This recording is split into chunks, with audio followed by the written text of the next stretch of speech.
Chapter 1 Sign in D-Level Reward. Qin Lin, let's break up.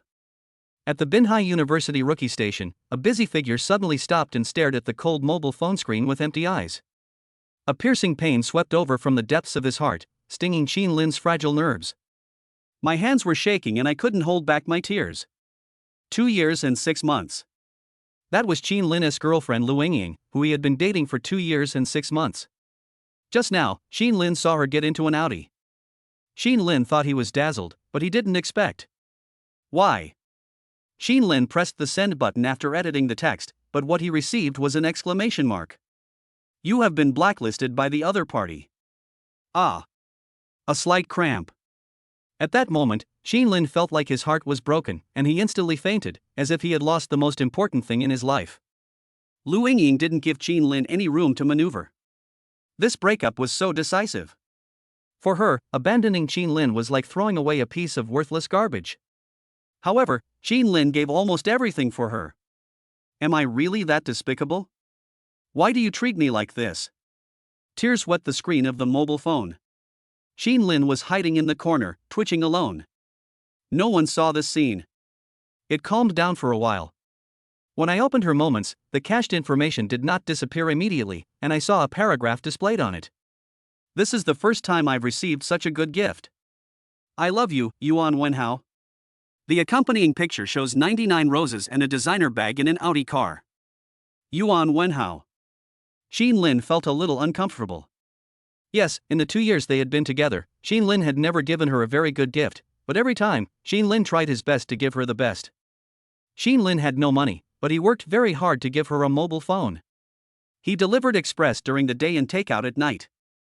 This was not easy for a college student. Unexpectedly, Lu Yingying would kick Qin Lin away mercilessly just for a bag. Thinking of everything he had done for her, Qin Lin really wanted to slap himself twice. Compared to being angry about Lu Yingying's betrayal, Qin Lin was even more angry about himself. Of course, there is also Yuan Wenhao. The painful expression made Qin Lin's eyes widen. Qin Lin didn't know Yuan Wenhao's identity, but he swore to make them regret it. He threw his phone down exhausted, pushed the door and left Sanyao Station. It was raining heavily outside, and Qin Lin let the rain wash over his body, as if he wanted this cold rain to ease the pain in his heart. Return to the apartment. After 3 days and 3 nights of lying on the bed in the apartment without eating or drinking, Qin Lin's broken heart was finally mended. But at this moment, an inexplicable mechanical sound rang in Qin Lin's mind. The sign-in system for the super rich is loading. Loading completed. If your heart is facing the sun, you will not be afraid of sadness. The host can sign in once a day. Tip: signing in at different places can get different rewards. The host has not signed in today, do you want to sign in? After 3 days and 3 nights without food or water, a strange sound suddenly appeared in my head. Qin Lin thought he was crazy. How much pain must one have experienced to cause such an illusion? The host has not signed in today, do you want to sign in? The system prompts again. The feeling of hunger came over him, and this time, Qin Lin finally realized that this was true. Like most handsome guys, Qin Lin has read a lot of novels and naturally knows the existence of the system. I didn't expect that this time the system would fall upon me. Although he was a little surprised, Qin Lin said yes. Without hesitation. The next moment, the system started to work. Ding, the host has signed in successfully today. The host's check-in location, the kennel apartment, was detected. The environmental quality is very poor. A D-level reward was obtained. Congratulations to the host for winning 100 million Chinese currency. Congratulations to the host for winning the Lamborghini Maverick. Reward critical hit: congratulations to the host for obtaining all the shares of Jinling Hotel. Today's rewards have been distributed. Tip: spend 1 billion Chinese coins to redeem the first golden finger. Seeing this, Qin Lin felt like vomiting. I didn't expect that the first time I signed in, I would get a D-level reward. What the hell is this? Does the quality of the sign-in reward have something to do with the elegance of the environment? Qin Lin felt like he had lost hundreds of millions in one go. It seemed like he had to find a better place to sign in next time. Fortunately, the reward is good. 100 million Chinese yuan is not a small amount for Qin Lin. Lamborghini Tercera, a sports car worth 3 or 4 million, it's okay, at least it has 4 wheels. Jinling Hotel, this one is a bit unusual. Speaking of Jinling Hotel, as the first 5-star hotel for Chinese, it has hosted countless dignitaries and celebrities. Although it is just a billion-dollar hotel, it is one of the best in China in terms of connections and influence. Among ordinary people, being able to have a meal at Jinling Hotel is definitely a symbol of strength and status. Xin Lin's girlfriend was taken away by Yuan Wenhao, and he was in so much pain that he didn't sleep for 3 days and 3 nights. And now the emergence of the system can be regarded as giving Xin Lin some motivation to continue living. However, what was a bit embarrassing was that 3 days ago, Xin Lin was so sad that he threw away his mobile phone, so he did not receive the text message about the arrival of 100 million yuan. But at this moment, the Lamborghini car key had been put into the portable space. Xin Lin took it out casually and confirmed the existence of the system again. But at this moment, there was a knock on the door. Boom, boom, boom. Xin Lin, I heard that you were heartbroken. If you feel bad, just take a good rest and don't let your mind get upset. I bought you breakfast and left it outside the door. Remember to eat it. It was a woman's worried voice, and her voice was very pleasant and familiar. She stayed outside the door for a while, and when she noticed there was no movement inside, she left. Xin Lin recognized that voice. Her name was Wang Yi, and she was Xin Lin's classmate in high school and college. Wang Yi is good-looking, even prettier than Lu Yingying, and she has a crush on Xin Lin. Unfortunately, Xin Lin has someone in his heart and doesn't pay much attention to her. At this time, I was worried about Xin Lin's situation, this good friend who had been silently by my side and waiting for me for almost 6 years. Thinking about it now, it doesn't seem like a coincidence that I casually asked Xin Lin which university he applied to. However, the pain in his heart has not yet healed, and Xin Lin cannot accept another woman for the time being. After waiting quietly for her to leave, Xin Lin, who had been lying flat for 3 days and 3 nights, finally got up, washed and dressed himself. However, because of hunger, Xin Lin opened the door and picked up the breakfast on the table outside the door. There was a letter in the breakfast bag. I didn't need to read it to know it was some words of comfort. What surprised Xin Lin was that his cell phone was also inside. This means that during these 3 days, Wang Yi went to any place where Xin Lin might be, and finally asked the landlord and found out where Xin Lin lived. Chapter 2: Picking Up a Divine Pet. Xin Lin felt a lump in his throat when he realized this. For a moment, I felt somewhat touched. I took out the mobile phone from the bag, but it was out of battery and turned off. Xin Lin stood outside the door and was silent for a while, but then a burst of laughter suddenly came from the side, interrupting Xin Lin's thoughts. That girl just now seemed to be interested in you. The landlord leaned out from next door, looked at Xin Lin and said with a smirk.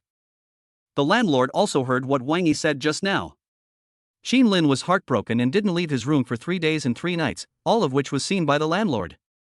Such a good girl appeared at the saddest moment of a man's life. Her meaning to Xin Lin was self-evident. It would be unfair if Xin Lin didn't stay with her. However, Xin Lin glanced at the landlord, was silent for a moment, nodded slightly, and then closed the door directly. If a woman who has been silently waiting by his side for 6 years suddenly said one day that she liked him, Xin Lin really didn't know how to face it. Because this love is too heavy, and Xin Lin's wounds have not yet healed, it is impossible for Xin Lin to start a new relationship soon. Of course, if it is purely out of concern, I can find some time to repay Wang Yi. His stomach was rumbling, but Xin Lin suppressed his hunger and charged his phone. When the phone turned on, he received a message from ICBC that 100 million Chinese yuan had arrived in his account. Only then did he breathe a sigh of relief. After breakfast, Xin Lin found helplessly that he had been hungry for 3 days and 3 nights, and this little food was not enough to fill him up, so he simply went downstairs to find something to eat. But when Xin Lin went downstairs, he saw a little girl holding a cat in her hands. The little girl was the daughter of the owner of the breakfast shop outside, so she knew Xin Lin. When she saw Xin Lin coming downstairs, she said resentfully, "Uncle, this little cat scratched your car." A Lamborghini was parked not far downstairs. Xin Lin was also stunned when he heard the little girl say this. Damn it, his own Lamborghini X5 should be worth at least 3 or 4 million, and it got scratched as soon as the system arrived? Xin Lin was a little puzzled, and quickly came to the front of the Lamborghini and looked around. This is too unlucky. If a piece of paint falls off, it would cost at least tens of thousands. The most annoying thing is that he was scratched by a cat. If it was a wild cat, who could Xin Lin complain to? But surprisingly, there is not a single scratch on the car body. This. Uncle, what are you looking at? Your car is over there. When the little girl saw Qin Lin circling around the Lamborghini, she was very confused and quickly pointed to the motorcycle not far away. In fact, the little girl was talking about the motorcycle next to her from beginning to end. Qin Lin used to drive this motorcycle to deliver goods, so the little girl naturally recognized it. The little girl was very puzzled when she saw Qin Lin actually going to look at other people's cars. However, Qin Lin was also stunned when he heard the little girl say this. He was relieved when he saw that there were indeed 2 scratches on the motorcycle seat. It turned out to be a motorcycle. I was so scared. I thought my Lamborghini was scratched. Although Qin Lin is now a billionaire, he still feels a little painful when his new car is scratched. But now that it was a motorcycle that was scratched, it's okay. Hearing what the little girl said, Qin Lin also smiled, came to her side and said, "Don't call me uncle, call me brother, am I that old?" But after hearing what Qin Lin said, the little girl pouted, raised her eyebrows, and said questioningly, "My mother said that people who are similar to my father should be called uncle." Okay. Seeing her questioning expression, Qin Lin had nothing to say, so he simply changed the subject and looked at the kitten in her hand and said, "Where did this cat come from?" Qin Lin was curious. Kids nowadays are very brave and dare to catch any small animal. But this cat is dirty, probably not a domestic one. Sure enough, the little girl said, "This kitten is a wild cat I found on the roadside 3 days ago. Today I saw it trying to climb onto your car to poop, so I caught it." The child spoke without restraint. Well, Qin Lin felt helpless when he heard that the kitten actually wanted to poop on his motorcycle. if a pet cat dared to poop on his car, wouldn't Qin Lin beat it to death? Of course, after hearing that it was a wild cat, Qin Lin looked at it curiously and found a collar around its neck. This cat was still young and looked pretty good except for being dirty. But it was abandoned by its owner. Looking at its pitiful appearance, Qin Lin suddenly thought of himself and looked at it with some sympathy. Both were abandoned, but one was a human and the other was an animal. Qin Lin can still survive without Lu Yingying, but this kitten is so small, how can it survive if no one takes care of it? Thinking of this, Qin Lin said to the little girl, "Please give the kitten to your brother." Originally, Qin Lin wanted to find a reason to fool the little girl, but before Qin Lin could finish his words, the little girl handed the cat to him. The little girl didn't seem to care about the wild cat. She handed the cat to Qin Lin, thinking that Qin Lin wanted to punish the kitten. After all, this cat wanted to poop on Qin Lin's car.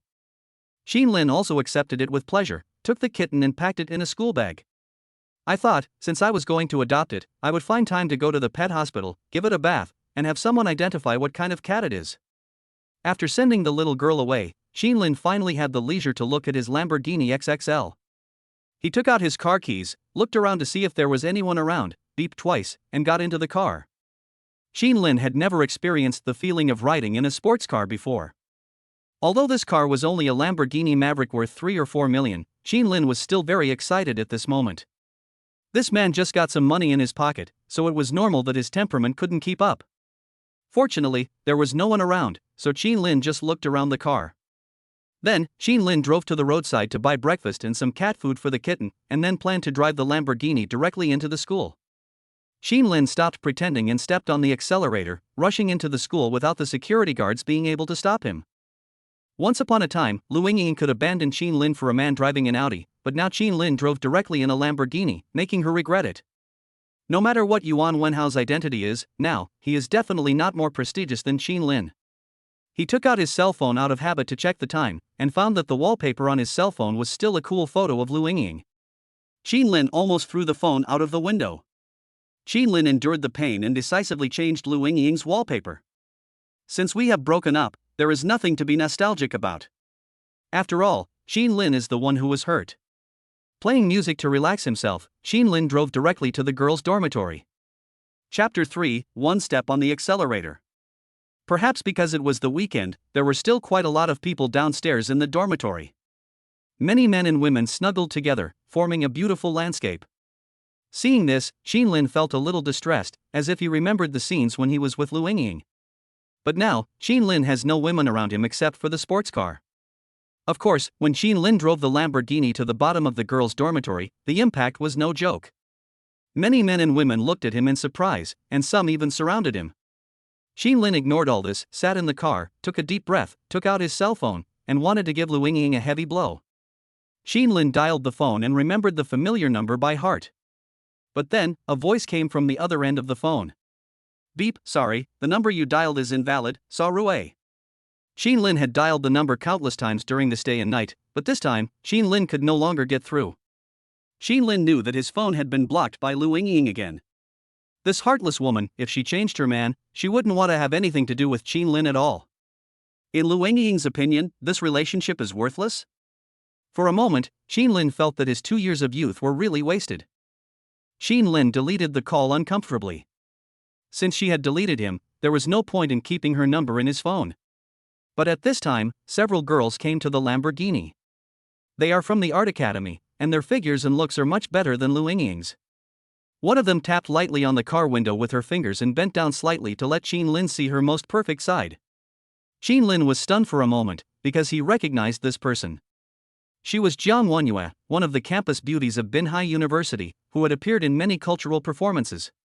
She is the goddess that many people dream of, and today she actually took the initiative to talk to Qin Lin. If Lu Yingying saw this scene, she would definitely vomit blood. Qin Lin simply opened the window to listen to what she wanted to say. However, because it was his first time driving a Lamborghini, Qin Lin wanted to open the window but pressed the door unlock button instead. Unexpectedly, Jiang Wenyue misunderstood Qin Lin's meaning and went straight to the passenger seat, opened the door and sat in. Hello, my name is Jiang Wenyue. I want to go shopping in the city. Can you give me a ride? Her voice is so clear and moving that it would be false to say it was not pleasant. Of course, her purpose was very straightforward, which was to find an excuse to go out with Qin Lin and get to know each other. But the next moment, before Qin Lin could say anything, surprisingly, a kitten jumped out of the school bag that Jiang Wenyue was holding. Because Jiang Wenyue heard it while holding her school bag just now. The kitten meowed a few times, and with its teeth and claws bared, tried to grab Jiang Wenyue's face. Ah! Jiang Wenyue didn't expect this to happen. She was frightened by this sudden scene. She screamed and pushed the door open and jumped out. However, her reaction was so great that she sat down on the ground. The kittens first stood up, as if it wanted to assert its sovereignty. It occupied the passenger seat and fiercely refused to let anyone in. Why is there a cat here? After seeing clearly that it was a cat, Jiang Wenyue said with a frown that her plan of chatting up a girl had failed and she felt a little embarrassed for a moment. The passers-by, who were originally envious, jealous, and even a little hateful, were stunned when they saw school beauty Jiang actually jumped out. Seeing this scene, Qin Lin shook his head and smiled, feeling that this kitten was a little funny. You'd better not come in. I won't be responsible if you get scratched. Qin Lin said. In fact, Qin Lin didn't want Jiang Wenyue to come in. She just wanted to do it and misunderstood Qin Lin's intention. After hearing what Qin Lin said, Jiang Wenyue swallowed her saliva, patted her butt and stood up, then threw a business card to Qin Lin and said, Here are my contact information. After failing to strike up a conversation, Jiang Wenyue left in shame, leaving behind her contact information. Qin Lin looked at the business card thrown to him and smiled helplessly. In fact, Qin Lin didn't have much interest in Jiang Wenyue. Of course, the fact that Jiang Wenyue came over and took the initiative to get to know him also proved Qin Lin's charm. But speaking of which, Jiang Wenyue doesn't seem to be a serious person.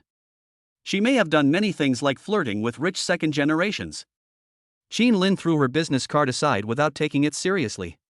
But at this moment, looking at the little cat sitting in the passenger seat and cursing, Qin Lin was also drunk. You are a pet after all, why do you act like a mistress? Forget it, I'll take it to the pet hospital for a cleanse later. It was also at this time that Qin Lin saw the familiar Audi passing by and leaving the dormitory building.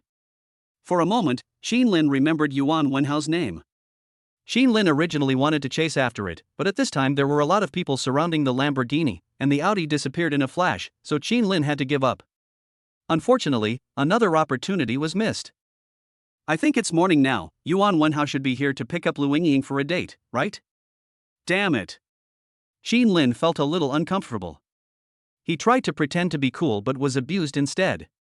This snobbish woman, Qin Lin must take revenge on her. I took out my cell phone and took a look, and found 7 missed calls and a text message.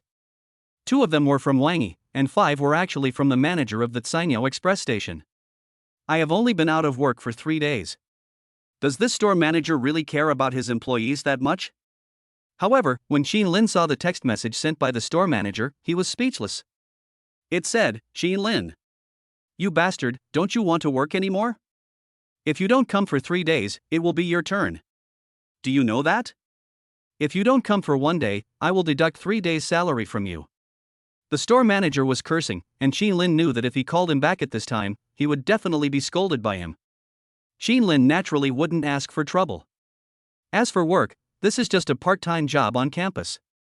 Lin really had no money before because of Lu Yingying. Even if it is a job like this that pays 10 yuan an hour, Lin will work hard.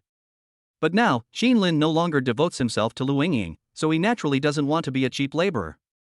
Of course, Lin worked for nearly 25 days this month. It would be too easy for him if he didn't get paid a penny. Thinking of this, Lin replied, I quit, please help me get my salary. At this time, the store manager received the text message and replied immediately, you want to get paid after you quit? Do you think I'm a charity? After receiving the news, Lin, who was sitting in the Lamborghini, was also stunned. The manager of this express station is not the boss, he is also an employee like Lin. If I don't want a penny, then my almost 1 month's salary, which I have worked hard for, will definitely go into his pocket. Chapter 4 Come and Get Sterilized.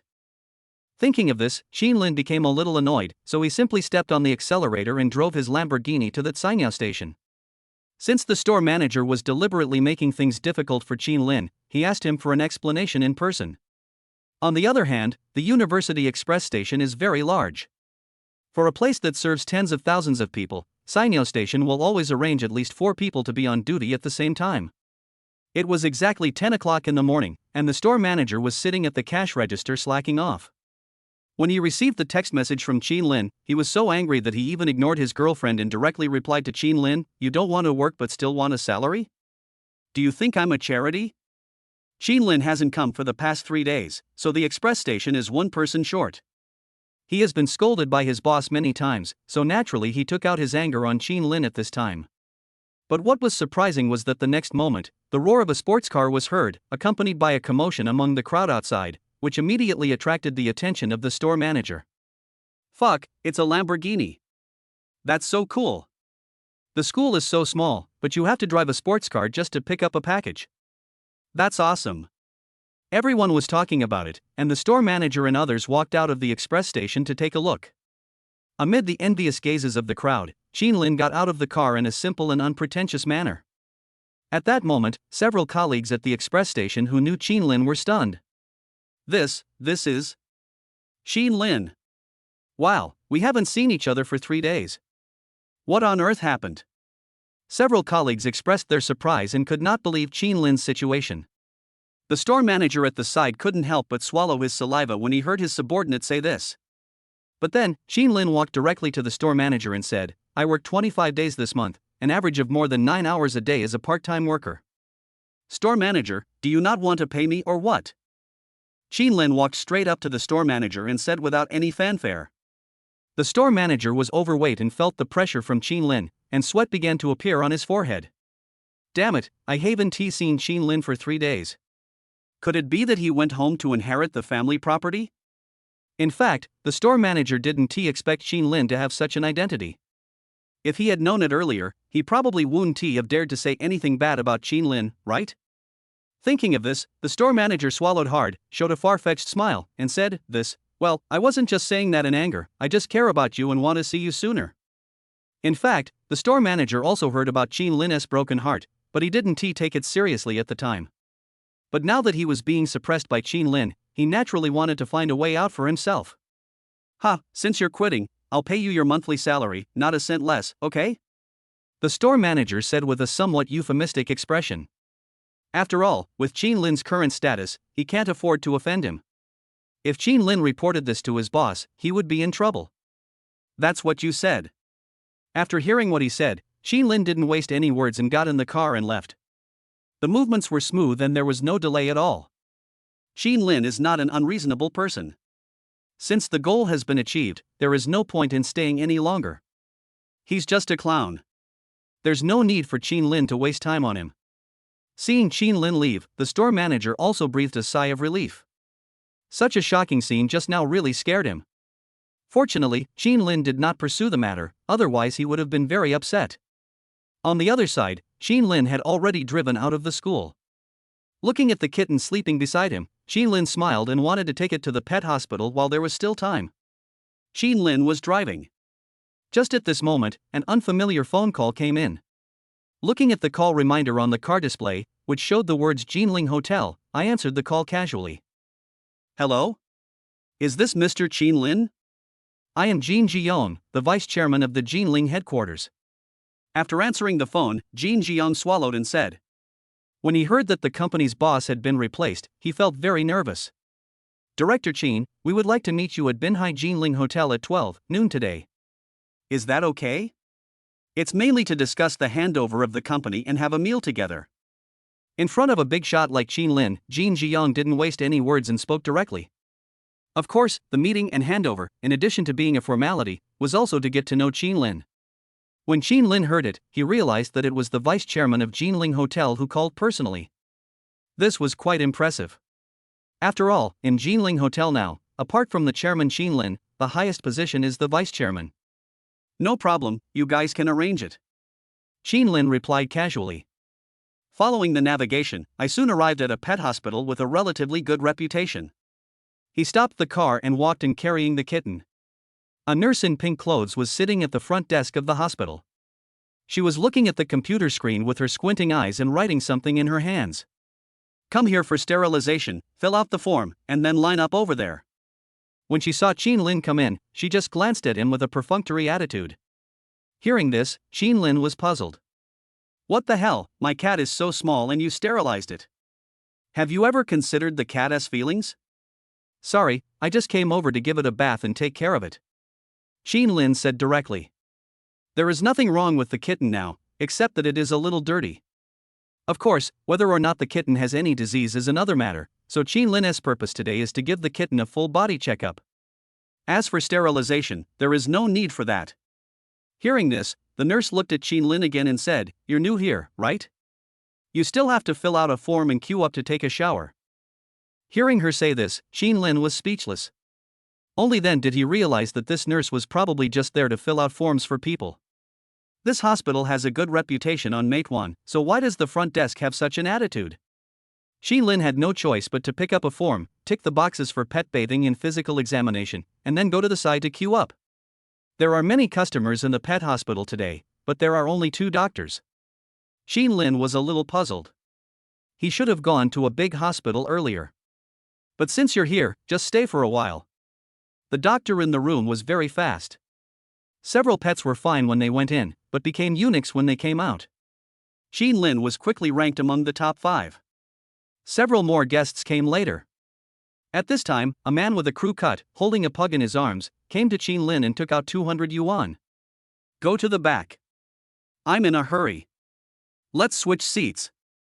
Perhaps because he saw Chin Lin as a student who was easy to bully, he came up directly to talk to Chin Lin. Hearing his words, Chin Lin was a little puzzled. Damn it. I finally got in line here and you want to cut in line with just 200 yuan. Who are you looking down on? Besides, there are already 7 or 8 guests behind you, and you are the last one in line.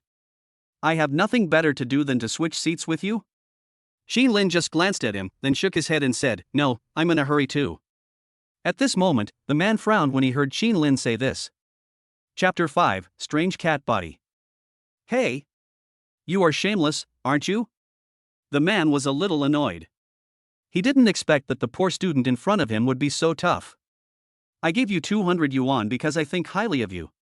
What qualifications do you have to pretend in front of me? But at this time, someone behind Chin Lin said, Brother, why don't you give me the money and I will exchange it with you? In a pet hospital, you can do a lot with 200 yuan. For example, simply bathing a pet costs only 30 yuan. If you can earn 200 yuan just by waiting in line, many people are actually willing to do so. After hearing what the man behind Chin Lin said, the man let out a sigh of relief, threw out 200 yuan, and lined up behind Chin Lin. Your cat is a pet worth less than 200 yuan. You can just go home and wash it. Why come to the hospital? Really? The man was unhappy with Chin Lin, perhaps because he saw that the cat in Chin Lin's hand was dirty, so he felt that it was not worth much. Cats like this have to come to the hospital, they are just occupying the toilet without doing anything. At this moment, Chin Lin was speechless after hearing what he said. I just don't want to change seats with you. Why are you nagging me behind my back? Is that fun? Fortunately, it was Chin Lin's turn in the queue soon. Qin Lin was too lazy to argue with him and walked straight into the room. After entering the room, I saw a female doctor and a nurse. This long-legged female doctor is very beautiful and gives people a bright feeling. Qin Lin didn't waste any words, he just handed the form over and said, "Help it wash." The doctor glanced at Qin Lin, then took the kitten from Qin Lin's hands. But at this moment, the female doctor looked at the kitten in her hands, and a hint of surprise flashed in her eyes. But at this time, the man holding the pug in his arms came in again and said, "Dr. Liang, don't worry about his cat. Just let the nurse wash it. Come and wash my pug for me." The man wanted to stir up trouble, but of course, he also wanted to see Dr. Liang. Hearing him say that, the nurse next to him smiled and said, "Mr. Tan, if you come here to wash your pug every day, you won't be afraid that we will make your pug bald." In the nurse's opinion, it was obvious that Mr. Tan had other intentions than drinking. How can this dog bear to be washed every day? Mr. Tan is really trying hard to see Dr. Liang. At this time, Qin Lin was a little annoyed when he heard him say that his cat was a broken cat. Speaking of which, this guy deserves a beating so much, how is he still alive? Dr. Liang also seemed to be disgusted by Mr. Tan's way of speaking. However, when Dr. Liang heard Mr. Tan say that Qin Lin's cat was a broken cat, he smiled and said, "This is not a broken cat." As he spoke, Dr. Liang began to help Qin Lin wash the cat. While washing, he introduced it. "Look, it looks similar to a ragdoll cat, but it is as pretty as a ragdoll cat, plus it has long flowing hair and an aristocratic temperament. If I'm not mistaken, the cat should be a Siberian forest cat, and it's an extremely rare and top quality one. Its bloodline is pure, and no kidding, its value is even over 100,000. As he spoke, Qin Lin's kitten was quickly washed clean by Dr. Liang. After the mud on its body was removed and the water droplets were blown dry, its hair danced gracefully, making it look like a fairy in the cat world, which was very beautiful. At this moment, not only Qin Lin, but even Tan Xiao was stunned when seeing this scene. Mr. Tan didn't even expect that this cat would be so expensive? A purebred pug like this only cost over 4,000 yuan when he bought it, right? 100,000 yuan for a cat, what does this mean? But then, Dr. Liang began to look Qin Lin up and down and said, "Generally, this kind of cat will not appear in the hands of ordinary people. How did you get it?" Dr. Liang's tone was somewhat questioning, but she was still kind to Qin Lin. In Dr. Liang's opinion, this kind of top-quality cat is almost in short supply in the market. Even the rich may not be able to buy it, let alone ordinary people? Besides, Qin Lin was dressed in ordinary clothes.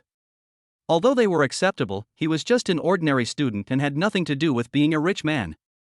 How could he own a cat like this? Well, this cat belongs to a friend of mine. He didn't want it anymore, so I kept it for myself. Qin Lin spread his hands and said. There were many people here, and Qin Lin didn't want to cause trouble, so he just made up an excuse. After all, this is a cat worth more than 100,000 yuan. If they knew that it was picked up by Qin Lin, I really don't know what would happen. Besides, the cat is so small and if it is lost, it will die if Qin Lin doesn't raise it. Qin Lin doesn't care who its original owner is. Then you are really lucky, this little female cat is really good looking. By the way, your cat is old enough to get the triple vaccination. It costs 100 yuan per shot. Do you want it? Qin Lin's cat is very beautiful, and the beautiful doctors and nurses all surrounded Qin Lin with envy. Mr. Tan, who was standing by, was also puzzled when he saw this scene. He just didn't believe it. Qin Lin was dressed in ordinary clothes and didn't look like a rich man at all. And this cat is so beautiful. It was given to me by a friend. Are you kidding? In his opinion, this cat was actually picked up by Qin Lin. Seeing Dr. Liang talking and laughing with Qin Lin, he gritted his teeth in anger. At this time, Qin Lin didn't care too much. After washing the cat and giving it an injection, he bought some daily necessities for the cat at the pet hospital. For example, cat beds, cat litter, cat food, and small bags specifically for pets. After doing all this, seeing that it was already past 11 o'clock, Qin Lin put the kitten into his school bag and left the pet hospital. However, when Qin Lin walked out of the hospital, Tan Xiao actually blocked the door and stopped Qin Lin. This cat is not yours. Tan Xiao grinned, and then continued, 100,000 yuan, I'll buy it. This 100,000 yuan is not a small amount for you students. Think about it. Just now Tan Xiao asked his friends about it. The Siberian forest cat with noble bloodline is worth more than just 100,000 yuan. After all, things are valuable because they are rare. If the fairy cat in Qin Lin's hand were really sold, someone might rush to buy it for $500,000. Moreover, the identity of this cat's owner is unknown. If you help its owner find the cat, there may be unknown benefits. For example, Wang Songsong once offered a reward of 1 million yuan to find his lost dog. And now, the cat in Qin Lin's hand is much more noble than Wang Songsong's dog. In his opinion, its real owner must be someone else. So buying a cat for 100,000 yuan is a great deal for Mr. Tan. Not for sale. Hearing him say this, Qin Lin directly rejected it. Qin Lin is not stupid. He has finally got such a treasure, and he sells it for 100,000 yuan. Is he crazy? At this time, when Mr. Tan heard Qin Lin's direct refusal, his face changed. You. Mr. Tan thought, Qin Lin is so fucking greedy. Chapter 6. The taxi just happened to light up and it was empty. In Tan Xiao's opinion, a poor student like Qin Lin must want to make more money from him. After all, 100,000 yuan would be tempting for anyone. Thinking of this, Mr. Tan gritted his teeth and said, 150,000. 15,000 was not a small amount of money for Mr. Tan, but in order to get the cat from Qin Lin, he still risked it. Hearing this, Qin Lin was speechless and shook his head directly. I won't sell it even if you offer me 200,000. Is Qin Lin short of these hundreds of thousands of people? If you give me 100 million or 200 million, maybe I can consider it. 15,000, are you kidding? At this time, when Mr. Tan heard Qin Lin's decisive refusal, his face darkened and he warned Qin Lin, boy, listen to my advice. If this cat is not yours, you can't control it with your current status. In Tan Xiao's opinion, since Qin Lin was ignorant, he would always find a way to get the cat. If I give you 150,000 now and you don't sell it, don't blame me for asking someone to snatch it away from you later. He just didn't believe that with Qin Lin's status, he could keep the cat. However, Qin Lin didn't take his warning seriously. He smiled and said casually, if anyone dares to touch my cat, I will break his arms and legs. It's not that I'm afraid of thieves stealing, but I'm afraid of thieves thinking about it. In Qin Lin's opinion, if this young Master Tan dares to have any bad intentions, Qin Lin doesn't mind giving him a little punishment. After saying that, Qin Lin walked towards the Lamborghini on the side of the road. At this time, when Mr. Tan heard Qin Lin's words, he said disdainfully, you are just playing dumb. Wait 2 days, I will let you know how to write the word cry. Young Master Tan made up his mind that since Qin Lin refused to sell it, he would just ask someone to snatch the cat away in a few days. With Qin Lin's ordinary identity, there is absolutely no way to deal with him. But the next moment, to his surprise, he saw Qin Lin take out the Lamborghini car key and got in with 2 beeps. It was a top-of-the-line Lamborghini Maverick, worth at least 4 million. When he came in just now, he was curious about who the car belonged to. Now when he saw Qin Lin driving it away, Mr. Tan was stunned for a moment. If Qin Lin had been an ordinary person just now, Mr. Tan would have been confident that he could have snatched Qin Lin's cat away. But now it seems that Qin Lin's identity is not simple. Qin Lin is so young, but he can drive a Lamborghini, so his real background may be more exaggerated than Mr. Tan imagined. After taking out a BMW car key from his pocket in a shabby manner, Tan Xiao felt a little weak for a moment. I didn't expect Qin Lin to be so rich. Are all the rich people nowadays so low-key? Seeing this scene, Mr. Tan coughed twice and hid in the pet hospital. As for whether or not to risk having one's limbs broken and ask someone to steal Qin Lin's kitten, the answer is obvious. Qin Lin was definitely not someone to be trifled with, and Tan Xiao was naturally no fool, so he gave up the idea and pretended nothing had happened.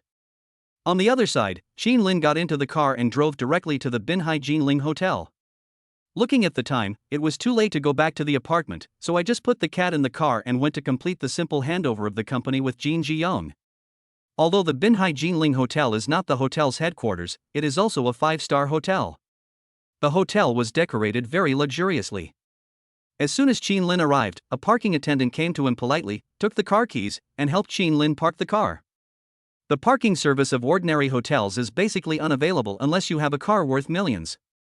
Qin Lin smiled, didn't say anything, threw down the key and walked straight into the hotel. The interior of the Binhai Jinling Hotel is very grand. The lobby space is particularly spacious, and the top-notch air purification system makes people seem to smell the scent of money. But at this time, perhaps because the hotel had some special activities, there were quite a few people standing in the lobby. Judging from their uniforms, they should be hotel staff. The chairman and vice chairman will come to our hotel later. Everyone, please be alert and go out to greet them with the greatest enthusiasm. Do you hear me? Standing in front of the staff was a woman who looked like she was the human resources director of the hotel. Qin smiled as he watched them being lectured. However, just as Qin was about to step forward, he was stopped by a familiar figure. Surprisingly, that person turned out to be Yuan Wenhao. Yuan Wenhao learned about Qin situation from Lu Yingying, so he naturally recognized him at this moment. He was wearing the hotel uniform, so he should be a hotel employee. However, his dress was very exquisite, which showed that Yuan Wenhao held a high position in the hotel. Hey, the restaurant is closed today, please leave. Yuan Wenhao wanted to find a random reason to drive Qin away. Because he knew Qin's identity, he naturally knew that Qin could not afford it. In addition, there were very important people coming to the hotel today, so he naturally could not let Qin cause trouble here. Closed? Qin smiled when he heard Yuan Wenhao's words. Originally, when Qin saw Yuan Wenhao for the first time, he felt heartbroken, as if the love of his life had been taken away from him. However, when he saw that he was actually working in his own hotel, Qin felt a little happy for a moment. I came in from outside and the security guard was very enthusiastic to open the door for me, and you told me that it's closed? Qin knew that this was naturally an excuse Yuan Wenhao made to appease him. Qin was not in a hurry to reveal his identity. After all, it would be meaningless if he did. Qin wanted to take this opportunity to deal a heavy blow to Yuan Wenhao. Alright, Qin, you can't afford it anyway, why are you here? Get lost now. Don't think I don't know. It's useless for you to come and see Lu Yingying. She won't see you. Yuan Wenhao said bluntly, intending to drive Qin away by force. But what was surprising was that the next moment, Lu Yingying appeared and came to Yuan Wenhao. Wenhao, what happened? Today Lu Yingying wore a white long dress and had delicate makeup, which made her look pretty good. However, when he saw Lu Yingying appear, Yuan Wenhao was a little puzzled for a moment and glanced at Qin. Okay, your ex-boyfriend is coming after you, so you should deal with it quickly. Since Lu Yingying was here, Yuan Wenhao simply left the matter to Lu Yingying to solve. At this time, Lu Yingying noticed Qin standing beside her. Originally, Lu Yingying planned to cut off all contact with Qin, but she didn't expect that Qin would be so difficult to deal with. However, in such a luxurious hotel, Lu Yingying couldn't get angry. After thinking about it, she said to Qin earnestly, Qin, I'm sorry, I hurt you. But you don't have to keep holding on to it. Our love can't go back. In fact, I don't like you at all. I just see that you were so good to me, and there is no suitable person around me, so I just make do with you. Now I found the right person, so please let me go, thank you. Chapter 7 Qin's Growth. Lu Yingying looked so pitiful that it is hard not to be moved. But Qin smiled. Can you make do with it? In your eyes, I am just a tool? So, Yuan Wenhao is just your more advanced backup? Although it was painful to say this, Qin was determined to do it. For a woman like this, it's really not worth it.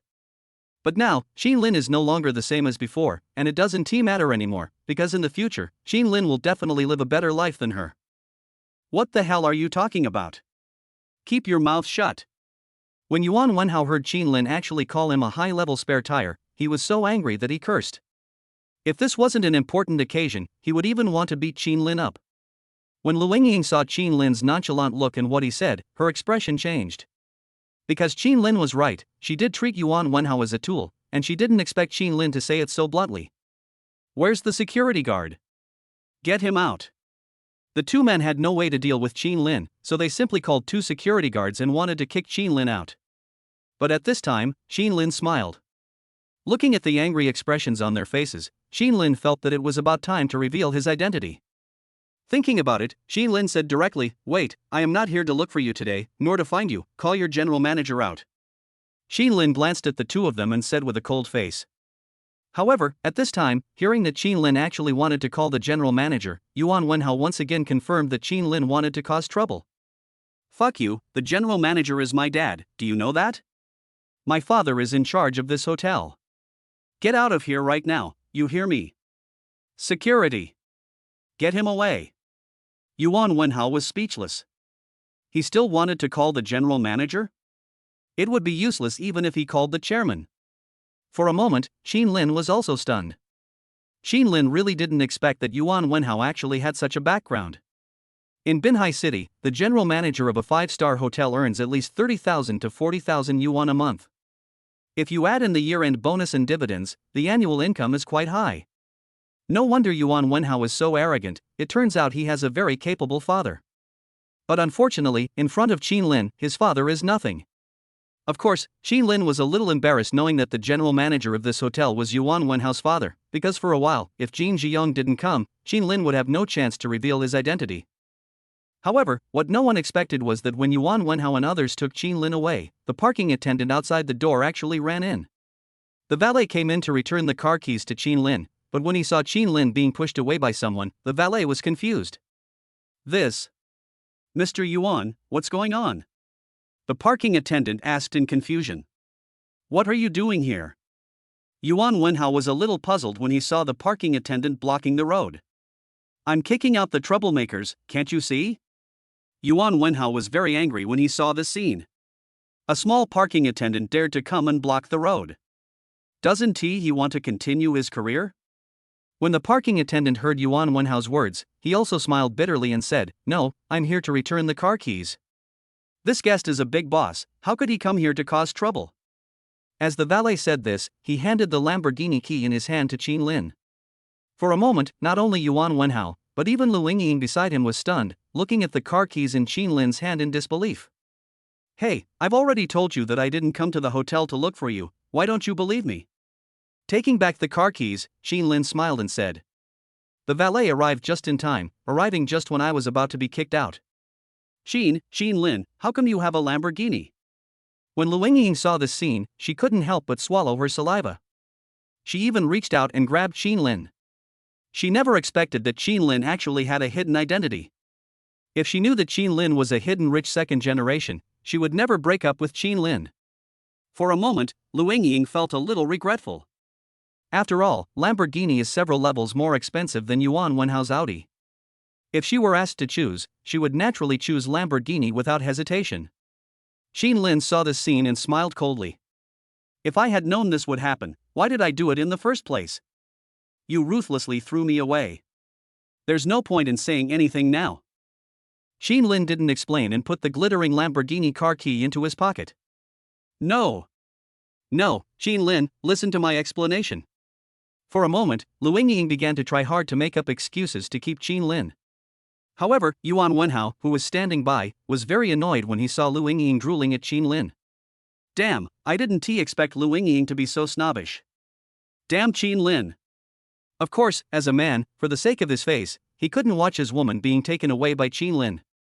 Yuan Wenhao thought about it for a while, and suddenly an idea came to his mind. Qin Lin has been poor for so many years, how come he has so much money right after breaking up? If he really had money, why didn't he stop Lu Yingying at the beginning? And I heard that Qin Lin is an orphan. How the hell could there be such a drastic change? No, there must be something explosive in this. Qin Lin, this loser, wouldn't he have rented a Lamborghini just to show off in front of me and Lu Yingying? Thinking of this, Yuan Wenhao reached out and pulled Lu Yingying back, saying loudly, "You were deceived by him. Think about it, he's just an orphan, how could he have a Lamborghini? He rented a Lamborghini just to get revenge on you." Yuan Wenhao's thinking is very clear. When Lu Yingying heard this, she was completely stunned. Only then did Lu Yingying remember Qin Lin's identity as an orphan. How could a person who didn't even have a father have a hidden identity? Just now Lu Yingying wanted to persuade Qin Lin to change his mind, but now thinking about it, Lu Yingying's face changed. Immediately, Lu Yingying said angrily, "Okay, Qin Lin, you have no place to spend your money after breaking up, right? How dare you rent a sports car to cheat me? I tell you, Qin Lin, I will never be with you in this life. Just give up on this idea." This time, Lu Yingying showed no mercy. When several people, including the parking attendant, heard this, they started to kick Qin Lin out of the hotel. Qin Lin was speechless, but still smiled in his heart. Because only Qin Lin himself knew that he had not deceived anyone. The Lamborghini is real, but it's a pity that you don't like me, a real woman. After seeing Lu Yingying's true face, Qin Lin smiled calmly. He didn't resist and was just escorted out of the hotel. Chapter 8 Lawless. However, as soon as Qin Lin left the hotel, a small incident happened. Just then, a middle-aged man who looked similar to Yuan Wenhao walked in and found that his son was actually escorting someone. He was also very puzzled at the time and asked, "What's going on, son? Who is this person?" Because Qin Lin was dressed in ordinary clothes today, General Manager Yuan Peng did not take Qin Lin seriously. In addition, Yuan Peng had never seen a photo of the new chairman, so he naturally did not recognize Qin Lin. "Dad, this guy is here to cause trouble, we are chasing him away," Yuan Wenhao said bluntly. "The troublemaker? Who is he?" Yuan Peng asked inquiringly and began to question Qin Lin's identity. Since Vice Chairman Jin Jiang did not say who the chairman is, it would be better to find out now.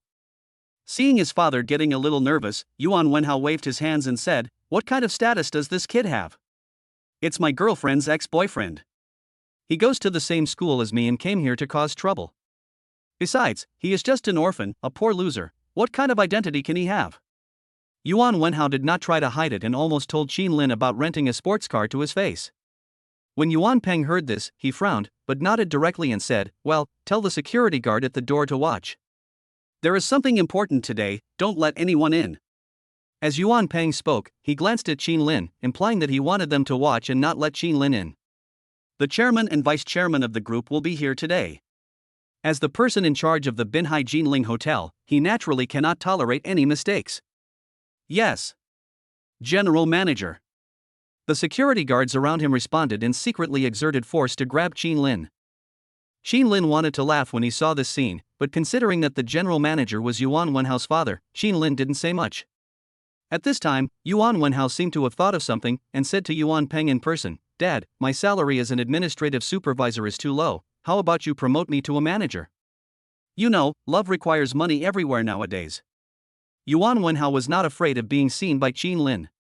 He just wanted to show off in front of Qin Lin and let Qin Lin see his father's strength. "Okay, I'll promote you to deputy manager of the administration department and increase your monthly salary by 3,000. As the general manager, it was not difficult for him to give his son a promotion and a raise. Besides, Yuan Peng would certainly not object to keeping the benefits for his own people. As for other aspects, whether it will cause losses to the company, anyway, he has the support of the general manager, and as long as it is not discovered, the people above cannot do anything about it." Yuan Peng glanced at Qin Lin and walked straight into the hotel. Yuan Wenhao was very excited to get his father's consent, and acted very proud in front of Qin Lin. "Wenhao, the monthly salary will be increased by 3,000. How much do you earn a month?" Seeing Yuan Wenhao get promoted and get a raise, Lu Yingying's eyes lit up. Hearing this, Yuan Wenhao smiled and said directly without disguising, "Not much, just 18,800 a month, 200,000 a year."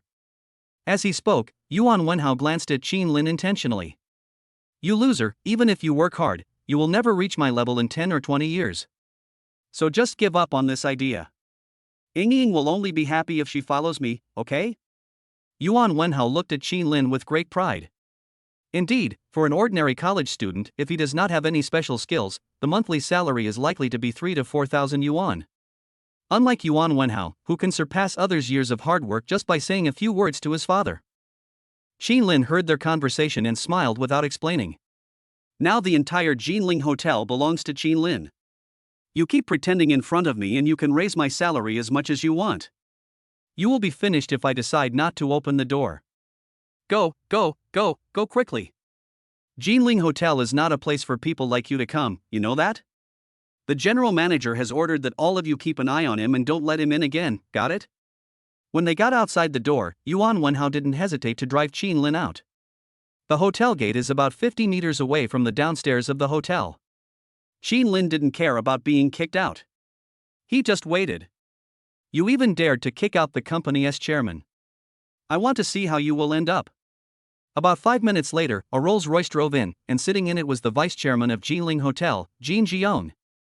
Seeing Jin Jiang and others arriving, the security guard immediately opened the door and welcomed them warmly. However, when Jin Jiang, who was in the car, saw Qin Lin standing on the side of the road, he was stunned for a moment and quickly opened the door and rushed out. "Qin. Mr. Qin, why are you standing on the side of the road instead of going in?" Seeing Director Qin outside in the wind, Jin Jiang was shocked and had a bad feeling in his heart. Seeing Jin Jiang coming, Qin Lin smiled and said, "You can ask them who the general manager of this hotel is. He specifically told me not to go in. You can do whatever you want." Qin Lin said this and glanced at the security guard not far away. At this moment, the security guard met Qin Lin's gaze and immediately felt that something was wrong. Yes, it was indeed General Manager Yuan Peng who personally gave the order. The security guard at the side did not dare to hide it and spoke directly. Hearing Qin Lin's words, Jin Jiyong's face turned black. In his opinion, Qin Lin is not only the chairman of Jinling Hotel, but also the hotel's largest shareholder. Jin Jiyong had specially checked before he went out. Qin Lin's identity was simply unfathomable. Yuan Peng even dared to offend such a person. He must not want to live. It's really lawless. Boss Qin, let me handle this. Jin Jiyong said that he didn't even get in the car. He pushed the security guard aside and walked into the hotel with Qin Lin.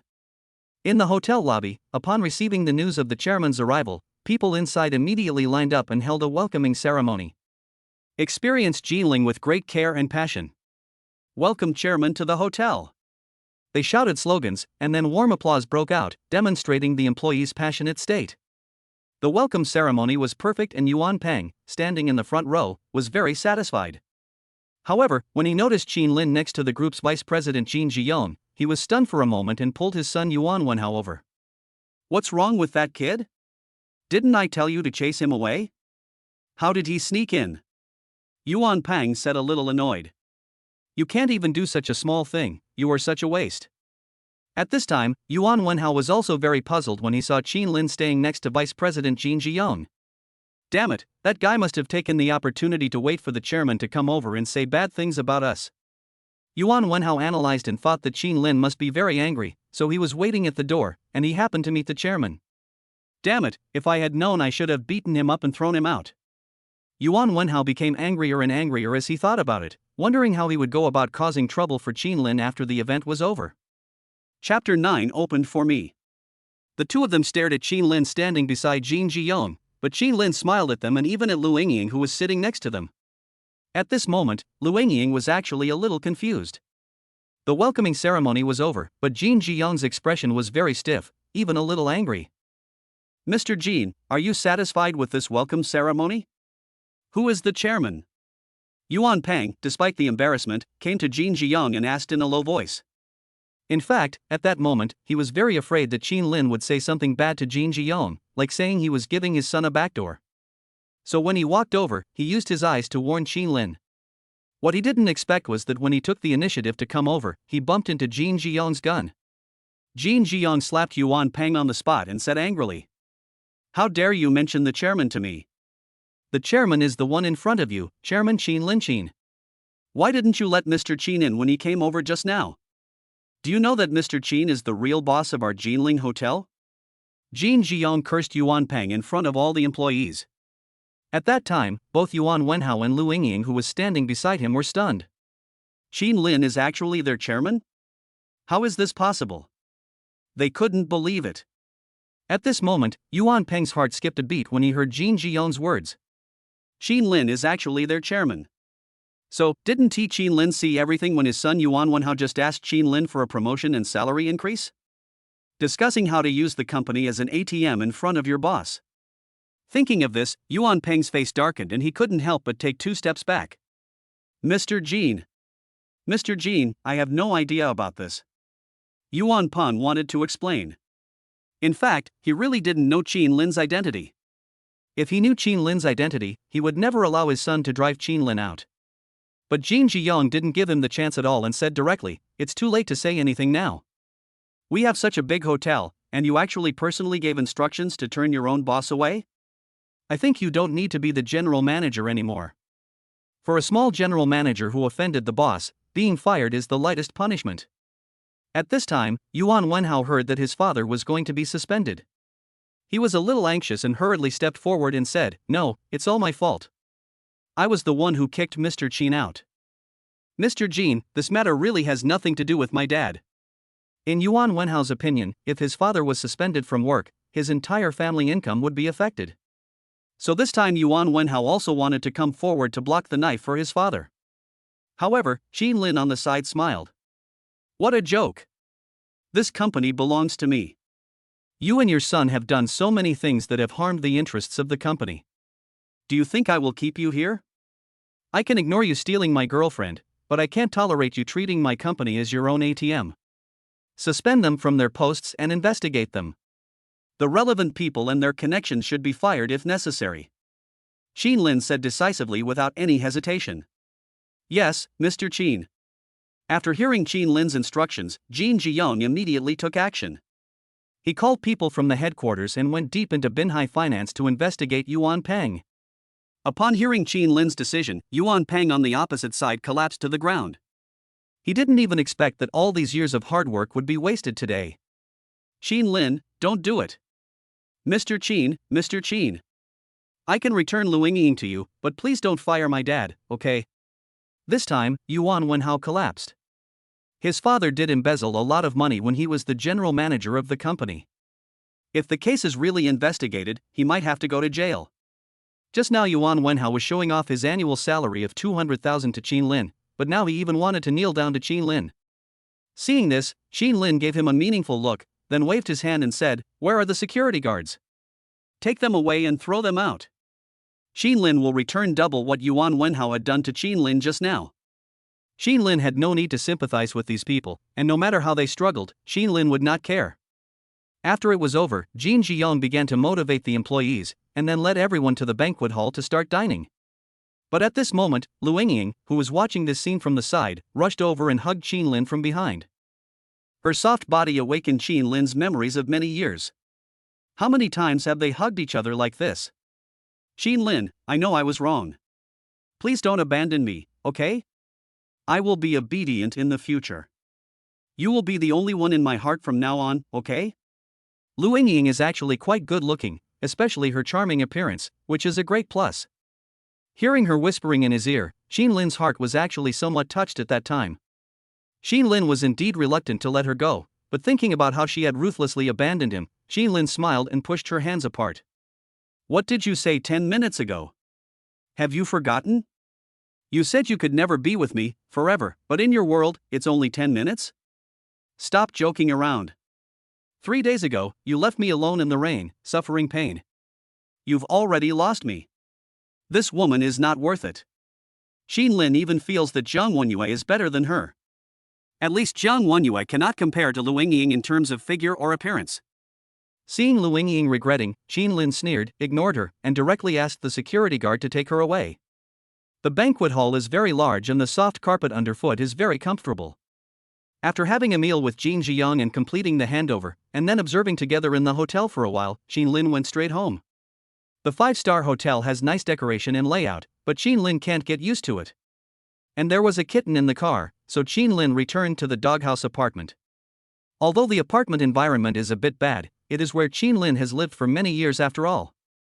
If I really have to change it, I hope I can get a villa as a gift when I sign into the system tomorrow. I went back to the apartment and took the kitten out. This kitten, which was worth at least 100,000 yuan, was very beautiful. Qin Lin looked it up and down and found that there seemed to be a name on its collar. Xiaohua? This should be the name it had when it was abandoned by its owner. Although I don't know the identity of its previous owner, it doesn't matter anymore. After all, Qin Lin picked it up, so this cat belongs to Qin Lin from now on. Qin Lin thought for a moment and said, "Xiaohua is too unsophisticated. You look like a ball of grass. Why not call you Tuanzi?" Meow. Perhaps because Qin Lin often feeds it, the kitten is more friendly to Qin Lin. Chapter 10 Sign in Sea-Level Reward. I don't know if the kitten agreed to the name Tuanzi, but Qin Lin smiled when he saw it meowing. Then take out the cat bed and cat litter and set up Tuanzi's living area. But the embarrassing thing is that Qin Lin's apartment is a bit small and the environment is not very good. After finishing the arrangement, Qin Lin was silent for a moment. It seems that the problem with the house needs to be solved. Without thinking much, time passed quickly, and the next morning, Qin Lin went straight to a bank. This is the Binhai ICBC headquarters. The environment is nice.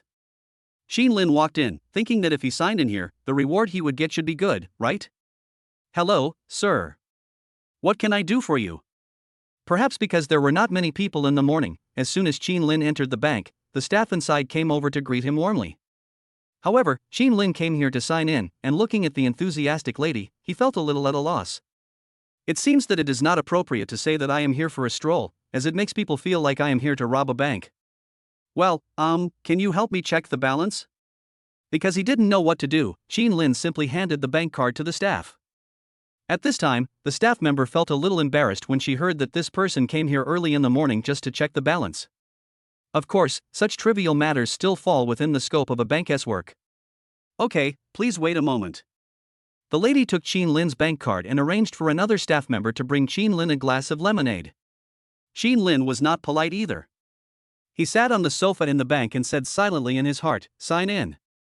The next moment, the system started working. Ding, the host has signed in successfully today.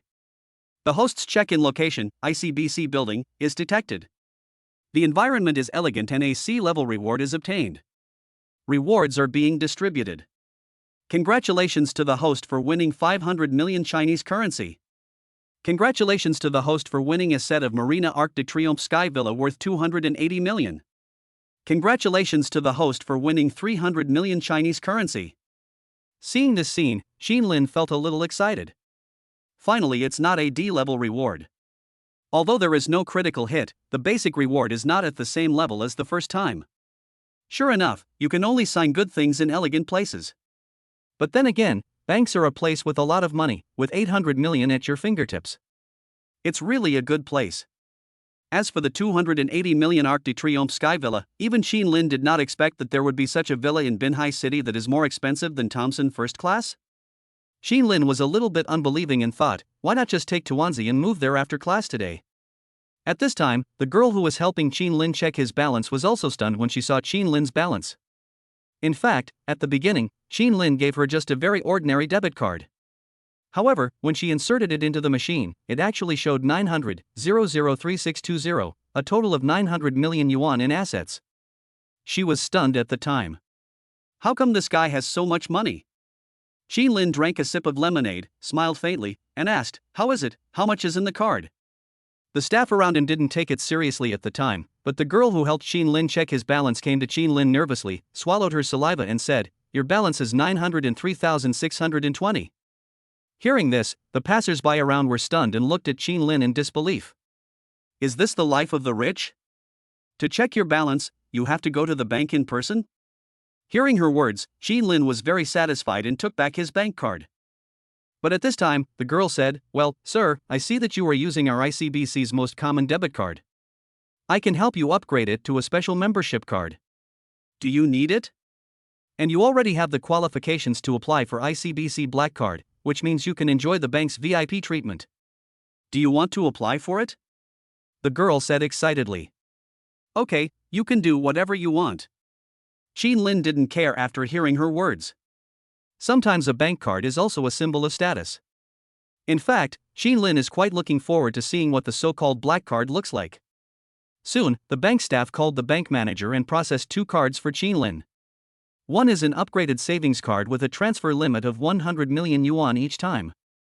Another thing that disappointed Qin Lin was that it was just an ICBC black card, which allowed free spending within a limit of 1 billion yuan, and had a dedicated customer service secretary, allowing him to enjoy the ICBC's top treatment. Although the treatment is the same, it is still far from the legendary Centurion Black Card.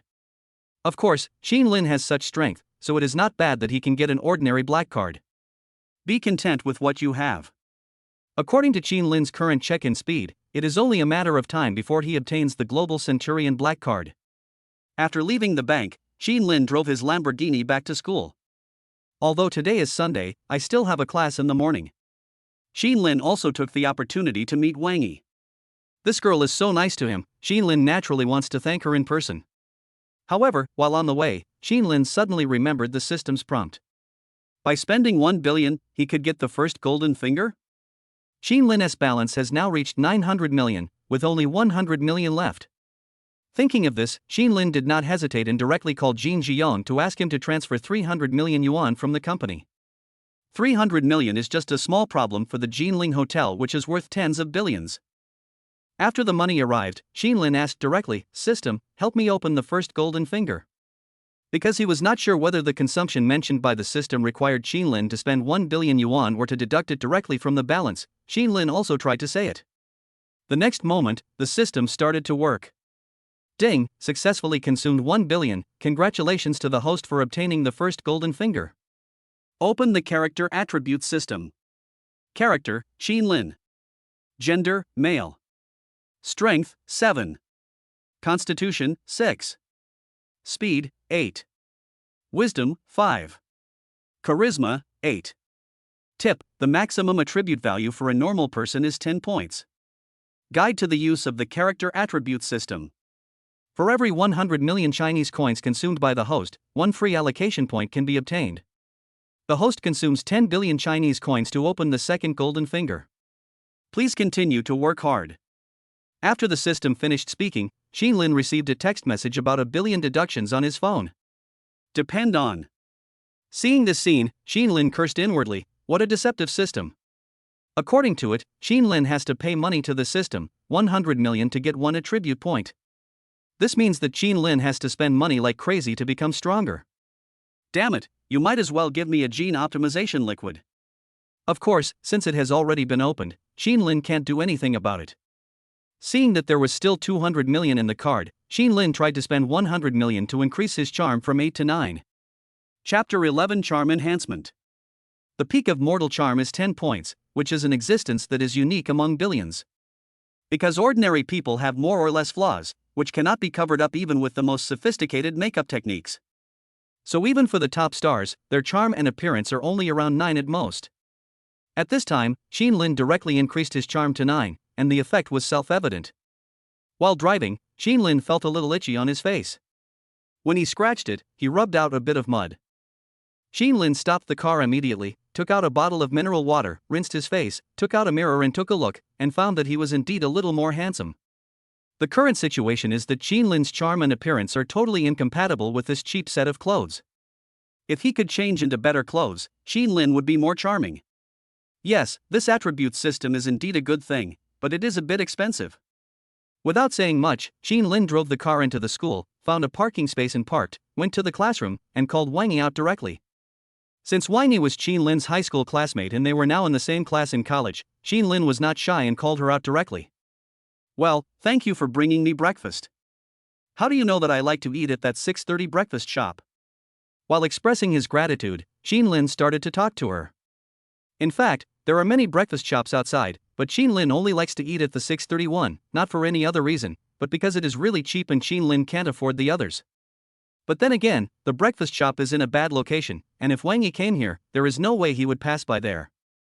Obviously, most of the time, Wang Yi was by Qin Lin's side, silently observing Qin Lin's diet and daily life. Even though it feels a little scary, it's an act of love. In fact, no matter what happened that day, Qin Lin's mood would become better after obtaining the system. But somehow, Qin Lin felt that Wang Yi brought him good luck.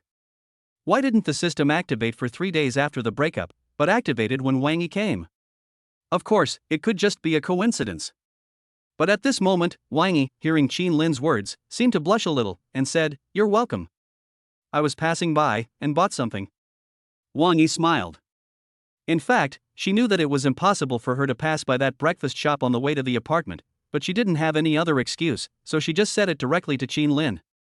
The counselor asked me to go to the office, so I left.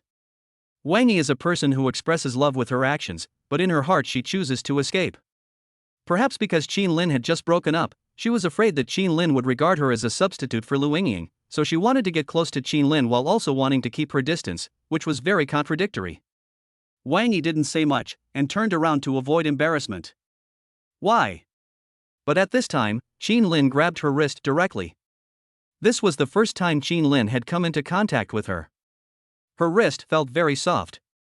Although she was dressed simply, when she looked back, Qin Lin saw her unique beauty. What's wrong? Wang Yi said strangely. Of course, at this moment, when Qin Lin held her hand, her heartbeat began to accelerate. How about I treat you to a meal or a cup of milk tea tonight as a thank you, okay? Qin Lin knew her character and knew that she didn't dare to express herself, so Qin Lin no longer forced her and proposed a date. But surprisingly, Wang Yi agreed directly. Of course, Qin Lin also expected her to agree. After Wang Yi left, he hid behind the door and peeked, and was very surprised that Chen Ziyu stood up. He was also one of Wang Yi's suitors, so when he saw Qin Lin actually took the initiative to ask Wang Yi out, he was very unhappy. Damn it, I've failed so many times.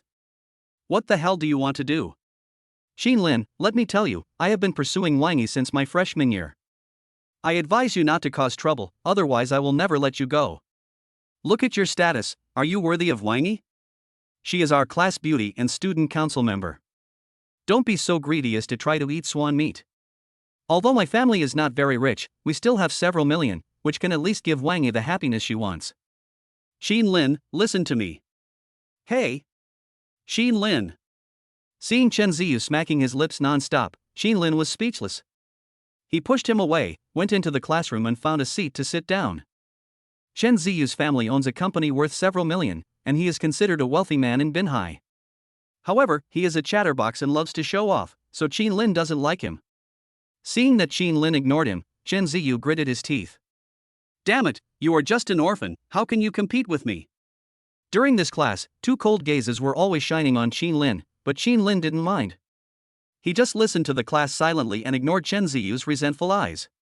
After class, the female monitor came to the podium and asked everyone not to leave.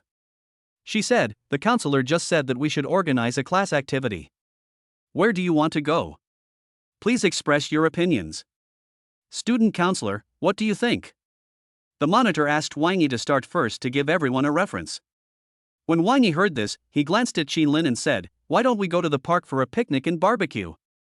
In fact, it didn't matter to her whether they got together or not, but considering that she had just broken up with Xin Lin, she must be feeling very uncomfortable. Wang Yi thought that he could take this opportunity to let Xin Lin relax. At this time, because Wang Yi was a girl and was pretty, she instantly gained the recognition of many boys. Good. I think it's possible. I object. But at this time, Chen Ziyu stretched out his hand and objected. Because just now, when Chen Ziyu saw Wang Yi talking about going to the park for a barbecue, he glanced at Xin Lin. That concerned look simply triggered Chen Ziyu's inner jealousy. At that time, Chen Ziyu felt that the two of them must be planning some secret date in private, so Chen Ziyu naturally couldn't let them succeed at this moment. Let's go to the buffet. I think it's boring to have a barbecue outside on such a hot day. It's more comfortable to be able to enjoy the air conditioning in a restaurant than to be exposed to the sun outside, right? In Chen Ziyu's opinion, if they went to the park, there would be a lot of room for them to play. If he didn't keep an eye on Xin Lin, he couldn't even imagine what kind of beastly thing Xin Lin would do to Wang Yi. But it was different in the restaurant. The space was small, and there was no limit on the amount of alcohol. Everything was under his control. He could even take the opportunity to get closer to Wang Yi. At this point, Chen Ziyu's idea was immediately recognized by most of the girls. Although the girls don't eat much, they would rather stay in the air-conditioned room than bask in the sun. However, Wang Yi frowned when he heard what Chen Ziyu said, and retorted, "The self-service is too expensive. There are many poor students in the class. It's better not to go." Chapter 12. This business has to be done. Wang Yi knew Xin Lin's identity.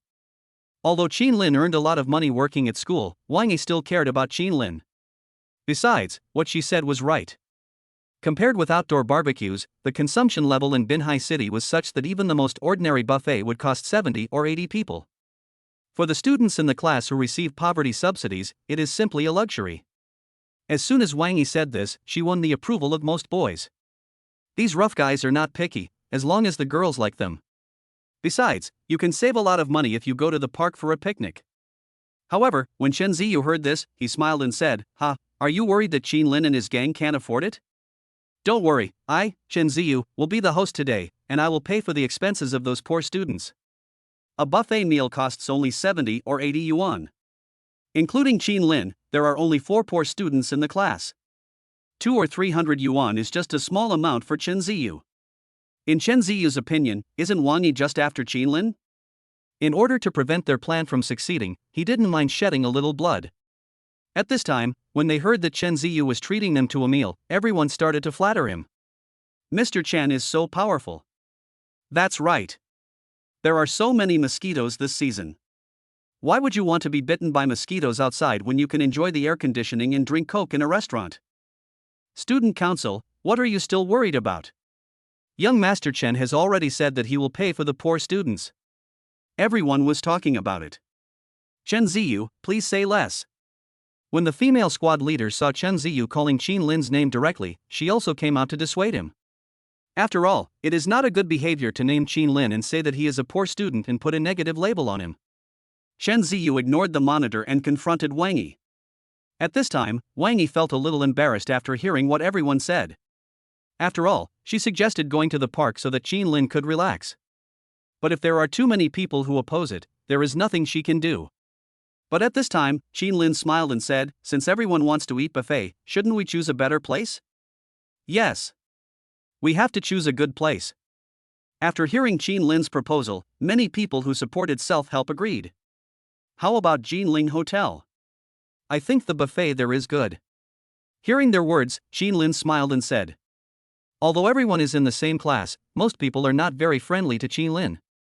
The reason is simple: Qin Lin is an orphan and a poor student. So at this moment, Qin Lin didn't bother to be polite with them. Under normal circumstances, Qin Lin would definitely not suggest Jinling Hotel, after all, it is really expensive. But now, I'm the boss, and there are so many people in a class. Wouldn't it be stupid not to do business? Qin Lin, you are deliberately trying to stir up trouble, right? Do you know how expensive the Jinling Hotel is?" When Chen Ziyu heard Qin Lin's proposal, his face turned dark and he retorted.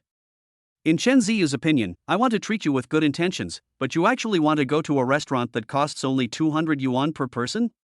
There were 4 poor students, and each of them got 200 yuan, plus he himself, the total was 1,000 yuan. Damn it! Qin Lin is deliberately picking on me, right? Thinking of this, Chen Ziyu felt a little painful.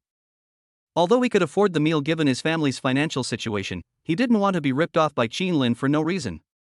Everyone present couldn't help but roll their eyes after hearing this, thinking that Qin Lin's proposal was totally out of line. But at this time, seeing everyone talking about it, Qin Lin smiled and said, "So are we going to have a buffet or a picnic? Give me some definite information. Besides, we've been in the same class for so many years and are about to graduate. It's not too much to go to Jinling Hotel for a good meal together, right?" There is nothing wrong with what Qin Lin said.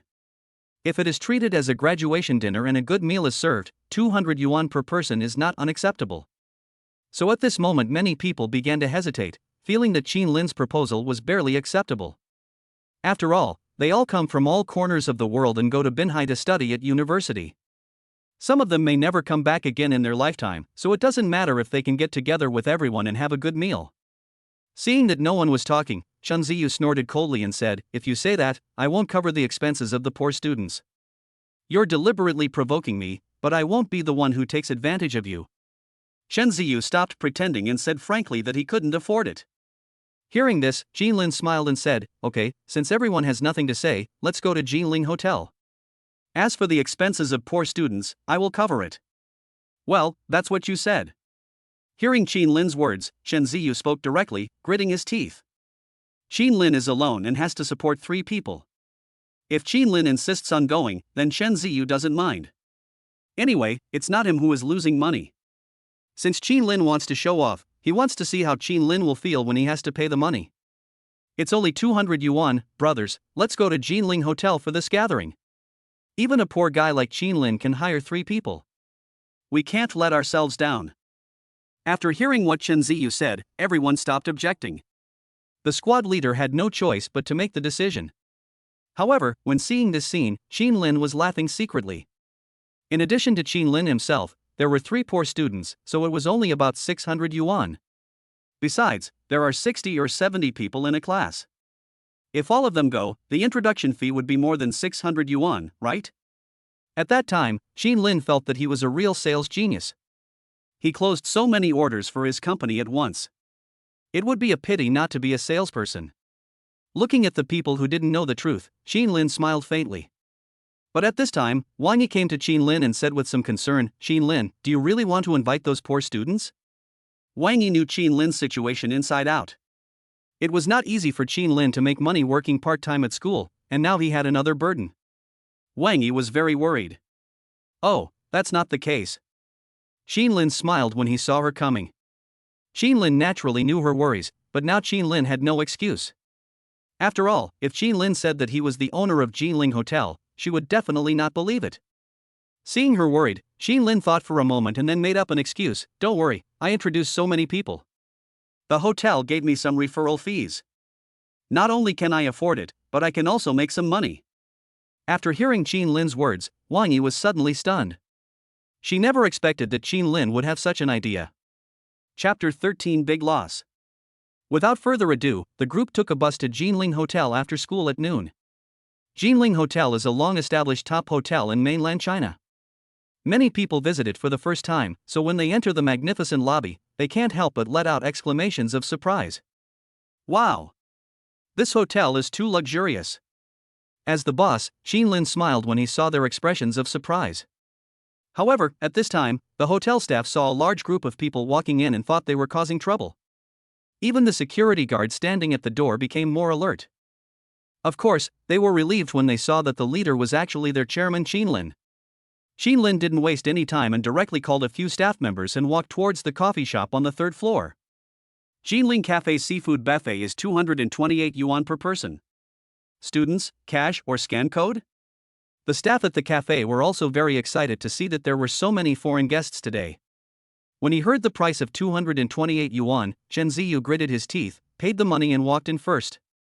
Jinlin was not in a hurry and asked Wang Yi and several poor students to wait on the side. 1/3 of the shares were sold on the spot, but at this moment, a cry of surprise suddenly sounded, and a sentence came. Hey, I suddenly realized that buying tickets on Meituan is 30 yuan cheaper than on site, only 198 yuan. The man said excitedly, as if he had found some treasure. What?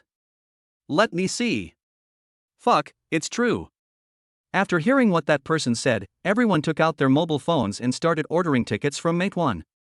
Damn, what a loss. However, those who went in first with Chen Ziyu found that booking tickets via mobile phone was 30 yuan cheaper than booking on site, and they were also very depressed.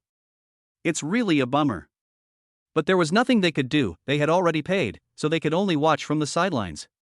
Soon, almost everyone bought tickets to enter the coffee shop, leaving only Jinlin and his group. At this time, Chen Ziyu came out to watch the joke and said, "Why, Jinlin, why don't you pay the money? You guys don't want to stand outside and watch us eat, do you?" Chen Ziyu said mockingly that he just wanted to see Jinlin feel the pain of paying the money.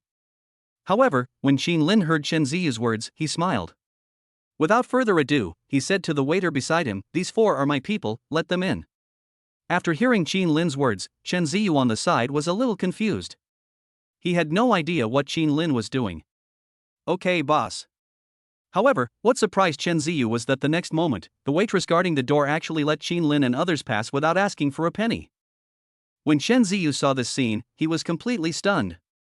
Seeing the expression on his face, Jinlin smiled and said, "What are you looking at? Come in and eat." This Chen Ziyu is also a fool, he still can't see the truth. Jinlin didn't bother to pay attention to him and took Wang Yi and others to a table for 6 and sat down. As for asking Jinlin to pay for the meal, that didn't happen. In fact, for hotel buffets, the daily food costs are fixed, and it doesn't matter if there is one more or one less person. What's more, Jinlin is the owner of the hotel, so it's no problem for him to eat and drink for free every day. Of course, Jinlin would not tell Chen Ziyu about these things. At this time, Wang Yi saw that Jinlin really brought them in without spending a penny. Wang Yi was very excited and felt that Jinlin was really amazing. "Okay, Jinlin, you are not colluding with the hotel. You've tricked our entire class into coming here. You're amazing." Chen Ziyu chased after him without giving up and said to Jinlin in great confusion. Because in his opinion, Jinlin had no chance of getting a free bill unless he colluded with the hotel. "You can think whatever you want. I didn't force you to come. Aren't we all very happy now?" Jinlin smiled and didn't argue with Chen Ziyu. When everyone present saw the hotel's wide variety of food, such as tomahawk steak, cheese-baked lobster, and golden crab, they jumped up and down with excitement, directly exposing their inexperienced appearance. Although it is a bit expensive, it is still interesting to come to this kind of restaurant. Go get something to eat. What are you all sitting for? Looking at the shy poor students in front of him, Jinlin smiled helplessly. In fact, many years ago, Jinlin was as inferior as them, but Jinlin was more miserable than them, as he was born in an orphanage. Because he has no money, Jinlin knows how to struggle better than them. Although Jinlin is also a poor student, he lives better than them. They probably haven't been to such a good restaurant before, so if they don't have a big meal now, wouldn't it be a waste of Jinlin's kindness? Jinlin didn't hesitate to take a few plates of food back to his seat and started to wolf them down. Although Jinlin is very rich now, it does not hinder Jinlin's love for food. But after a while, a male waiter in a formal suit suddenly came to Jinlin with a bottle of wine, put it down, and said, Mr. Chin, this is a bottle of Romane Conti from 1993, a gift from our hotel's vice president. The waiter bowed to Chin Lin, then helped Chin Lin open the Romane Conti and poured Chin Lin a glass. Seeing the red wine in the glass, Chin Lin was also stunned. In fact, Chin Lin did not expect that the vice president of the hotel would actually want to get closer to him at this time. Although Chin Lin didn't know the value of this Romane Conti, it was still worth more than 100,000 yuan. It was quite luxurious that the vice president gave it to him directly. But Chin Lin was also wondering at the time, how could this vice president have so much money to get Romane Conti? Thinking of this, Chin Lin called the waiter over and asked in a low voice, "Where did this wine come from? Could your vice president also embezzle public funds like Yuan Pang?" The waiter was a little embarrassed when he heard Chin Lin's words, but he still knew some inside information, so he said, Mr. Chin is joking. In addition to operating the service industry, our Jinling Hotel also attracts connections from all walks of life. Many people give expensive wines as gifts in order to establish connections. Unlike other hotels, Jinling Hotel does have a considerable influence in society. However, it is normal that Chin Lin doesn't know some of the business since it is his first time taking over.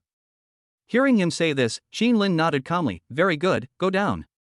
Since it was given by someone else, Chin Lin has no objection. If the vice president of this hotel used the hotel's own liquor worth more than 100,000 yuan to honor himself, Chin Lin would definitely kill him. The waiter left, and the people present, including Chen Ziyu, were stunned when they heard that it was Romane Conti.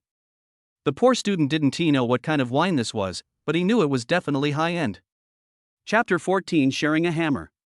But Chen Ziyu is different. He comes from a middle-class family with a net worth of several million. He has heard of Romane Conti that costs hundreds of thousands or even millions. When he saw Chin Lin being given a whole bottle, he was stunned. Damn, isn't Chin Lin a poor loser? How could someone give him such expensive wine? The most annoying thing is, damn, it doesn't seem appropriate to drink such expensive wine while eating at a buffet, right? Of course, since it was the first time he had seen this kind of wine, he also wanted to try it, so he said to Chin Lin, "Hey, Chin Lin, you said that since we are sitting together now, we should share good things, right?" Chin Lin, hearing what he said, frowned and said, "Sharing a hammer, who will join you? If you want to drink, it's 3,000 yuan a pop. It's up to you." Chin Lin wasn't polite either. The bottle of Romane Conti in my hand is worth at least 100,000 yuan. At most, one bottle can be poured into a dozen glasses, which means that one glass of wine is worth 10,000 yuan. Chin Lin gave him a small sip, and it's not too much to charge him 3,000 yuan, right? You. When Chen Ziyu heard Chin Lin's words, he became depressed, but he couldn't do anything about Chin Lin. Chin Lin was not polite either. He poured a glass for Wang Yi and others, but not for Chen Ziyu, and asked him to watch on the side. "Oh my god, Chin Lin, you're going too far." Chen Ziyu was speechless. In the end, Chen Ziyu was so greedy that he really gave Chin Lin several thousand yuan. Chin Lin was also happy. After all, it was a waste not to make such a small amount of money. Even the wine did not belong to Chin Lin. Wang Yi took a sip and felt that the taste was truly rare in the world. Of course, she was also a little surprised and asked Chin Lin, what's going on? Why did others give you such good wine? Wang Yi actually didn't know much about Romane Conti, but she could feel the difference of this red wine after just one sip, so she thought that this wine must be expensive. And someone actually sent such good wine to Chin Lin just now, so of course she was suspicious. Hearing her say this, Chin Lin looked at everyone and stopped pretending. He said directly, "Actually, I am the owner of this hotel. Do you believe it?"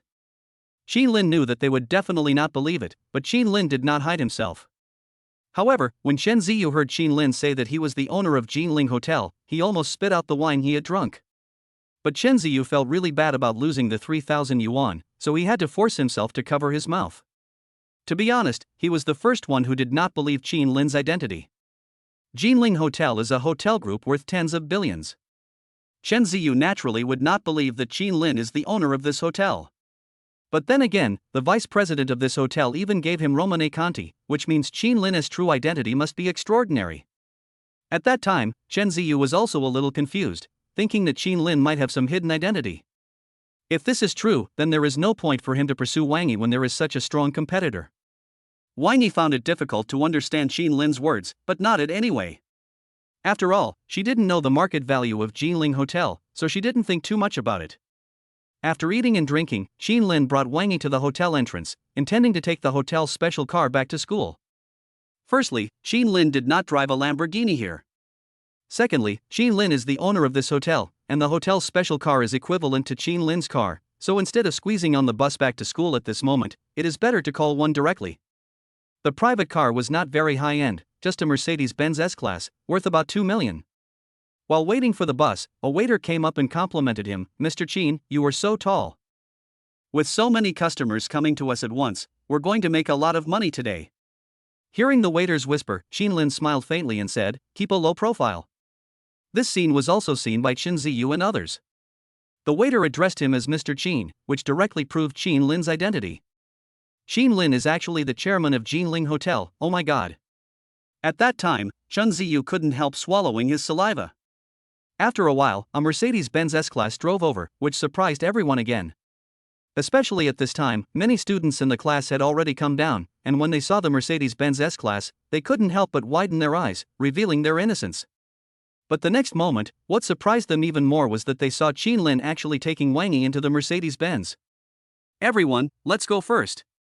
Qin Lin grinned and got into the car with Wang Yi in front of everyone. Qin Lin was impressed by this wave. The whole class looked at Qin Lin with their eyes wide open. What the hell is going on? When did Qin Lin become so rich? Although it was a special car rented by the hotel, everyone was still very envious. After all, it was really luxurious. At this time, seeing Qin Lin bringing goddess Wang Yi into the car, many boys were so jealous that they vomited blood and said, "Don't you know? Just now, Qin Lin and his friends didn't even have to pay for their meal. I was wondering if he was trying to trick us and deliberately brought us to this kind of restaurant to earn a commission." Fuck, Qin Lin is such a ruthless guy. When he gets ruthless, he even betrays the whole class. I give up. $200 for a meal is gone just like that. But this buffet is really good. If it were any other place, the best you'd get would be overnight crayfish. Listening to everyone talking there, Chen Ziyu felt a little depressed. Because he already knew Qin Lin's true identity. In his opinion, these people were simply a bunch of idiots who were sold out and still helped others count the money. Qin Lin is the owner of this hotel. Does he still care about this introduction fee? In Chen Ziyu's opinion, these people are too naive. On the other side, Qin Lin and Wang Yi quickly returned to school. I have to say that this $2 million car was indeed comfortable, and when they arrived at the destination, they climbed out reluctantly. "Qin Lin, thank you." Wang Yi expressed her gratitude for the meal. Qin Lin smiled and didn't say much, but directly reminded, "Don't forget, I will treat you to dinner tonight." For Qin Lin, since it was agreed upon, it would not change. He said he would treat her to a meal, so a buffet could not replace it. Wang Yi didn't say much, just nodded and walked towards the school. After saying goodbye to the driver, Qin Lin returned to his apartment. Meow. When Tuanzi saw his master coming back, he came up to him with a somewhat aggrieved look on his face. The room was a bit messy and small, and it was a bit scary for the pet to stay here alone. This is a cat worth more than 100,000 yuan, and Qin Lin is very careless to leave it in this low-rent housing. Seeing Tuanzi coming out to greet him, Qin Lin smiled and picked it up. It would be fine if I was alone here, but now I have a cat with me, and it is really not safe in this apartment. Maybe I should consider changing houses. Chapter 15. No, I have a car. Thinking of the seaside Arc de Triomphe sky villa that he had obtained by signing in this morning, Qin Lin didn't wait any longer and planned to move out with Tuanzi today. After all, why squeeze into such a small apartment when you can live in a big villa? Qin Lin was also looking forward to seeing what this legendary villa worth 280 million yuan would look like.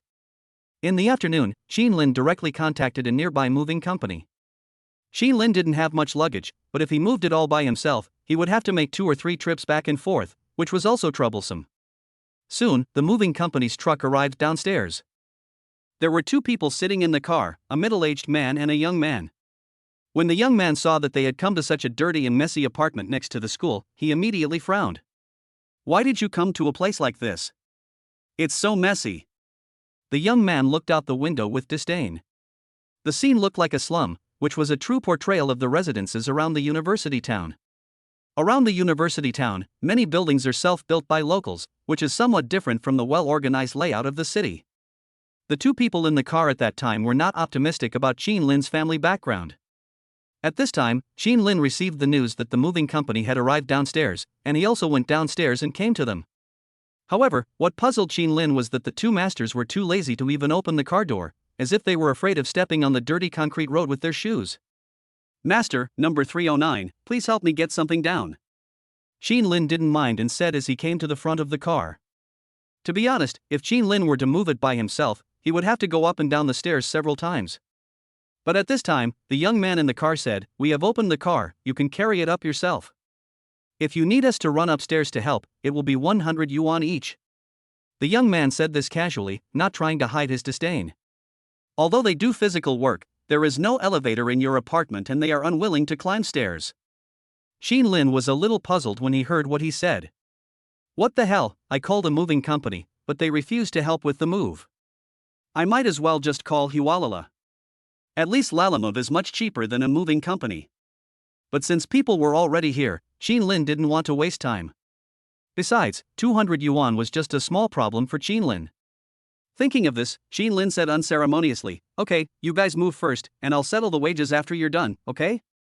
After hearing Qin Lin's words, the two men reluctantly accepted it and started to get out of the car to help Qin Lin move things. Qin Lin has lived in this apartment for several years and has quite a lot of personal belongings. The snakeskin bags alone can fill 2 large bags, not to mention the large number of things he bought for Tuanzi. Several people put the luggage in the car, and Qin Lin put Tuanzi into the pet backpack and carried it casually.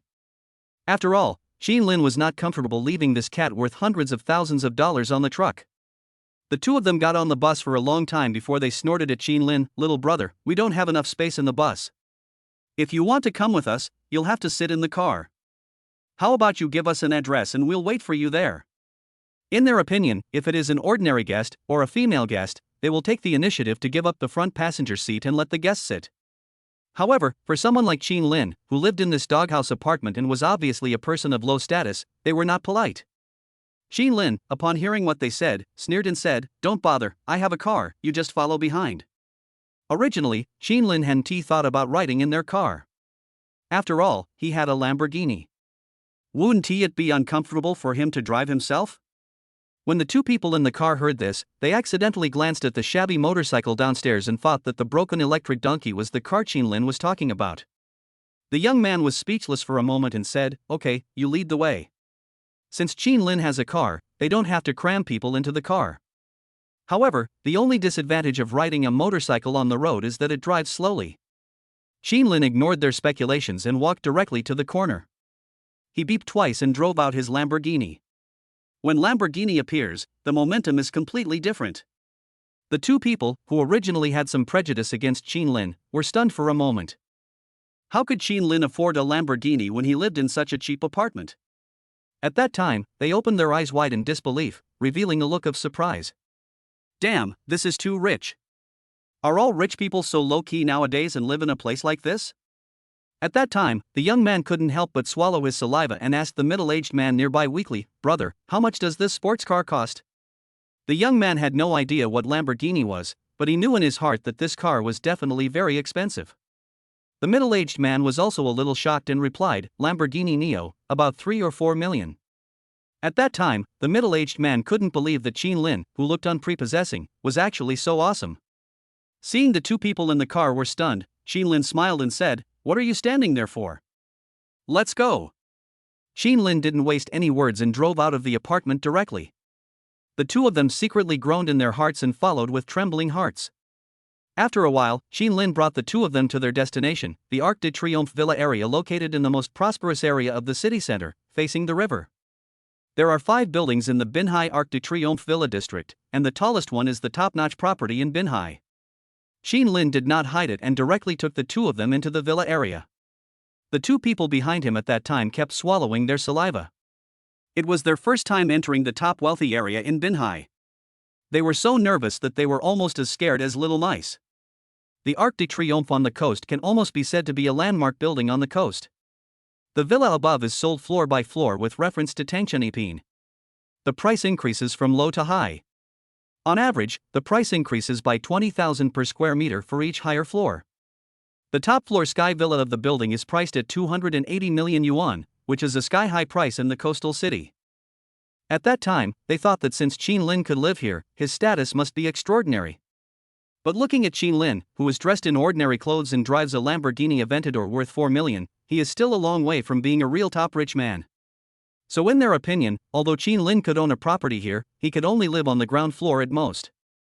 Qin Lin didn't say much.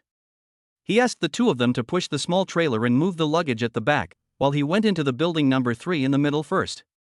In this kind of top-notch wealthy coastal area, it is not easy for ordinary people to open a property management company here. Qin Lin entered the building. In the lobby there was a receptionist in a gorgeous suit and a security guard in a flashy combat uniform. Seeing Qin Lin coming, the two people at the front desk were stunned for a moment, but the man quickly reacted and said, "Welcome, good afternoon, Mr. Qin. Here are your keys." As he spoke, the man at the front desk enthusiastically handed over Qin Lin's room card and key. Chapter 16 Arc de Triomphe 3. Before Qin Lin arrived, when they received the news that the Sky Villa had been bought, all the employees of the Marina Bay Arc had memorized Qin Lin's information by heart. The purpose is to make Qin Lin feel like he is at home when he arrives. This is the strength of top property companies. Seeing their enthusiasm, Qin Lin felt very comfortable. He took the key, nodded slightly, and led the two people behind him into the elevator. Seeing the polite look of the front desk clerk, the two people from the moving company behind them couldn't help swallowing their saliva again. Is this the life of the rich? They were also very envious. Entering the elevator, Qin Lin glanced at the room card, which showed the 13th floor. The building has 13 floors at its highest. Of course, for a super villa like this, each floor is almost as high as 3 floors of an ordinary office building. Qin Lin didn't hesitate and swiped his card, and the elevator started. The elevator was very luxurious, and the two people from the moving company came in and were silent for several seconds. However, when they saw Qin Lin swiping his card and it showed the highest 13th floor, their hearts skipped a beat and they were very surprised. 13th floor. Qin Lin lives on the 13th floor, and this building only has 13 floors at the highest.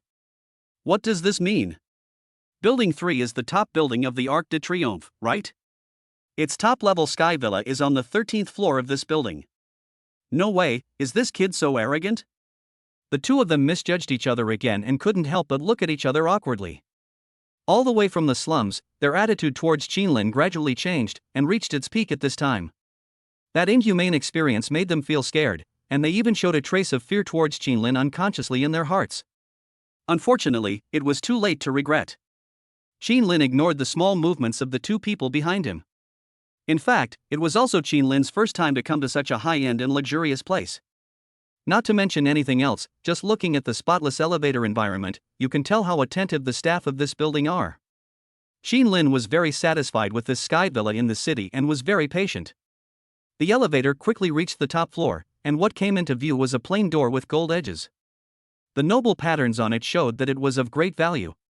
Seeing this scene, the two people behind him gasped again. Qin Lin didn't hesitate and swiped his card to open the door.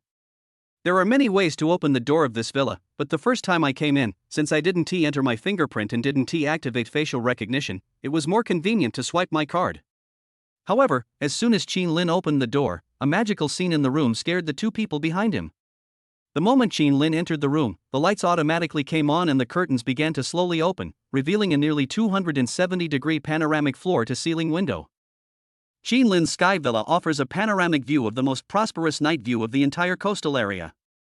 Looking at the luxurious scene in the villa, the two people behind him kept swallowing their saliva, with excitement shining in their eyes. Damn, so this is the villa worth 280 million? This is too luxurious. It's like living in the clouds. They didn't dare to speak, for fear of exposing their inexperienced appearance in front of Qin Lin. At this time, Qin Lin just glanced at the scenery of the villa, then turned around and said, "Yes, this is your wages, and there is also a 200 yuan transportation fee. Put your things down, you can go now." Qin Lin naturally had no need to be polite to the two of them. After hearing Qin Lin's words, the two felt helpless and disappointed. They had originally wanted to take the opportunity to visit, but they didn't expect Qin Lin to directly order them to leave. There was nothing they could do. But then again, I didn't expect this guy to be so arrogant.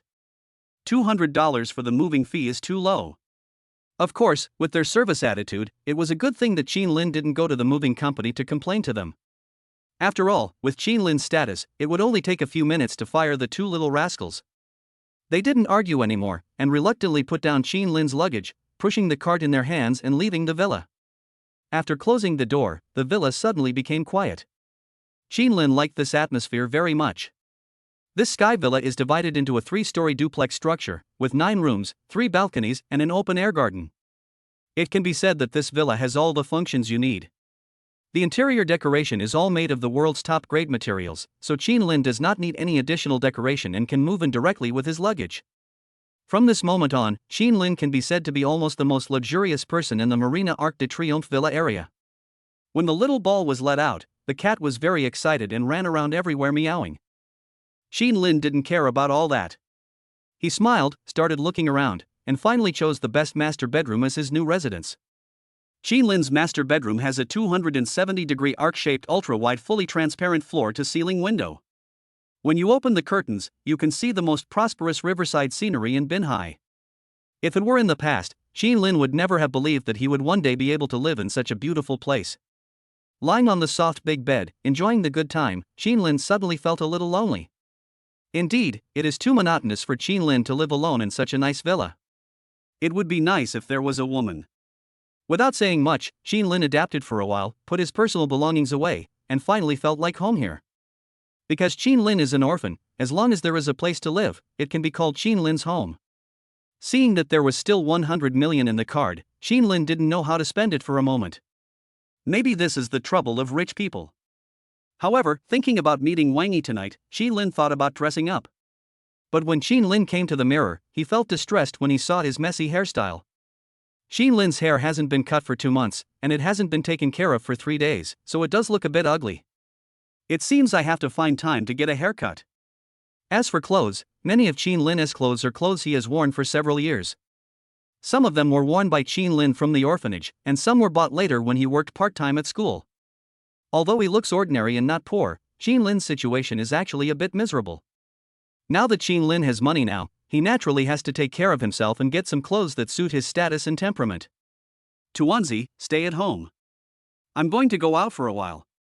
Thinking about this, Qin Lin teased the little girl for a while, then stood up and planned to get a haircut first. But at this moment, Qin Lin's cell phone rang. It was a call from the orphanage. Orphanages usually stop caring about orphans once they reach the age of 18 and leave them to fend for themselves.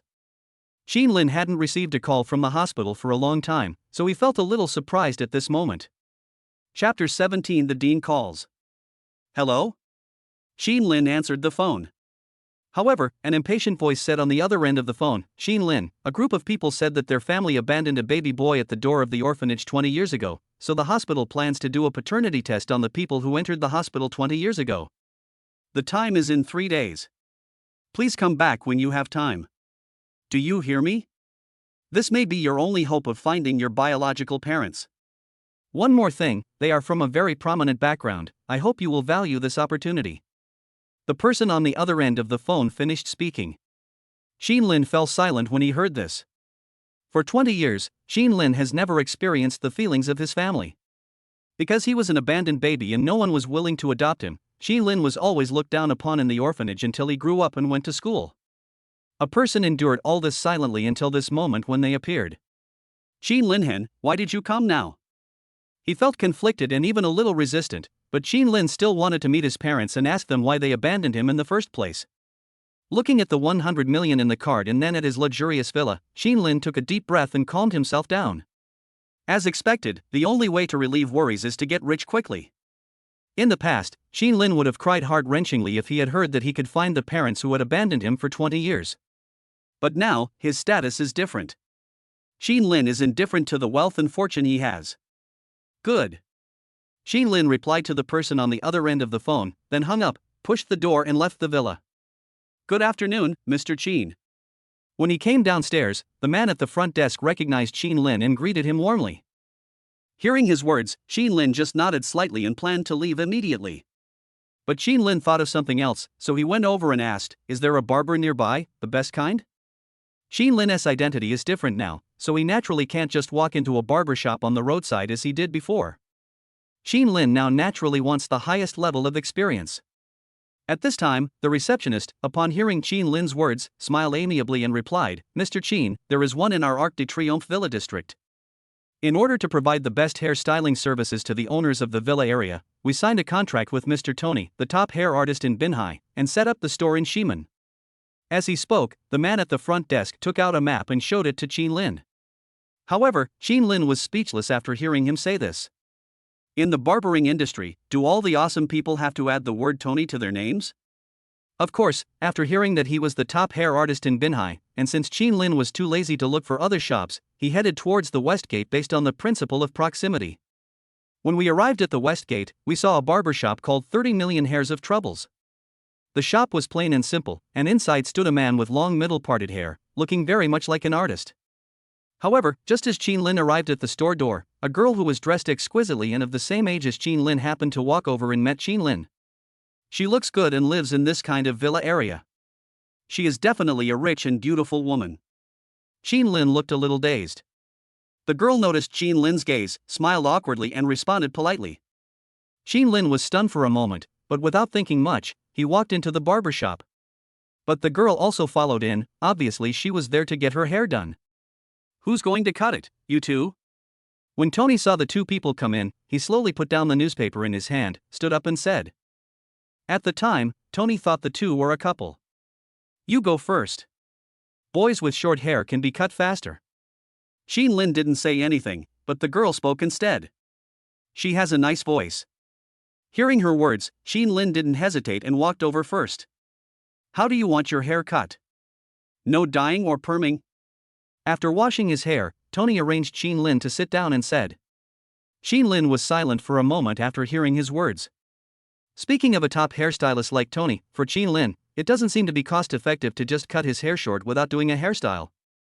After all, if you just want to cut your hair short at a roadside barbershop, the results achieved by a barber who charges a few $100 and a barber who charges $12 are actually similar. If it is a flat head, then the haircuts made by barbershops all over the city are as standard as those made on an assembly line. After thinking for a while, Qin Lin said, I want to change my hairstyle. Can you help me make it look more handsome? No need to be too ostentatious, just be consistent with your status. Qin Lin said casually. In fact, Qin Lin didn't know what hairstyle he should get, but the first point was that the hairstyle should naturally be suitable for his identity. Hearing Qin Lin's request, Tony did not hesitate and directly used his flying scissors skills. The scissors in Tony's hands were like a dancing butterfly, and the technique was simply superb. Binhai's #1 hairstylist is indeed worthy of its reputation. After a while, Qin Lin's hairstyle was done, and Tony said to Qin Lin, Boss Qin, the hairstyle you wanted for $1 billion fortune has been cut. Do you think it's too much or too little? Qin Lin just asked for a haircut that suits his status. Tony didn't know how much Qin Lin was worth, so he simply cut his hair into the style of a billionaire. At this moment, Qin Lin was also stunned when he saw how handsome he was in the mirror. It was the first time that Qin Lin saw a billionaire's hairstyle. Adding on his own appearance, which was already 9 points, he was so handsome that Qin Lin was naturally satisfied. Not more, not less, just right. You should cut my hair like this from now on. Qin Lin fixed his hair and nodded. Although Qin Lin wanted to keep a low profile, this hairstyle was indeed good for a man with a net worth of $1 billion, and Qin Lin didn't care too much about it. The girl who was sitting nearby and watching this scene was instantly stunned by Qin Lin's handsomeness. However, when she heard Tony say that this was the hairstyle of a billionaire, she couldn't help but chuckle and found it quite interesting. After getting his hair cut, Qin Lin felt much more refreshed. Without thinking too much, I paid and left. The haircut was just a small episode. The current situation is that Qin Lin has a hairstyle, but the clothes he wears are still too ordinary and do not fully reflect the effect of Qin Lin's 9-point appearance. Thinking about his date with Wang Yi tonight, Qin Lin decided to go to the shopping mall while there was still time and buy himself some suitable clothes. After all, I'm rich now, and I can't be laughed at for wearing shabby clothes. The Binhai Arc de Triomphe is located in the city center, so when Qin Lin walks out of the villa area, he is in the most prosperous business district of Binhai, which is very convenient. Arriving at the business district, Qin Lin went straight to Guamao without any hesitation. For Qin Lin, who currently has a huge sum of 100 million yuan in his hands, any trendy brand is a piece of cake. Chapter 18, The Sudden Appearance of Qin Taheo. For Qin Lin, a poor student, brand names were something he could not even think about. As for now, just buy it. Qin Lin didn't waste any time and went straight into the trendy brand store. When he saw something he liked, he bought 2 sets. As for the price, Qin Lin didn't even look at it. Wrap up! Wrap up! Although Qin Lin was dressed in ordinary clothes, the waiters in the store were very excited to see him being so generous and began to entertain him warmly. Qin Lin thought that since his life had undergone tremendous changes, the clothes he wore must naturally keep up. As for trendy brands, let us buy 10 or 8 sets first. After suffering for more than 20 years, it's not too much to be a little nicer to yourself. However, at this time, 2 boys came to the Guamao fashion brand store and happened to run into Qin Lin, who was shopping crazily. The 2 of them were classmates at Qin Lin University. They had just finished eating at Jinling Hotel and planned to go for a walk in the city. They couldn't help but frown when they saw Qin Lin buying things crazily. Qin Lin was a well-known poor student in the class, and coupled with the Jinling Hotel incident, everyone in the class had a deep impression of Qin Lin. And he is an orphan. How can he be so rich now that he can come to Guamao to buy so many things? Thinking of this, the 2 were very puzzled and came directly to Qin Lin. Qin Lin noticed the 2 of them, but smiled and ignored them. These people usually look down on him, so Qin Lin doesn't bother to have anything to do with them. If they met on the road, Qin Lin would not talk to them and make himself bored. However, seeing that Qin Lin ignored them, one of them said unhappily, "Hey, Qin Lin, you are awesome to spend money in a place like this. Could it be that he tricked us into going to Jinling Hotel and made a lot of money from the referral fee?" Many people were unhappy with Qin Lin when they saw him leaving in the hotel's Mercedes-Benz S-Class with Goddess Wangi. It was also rumored that Qin Lin proposed to go to Jinling Hotel for dinner, probably to earn the introduction fee. Although they could barely accept 200 yuan per person, they naturally felt resentful when they thought about being cheated by Qin Lin. Seeing Qin Lin being so arrogant and buying such trendy brand clothes, they were so angry that they gritted their teeth. However, Qin Lin grinned when he heard this and said, "Cheating for the referral fee? I didn't force everyone to go to Jinling Hotel, did I? You guys are willing to do this, but you say I'm going to cheat and deceive. Isn't that wrong? Forget it. I'm too lazy to explain to you. You can think whatever you want. I still have a lot of things to buy, so I won't entertain you." After Qin Lin finished speaking, he did not hesitate and started wandering around again, buying 2 sets of clothes. You. Seeing that Qin Lin was like a dead pig that was not afraid of boiling water, the 2 were speechless. I wonder how there can be such a crappy thing in the world. They are really like dumb people eating bitter herbs, unable to express their pain. But the next moment, something unexpected happened to them. A shopping guide came to Qin Lin with a shopping cart full of goods and said, "Mr. Qin, you bought so much. Do you need us to deliver it to your home? We have delivery services for special customers." Since Qin Lin bought so many things, he must be a special customer of their store. As for the goods that they couldn't take, they could thoughtfully help Qin Lin ship them to his home. At this moment, Qin Lin, hearing what the salesperson said and looking at the shopping cart that was stuffed full, felt a little embarrassed for a moment. Why are there so many? Qin Lin originally thought that buying 8 or 10 sets would be enough, but he couldn't control himself and bought a lot. Sure enough, spending money is really addictive. I never experienced the pleasure of shopping because I was too poor. It's so great to be able to buy so many things now. Please help me deliver these things to the front desk of Arc de Triomphe 3 next door and tell them my name. My name is Qin Lin. Qin Lin was not polite and spoke directly. After all, with so many things, it would be quite difficult for Qin Lin to carry them all onto the Lamborghini by himself. Okay, Mr. Qin. The shopping guide nodded enthusiastically and began to arrange for delivery. This scene was also seen by 2 people not far away.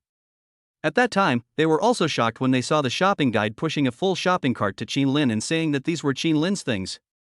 Damn, this is a Guamao fashion brand. A truckload of merchandise must be worth at least tens of thousands, if not hundreds of thousands. How come Qin Lin is so rich? They couldn't believe it. After all, such financial resources could not be achieved simply by earning a little introduction fee. In other words, Qin Lin's true identity is even more terrifying than they imagined. At this time, Qin Lin looked at his 2 classmates who were constantly sobbing and spitting. Qin Lin just smiled, ignored them, and left the clothing store directly. Qin Lin has already bought enough clothes now, and there is no point in staying any longer, so he simply goes to other stores to have a look. After walking around downstairs, Qin Lin found that none of the gold, diamonds, and necklaces caught his eye. Seeing there was a Rolex store downstairs, Qin Lin simply went in to take a look. The two classmates behind him also widened their eyes when they saw Qin Lin actually entered the Rolex watch store. Qin Lin did not expect that there would be two followers behind him. He just simply thought that after all, he was the boss of a multi-billion-dollar enterprise, and it would be inappropriate for him not to have a famous watch. When I saw a Rolex, I went in to take a look. Welcome, sir. I don't know if it's because Qin Lin bought a lot of goods upstairs, but the whole China World Trade Center seems to know Qin Lin's rich identity. So when the Rolex staff saw Qin Lin walk in, they were also very excited. Qin Lin looked at their enthusiastic attitude, nodded, and said nothing more. Instead, he looked around and saw a nice watch. He asked directly, "What kind of watch is this? Take it out and have a look." Qin Lin said casually that going to a famous watch store was like buying vegetables in a vegetable market. Most Rolex watches are gold in color, which may seem a bit tacky, but Qin Lin likes it. "Sir, you have a good eye. This is a limited edition commemorative watch that was just released this season. It's an 18K gold, diamond-encrusted day-date Rolex. The price is $600,000. As he spoke, the salesperson took out a watch and let Qin Lin try it on. Normally, ordinary people are not allowed to even touch a watch worth $600,000, let alone try it on.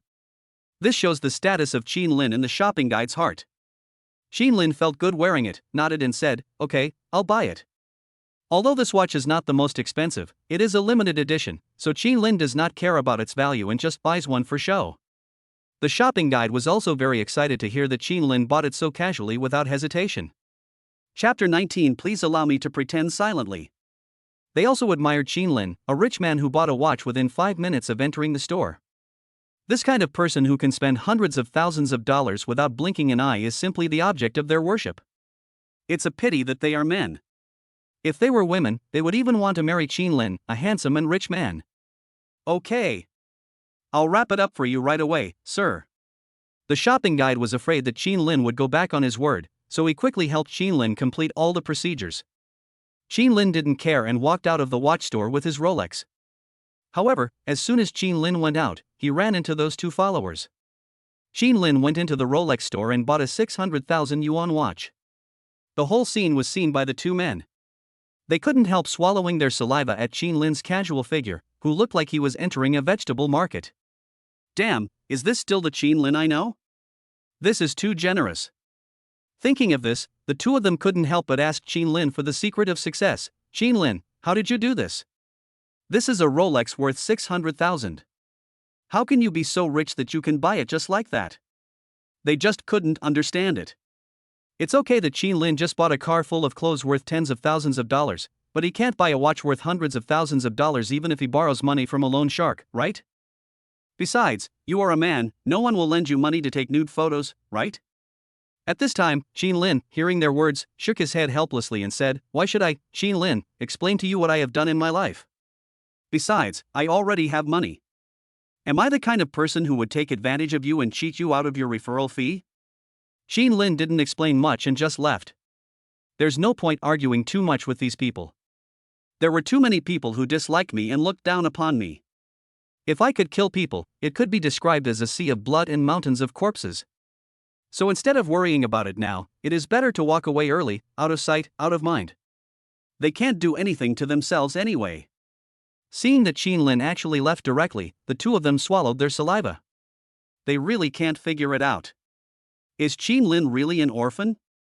How come he has so much money? Have you been pretending to be poor to hide your identity all these years?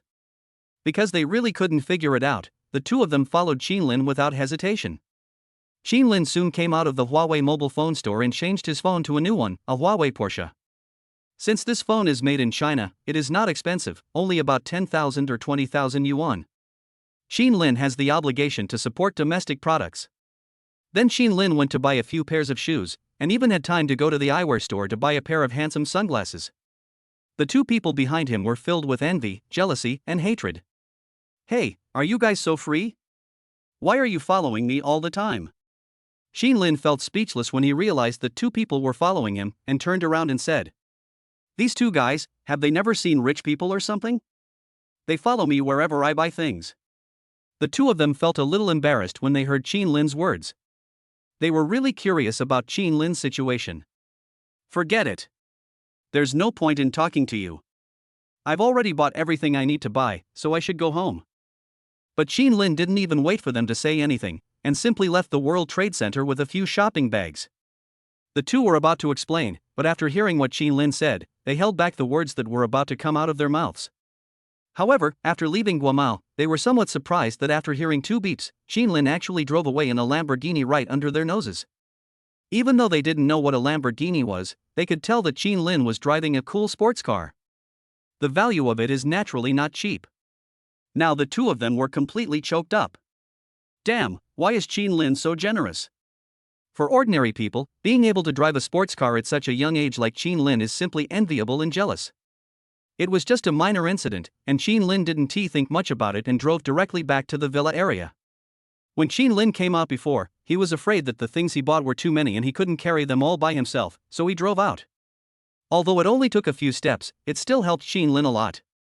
When I got downstairs, the trendy brand clothes had already been delivered to the front desk. At this time, the front desk man Zhu Yongbo was also very excited to see Qin Lin coming back and said, "Mr. Qin, your clothes have arrived. Do you need us to arrange housekeeping to take your clothes up and take care of them?" Zhu Yongbo said enthusiastically. For top properties in the area like theirs, they naturally have a housekeeping company. Qin Lin took a look at the shopping bags that were almost like a mountain, and thought that it would be very tiring to carry them back by himself. It would be great if someone could help at this moment. Thinking of this, Qin Lin said directly, "Okay, you decide on the arrangements." Qin Lin nodded and took the elevator back to his villa. After a while, 3 housekeepers came to Qin Lin's villa pushing a shopping cart. They are not very old, and seem to be still students, and their looks are a bit ordinary. Seeing Qin Lin's luxurious villa, his eyes widened. Qin Lin did not embarrass them and directly ordered, "Help me organize these clothes and put them in the closet." Qin Lin was too lazy to take care of the newly bought clothes, so he simply asked them to help put them in the closet. The girl was very clever and finished the job quickly, then left the villa without even asking for a penny. These service fees seem to be borne by the property management of the villa area, so Qin Lin doesn't have to think so much about it. They can be asked to help with room cleaning, and so Qin Lin doesn't need to hire any extra help. It can be said that the service here is very considerate. After they left, Qin Lin poured some cat food into Xia Chuanzi's food bowl, then went to the cloakroom and began to choose clothes to wear tonight. The trendy men's clothes were all brand new, and Qin Lin was too lazy to wash them, so he just put them on directly. After putting on his clothes and walking in front of the mirror, Qin Lin was very satisfied looking at his almost perfect self in the mirror. "I've got my hairstyle and clothes, and I'm going to go on a date with Wang Yi tonight." Is that enough? Seeing that the time was almost up, Qin Lin drove his Lamborghini directly towards the school. Wang Yi is different from Qin Lin. Wang Yi lives in the school dormitory. The reason why Qin Lin lived in an off-campus apartment before was not because he was rich. On the contrary, some off-campus apartments were cheaper than school accommodation. In addition, Qin Lin needs to make money, so living in an apartment outside is more convenient for Qin Lin. When he arrived at the school gate, Qin Lin sent a message to Wang Yi and waited at the gate. When Qin Lin got off the car to get some fresh air, he saw many students looking at him with envy. Lamborghini is the sports car that many boys and girls desire, so when Qin Lin parked the car at the door, it naturally attracted a lot of attention. Seeing this scene, Qin Lin smiled, took out his sunglasses and put them on. Chapter 20, Making Trouble Again. After a while, Wang Yi hurried over. In order to meet Qin Lin, she even changed into a nice dress. Wang Yi's family background is average, and she doesn't wear any branded clothes, but she has good taste. In addition, she has an outstanding appearance and figure, so she looks particularly beautiful. Of course, she wasn't like this before.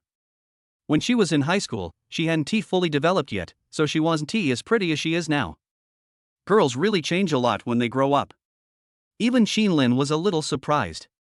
But thinking back, Qin Lin felt warm in his heart that this girl had been silently paying attention to him all these years. Seeing Wang Yi coming, Qin Lin waved to her slightly. When she first arrived at the school gate, Wang Yi couldn't even recognize Qin Lin, who was so handsome. It was not until Qin Lin took off his sunglasses and waved to her that she recognized him. Qin Lin? Looking at the handsome Qin Lin in front of him, and the cool Lamborghini next to him, Wang Yi was also a little surprised. Before, when Qin Lin said he was the owner of Jinling Hotel, she was skeptical. But now, seeing Qin Lin drive a sports car to pick her up, Wang Yi was a little surprised. How about it, handsome, right? Seeing Wang Yi coming, Xin Lin said with a grin. Xin Lin spent an entire afternoon dressing up carefully for this look, which can be said to be full of sincerity. However, when Wang Yi heard Xin Lin say this, he chuckled and came to Xin Lin. Wang Yi nodded and began to look Xin Lin's outfit up and down. I can't believe you've become so handsome. Xin Lin now, whether in hairstyle or clothes, is completely different from that in the morning. With that flowing hairstyle and that handsome face, even Wang Yi didn't expect that Xin Lin would become so handsome. In fact, Xin Lin used to have nothing to wear and was rather shabby, so the word handsome had nothing to do with him. Of course, the reason why Wang Yi liked Xin Lin at that time had nothing to do with his handsomeness. Xin Lin used to be often excluded and hid alone in a corner, making people feel sorry for him. But he had a strong heart at that time. Although Xin Lin was an orphan, he worked harder than almost everyone else. So when Wang Yi came into contact with Xin Lin, she felt that he was a good man. Seeing Xin Lin alone, Wang Yi thought about how to take care of him. Get in the car, I'll take you to eat. Xin Lin didn't let her think too much and waved his hand. The purpose of Xin Lin's treat today, in addition to expressing his gratitude, was also to get closer to her. For 6 years, Xin Lin has always treated her as an ordinary friend, or even a passerby. It was the first time that Xin Lin saw how beautiful she was. I was really blind before and didn't know how to cherish it. Wang Yi didn't mind and came to Xin Lin's side to admire the Lamborghini together. The man is young and promising, and the woman is beautiful and charming. This scene is simply the envy of others. A lot of people gathered around the Lamborghini and started talking. Some are envious, while others are speculative. Let's go. Xin Lin didn't want to care too much and wanted to leave with Wang Yi directly. But at this time, a man stood out from the crowd. Wait. Xin Lin had already sat in the car, but that man actually stood in front of the car. He was holding a cup of coffee in his hand, dressed in a refined manner, and looked a bit like a ruffian. Seeing this scene, Xin Lin felt helpless and got out of the car and said, "What happened again?" Unexpectedly, the man pushed Xin Lin away and came to Wang Yi. Wang Yi, there is such an important meeting tonight. You asked me for leave just to go on a date with this guy? The man simply ignored Xin Lin and spoke to Wang Yi with a serious face. This person is Tang Longyu, vice president of the student union. He is different from other suitors because he is Wang Yi's boss, so he wants to use his authority to control Wang Yi. He had originally agreed to Wang Yi's request for leave today, but when he saw that Wang Yi was actually dating another man, he naturally felt unhappy. Teacher Mo will also be at this meeting, and we will discuss the change of leadership in our student union. I was thinking of recommending you as the next vice president of the student union in front of Teacher Mo, but what about you? You are so old, can you tell the difference between what is important and what is not? Get off the bus quickly, or forget about the change of leadership. Tang Longyu spoke directly in a commanding tone. He doesn't care about the relationship between Wang Yi and Xin Lin, but he will not let Wang Yi leave with another man. Xin Lin stood aside and watched this scene, somewhat puzzled. He was driving a Lamborghini, and no matter how unsophisticated he was wearing all trendy brands, but he had no deterrent effect in front of Tang Longyu. This guy didn't take Xin Lin seriously at all. He was too confident. Chapter 21 You can try. However, after hearing Tang Longyu's words, Wang Yi said calmly, I'm sorry, President Tang. Joining the student union is just my interest. I don't want a high position. On the contrary, it's more important for me to go out with my good friends today. In Wang Yi's view, the student union is similar to playing house, an interest organization. When it comes to the major events in life, what does it matter even if you make me the president? Wang Yi can still tell what is more important. On the contrary, because of Tang Longyu's desire to control her, Wang Yi felt even more uncomfortable staying in the student union. After all, the only person she likes is Xin Lin, not anyone else. Wang Yi, you better think it over carefully. I won't grant you this leave. Hearing Wang Yi's words, Tang Longyu said with a gloomy expression. In fact, it would only take a few minutes for Tang Longyu to make Wang Yi the vice president. Now Tang Longyu has made it clear that if Wang Yi refuses, then he can forget about becoming the president in the next term. After hearing what Wang Yi said, Tang Longyu continued to chatter, and Xin Lin came directly in front of him.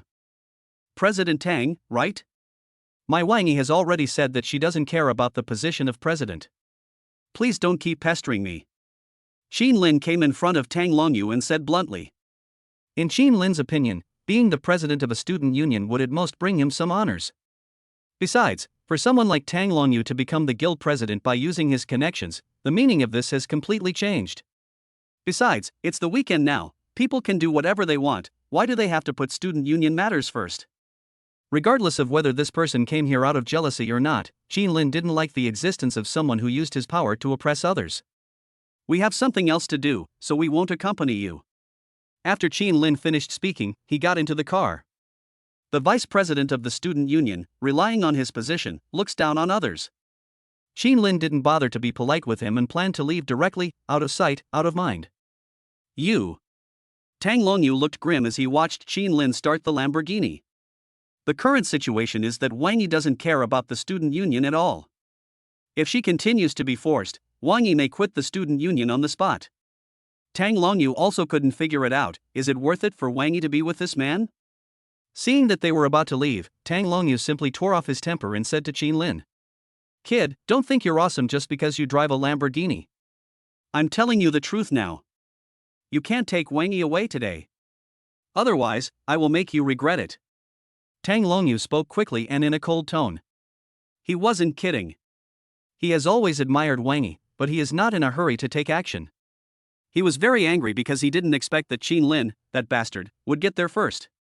What as a Lamborghini Maverick? He already has a Ferrari at home. Regret? Ha, who are you? Why should I regret it? Hearing his words, Qin Lin smiled. Just because he is just the president of the student union? If this is true, then Qin Lin has really broadened his horizons. See how a young student union president brings down the chairman of a multi-billion-dollar corporation.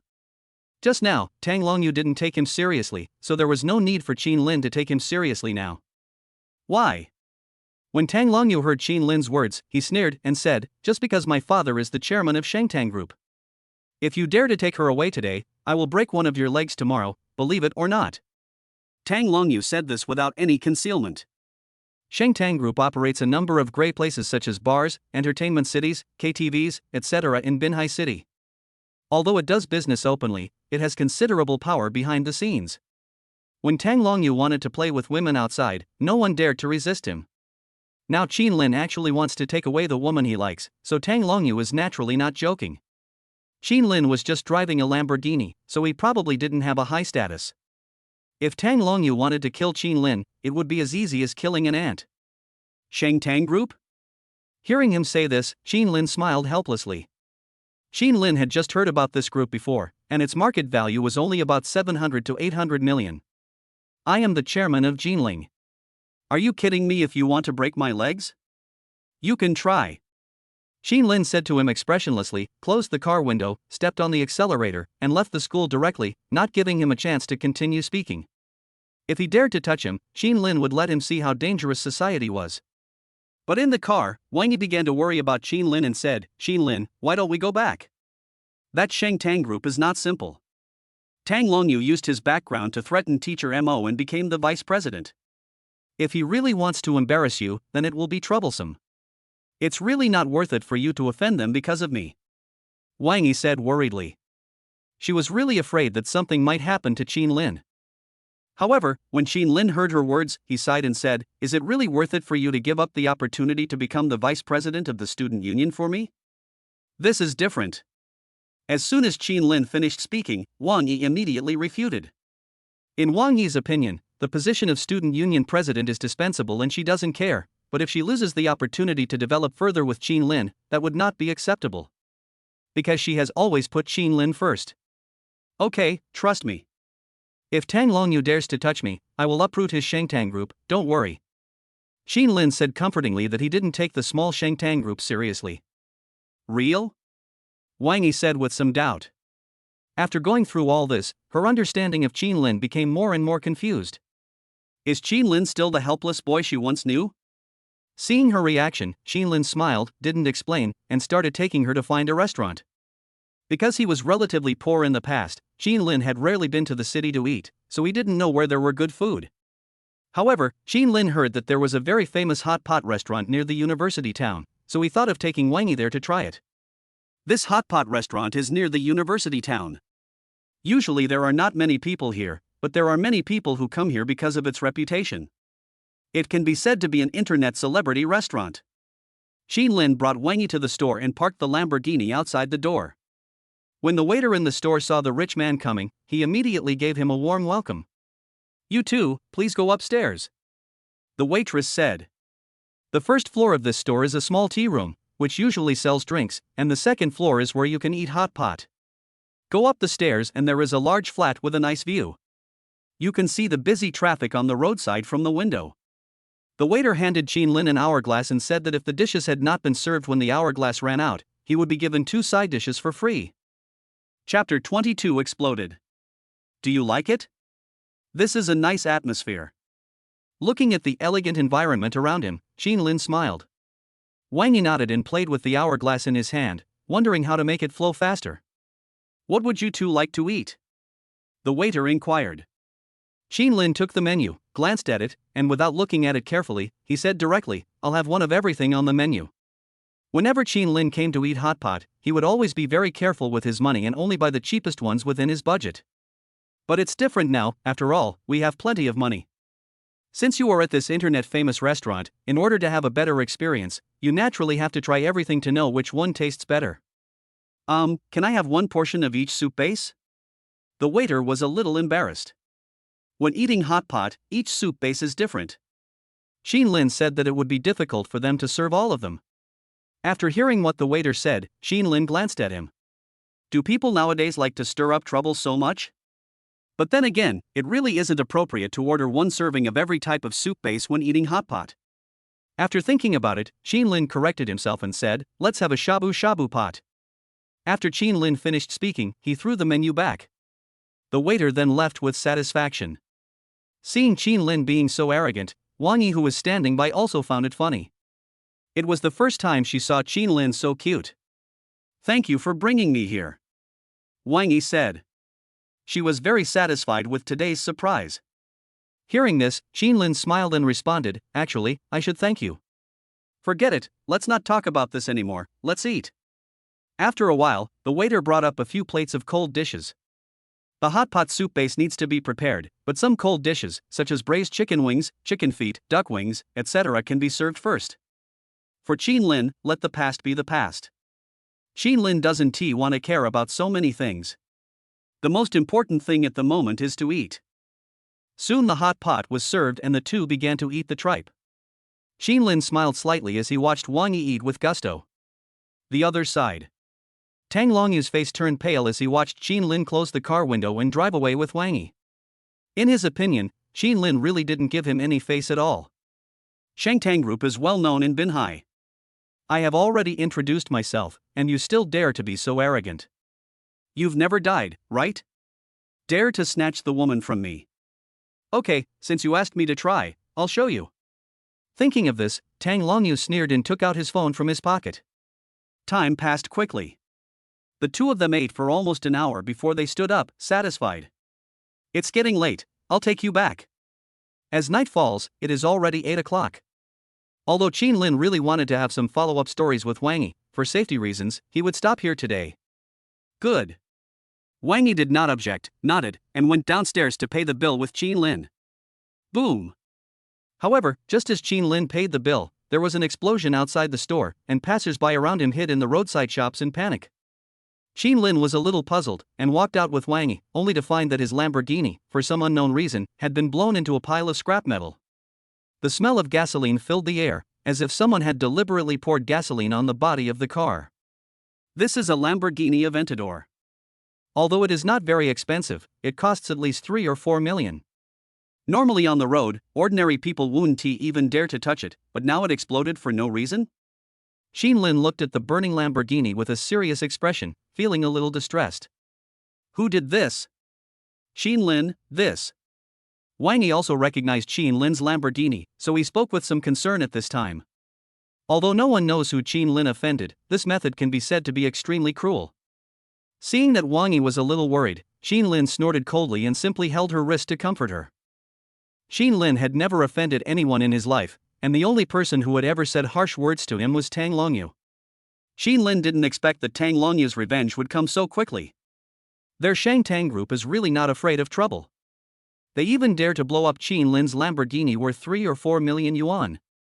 The feud has been settled. Don't worry, leave it to me.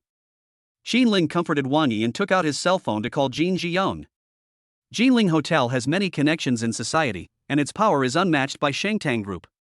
Qin not only has to deal with Shangtang Group, but also has to arrest all those who burned the cars. However, just as Qin took out his cell phone to call for help, a Ford SUV suddenly came on the street and 6 people got out. They each had a baseball bat. At the same time, another BMW 8 Series drove up, and Tang Longyu got out of the car and appeared in front of the 2 men. I advise you not to call the police. It's better to settle it privately. Otherwise you will end up in a miserable situation, Tang Longyu said as he adjusted the collar of his suit. If Qin wanted to burn the car and people, he could easily find out who did it by calling the police and investigating the nearby surveillance cameras. Since Tang Longyu dared to pour gasoline on Qin Lamborghini, he naturally had a way to deal with Qin.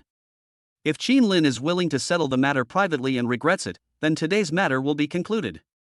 If Qin insisted on calling the police, he would use even more ruthless means until Qin regretted it. After all, even if Qin called the police, they would at most have to pay 3 or 4 million in compensation and let someone take the blame. Not only was Tang Longyu not in any trouble, but he was able to continue to ask people to cause trouble for Qin. Of course, they misunderstood Qin actions. Qin was not in a hurry to call the police, but wanted to investigate the background of Shangtang Group. After hearing what Tang Longyu said, Qin changed his mind and simply sent a location to Jin Jiyoung, asking him to send dozens of security personnel over. After doing all this, Qin smiled, looked at him and said, "You burned my car and called so many people over, what exactly do you want to do?" Although Qin was alone at the moment and had to protect Wang Yi, he was not afraid of these thugs. "What do you want to do?" Hearing Qin words, Tang Longyu sneered and continued, "Today, as long as you promise not to have any contact with Wang Yi and not to call the police, I will let you leave safely. Do you understand?" Burning the car is one thing, but Tang Longyu's real purpose is, of course, to snatch Wang Yi away from Qin. "What if I don't agree?" Seeing Tang Longyu's disdainful look, Qin asked directly. For Qin, compromise is naturally impossible. "You burned my car and wanted to steal my woman. How can I swallow this anger if I don't kill you, Qin, the small Shangtang Group?" Of course, Qin said this to delay time. Jinling Hotel is some distance away from the university town, and it would take at least 3 to 5 minutes for the security personnel to arrive. Qin doesn't know any martial arts, so it's extremely difficult for him to deal with these 6 people holding sticks while ensuring that Wang Yi is not hurt. Chapter 23 Crazy Krypton Gold. What if I don't agree? Hearing Qin words, Tang Longyu sneered and said, "If you don't agree, I will beat you until you agree." Having said that, Tang Longyu waved his hand and ordered his men to surround Qin and the other man. Seeing them surrounding him, Qin face became solemn. After all, 3 punches are no match for 4 hands. If they were surrounded by them, Qin would be fine alone, but Wang Yi would definitely be in trouble. Qin would never let Wang Yi get hurt. Seeing the 6 people coming over, Wang Yi was a little scared, but she did not leave Qin at all. Instead, she stayed closer to Qin. Qin could even hear her nervous heartbeat.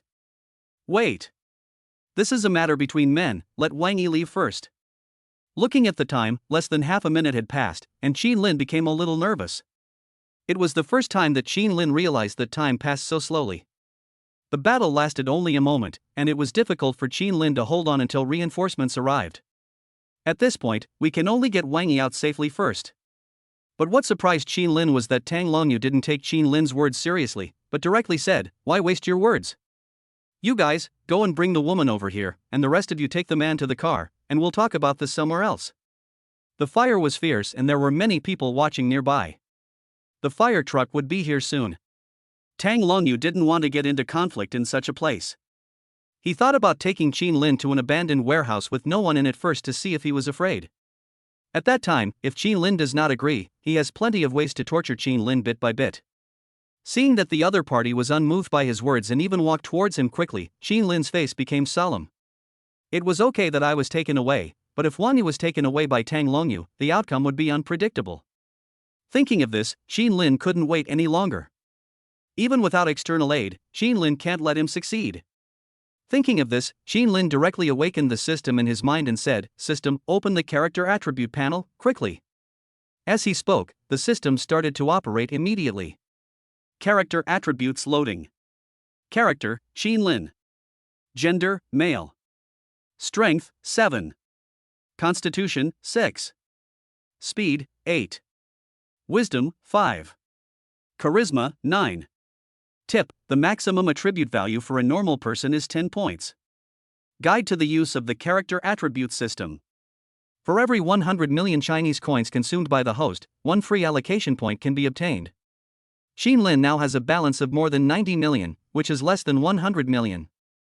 Qin Lin also had a headache at this moment. However, thinking that there was still a 1 billion limit on the ICBC black card, Qin Lin gritted his teeth and said directly to the system, "System, consume 200 million to increase the power." Ding, 200 million consumed successfully. Congratulations to the host for increasing his strength attribute to 9 points. As he spoke, Qin Lin instantly felt a warm current coming over him. This power almost surpassed that of 90% of the human beings in the world, and it was instantly bestowed upon Qin Lin. In an instant, Qin Lin felt that his whole body was filled with strength, and his muscles even began to bulge slightly, making Qin Lin's body become extremely strong. Although this system is a bit tricky, it is still very reliable at critical moments. This is the power of money. Now facing these 6 thugs, Qin Lin feels ready to fight again. The next moment, a man with a shaved head reached out and grabbed Wang Yi's arm, trying to forcibly pull Wang Yi away from Qin Lin. It was also at this moment that Qin Lin reacted instantly and pushed the chicken-headed man away with one palm. On the other side, seeing that Qin Lin dared to resist, another gangster swung his stick and hit Qin Lin's head. "I told you to let go, did you hear me?" He roared angrily, and the stick in his hand was very powerful. Unexpectedly, the next moment, Qin Lin raised his hand to block it, and the stick snapped in midair and broke into 2 pieces. A burning pain attacked his arm. Qin Lin gritted his teeth and endured it. He threw an uppercut with his backhand and knocked the man out on the spot. The force was so strong that even his teeth were knocked out. This scene happened in a flash. Wang Yi saw Qin Lin punch a gangster away in order to protect himself. His eyes widened and he looked at the scene in surprise. At that moment, she felt a complete sense of security with Qin Lin. Tang Longyu, who was standing opposite Qin Lin, saw that he dared to attack him, and he also started to speak angrily. "Damn it, beat him up first, I'll take the blame if anything happens." After he finished speaking, except for the thug who was knocked to the ground, the other 5 rushed towards Qin Lin with sticks. "Quick, hide first." Seeing them rushing over, Qin Lin was afraid that Wang Yi would get hurt, so he pushed her into the hot pot restaurant. Many people in the surrounding shops were watching this scene.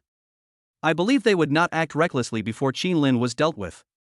"Qin Lin, be careful." Wang Yi was pushed away by Qin Lin and looked at him worriedly. She knew that the only thing she could do now was not to cause trouble for Qin Lin. Qin Lin started to fight 1 against 5 people. Among them, there were 4 thin men and 1 was a particularly strong man. Because Qin Lin was very powerful, seeing them rushing towards him, Qin Lin rushed forward and punched down with 2 strong punches, instantly knocking down the 2 thin men. However, Qin Lin was alone after all, and his speed was not fast enough. Under the close siege of several people, he was soon hit 2 or 3 times. Fortunately, they were holding wooden sticks instead of sharp blades, otherwise Qin Lin would be in big trouble. Qin Lin endured the pain and kept his distance, not giving them the chance to besiege him, intending to defeat them one by one. Wang Yi, who was standing aside, saw that Qin Lin seemed to have a chance of winning. She was very excited, hiding behind and cheering for Qin Lin. On the other side, Tang Longyu was very depressed when he saw that the 6 people he brought were fighting with Qin Lin.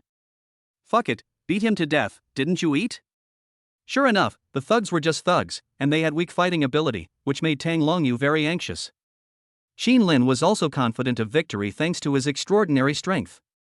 But the next moment, what surprised Qin Lin was that the bulliest man in the crowd suddenly shouted angrily, and while Qin Lin was not paying attention, he kicked him directly at him. Qin Lin was unable to dodge and was kicked in the back. He flew backwards on the spot and knocked over the roadside shelves. A burning pain came over him, and Qin Lin felt that his body could not bear it anymore. Although Qin Lin is very strong, his physique is not good. He is just a weak scholar. How can he withstand a heavy kick? At that time, Qin Lin felt his internal organs churning and almost vomited blood. When the other people saw Qin Lin fall to the ground, they wanted to take the opportunity to beat Qin Lin up with sticks. If Qin Lin was pinned to the ground and beaten by them at this moment, he would completely lose the ability to fight. Thinking of this, Qin Lin gritted his teeth and spent 200 million directly to increase his physical fitness from 6 points to 8 points. At the same time, spend 100 million to increase the speed from 8 to 9. Chapter 24, 4 million, pay it back. Without their knowledge, Qin Lin's body had undergone earth-shaking changes. Physical fitness improves, injuries heal instantly, and skin and muscles become tougher and firmer. The speed increased, and at that moment, Qin Lin felt as if the world around him slowed down by half a beat. A man with a ferocious face rushed over, pressed Qin Lin's shoulder with one hand, and held a wooden stick in the other hand, trying to hit Qin Lin hard on the head. If hit by this blow, Qin Lin would either fall into a coma or be hospitalized. But now Qin Lin's situation is completely different. Although Qin Lin does not know martial arts, seeing their snail-like movements, Qin Lin simply turned over and knocked the man to the ground with his elbow. Then he reached out and slapped him twice, hard. Perhaps because the force was too great, Qin Lin knocked him unconscious on the spot. With the improvement of speed and physique, these people were no longer Qin Lin's opponents. Qin Lin was like a tiger among a flock of sheep, taking them down one by one with one punch. Seeing Qin Lin suddenly become so fierce, they began to get scared, and even Tang Longyu hid in the car, trying to slip away early. After all, if Qin Lin defeated everyone, the next one to suffer would be Tang Longyu. Stop him. Finally, the big man was the only one left on the field. Tang Longyu said these words hysterically and slipped away. As long as he is still here, he will have a way to deal with Qin Lin. In the end, the big fool seemed to be very obedient.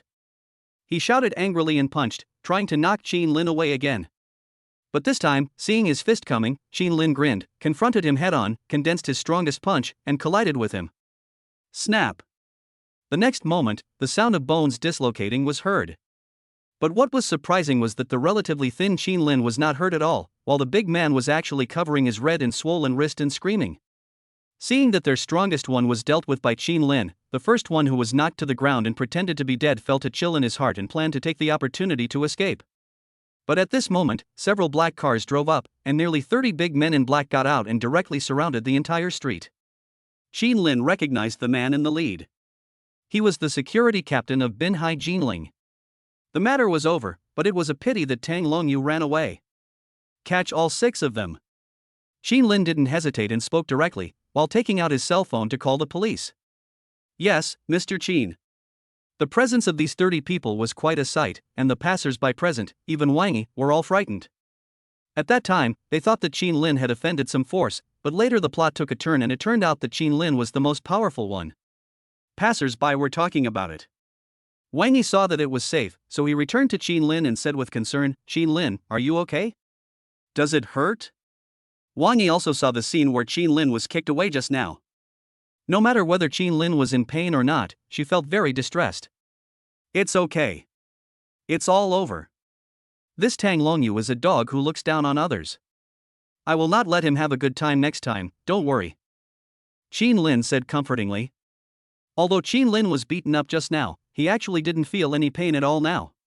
All this was thanks to the system. Of course, this system is really a rip-off. It cost 500 million just to fight a fight, and Qin Lin was helpless. After a while, the fire truck arrived and sprayed water on Qin Lin's Lamborghini. However, the interior of the Lamborghini was burned out, leaving only a charcoal-like skeleton. It can be said that it is beyond repair. Directly throwing it away for scrap may help recover some of the losses. What a pity, Qin Lin has only driven this car for 2 days. It feels a bit uncomfortable. Later, Jin Zhiyong called and said that he knew people in both the Binhai and Zheng circles, and told Qin Lin not to worry. After preserving the scene, the police directly took the 6 people into the car. As a party involved, Qin Lin also had to go and record his statement. Go back first. I'll go with them and contact them later. Qin Lin said to Wang Yi, and then arranged a car to take Wang Yi back to school. Qin Lin, be careful. Wang Yi nodded and said something worriedly. In fact, she was still afraid that Tang Longyu would take revenge on Qin Lin. Don't worry, I have 30 people here, can't they protect me? Joke. Qin Lin said jokingly and sent her away.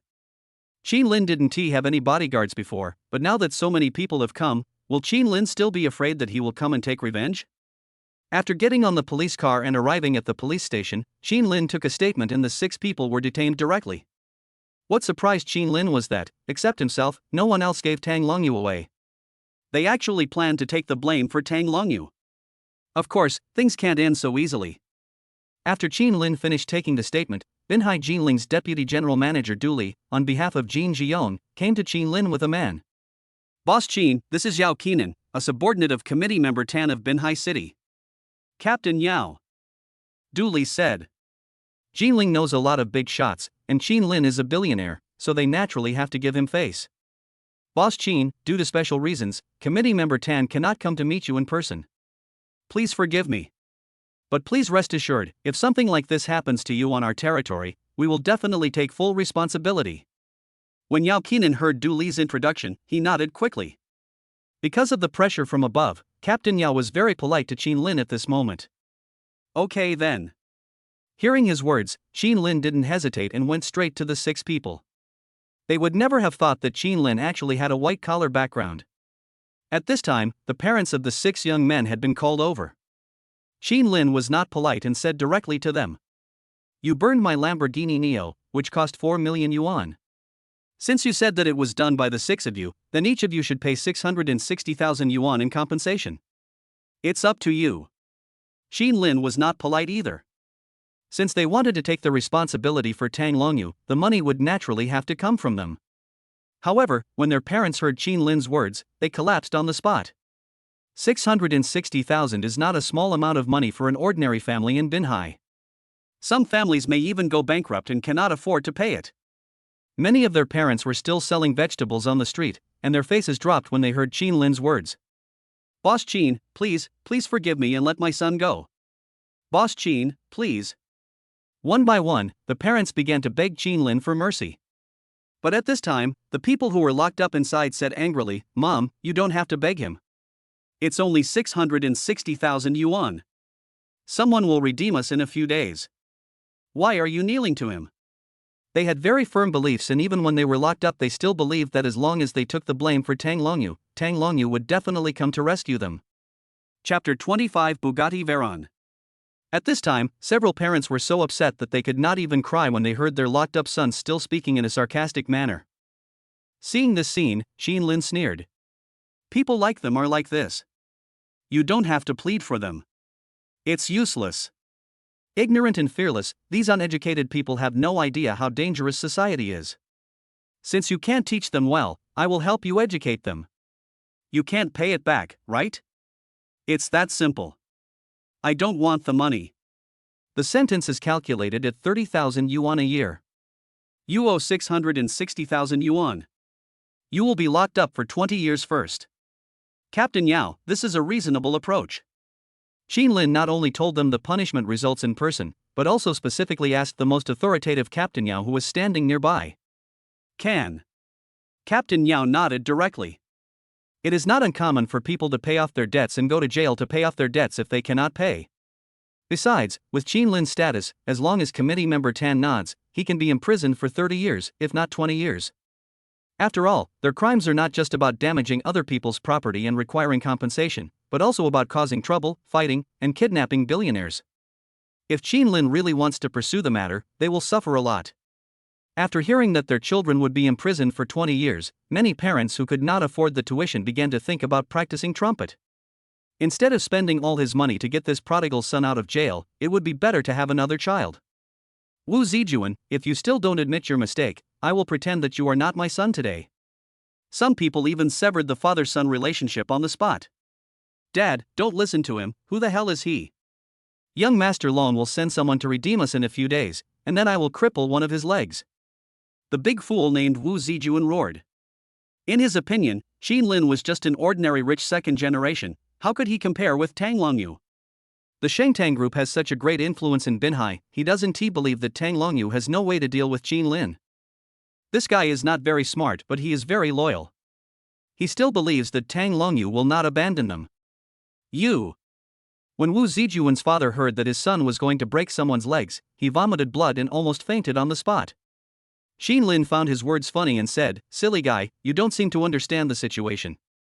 Who am I? Dully, tell them who I am. Qin Lin was not polite and directly ordered Du Li to reveal his identity. Then, Du Li introduced, "This is the chairman of Huaxia Jinling Hotel." Jinling Hotel, together with all its subsidiaries, has a market value of 30 billion in China. The so-called Shengtang Group is nothing compared to the Jinling Group. If you dare to offend our chairman, we will uproot you. In Du Li's opinion, Shengtang Group is just a small group with a market value of 700 to 800 million yuan. Even though it has a lot of ruffian forces under its command, it is simply vulnerable compared to Jinling Group. Not to mention Xin Lin's mysterious background, just the connections in the white world that Jinling Hotel has accumulated over the years make him their nemesis. Hearing Du Li's words, everyone present, including the parents, were shocked. They never expected that the person standing in front of them was actually a billionaire? Although Tang Longyu is very powerful, he actually doesn't even have 10 million in his pocket. Their company is only worth 30 billion, how can you compare? Thinking of this, they instantly understood what kind of person was standing in front of Shengtang Group. Several people turned pale in an instant, and Wu Zijuan, who had just been shouting and looking for trouble, even had cold sweat on his forehead. Yes, I'm sorry, I was wrong. In the next scene, the big fool actually knelt down with some trembling. One person took the lead, and the others knelt down to Qin Lin one after another. Seeing this scene, Qin Lin smiled and said, "You are a good kid for admitting your mistakes and correcting them." In this case, Tang Longyu is the mastermind and needs to pay back 2.8 million. The rest will be divided among the 6 of you, 200,000 each. I will go to jail to pay off my debts, with a minimum sentence of 2 years. Please discuss the details with Captain Yao. After saying that, Qin Lin left the police station. These people are just small fry, there's no need to bother with them too much. The most urgent task is to think about how to deal with Shengtang Group. After leaving the police station, Qin Lin called Captain Yao and asked, "What are you going to do about Shengtang Group?" Shengtang Group even dared to attack Qin Lin, so it was obvious that they were engaging in illegal activities. After hearing what Qin Lin said, Yao Qinan also said, "Please rest assured, Mr. Qin, we at Committee Tan will definitely give you a satisfactory explanation." After getting Yao Qinan's affirmation, Qin Lin had nothing to say and went straight back to the villa. The Arc de Triomphe has dedicated security personnel, and the elevator requires a card to enter, so Qin Lin is not afraid that Tang Longyu will cause trouble in the middle of the night.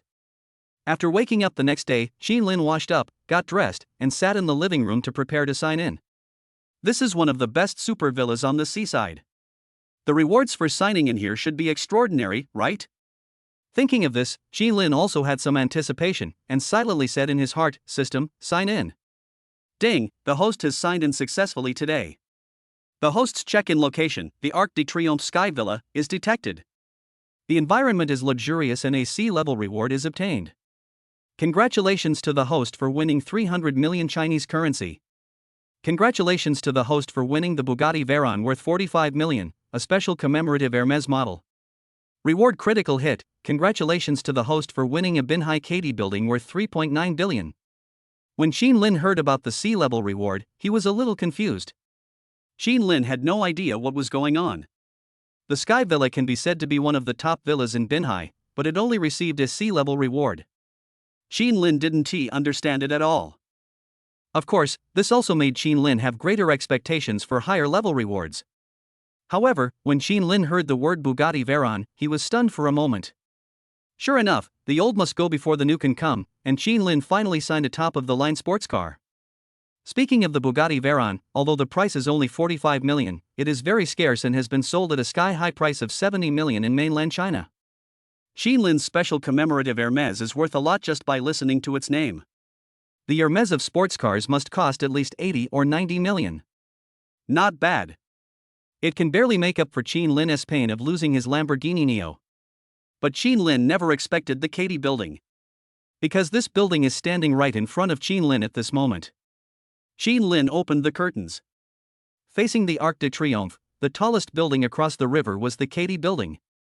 The Katy building can be said to be the king of buildings in the small city of Binhai, carrying so much honor for the citizens of Binhai. In a small city like this, a building can be worth nearly 4 billion, which is quite unusual. Chapter 26 Katy Building. After receiving the sign-in reward, Qin Lin's mood suddenly became relaxed.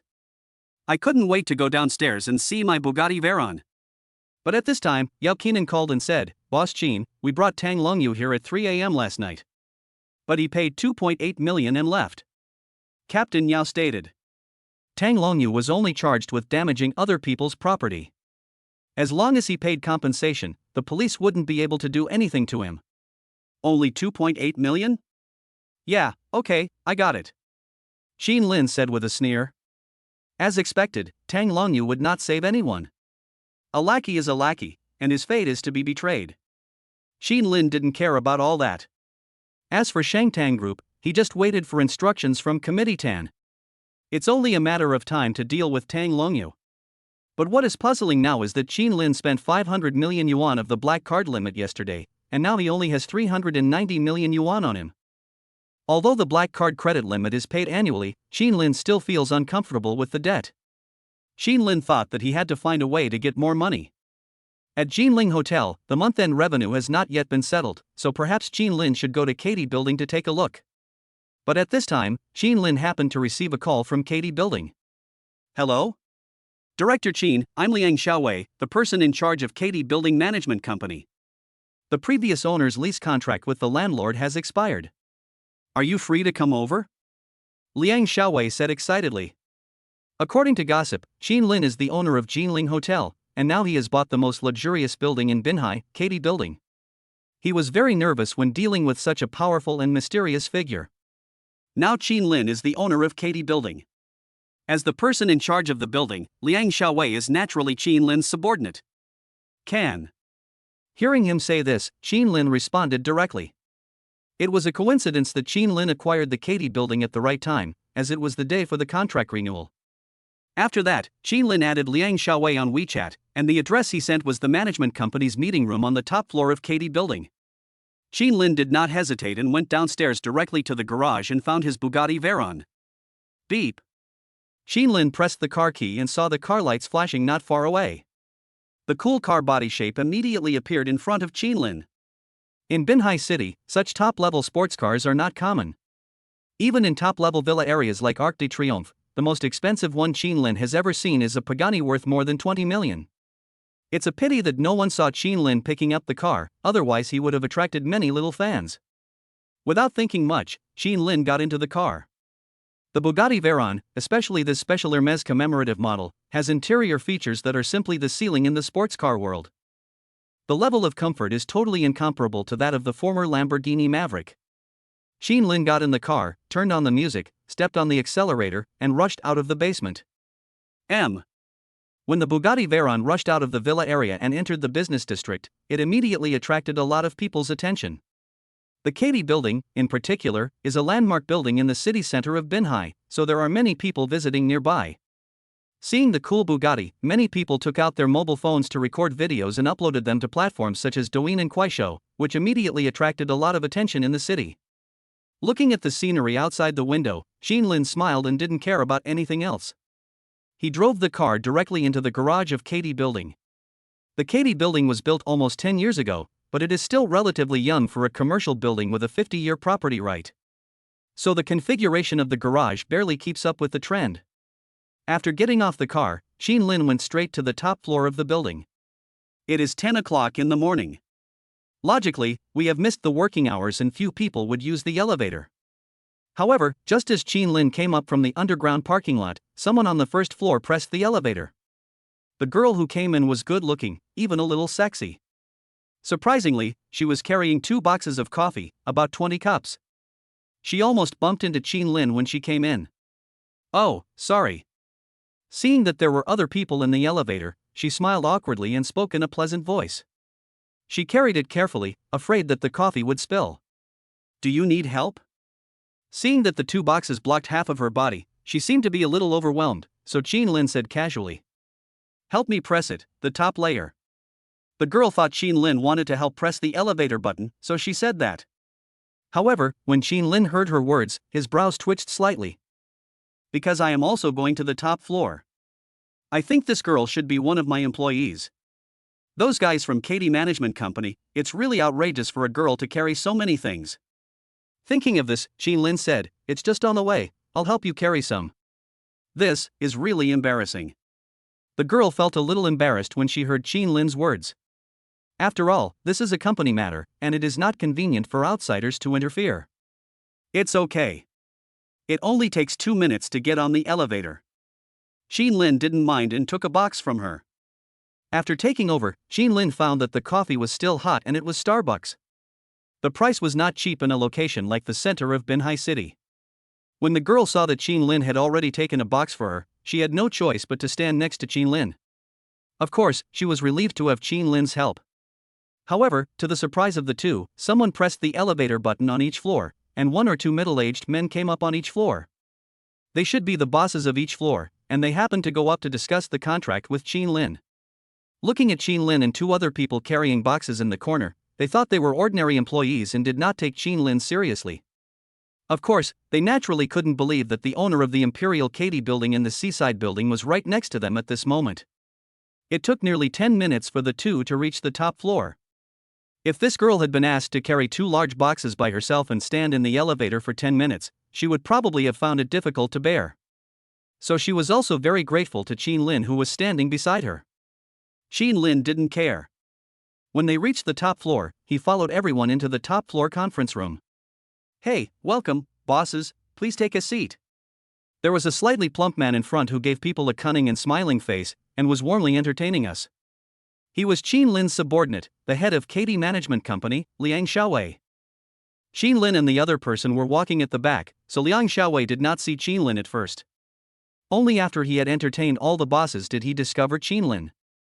At that time, his expression was somewhat surprised, and he said to Jean Lin awkwardly, "Jean, Director Jean." At that time, all the bosses, including the girl next to Jean Lin, looked at Jean Lin in surprise when they saw Liang Xiaowei say the words Mr. Jean. Chapter 27 Helicopter.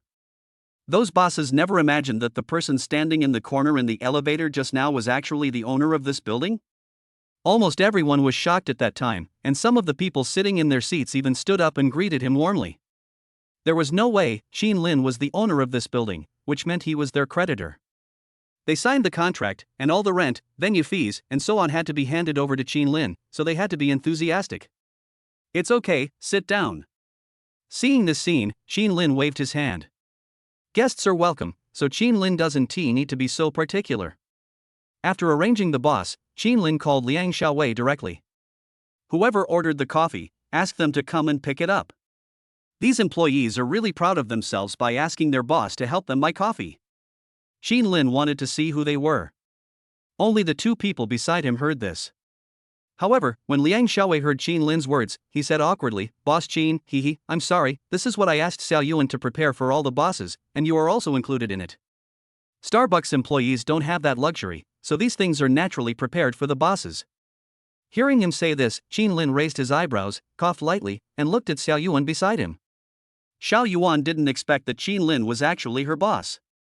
She was so scared that her face turned red and she nodded nervously. "Ahem, well then, Xiao Liang, tell them to distribute it." Knowing it was a misunderstanding, Jean Lin didn't care. Instead, he called his men to distribute the notices to the bosses present. "Thanks. Mr. Jean, you're too polite." In the elevator, many bosses saw Jean Lin getting coffee. When the coffee was distributed among the customers, the bosses present wanted to hold it in their hands and flattered Jean Lin. Jean Lin was quite satisfied with this scene. "Hey, Mr. Jean, I'm sorry. It's all my fault." After this misunderstanding, Liang Xiaowei took the initiative to come to Jean Lin and admitted his mistake in a low voice. "You, forget it." Jean Lin didn't care so much. Instead he said, "How can you let a girl carry so much? Why don't you send someone to help her? This matter is indeed a bit too much. Asking a girl to buy 20 cups of coffee is really embarrassing." "Well, the situation was urgent and I wanted to send someone over to help, but Xiao Yuan was already downstairs." Liang Xiaowei explained awkwardly. Xiao Yuan also nodded. In fact, she is stronger than Jean Lin thought, and she took the initiative to take on all these things. "Well, this won't happen again." After hearing their explanation, Jean Lin had nothing to say and went directly to the conference room, taking the position of the ultimate boss. After the coffee was distributed, Jean Lin also got a cup. There were nearly 30 people present, most of whom were relatively well-known figures in the building. Some people who rent single office rooms are not eligible to attend such meetings. "Let's get straight to the point today, Xiao Liang," Jean Lin said directly, telling Liang Xiaowei to start speaking. After receiving the instructions, Liang Xiaowei also started the PPT and began to talk about the entire building situation, development trends, and rent adjustments for the past year. Due to the rapid development of Binhai City, our Katy building has also begun to gain a larger market. In order to keep up with rising prices, our senior management has decided to increase the rent by 5% this year. I hope everyone has no objection, Liang Xiaowei said. The city is developing rapidly and rent increases are inevitable. No problem. No problem. All the bosses present had made a fortune from the Katy building, so a 5% increase was nothing, so they naturally had no objection. Then we started signing the one-year contract and the meeting was almost over. After the show, Lin asked directly, "How is the statistics? How much is the rent this year?" It will take some time for many bosses to actually transfer the money to Lin's company account, so now the specific amount can only be calculated through the contract. Boss Qin, the total rent we received this time is 1 billion. Hearing Lin's question, Liang Xiaowei got the data from the finance department and said excitedly, 1 billion is not a small number. Generally, the main cost of a building is concentrated in the early stage of construction. In the later stage, except for labor, water and electricity, the rent collected is basically pure profit. Katy building is home to almost all of Binhai's top companies, so the rent is not cheap. At this time, Lin was a little surprised to hear that the rent of this building alone was 1 billion yuan a year. This is just a building worth 3.9 billion, right? The annual rent is 1 billion, that is too much money. Sure enough, the world of the rich is simply hard for ordinary people to imagine. Of course, 1 billion is still a little too little for Lin. The main reason is that the system is too bad, there is nothing we can do about it. After a while, 800 million had been transferred into Lin's account. Together with the original 390 million, Lin now had a balance of 1.2 billion. Taking this opportunity, Lin directly paid back the 500 million yuan owed by the black card. Lin now has 700 million yuan in his card, and the amount is still increasing. Then, Liang Xiaowei took Lin to visit the Katy building. The first thing to be affected is the helicopter pad on the rooftop of Katy building, where a 5-seater Hummingbird EC-120 civilian helicopter worth 12 million yuan is parked. This helicopter has a very cool shape, resembling a military-grade armed helicopter, and is definitely a great tool for showing off. As it happens, this helicopter is an asset of the Katy building. In other words, this helicopter now belongs to Lin. This Hummingbird helicopter mainly serves people in the city who need private helicopter travel. The ticket price is 20,000 per hour. Liang Xiaowei introduced it. Of course, Lin is the boss here, so he doesn't need to pay if he wants to take a helicopter ride. After seeing this, Liang Xiaowei took Lin to visit downstairs. After about half an hour, Lin had a certain understanding of the entire building. I returned to the chairman's office, but at this time, Wang Yi called. When Lin received Wang Yi's call, he slapped his head. How could I forget? We agreed to talk later last night, but Lin came back from the police station and slept until the next day. I thought this girl must be very worried. Thinking of this, Lin answered the phone directly. Hello? Hey, Lin. On the other end of the phone, Wang Yi sounded anxious, as if she was running, as if something was chasing her. What's wrong? Hearing some puzzling voice from the other end of the phone, Lin was a little puzzled and suddenly became alert. Grass. Boom boom boom. Beep. A man's voice was heard on the other end of the line, and the phone started to make noises, then was hung up. Lin was stunned for a moment, unable to react. Chapter 28 Western Suburbs Warehouse. Obviously, there was a man's voice on the other end of the phone, and he swore. Wang Yi must have been targeted by someone. What is going on? Because the information given on the phone was too little, Lin couldn't figure it out. Lin was very nervous at that time and tried his best to guess. I thought, could it be that Wang Yi was kidnapped? She tried desperately to call herself, but someone else hung up? The more he thought about it, the more worried Lin became. He began to get anxious and called Yao Qinan. Hello? Captain Yao, help me locate someone's cell phone, quick. Lin said this and directly gave out Wang Yi's cell phone number. However, when Yao Qinan received the phone from Lin, he felt a little confused and asked, Boss Qin, what happened? If it is a special case, we have to go through the communications department to get other people's location information. Positioning through mobile phones involves personal privacy, and the police will not do this unless they have a mission. Her name is Wang Yi. She just called me. She might have been kidnapped. The kidnapping group might be Tang Longyu. I need you to use every possible means to find them. Qin Lin said anxiously. If it was really Tang Longyu who kidnapped Wang Yi, I really don't know what would happen. So Qin Lin couldn't just sit there and wait for death, he had to find Wang Yi. Okay, Mr. Qin, I'll arrange it right away. Upon hearing that it was a kidnapping and was related to Tang Longyu, Yao Qinan immediately became alert and began to send people to lock the location of Wang Yi's cell phone. After the call was hung up, the surroundings suddenly became quiet. However, Qin Lin was very anxious at this time. He sat restlessly in the office, waiting for Captain Yao's reply. About 2 minutes later, Yao Qinan sent a picture to Qin Lin. Boss Qin, this is their current location. Based on their trajectory, their destination should be an abandoned warehouse in the western suburbs of Binhai. Do you need us to rescue? Yao Qinan said. The kidnapping situation was just speculation, so they still needed Qin Lin's confirmation. Okay, send someone over right away. Hearing what Yao Qinan said, Qin Lin nodded. With the assistance of security forces, things become much more convenient. But Qin Lin was still worried. If anything went wrong with Wang Yi, it would be all over. Thinking of this, Qin Lin was not idle and directly called Liang Xiaowei. Xiao Liang, arrange a helicopter immediately. I want to go to the western suburbs warehouse. Qin Lin said this and went straight to the rooftop. Good. Liang Xiaowei was also very puzzled by his boss's sudden action, but he did not ask too many questions. He just took out the walkie-talkie and arranged for the pilot to take his position. Qin Lin never thought that he would actually need a helicopter. He had to rescue Wang Yi as quickly as possible. On the other side, a green jeep came to an abandoned warehouse. There were 4 big men in the car, who helped a woman who was tied up get out of the car. The woman's skin was as delicate as cream and as white as ivory, but it looked particularly attractive when entangled in the hemp rope. It is even more mouth-watering than braised pork. She was Wang Yi, her eyes were covered with a black cloth, and she was taken into the warehouse. Young Master Long, the people have been brought here. These guys are all professional thugs, and their efficiency is beyond exaggeration.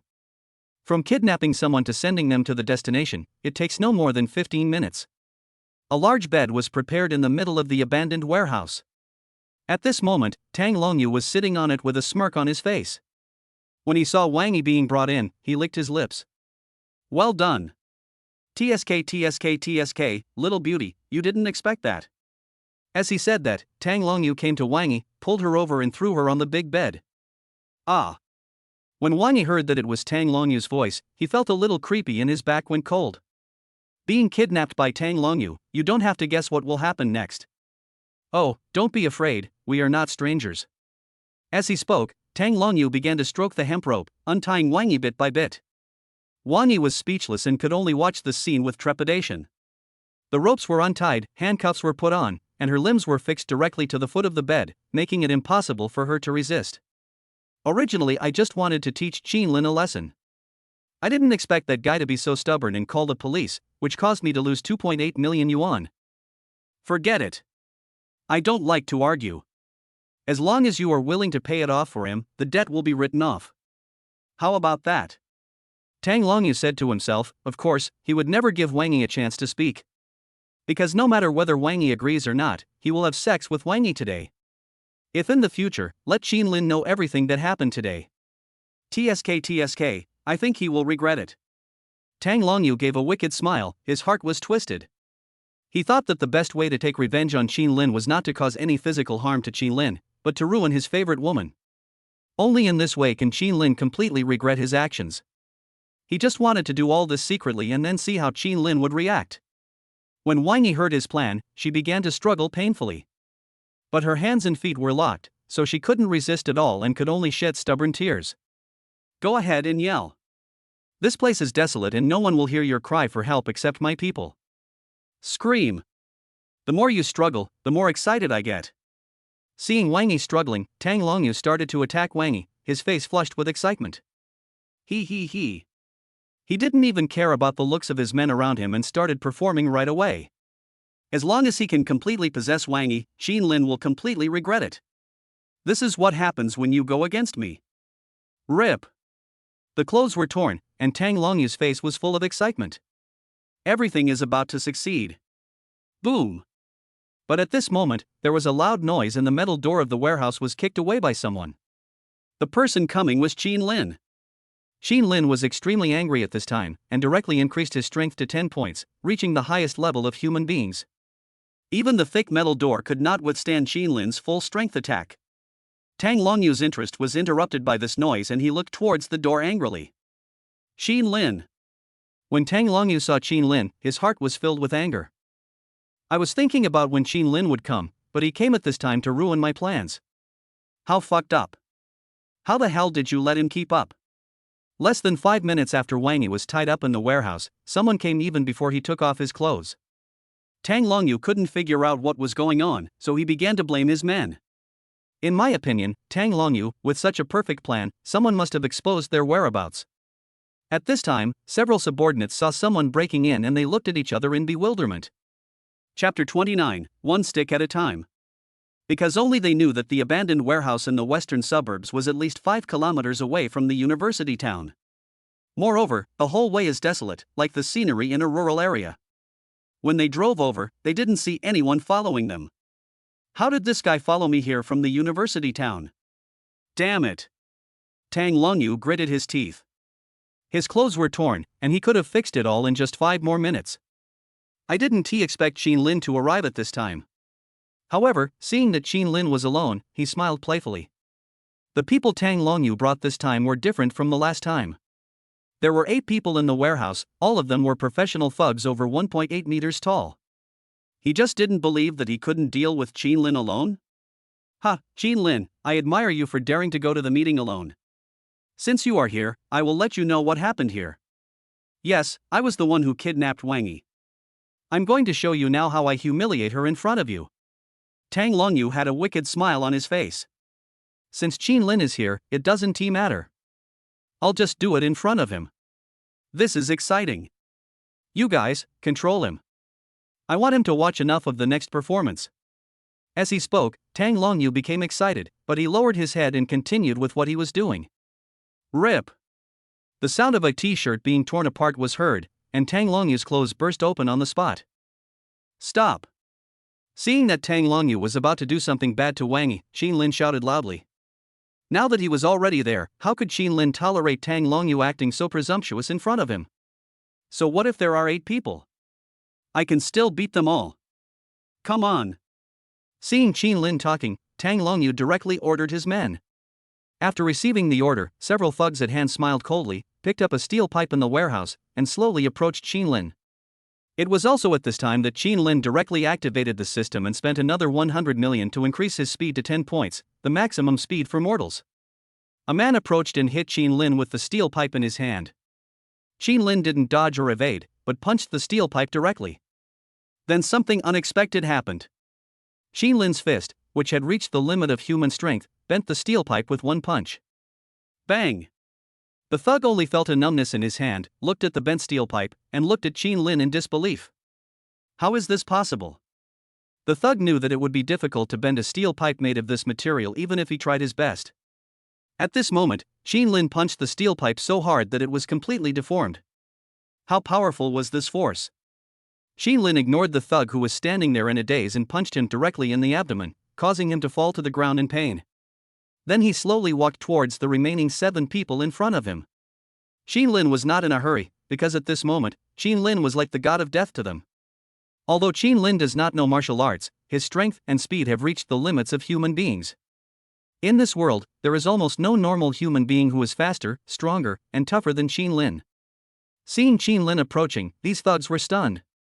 The man who was knocked to the ground by Xin Lin's punch was now kneeling on the ground, covering his abdomen and foaming at the mouth. No one knew how much pain he endured at that moment. Don't be afraid, come together. Seeing Xin Lin so ferocious, the leading thug swallowed his saliva. He just didn't believe that even if Xin Lin and Yiwen were still alive, could they withstand the simultaneous attack of 7 of them? As they spoke, the remaining 7 people picked up the steel pipes from the ground and rushed towards Xin Lin. Seeing this scene, Xin Lin grinned. They must not be able to imagine how fast Xin Lin was. The next moment, Xin Lin took the initiative to attack and broke the other person's arm with one punch before the steel pipe hit him. Crack! The sound was heard, and the scene was extremely creepy. Then Xin Lin snatched his steel pipe, like Lu Bu among men, Guan Yu in the world, giving people a blow on the head and clearing away the stupidity in the world.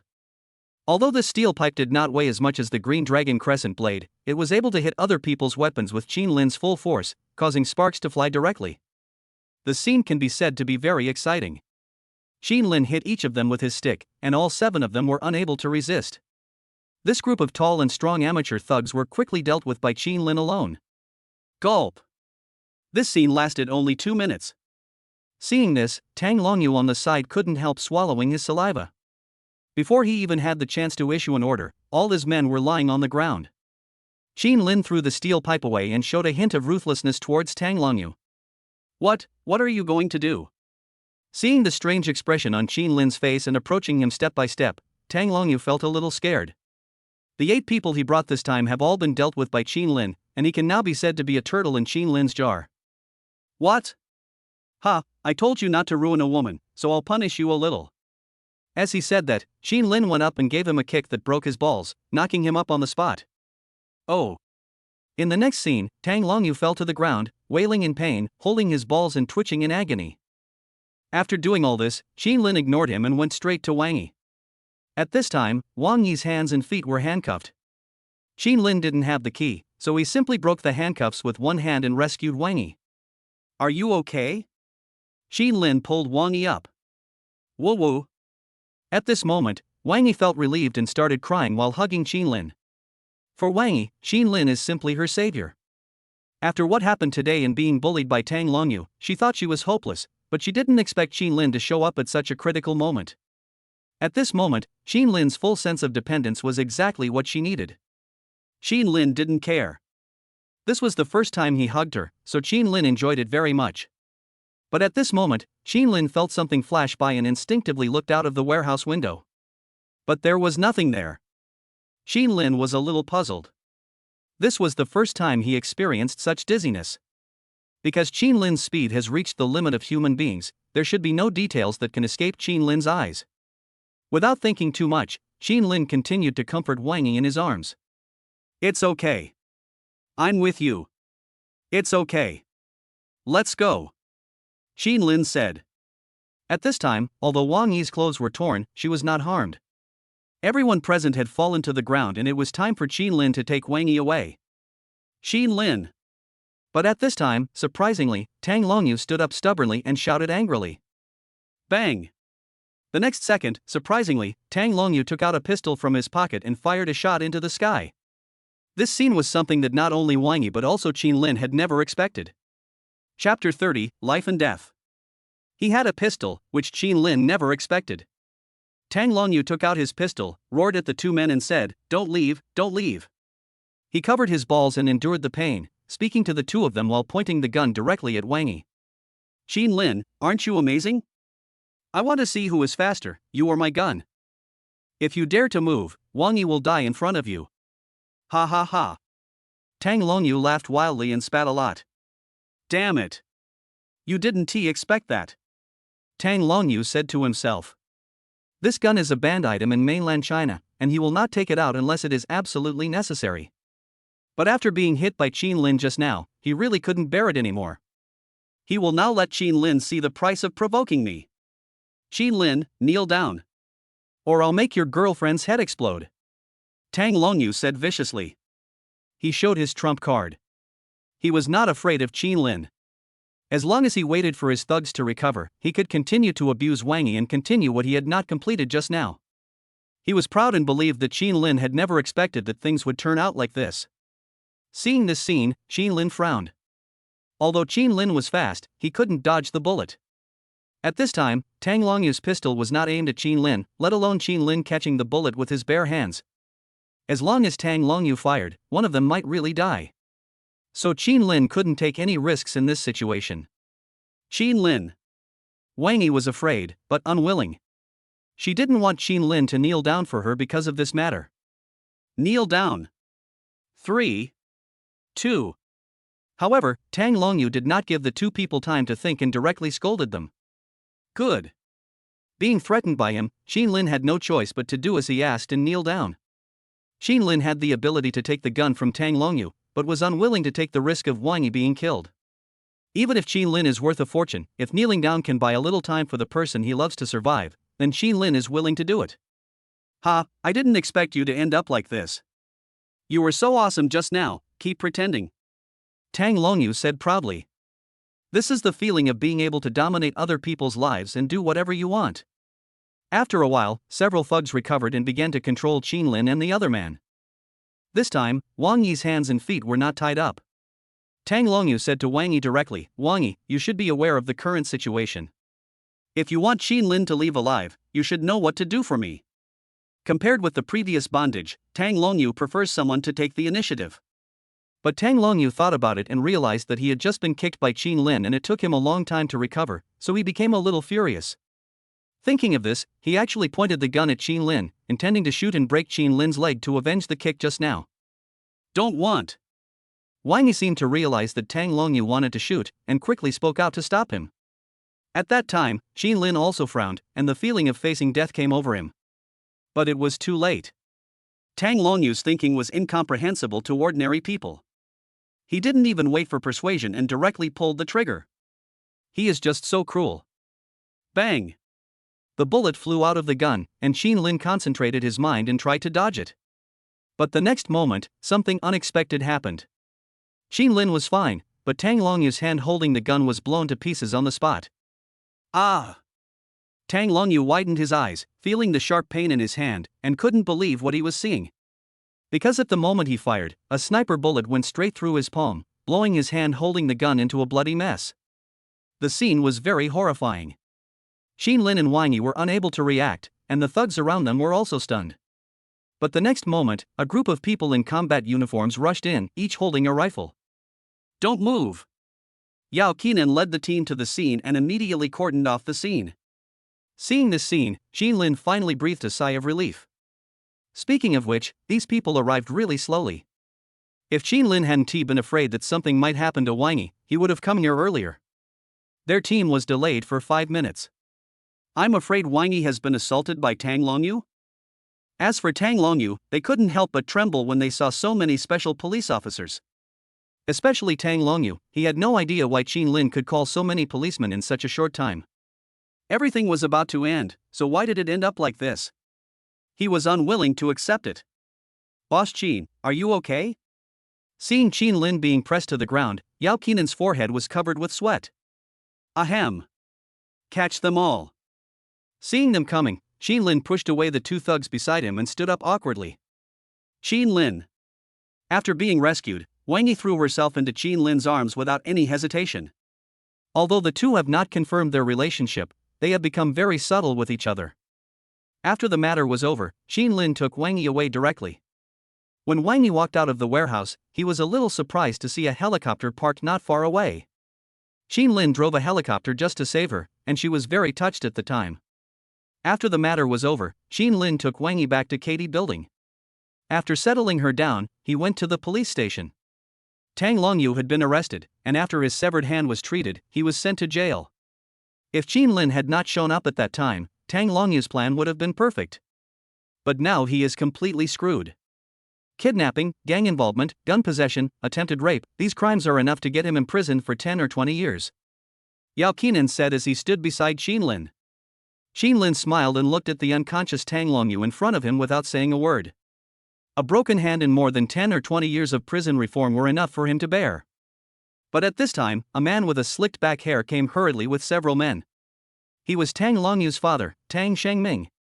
Seeing his son lying in the special cell, he frowned, but he walked up to Yao Qinan without changing his expression and asked, "What happened to my son? What did he do wrong?" In fact, Tang Longyu often gets into trouble outside, but with the background of their Shangtang group, basically nothing serious will happen. Today, Tang Longyu was not only sent to jail, but also had his hand broken and was unconscious. As a father, Tang Shengming was also very puzzled. Your son offended Mr. Qin from Jinling Hotel, and also robbed other people's women. He held a gun and wanted to kill people.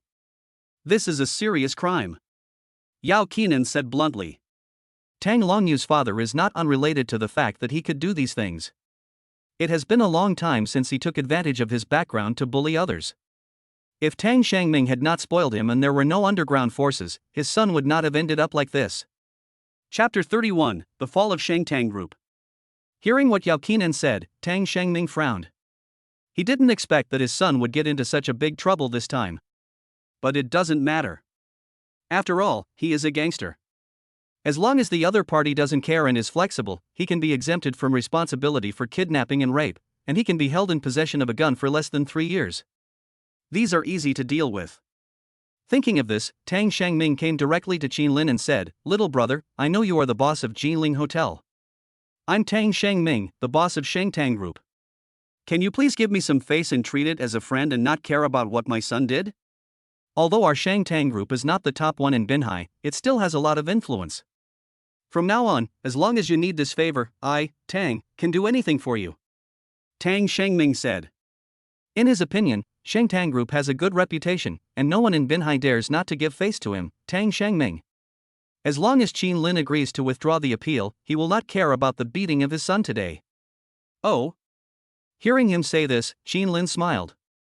How much is your favor from Shengtang Group worth? Your son almost shot me by 1/10 of a second, and you told me to spare him? Save him and wait a few years for him to be released and continue to take revenge on me? Qin Lin found it funny when he heard what Tang Shengming said. Maybe this guy doesn't understand his true identity. Qin Lin is not the boss of Jinling Hotel, that is just a polite name given to him by others. Qin Lin's real identity is the boss of the entire Jinling Group, with assets of 30 billion. The balance in my account is easily over 10 billion, and your Shengtang Group is only a company worth 7 or 8 billion. I want you to do me a favor. What can you do for me? Kill someone for me? Sorry, I don't need to be blamed for breaking the law. Besides, Qin Lin naturally couldn't let Tang Longyu off so easily in this matter. You. When Tang Shengming heard that Qin Lin did not agree, his face changed. He also didn't expect that someone in Binhai would dare to talk to him like this. Think carefully. If you let my son stay in jail for more than 10 or 20 years, I will not let you have an easy time. Even if you are the boss of Jinling, I will make you pay the price on my territory. Tang Shengming said, his tone was harsh and very threatening. People like them always keep their word and have a lot of power in Binhai City. If Qin Lin insists on provoking him, he will just order someone to kill Qin Lin. I don't care if you are a boss or not, if you dare to touch my son, I will kill you. When Yao Qinan heard Tang Shengming's words, he also frowned. In his opinion, although Qin Lin has a large family and a powerful business, he has no underground power. If Tang Shengming really wants to deal with Qin Lin, it will be a headache. Not to mention whether you might be stabbed while walking on the road, Tang Shengming will just arrange a traffic accident and ask you if you are afraid. Such threats force people to reconsider. Qin Lin now has no bodyguards around him except for his strong fighting ability. If the Shengtang Group cannot be eradicated, it will be too dangerous for Qin Lin. Qin Lin was not afraid that he would send people to assassinate him, but he was afraid that they would kidnap Wang Yi again. But can this matter just be left like this? Tang Longyu almost shot him at that time. He was released after being imprisoned for 3 or 4 years. Isn't that too easy for him? At this moment, Tang Shengming saw that his threat worked, and he couldn't help but sneer. You said this is your territory, so who am I? But at this moment, a majestic voice came. Then a young lawyer came over with a middle-aged man with white hair and a crew cut. Commissioner Tan. When Yao Qinan saw the middle-aged man, he couldn't help but bow his head. It turns out that this person is the one behind Yao Qinan. According to Jin Jiong, he holds a very important position in Binhai. When Tan Wei arrived, Tang Shengming swallowed his saliva. As he was in the underworld, he naturally knew who Tan Wei was. Tang Shengming had not expected that a case that seemed to be of little importance would actually alarm Commissioner Tan. This is like a mouse seeing a cat, it will only get beaten. Tang Shengming, it's not that I don't give you face this time, but do you know who the person standing in front of you is? He is the boss of Jinling Hotel Group. Jinling Hotel originally belonged to the local area, and even though it is now under private management, it is still protected by local forces. The person above him holds a much higher position than the small Binhai Tan Committee. How dare you, a Shengtang Group, touch him? Are you kidding? At this time, Tang Shengming heard that Qin Lin was not the general manager of Jinling, but the real owner of Jinling Hotel. He couldn't help but feel a wave of emotion in his heart. Jinling Hotel is a company worth 30 billion. Just now, he, a small boss with a net worth of only 700 to 800 million yuan, actually threatened Qin Lin and asked him to do him a favor. Thinking about it now, Tang Shengming realized how funny it was. Boss Qin, don't be afraid. Now not only Tang Longyu, but even his Shangtang group can't be saved. Tan Wei continued. The reason he came here this time was not for any other reason but to target Tang Shengming. What did you say? When Tang Shengming heard what Tan Wei said, he was stunned. Why did Shangtang group get involved in this matter? Tang Shengming, this was not my decision. Now not only your son, but your entire Shangtang group is in trouble. Because you evaded taxes, you need to pay back 90 million. This is the fine. I just wanted to give you a warning then, but it's different now. The people above asked me to close down all your stores. You, Tang Shengming, have been involved in serious illegal activities and are a threat to local public security. All your financial accounts will be frozen and you will be subject to the most stringent investigation. The reason why committee member Tan came here this time was to convey the order from above and to capture Tang Shengming at the same time. In fact, he never expected that the people above would use such a high power this time. If a comprehensive investigation is conducted on Tang Shengming, his guilt is even no less than that of his son Tang Longyu. There is no telling how much blood of countless people is on his hands, and decades of imprisonment or even life imprisonment would be considered the lightest punishment. 90 million. When Tang Shengming heard about the sky-high fine, he choked up. However, when he heard that all his stores were going to be closed down, he completely collapsed. They are underground forces and can only act secretly, but if the people above want to deal with you, you have no way to stop them. This time he has offended a real big shot. Xin Lin at this time was also a little strange. Speaking of which, his background is so powerful that Jin Jiyong could just casually bring down Shangtang Group. Of course, Xin Lin naturally didn't know that Jin Jiyong had only mobilized Tan Wei's connections, and the real person who wanted to deal with Shangtang Group was someone else. Damn it, Xin Lin. When I get out, I will definitely not let you off easily. Knowing that Shangtang Group had completely failed and decades of hard work had come to nothing, Tang Shengming even faced imprisonment. Chapter 32. Who is the master? All this was caused by Xin Lin. As long as there is a chance, he will never let Xin Lin have an easy time. At this time, Tang Shengming no longer even cared about Tan Wei's face, and directly roared at Xin Lin. However, seeing this scene, Tan Wei also waved his hand and said, "Take it away." At the same time, send people to seal off all stores of Shangtang Group and arrest all the relevant people for investigation. Tan Wei gave instructions to Yao Qinan. Yes. After receiving the order, Yao Qinan directly placed Tang Shengming in a special care cell and sent special police to seal off all the stores. Shangtang Group, one of the top 3 underground forces in the local area, was uprooted overnight, causing panic among the entire Binhai forces. How long will Tang Shengming be imprisoned? After hearing him say that he wanted to take revenge on himself, Xin Lin asked Tan Wei, who was standing beside him. In fact, Xin Lin was not afraid of being retaliated against. After all, when Tang Shengming came out, he had nothing. What Xin Lin fears is that there are always people behind him who want to stab him in the back for revenge. It would be bad if they hurt the people he cares about. Don't worry, President Qin. This is an order from the imperial capital. I'm afraid Tang Shengming won't be able to get out. Tan Wei smiled and said. Since it was an order from the imperial capital, Tang Shengming was afraid that he would never be able to get out in this lifetime. I guess Tang Shengming himself couldn't have thought of this either? The imperial capital? All right. Xin Lin was stunned when he heard the order from the imperial capital. It is said that the influence of Jinling Hotel is mainly concentrated in the Jiangsu and Zhejiang areas, but Xin Lin never expected that it also has connections in the imperial capital. Xin Lin didn't think too much about it. After solving the problem of Shangtang Group, he returned to Katie Building and met Wang Yi. How about it? Seeing Xin Lin coming back, Wang Yi asked. In fact, Wang Yi didn't know that Shangtang Group had collapsed. She was still worried about Xin Lin, afraid that if Xin Lin put Tang Longyu in prison, his father would come for revenge. After all, Tang Longyu's father is Tang Longyu's real support. Seeing her worried look, Xin Lin smiled and comforted her. Don't worry, the matter has been resolved.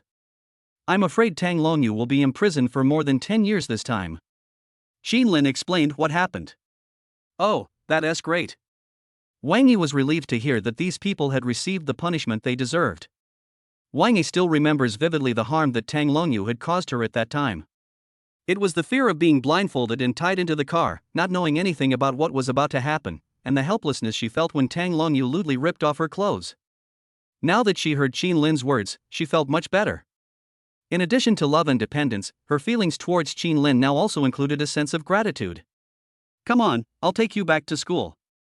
Seeing that she was not seriously injured, Qin Lin thought about sending her back to school. Wang Yi nodded slightly and followed Qin Lin out of the building. But seeing that it was too late, Qin Lin thought of taking her out to eat something first.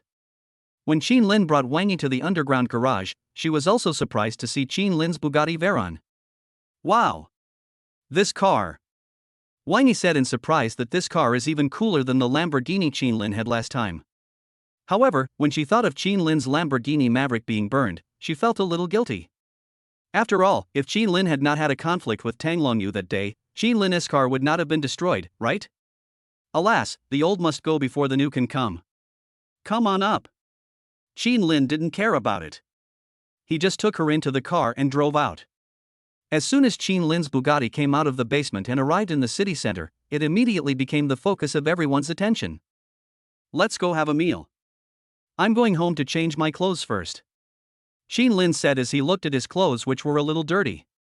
This set of clothes was covered in dust when it was in the abandoned warehouse. Qin Lin didn't pay much attention to it during the fight, and now that he looked a little sloppy, he suggested.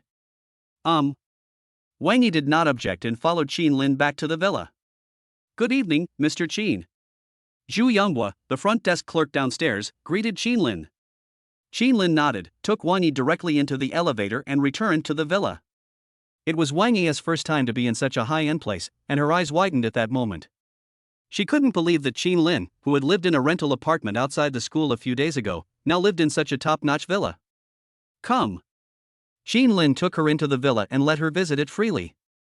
It would be best for the future hostess to familiarize herself with the environment in advance. Wow! Seeing the good environment of Qin Lin's villa and the 270-degree panoramic floor-to-ceiling windows, Wang Yi was shocked. Meow. Realizing that his owner had returned, Tuanzi came out to greet him, perhaps because he was hungry. What a cute kitten! When Wang Yi saw Tuanzi's fairy-like kitten, he couldn't wait to touch it. Hey, be careful! Seeing Wang Yi touching Tuanzi, Qin Lin wanted to stop him. Recalling that Tuanzi almost scratched Jiang Wenyue, Qin Lin didn't want to repeat the same mistake and watch Wang Yi get hurt. It would be very uncomfortable if you were caught by a kitten. You would have to get 2 rabies vaccines. But it was too late for Qin Lin, as Wang Yi had already gone up and picked up Tuanzi. Surprisingly, Tuanzi not only did not resist in Wang Yi's hands, but was also very obedient. It was as if Wang Yi was its real owner. What's wrong? When Wang Yi heard Qin Lin say to be careful, he was also surprised and turned around while holding Tuanzi and said, "Oh, I was afraid the kitten would scratch you." Qin Lin explained.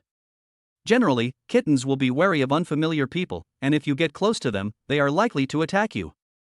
Qin Lin has only raised this stray cat for a few days and it has not yet been completely domesticated.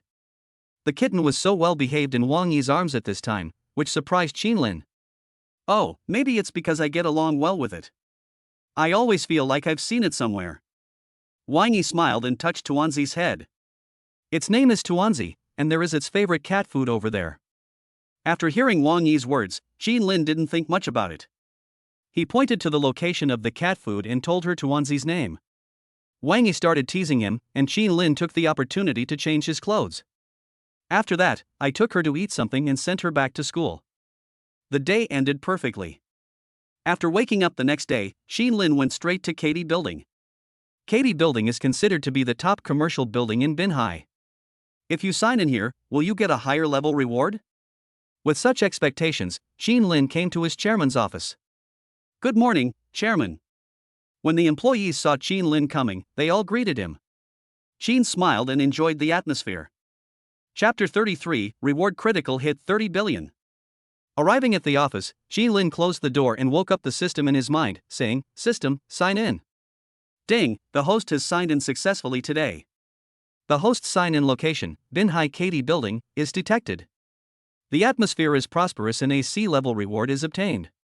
Seeing this scene, Qin Lin was stunned for a moment. Speaking of Katy Building, it is the highest-end commercial building in Binhai, and it only has a C-level reward, am I right? Qin Lin was a little confused. In Binhai, Qin Lin had almost come into contact with the top scenes, but every time he signed in, he was only at C-level. Could it be that in a small city like Binhai, the highest level reward is only sea level? If this is the case, Xin Lin will have to look for a more developed city next time he has the chance. Congratulations to the host for winning 300 million Chinese currency. Congratulations to the host for obtaining the operating rights of Binhai Happy Valley worth 1.5 billion. Reward critical hit. Congratulations to the host for achieving a market value of 30 billion, Junyao Airlines. When Xin Lin heard about the reward for a critical hit, his heart began to beat faster. Xin Lin was even more stunned when he heard that the reward was from Junyao Airlines. Junyao Airlines is a well-known private airline in mainland China, and it ranks among the top 3 in the domestic private market.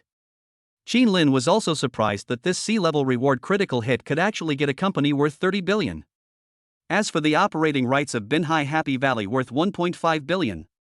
Happy Valley is a theme park, and there is one in Binhai. I heard that the construction cost of Binhai Happy Valley alone reached 1 billion yuan, so Xin Lin's acquisition of its operating rights was equivalent to buying it. Although Binhai Happy Valley only has 1.5 billion, a mosquito is still meat, so Xin Lin can barely accept it. When the remaining 300 million Chinese yuan were transferred to Xin Lin's card, Xin Lin's balance had reached 800 million. Xin Lin now owns the 30 billion worth Jiling Hotel, the 3.6 billion worth Katy Building, plus Happy Valley and Junyao Airlines. Xin Lin's net worth has reached 60 billion, which can be said to be quite a success. Soon, Junyao Airlines sent Xin Lin an invitation for a meeting at its headquarters. Although Xin Lin was excited, he still resisted the urge to go over and take a look. Because Xin Lin has more important things to do today. Today is the day to arrange a paternity test with the orphanage. This is Xin Lin's only hope of finding his parents. After being alone for more than 20 years, Xin Lin's top priority is to see his parents and ask them why they abandoned him. After leaving the Katy Building and walking 2 minutes back to the Sky Villa, Xin Lin changed into a less ostentatious outfit, then drove the Bugatti directly out of the villa area. However, what was surprising was that at this time a large group of people gathered at the west gate of the villa area and were stopped by security guards. Many of those people were holding selfie sticks, and some even had professional photography teams. When they saw Xin Lin appear in a Bugatti, they immediately cheered. This is the owner of the city's first Bugatti Veyron. My friend, please pay attention and give me some gifts. Brother 2 will show you the world. If anyone gives me a rocket, I will throw rotten eggs at Bugatti. How about that? Some people started taking photos and recording videos, and many people even started live streaming on the spot. There are many internet celebrities in the crowd, but they are all slightly famous anchors who have nothing to do and come here to take advantage of the popularity. Xin Lin was a little puzzled when he saw this scene, wondering when he had so many fans. Because he was in a hurry to go to the hospital, Xin Lin honked the horn and tried to squeeze through. However, what Xin Lin did not expect was that they surrounded him directly and had no intention of letting him leave. Xin Lin was very puzzled at the time.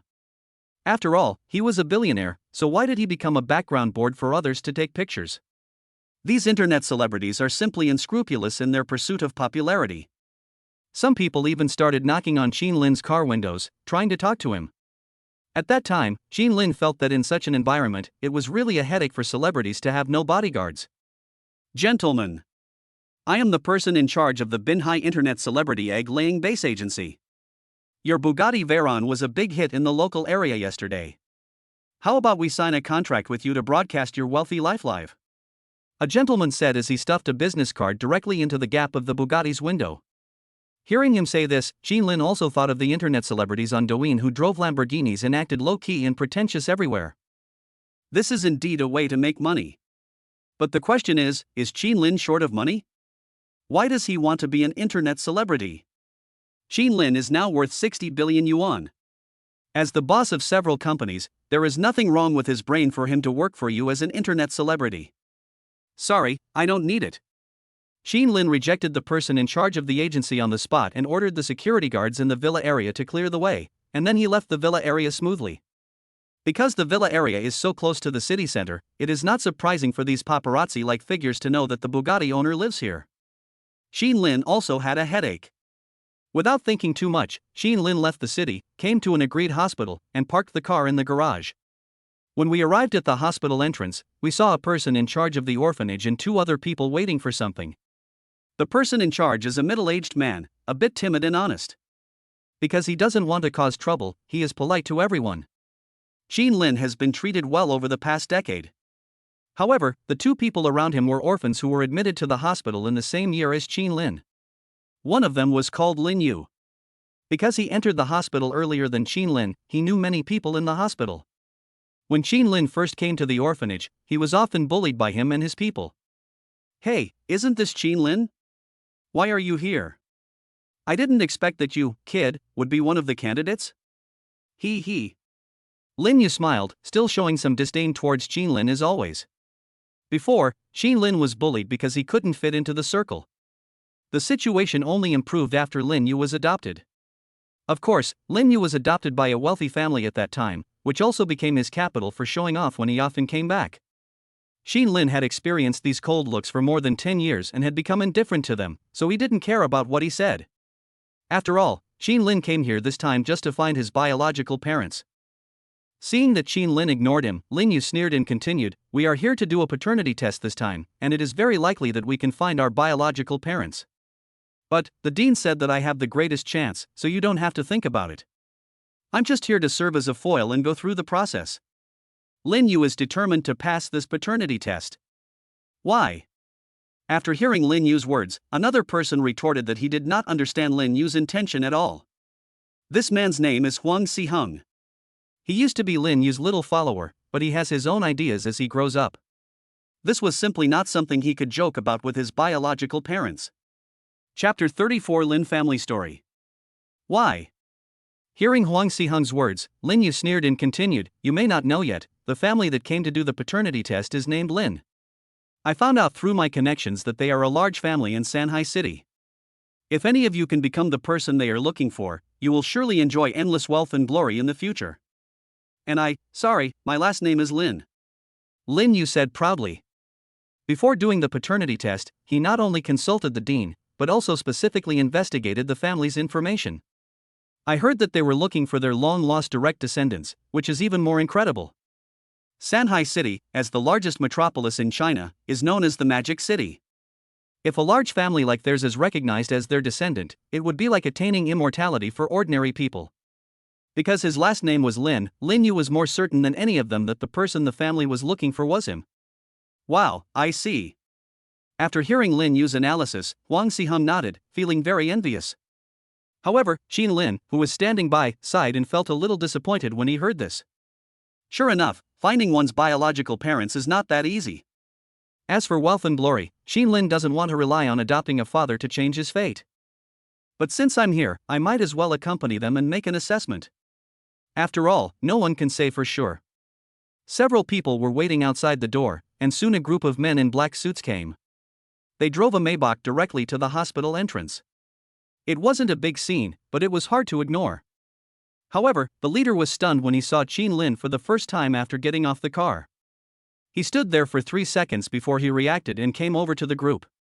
"You are the ones who registered at the Binhai orphanage 20 years ago. I am a servant of the Lin family, my name is Mou. Thank you for coming to cooperate with us in the appraisal.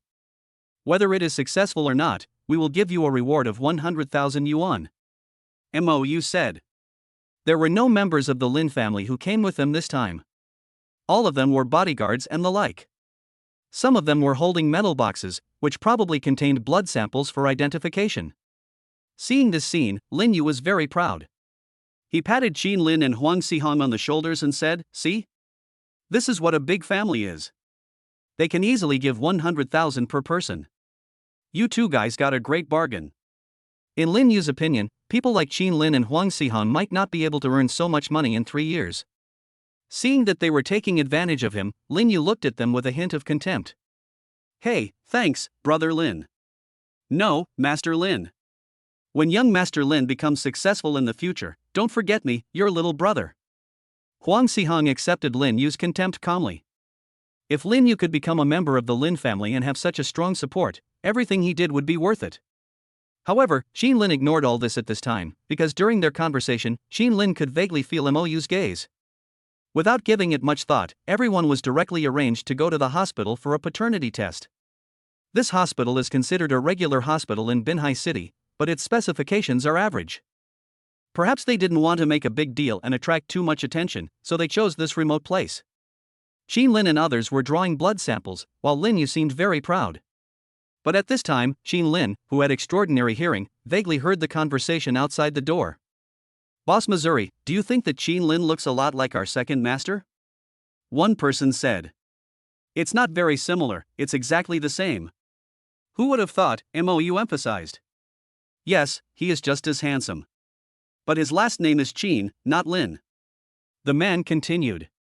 Silly, some people in the orphanage don't even know their own names, so it's normal for the surnames to be different. Besides, Qin Lin, isn't there a word Lin in his name? Mou continued. What you see may not be the truth, a paternity test is needed to be reliable. After all, no one can be sure. A child born in an ordinary family may be the child of Mr. Wang next door. Naturally, their big family will be more vigilant about such things. But looking at Qin Lin, they look just like each other, so it doesn't seem to matter whether he is authenticated or not. Qin Lin had no intention of eavesdropping, but when he heard them say this, a glimmer of hope arose in his heart. It was a pity that he couldn't meet his biological parents in person, and Qin Lin felt a little lost and complicated.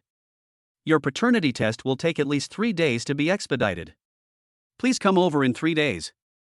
After drawing the blood sample, the doctor said directly. When Mou saw a few people coming out, he originally planned to give each of them 100,000 yuan and then let them go. But after taking a look at Qin Lin, he found an excuse to treat them to a meal. They didn't know how Qin Lin had been living outside for the past 20 years, but it must have been more miserable than they imagined. Although this meal cannot make up for anything, it at least expresses the thoughts of these servants. After dinner, Qin Lin went straight back to the villa. Lying on the soft sofa, Qin Lin felt a little complicated and wanted to find someone to talk to. After looking at the time, he called Wangi directly and planned to take her to Happy Valley for fun. Hey, Wangi, we don't have classes today, let's go to the park. After answering the phone, Qin Lin said. But on the other end of the phone, Wangi was stunned for a moment before replying, okay, where are we going? The relationship between the two is delicate now, and Wangi did not expect Qin Lin to ask her out. Happy Valley, I'll pick you up downstairs of your dormitory. Good. After the two of them made an agreement, Qin Lin drove directly to the school. However, when Qin Lin drove the Bugatti to the school gate, he immediately caused a sensation. Wow, isn't this the Bugatti on TikTok? It is said to be a Bugatti Veyron, a special commemorative model of Hermès. You may not be able to buy it even for 80 million in China. Wherever Qin Lin drove past, passers-by all looked surprised. Thanks to those internet celebrities, Bugatti Veyron's reputation has spread in Binhai City, and almost everyone in Binhai who frequently uses Douyin has seen that kind of video. When they arrived at the school gate, the guard was stunned when he saw Bugatti trying to enter. For a moment he didn't know whether to open the door or not. After all, if such a top-of-the-line luxury car were to enter the campus, wouldn't the girls inside go crazy? Seeing that the security guard didn't react, Qin Lin was quite puzzled and had no choice but to take out his student ID. Uncle, I'm from our school. I'm not a bad person. Oh, hello classmate, please come in. When the security guard heard that Qin Lin was a student of our school, he almost went crazy. That's a Bugatti Veyron, worth tens of millions. Who would have thought that such a big shot is actually a student of their school? The guard felt very scared at that time. Chapter 35. What are you hiding? I heard the sound. This time, Qin Lin brought Xia Chuanzi alone. After all, it's been bored leaving it at home for so many days, so I just decided to take it out for a walk. When we arrived at the girls' dormitory building, almost all the boys were dazzled by the sight of the cool Bugatti. In their opinion, Qin Lin was too arrogant to drive a Bugatti to the girls' dormitory to pick up girls. Ignoring everyone's gazes, after picking up Wangi, Qin Lin drove directly towards Happy Valley. Happy Valley is located in the north of Binhai City, some distance away from the city center. It is a super large amusement park. Meow. After not seeing each other for one night, Tuanzi missed Wangi very much and started to throw himself on her. Qin Lin was also stunned when he saw this scene. Damn it, is she your master or am I your master? This little kitten was not as nice to Qin Lin as Wangi. Qin Lin even had some doubts that this guy was a bit sexist. The Bugatti drove very fast, and it only took us 15 minutes to reach Happy Valley. Today is a weekday and it is afternoon now, but there seem to be few tourists in Happy Valley. However, this did not hinder Qin Lin's urge to relax. Qin Lin needed some time to digest the fact that he was most likely the lost descendant of the Lin family. Qin Lin parked the Bugatti casually on the side of the road, got out of the car, and took Wang Yi and Xia Chuanzi to the ticket office. Please inform the general manager of Happy Valley and tell him that I am Qin Lin. Qin Lin said to the ticket seller inside. The purpose of Qin Lin's coming here today, in addition to relaxing, is also to inquire about the business situation here, so it would be best if he could call the general manager out. But what was surprising was that after Qin Lin said this, the person inside didn't react at all. Qin Lin was a little puzzled. After a closer look, he found that the man was actually playing games. Perhaps because there were not many tourists on a weekday, the ticket seller inside simply let himself go, crossed his legs, and played the music at the highest volume. Request a gathering.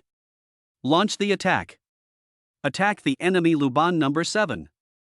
The man was having so much fun that he didn't hear Qin Lin's words at all. As the boss here, Qin Lin was a little puzzled to see his employees slacking off openly. Knock, knock. Hey, I said call your general manager out. My name is Qin Lin and I have something to discuss. Qin Lin knocked on the glass window of the ticket office with his hand, trying to remind him. Oh, are you annoying? Qin Lin, Qin Shi Huang is useless. If you want to go in, buy a ticket and pay. 288. The man said this without looking up. He probably didn't understand what Qin Lin meant. Seeing the scene, Qin Lin felt helpless. This guy is too bold, isn't he? If Qin Lin was too lazy to find the phone number of the general manager of Happy Valley, he would not have wasted his time talking to him. Seeing that man continuing to play games, Qin Lin had no choice but to find the general manager's phone number from his mobile phone and called him directly on the spot. Manager Zhang, I'm Qin Lin. I'm at the entrance of Happy Valley now. Could you please come over? Qin Lin said bluntly. When the person on the other end of the phone heard the name Qin Lin, he couldn't help but get nervous and responded. Director Qin, are you at the door? Okay, I'll be there right away. Hearing Qin Lin's tone seemed unhappy, Zheng Chaochuan felt a little uneasy. Could something have happened at the door? On the spot, Zheng Chaochuan rushed to the door. On Qin Lin's side, the ticket seller was so engrossed in playing the game that he didn't care at all about the two people standing outside the window. The two of them didn't care and just waited. After a while, a middle-aged man ran out of the park panting. He was shocked to see Qin Lin and the other man standing at the ticket office and not coming in. Boss Qin. When Zheng Chaochuan came in front of Qin Lin, he heard the sound of playing games coming from the ticket office. At that moment, Zheng Chaochuan's expression changed immediately. These people, they don't send people to inspect regularly, it's simply lawless.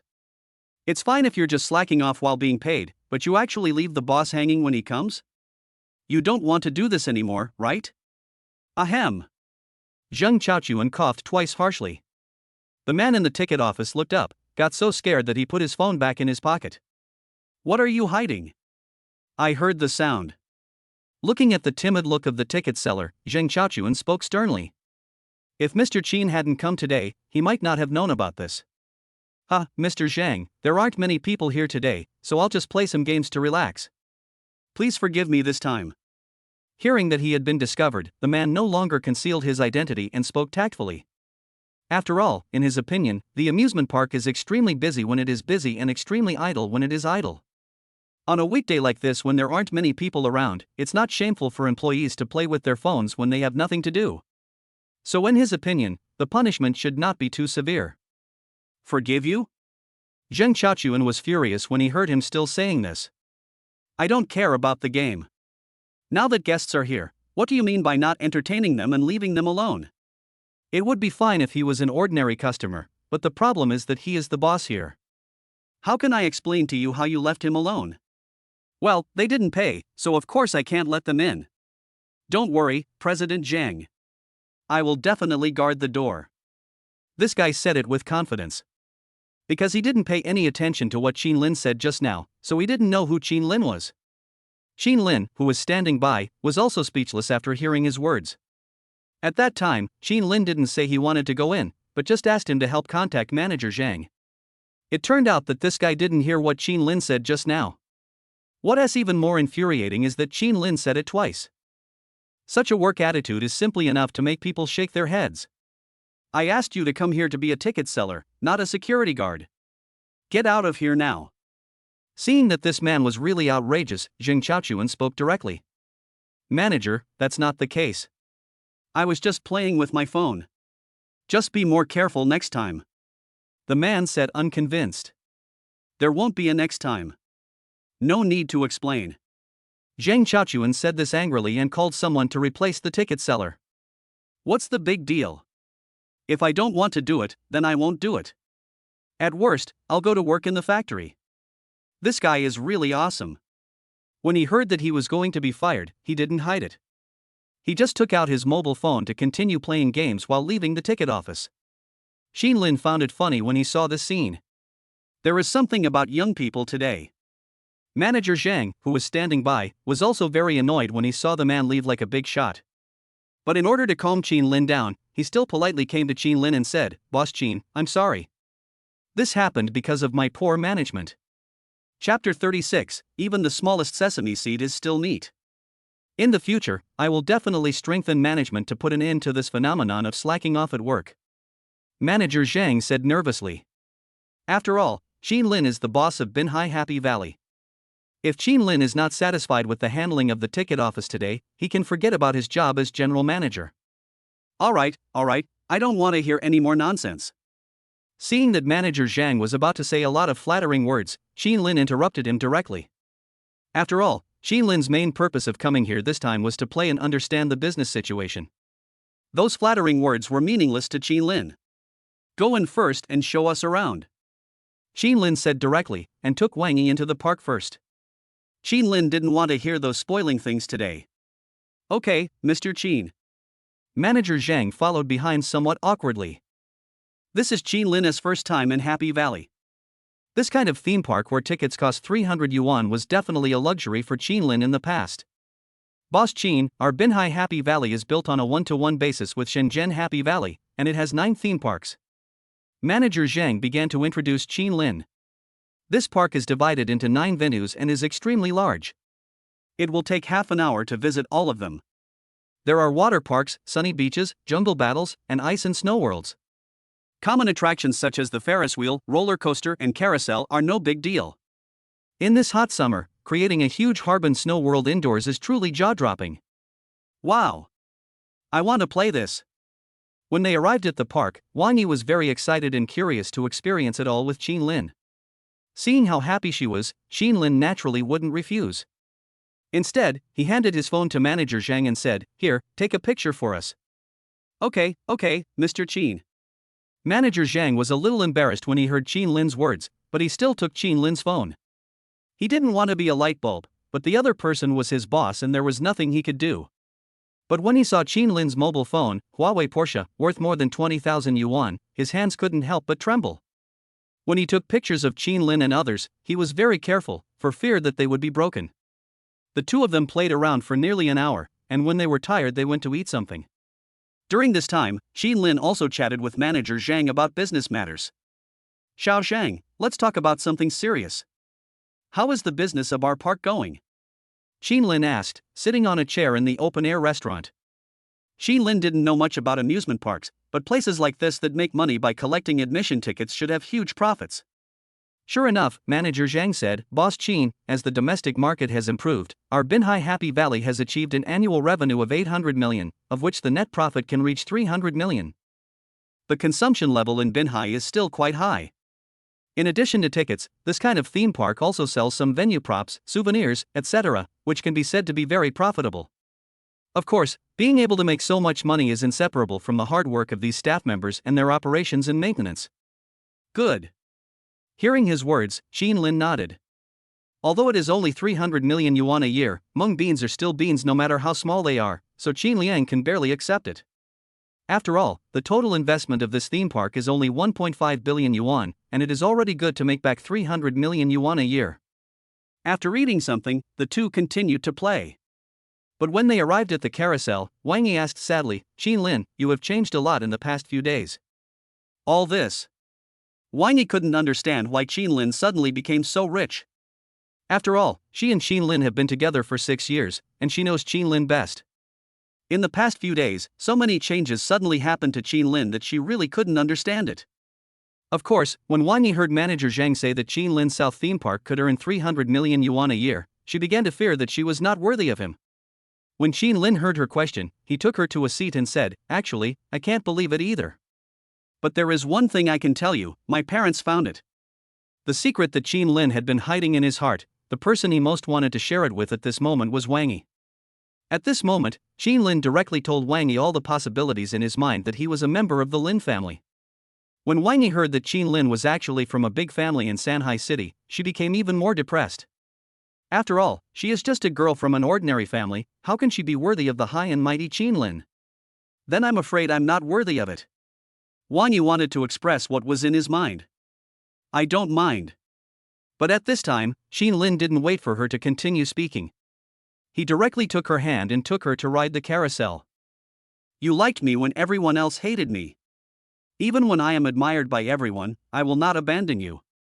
Qin Lin used to be looked down upon because of his orphan status, but Wang Yi was silently paying attention to him. What does it matter now that Qin Lin has changed his identity? Whether or not he is worthy of her is not a big deal to Qin Lin. The only question is whether he wants her or not. As long as Qin Lin wants, nothing is impossible. After hearing Qin Lin's words, Wang Yi felt relieved and filled with joy. The experience at Happy Valley was great, and we played there for almost 2 hours. This may not be a good deal considering the ticket price is close to 300 yuan, but the two of them really couldn't continue playing. Even the dumpling in Qin Lin's hand fell asleep due to exhaustion. It's a good experience, Xiao Zhang, do a good job. Before leaving, Qin Lin encouraged Manager Zhang. Manager Zhang was also a little embarrassed when he heard this, thinking that he had finally sent his boss away. It's getting late, let's go find a restaurant to eat. Seeing that it was getting dark, Qin Lin suggested. Although the two have not officially confirmed their relationship, it is only a matter of time. Dating is naturally a common occurrence for Qin Lin. Okay. Wang Yi smiled and did not object. After leaving Happy Valley, he and Qin Lin got into the Bugatti. Having a car is indeed very convenient. When I was in school, I had to plan for a long time before I wanted to go out for fun. Now that we have a car, we can go wherever we want in just a few minutes. The best hotel in Binhai is Jinling Hotel. Qin Lin didn't think too much and drove straight to Jinling Hotel. After all, Qin Lin had never eaten anything other than the buffet at Jinling Hotel. Since it is the best restaurant, how can you not eat there once? The Bugatti soon arrived at the Jinling Hotel, but Qin Lin did not park the car in the garage. Instead, he parked the car directly at the gate. After all, as the owner of a restaurant, parking a top-of-the-line luxury car like the Bugatti Veyron outside the door will definitely bring a lot of traffic to the restaurant, which can be said to be killing two birds with one stone. When the security guards and waiters outside the door saw the legendary Bugatti Veyron arrive, they all widened their eyes and were filled with surprise. Chapter 37 Michelin Star. Bugatti Veyron, a special commemorative model of Hermès, is a magical car that they can only see on TikTok. Today, they actually saw it coming to their restaurant. Of course, the waiters, were excited and wanted to come out to take a look at the owner of the car. But the next moment, Qin Lin got out of the car in a simple and unpretentious manner. At this moment, the whole audience was shocked again. Boss. The employees widened their eyes and looked at Qin Lin in disbelief. They never imagined that the owner of the legendary first Bugatti in Binhai would actually be their boss? Why, the boss is not welcome when he arrives. Seeing their startled expressions, Qin Lin smiled. In this small coastal city, who else can be so cool and drive a Bugatti except your handsome boss? No, welcome, boss. Come in. Hearing Qin Lin's words, the employees smiled and began to welcome him. Qin Lin didn't mind and took Wang Yi directly into the restaurant. In addition to the cafe buffet, the hotel also has Meiyuan Chinese Restaurant and Atlantic Western Restaurant. Among them, the Binhai Jinling Atlantic Western Restaurant has achieved the Michelin 1-star certification. This is also the only Michelin-level restaurant in Binhai, and its cooking skills can be said to be unique in Binhai. Thinking of this, Qin Lin also brought Wang Yi over to experience it. Is there any room left at Atlantic Restaurant? After entering the restaurant, Qin Lin asked the waiter beside him. Yes, boss, please follow me. Generally, these top hotels will reserve some special boxes for distinguished guests. Qin Lin is the boss here, so naturally he can enjoy these treatments. When you come to the Atlantic Western Restaurant, the warm lighting and simple decoration make you feel as if you have arrived in the Western world. The white tablecloth is spotless, the leather chairs are full of texture, and the tableware on the table is exquisite and small, all of which reveal a luxurious beauty. To put it bluntly, it can be summed up in 2 words: arrogant. The cost here is not low. According to the Michelin one-star standard, a meal for 2 people would cost at least 2 to 3,000 yuan. That's it, no need for a box. Seeing that there were many empty seats, Lin directly chose a seat for 2 by the window, similar to a candlelight dinner. After all, this is his own hotel, and Lin doesn't like extravagance. There are so many seats anyway, so there is no point in booking a private room for 2 people. Okay, boss. After hearing Lin's instructions, the waiter began to make arrangements. Lin helped Wang Yi pull out the chair and he learned the Western dating tips from TV very well. The two sat down and opened the menu. There were grain-fed filet steak, French foie gras with berry jam, and burgundy snails, all of which were dishes Lin had never heard of before. The melodious music makes people happy. There weren't many people present, but I saw several foreigners. The two of them ordered a few dishes at random. Lin felt a little urgent to pee, so he went to the bathroom. Wang Yi was left alone waiting for the food to be served. At this time, a foreigner at another table saw Wang Yi sitting alone. He was shaking his red wine glass and thinking about something. Wang Yi is considered the best among the yellow race, and her appearance and beauty have reached the level of a school beauty. When the foreigner met this sexy and beautiful local girl, he was thinking in his mind. After a while, he came to Wang Yi holding a glass of red wine. "Hello, beautiful lady, it's nice to see you here." The foreigner came forward and said hello. Wang Yi turned his head and took a look at the foreigner curiously. In Binhai, foreigners like this are rare. He is a white man, very tall, with brown hair, which is pretty standard. "Hello, what can I do for you?" Wang Yi also felt strange at the time and responded with a smile. Wang Yi didn't expect that someone would come up to her and chat with her in a restaurant like this. "I see you are so beautiful, can we get to know each other?" "My name is Bill Dewey, you can call me Bill, this is my WeChat." Bill went straight to the point and wanted to add Wang Yi's contact information. Wang Yi felt a little embarrassed when she heard that he wanted her contact information right away. She also didn't expect that these foreigners would be so direct. "My name is Wang Yi." "Sorry, I have someone I like." Wang Yi directly rejected Bill's initiative. Many people like foreigners, but Wang Yi doesn't. After all, she already has Lin in her heart, so she doesn't want to meet other men, even if they are foreigners. "Oh, that's a shame." Hearing Wang Yi's refusal, Bill showed a disappointed look, but then he picked up the wine glass and continued, "How about I buy you a drink?" "I admire your beauty. If I can have a drink with you, my journey will be complete. So please don't reject my kindness," Bill said gentlemanly. But at this time, Wang Yi was a little at a loss. "No need, I don't have any wine." Wang Yi refused. Although the foreign man extended a warm invitation, Wang Yi still felt uncomfortable.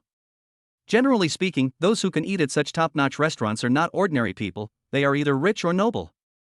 So at this moment, when a foreigner came, Wang Yi was a little at a loss and was looking forward to Lin coming back soon. "It's okay, I have some over there." As he said that, Bill actually returned to his seat, took out a bottle of red wine and poured it for Wang Yi. "Really, there's no need." Seeing him move so quickly, Wang Yi felt a little embarrassed. Then Bill took a sip himself and gestured to Wang Yi. Now that everyone has started drinking, there is no reason for Wang Yi not to drink, right? Wang Yi was a little hesitant, but thought that since this wine was from the hotel, there shouldn't be any problem. Besides, the other person just asked for a drink and the wine has been poured for you, so you would feel embarrassed to continue to refuse him, right? All right. There was no choice but Wang Yi just took a sip. Ahem, this wine. However, after Wang Yi took a sip, he felt that the wine was a bit strange and the smell seemed a bit pungent.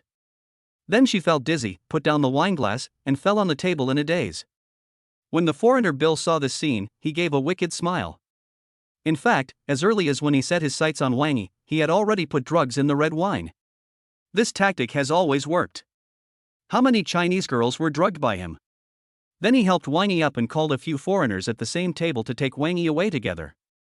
"I told you not to drink so much, but I don't know how much you can drink."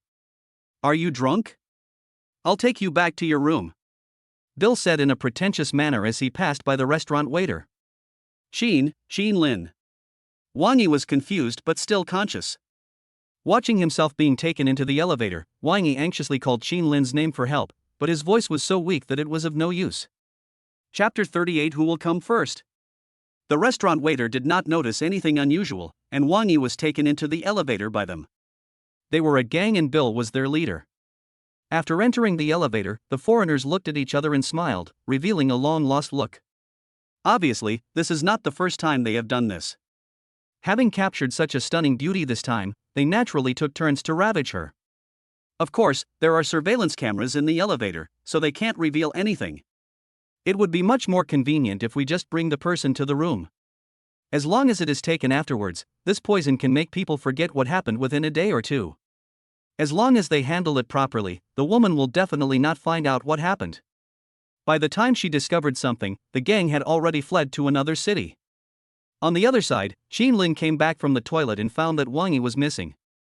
He was stunned for a moment and was a little confused. Just now when I said I was going to the toilet, Wang Yi said no. Now he suddenly disappeared out of thin air. What is he doing? Did he go back early?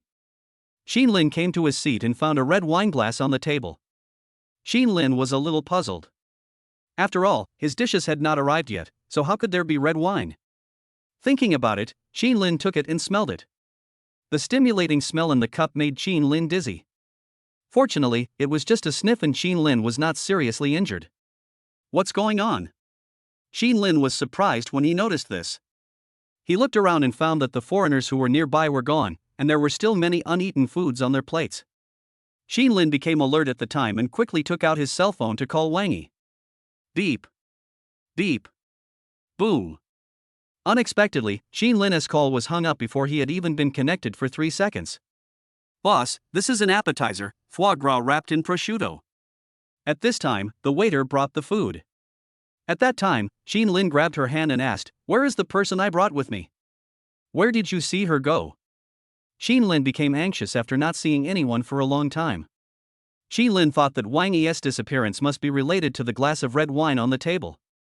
Lin felt uneasy because of the slight dizzying smell. Being caught by Lin, the waiter was a little overwhelmed and didn't know how to answer for a moment. Seeing this, Lin simply let go of her hand and shouted to all the waiters present, "Everyone here, come here." If Wang Yi is really in danger, then Lin must find clues. Soon, under the horrified gazes of the restaurant patrons, all the waiters came to Lin. "Did anyone see who took away the girl I was with just now?" Lin said directly, glancing at everyone present. Many people heard Lin's words, but shook their heads on the spot, indicating that they did not see it. However, one girl said, "Just now I saw a few foreigners taking a girl into the elevator. The girl seemed drunk. At that time I thought they were together, so I ignored it." After hearing what the waiter said, Lin became serious for a moment. As expected, Wang Yi was knocked unconscious and taken away. Why does this happen in such a top-notch restaurant? What surprised Lin even more was that the perpetrators were foreigners who looked well-mannered and well-educated. Lin was a little annoyed at the time, and said directly, "From now on, if you see a girl being taken out drunk, you must be careful. Notify the security department, check all surveillance cameras for me, and tell me their room number." Fortunately, Lin is the owner of this restaurant. If it were someone else, and his girlfriend was abducted, there would probably be nothing he could do, right? Lin's order was given and all the waiters present started to get busy. Hearing that it was the chairman's order, all the security guards perked up and began to quickly check every surveillance camera. Finally, we found several foreigners, leading a woman, opening the door and entering a room. "Chairman, the room number they went to is room 802. Soon, the voice of the security guard in the monitoring room came over the intercom. "Okay, bring people here quickly." After Lin finished speaking, he went straight to the elevator and headed towards room 802. The Binhai Jinling Hotel has more than 20 floors. The restaurant is on the 3rd floor, and it is only a minute away from the 8th floor. On the other side, Bill opened the door and took Wang Yi into the room and threw Wang Yi onto the bed. The 3 tall and strong white men smiled at each other and began to undress. The effect of the drug will last about 8 hours. "Who will go first?" Bill said. Although it was late now, the night was long and there was plenty of time, enough for them to take turns playing several times. They were also drooling over this Chinese beauty. This was probably Wang Yi's first time, so they were all thinking about it in their minds. "Bill, according to the rules, you go first. After all, you got this girl. We didn't take any credit. I'll give you her first time," a foreigner said. "Okay then." Hearing what they said, Bill didn't hesitate to take out a box of playing cards from the bedside drawer and prepared to take action. But at this moment, there was a beep sound, and the door was opened directly by the waiter. None of those foreigners had expected that someone would come out to cause trouble at this time. Bill, who was hiding inside, lifted the quilt to block Wangi. What do you have to do with God? When a white man saw the waiter bringing Chin Lin in, he said with a look of confusion. They didn't understand why the waiters came at this time, and of course they didn't want to be exposed, so they spoke directly with some annoyance. Chin Lin rushed in at that time, but did not see any trace of Wangi. Chin Lin was a little surprised at the time. Logically speaking, the security guard checked the surveillance and Wangi should have been taken to this room. But why is there no sign of a woman here? Of course, Chin Lin still believed in his intuition. Looking at Bill lying on the bed under the quilt, Chin Lin immediately guessed something. Wang Defa, what do you mean by barging in without our consent? Did we order room service? Please get out of here right now or I'll complain to the hotel. Seeing that Wangi was perfectly hidden, the foreigners were not afraid of trouble and directly ordered him to leave. However, after hearing this, Chin Lin looked at them and smiled. You three are staying in a king-size bedroom. What are you doing? Are you gay? Now there are 3 men, 2 of them have taken off their pants, leaving only their underpants. Chin Lin said with a sneer at that time. If they were ordinary guests, there would be no way they could be dealt with, but Chin Lin was the boss here, and even if he had to kick them out for the wrong room, he had to rescue Wangi. Chapter 39, Smudge Your Face. When the 3 foreigners heard Chin Lin's words and looked at their own clothes, they felt a little embarrassed for a moment. They took off their clothes in order to have sex with Wangi, not as outsiders thought, 3 people fencing together. But in the current situation, there is no better reason than this. Otherwise it will arouse suspicion. However, Chin Lin ignored their thoughts and walked straight to the bed. Because Wangi was hidden in the quilt. Seeing that Chin Lin not only did not leave the room, but even wanted to come over and turn over the quilt, the 3 of them became a little anxious. The 2 people at the door directly blocked Chin Lin. What do you want to do? Didn't you hear me telling you to get out? Where's the manager of this hotel? I want to complain. A white man roared and wanted to push Chin Lin out. Since the soft approach doesn't work, they'll just use the hard approach. After all, the effect of the drug can only last for 8 hours. At worst, the 3 of them can send 2 people out to deal with it, and then take turns playing. Hearing him say that, Chin Lin got angry and cursed. What do you mean? I'm the boss here. Get out of my way. Since they were using force, Chin Lin didn't bother to be polite with them and simply pushed them away with a palm. At the same time, Chin Lin took out his mobile phone and called Wangi. Sure enough, the next moment, a cell phone ringtone rang under the quilt. The 3 white people in the room all looked as if they had been exposed. The 2 white men began to get scared and thought about returning Wangi and settling the matter privately. But what was surprising was that Bill on the other side took out a bottle of medicine from somewhere, wiped it on his palm, and rushed directly towards Chin Lin. This poison can paralyze people's nerves and cause hallucinations. If not treated in time, it may even cause certain damage to the brain and cause loss of memory. In Bill's opinion, as long as Chin Lin was given medicine to make him lose his memory for 2 days, this incident could be treated as if it had never happened. After they finish playing, they can check out and leave Binhai City the next day without anyone catching them. Bill's eyes were full of viciousness. He thought he was quick and wanted to put the potion on Chin Lin's nose. Boss, beware. At that time, the waiter who followed over couldn't help but feel scared when he saw the scene. However, how could an ordinary person like him be a match for Chin Lin? Before he rushed over, Chin Lin grabbed his hand that was applying the medicine and smeared it on his face. Don't you like using medicine? I told you to use it. Chin Lin's tremendous strength directly crushed Bill's wrist. The dizzying drug smeared on Bill's face, and he felt so uncomfortable. I didn't expect that after taking medicine all his life, one day he would be defeated by his own medicine. The 2 foreigners behind saw Bill being pinned to the ground, and they became angry and rushed up to beat Chin Lin violently. Seeing this scene, Chin Lin didn't hesitate and punched one of the men in the face, causing him to bleed from the nose. Come here to play with women. I told you to play. As he said that, Chin Lin kicked him directly, bursting one of his 2 balls. These people took advantage of their foreign status to come to the mainland and bully the Chinese children. Many beautiful girls were ruined in their hands. These white dogs are breeding all over the world, and Chin Lin kicked their balls to pieces. Chin Lin did not hold back his strength and knocked them all to the ground. The waitress behind him was stunned by such a horrifying scene. Even she did not expect that her boss had such strong fighting ability. The security captain quickly brought a group of people over and handcuffed the three men. Xin Lin turned over the quilt and found that Wang Yi's clothes were intact, and he breathed a sigh of relief. If Wang Yi were to get into trouble today, Xin Lin really didn't know what to do. Call Captain Yao directly. Seeing that they still had drugs in their hands, they must be repeat offenders. Even if they did not cause much harm to Wang Yi, Xin Lin could not forgive them. After a while, Captain Yao rushed over and was a little surprised when he found that the criminals were actually several foreigners. Captain Yao, they knocked out my people and they have drugs in their hands. You can do whatever you want, Xin Lin said directly. It would be best to leave this group of people to Yao Qinan, so that Xin Lin wouldn't have to call the police and explain too much to them. Okay, Mr. Qin. Hearing Xin Lin's words, Yao Qinan also nodded. After what happened with Tang Longyu, Yao Qinan also admired Xin Lin very much. Not to mention that Xin Lin drove a helicopter and bravely broke into the abandoned warehouse alone, just the connections he had that could involve the imperial capital were enough to amaze him. Yao Qinan was naturally very polite to such a big shot. At this time, the doctor contacted by Jiling Hotel also rushed over to help Wang Yi check the condition. The patient drank some common drugs, but I have injected her with the corresponding antidote. She will wake up in about 3 hours, the doctor said.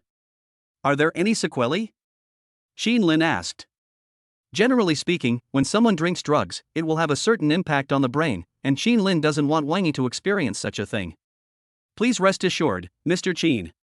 The effect of this type of poison is that the poisoning will accumulate over a certain period of time before it causes harm to the body.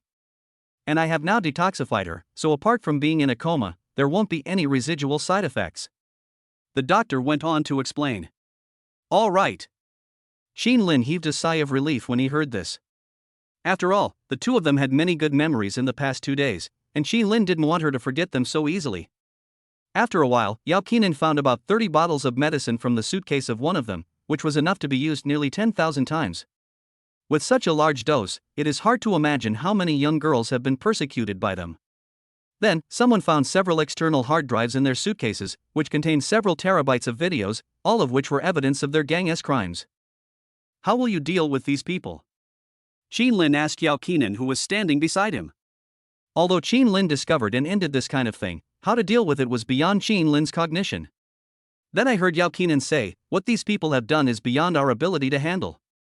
We have to hand it over to the imperial capital. But don't worry, President Qin. Even if these people are foreigners, we will never let them off easily. There are countless criminal evidences in that hard drive, which is simply intolerable. Naturally, they must be handed over to the higher authorities and receive the most severe punishment. This time, Xin Lin didn't say much and directly asked the hotel staff to help him open a room. Given Wang Yi's current situation, Xin Lin naturally couldn't just leave her alone. It would definitely not be appropriate to bring her back to his villa, so he simply booked a room and accommodated her. Chapter 40. A mysterious figure flashed by. As the owner of the hotel, Xin Lin naturally enjoys the highest level of treatment in Jinling Hotel. The front desk directly arranged for Xin Lin to stay in the top suite at Binhai Jinling, the chairman's suite worth 88,800 yuan. The elegant environment and panoramic floor-to-ceiling windows allow you to have an almost unobstructed view of the night view of the seaside. Xin Lin took Wang Yi inside to take a look, and found that the decoration and layout were not much worse than Xin Lin's 280 million yuan sky villa. This suite has 3 rooms, the master bedroom, the second bedroom, and a nanny's room for personal servants and bodyguards to rest. Wang Yi was unconscious, so Xin Lin put her directly on the big bed in the master bedroom. Seeing that everything was almost settled, Xin Lin told the waiter around him to leave. Coming to Wang Yi, Xin Lin looked at her for a long time, gently lifted her hair, and looked at her face. Xin Lin discovered that her delicate face was just as beautiful even without makeup.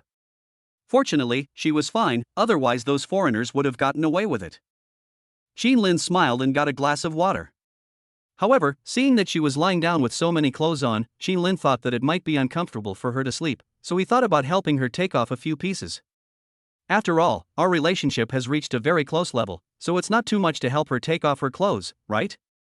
Thinking that in order to make Wang Yi feel better, Xin Lin came to her side and took off her coat.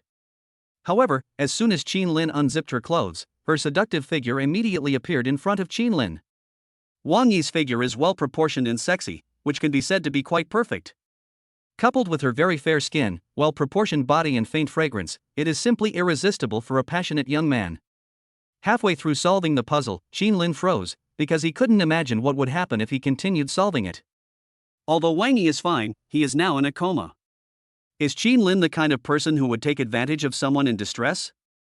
Besides, it was obvious that as long as the two of them continued to develop their relationship for a while, everything would naturally come to fruition, so Lin didn't need to rush. Thinking of this, Lin felt a little embarrassed and simply buttoned her clothes back. Lin still has a sense of responsibility. Take off her shoes and cover her with a blanket. At this moment, something flashed past the window. Lin looked out the window vigilantly, but found nothing there.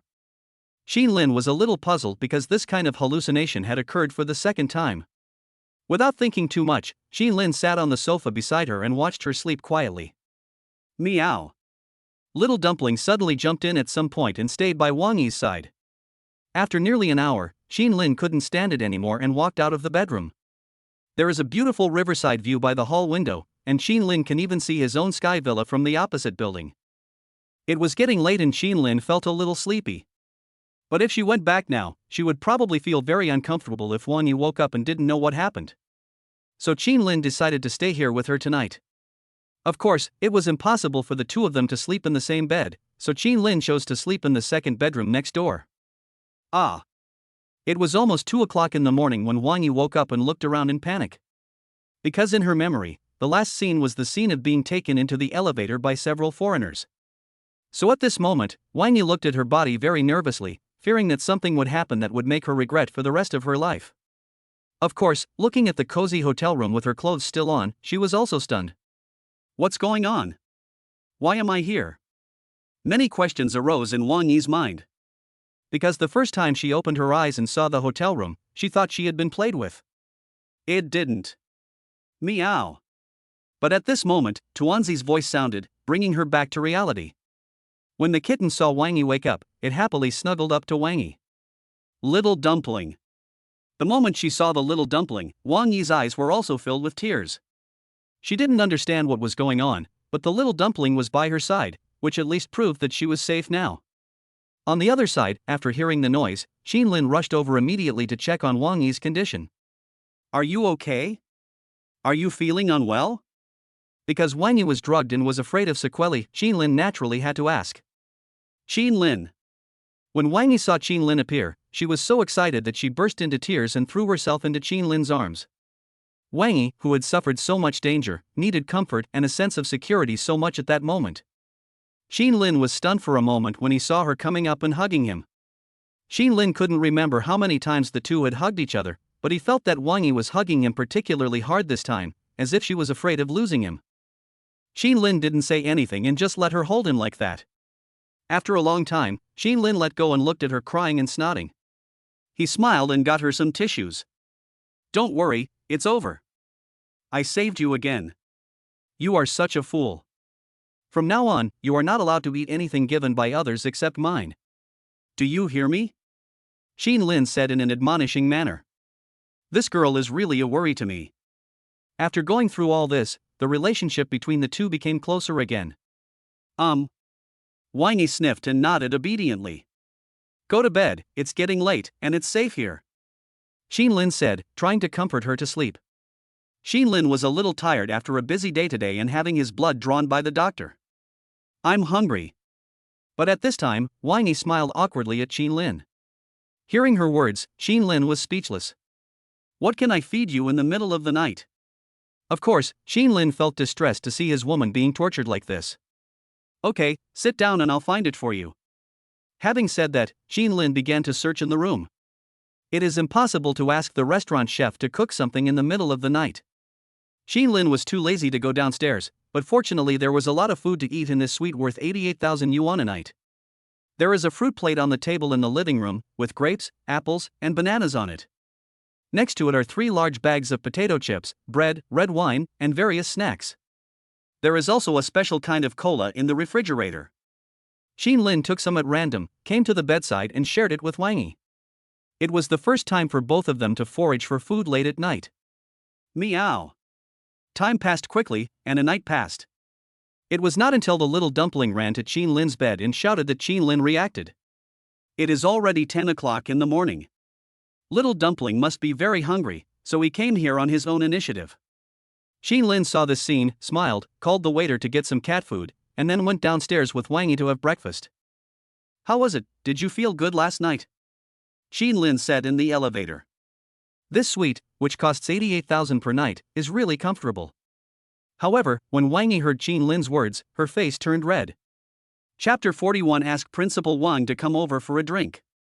If there were outsiders present, they would think that the two of them had done something exciting last night after hearing Qin Lin's words. Of course, seeing Qin Lin smile, Wang Yi also coughed lightly and replied, "It's okay, I feel quite comfortable." Speaking of this kind of top-notch hotel, the bedding, whether it is pillows or quilts, are of the best in the world. The black swan down pillow from Australia even retains a faint grass scent.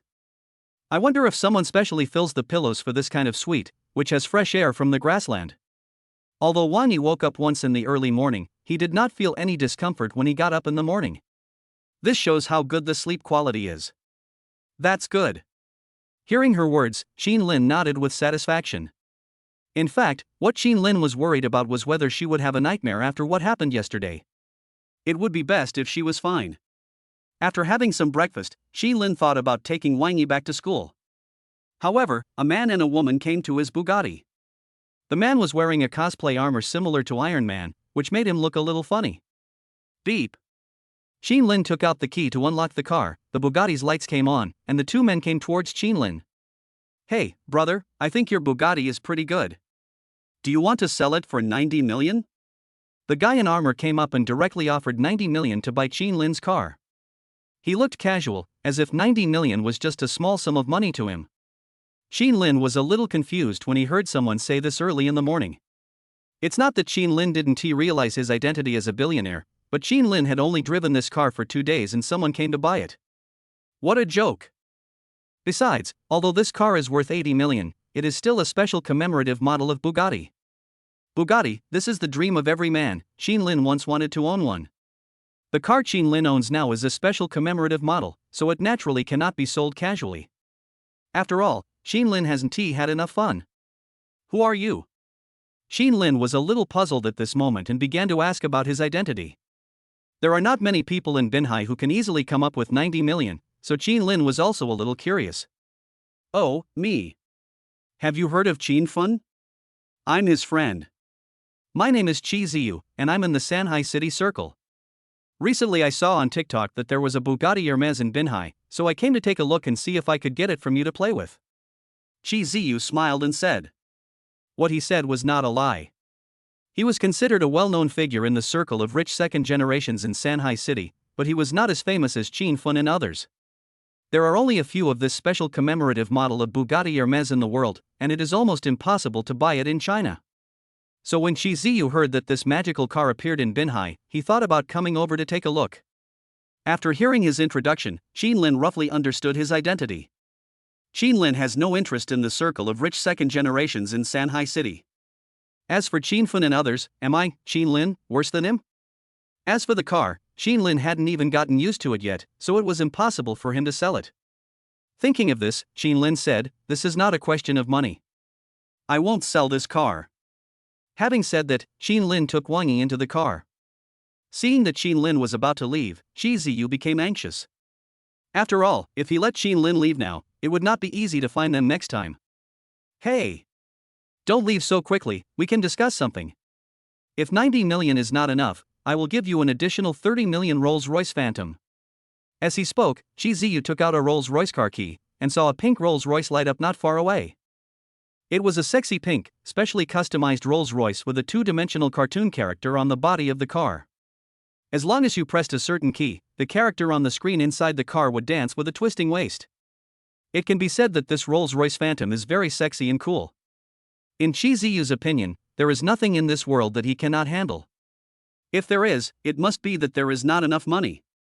Now, in addition to the 90 million, he also has a luxury car worth 30 million, and the total value has even reached 120 million. He doesn't believe that Qin Lin will not be tempted. Wang Yi, who was standing by, was a little overwhelmed when she heard that they were discussing such a project worth hundreds of millions of yuan so early in the morning. However, after hearing his words, Qin Lin glanced at the Rolls-Royce Phantom not far away. The flashy car model made Qin Lin speechless. Your car, I don't really want it. Now Qin Lin has no other car except Bugatti.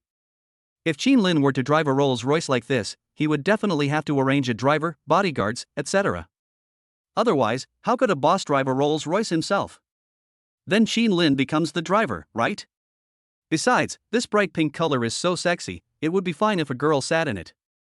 Qin Lin is a grown man, and his temperament always seems a little out of place when he sits inside. Of course, hearing that a car could be exchanged for 120 million, Qin Lin was a little hesitant and asked Wang Yi next to him, "Do you like that car?" Qin Lin said, wondering whether Wang Yi likes that kind of car. If he likes it, Qin Lin can buy it directly. But then, Wang Yi shook his head, indicating that he didn't like it very much. Wang Yi likes pink, the color that makes most girls' hearts beat fast. But when you add those anime characters to the domineering Rolls-Royce car, it gives off a sense of déjà vu of a fat otaku in the second dimension, which Wang Yi naturally doesn't like. Seeing this, Qin Lin spread his hands to Qi Ziyu and said, "There is nothing we can do." Although Qin Lin can earn 40 million from this deal, what Qin Lin lacks now is a car, not money. Qin Lin has plenty of money, and 40 million is nothing to him. On the contrary, Qi Ziyu couldn't buy this Bugatti Hermes even if he offered 120 million yuan, which shows its value. So Qin Lin naturally wouldn't sell it to him. Seeing that he had offered a price of over 100 million yuan, Qin Lin still refused.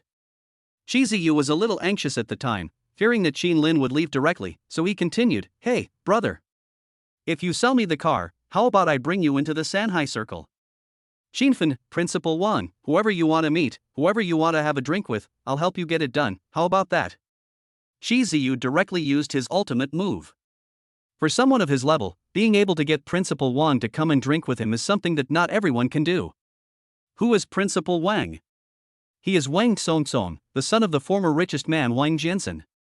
He runs the Wanda Group, which still has great influence in China. Speaking of which, in the country, which rich second generation doesn't want to enter this top circle? For rich people, making money is secondary, connections are the most important. Chapter 42 Lighter. Not for sale. But surprisingly, Qin Lin started the car without even thinking about it. What circle to join? After all, I, Qin Lin, am a man blessed by the system. How could I be worse than Principal Wang or Qinfen? Qin Lin felt ashamed to join the circle of the rich second generation who were such spendthrifts. Qi Ziyu didn't expect Qin Lin to refuse so bluntly. She was quite embarrassed at the time. He really didn't give her any face at all. "I asked Principal Wang to come out and drink with me, and you refused." Isn't that too much? Even if you don't give me face, you can't not give face to Principal Wang, right? Qi Ziyu felt a little helpless at that time. Of course, he would not give up so easily. Since it didn't work the first time, he would try harder and harder and he would succeed one day. "Brother, how about we get to know each other? Although I can't buy your car, I can still help you if you need anything." It's not that having more connections means more paths, Qi Ziyu said. In his opinion, even if he couldn't buy it, he could borrow it one day after getting to know each other. "My name is Qin Lin. If you have anything to say, just call Jinling Hotel and I will contact you when the time comes." Qin Lin said this, started the Bugatti and drove away. To Qin Lin, these second-generation rich people are his connections.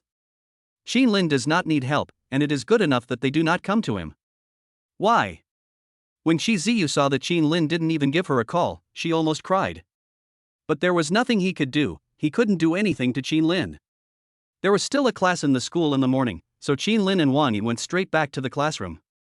After not seeing each other for a few days, Shen Ziyu and the two people who knew Qin Lin's true identity couldn't help but look at Qin Lin with fear and dared not approach him.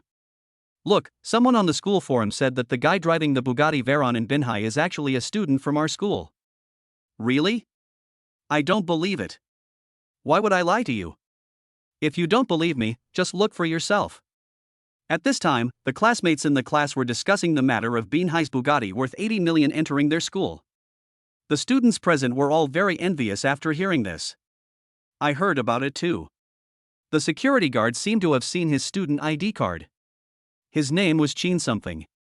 You think it could be Qin Lin from our class? Poochie. Ha ha ha. Him? They just have the same last name. He's a billionaire. His sports car alone is worth 80 million. Who is Qin Lin? He is a poor student. How can he afford a Bugatti? Besides, Lin deliberately tricked us that day and tricked us into going to Jinling Hotel in order to earn the referral fee. Have you forgotten? As someone was chatting, the topic turned to Lin. Lin, who was standing by, frowned when he saw that he was being blamed for no reason. You guys, I was just being low-key and didn't want to show off in front of you, but now you are taking advantage of me. Hearing the people around him whispering, Wang Yi, who was sitting next to Lin at the time, wanted to go up and argue with them. After all, regardless of whether the Bugatti belongs to Lin, as a classmate, he can't be so excessive. They could hear the mocking words from several streets away. You guys are going too far. You can't say bad things about people behind their backs. Wang Yi spoke up for Lin. But surprisingly, they didn't take Wang Yi's words seriously and said, "Hey, student council, what's the big deal? We were just joking. Could it be that Lin really has a Bugatti?" Ha ha ha. Hearing someone say this, everyone laughed. That's right, student counselor, Lin is a poor student, so we can't say anything bad about him. Lin doesn't mind, so don't worry about it. Everyone was talking at once, not taking Lin seriously at all. In their opinion, a poor student like Lin deserves to be laughed at and doesn't even have the right to talk back. After all, the weak deserve to be laughed at. You. Hearing so many people's rebuttal, Wang Yi was a little angry for a moment, but he couldn't argue with them. Why? But at this time, Lin pulled Wang Yi back and said, "Don't be impulsive. It's meaningless to tell them." Lin said, in Lin's opinion, these people are just small characters. Why should I explain to them whether I have money or not? However, when they saw Lin coming up, the people who were watching the joke laughed at him. "Hey, Lin, I think you're pretty brave today. What are these people? What's wrong with us? Do you have any problem with making fun of you? Besides, is that Bugatti Veyron yours? It's an honor for you to be compared with him, do you know that?" Someone said with disdain. But at that time, Lin found it funny when he heard them say that. Originally, Lin didn't want to show off, but after hearing what they said, he had to show off his real abilities or he would be embarrassed. "Ha, you are all right. As a poor student, it is really an honor for me to be compared with billionaires. But sorry, I'm the billionaire you think I am. Isn't it just a Bugatti? I have one too." As he spoke, Lin took out the Bugatti car keys and showed them. The Bugatti car key is exquisite and small. When Lin took it out, many people widened their eyes. Including Chen Ziyu, who was present, and the two people who knew Lin's financial resources, they all sighed in their hearts. As expected, I didn't expect that the rich man was really Lin. He is the owner of Jinling Hotel, with a market value of more than 30 billion. It's no surprise that you can drive a Bugatti. However, people who didn't know Lin's identity were really stunned when they saw the car keys. Oh my goodness, is this true? Is Lin so awesome? However, someone changed his mind and directly exposed it, saying, "Lin, you didn't see a Bugatti in the school and bought a Bugatti later on Pinduoduo in advance to fool us." Some people didn't believe it and said it directly. Ha ha ha. At this moment, everyone present reacted instantly and started laughing. Lin, you are really good at pretending. I admire you very much. You almost got me this time. This is awesome. I almost believed it. The highest level of bragging is to brag until even you believe it. Seeing Lin's serious look, everyone laughed secretly. Lin was speechless and shook his head. What a bunch of idiots. I, Lin, have lived an upright life. Am I such a pretentious person? I even bought a Bugatti car key lighter on Pinduoduo. Am I free? But soon, someone uttered a cry of surprise, interrupting everyone's attention. Chapter 43, I Need Tutoring. I heard a girl pick up the phone and say, "Wow, I saw on the forum that the Bugatti is parked in the parking lot of our school's administration building. How about we go over and take a look after class?" Okay. Hearing someone say this, both boys and girls present were very excited and wanted to take a look at this top sports car. Bugatti, that is the boy's dream. If he doesn't go to see it when he has the chance, he will regret it for the rest of his life. As for girls, they are more looking forward to seeing what the legendary top rich second generation looks like. Lin, didn't you say that the Bugatti is yours? Do you dare to go over and try it later? Don't say your car keys are out of battery. Someone said this to Lin. Since Qin Lin likes to show off so much, they will give Qin Lin another chance. Okay. Qin Lin did not object and smiled coldly. Since they wanted to watch, Qin Lin didn't mind and took Wang Yi back to his seat. Pretend, keep pretending. Lighter than lighter, let's see how you end it then. Seeing Qin Lin suddenly acting so decent, many people shook their heads at him. After a while, the bell rang and the class began. This class was a required university course called Advanced Mathematics. But what was surprising was that before the class started, the teacher directly called Qin Lin's name. Who is Qin Lin? Stand up for a moment. This teacher is a male teacher and he looks very strict. Hearing his words, Qin Lin frowned, but still stood up. However, when Qin Lin stood up, there was another round of laughter from the audience, as if many people wanted to laugh at Qin Lin. Qin Lin ignored all this and motioned for the teacher to continue. Student, what's wrong with you? You always skip classes. You missed roll call 3 times, did you know that? Do you still want to pass this subject? At that time, the advanced mathematics teacher criticized it angrily. In general universities, if you are caught skipping classes 3 times, you will definitely fail the course unless you have a valid reason. Failing a course means that you don't even have to take the exam for that subject, your grade will be directly unsatisfactory, and you will have to wait for a make-up exam or retake the course. Qin Lin was originally a poor student, so the teacher asked him specifically out of concern. At that time, Qin Lin did not expect that he had missed so many things because he had been so heartbroken after the breakup and had not gone out for 3 days and 3 nights. The consequences of failing this required course are very serious, as it affects whether you can graduate successfully. Secondly, when it comes to finding a job in the future, others will definitely shake their heads when they see that you failed even this required course. Although Qin Lin is a billionaire now, he is already a college student, and it is not glorious to not have a diploma. Teacher, I'm sorry, it was wrong of me to skip class, but I really had something to do at that time. Qin Lin explained. This advanced mathematics teacher is usually very nice to Qin Lin. He himself comes from a poor family, so he will occasionally take care of Qin Lin. Otherwise, after seeing Qin Lin skipping classes 3 times, he would not have been so kind as to remind him. Because for ordinary people, such a strict teacher would simply fail the course. Besides, Qin Lin was really busy at that time, and failure in love was like a serious illness. It is obviously impossible to come to class under such circumstances. Okay. Normally, I would fail students like this. Now I'll give you one more chance. If you get a score of 90 or above on the final exam, I'll consider letting you pass. How about that?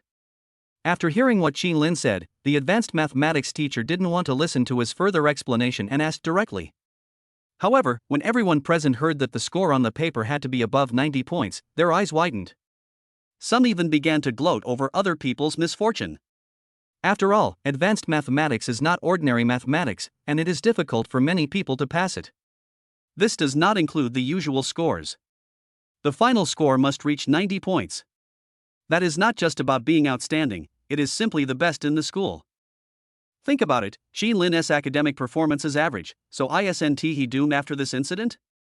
At that time, no one was optimistic about Qin Lin. But surprisingly, Qin Lin simply nodded in agreement. Qin Lin was not at all timid, but rather very confident. This makes many people confused. But Qin Lin didn't need to explain to them. Perhaps Qin Lin would never have been able to score above 90 points in the past, but now it's different. Qin Lin has a system, so what is there to be afraid of? Very good. Let's continue with the class. Seeing Qin Lin agreed, the calculus teacher nodded with satisfaction and took out the textbook. He didn't care how Qin Lin could get 90 points. At least for a poor student like Qin Lin, there was no harm in working hard. Qin Lin sat down, but Wang Yi beside him said comfortingly, "Qin Lin, it's okay, I can help you with your homework."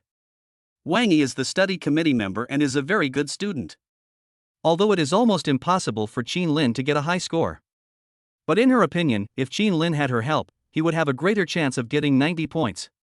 At that time, Qin Lin hadn't said anything yet, but when people around him heard Wang Yi's whisper, several lightning-like gazes were directed at Qin Lin. This look seemed to want to shoot Qin Lin through on the spot. In their eyes, the student council member is the goddess of the class. It's really enviable that you let the goddess take the initiative to help you with your homework. But the next moment, surprisingly, Qin Lin directly refused. No, there's no need to bother with such a small problem. In Qin Lin's opinion, he only needs to improve his intelligence and dealing with this kind of exam will not be a problem. So I don't want to cause trouble for Wang Yi. This scene was so heart-wrenching that it made others vomit blood. Are you kidding? You rejected the goddess's kind invitation? You don't need me, but I do. It's okay. It's better to have me help you than to learn alone. Wang Yi didn't care and said with a smile. Oh well. Seeing Wang Yi's insistence, Qin Lin had nothing to say. Of course, Qin Lin felt somewhat relieved that she was willing to help him. It would be nice if we could take this opportunity to bring us closer together. Soon, 2 classes were over and the students left the classroom one after another. Let's go. At this time, someone came over, patted Qin Lin on the shoulder and said. The man had a smile on his face, and he wanted to see Qin Lin make a fool of himself in front of Bugatti. Seeing that they were holding on to it, Qin Lin also smiled. If they want to watch it, let them watch it. Qin Lin pretended to be nice reluctantly. All right. Having said that, Qin Lin picked up his textbook and walked out with Wang Yi. Chen Ziyu, who was standing by, saw this scene and couldn't help but smile awkwardly at Qin Lin. Because he already knew what was going to happen. Qin Lin didn't care and just went with them to see the world. In order to see this Bugatti, almost all the class members went out, and Qin Lin was also drunk. Chapter 44 Blocking My Way. Soon, everyone arrived at the parking lot near the administrative building. I saw a lot of people watching there. I knew they were here to see the Bugatti. This Bugatti worth 80 million was just parked casually on the roadside by its owner, who was really careless. If no one stops them, then they can watch as much as they want. At this time, many girls lined up to take pictures. But what was surprising was that there was a man and a woman standing in front of the car. The man was tall and handsome, with a very gentlemanly demeanor. From the way he was dressed, one could tell that he came from a wealthy family.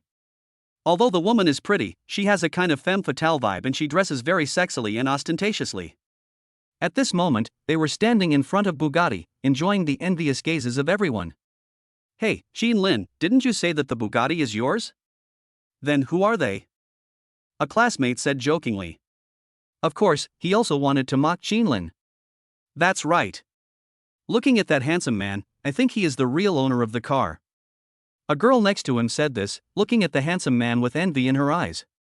It's a pity that he already has a beautiful girlfriend, otherwise she would have pounced on him like a vicious dog pounced on its prey. Hearing what they said, Qin Lin smiled and found it quite interesting. Then he looked towards the 2 men. Qin Lin recognized those 2 people. They seemed to be members of the University Student Association. He heard that their families were quite wealthy. But, you want to drive my Bugatti Hermes Special Commemorative Edition? Are you kidding me? No one in the entire Binhai could do this. Shi Ziyu even used Principal Wang as a bargaining chip to come over and drink with him, but still couldn't get it. The boy in front of me is indeed tall, rich and handsome, but can he become the owner of a Bugatti? Don't be funny. Come on, take out your lighter and let us feast our eyes. At this time, a classmate said to Qin Lin jokingly. Hearing him say this, Qin Lin shook his head helplessly. At that time, Qin Lin thought, really, these idiots are really hopeless, even calling 120 can't save them. Okay, no more jokes, get out of here.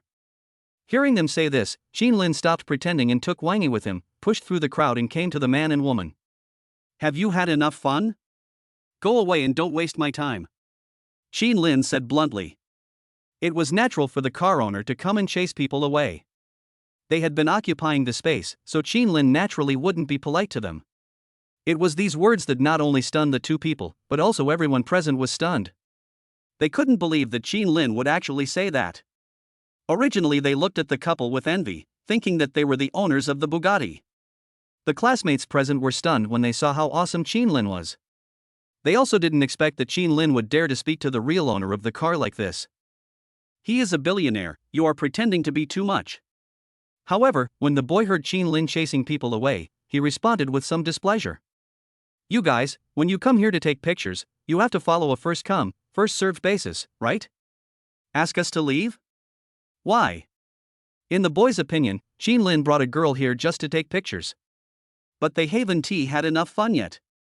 Why should they give up the envious looks of being regarded as the car owner to others? Do you think you are the owner of the car? Why are we bothering you? In the boy's opinion, there was no need for him to give in. Why? Hearing what he said, Qin smiled, said nothing more, and took out the car keys. Qin directly pressed the car key that someone mistook for a lighter. With 2 beeps, the Bugatti Veyron worth 80 million started up. You're blocking my way. Is it okay for me to chase you away? Qin made a reasonable analysis and opened the car door directly. At this moment, the man and the woman were stunned when they heard Qin words. They didn't expect that the owner of the car was right in front of them. They were also surprised at the time. After all, this was a Bugatti worth 80 million, and the identity it represented was not something that ordinary people could imagine. If you offend this kind of person, you will be in trouble not only in school but also in society. Hey, misunderstanding, let's go now. After this tall, rich and handsome man knew Qin true identity, he immediately gave in and ran away with his girlfriend. Seeing the scene, whether it was the onlookers or the classmates in the class, the whole class was shocked and stood there in a daze. They couldn't believe that Qin was actually the owner of the Bugatti. This is a Bugatti Veyron worth 80 million. How is this possible? Isn't Qin an orphan and a poor student? The students who were present at the time all felt like their brains were exploding. Thinking back to how they had just been sneering at Qin, they now wished they could fly into the Huangpu River. Qin was too lazy to pay attention to these people who looked down on others and drove away from the school. It's pointless to argue too much with them. It's better to find a corner where no one is and study with Wangi. After a while, Qin brought Wangi to a coffee shop, where they planned to study. After drinking a cup of cappuccino, Qin casually flipped through the advanced mathematics textbook. On the unknown side, Qin directly woke up the system. System, open the character panel. Qin muttered to himself. The system started to work the next moment. Open the character panel. Character, Qin. Gender, male. Strength, 10. Constitution, 8. Speed, 10. Wisdom, 5. Charisma, 9. Tip: the maximum attribute value for a normal person is 10 points. Guide to the use of the character attribute system. For every 100 million Chinese coins consumed by the host, 1 free allocation point can be obtained. All of Qin attributes have been improved, but when he saw that his wisdom was only 5 points, Qin couldn't help but be speechless. Qin originally thought that his IQ was among the best in the class no matter what, but how come it only looked like 5 points? Was he so stupid? This shouldn't be possible. Qin only has 5 points of wisdom. How is that possible? Qin still remembers that he used to play games with others, such as 13 Cards and Landlord, and he made others run around in circles. With this IQ, it should be quite high, so why is it only 5 points? However, Qin soon realized one thing, that is, the IQ of ordinary people is not high, and it can be said that it is generally low. So Qin's wisdom is only 5 points, which is barely acceptable. He opened his account balance and took a look. Katie Building had newly received 200 million yuan. Now Qin's cash balance had reached 1 billion yuan.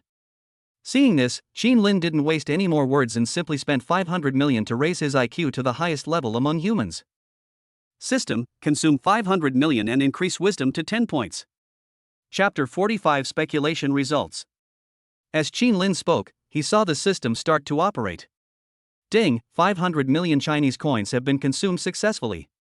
Congratulations to the host for increasing his wisdom to 10 points. After saying this, Qin's body immediately began to change. Qin immediately felt a coolness sweeping through his brain, causing his entire brain to undergo earth-shaking changes. With the improvement of wisdom, Qin's thinking speed, reaction ability, and thinking perception ability are further enhanced. After a while, Qin felt like he was like the superbrain on TV. The problems that were once unsolvable are now clear. Qin flipped through the advanced mathematics and found that every page and even the pictures were directly imprinted in his mind. This ability to remember everything he saw was simply terrifying. Not only that, Qin's brain can also independently comprehend and absorb the knowledge it sees. Qin flipped through the pages faster and faster, and finished reading the textbook in a flash. The pleasure of copying and pasting made Qin feel unexpectedly comfortable. What's wrong? Seeing that Qin finished flipping through a book in just over 10 seconds, Wang Yi was a little puzzled, thinking that Qin could not continue learning. That casual movement, the pages flipping rustlingly, this is not the way a normal person reads a book.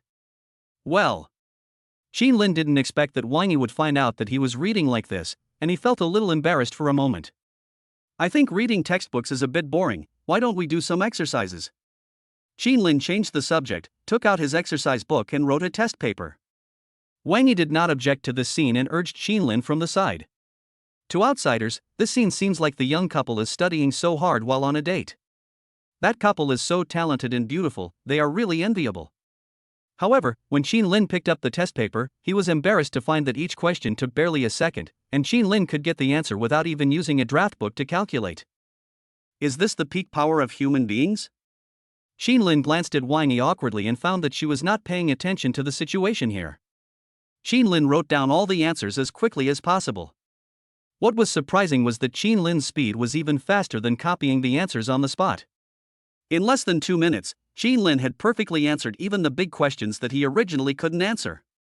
Qin Lin was afraid that Wang Yi would be shocked by his own abilities, so he deliberately made 2 mistakes, then delayed for 10 minutes, pretending to think, before finally showing the test paper to her. Finished? Only more than 10 minutes had passed and Qin Lin had finished the test paper. Wang Yi was also very surprised and took the paper in disbelief. Wang Yi checked the answers on the test paper and found that Qin Lin had answered almost all of them correctly, except for 2 multiple-choice questions. Wang Yi felt incredible at that time.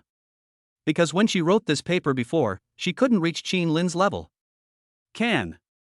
But this question.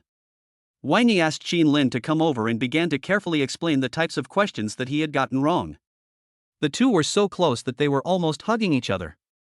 Qin Lin was also smiling at the time, enjoying the process. On the other hand, there is still 1 day left before the paternity test results come out. But at this time, Lin Yu couldn't wait to rush to the hospital. Because he expected it more than anyone else, that he was a descendant of the Lin family of Sanhai City. Lin Yu likes to prepare in advance, so he went directly to the chief physician who was helping them with the paternity test. At that time, seeing Lin Yu arrive early, chief physician Huang Yao was also a little puzzled. Huang Yao is a middle-aged man who was a bit fat and looks a bit wretched, but he looks very decent in a white coat. In a small hospital like theirs, not many people do paternity testing, so Huang Yao's job as chief physician in this department is considered a good job. Dr. Huang, are the results of the paternity test out?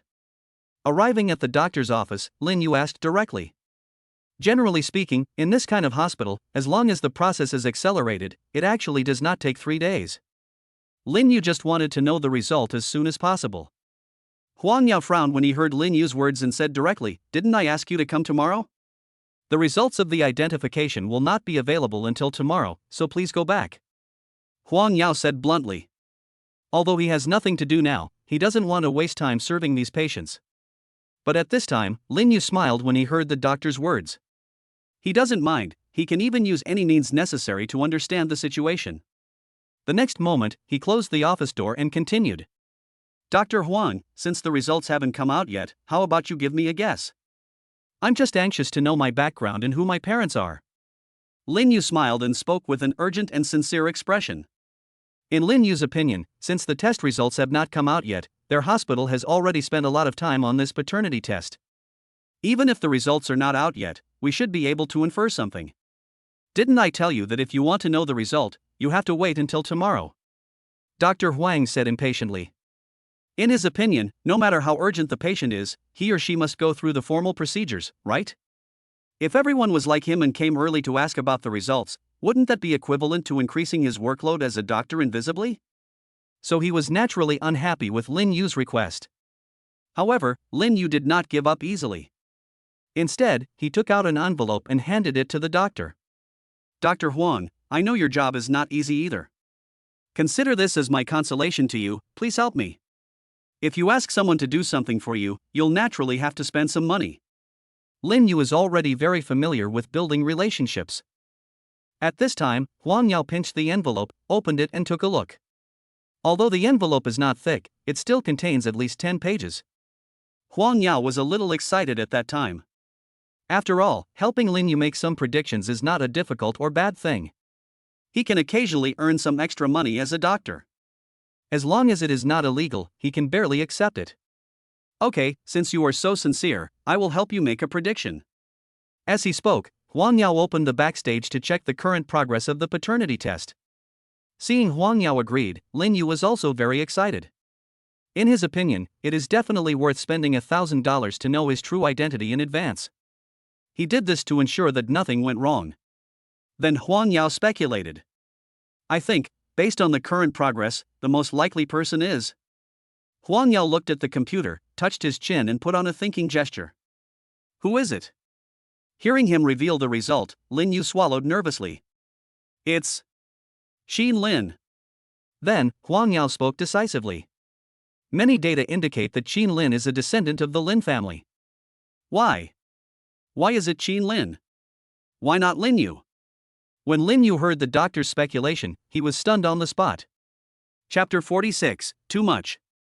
Lin Yu couldn't understand why the results of the paternity test showed that Xin Lin was a member of the Lin family and not him, Lin Yu. Obviously his last name is Lin. At that time, Lin Yu felt like he had been struck by a bolt from the blue and couldn't believe it. Why, doctor, you must have made a mistake. At that time, Lin Yu suspected that there was definitely something wrong with the doctor's inference. Xin Lin is from the Lin family, how is this possible? But then, Huang Yao explained. From the comprehensive data, Xin Lin's match is higher. And the Lin Yu you mentioned doesn't even have a blood type, so he should be ruled out first. Huang Yao made a rational analysis and what he said was well-founded. According to the blood type given by the other party, it is impossible to give birth to a child with Lin Yu's blood type, so the doctor can rule out that Lin Yu is not his biological child without any identification. The first one is excluded. Hearing this, Lin Yu was stunned and his hands couldn't help shaking. Oh my god, why are you so cruel to me? You eliminated me first. Lin Yu was about to cry. Originally, he was full of confidence, thinking that he was a member of the Lin family. He was ready to wait for the appraisal to be completed and then go to Sanhai City to enjoy the countless wealth and glory. Who would have known that among the 3 people present, the person least likely to be related by blood was him? I don't agree. At this moment Lin Yu groaned in pain in his heart. How could he lose to Xin Lin? After hearing the appraisal results, Lin Yu became anxious and grabbed Dr. Huang's hand. Dr. Huang, help me transfer Xin Lin's data to me. Please, Dr. Huang, I am that Lin Yu. Lin Yu was so excited that she almost squeezed Huang Yao's hand until it was swollen. Lin Yu had no other options. If it really doesn't work, even if it means changing Xin Lin's identity, he will do anything to become a descendant of the Lin family and enjoy wealth and glory. He was willing to take the risk of being exposed. After all, he was an orphan, and there was nothing more miserable than that. Hearing Lin Yu's words, Dr. Huang frowned. As a doctor, he would not do anything illegal. I took the money just now out of kindness. After all, speculation is not illegal. But what you did is different, you directly tampered with the identification results. This is completely against the ethics of a doctor. How can he do this? No, I won't do such a thing, please leave. Huang Yao simply waved his hand and pushed Lin Yu away. The prediction has been made, and he is no longer obliged to continue to waste time with Lin Yu. At this time, Lin Yu, seeing that he was rejected by the doctor, was desperate and said directly to Dr. Huang. How about this, I'll give you money, I'll give you 50,000, no, I'll give you 100,000. As long as you help me change it, I'll give it to you, okay? All this is just a matter of snapping your fingers for you. No one else will know except you and me. Lin Yu said anxiously. In his opinion, if persuasion doesn't work, then just spend money. He doesn't believe that Huang Yao won't be tempted. When Dr. Huang heard that he wanted to bribe him, he frowned and denied it directly. This is not a question of money. This is about my character as a doctor. If I took your money and did something like this for you, wouldn't my reputation be ruined? Huang Yao said. For him, being a doctor is not only about making money, but more importantly, it is about dignity and a feeling of being respected by society. If he did something illegal just to make money, not to mention the impact it would have on Xin Lin's life, he would definitely feel guilty about it for the rest of his life. When Lin Yu saw that he had spent 100,000 yuan but still couldn't get anything done, he couldn't help but curse in his heart. But after calming down, he began to analyze again. Dr. Huang, listen to me. What's the point of being a doctor doing paternity tests in a small hospital like this? What's your future? You are just eating and waiting to die. Why do you care about your reputation, dignity, and face? When Lin Yu said this, Dr. Huang's face darkened. Listen to me. Lin Yu didn't wait for him to refute, but continued, the Lin family has about 200 billion assets in Shanghai City, which is considered a very large family. And they came here this time to look for their lost direct descendants. You are just an ordinary doctor. What do you get for helping us with the diagnosis except for the unchanging salary? But it would be different if you chose to help me. As long as you let me become a descendant of the Lin family, I can give you not only 1 million but also 10 million. How about it? I will give you a deposit of 100,000 yuan now. Once the matter is completed, I will give you 10 million yuan directly. By then, we will be at the peak of our lives. What are you still doing here as a doctor? Lin Yu said this with excitement in his eyes. For a family with assets of 200 billion, it would only take a few minutes to get a few hundred million for living expenses. If Huang Yao helps him do this, he will transfer the money immediately, without any hesitation. At this moment, Huang Yao couldn't help but swallow his saliva when he heard Lin Yu's analysis. He really didn't expect that there was such a big story behind this paternity test. He didn't want to give up his dignity for money, but Lin Yu gave him too much. If he had 10 million, he would still be a Mao doctor. Okay, I promise you. Huang Yao did not hesitate and did as he was told. For him, modifying data is just a matter of moving his fingers. Seeing Huang Yao agreed, Lin Yu breathed a sigh of relief, and the heavy stone in his heart finally fell down. He really couldn't tell that Qin Lin was the rich son of this top family. But what is the use of this? Isn't it easily handled by Lin Yu? He. Time passed quickly. After saying goodbye to Wang Yi, Qin Lin went straight back to the villa and changed his clothes. Because he hasn't signed in today, Qin Lin plans to go to Shanghai City to see if he can get a higher level reward. At the same time, it is also for a simple handover with Junyao Airlines. As for the results of the paternity test, Qin Lin was not in a hurry because the time had not yet come. Furthermore, because he overheard the conversation between Mou and several other subordinates of the Lin family, Qin Lin was confident. All I can say is, look forward to tomorrow coming sooner. Qin Lin booked a charter flight with Junyao Airlines and drove the Bugatti directly to the airport.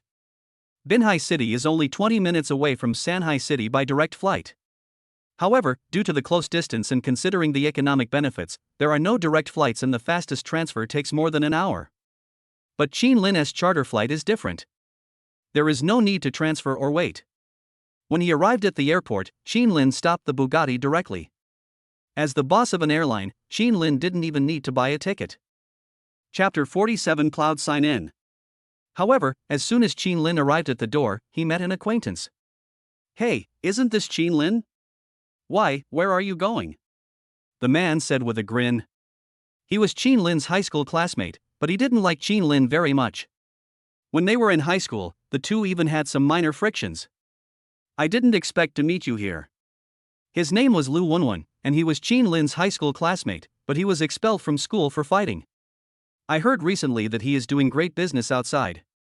At this moment, next to him, there was a sexy girl with a curvy figure who looked like a young model. That scene was simply the envy of others. Because they had a conflict in the past, Lu Wenwen naturally wanted to show off in front of Qin Lin at this moment. At this time, Qin Lin was helpless to see that he would meet acquaintances wherever he went out. I'm going to Shanghai City. Qin Lin said this and walked straight towards the airport lobby without stopping. Because this guy usually doesn't like Qin Lin doesn't want to have too much interaction with him. What a coincidence. We are also going to Shanghai City. We should be on the same flight.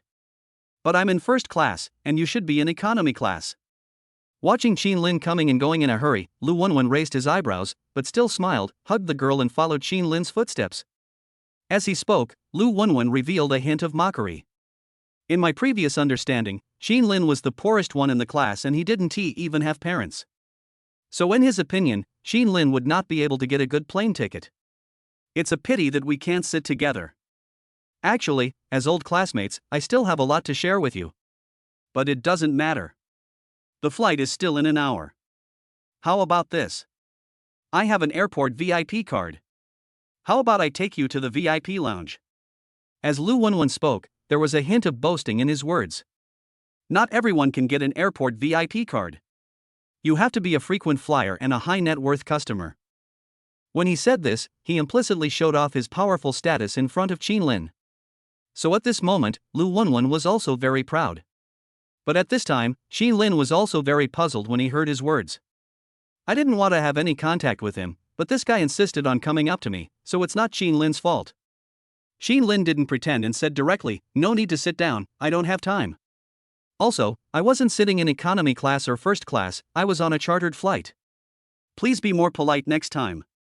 Xin Lin didn't bother to be polite with him. This man spoke in a sarcastic tone, and Xin Lin didn't want to get involved with him, so he just left after he finished speaking. But when Lu Wenwen heard it, he found it funny. Who are you kidding? You? You even want to charter a plane? Don't you think you have a certain status? Chartering a plane would cost at least over 100,000 yuan, and even he can't afford that. Lu Wenwen naturally wouldn't believe that what Xin Lin said was true. Of course, as a courtesy, he would not say the mocking words in his heart to Xin Lin's face, but said, That's boring. Xin Lin, it's been a while since we last met, you don't have to hide from me like this. What's with the charter flight? Stop kidding. Are you still upset about me taking your things? You are too petty. As for me, I recently opened a multinational trading company, and I only have about 10 or 20 million in my pocket. When we met today, I wanted to help you, but seeing your attitude now, I think I'd better forget it.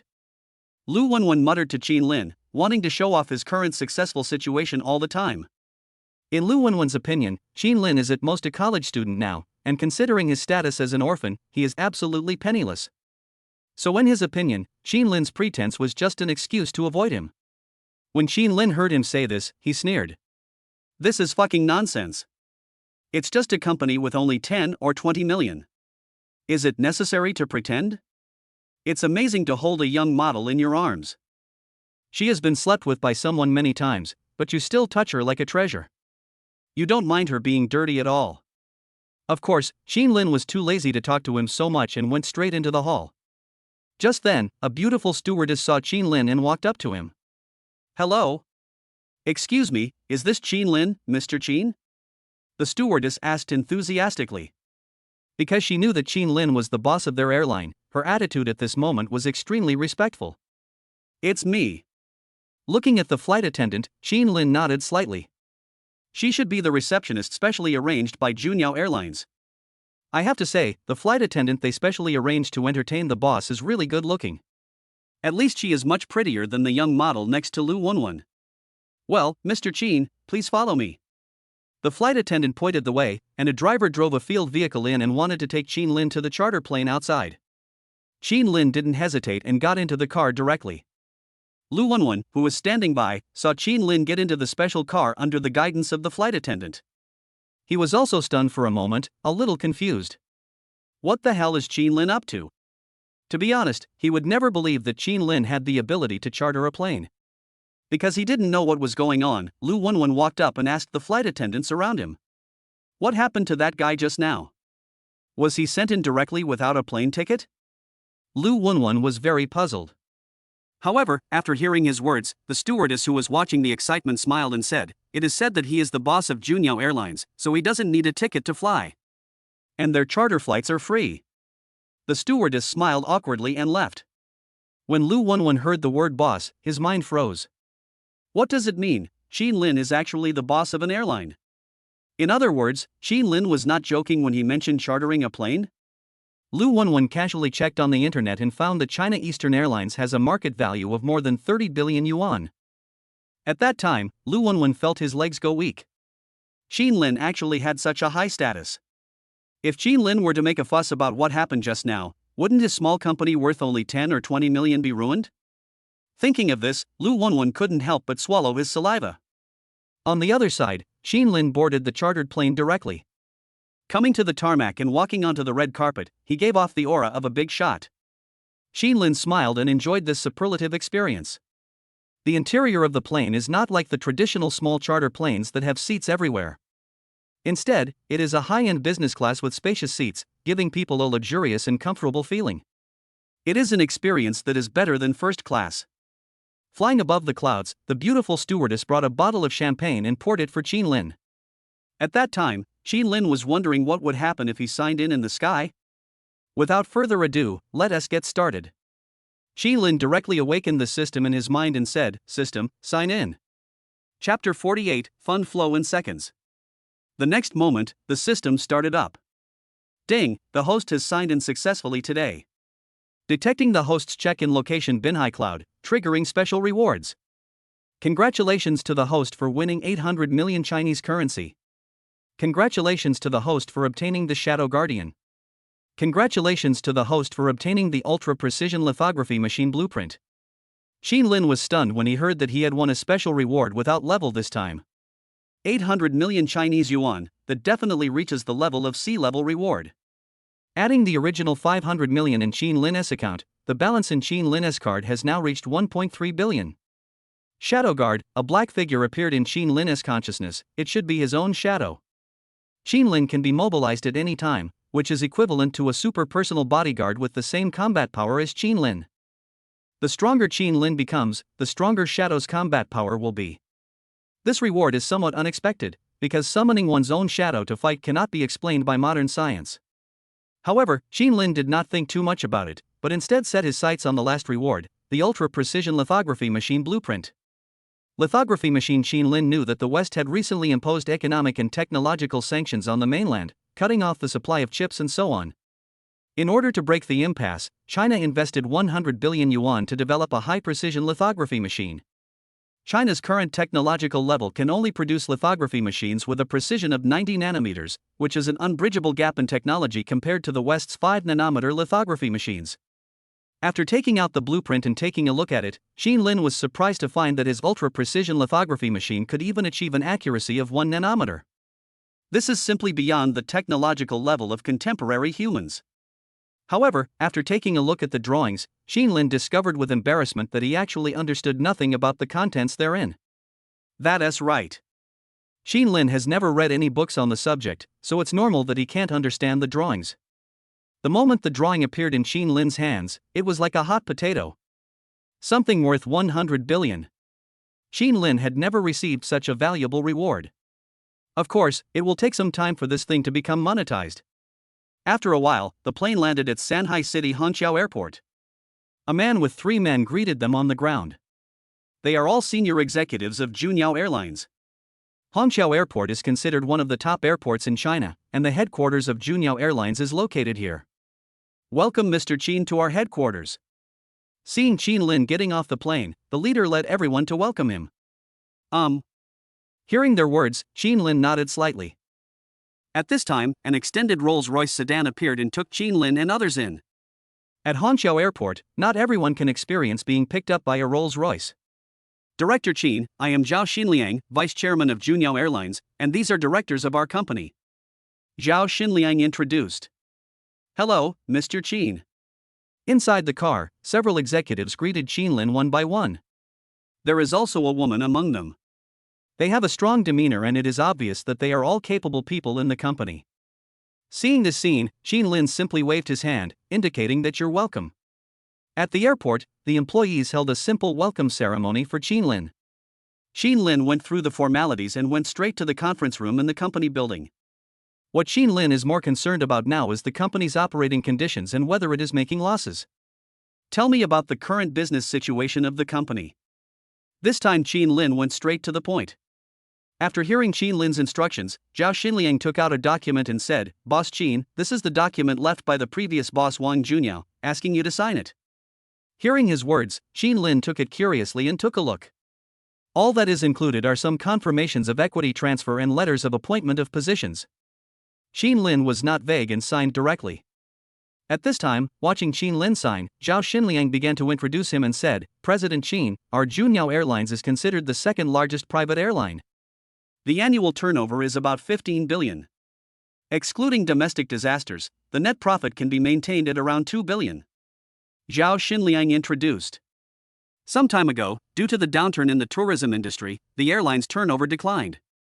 However, the situation has improved now, and with the stimulus of low-priced air tickets, the company can still generate 1.5 billion in revenue a year. Very good. Xin Lin nodded, reluctantly accepting it. Next, the general manager of each department began to introduce the company's situation to Xin Lin. First, the finance department transferred the company's account authority to Xin Lin. When you open the computer, you can see the flow of funds in your account in just 1 second, which is so huge that it is hard to tell. The sound of money continuously arriving into the bank was heard, and in just 1 second, it reached 99 plus. The prices of people who bought plane tickets ranged from 3 or 400 to 2 or 3,000. Sometimes the turnover in 1 second even reached 500,000 and 3 million in 1 minute. If calculated based on a 20% profit, Lin can earn 100,000 yuan per second at Junyao Airlines. This speed of making money can only be described as terrifying. Of course, sometimes you can't make a penny in an hour. For example, few people will book flights late at night. Then other departments began to report. This huge company would definitely not be able to accept so much information if Lin's intelligence had not improved. But now Lin possesses an extremely high IQ, which can easily kill countless workplace elites, and managing a 30 billion company is no problem at all. After a while, after the work summary was finished, Zhao Xinliang took out a card and handed it to Lin. There is an airplane logo on the card body is black and gold, and the back has the famous logos of almost all airlines in the world. Mr. Qin, as the boss of Junyao Airlines, you can enjoy the highest level of treatment in the global airspace. This is a global black card that allows you to fly anywhere for free, and there is no limit on the number of times you can fly. Zhao Xinliang said. Global black card is different from Centurion black card. Although the Centurion black card is the best, it is still a top credit card for borrowing, but with unlimited credit limit. The global black card is different. It is not only aimed at top customers, but mainly at bigwigs within airlines. If you hold a global black card, everything in the aviation field is free. It's just so awesome. Seeing the black card, Lin gladly accepted it. After casually explaining the company's future strategy, Lin left Shanghai City directly. There is no need for Lin to stay at the headquarters now, because tomorrow is the day when the paternity test results will come out. After returning to Binhai City, the night gradually darkened. Lin added some cat food to Tuanzi's food bowl and went to bed. The next day, Lin drove directly to the hospital, looking forward to the results of the identification. Chapter 49 Identification Results. Lin came to the hospital, feeling nervous. He thought that if he were a descendant of the Lin family, he would definitely find out where his parents were and why they abandoned him. It's been more than 20 years. Do you know how I got through it? It was extremely painful, with people being looked down upon, not having enough food to eat and not having warm clothes to wear. Without thinking too much, I parked the car in the hospital garage and went to the ground level. At this time, Lin Yu and Huang Xihong had arrived. Huang Xihong was confused and waited outside the door for the result. But Lin Yu had a smile on his face, as if he was determined to win. Hey, Lin is here. Lin Yu saw Lin and greeted him. Today he was more polite to Lin than ever before, and no one knew why. Lin nodded, said nothing, and found a seat to sit down. I say to you too, it's fate that we can meet here. How about this, if one of us is successfully identified and becomes successful in the future, how about the three of us agree to take care of each other? Lin Yu said. Offer to take care of each other. Of course, it is impossible for others to know his true purpose. Lin Yu thought that paternity testing would not necessarily be done only once. If he was selected and went to Shanghai City and the people there didn't believe it, he would have to do it again. Wouldn't that be the end of him? Therefore, he must find a way to ensure that he will not be exposed later. And the only way is to get Lin's blood sample. In this way, he can become a true member of the Lin family. No matter how many times the Lin family wants to do DNA tests, as long as he takes out Lin's blood, the crisis can be easily resolved. Therefore, building good relationships is of utmost importance to him now. Okay. Mr. Lin, please take good care of me in the future. Huang Xihong didn't understand Lin Yu's plan, but when he heard him say that, he nodded directly. Huang Xihong was naturally happy to have a rich man as his boss for free. However, after hearing his words, Lin didn't say much. Because Lin didn't like to have too much interaction with others, and these few people often bullied him in the orphanage. Lin? Seeing that Lin didn't say anything, Lin Yu also asked inquiringly. Of course, he was not afraid that Lin would not agree. Because he is the one who was about to be chosen, no matter whether Lin agrees or not, he can find a way to fool Lin. After a while, Mou arrived at the scene with his men and greeted several people. Hello, thank you for coming all the way here. Mou greeted him, but his eyes were mainly on Lin. After all, Lin was the most reliable candidate in their minds, so they naturally had to be polite to this future young master. It's okay. Butler, Missouri is the one who is working hard. It was at this time that Lin Yu responded and took the initiative to take the right to speak. Everyone was present and they waited for 10 minutes. The identification results came out and the chief doctor, Huang Yao, invited everyone in. To ensure confidentiality, each result was placed in a file bag with each person's name written on it. This is also Huang Yao's preparation for this plan. Take them all apart and have a look. However, MOU didn't care about confidentiality. They came here naturally to find the real young master. So he asked the three of them to uncover it on the spot. Huang Sihong was the person with the least chance. He took the file bag and opened it without any hesitation. I saw a few big words printed under the identification results and various indicators, confirmed to be no blood relationship. Sure enough, Huang Sihong is not from the Lin family. Huang Sihong had expected such a result, so he was not too disappointed. The rest of the crowd turned their attention to Qin Lin and Lin Yu, wanting to see their results. Of course, in the minds of MOU and others, they have already determined that Qin Lin is their young master. You go first.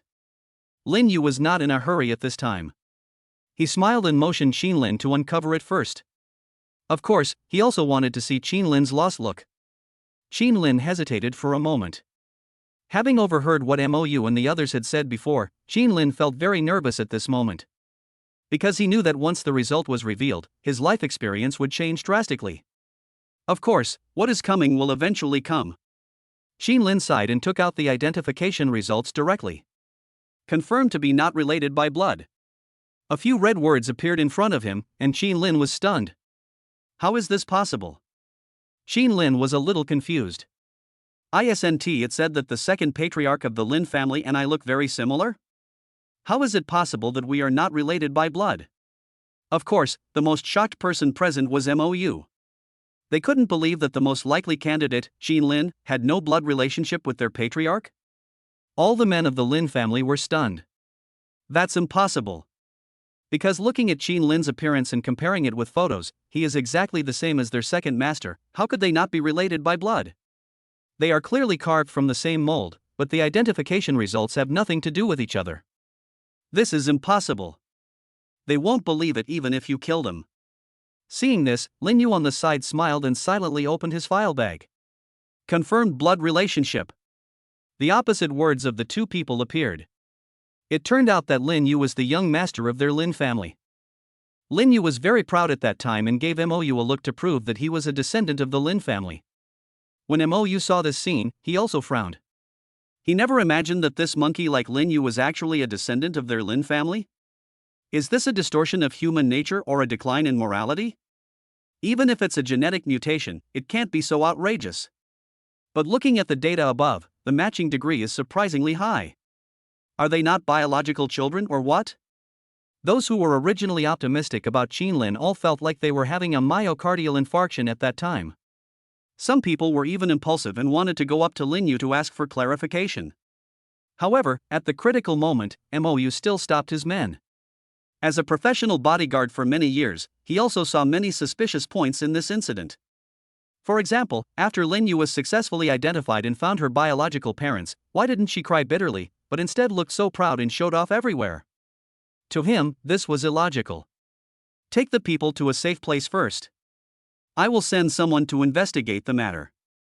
MOU called his men aside and said, then he arranged for Qin Lin and others to go to the hotel. At that time, Qin Lin looked at his report and felt a little disappointed. Once again, I was disappointed with the hope that was about to be seen. In fact, Qin Lin hated the feeling of being abandoned for 20 years, but he was eager to find his biological parents. So Qin Lin was feeling very conflicted at this moment. Chapter 50 Qin Lin's background. Hey Qin Lin, don't be sad. When I become successful, you will be the first one I protect. How about you two follow me and enjoy the good life from now on? Arriving at the hotel, Lin Yu said with a grin. Now that the identification results are out, he has become unscrupulous. He has already thought about his future path. As long as he arranges Qin Lin to be his younger brother, all his worries will be completely solved. Qin Lin didn't say anything and drank a cup of tea. In fact, Qin Lin wanted to leave at that time, but when he thought of MOU, he wanted to wait and see. At this time, a beautiful and sexy girl in revealing clothes suddenly passed by the restaurant and served several people some desserts. This woman has a very special appearance. She has full muscles, a bronze-like skin, and dark black hair, but her face shape has a Western feel. Such a person can be considered a top beauty. Qin Lin did not expect that she would work as a waitress in such a restaurant.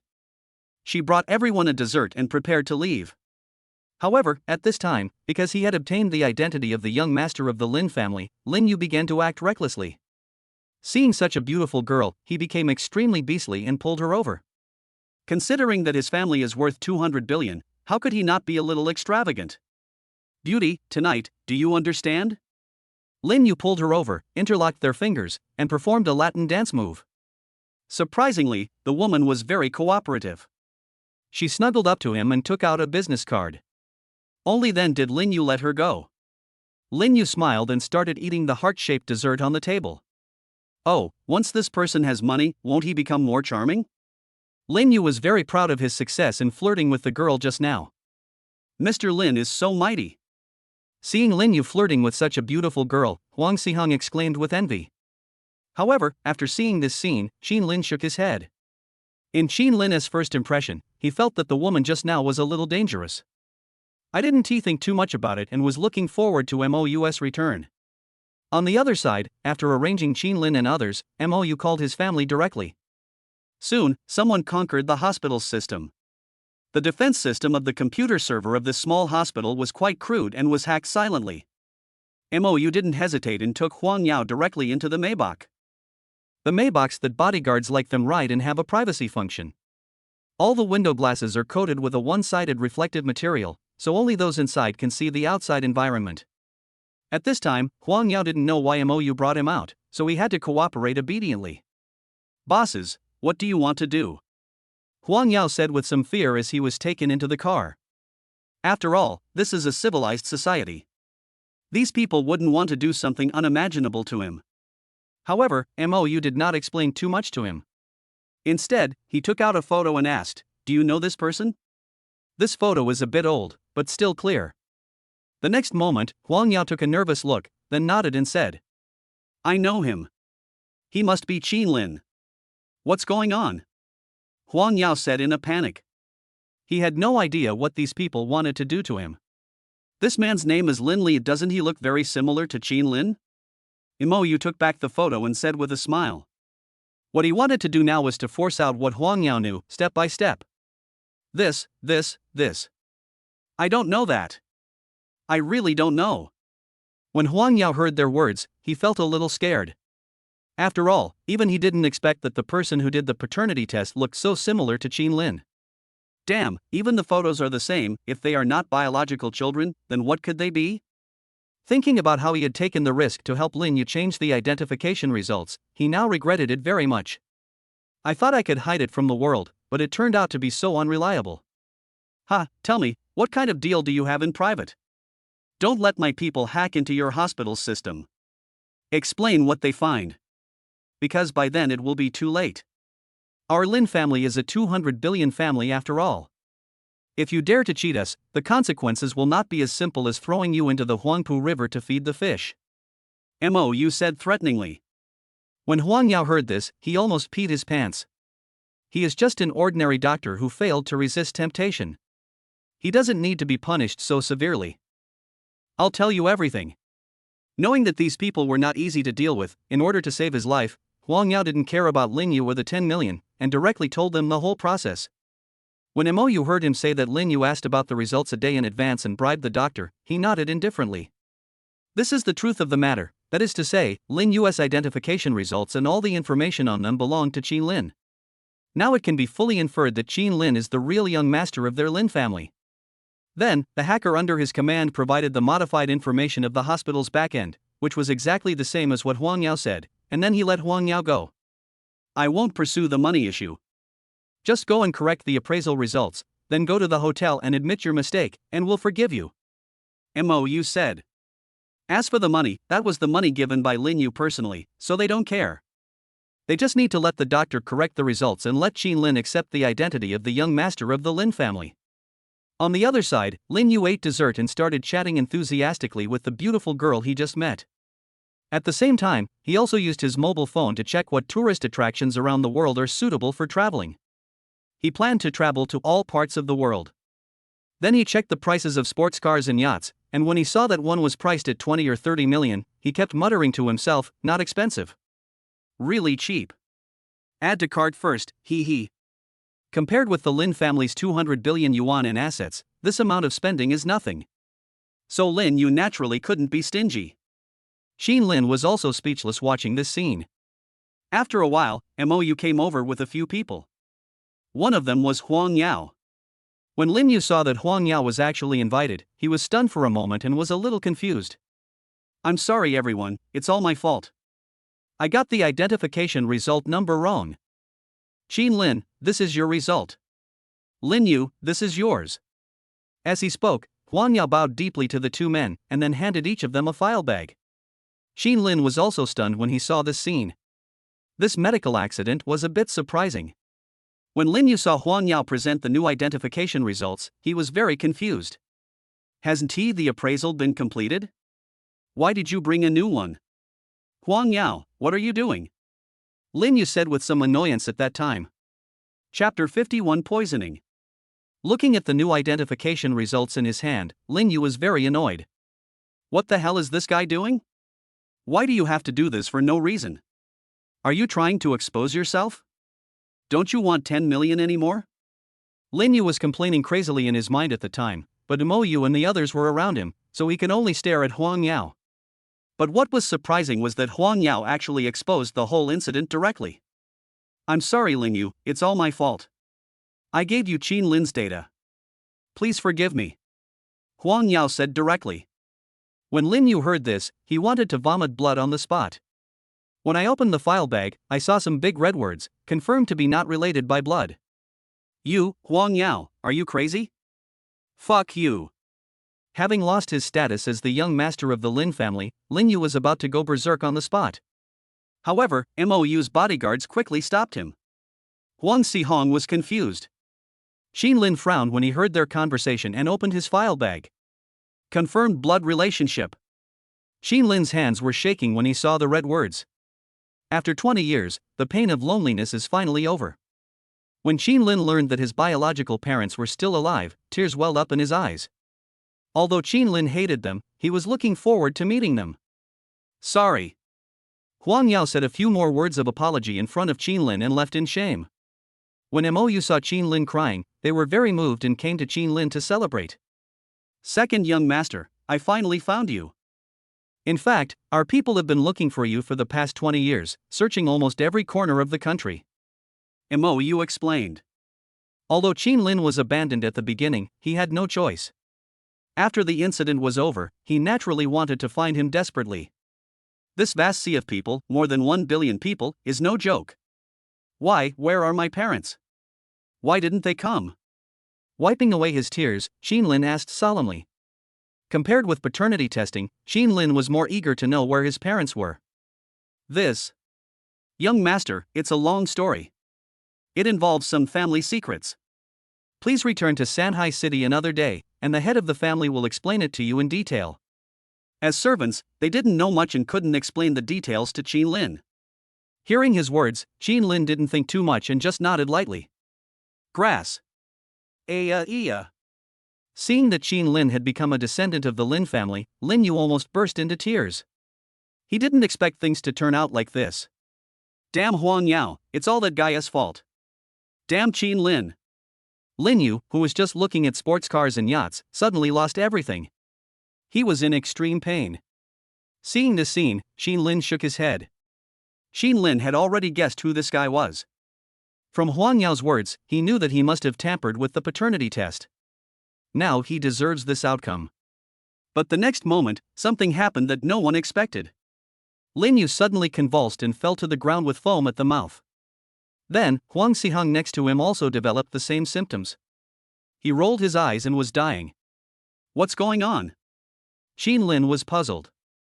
Although this guy tampered with the data and caused Xin Lin to almost lose the opportunity to recognize his relatives, fortunately the ending was still perfect. But now, the punishment for them is not enough to kill them. What exactly happened to them? At that time, when Mou saw this scene, he immediately became alert and his eyes widened when he saw their symptoms. Not good. They were drugged. As he spoke, Mou took out 2 pills from his pocket and fed them to the 2 men. Quick! Send him to the hospital. The pills have only a weak detoxifying effect. If we want to save them, we must send them to the hospital for gastric lavage as soon as possible. The hotel was not far from the hospital, and several of his men quickly carried them out. What's going on? Seeing this scene, Qin Lin was a little confused. He asked Mou, who was standing beside him in confusion. Lin Yu in the other's situation was almost life-threatening, so Qin Lin was also very nervous. Master, they were drugged. It's like this, our family has offended some forces, and they threatened to make our Lin family extinct. The baby boys born by other masters died within half a month, so we have no choice but to place our hopes on you. I didn't expect them to be one step ahead of me. Master, are you okay? Watching the 2 of them walk out sideways, Mou looked at Qin Lin worriedly. When Qin Lin heard his words, he reacted quickly. Qin Lin was fine because he did not eat the dessert on the table. And these desserts were sent by that very sexy girl with bronze skin. But unfortunately, her assassination target was not Qin Lin, so this explains why Qin Lin was not hit. She must have mistaken Lin Yu for the young master of the Lin family. Poor guy, not only did his plan fail, but he also blocked a knife for Qin Lin. How tragic. Use the greatest possible force to ensure that their lives are not in danger, Qin Lin said. Although Qin Lin had conflicts with them, he was not the kind of person who would stand by and watch someone in danger. Besides, Lin Yu was pitifully blocked by the knife, so why wouldn't Qin Lin save her? If he hadn't been unlucky, Qin Lin himself might have been the one who got hit. Yes. Hearing Qin Lin's instructions, Mou nodded. Everyone arrived at the hospital quickly. After half an hour of effort, both of them were out of danger. What the patient has is an acute poison. Fortunately, he was brought here in time and is no longer in danger of death, but he needs to be hospitalized for 3 days for observation. Coming out of the emergency room, the doctor took off his mask and spoke. At this time, beads of sweat the size of soybeans were appearing on his forehead. Hearing the doctor's words, Qin Lin nodded slightly. They were fine, and the matter came to an end. However, what Qin Lin couldn't understand was that the Lin family, such a large family with assets reaching 200 billion, how could it be unable to deal with such evil forces? Taking advantage of the opportunity, Qin Lin asked Mou, who was standing beside him, Mou, what kind of force is this? Is it so impossible for the family to do anything to them? Qin Lin couldn't understand why the Lin family was being arbitrarily exterminated from their family line and grandchildren, and they had no way to stop it. They were too weak.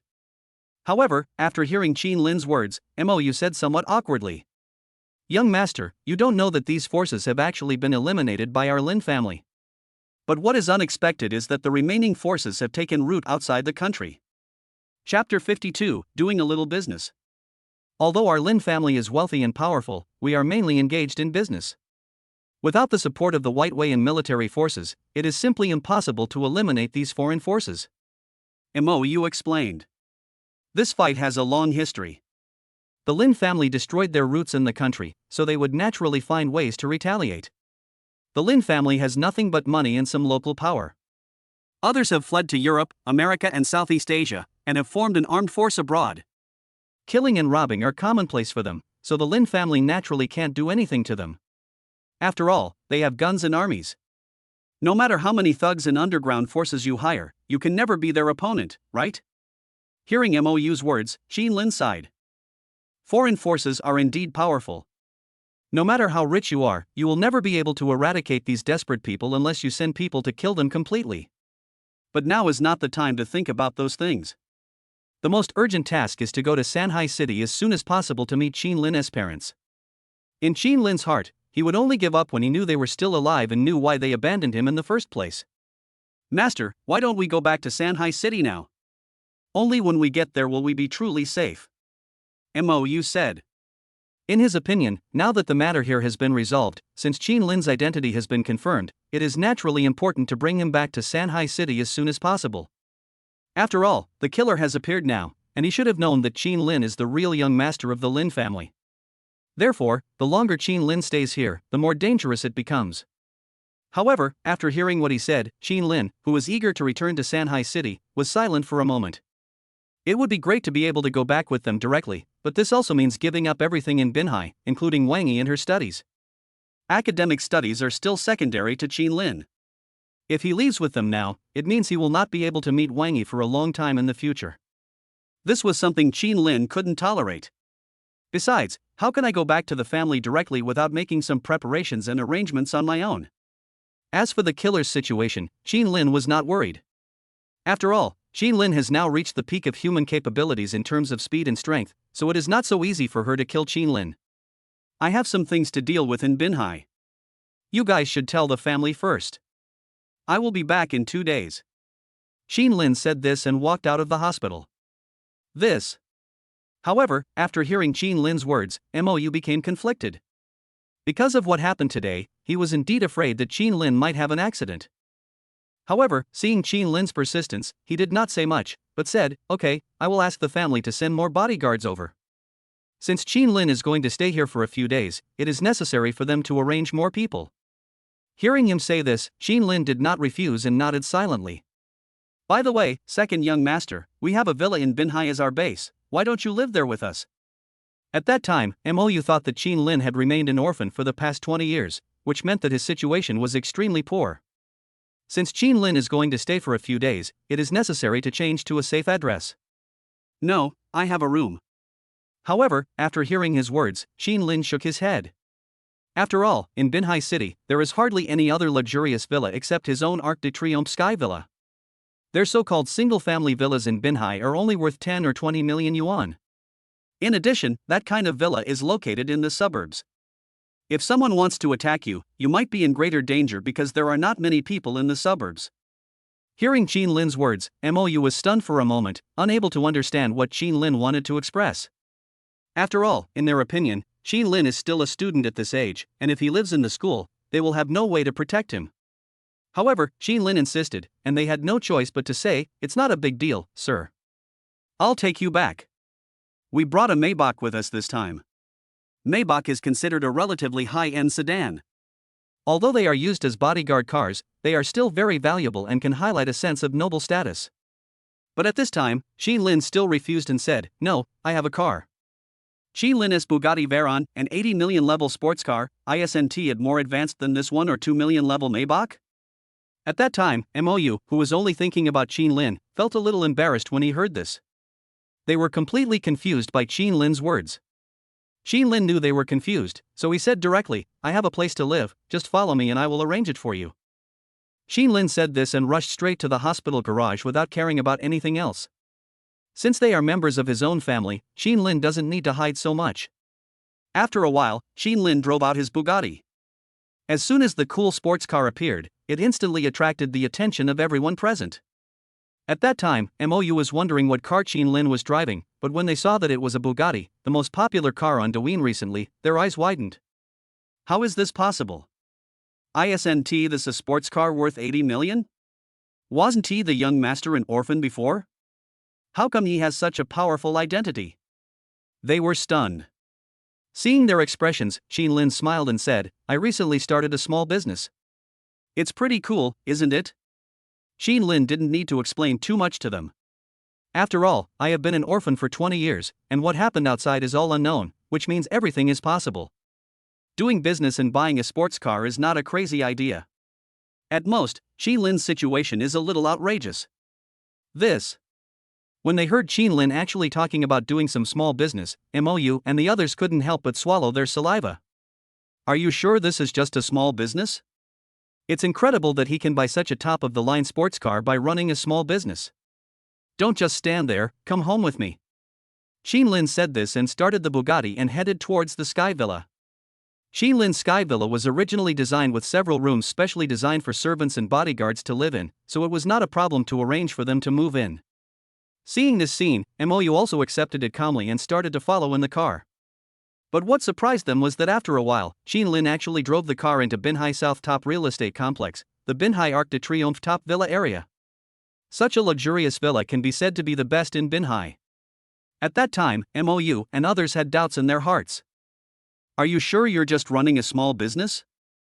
Chapter 53 Sign and Reward Super Critical Hit. Of course, Qin Lin didn't need answers to all this. After returning to the villa, Qin Lin directly greeted Zhu Yongbao downstairs, indicating that these were his men. When Zhu Yangbo saw that Qin Lin actually brought back several tall and strong bodyguards who looked very strong, he swallowed his saliva. You guys can come here to help stand guard at ordinary times. This is the only passage leading to the Sky Villa. Qin Lin made arrangements and then took them to the Sky Villa. Qin Lin's villa is very big and can accommodate many people. Of course, when Qin Lin offered to give them accommodation, they just nodded politely. After all, these bodyguards can change shifts. When they are tired, they can be replaced and go to the family base to rest. However, I need to stay with Qin Lin at ordinary times, so it is necessary to familiarize myself with the environment. But when they arrived at Qin Lin's Sky Villa and saw the 270-degree panoramic floor-to-ceiling windows, they couldn't help but marvel. By the way, is Qin Lin really an orphan? This small business is really awesome. He can actually live in such a top-notch villa. At that time, the bodyguards felt that Qin Lin was definitely not an ordinary person. He was simply a business genius, a model figure who started from scratch and became a billionaire. As expected, Qin Lin is worthy of being a descendant of the Lin family. His bloodline as a strong man is truly incomparable to that of ordinary people. After Qin Lin arranged everything, he began to plan his activities for the next 2 days. Qin Lin had to finish Binhai's work as soon as possible so that he could return to Sanhai City earlier. The first point is to explain everything clearly to Wang Yi, otherwise she will definitely be worried if I disappear for no reason. The second point is the issue of academic studies. Although Qin Lin now has a different identity and has become a member of a large family, he can easily add an identity from Harvard or Cambridge University to himself. But after all, Qin Lin was admitted to Binhai University based on his own ability, so he was reluctant to give up like this.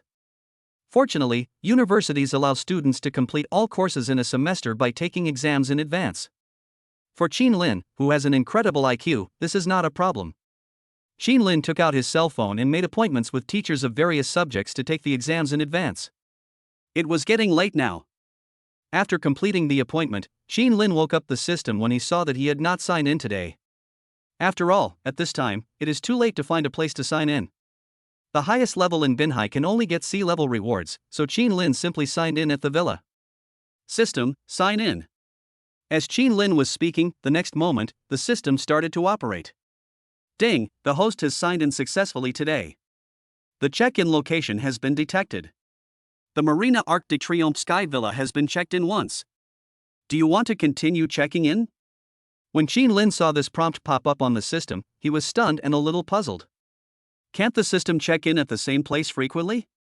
Of course, the system didn't give any prompts, so Qin Lin ignored it and just said, yes. The system continued to operate.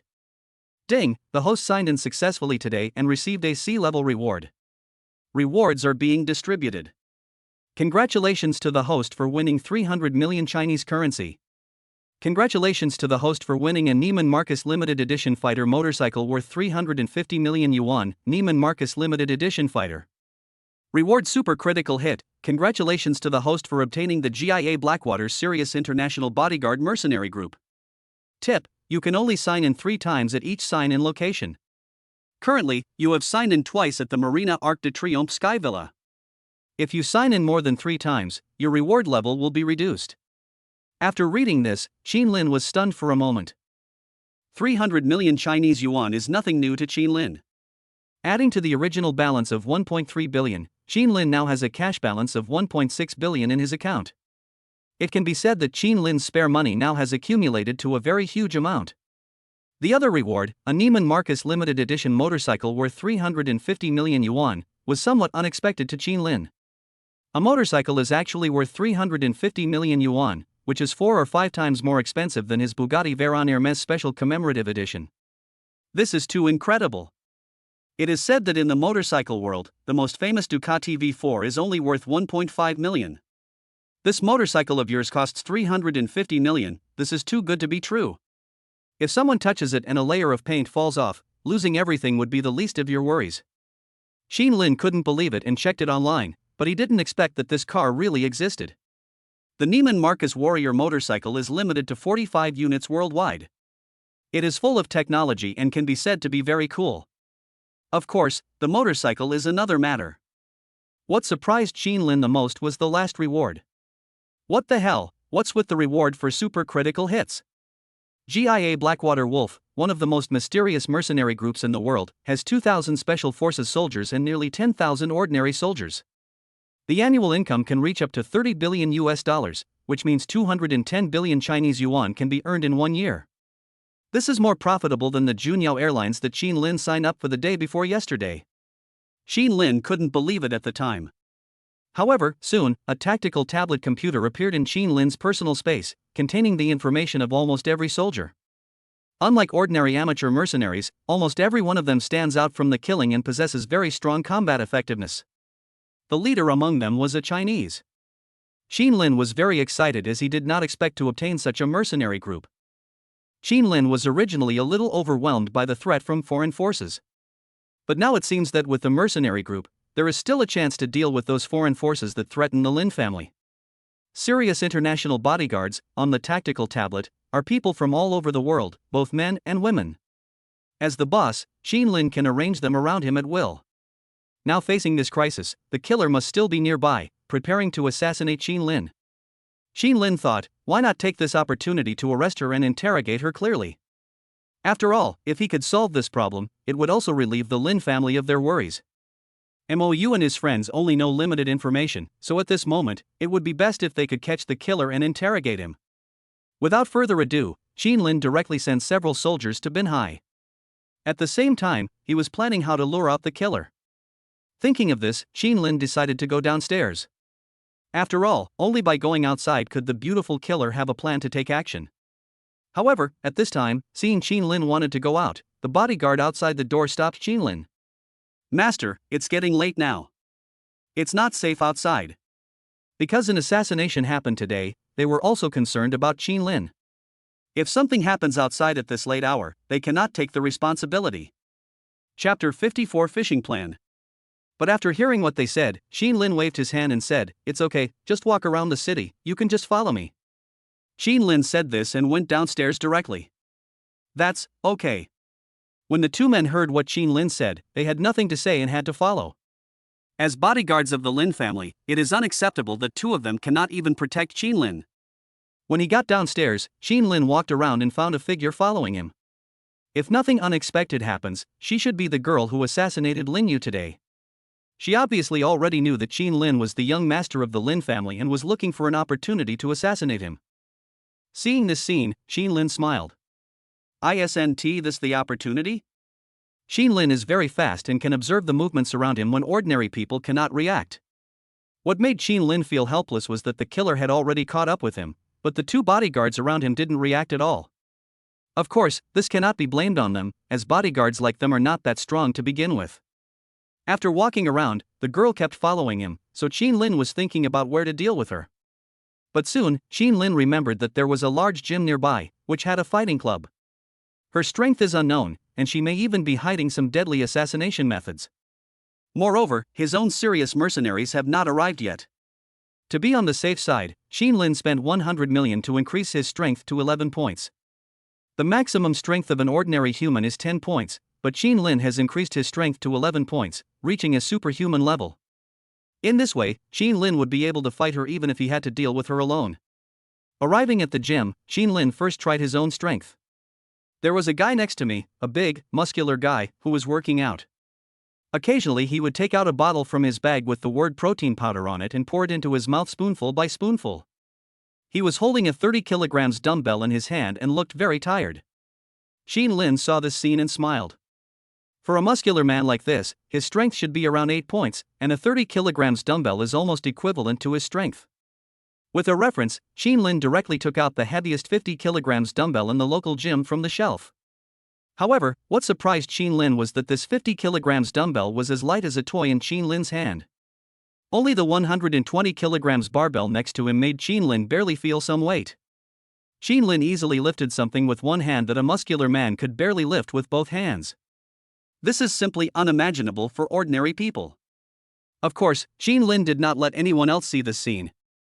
Xin Lin just stretched out his hand to weigh it slightly, then put the barbell down, making people around him think that Xin Lin couldn't lift it. Soon, the female killer followed. Surprisingly, she came directly to Xin Lin, looked at him with disdain, and showed a hint of ridicule. In her eyes, Xin Lin should know her identity, so she did not hide it at this moment, but gave Qin Lin a provocative look. Then she walked directly to the octagonal cage in the fighting area. The octagonal cage is different from an ordinary fighting ring. It is a formal special competition ring. At this time in the fighting area, a man with huge muscles was standing in the cage, waiting for a challenge. At that time, everyone present was shocked to see a beautiful woman coming up to the ring and wanting to challenge. Regardless of whether the opponent is a professional fighter, just the dragon-like muscles on his body are enough to scare people. A girl actually dared to challenge him. Is this a joke? Everyone present was not optimistic about her, and some even felt a little sorry for this bronze sexy beauty. Beauty, I'm not saying anything bad about you, but with your body, I can press you to the floor and rub you all night long. Seeing the girl coming on stage, the big man shook his head and said mockingly. Although he is an amateur fighter, he likes to fight normally. In a top gym like Binhai, he is the undefeated general in the ring. He normally doesn't hit women, but in the fighting arena, there is no distinction between men and women, so when he saw the girl coming on stage, he politely reminded her to think it over.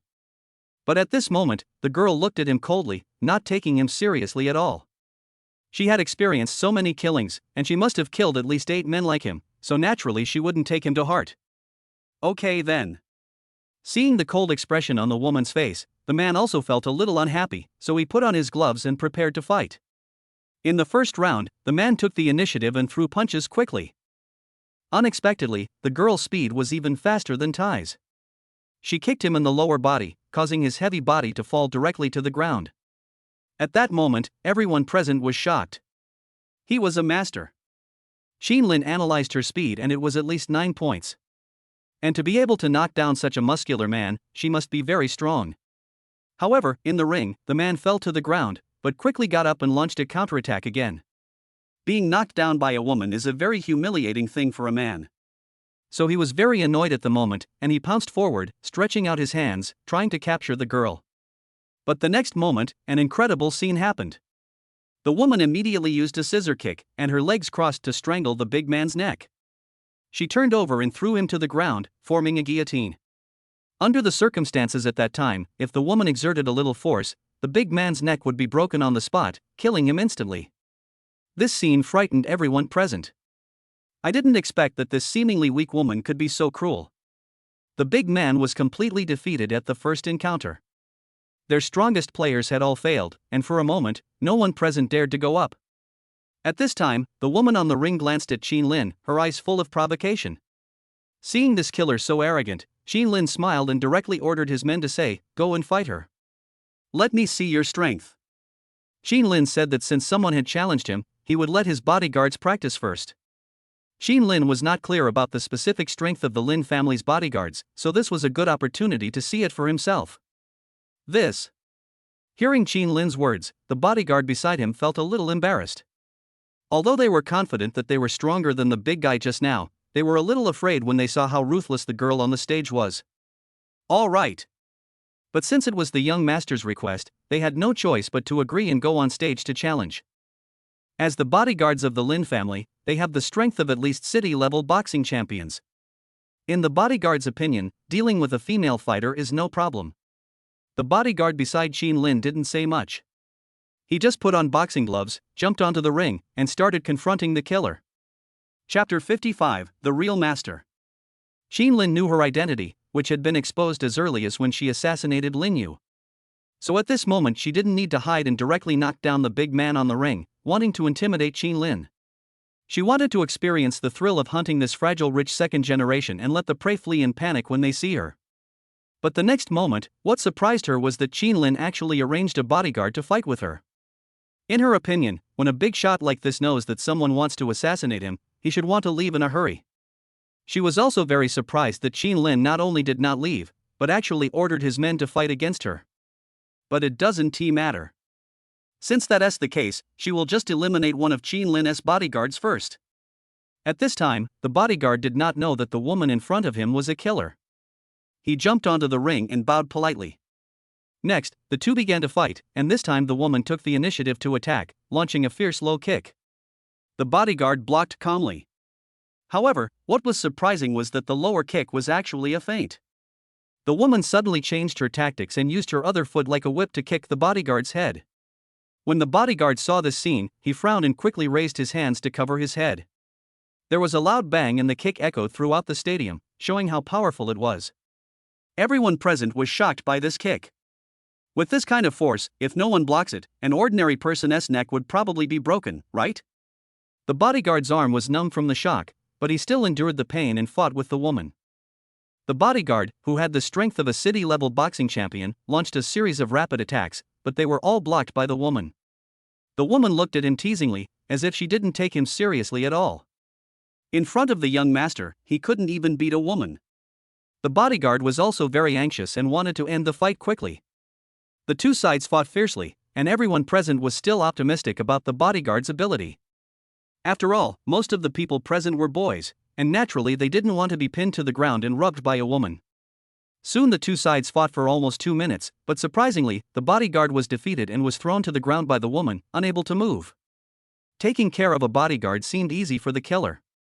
If she had been allowed to use a weapon, it would probably have been much quicker.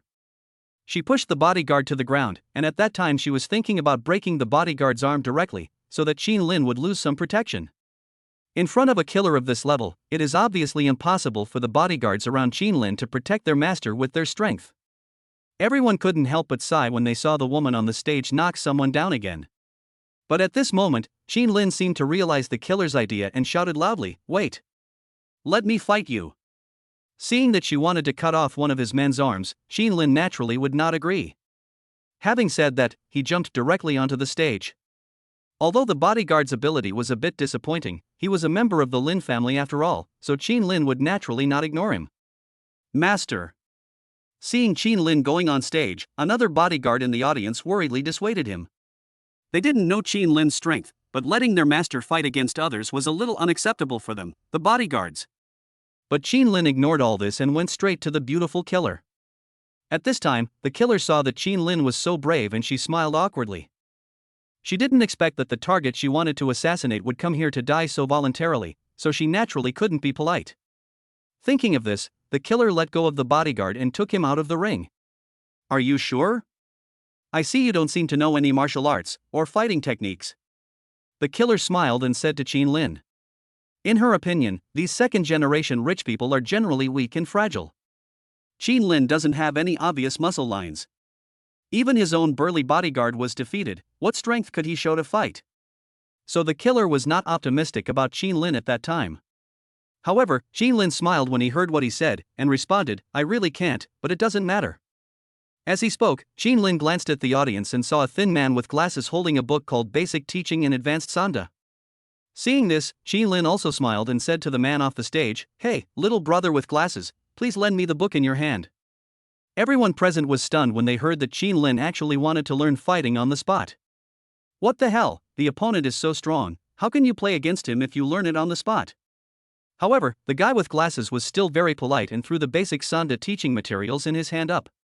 Of course, in Qin Lin's opinion, he possesses a unique advantage in strength, and he can use those fighting moves as long as he has a little understanding of them. There shouldn't be any problem using it to deal with this killer. Qin Lin took the book, flipped through it casually, and then returned it. This scene lasted only a dozen seconds, and everyone present was stunned. They had no idea why Qin Lin wanted to borrow the book. After all, in these 10 seconds or so, if you just flip through the pages randomly, you won't be able to understand anything, right? Are you sure this is learning? The killer on the opposite side also shook his head when he saw this scene. Of course, they naturally didn't know that all the fighting moves at this time had already been memorized by Qin Lin Liao. Qin Lin, don't fight nameless people. What's your name? Qin Lin asked, taking the opportunity to find out the killer's name. When the killer saw this, he smiled awkwardly and said bluntly, "My name is Luolan, can we start?" Killer Lauren said. Of course, the name Lauren is just the name she usually uses to hide her identity, not her real name or code name. When Qin Lin heard her words, he nodded and waved to her.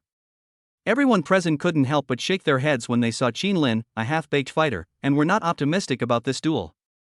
When Luolan saw Qin Lin signaling to start, she also sneered. The next moment, she turned into a cheetah, and used some unknown skill to claw at Qin Lin's face. She was so fast that no one could avoid her. In the eyes of everyone, Qin Lin would not be able to withstand this blow, and the battle would end as a result. However, what was unexpected was that Qin Lin at this moment actually smiled faintly, and just slightly turned his body, and actually perfectly avoided Luo Lan's attack. Everyone exclaimed, thinking that Qin Lin seemed to have good luck. After missing the first attack, Luo Lan was a little puzzled, so he fought back again and simply engaged in close combat with Qin Lin. The close combat techniques include knee strikes and elbow strikes, and almost every move can be said to be a heavy blow.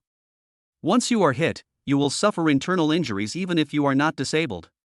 But surprisingly, Qin Lin still dodged Luo Lan's next set of combos easily. At that moment, everyone realized that the real master was Qin Lin, who knew nothing just now. Chapter 56 Qin Lin Must Die. Are you kidding? Qin Lin's speed has reached the peak of human speed. How is it possible that he was beaten by a girl? Then the two began to fight. Luo Lan's speed became faster and faster, and Qin Lin finally had to have physical contact with him. For some moves, Qin Lin needs to actively block to avoid getting hurt. At this moment, Roland suddenly triggered a button on his ring, and a very small cone with a chronic poison appeared. Luo Lan wanted to inject Qin Lin with this chronic poison on the spot, so that Qin Lin would die slowly. Because there were many cameras in the fighting area, she, as a killer, could not kill people openly. This kind of chronic poison is the best means of assassination. What she didn't expect was that such a detailed scene was actually captured by Qin Lin. The reaction speed of Qin Lin's brain is beyond the comprehension of ordinary people. Seeing her small action of activating the cone thorns, Qin Lin knew what she wanted to do. Immediately, Qin Lin stopped resisting passively, but took the initiative to attack. When she rushed over and tried to pierce Qin Lin's skin with the spike, Qin Lin simply grabbed her wrist with his backhand and threw her over his shoulder. Boom! The next second, Qin Lin threw her to the ground. Everyone present, including the bodyguards, were stunned when they saw this scene. They looked at Qin Lin in disbelief, unable to believe that Luo Lan, who could defeat even the boxing champion just now, was thrown to the ground so easily by Qin Lin. At this time, Luo Lan fell to the ground. She was also stunned and couldn't believe that the reversal came so quickly. Then Qin Lin pressed her to the ground with one hand like pinching a chicken, making her unable to move. Although Luo Lan still had the strength to fight at this moment, she was unable to break free from Qin Lin's hands for a while. In other words, she had already lost at this moment. You are no match for me. Also, stop following me, Qin Lin said, letting her go. Of course, when Qin Lin said that he would not let her follow, he was speaking in a sarcastic way.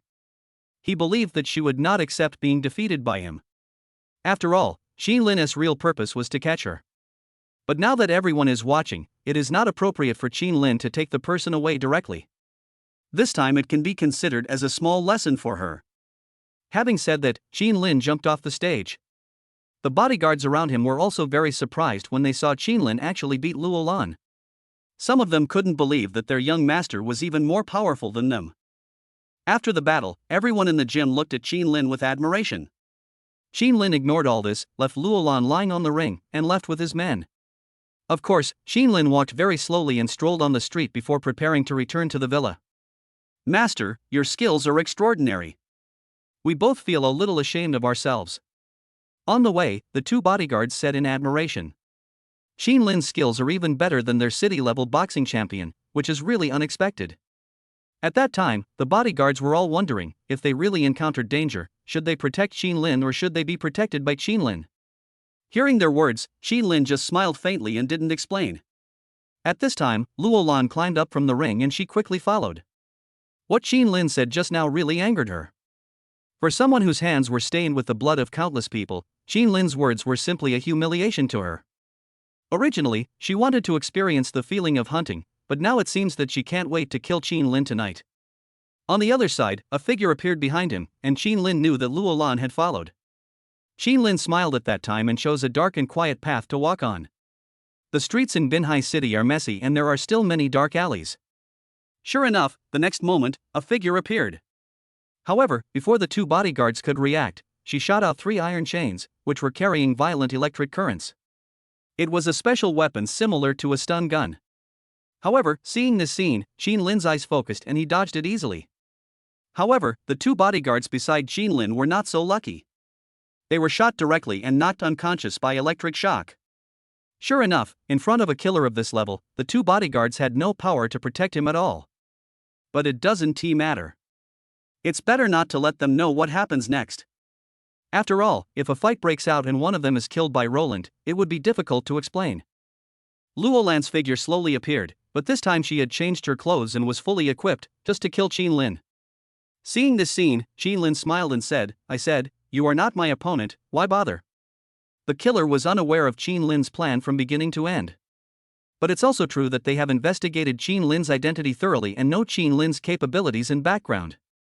So Luolan naturally wouldn't think that Qin Lin would set up a trap to catch her. Hearing Qin Lin's words, Luolan slowly approached and said with a cold face, "I am indeed not your opponent, but I have hidden weapons with deadly poisons hidden in many places on my body. If I hit you once, you will die," Lorraine said. Unlike before when she was unarmed, she was now fully armed. As long as she could stab Qin Lin with a hidden weapon, she would win. For Qin Lin, who has no weapons, there is no chance of winning this battle. No matter how good your fighting skills are, if you can't guarantee that you won't be hit by hidden weapons, you'll be dead. This is the correct way to open the killer. But after hearing her say that, Qin Lin also smiled and said, "You seem very confident. Anyway, I can't escape now. If you want to kill me, you can try." In fact, Qin Lin was not afraid of her threat. On the contrary, it was more challenging for Qin Lin. Indeed, during the fight just now, Qin Lin could not guarantee that he would not have physical contact with her, and now, if he was touched by her hidden weapon, Qin Lin would be in danger of death. However, what she didn't know was that Qin Lin not only had hidden strength, but also had a shadow guard that he had not used. Since she doesn't know whether to live or die, let Qin Lin give it a try. Of course, to be on the safe side, Qin Lin spent another 100 million to increase his speed to 11 points, surpassing the human limit. "Bring it on," Qin Lin said. Hearing Qin Lin's words, Luolan was not polite either. He snorted coldly, quickly moved closer, and at the same time took out a dagger and threw it at Qin Lin like lightning. If the poisoned dagger hits Qin Lin, he will die. Of course, Qin Lin easily dodged this little trick. Then Luolan took out another dagger and wanted to engage in close combat with Qin Lin, while launching hidden weapons at the same time.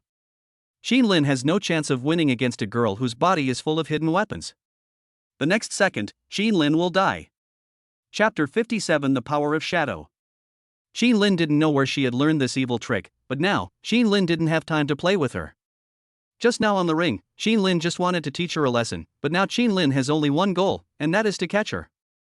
As a person with an IQ as high as 10 points, Qin Lin naturally would not risk being poisoned. The next moment, seeing her approaching, Qin Lin did not hesitate at all. He burst out at his fastest speed and appeared in front of her.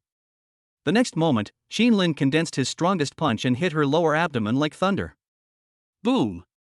There was a loud bang and the wall cracked instantly. Roland was hit against the wall and vomited blood on the spot. When she saw Qin Lin's figure suddenly disappear, she didn't even react and couldn't believe Qin Lin's terrifying speed. She didn't even have time to use her hidden weapon before she received a fatal blow the next second. Her body functions were instantly destroyed and she completely lost her combat effectiveness. What a terrifying power this is. If she hadn't been wearing armor, she would have been beaten to death on the spot by Qin Lin. She was twitching on the ground with empty eyes. Although she was still conscious, her whole body was unable to move. After a successful attack, Qin Lin smiled. Perhaps if a real hand-to-hand fight broke out, since her weapon was poisonous, Qin Lin might not be her match. But Qin Lin possessed speed and strength beyond ordinary people. Since he could kill with one blow, Qin Lin didn't waste any more words with her. It's a pity that such a good girl was trained to be a killing machine. Qin Lin would naturally not show mercy to her. "Tell me, who are you and why do you want to kill me? Also, what is the power behind you?" Qin Lin said straight to the point. Qin Lin's purpose in designing a plan to capture her was to find out the whole story. As he spoke, Qin Lin took out his tablet and sent a location to the people from Sirius International. However, at this moment, hearing Qin Lin's words, Luolan on the ground coughed and spit out blood. Ahem. She seemed to be seriously injured and couldn't speak for a while. Qin Lin didn't mind and waited for 2 minutes. Ahem, ha. After a long while, Roland finally seemed to calm down, and a carefree smile appeared on his face. She had never seen a being as powerful as Qin Lin, and dying at his hands was a life without regrets. "Kill me if you want. I won't tell you anything. Anyway, even if I die, they will still continue to send people to kill you and the people around you. The person you have offended is an existence you can never imagine. Roland said this in a threatening manner, his expression fierce. Their power is growing wildly overseas and is no longer something that ordinary people can resist. In her opinion, Qin Lin could not imagine how powerful the forces behind them were. Then, because of the injuries on her body, she fell to the ground again and stopped talking. Hearing her say this, Qin Lin frowned. If she is unwilling to say it, then all my efforts may be in vain. Of course, since he had caught her, Qin Lin naturally had a way to make her speak. As for what she said about their powerful background, Qin Lin didn't think much of it. They are just some foreign forces. Do you really think Qin Lin can't do anything to them? Our Sirius International Mercenary Group is one of the world's top and most mysterious mercenary organizations. With such a powerful force, as long as Qin Lin gives an order, 10,000 soldiers will gather immediately. I want to see how powerful your so-called foreign forces are. You don't want to tell me, right? My people will be here soon, and we will find a way when the time comes. Qin Lin said calmly, not joking. But at this time, Luo Lan smiled and felt that Qin Lin was too confident. 3 minutes have passed now. Although she has not fully recovered, she has regained some mobility. If you use a hidden weapon at this time, it will definitely be the most fatal moment. She thought Qin Lin must not know what her real unique skill was, and now that she had the chance, she naturally would not let it go. Even if she dies, she will drag Qin Lin down with her. The next moment, while Qin Lin was still not able to react, she turned over and activated a device on her chest. Countless poisonous spikes shot out in all directions. There were 108 steel needles, like flowers scattering from the sky. If Qin Lin was hit by one of them, he would surely die. At such a close distance, no one can withstand her fatal blow. The next second, Qin Lin had no reaction at all and was directly covered by the tiny steel needles. But just when Roland thought he had succeeded, an accident happened. Then an invisible barrier appeared, blocking all the steel needles shot at Qin Lin, and her ultimate move had no effect on Qin Lin. Qin Lin also grinned when he saw this scene. In fact, Qin Lin was not really that big-hearted. He had anticipated all this, otherwise he would not have left her alone. Qin Lin just wanted to try out how strong the so-called Shadow Guard was. In this dark environment, Qin Lin's shadow was almost insubstantial, making it impossible to see through him. At this moment, Lauren saw that her moves were blocked by this mysterious force. She widened her eyes and was terrified. No. Impossible. She stuttered, completely unable to comprehend what had just happened. How could her ultimate move, which had always worked for her, suddenly fail? But at this time, Qin Lin smiled and said, "Nothing is impossible. You may not know my true identity yet. Let me show you something even more terrifying." As he spoke, Qin Lin waved his hand, and a shadow wrapped around Luo Lan on the ground and lifted him up into the sky. Because of the backdrop of darkness, this scene seemed as if using telekinesis, allowing an invisible force to control and lift people up. Feeling his body being imprisoned by an unknown force and pulled into the air, this incomprehensible existence and the fear of facing the unknown instantly arose in Roland's heart. This feeling of fear enveloped her. She was terrified at the time. If magic and superpowers exist in this world, then how terrifying is the person in front of us? At this moment, seeing her whole body trembling, Qin Lin smiled. Fear, this is exactly the effect Qin Lin wants to achieve. You've heard of the Sirius International Mercenaries, right? I'm their leader. I'll give you a chance, either surrender to me and tell the truth, or die. Qin Lin said coldly, and pulled her figure over through the air. Qin Lin's purpose was to let her know that he was someone they could never offend. This was simply a miraculous scene, which frightened Roland directly. And when she heard Sirius International, she was stunned. Chapter 58 A Random Passerby. Yes, she knew the organization Sirius International. She even wanted to join Sirius International once, but because of her background in combat capability, she did not meet the admission requirements.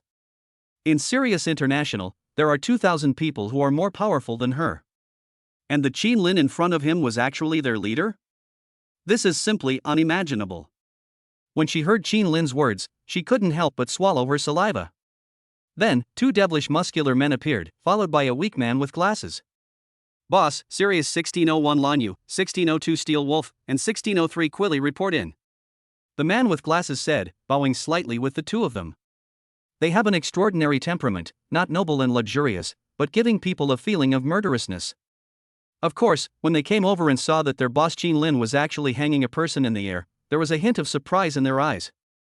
This ability is a little incredible to them. Sirius 1601 is the code name for the man with glasses. When Roland heard that their code names were all within the top 2,000, his eyes widened. If you want to hire such people once, the minimum cost would be 10 million. Unexpectedly, Lin actually called 3 people directly, and they actually called Lin boss? Such a scene directly confirmed Lin's identity in Luo Lan's mind. I surrender, Lorraine said. Lin nodded when he heard this. Then tell me everything you know, Lin said. After Luo Lan learned of Lin's identity, he was not vague and told him everything directly. It turned out that the one who wanted to target the Lin family was an overseas organization called the Yidelin Group, and Lauren came from a smaller elite killer organization. Luo Lan was hired by Yidelin and followed MOU all the way in order to kill the missing young master of the Lin family when he appeared. I didn't expect that the lost young master, Lin, would be so powerful. Because it was an employment relationship, Roland didn't know much. When Lin heard this, he also gestured to the 1601 blue-feathered man with glasses standing beside him. Receiving the boss's gaze, Lan Yu pushed his glasses and explained, the Yidelin Group started in Southeast Asia, with its main base in the Philippine Islands, extending to Tokyo, Seoul, and even Los Angeles. There are about 20,000 members, running a lot of gray and even black businesses, including arms. Lan Yu explained. Such a group has assets of 2 to 300 billion and a lot of armed forces, so it can be said that it is difficult to deal with. It's no wonder the Lin family has no way to deal with them. After all, destroying them is not as simple as just throwing money at them. Take her away first and start investigating the Yidelin Group. Hearing this, Lin nodded slightly, signaling them to take Luolan away, while Lin himself carried the 2 Lin family bodyguards back to the villa. Since Luolan was just a hired killer, and Yidelin and Lin did not have enough information yet, they had to consider the matter carefully. Of course, there is still a big gap between Yidelin Group and Sirius International. After all, Sirius International's revenue in 1 year alone reached 210 billion, and it has a large number of talented people, and its equipment and technology are world-class.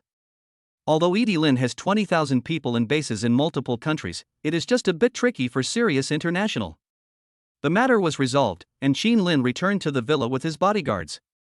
The bodyguards who were standing guard downstairs were also stunned when they saw Lin carrying 2 people back. Master, what happened? Because they didn't know the cause and effect of the matter, they were very surprised at this moment. However, Lin simply waved his hand to dispel their doubts. Oh, they are. I just took them to the ring and they were knocked out by others, Lin explained casually. Currently, Lin does not want his family members to know that he is the Sirius International Mercenary Group. Oh.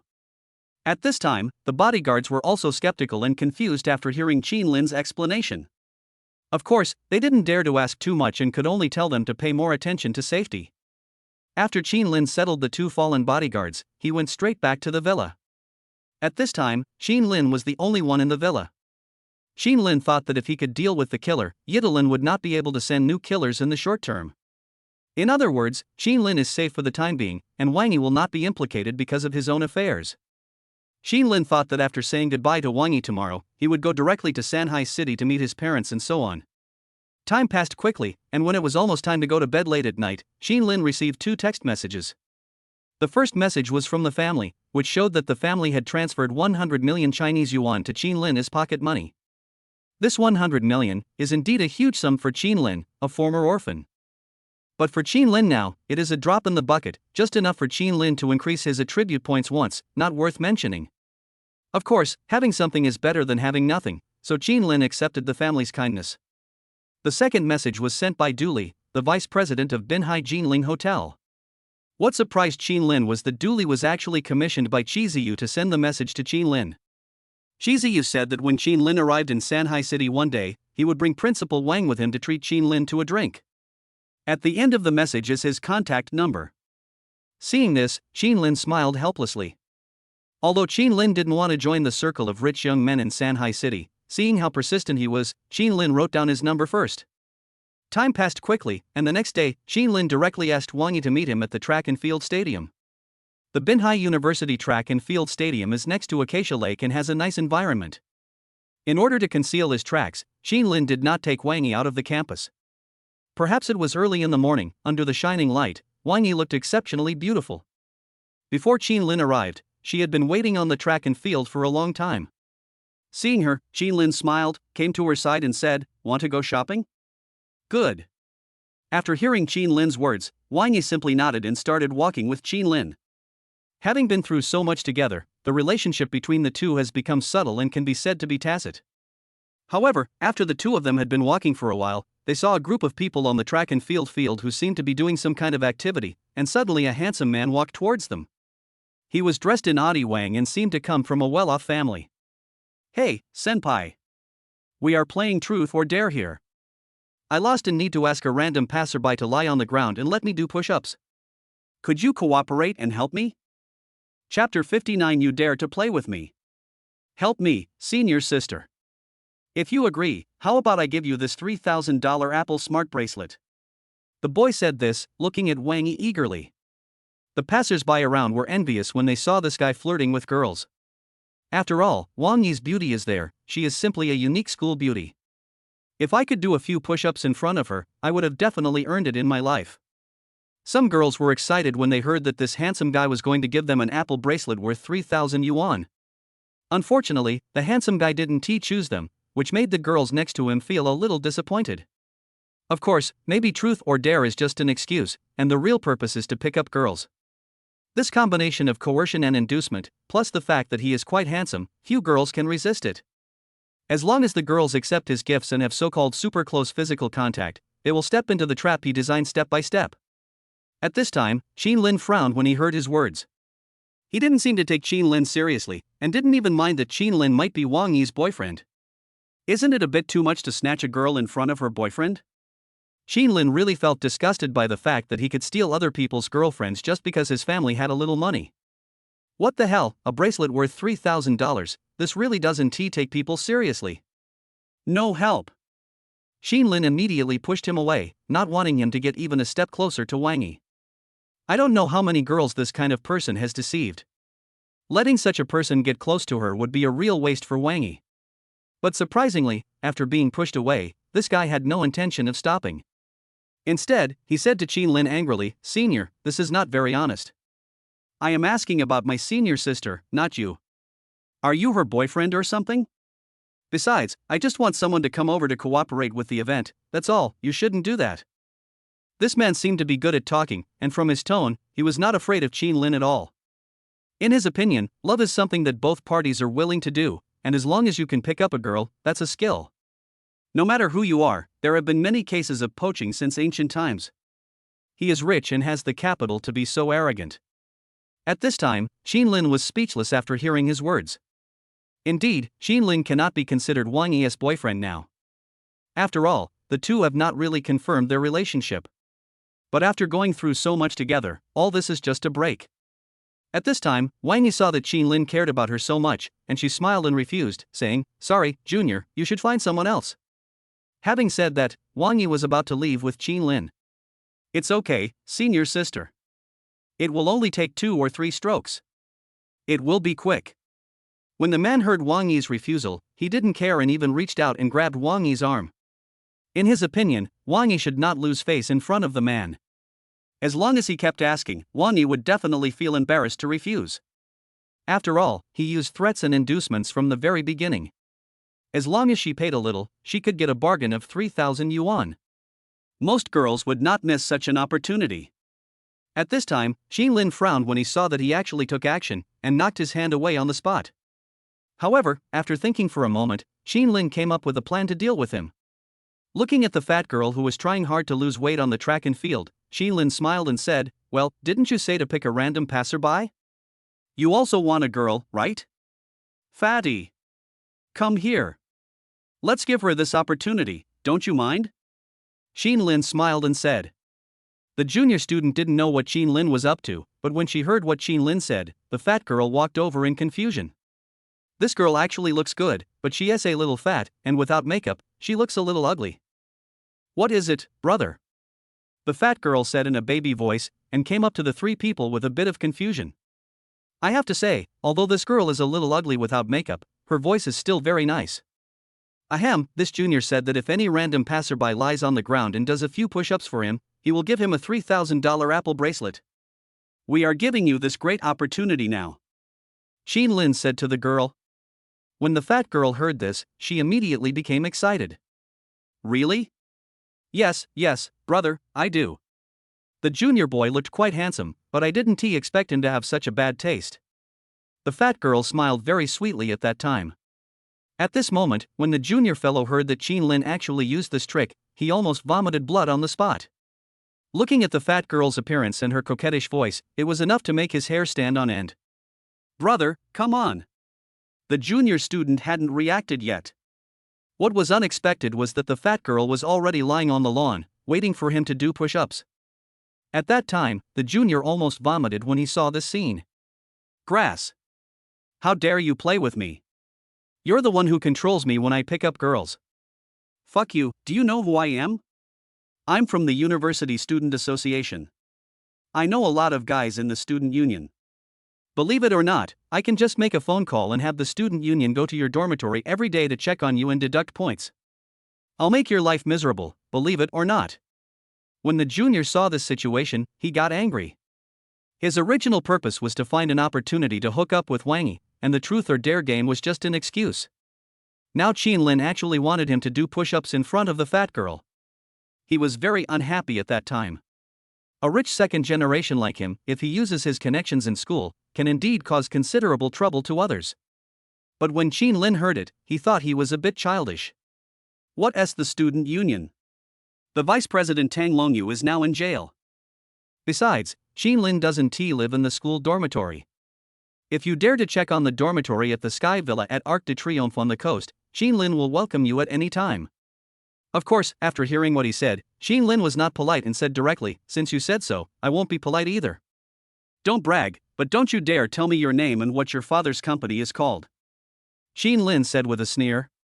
This rich second generation, relying on his wealth, actually dared to attack Wangi. What is Qin Lin waiting for if he doesn't punish him? At this time, the junior student saw that Qin Lin was not afraid after hearing his words, but sneered instead. He was angry at that time. You really won't cry until you see the coffin, right?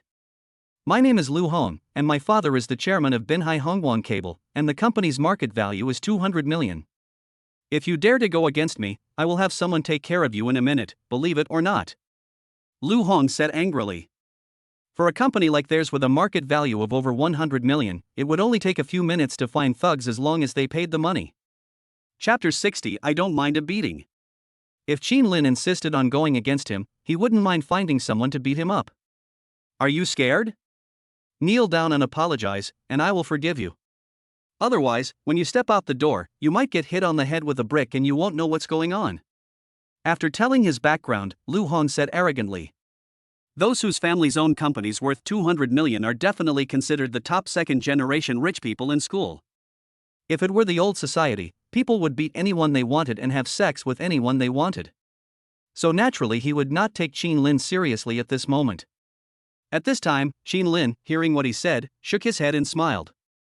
I remember that the headquarters of this so-called Binhai Hongguang Cable seemed to be located in his Katy building. Qin Lin didn't say much and directly called Liang Xiaowei, the person in charge of Katy building. Hey, Xiao Liang, I remember there was a small company called Hongguang Cable that rented an area in our building as an office, right? Have they paid the rent? Qin Lin asked the person on the other end of the phone. Soon, Liang Xiaowei on the other end of the phone asked the finance department a question and then responded. That's right, Mr. Qin. This company is indeed in our building. However, Hongguang Cable has not paid the 6 million yuan in rent. They said that they are short of funds and need to wait a few days. As the top building in the area, the rent of the Katy building by the sea is naturally not cheap. However, with a rent of 6 million a year, Katy is just a small customer compared to her annual rent of 1 billion. Hearing that they hadn't paid the rent, Qin Lin saved the trouble of refunding the money and said directly, well, Xiao Liang, you just tell them that Hongguang Cable doesn't have to pay the rent this year, and they have 1 week to get out of Katy building. Qin Lin said simply and clearly. Liang Xiaowei, who was on the other end of the phone, widened his eyes when he heard Qin Lin's instructions. Because he knew that Qin Lin was not only the owner of Katy building, but also the owner of Jinling Hotel, a group worth 30 billion. It is so tragic that Hongguang Cable has offended such a person. Okay, Mr. Qin. After receiving the order, Liang Xiaowei was not vague and directly gave orders to his subordinates. After finishing the call, Lin breathed a sigh of relief, glanced at Lu Hong, and wanted to leave immediately. At this time, Lu Hong felt that Lin was a little puzzled. He was very annoyed at the time and said directly, "Fuck, what do you want to do? Are you showing off with your phone?" At that time, Lu Hong thought that Lin was showing off, saying something about asking Hongguan Cable to get out of the building. "Why don't you just brag?" His company, Hongguan Cable, has a market value of at least 200 million yuan and is considered one of the top companies in the local industry, so he naturally did not believe what Lin said. But after hearing his words, Lin smiled and said, "You think too much. If you want to know if it's true, just call your dad and you'll know." Lin said frankly that there was no need for Lin to joke about such things. Besides, in such a small company, Lin earned more cash than him just by signing in every day, so he naturally didn't take it to heart. But at this time, Lu Hong felt that Lin was trying to trick him into calling his father. He was even more annoyed at that time and said directly, "Okay, you wait." As he said this, he wanted to call someone. But at this time, a man dressed in a gentlemanly style and holding a camera in his hand happened to arrive at their event location. When Lu Hong saw that person, he showed excitement and shouted directly, "President Liao." Now Lu Hong directly called the president to let him see Lin's identity and help deal with Lin. Lu Hong and President Liao have a good relationship because they are both rich second generations and occasionally play together. Whenever something happens, the president will come to help. He just didn't believe that with the president's connections in the school, he couldn't deal with Lin. Liao Yanming is the president of the Federation of College Student Associations. After hearing Lu Hong's words, as a friend, he nodded and walked over. However, when he walked over and saw Lin, the expression on his face froze. Because his impression of Lin couldn't be too deep. That day, it was Lin who drove him away from the Bugatti. Lin was the owner of that Bugatti. He was completely humiliated at the time, but he didn't expect Lu Hong to bring him here. At this time, Lin saw him and smiled slightly. "Ahem, hello everyone." Liao Yanming came up to the few people and greeted them politely. He did not act arrogantly at all. After all, in his opinion, Lin was driving a Bugatti Hermes special commemorative model worth 80 million yuan. To be able to afford such a car, his identity must be extraordinary. To mess with him is simply to seek death. Even if there had been unpleasantness in the past, Liao Yanming would naturally greet him with a smile when they met now. Lin didn't say anything, but Lu Hong was a little puzzled, but he still said directly, "President Liao, damn it, this person is playing tricks on me. Help me find out who he is. I want to kill him." Lu Hong pointed at Lin's nose and said, "He is going to deal with Lin at school today." Not only that, if Lin didn't apologize to him, he would call a few thugs to beat him up severely that night. At that time, when Liao Yanming heard Lu Hong say this, his expression changed several times in an instant. "Who do you want to kill? Damn it, this is the first big shot in Binhai to drive a limited edition Bugatti. Even I want to stay away from him. You called me over here, do you want to kill me?" Liao Yanming wanted to die because of such a friend. "What did you say?" Sorry, I'm not familiar with this guy." Hearing Lu Hong's words, Liao Yanming pretended to be stupid and pretended not to know Lu Hong. After all, Liao Yanming didn't want to be dragged into this big shot by Lu Hong. "President, why are you?" Lu Hong couldn't understand why Liao Yanming did this, and he was very angry at the time. After all, as a rich second generation, how could he allow others to bully him like this? Bang! When Liao Yanming heard that Lu Hong wanted to continue speaking, he frowned and slapped him on the spot. "This is the rich guy in our school who drives a Bugatti, did you know that? You don't even consider your own weight. Who do you want to kill? Who are you? From now on, there will be no such person as you in our society federation," Liao Yanming said angrily. This guy is causing trouble everywhere, and a slap in the face is considered light. At this time, Lu Hong saw Liao Yanming's attitude and seemed to realize something. There have indeed been rumors about Bugatti circulating in Binhai University recently. Liao Yanming's attitude clearly showed that he knew something. But if it's true, then... At that moment, Lu Hong's heart skipped a beat. Chapter 61 400 million private jet. If the person in front of him is the legendary rich kid in school who drives a Bugatti worth 80 million, then what he just said was not a joke, right? In other words, Lin might really have taken action against his father's company. If that's the case, with Lin's identity, wouldn't his company be finished? Lu Hong was very panicked at the time and called his father directly. "Hey, Dad, what happened at the company?" Lu Hong asked anxiously. However, there was a commotion on the other end of the phone. "Son, why are you calling?" "I'm busy here. Katie Building let the entire sales department of our company get out, do you know that?" "I don't know who offended Director Chin." "Damn it." Having said that, the person on the other end of the phone hung up without even waiting for Lu Hong to respond. Because it was heard that Hongguang Cable had offended Qin Lin of Jinling Hotel, and the influence of Jinling Hotel in the Jiangsu and Zhejiang areas should not be underestimated. This time, not only were the white-collar workers in Hongguang Cable's office area kicked out, but it also caused high-end customers to terminate their contracts one after another. Even if Hongguang Cable does not go bankrupt, it will at least lose several hundred million. "Dad." When Lu Hong heard the busy tone on the phone, he realized that Qin Lin was not joking. Realizing this, he almost cried. If his father knew what happened today, he would probably break his legs. Lu Hong came to Qin Lin with a trembling expression. "Senior, I was wrong. I know I was wrong. Please." Lu Hong regretted what he had just done very much and begged for mercy. Qin Lin looked at him helplessly. "If I had known this would happen, why did I do it in the first place? You want to kill me, do you think I will let you go easily?" Qin Lin stretched out his hand to stop him and said, "Stop it, I don't want to hear any nonsense, get out of here as far as you can. Before I change my mind, the consequences will be even worse than now." Qin Lin didn't want to waste any more time talking to this kind of person, so he just took Wang Yi away. After Qin Lin finished speaking, Lu Hong collapsed to the ground. Liao Yanming, who was standing by, also breathed a sigh of relief when he saw this scene. Fortunately, he didn't bring trouble upon himself, otherwise his company with only 10 million yuan would definitely not be able to afford the construction. Lu Hong deserved it. Liao Yanming had no sympathy for him at this moment. After all, this guy almost killed him. Seeing Qin Lin leaving, Liao Yanming simply withdrew all the people from the Society Federation to avoid affecting Qin Lin's mood. At this time, Qin Lin brought Wang Yi to the side of the track and field, beside Acacia Lake. Looking at the calm lake and the sparse willows swaying. At this time, Qin Lin reached out and grabbed Wang Yi's wrist. Qin Lin thought, it's time. After hearing Lu Hong's questioning just now, Qin Lin was thinking that maybe he should make some changes in this relationship. At this moment, Wang Yi felt Qin Lin's suddenness. She trembled a little as if she was flattered, but she did not refuse. Seeing this scene, Qin Lin did not hide his feelings and went straight to the point and said, "Wang Yi, let's be together." Qin Lin said without blushing or beating his heart.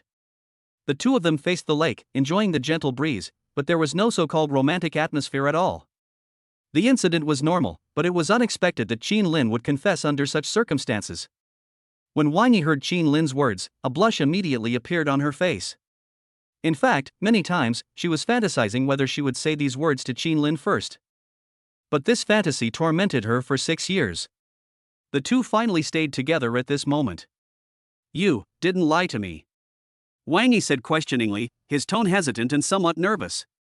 This is what she hoped for, but also what she feared. However, Qin Lin didn't wait for her to continue to struggle, but kissed her directly. This is Qin Lin's answer. At that time, at that moment, it was as if a gust of wind blew violently, and the hair of the two people fluttered, causing ripples on the lake surface. At that moment, Wang Yi's heart seemed to be violently opened by Qin Lin, who forced his way in, leaving her no room to prepare. Of course, although she was surprised at this moment, she was enjoying being with Qin Lin. But at this moment, Qin Lin suddenly felt his hair trembling, and the shadow in his heart began to become manic, as if some strong sense of crisis was coming towards Qin Lin. But soon, that feeling disappeared and the lake became calm again. Even Qin Lin, whose speed reached 11 points and surpassed that of humans, could not detect any abnormality. Qin Lin felt something strange and let Wang Yi go. "What's wrong?" Wang Yi looked at Qin Lin strangely. Qin Lin shook his head, "Nothing. Summer vacation is coming soon, and I'm going to Sanhai City to see my parents soon. When you are free, come to Sanhai City and play with us. I'll take you around to visit the Oriental Pearl Tower, Disneyland, the Bund, and so on." Qin Lin described the scene of being with Wang Yi. Wang Yi also felt a little lost when she heard that she had to leave so suddenly. But thinking that Qin Lin hadn't seen his parents for 20 years, she didn't bother about it anymore and let Qin Lin leave. "Well, go ahead, I'll find you." Wang Yi said this and leaned against Qin Lin. The two chatted for a while, and then Lin got down to business. In order to leave school early, Lin needs to complete early exams in various subjects. Lin spent 3 minutes reviewing the textbooks of each subject and then went directly to take the exam. After the exam, I went straight to MOU and started my journey home. Master. When MOU saw Lin coming, he bowed and opened the car door. Lin nodded and went straight in. In Maybach, Lin brought a small school bag, which contained 2 pieces of underwear of Lin. At the same time, Lin also brought Xuanzi over. After all, I didn't know how long I would be away, and it would not work if I left Tuanzi in the Sky Villa, so I might as well bring it with me. How do we get there? Drive? Or take a plane? In the car, the driver started the Maybach and Lin asked. Then MOU explained, Master, our family has a private jet, which has now been dispatched to Binhai International Airport. Hearing his words, Lin nodded. Having a private jet is not bad. It can be seen that the family has put a lot of effort into bringing Lin home. After a while, everyone arrived at Binhai International Airport. Perhaps because it was a weekday, there were not many people at Binhai Airport. This is the current situation of airports in small cities. The car drove directly to the apron, where a very cool Gulfstream G550 top-level private jet was parked, with a price of about 400 million yuan. It was even more luxurious than the charter flight Lin took last time. Chapter 62. The entire Purple Garden belongs to us. This kind of top-level aircraft is rare in China. Most wealthy businessmen would at most buy a bombardier worth 100 or 200 million yuan, which shows how much the family values Lin. Master. There were several beautiful stewardesses and some bodyguards under the plane. When they saw Lin coming, they couldn't help but bow. Seeing this scene, Lin waved his hand and smiled, then walked directly across the red carpet and boarded the plane. This plane has many areas, including an office area, a fitness area and a top-notch king-size bedroom, which can be said to be very enjoyable. Of course, this journey of less than 20 minutes did not allow Lin to do much on the plane. Soon, everyone arrived at Shanghai Hangzhou Airport. As soon as I got off the plane, the family directly sent a Rolls-Royce, a state-level luxury car worth more than 20 million yuan. The luxury car is not the point. The point is that this head of state-level car has explosion-proof function throughout the car, and the tempered glass can even block the Barrett sniper rifle. It can be said that Lin's safety is extremely thoughtful. Lin got into the car. The luxurious touch was like a woman's skin. It was the first time for Lin to ride in a Rolls-Royce. It was a completely different experience from that of a sports car. The top-of-the-line Rolls-Royce has a starry ceiling. Sitting on it, one feels as if they are touching the starry sky, which has a great visual effect. Lin didn't think much about it, just looked out the window, looking forward to returning to his family and meeting his parents. Once you get out of Hangzhou Airport, you can see all kinds of cars such as Lamborghini Neo, Mercedes-Benz G-Class, and Porsche 911, as common as cabbage. As the most economically developed city in the country, Lin couldn't help but sigh, is this the taste of the magic city? Where are we going and where is the family? The Lin family is a fairly large family in Shanghai City, so Lin was curious about where the family residence was located in Shanghai City.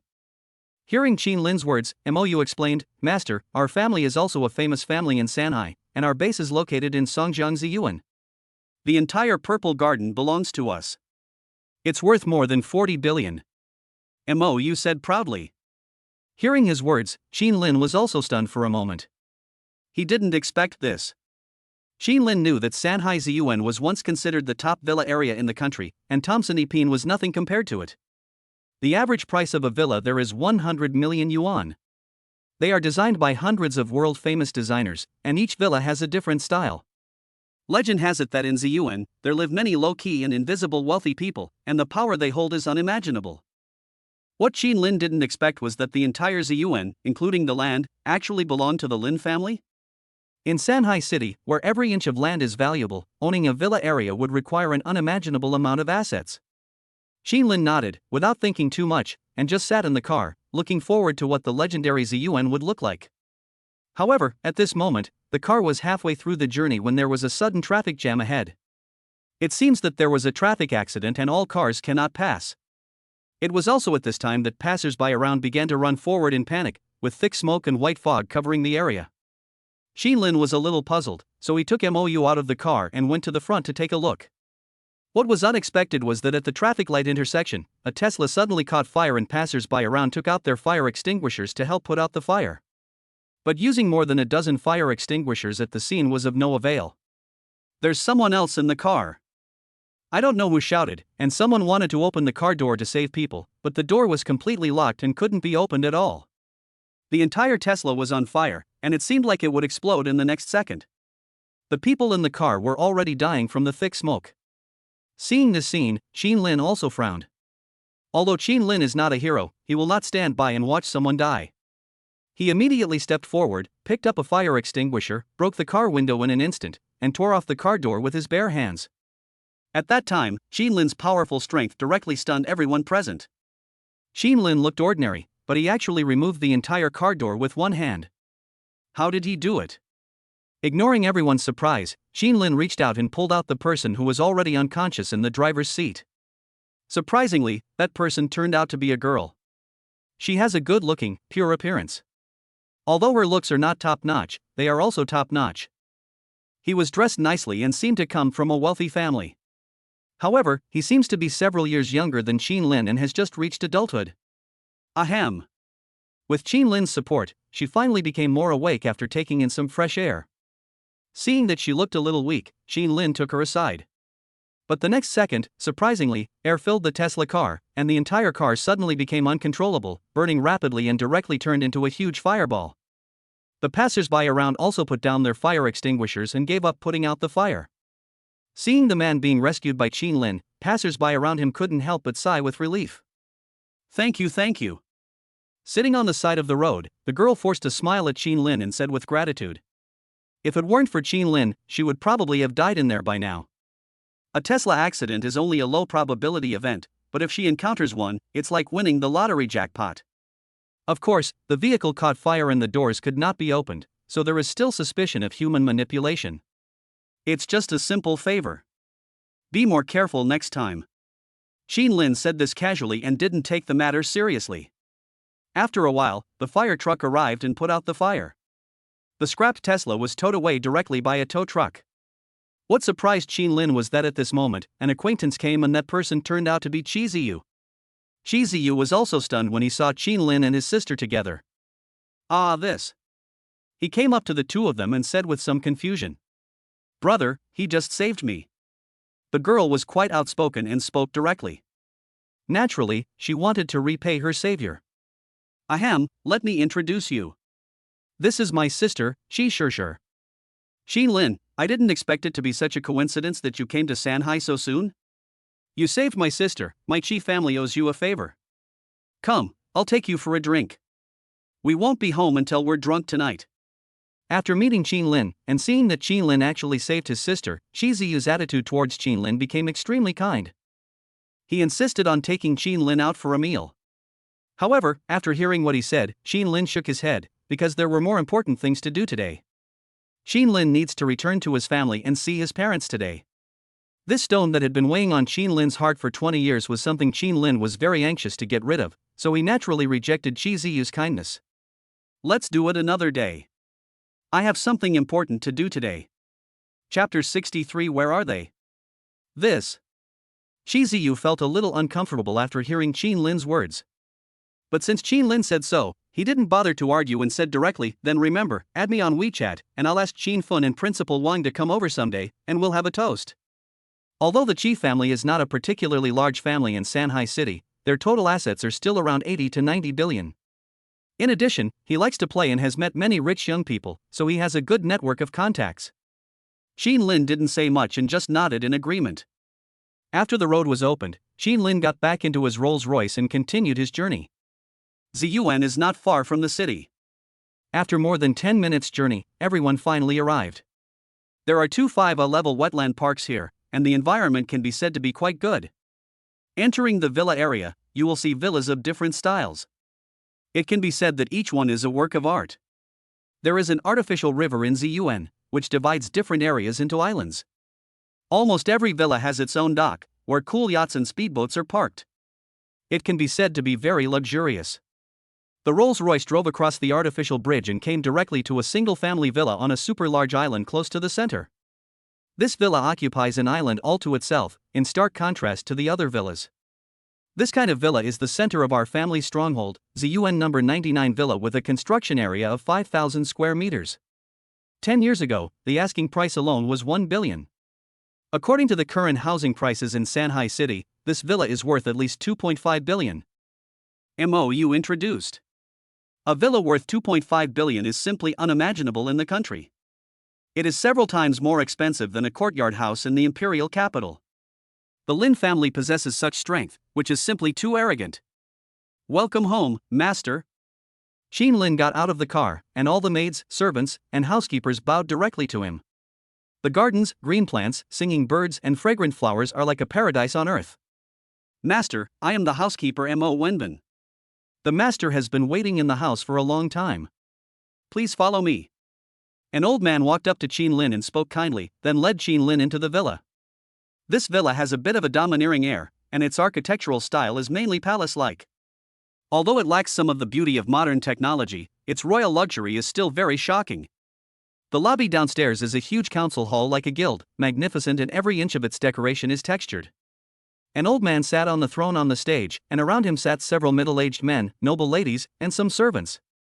Obviously, they had received a notice and were waiting here for Qin Lin's arrival in advance. Seeing Mo Wenbin bringing Qin Lin in, the people sitting on the stage, including the old man, quickly stood up and excitedly came to Qin Lin. Hey, Qin Lin, I finally see you. Good grandson, I'm your grandfather. Let me see if you are doing well out there. The old man in the lead walked forward with pity, hugged Qin Lin, and began to look him up and down. At that time, they were all sighing that Qin Lin looked exactly like his father. I'm sorry for making you suffer all these years. Grandpa held Qin Lin's hand tightly and said excitedly. This is your second grandfather, third grandfather, eldest uncle, third uncle, fourth aunt. And your cousins? Qin Lin's grandfather, named Lin Chang, is the current head of the Lin family. Almost all the men present were middle-aged, and except for a few girls, there were almost no boys of the same age as Qin Lin. Clearly, something had happened to this family. In fact, you have a cousin named Lin Fan, but he has been killed by Edie Lin. Grandpa Lin Chang said sadly that seeing Qin Lin coming back at this time, he could say that he cherished him very much. It can be said to be a miracle that Qin Lin can survive until now and return to his family. Qin Lin listened to his grandfather's introduction and nodded to everyone, with a hint of redness in his eyes. It was the first time that Qin Lin experienced the feeling of meeting his relatives, that kind of incomparable intimate feeling. However, what surprised Qin Lin at this time was that he couldn't find his parents, so he asked, Grandpa, where are my parents? The purpose of Qin Lin's return this time, not only to see his parents, but also to find out why they abandoned him. However, after hearing Qin Lin's words, everyone fell silent again. Grandpa Lin Chang sighed and said, Back then, our Lin family was still in the rising stage of business, and it was not as glorious as it is now. And your mother, the Qin family, encountered an unprecedented crisis in the imperial capital and offended someone who was impossible to offend at the time. They took your father away from your mother and tried to take your mother away from you. At that time, our Lin family was powerless, and Edie Lin was tit for tat with us, so we were also strongly opposed to this marriage. As a result, your father eloped with your mother. The society was in chaos at that time, and your father's actions directly angered the big shot in the imperial capital, who ordered a manhunt. They must have been desperate at the time, so they sent you to the Binhai orphanage right after you were born. After 2 or 3 years, the situation calmed down. By the time we resolved the domestic Edie Lin issue and had time to spare, we couldn't find it anymore. Lin Chang felt a little uncomfortable as he spoke, and he seemed to regret not saving Qin Lin's parents. When Qin Lin heard this, his heart skipped a beat and he asked stupidly, What about my parents? After so many years, he is still being hunted. What will happen next? Ahem. Grandpa Lin Chang couldn't help coughing a few times, took a breath and continued, But don't worry, 10 years ago, we received an encrypted email from overseas. It was sent by your parents. They are safe now, but considering the situation in China, they will not come back. After 10 years on the run, he was able to reply to messages, which meant he was fine. Qin Lin heaved a sigh of relief when he heard that everything was fine. What about those people? Where are they? After knowing what happened, Qin Lin became curious about where they were. However, after hearing Qin Lin's words, Lin Chang shook his head and said, They are unwilling to reveal their whereabouts. This is also to protect you and our Lin family. Many people thought they were dead, so if there was sudden news and they suddenly returned to the country, the forces they targeted back then would definitely make a comeback, which is not what they want to see. No more talking, good grandson, today is a happy day, let's celebrate. As he spoke, Lin Chang pulled Xin Lin into the banquet. After listening to these stories, Xin Lin was silent for a long time and did not speak. Now it seems that although no one knows what kind of force the unknown force in the imperial capital is, now, Xin Lin has another target he wants to eliminate besides Yidelin. Because only by getting rid of them can Xin Lin bring his parents back home. Chapter 64, Gentle. After the family gathering, the family members went their separate ways and Butler, Missouri began to arrange accommodation for Xin Lin. For safety reasons, they did not arrange a room for Xin Lin in Villa number 99, but directly gave Xin Lin a new villa. Passing by the artificial bridge, there was a noble lady with a child not far away. The child was crying bitterly on the chair, and the woman took out a tissue to wipe his tears.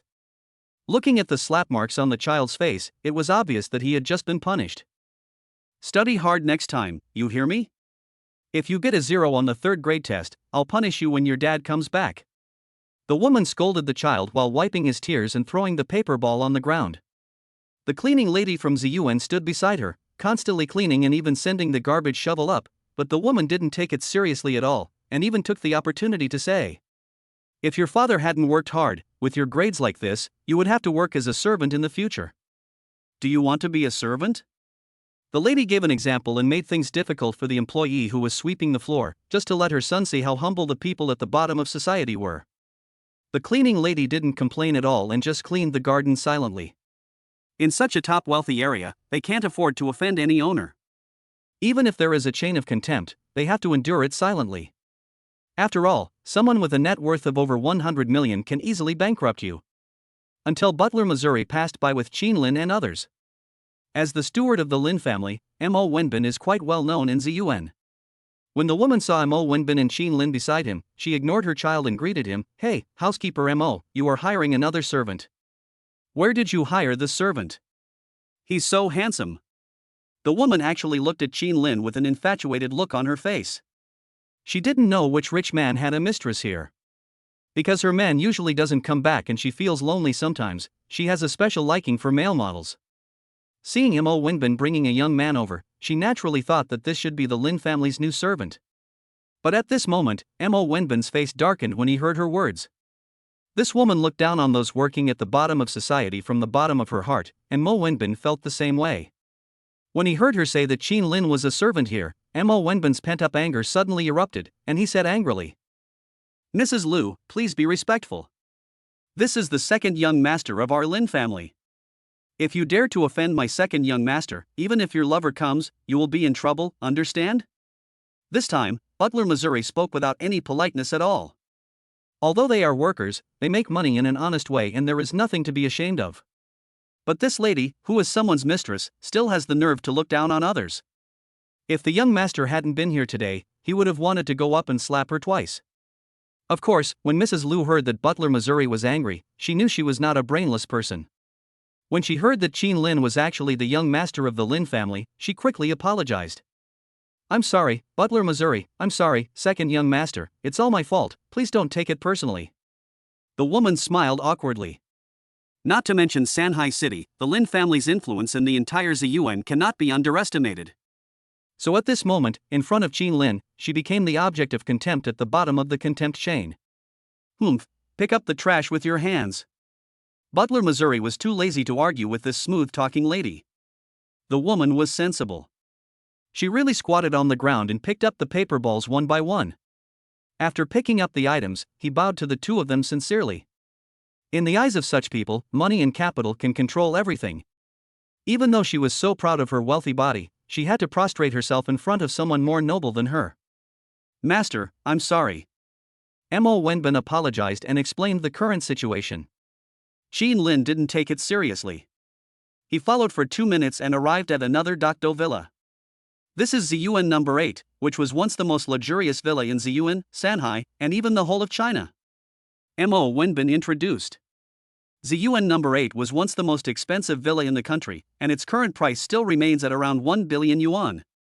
It can be said to be a rare imperial-level villa in the country. The villa consists of 2 floors above ground and 1 underground. There is a garden outside, an outdoor swimming pool at a constant temperature, and a beautiful flower-framed corridor inside. All the panoramic windows in the villa are made of top-level 4-layer bulletproof glass. The security measures are comparable to those of a head of state. Master, don't worry. It's absolutely safe here. Mo Wenbin explained.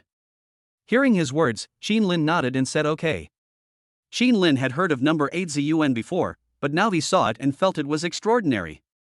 Xin Lin reluctantly accepted the opportunity to live in such a top-notch villa. For Xin Lin's safety, no other servants were arranged around the villa except bodyguards. All the maintenance work inside the villa was entrusted to only one person. When Xin Lin arrived, he saw the man in the villa come out and bowed to Xin Lin, but did not speak. Xin Lin looked at her with some curiosity. She is a girl with a pure look.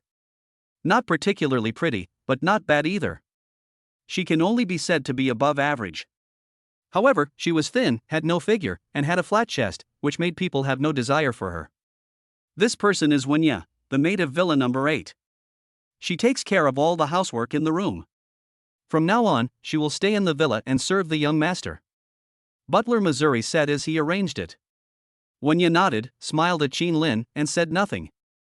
This is. Xin Lin was somewhat puzzled by her behavior.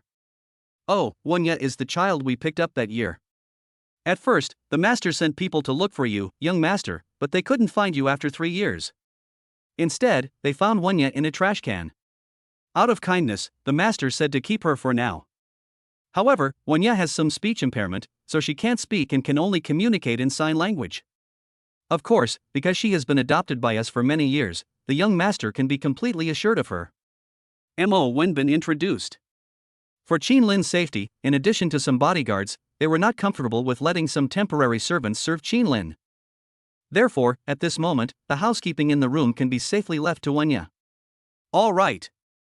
When Xin Lin heard that she was actually found in the trash can, he felt helpless. However, thinking of her miserable life experience and the fact that she could not speak, Xin Lin felt quite sympathetic towards her. Besides, in order to search for me, they even turned over the trash cans, which shows that the search was quite intense. As he spoke, Butler Missouri arranged for bodyguards to guard the perimeter while the 3 of them entered the villa. Chapter 65 Sign in B-Level Reward. The lobby on the first floor of the villa is very spacious, with a luxurious layout and warm decoration. Every step you take is on the soft and expensive carpet, which is very comfortable. Butler Missouri took Xin Lin for a tour. The villa had 3 master bedrooms, 6 secondary bedrooms, a study, an antique room, a fitness sauna, and a small cinema. It had everything you could imagine. After reading this, Xin Lin couldn't help but sigh. Perhaps this is the advantage of a detached villa. The functions that can be used in it are far more than those of the previous seaside sky villas.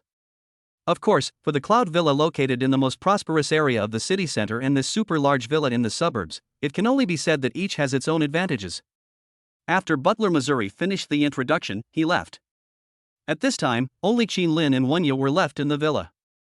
Xin Lin sat bored on the soft sofa and turned on the TV. Wenya took out many drinks and snacks from the refrigerator. Xin Lin was treated to drinks like orange juice, Coke, Sprite, and potato chips. Xin Lin didn't mind. He ate a little and watched TV while eating. But at this time, Wenya made several gestures, but Xin Lin did not understand what she meant. Xin Lin didn't know sign language, so he didn't know what she wanted to express. Wenya, knowing that Xin Lin didn't understand, didn't explain, but came up and rubbed Xin Lin's shoulders from behind. The skillful technique made people feel very comfortable, and Xin Lin felt numb in a short while. Obviously, this technique is an extraordinary means to please the old man. Of course, Xin Lin is not a grandfather-level existence, so naturally he can't stand it. Okay, no need to press it for me, just sit over here and watch TV. Do whatever you want, just pretend I don't exist. Xin Lin said with some discomfort. Although Wenya is positioned as a servant, she grew up in the Lin family after all, and is like a half-daughter to the master. So Xin Lin didn't treat her as an outsider, but like a younger sister. After all, her life story was miserable, and she shared the same suffering as himself, and they couldn't talk to each other, so Xin Lin naturally wouldn't make things difficult for her. After hearing what Xin Lin said, Wenya nodded and started watching TV. Xin Lin looked for a while, then went upstairs to find a master bedroom as his own room, and put the only 2 remaining pieces of clothing into the oversized closet. The wardrobe was very spacious, with a huge amount of space, which made Qin Lin's underwear look very monotonous. Of course, a new home is a new beginning, and Qin Lin will definitely fill it up in the future. After a while, Mou came to the door and brought Qin Lin's Tuanzi with him. At the same time, his men prepared many things for cats for Tuanzi. Master, I bought them all according to your request. Mou explained. After returning home, Qin Lin arranged for Mou to take care of Xia Chuanzi because he had to meet his family, and asked his men to buy some daily necessities for the cat. Not to mention cat food and cat beds, this time they also brought an automatic feeder, which solved Qin Lin's problem of having to feed the cat at irregular intervals.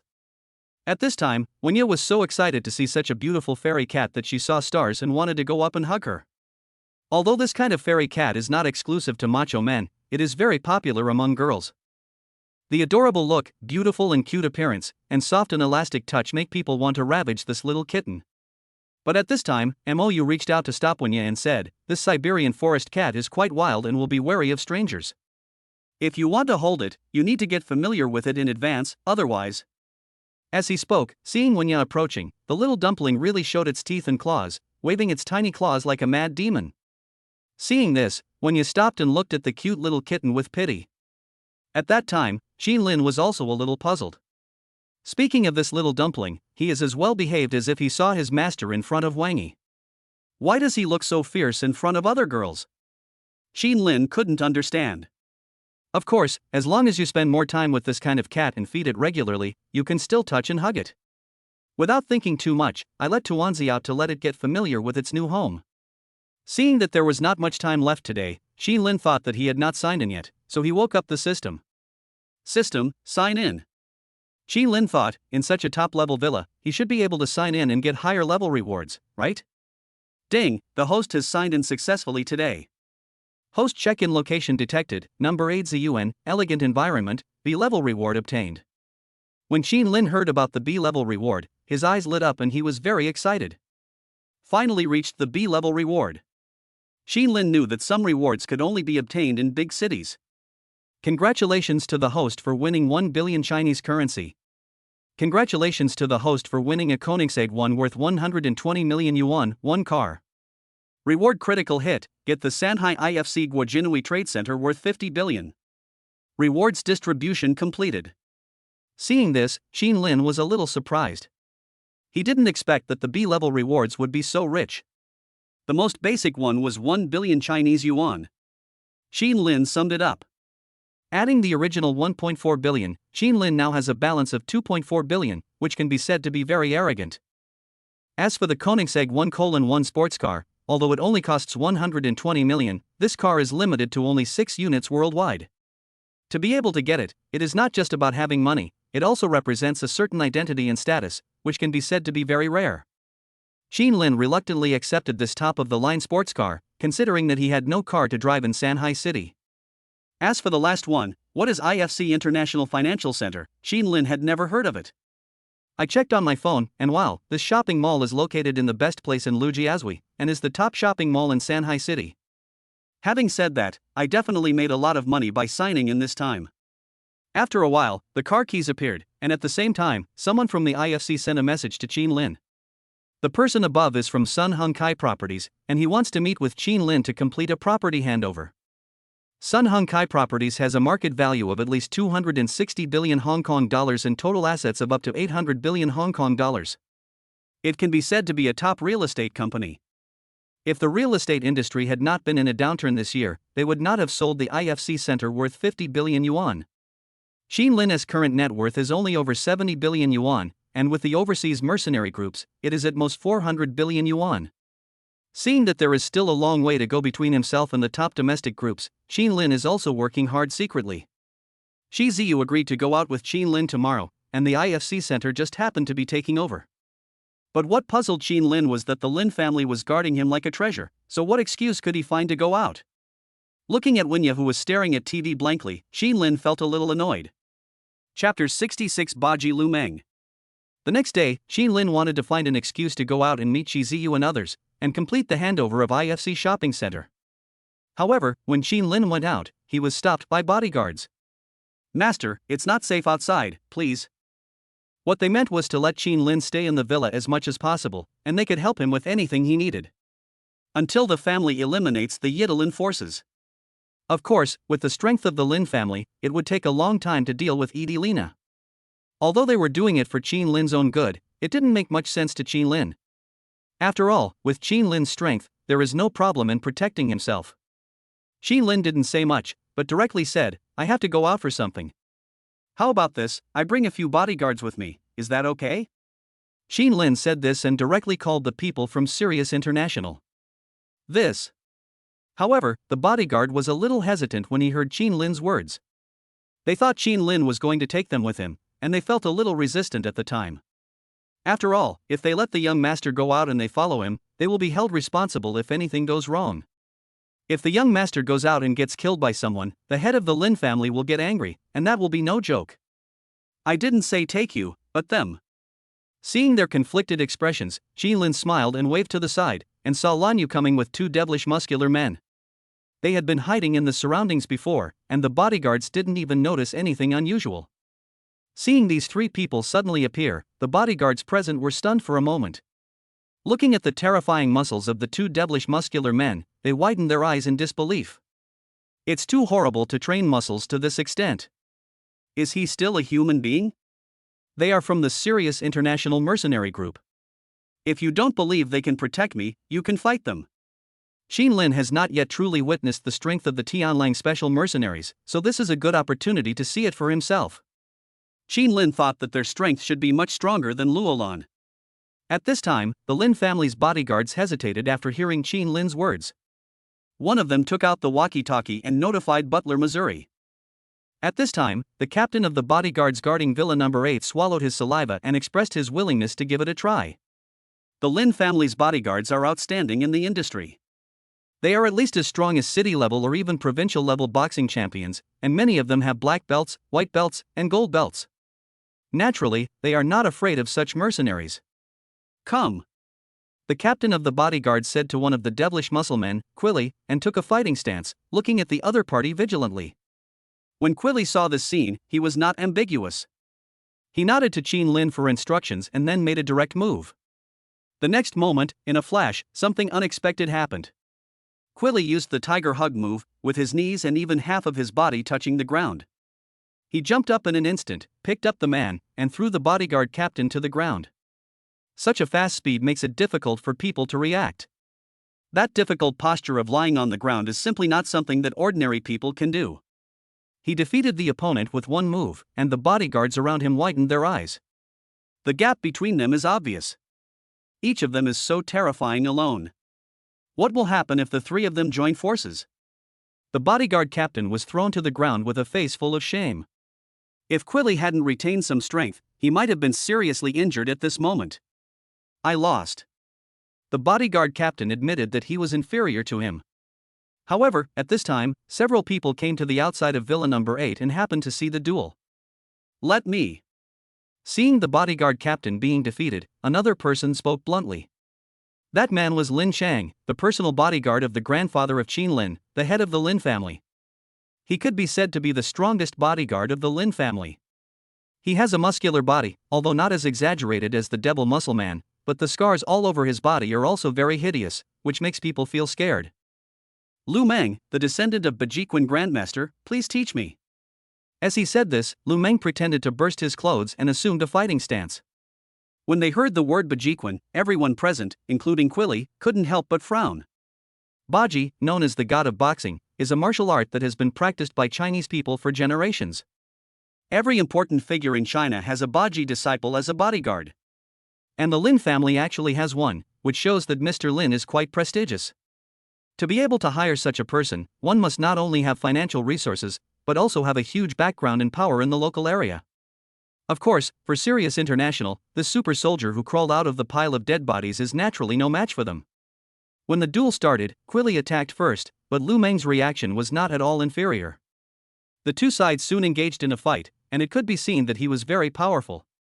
The next second, Lu Meng directly used his ultimate move, a Baji Taishanko, and Quilly luckily dodged it with a frown. Then something incredible happened. Lu Meng attacked with great force and with a loud bang, a tree as thick as a bucket was broken and knocked away. The scene was extremely terrifying. The mountain cushion could even break big trees. If it had hit a person, the effect would have been unimaginable. The Grandmaster level successor is indeed extraordinary. Of course, as a devilish muscle man, Quilly possesses inhuman fighting skills. Although his lethality is not as abnormal as Bajiquan, it is still on par with it. After all, this kind of warriors are different from Bajiquan. They are proficient in weapons and firearms, which are the means of killing. It is normal to be unable to defeat such a master-level player when you have nothing in your hands. Fortunately, after fighting for a while, the two sides realized that neither could do anything to the other, so they stopped. Of course, Qin Lin has 3 people on his side, 3 warriors as powerful as Quarians, while the strongest person in the Lin family is only Lu Meng. The gap between the two sides is still very obvious. Well done. Very exciting. It was unknown when Mr. Lin arrived at the scene. When he saw that the people from Sirius International could actually fight Lu Meng on equal terms, he was very shocked. Lu Meng's strength is considered top-notch in the country. Lin Chang felt much more at ease knowing that Qin Lin was able to hire 3 of these people as bodyguards. Grandpa, these are people from Sirius International. I hired them as my bodyguards for daily travel. Is that okay? When Qin Lin saw Lin Chang coming, he quickly greeted him. But Lin Chang was also very excited at the time. He came to the front of everyone and said, "I have heard of Sirius International Mercenaries, one of the most mysterious mercenary groups in the world. However, with our family's strength, we are neither qualified nor have the channels to hire them." Lin Chang looked at Qin Lin with burning eyes and continued, "Back then, the Lin family hired a lot of mercenaries to deal with Yi Lin and spent no less than 10 billion, but still failed to solve the problem." Chapter 67 10 billion, out. Seeing the Tianlang mercenaries now, I seem to see hope again. Qin Lin, how did you find them? Grandpa said excitedly. In the past, the Lin family spent a lot of money to fight against foreign forces. They hired mercenaries such as Arctic Fox, Izio, etc., and spent nearly 20 billion yuan, but in the end, all the money was wasted. The reason is simple. Although these famous mercenaries are well known, most of them are ordinary people, and the number of people that can be dispatched is limited. For the local armed forces in Yi Lin, which has a number of 20,000, it is simply not a problem. It's just like weeding. If you can't catch the leader, the weeds will grow again after you cut them, and you won't be able to do anything about it. In addition, due to Mr. Lin's Chinese identity, Western mercenaries would discriminate against him to some extent. Although the money was collected, the action plan was extremely perfunctory. Having been cheated so many times, Mr. Lin really hopes to find super mercenaries like Sirius International hidden on the backside of the world. Because only such an inhuman existence can completely eradicate the evil forces like Yidelin. Lin Chang asked Qin Lin excitedly.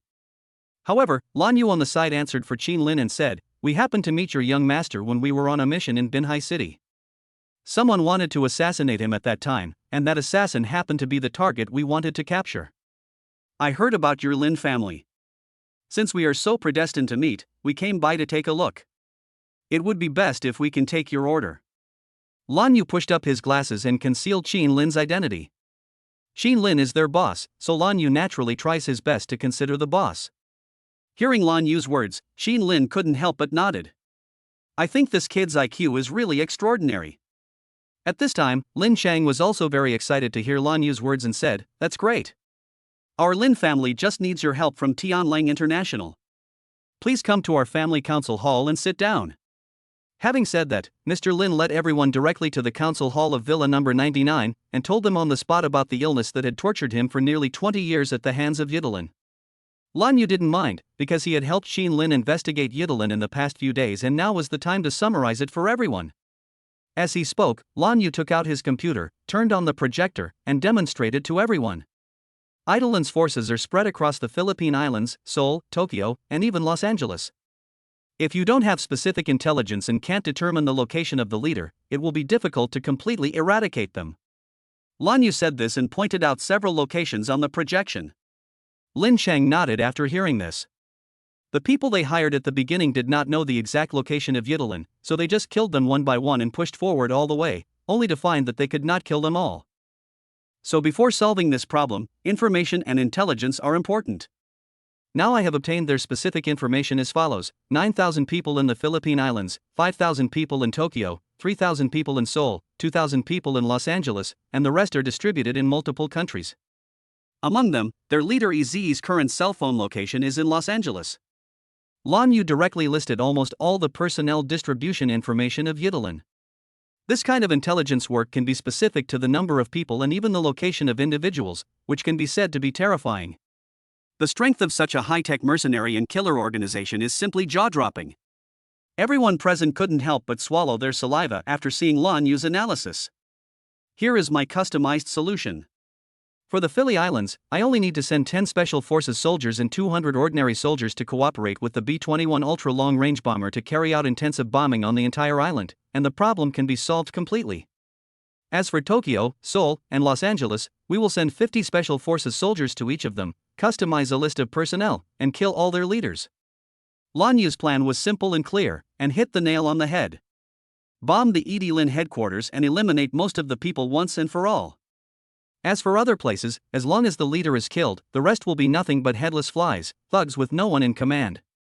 At this time, when Mr. Lin heard that he could actually send out bombers, he was a little surprised and couldn't help swallowing his saliva. The B-21 ultra-long-range bomber is considered to be the world's top bomber, and is said to be able to strike across the globe. I didn't expect that Sirius International could actually get this kind of thing. Their strength and background are simply extraordinary. Without waiting for the Lin family to speak, Lan Yu continued, but this budget is not a small amount, within 10 billion, you see. Lan Yu said as he looked around. Of course, in fact, they work for Qin Lin, so sending people doesn't require any money at all. As for what Lan Yu said, of course he wanted to get some money for their boss Qin Lin. Collecting money, based on making money for the boss, is also a very reasonable excuse that convinces them. Hearing Lan Yu's words, almost everyone present couldn't help but swallow their saliva. 10 billion is the starting point. Tianlang International is really arrogant. It is very painful for a family like theirs with only 200 billion in assets. But at this time, Mr. Lin stood up and said, okay. As long as I can wipe out this force and protect the descendants of my Lin family, I am willing to pay any price. That domineering voice resounded throughout the venue, and all the people in the Lin family were shocked by Grandpa Lin. In matters like this, Mr. Lin doesn't even need to bargain. In order to save the lives of future generations and to continue the family line, what does it matter if you pay 10 or 20 billion? Everyone present at the time, including Qin Lin, was moved by Mr. Lin's demeanor, and everyone began to get excited. Such a grandfather is indeed not simple. Hearing that Mr. Lin readily agreed, Lan Yu glanced at Qin Lin, swallowed his saliva, and said, okay, let's implement this plan from now on, and the money can be paid later. But the most urgent thing is that I need to use your young master as bait to lure out the killer nearby. This way your situation in the country can be completely safe. Lan Yu said.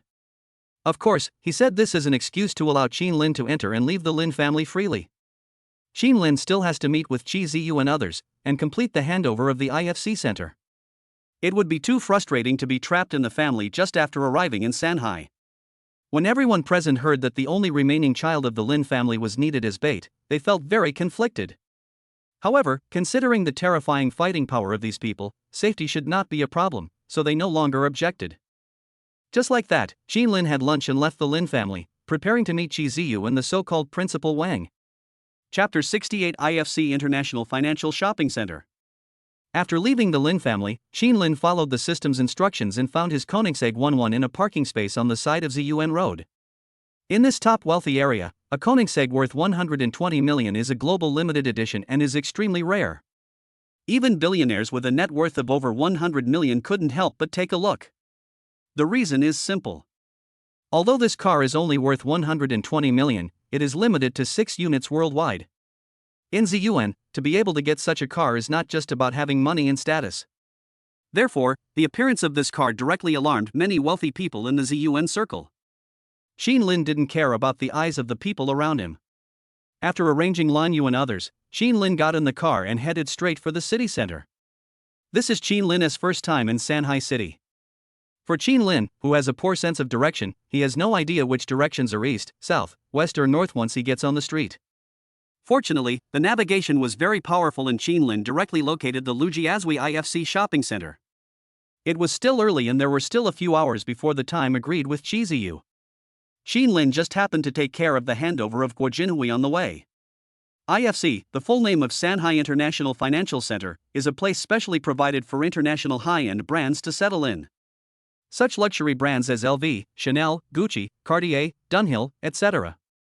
According to word of mouth, the average per capita spending in the entire shopping mall is 8,900 yuan, which means that you have to have at least 10,000 yuan in your pocket to dare to come here to shop.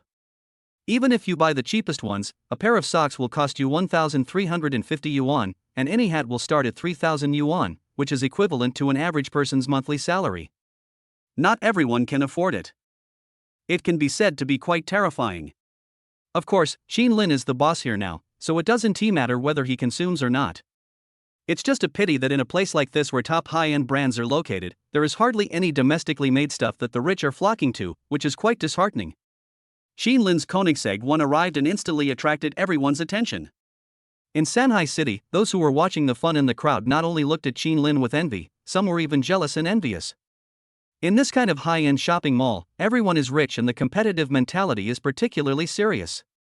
Xin Lin's appearance immediately set off the whole place. Let those who are arrogant lower their self-righteous heads. This is the pressure from an absolutely strong person. Xin Lin ignored all this and drove the car in directly. When the security guards at the IFC saw Koenigsegg arriving, they quickly sent out more than a dozen people to escort Xin Lin all the way and help him clear the way. As the boss here, Xin Lin did not park his car in the underground garage, but directly parked it in the only parking space on the ground. As for the parking spaces on the ground, whether it's Bugatti, Pagani, Lamborghini, Ferrari, etc., if the car doesn't cost at least 5 million, it is not qualified to be parked on the ground for people to watch. Xin Lin got out of the car. They were very respectful to the owner of the legendary Koenigsegg worth 120 million. The arrival of this car directly alarmed the senior management of the entire shopping mall. Even IFC sent a beautiful manager to serve as Xin Lin's personal customer service, so that he could guide his shopping one-on-one. Seeing this scene, Xin Lin smiled and said bluntly, "My name is Xin Lin, I am your new chairman. Please lead the way quickly, I am very busy." After finishing these things, Xin Lin still has to go to dinner with Qi Ziyu and Principal Wang. It would be best for Xin Lin to resolve the handover of this tiny company as soon as possible. Hearing Xin Lin's words, the manager was stunned for a moment. They never imagined that this big shot driving a Koenigsegg was actually their chairman? What they couldn't believe was that the chairman was so young? He is really a young and promising person. "Hello, Chairman. Chairman Guo Jinhui welcomes you." After knowing Xin Lin's identity, the manager and the security guards around him bowed directly to Xin Lin. With the greatest enthusiasm, he bowed to Xin Lin. The passers-by who didn't know what was going on couldn't help but widen their eyes when they saw this scene. Then the manager led the way and said, "Chairman, I am Sun Hongli, the mall manager of IFC Mall. You can call me Xiaoli." Xiaoli looks to be about 28 or 29, with a very mature and feminine look. She is good-looking, of good appearance, and looks like a qualified shopping mall manager. Xin Lin didn't say much, nodded, and walked into the shopping mall. The streets inside the shopping mall are not wide, but every store is world-class. The guests here are all dressed fashionably and lead the trend of the times. That kind of extravagance and confidence is reflected on everyone's face. This is the top shopping mall in Shanghai City, full of the flavor of upper-class society. Xin Lin looked around. Even in a place like this where the average consumption per person was 8,900 yuan, there were still people coming and going, and business was good. It seems that there are quite a few people in China who are not short of money. As the boss, Xin Lin smiled when he saw this scene and went upstairs with Xiaoli. I went to the hotel conference room upstairs and waited for about 10 minutes before someone from Sun Hungkai Properties arrived. In addition to people from Sun Hungkai, those present also included people from IFC Management Company, which is Xin Lin's people. "Boss Xin, this is Sun Hungkai's Vice President Shui Zhikai, Mr. Shui." On the side, Lu Ming, the head of IFC, introduced. 5 people came from the opposite side, but these people from Sun Hungkai did not seem very friendly to Xin Lin. They did not care about Xin Lin's identity. On the contrary, they showed an arrogant attitude. "Hello Mr. Xin, I'm Shui Zhikai." Sun Hungkai Properties, as an industry leader with assets of 800 billion, was forced to sell Shanghai IFC Center for 50 billion due to the downturn in the real estate industry. We are now in the process of handing over the company. These are the documents summarized by our various departments, as well as this confirmation letter. Please sign it. Shui Zhikai said. From his words, one can hear a clear perfunctory attitude.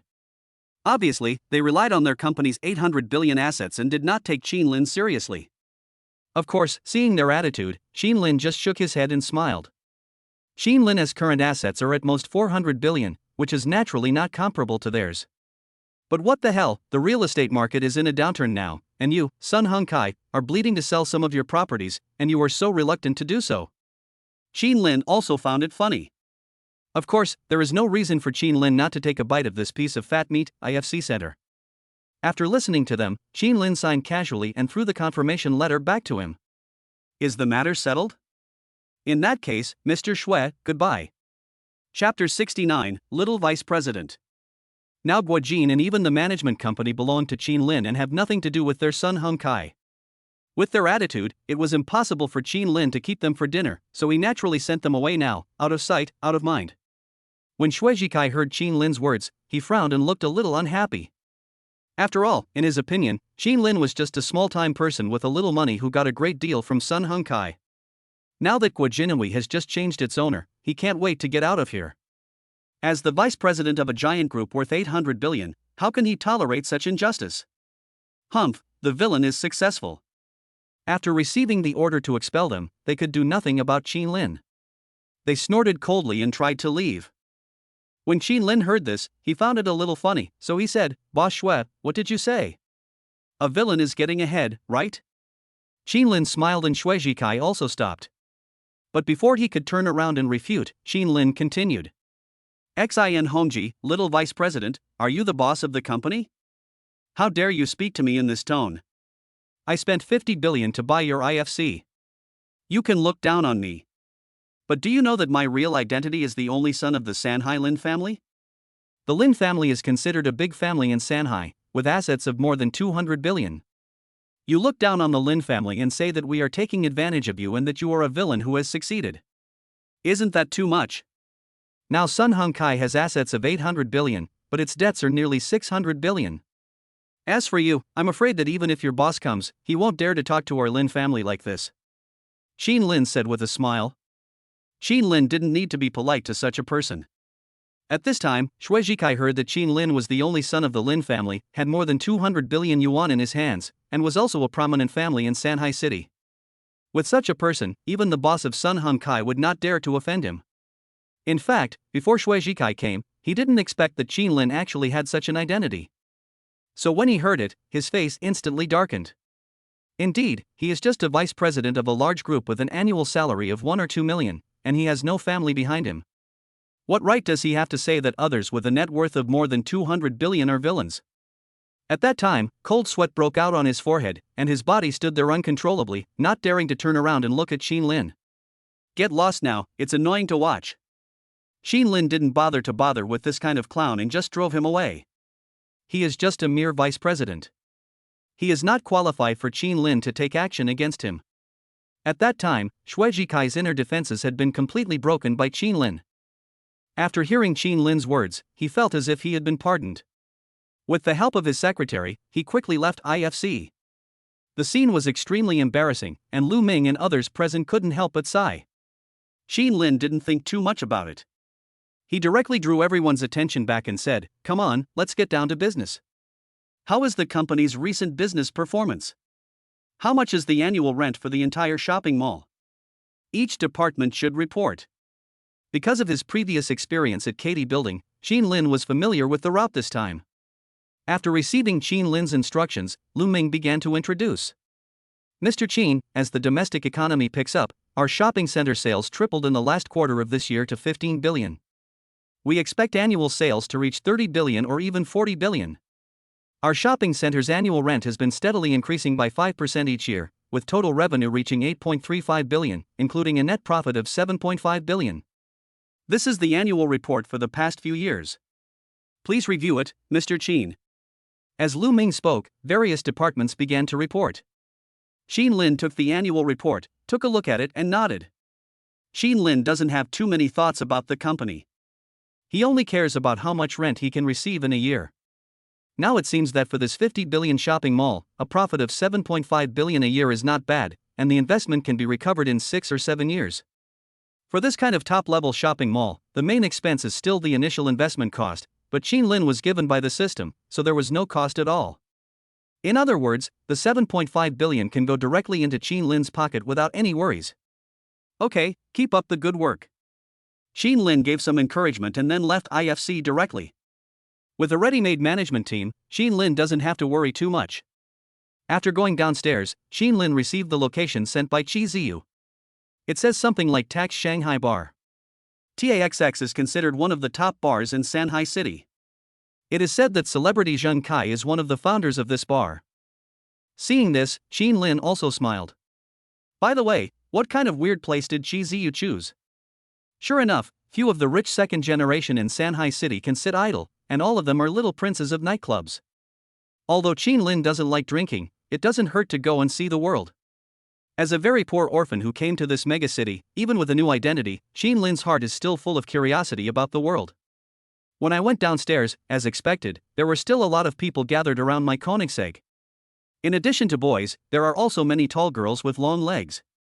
They each have their own agenda and no one knows what they are waiting for. Of course, as the boss here, Qin Lin received super treatment from the shopping mall next to the Koenigsegg. More than a dozen security personnel used their bodies to set up a cordon next to the Koenigsegg to block anyone who wanted to approach. Seeing this, Qin Lin smiled and thought at the time, there are Pagani Zonda, Ferrari and other cars here, there are so many rich people. These girls come to my Koenigsegg specifically to curry favor with me. That shouldn't be the case, right?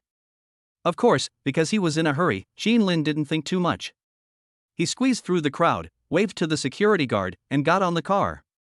The security guard recognized Qin Lin, saluted, and immediately prepared to clear the way for Qin Lin. But at this moment, a tall, long-legged beauty with big wavy golden hair took advantage of the gap, rushed over, opened the door and sat in Qin Lin's passenger seat. The security guards were stunned at the time. Seeing her being so direct, they thought she was Qin Lin's man, so they didn't stop her. At this time, Qin Lin could not lock the door as the first thing he did after getting in the car, so he was helpless when he saw her coming up. Can I take a video? I want to borrow your car to post on WeChat Moments. As she spoke, the girl actually threw a stack of $100 bills to Qin Lin, which even had 2 lemon-flavored rubber playing cards on them. This girl is okay, but she is obviously unruly. Not to mention that she is rich herself, she also has a strong desire to show off. In order to borrow Qin Lin's car to post a circle of friends, in addition to paying Qin Lin money, she can even play poker with Qin Lin as a price? Chapter 70 Acting really like. Qin Lin was stunned when he saw this scene, and his brain took several seconds to react. This guy. What are you thinking about? Am I, Qin Lin, that kind of person? Qin Lin threw the 2 playing cards back and counted the money. It was only 50,000 yuan. You just want to take photos and play poker by spending 50,000 yuan. What kind of person do you think I, Qin Lin, am? Do I, Qin Lin, need 50,000 yuan from you? She doesn't look particularly pretty. If you don't have 100 or 200 million, do you think you can get me? What a joke. No, get out of here. In front of this kind of sea king, Qin Lin turned into a steely straight man and spoke coldly. Qin Lin already has Wang Yi and doesn't need her anymore. Besides, as long as Qin Lin is willing, she won't be the one queuing up to warm the bed. But at this time, hearing that Qin Lin actually rejected her, the girl actually said coquettishly, "Handsome guy, as the saying goes, love is always there despite thousands of mountains and rivers. Just let me post a circle of friends, and tell me whatever you want." The girl said with a burning gaze. Although she is Aquaman, this is the first time she has taken the initiative to flirt with a boy. The reason is simple, there are only 6 Koenigseggs in the world. If she could get in touch with Qin Lin, pretend to be boyfriend and girlfriend for a few days, and post on WeChat Moments, her sisters would definitely be envious. For her, this desire to show off can no longer be satisfied by simply carrying a few LV bags. What she wants is the kind of achievement that others cannot achieve. For example, riding in a super sports car worth 120 million yuan, which is one of only 6 in the world, and having sex with this top second-generation rich man. Then her life resume would be perfect. It is said that we don't ask for eternity, we just ask for having it once. At this time, Qin Lin looked at her speechlessly and said bluntly, "This is not a question of money. Anyway, you are definitely not as rich as me. It's not a question of whether to play poker or not. Even if you carry a box of different flavors of Dusty, it will be useless. One box, it's a bit exaggerated, but it's the truth. When the girl heard Qin Lin say this, she snorted and sat there sulking, as if she was going to stay and see what Qin Lin would do. After all, she is fair, rich, and beautiful. Even though she has a bit of a wild personality, she can't be bullied like this, right? So she stayed with him today. Of course, Qin Lin couldn't let her do as she wished. After all, he had to meet Qi Ziyu and the others today, so he couldn't waste time here. Thinking about this, Qin Lin opened the car window and said to the security guard outside, "Get him out." Qin Lin gestured to the girl who was playing tricks in the passenger seat. The security personnel immediately understood. However, the long legs and big waves seemed quite beautiful, and their eyebrows twitched a few times. Of course, as the boss here, Qin Lin would just go ahead when he received the order, regardless of whether the person was a man or a woman. After a while, they took the Sea King down from the car in front of everyone. At this time, the girl was also a little puzzled. She couldn't understand why Qin Lin could command so many people. "Just wait for me, I'll remember you." The girl who was pulled down spoke hysterically, as if she had been abandoned by a heartless man. The people around him were confused and almost labeled Qin Lin a scumbag on the spot. Seeing this, Qin Lin couldn't help shaking his head. This guy really acted like it. But you don't even know my name, there is no point in remembering it. Qin Lin was too lazy to care about all this. He stepped on the accelerator and left the IFC shopping center under the escort of the on-site security. TAXX was some distance away from the city center. Qin Lin drove for 5 minutes and finally arrived. This is considered one of the top nightclubs in Shanghai City, with celebrities as its backing and a good reputation. When the staff on the scene saw Qin Lin's Koenigsegg arrive, their eyes widened and they hurried over to arrange a parking space for Qin Lin. This is the treatment enjoyed by the top wealthy people, with all kinds of resources in society revolving around you. "Hey! Qin Lin? Why is it you?" Qi Ziyu, who was standing by, saw this top-of-the-line luxury car. He was already interested in luxury cars, so he ran over in a hurry. Didn't he expect that the owner of the car was Qin Lin? My goodness, itself not enough to drive a Bugatti Veyron worth 80 million in Binhai, but there is actually a Koenigsegg, limited to 6 units worldwide and worth 120 million, in Shanghai. This completely refreshed his view of Qin Lin as a rich man. He was simply too arrogant. "Oh, what a coincidence, you, a rich second generation, are still standing guard outside the door." Seeing that Qi Ziyu did not enter the bar but was waiting outside, Qin Lin also smiled. "Damn it, no matter how you look at it, your family assets have reached 90 billion or even hundreds of billions. It's too humble for you to just stand at the door and blow the wind." "Oh, I'm afraid you don't know the way. Principal Wang will be here later, but Qinfen said he wants to go shopping with his girlfriend." Damn, he's a guy who forgets his friends for the sake of a woman. Qi Ziyu smiled and continued. "Hey! By the way, Qin Lin, where did you get this car?" "It's too luxurious, a Koenigsegg 1:1.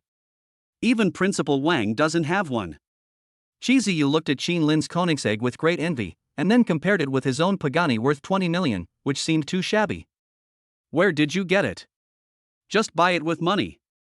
Qin Lin smiled and didn't explain too much. Knowing that he must be curious about his identity, Qin Lin continued, "You know the Sanhalen family, that's my family. It's no big deal for them to get a Koenigsegg." At this time, Qin Lin was bragging a bit, but if he didn't explain it this way, the origin of Koenigsegg would be completely inexplicable. "Oh. So you are from the Lin family, no wonder." Qi Ziyu had also heard of the Shanghai Lin family. After all, his Qi family is also considered a family in Shanghai City, and he has some knowledge of the rankings of local families. When he heard that Qin Lin actually came from a family with a net worth of over 200 billion, he no longer had any doubts and was left with only envy. Qin Lin and Qi Ziyu were chatting outside and did not go in. They just waited for Principal Wang to arrive. After all, it would be pointless for Qin Lin to go in alone while Qi Ziyu was waiting outside. Seeing that it was getting late and remembering that he had not signed in today, Qin Lin secretly woke up the system. "System, sign in." As he spoke, the system started to work. "Ding, the host has signed in successfully today. Detect the host's check-in location, TXX bar, the environment is chaotic, and get a C-level reward." Qin Lin was a little puzzled when he heard that he only got a C-level reward. Speaking of TAXX, it is considered to be one of the top bars in China, right? How is it possible to only get a C-level reward? Of course, Qin Lin felt relieved after thinking about it. He guessed that this system didn't like places like bars, which were filled with the mixed smell of sweat and alcohol. Congratulations to the host for winning 300 million Chinese currency. Chapter 71 Sign in to Thompson First Class. Congratulations to the host for winning a duplex villa on the top floor of Building A, Thompson Epine, worth 680 million yuan. Reward critical hit, get 60 billion yuan, 15% of Longi shares. Today's rewards have been distributed. Lin felt a little uncomfortable after signing in for the C-level reward today.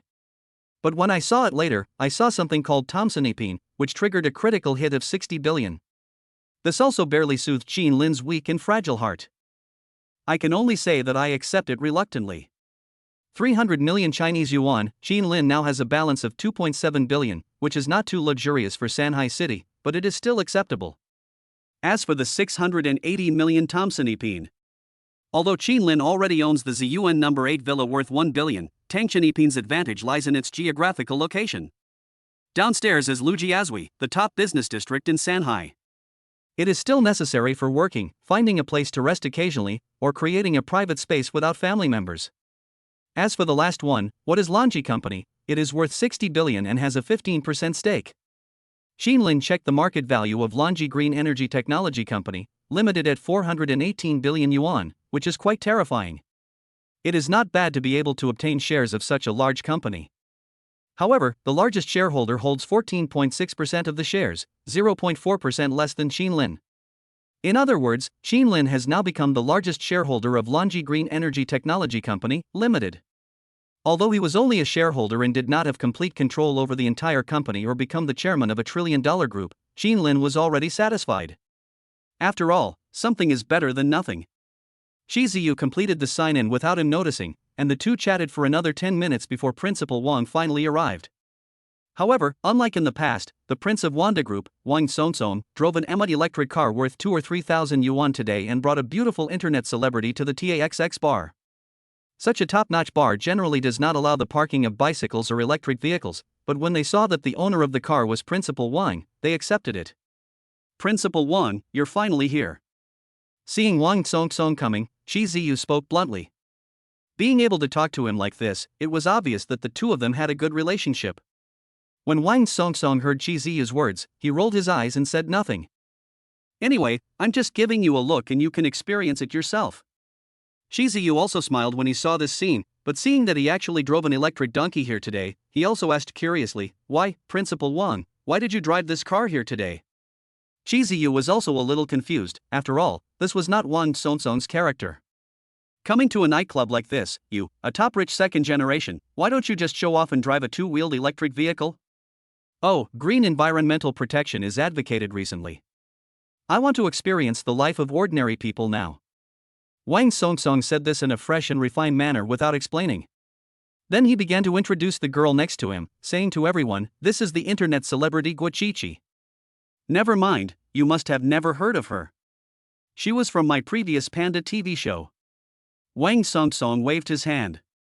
Wang Songsong has cultivated quite a few of these little internet celebrities. Although they are not very popular, they are indeed good-looking. He was thinking today that coming to the bar and having a girl around could liven up the atmosphere. This is? Looking at Lin beside Shi Ziyu, Wang Songsong asked curiously. Oh, he's the one I told you about, Lin. He's from the Lin family. He owns a Bugatti and even a Koenigsegg. He's very rich. Most importantly, he saved my sister. That's my Shi Ziyu's brother, Shi Ziyu said, patting his chest. Because of some things they had experienced, he was also very kind to Lin. Hello, Lin. Lin didn't mind and shook hands with Principal Wang. Sure, little brother. My name is Wang Songsong. Hearing that Lin was so generous, Wang Songsong smiled and shook hands with Lin. Such a scene was simply unimaginable to Lin in the past. Lin, who once lived in poverty, never thought that one day he would be able to become a member of this top rich young circle. But at this time, a group of people suddenly came out of the bar. Seeing Wang Songsong sitting on an electric bike, they smiled and said, "Hey, isn't this Principal Wang? I came to TAXX to drink, so what? I drove your 3,000 yuan Emma electric car? This doesn't seem to be in keeping with your status." the man said sarcastically, emphasizing the word you intentionally. If it were in the past, they would definitely not dare to speak to Principal Wang like this. But things are different now. Wanda Group has fallen from the altar, and Wang Jiansen has gone directly from being the richest man in China to the first loser. At the beginning, Wang Songsong was too arrogant and acted like a big shot everywhere, which offended many people. Now that his father is no longer able to do anything, the people he once looked down upon naturally jumped out.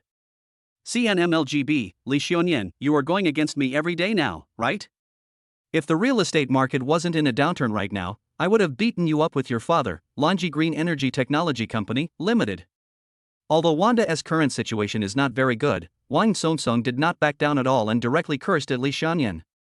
Longi Green Energy Technology Company, Limited is a company with a market value of only 400 billion yuan, while its parent company Wanda Group even had a market value of 2 trillion yuan at its peak. Now the tiger is in dire straits and is being bullied by the dog. Wang Songsong was naturally unhappy. Ha, you still want to beat me up? How can you beat me up? Riding a motorcycle is really embarrassing for us Shanghai rich boys. Oh, I forgot. In order to pay off the debt, your Wang family probably emptied your garage. I heard that the only thing left in your house is a domestically made red flag worth more than 500,000 yuan? Ha, no wonder you drive an electric car. I'm afraid that a rich second generation like you wouldn't be ashamed to drive a car worth 500,000 yuan. Li Xiaoyan was not angry at Wang Songsong's words, but continued to speak mockingly. Recently, Wanda said it was cooperating with Hongqi. Lao Wang personally took the lead and ordered that all company executives could only drive domestically produced Hongqi cars. This also indirectly explains Wanda's current situation, and also shows that Wang Songsong, who once loved supercars, had his sports cars sold ruthlessly. You farted. Although I like sports cars, they are just luxury goods and high-end consumption. Something happened at home, so I sold the car to make ends meet. I'm happy to make a contribution to my family. What's it to you? Wang Songsong continued to talk to Li Xiaoyan. But at this time, Wang Songsong was already blushing. Because at this time, a lot of people had come to the door of TAXX bar to watch, including many people from the circle of wealthy young men in Shanghai City. After hearing what Li Xiaoyan said, they all came over to see the excitement of Principal Wang. Chapter 72, Principal Wang's current situation. Go on pretending. Seeing Wang Songsong blushing, Li Xiaoyan smiled. Oh my, wasn't Principal Wang so awesome before? How could he fall to such a state today? I never expected it. What are you talking about? I don't care about money when making friends. They are not as rich as me anyway, huh? Wanda is in trouble now. Its assets have shrunk to 800 billion yuan. Not only that, it still has at least 600 billion or 700 billion yuan of debt that has not been repaid. Judging from the strength of the Wang family, it is estimated that they are not as strong as Longi Green Energy Technology Company, Limited. If I had known this would happen, I wouldn't have done it. Thinking back on what he said before, it's like a slap in the face. Look at the people around you. Chi Ziyu is a spendthrift. All he does is drink and pick up girls and play esports. Who is this person? I've never seen him before. I'm afraid he's not from our Shanghai rich kid circle.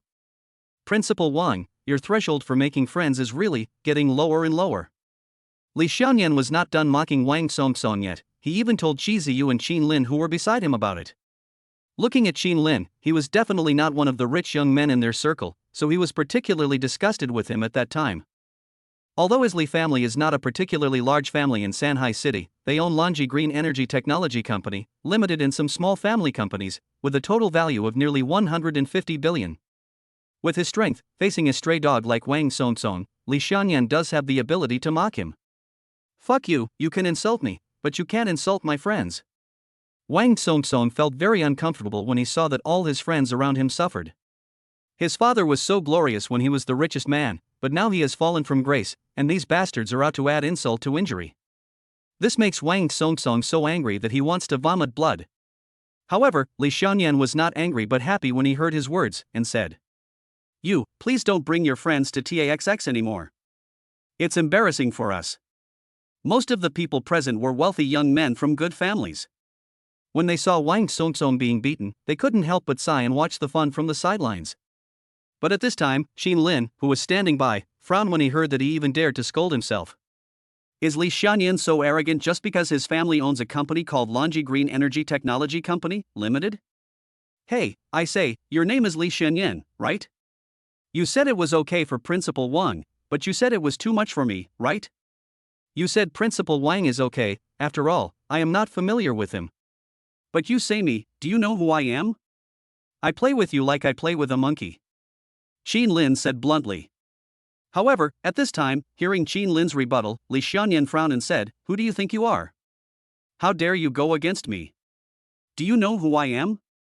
Li Xianyan said angrily.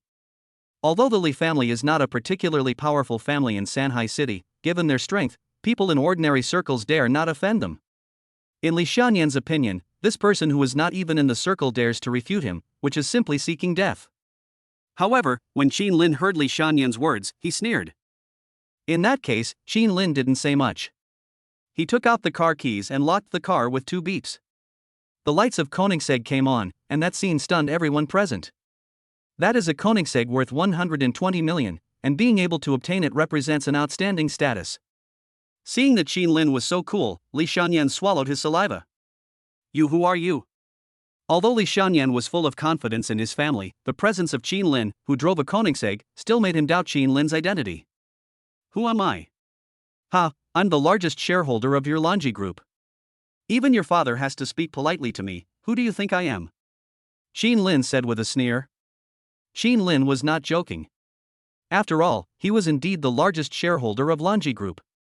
The chairman of the Li family's company, Longi, is even their grandfather-level figure. His grandfather is on the same level as Qin Lin, so his father must be obedient to Qin Lin, right? Li Xianyan dared to speak to Qin Lin like that. It was simply disrespectful. You farted. You're showing off because you own a Koenigsegg, right? Hearing Qin Lin's words, Li Xianyan directly exposed the truth. Although he is a prodigal son, doesn't he know about their family's Longi Green Energy Technology Company, Limited? You said you are the largest shareholder of our family business, why don't you go to heaven? At that time, Li Xianyan just didn't believe it. But after hearing his words, Qin Lin smiled and said, Okay, what I said is useless, right? Then I'll let your father talk to you. Qin Lin was too lazy to continue talking to him, and directly called the director of Longi Company, who was Li Xianyan's father. Hello? After receiving Qin Lin's call, the middle-aged man on the other end was a little nervous. I'm Qin Lin, you should know who I am. Qin Lin said unhappily. Li Dongsheng, the middle-aged man on the other end of the phone, heard that it was their largest shareholder who called. He asked nervously, Oh, it's Director Qin. What's the matter? Li Dongsheng had just received the news that someone had acquired 15% of the company's shares, so he naturally remembered Qin Lin clearly. Hearing his words, Qin Lin said bluntly, Your son's name is Li Xianyan, right? He is right in front of me now. Who am I to say that? You can do whatever you want. Don't blame me for not reminding you. Your son is causing trouble everywhere. He first offended Wanda S. Wang Tsong, and then implicated me. If the situation gets out of control and Longi shares are boycotted, it won't just be you and me who will suffer. Qin Lin's words were simple and clear. At this time, after hearing what Qin Lin said, Li Dongsheng on the other end of the phone changed his expression several times. This rebellious son. When Li Dongsheng heard Qin Lin's words, he was angry. Their company, Longi Green Energy Technology Company, Limited, is not considered a very powerful company in the country and is barely ranked in the top 100. For a company like theirs, they naturally don't want to make enemies everywhere. And now his son is causing trouble everywhere outside, isn't that courting death? Although Wanda is not doing well now, Wang has now successfully made a fortune. It is still unknown whether he will rise again in the future and become the richest man again. Now that you see others are in a bad situation, you dare to add insult to injury. In the future, if others regard you as a competitor, you will be in trouble. Besides, leaving aside the Wang family, he never thought that his son, the prodigal son Li Xianyan, would dare to offend Director Qin? Although the combined share of all members of the Li family and Longi Company can reach 25%, which is higher than Qin Lin's. But when seeing Qin Lin's information, first of all, he had the background of Sanhai Lin family and assets of more than 200 billion, which directly suppressed their Li family. Not only that, it is said that Qin Lin is also the owner of Junyao Airlines and Jinling Hotel. Finally, add on the 60 billion yuan worth of Longi Green Energy Technology Company, Limited, that's a total of over 300 billion yuan. Chapter 73 Crouching Tiger, Hidden Dragon, 3 Cs. If you dare to offend even this kind of person, you must want to die. Li Dongxing was so angry at that time. This rebellious son was trying to bring destruction to their Li family. It's okay for you to offend Wang Songsong. After all, they are really in trouble now. But you bastard, you even dare to offend Xinlin. As a father, Li Dongxing naturally has to educate this rebellious son well. Please rest assured, Mr. Qin, I will definitely educate this rebellious son well. On the other end of the phone, Li Dongxing said seriously. Hearing this, Xinlin didn't say much and hung up the phone directly. At this time, Wang Songsong and Shi Ziyu, who were standing by, listened to the phone call and roughly guessed the content of the conversation. But they never thought that Xinlin was actually related to Longi Group? This means that Xinlin's background is now many times stronger than that of Wanda and the Qi family. At this time, Li Xianyan was a little unhappy when he heard Xinlin actually called. You're just pretending to be a fool. You're calling my dad? Ha ha. At that time, Li Xianyan would not believe it even if he was beaten to death. In his opinion, Xinlin was just pretending. But when Xinlin heard his words, he smiled and waited silently for more than 10 seconds. Sure enough, a call came directly to Li Xianyan's cell phone. Li Xianyan was a little surprised when he saw that it was actually his father calling. But thinking about it, it was probably a coincidence, so why didn't he take it seriously and answered the call directly? What he didn't expect was that the next moment, a voice like a lion's roar came from his mobile phone. Even if he didn't turn on the speakerphone, people around him could hear it clearly. Get back here right now, you son of a bitch. Li Xianyan, you are such a rebellious son, you are always causing trouble for me, aren't you? Fuck you, I'm going to beat your ass with a belt tonight to make up for your incomplete childhood. The person on the other end of the phone yelled. The people around who were originally watching the fun, as well as the few friends brought by Li Xianyan, were all looking at this scene in confusion. At that time, Li Xianyan was also a little confused and asked, Dad, what's going on? Who did I offend? Do you have to talk to me like this? At that time, Li Xianyan felt a little embarrassed in front of his friends. He didn't think that mocking Wang Songsong or bullying Xinlin would be an offense. Because in his opinion, these people were not qualified to go against their Li family. Who did you offend? Hearing that his son still had no remorse, Li Dongxing almost vomited blood in anger. The person you offended is the largest shareholder of our Longi Group, Xinlin. You don't want to stay in Sanhai City anymore. I'm from the Sanhai Lin family. Does the Lin family understand? Get back here right now. Otherwise, don't even think about asking me for pocket money again. Li Dongxing's tone was unquestionable. At that time, Li Xianyan knew that something big must have happened. He never imagined that Xinlin was actually the largest shareholder of their Longi company. Such a person who could be on equal footing with his grandfather, he actually laughed at him. When Li Xianyan figured this out, a look of constipation appeared on his face. Sorry, I have something to do and I'll have to leave first. Li Xianyan looked at his friends around him nervously, said something, and ran away in shame. He did not apologize to Xinlin, Wang Songsong and others because he could not bring himself to apologize in front of so many people. Seeing his departing back, Xinlin smiled. It doesn't matter to Xinlin whether Li Xianyan apologizes or not.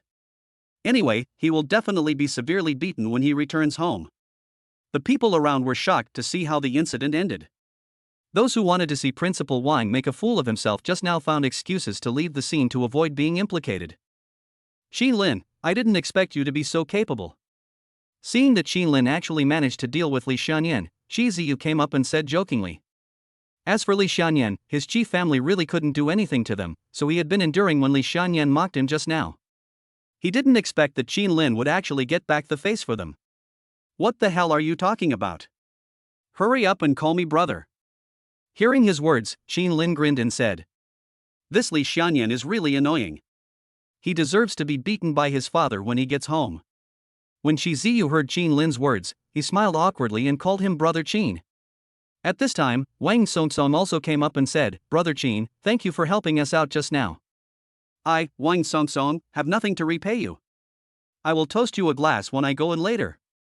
Just now, Wang Songsong's face turned red because of what Li Xianyan said, and he did feel a little embarrassed in front of so many people. If it weren't for Qin Lin, he might not have the face to continue working in the TAXX bar. He was once the son of the richest man in China, but now he has fallen to the point where everyone is kicking him when he is down. It's unbelievable. Of course, after going through some things, Wang Songsong's character is no longer as arrogant and domineering as before. The four of them entered the bar. This bar is considered one of the top bars in Shanghai City. It was founded by the star Zhang Kai and has a sexual apathy theme. There is a kind of cold atmosphere here. The bar does not provide drinking service, there are no so-called atmosphere girls, and there is nothing gray at all. After all, this is Shanghai City. As one of the top bars, there is no need to skirt the rules to attract business. Although there are no girls serving drinks, on the contrary, as a top-notch bar, it can attract many wealthy ladies and beautiful women, and there is basically no shortage of girls on the scene. Therefore, this kind of bar mainly provides a place for relaxation or exciting socializing. I ordered a boss card in there, along with my two friends. Boss card? After hearing Qi Ziyu's words, Qin Lin asked in confusion. Although Qin Lin doesn't know much about bars, the boss card doesn't seem to be the most luxurious seat in the bar, right? There are 3 people here whose net worth is at least 500 billion, and you just want to book a small boss booth. Is that okay? Alas, there are many hidden talents in Shanghai City. It's better for us to keep a low profile. Oh, no more talking, let me introduce you to a few people. Qi Ziyu said this and brought the 2 of them to the location. It is true that Shanghai City is full of hidden talents. After all, there are many trillion-dollar conglomerates in the country. Not to mention Ma Huayun and Ma Tang, the CEOs of Meituan and NetEase all live in luxury houses here. As this is a top-notch bar, they still have to be low-key when they come here. Let me introduce you. This is Wallace's son Hua Feiyu, and this is Lu Zilong from OnePlus. This is Qin Lin from the Sanheilin family, my buddy. Qi Ziyu introduced both parties. In his circle, money is not very important. Of course, companies like Wallace and OnePlus are well known in China and have great potential, with assets worth at least 10 or 20 billion yuan. Chapter 74 Small Factory? Hello Qin Lin, my name is Hua Feiyu. My name is Lu Zilong. The 2 greeted Qin Lin. Hua Feiyu looked polite, while Lu Zilong was even a little shy. It is hard to imagine that such a person is actually the second-generation rich man in Shanghai City with a net worth of hundreds of billions? Unlike the arrogant and domineering person from the Li family, these 2 people seem to have good qualities. Qin Lin said nothing, just nodded and sat down. Some drinks were served here, including the Dragon Set and Ace of Spades worth 8888. After all, everyone present is worth over 100 million yuan, so things worth more than 100,000 yuan are just a small matter. Qi Ziyu is treating us today, so there is nothing to be afraid of. Come on, brother Qin, let's have a clash. As he spoke, Principal Wang took the lead and toasted Qin Lin with everyone else. Qin Lin just helped them out and won them a lot of favor. Seeing this scene, Qin Lin also accepted it with pleasure. Looking at Principal Wang and the others, such as the Prince of Wanda and the top rich second generation, they are existences that Qin Lin once dared not even dream of. Now he was right in front of me, being very polite, even toasting me, and calling me brother Qin all the time. This scene is so cool. It was still early and people started arriving at the bar. Seeing that the party hadn't started yet, a few of them started chatting. Hey! Zilong, how is your OnePlus phone doing lately? I heard that the domestic mobile phone industry is not very friendly now. Qi Ziyu talked about it. Recently, the West cut off the supply of chips to China, and many small manufacturers are showing signs of being unable to continue. Although OnePlus is also worth tens of billions, it is not as strong as Xiaomi. Hearing Qi Ziyu's words, Lu Zilong was a little embarrassed, but still said slowly. Yes, it's a bit uncomfortable. Lu Zilong laughed awkwardly for a moment, then continued, recently, the Western chip supply has been cut off, and we at OnePlus have indeed suffered a great blow. In order to block advanced domestic companies such as Huawei, they even spared small factories like ours. Alas, we are now relying on the chips we stockpiled before, and then exchanging old ones for new ones to barely maintain the status quo. We don't even dare to release new mobile phones. Lu Zilong said with a wry smile. The chip is the heart of the mobile phone. Due to the lack of photolithography technology in China, it is difficult to produce chips for mobile phones. It was agreed internationally that science has no borders, but the sudden supply cut caused many domestic manufacturers to go bankrupt. This kind of bottleneck technology can be said to make China very uncomfortable. Big companies are fine, but as for OnePlus, I think my dad will have a hard time making it. I don't know if he should change his career and make smart home appliances, Lu Zilong said with a wry smile. OnePlus has only about 10 to 20 billion in assets. It is simply a fantasy for them to independently develop chips and create high-precision lithography machines. The current situation is that you either have to endure or take the remaining 10 billion and change your career as soon as possible. After hearing Lu Zilong's words, everyone was silent for a moment. However, at this time, Hua Feiyu complained, Recently, I heard that the authorities have invested 100 billion to vigorously promote the research and development of lithography machines and chips. There is a chip called Dimensity that seems to be able to solve the urgent needs of your mobile phone industry. Hua Feiyu explained. If we want to break the blockade of national borders, we can only rely on independent research and development. But at this time, Lu Zilong rolled his eyes and said, the Dimensity chip is too big, we can't install it in. After hearing what Lu Zilong said, everyone was speechless. In fact, it's not his fault. OnePlus itself is a small factory with limited technical skills, so it is naturally difficult to replace the core components in the mobile phone. Besides, if you suddenly replace a chip that was originally the size of a fingernail with one the size of a fist, that's a joke. So now, even OnePlus, whose assets have reached 10 or 20 billion, can hardly escape the fate of being forced to change its business. However, after hearing their words, Qin Lin suddenly remembered that he seemed to have a blueprint of an ultra-precision lithography machine in his pocket. Since 100 billion yuan of domestic investment cannot solve this problem, Qin Lin might be able to give it a try. Making money is secondary. Qin Lin just can't stand the dirty behavior of the West. Alas, what a pity. Even with an investment of 100 billion, it still can't be done. We brothers have only 100 billion or 200 billion at home at most. Science and technology are a bottomless pit. Even if someone like Principal Wang spends all his money on it, he can't afford it. Qi Ziyu smiled and said, Stop making fun of me. Hearing Qi Ziyu's words, Wang Songson quickly glanced at him. The Wang family itself does not have many scientific and technological talents, they specialize in real estate. You ask them to invest money in the research and development of lithography machines, are you kidding? You rich second generations and prodigals, can you please have a good conversation? Are you capable of resolving national affairs? As he spoke, Wang Songsong said in a pretentious manner. Let's talk about Wallace first. Hua Feiyu, I ate your spicy chicken burger once and had diarrhea the next day. What happened? Can you please be more helpful and take care of your own business first? Wang Songsong said critically. Hua Feiyu, who was standing by, felt a little embarrassed when he heard Principal Wang's criticism. The scale of Wallace has even surpassed KFC and McDonald's in the country. However, due to problems with the material formula, there are always some minor flaws that cannot be resolved. For example, after eating it, people with bad stomachs may turn into jet fighters the next day, making you suffer from excruciating pain. I will definitely accept Principal Wang's advice. I'll go back and talk to my dad about it tonight. Hua Feiyu said somewhat embarrassedly. Time passed quickly, and after chatting about some gossip with them, Qin Lin quickly integrated into this circle. I found out that these second-generation rich people are not so good sometimes, but of course they are not as bad as I imagined. But then again, if Qin Lin didn't have such a powerful background to back him up, things might be different in front of them. The night started and the exciting music started. Time passed quickly. At about 12 o'clock in the evening, 2 hours before the nightclub closed, Qin Lin and his friends left the bar. This was Qin Lin's first time in Shanghai City, and his family was worried, so Qin Lin naturally wouldn't go back too late. After drinking, Qin Lin was unable to drive, so he arranged for Mou, who was secretly protecting him nearby, to come and drive. Although Qin Lin is still sober now, he still needs to obey traffic rules. However, when Mou arrived and saw Qin Lin's Koenigsegg, he seemed a little hesitant. Qin Lin's Koenigsegg is worth 120 million yuan. Now the young master actually let him drive it, and he was very nervous at the time.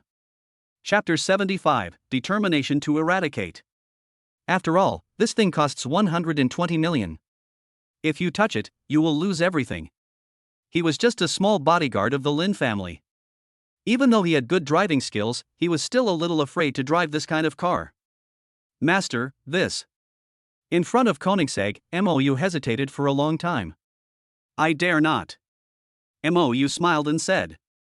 It's okay for subordinates like them to drive a Rolls Royce, after all, it's only worth 10 or 20 million, but if something worth 120 million breaks down, it will be difficult to deal with.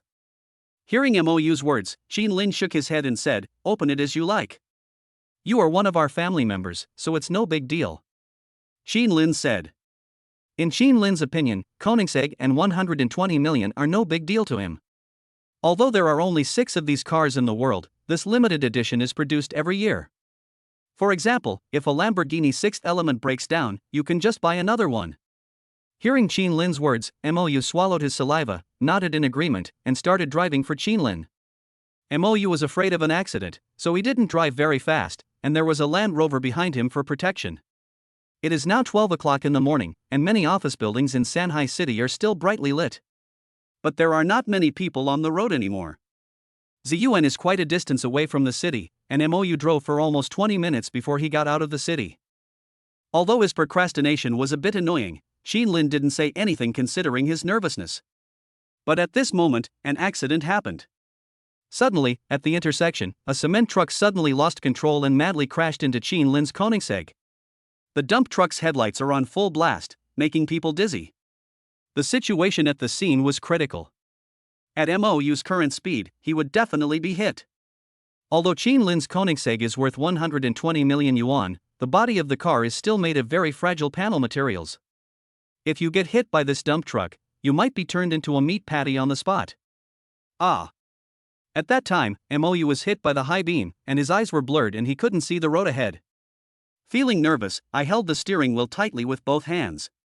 At this moment, Qin Lin's brain quickly analyzed the situation and reacted immediately.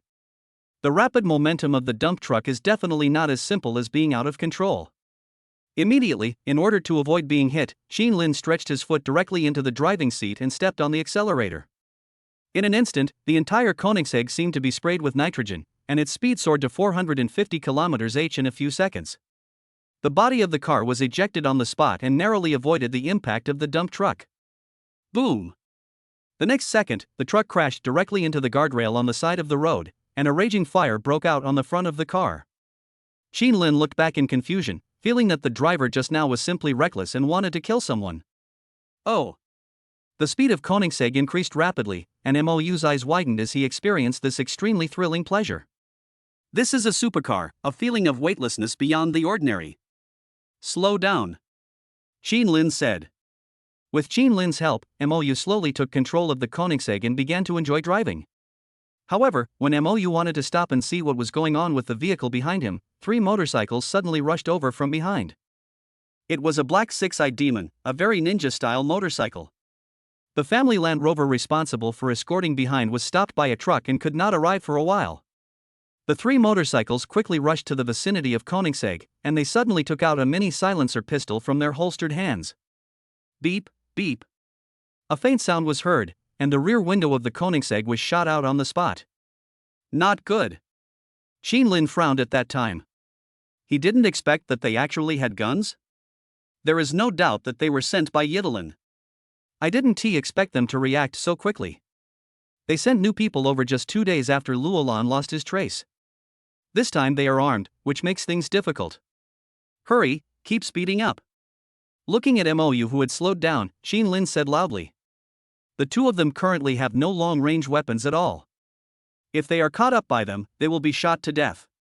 God knows how they got guns into China. This kind of killer organization can be said to be quite terrifying. This also laid the foundation for Qin Lin's determination to get rid of Yidelin. When MOU heard Qin Lin's words and looked at the blasted rear window, he felt scared and gritted his teeth and accelerated quickly. I don't know if Qin Lin would feel sad, but he certainly did. After all, this is a super sports car worth 120 million yuan. If a glass is broken, the loss will be considerable. The sports car accelerated, but I didn't expect the motorcycle to be even faster. One of them jumped in front and tried to slow down the 2 of them. The 2 people on the side shot at Qin Lin and others again. However, at this time, in order to avoid being shot, Qin Lin directly used the shadow guard to cover himself and MOU. What made Qin Lin a little overjoyed was that perhaps these mini-silenced pistols were not powerful enough. When they hit Qin Lin's shadow, they only caused a ripple and did not break it on the spot. Seeing this scene, the killers were a little puzzled, and some even wanted to jump over and climb onto the Koenigsegg to get close and stab the two men. However, at this moment, to everyone's surprise, a Santana suddenly rushed over from the side of the road and violently knocked away the two motorcyclists behind it. Then a mini drone appeared and flew directly to the hood of the six-eyed demon in front and exploded on the spot. Ah! The incident happened so suddenly that the killers didn't even have time to react. The person in front of the explosion even rolled directly to the ground. They never even imagined that this Santana worth only 60,000 yuan could actually crash into them at a speed of 320 km/h, faster than their motorcycles. Fortunately, the three of them were wearing protective gear and only suffered minor injuries after falling to the ground. "Boss, we are late, sorry," Lan Yu, who was sitting in the passenger seat of Santana, said. In fact, they had been monitoring all this from a distance, but what they didn't expect was that this group of people actually carried guns with them. So when they saw their boss was in danger, they drove over immediately. "It's okay, check on the three of them and don't let them get away," Xin Lin said angrily. These three people actually dared to attack him at this time. Xin Lin naturally couldn't let them have it easy. If Xin Lin hadn't reacted quickly, the dump truck would have almost taken the lives of two people. "For our own sake, we must not keep Yidelin, who is so dangerous." Xin Lin felt that it was time to put an end to it. Chapter 76 disappeared. After receiving the order, Lan Yu and others set out immediately, wanting to capture the three people on the spot. Unexpectedly, the three men actually rushed forward on their own initiative, as if they were afraid that Xin Lin would take the opportunity to escape. They were killers hired by Yidelin and they did not know the identities of Lan Yu and his companions. They had found an opportunity to assassinate Xin Lin today, so they naturally couldn't let it go. Before Lan Yu could move, the five people here were surrounded by the three of them. Even Xin Lin couldn't help but frown at that time. Are these guys out of their minds? Facing the serious mercenaries who are almost the best in the world, if Xin Lin were the killer and the assassination failed, the first thing he should do is to escape. At this moment, these three people were extremely stupid and seriously underestimated the strength of their opponents. "Don't move, you are dead. You can't escape." A hoarse voice sounded, and one of the killers took off his motorcycle helmet, revealing a hideous, severely burned face. It can be said to be very terrifying. When Xin Lin saw this scene, he found it funny and said, "Since we are dead, what's wrong with moving a little?" Xin Lin tilted his mouth and revealed a slight smile. Obviously they didn't understand what kind of person was standing in front of them. "Ha, you still dare to talk too much when you are about to die. I will kill you first." As he spoke, the horseman sneered, and after getting closer, he took out a pistol and pointed it at Xin Lin's head. At such a close distance, he was confident that he could blow Xin Lin's head off on the spot. But it was at this time that an accident happened. The backpack behind Lan Yu suddenly raised several mechanical tentacles, and 3 infrared rays were aimed directly at their heads. At the moment when the 3 men were stunned, a special armor-piercing bullet directly penetrated their helmets and instantly blew up their heads. He defeated the enemy very quickly and killed 3 of them instantly. That is the result of the combination of technology and assassination. Although Lan Yu is not as good as the devilish muscle man in close combat, he is proficient in various advanced technological weapons to assist in combat. After doing all this, Lan Yu just gently pushed his glasses. It can be said to be very terrifying. "Oh, it's vulnerable." Lan Yu smiled. At that time, I thought these 3 people were so powerful that they wanted to fight 5 people alone right away. Didn't expect this? I guess the 3 killers never thought that they would end up like this.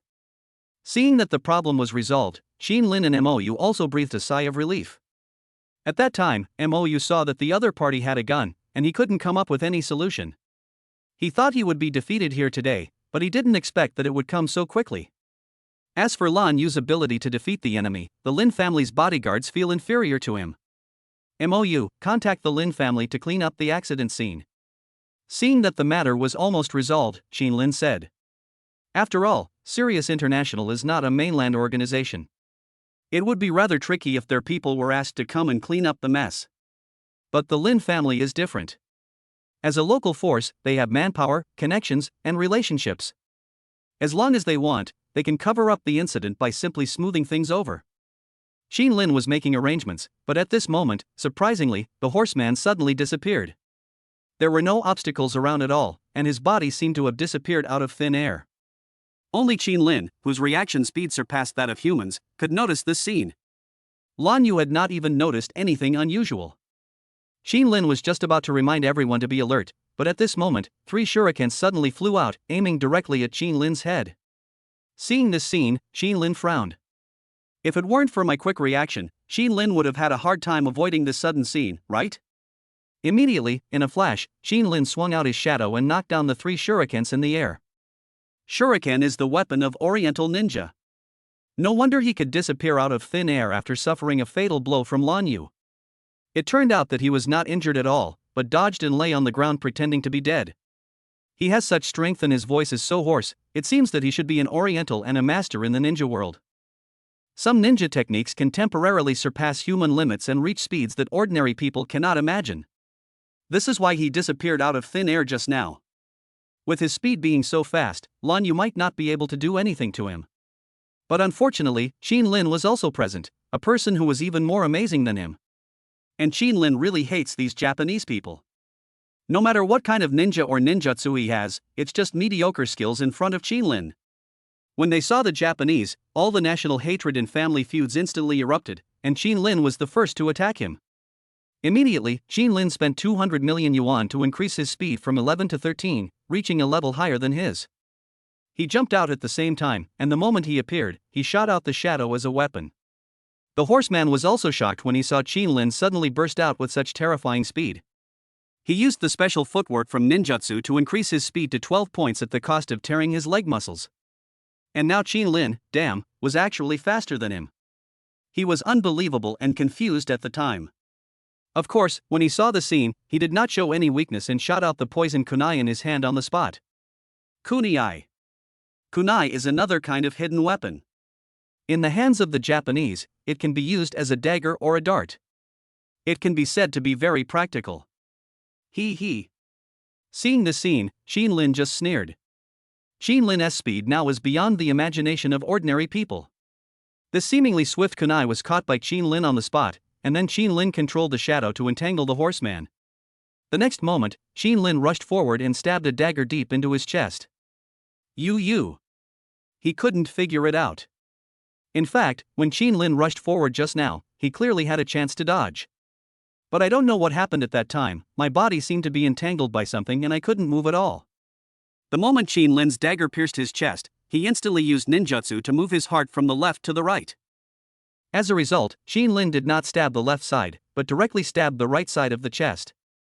At that time, Qin Lin thought that this guy was so insidious that he must have put poison on the kunai, so Qin Lin wanted to let him taste the consequences of being poisoned to death, and deliberately did not stab his heart, but stabbed his right cavity. Who would have thought that this Japanese guy would burp and die on the spot with a ugh sound? Qin Lin was so scared that he quickly let go of his hand. Damn, is the poison on this dagger so strong? Qin Lin said puzzledly. Qin Lin's grabbing of the hidden weapon just now was quite risky. If Qin Lin had known that the poison was so strong that it would kill anyone with just one touch, he would not have caught him. Chapter 77 Plan Advancement.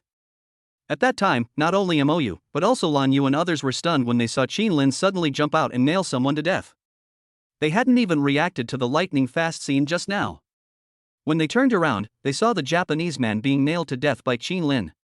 The fight between these two masters was a matter of a split second, which made them all swallow their saliva. Lan Yu's side was fine, because they had seen Qin Lin use shadow to control Luolan before, and they knew that Qin Lin's strength was far above theirs.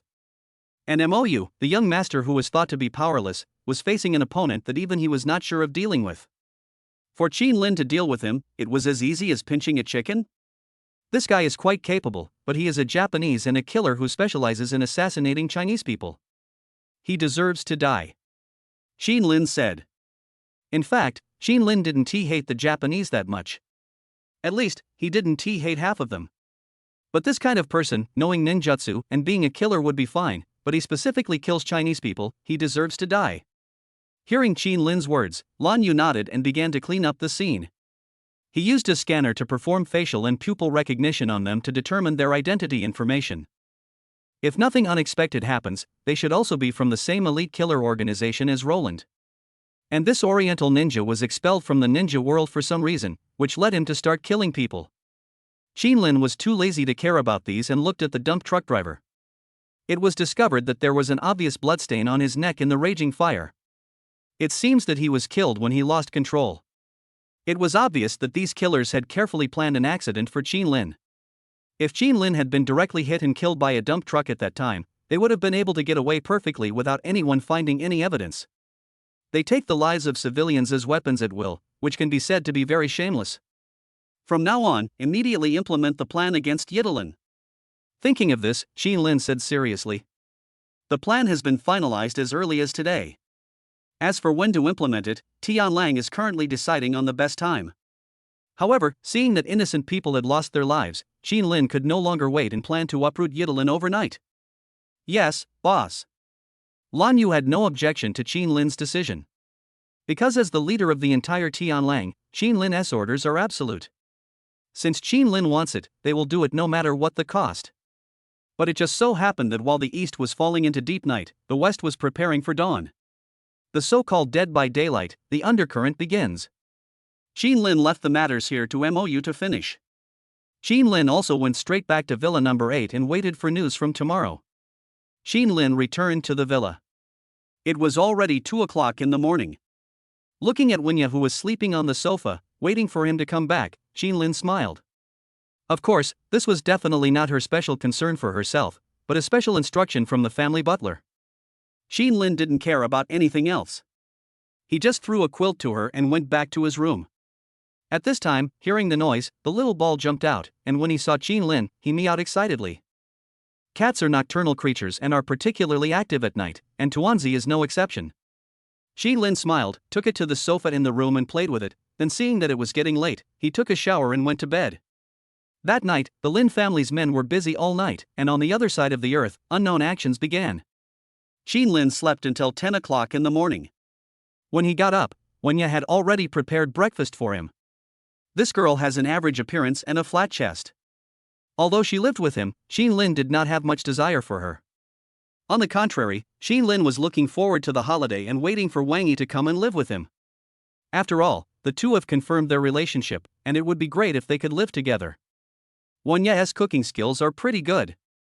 After eating an omelette, milk and a sandwich, Qin Lin went to the lobby of Villa number 99 in Ziyuan. As early as 9 o'clock in the morning, the Lin family held a special meeting, which was summarized by Lan Yu, and even connected to the front line to broadcast the scene of the defeat of Yidelin live. The Lin family paid 10 billion for this project, so of course everyone was excited and gathered together. The most stringent defense was arranged around Villa number 99, with 3 layers inside and 3 layers outside, and even a group of bodyguards standing guard 300 meters away from the villa. Any small airplanes that children played with were ruthlessly shot down on the spot. Qin Lin came to the conference hall and sat next to the head of the family, Lin Chang, who also reserved a seat for Qin Lin. Qin Lin, you're here, come and sit down. When Grandpa Lin Chang saw Qin Lin coming, he immediately greeted him warmly. The attitude of the family members towards Qin Lin was extremely kind. They all knew what happened to Qin Lin last night, so they didn't blame him for arriving at the family meeting an hour late. Qin Lin was very pleased with such a united family. What's going on? Qin Lin asked after sitting down. Then he heard his uncle Lin Tian explaining to Qin Lin, last night, the Tianlang organization launched a siege against Yidelin. From the pictures, the leaders of Seoul and Tokyo have all been beheaded. The current scene is the front line against the Philly Islands and the final attack on Los Angeles. As the uncle spoke, his eyes sparkled with excitement. They were simply speechless about Tianlong's execution ability. So many changes have happened on this planet in just one night's sleep, so of course they are a little excited. The current situation is that the leaders in Seoul and Tokyo have died before dawn, and their subordinates haven't even noticed it. Los Angeles is where the entire Yidelin leader is hiding, and he is surrounded by numerous bodyguards, so it is still quite tricky. As for the Philippine Islands, a special operation is currently underway and cannot be disclosed for the time being. The scene was broadcast live continuously. The Sirius system listed all the profile pictures of the assassins. Every time someone died, their profile picture turned gray and the killing scene was transmitted back. Such super advanced technology is jaw-dropping. Not long after Qin Lin sat down, he saw a picture coming from Los Angeles. In the picture, a killer was sitting in a moving car, holding a sniper rifle and waiting quietly. Suddenly, a man walking his dog with a big gold chain passed by and was shot dead on the spot. That incredibly accurate shooting skill, that almost silent assassination. No one would have thought that a sniper would hide in a car, pass by inadvertently, and take away the prey. This scene was repeated over and over again, with 50 soldiers on the scene acting in unison. However, as more and more people died, Yidelin began to slowly react. Chapter 78 Sign in a Level Reward. Seeing that Sirius International was quite efficient, Lin also smiled. Because the final result has not come out yet, everyone still needs to wait for a while. Lin was not idle either. In Villa number 99, Lin directly woke up the system and signed in on the spot. System, sign in. Lin thought, Villa number 99 is considered one of the top villas in China. If it doesn't have a reward higher than the B-level reward, wouldn't that be too unreasonable? With the mentality of giving it a try, Lin signed in directly. The next moment, the system started working. Ding, the host has signed in successfully today. The check-in location is detected, Sanhai Ziyuan number 99 Imperial Villa, the environment is luxurious, and the A-level reward is obtained. Sure enough, God helps those who work hard, and Lin finally won an A-level reward. Lin calmed himself down and continued reading. Congratulations to the host for winning 1.2 billion Chinese currency. Congratulations to the host for winning a Lamborghini Veneno convertible worth 130 million yuan. Reward critical hit. Congratulations to the host for obtaining 49% of Xiaomi Group's shares worth 96.04 billion. Today's rewards have been distributed. Seeing this scene, Lin blinked. Originally, Lin had high expectations for this A-level reward. However, it seems that there is not much difference between the A-level reward and the B-level reward, except that the critical hit rate seems to be higher. 1.2 billion Chinese yuan, plus Lin's original 2.5 billion, Lin's balance has reached 3.7 billion. It's okay, but there is still some distance to reach 10 billion. Perhaps because the rear window of Lin's Koenigsegg was smashed, the system sent another Lamborghini Veneno. Lin was a little surprised that he would get such a magical car. Lamborghini Veneno is limited to 3 units worldwide, including a convertible version that is more luxurious than the regular version, which was subsequently limited to 9 units, and its value has reached 130 million. Moreover, the Lamborghini Veneno, a super sports car, is in short supply. Many wealthy people are willing to spend huge sums of money but cannot buy it, which shows that it has extraordinary significance. As Lin's Koenigsegg had several broken windows, he has now sent his men to have it repaired. This top-level supercar enjoys lifetime, private and one-on-one after-sales service. As long as the car has not turned into scrap metal, their company has a way to restore it to its original state. So Lin didn't think too much about it. Lin was somewhat surprised by the Xiaomi Group which was left at the end.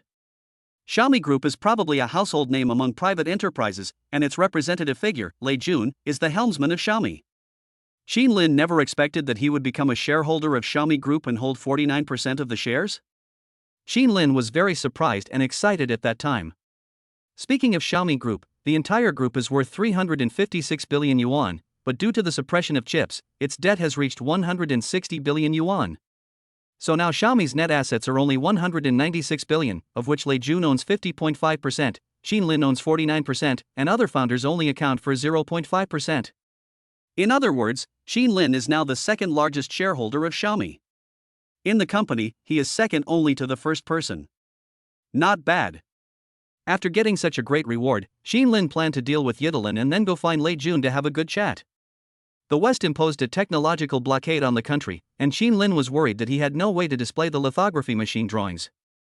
Now that he has received such great support from the entire Xiaomi Group, Lin can use this opportunity to enhance the prestige of our country. After completing the sign-in, Lin calmed down. But at this time, Tushio pushed a message over. It shows that the Forbes rich list will be updated again, and the working group will conduct a comprehensive survey. Please stay tuned to see who will be the richest man. Seeing that the headlines actually pushed such junk news, Lin shook his head and deleted the pop-up window on the spot. Lin is not interested in the so-called rankings. After all, there is a lot of water in it, and some people can even get on the list by spending some money. Lin didn't need to create an identity to show off, so he just ignored it and continued to look at Lan Yu in front of him and report on Yidelin's situation. On the other side, Eze, who was far away in Los Angeles, had just woken up, pushed the exhausted beauty away, and got out of bed. Eze frowned as he received several missed calls on his phone. But when he casually called one of his confidants, he found that no one answered the call. At this time, the missed call came again. Hello? Eze answered the phone puzzled. Boss, this is bad. I heard that Piaozi and his gang were killed. There are also several leaders, and I can't get through to them no matter how hard I try to call them. Boss, what on earth is going on? The younger brother said anxiously. He was considered one of the leaders of Yidlin. Since he was in charge of the night watch last night, he would be the first to receive the call if anything happened. It took no more than 2 minutes from the time someone was killed to the time his younger brother discovered the body and notified him. By the time Eze answered the call, 15 minutes had passed. Hearing his words, Eze's face darkened, and he suddenly yelled at the other end of the phone, "Who the hell did this? Who dares to touch my people in Los Angeles? I'll fucking kill him." At that time, when he received this information, Eze thought it was a revenge action carried out by local forces in Los Angeles. After all, Los Angeles is a free city, with various local forces entrenched. Although Yidlin has some influence in the local area, he also has many enemies. So at that time, Eze thought of several people who might attack them. You dare to attack my people? You must be tired of living. At that time, Eze immediately wanted to gather people, investigate the matter thoroughly, and then fight back. But at this moment, there was a sound of a cell phone falling from the other end of the line, followed by a snap, and the phone was crushed to pieces by someone. Hello? When Eze heard the strange voice coming from the other end of the phone, he was a little puzzled. Damn it. When Eze saw the call was hung up, he gritted his teeth in anger and opened the curtains angrily. Who is it? How dare you do this to me? Do you know who I, Eze, am? Although Yidlin is not considered a top organization internationally, it has 20,000 members spread across almost all parts of the world. You dare to touch me? You must be tired of living. He still hasn't figured out who dares to go against them. Of course, he would never have thought that the mastermind behind this incident was actually the Lin family, whom they had always wanted to kill and ravage. And the one they offended was Sirius International, a group that almost all organizations in the world dare not offend easily. At this moment, just as he was standing in front of the window, a bullet hit him right in the middle of his eyebrows. Chapter 79, Patriarch's Order. The incredibly accurate bullet seemed to blow his head off the second he opened the curtains to vent his emotions. However, surprisingly, the bullet did not actually penetrate Eze's head, but was stuck on 4 layers of tempered glass. This tempered glass, made of the world's finest material, can withstand almost any sniper rifle shot. Hiss. At that time, Eze was almost frightened to death by such a thrilling scene. The bullet was only 15 centimeters away from his head. If it weren't for the specially made thickened bulletproof glass, he would probably be a corpse now, right? Eze looked at the bullet embedded in the glass with fear and couldn't help swallowing. At that time, his mind was blank and he never thought that someone would assassinate him. Who is it? When mentioning the person behind the killer, Eze felt a chill down his spine. Because he usually keeps a low profile and lurks behind the scenes in Los Angeles, no one knows that he is the boss of Yidlin. And what is going on with this person in front of me? Aha! But at this moment, the long western legs on the bed screamed, interrupting Eze's thoughts. The frightened beauty hid under the quilt and shivered. Quick! Activate the defense device. Come over here and protect me. As the boss of Yidlin, Eze lives in a villa that not only has super advanced iron wall defense facilities, but also employs several top thugs as bodyguards. If the killer on the opposite side fails to assassinate him in one try, as long as the iron wall of his villa is raised, it will be like a turtle shell, indestructible. As long as he contacts people outside and waits for rescue to arrive, he will be safe. Eze is worth hundreds of billions, so he naturally cannot die here. As long as he is alive, he will always find out who did it. As long as he knows, he will make that person regret it. But before he could react, several bodyguards surrounded him, suddenly took out knives, and started stabbing him. You guys? Eze couldn't understand. These people were hired by him at great expense, and almost every one of them was a world-class master. Why would they attack him today? Sorry boss, the price they offered is too much. Besides, they are the ones we can never afford to offend. We, the assassin team, also do this for money. Please forgive me. Having said that, before Eze could say anything, the bodyguard killed him. This group of people, like Roland, still come from the same elite organization. However, after Luolan was arrested, he revealed everything, and it was natural that these bodyguards were bribed by Tianlang in advance. As for the sniper rifle assassination, that's just for fun. Naturally, the small elite organization does not dare to go against Sirius International. So rather than being killed by them, it is better to protect yourself and kill EZE.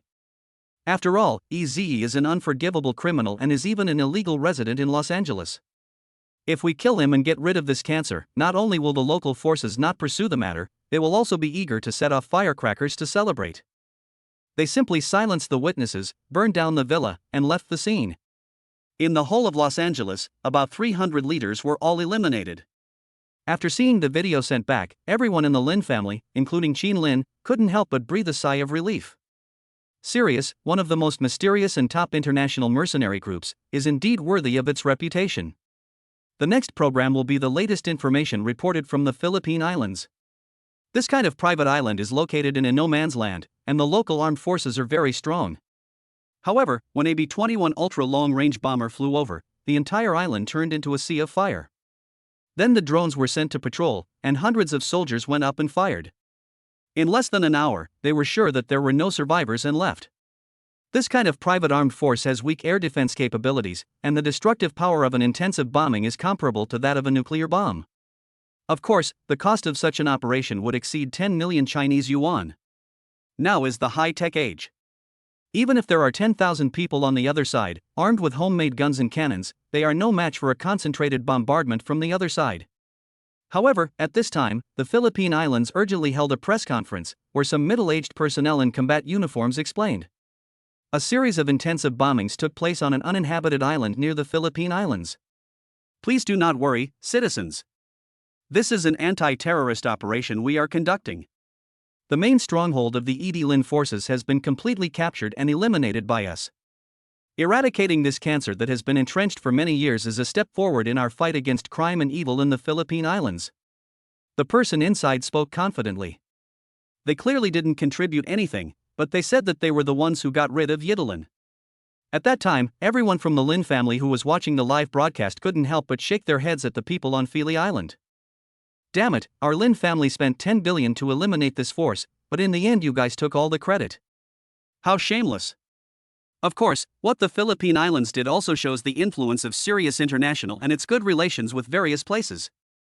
Otherwise, if we use force on their territory, although it will really help them eradicate the cancer, it will inevitably be investigated by them. And if everyone knows each other, then it will be easy. Okay, everyone, the news from the front line is that the matter has been successfully resolved. You can rest assured. Lan Yu announced. Yidlin can be said to be a thorn in the side of the Lin family. During the past 10 to 20 years, so many male babies have died, which has frightened them and made them dare not have children. Now that his worries were resolved, as the patriarch of the Lin family, Lin Chang immediately transferred 10 billion to Lan Yu to express his gratitude.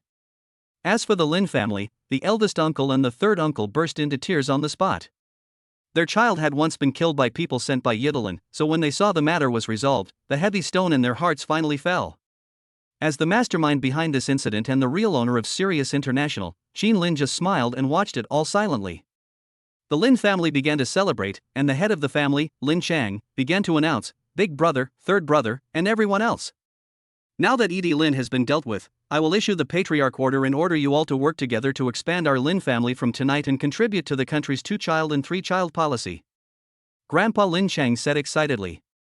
Everyone present couldn't stop laughing when they heard this. After resolving the illness that had troubled them for years, the first thing they wanted to do was to have a baby. Only by having children and making the family prosperous can we achieve greater development. As for the issue of family succession, the Lin family adopted a more advanced trust foundation system, using an elite template similar to the Rothschild family. We do not advocate the division of property, but rather the pooling of resources to make them bigger and stronger. Chapter 80: Riding a Motorcycle. Qin Lin didn't care. After all, with his current assets, plus the Xiaomi shares worth 96 billion he had just acquired, Qin Lin's personal assets now completely exceeded the entire Lin family's wealth of 200 billion. Of course, in Qin Lin's generation, there is only one man, Qin Lin. If the family needs Qin Lin to be the head of the family, then it is naturally his duty. After the matter was settled and after lunch, Qin Lin returned to his villa and played with Tuanzi for a while. However, what puzzled Qin Lin was that the Lamborghini poison sent by the system was not in number 8 Ziyuan, but was sent to the garage of Thompson-Epine. In other words, if Qin Lin wants to pick up the car, he has to go to Thompson-Epine. Although Qin Lin felt that Ziyuan number 8 was more advanced and luxurious than the so-called Thompson first class.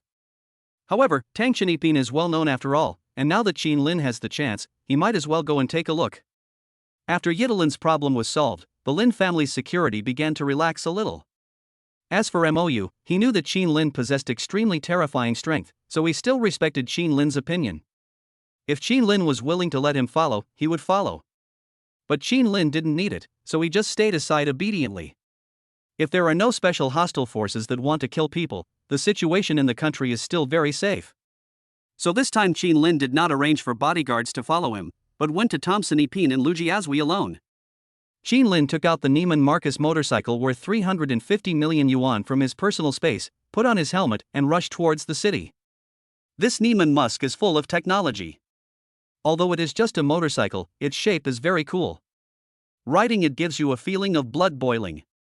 Qin Lin's car speed was maintained at 60 km per hour, which was not very fast, but every time he passed a block, he immediately attracted the envious gazes of passers-by. So handsome. Seeing Qin Lin passing by like a knight, wearing a helmet and riding a very cool motorcycle, many girls expressed their admiration. Many people even take photos and videos and post them online. Many men couldn't help but swallow their saliva when they saw this scene. They knew that in megacities like Shanghai City, motorcycles were rarely allowed on the road unless there were special circumstances. And if you want to drive on the road, you have to apply for relevant licenses and permits. The license plate alone of a motorcycle in Shanghai City could be worth anywhere from 500,000 to 3 million yuan. In a city where license plates are more expensive than the cars themselves, anyone who can drive on the road is undoubtedly a wealthy person. Qin Lin in front of us, being able to ride a motorcycle on the road so coolly, naturally makes many people envious. Qin Lin concentrated on driving without thinking too much, and soon arrived at Lujiazui. Lujiazui, as the most prosperous area in the entire Shanghai, Qin Lin had just arrived and immediately saw many luxury cars appearing in front of him. Ferrari, Porsche, Pagani, Lamborghini, Mercedes-Benz G-Class, all very impressive. Although the city is built of steel and concrete, it seems as if every inch is paved with gold bricks. It is said that if Tao Qian were to be reborn, we would be amazed to see gold and poetry everywhere. Qin Lin was strolling leisurely, passing by the Oriental Pearl TV tower. Coincidentally, Thompson 1 is right next to the IFC shopping mall, and it doesn't even take 5 minutes to walk there. Next to it is the beautiful view of the Huangpu River, and next to it is the Citigroup International Building, which is the domestic headquarters of Citibank. With such a geographical location, Thompson 1 can be said to be very convenient. Qin Lin arrived at the gate. Thompson Ipin was a bit like a residential community, with a security booth, and looked quite ordinary. It's hard to imagine that this place is the location of one of the top luxury homes in China. However, at this moment, before Qin Lin could go in, he saw a BMW M8. When it drove in, perhaps in a hurry, it actually knocked down the decoration next to the gate. The security guards there were terrified and rushed over. This kind of luxury residential area is like a piece of gold, every inch of it is precious. Now when they saw foreign vehicles, they actually knocked down their doors, and they were not supercars like Ferrari or Lamborghini. How dare you, a little BMW, come to our Thompson Ipin to cause trouble? Thinking of this, they naturally wanted to go over and argue. But the next moment, a person got out of the car, which surprised everyone present, including Qin Lin.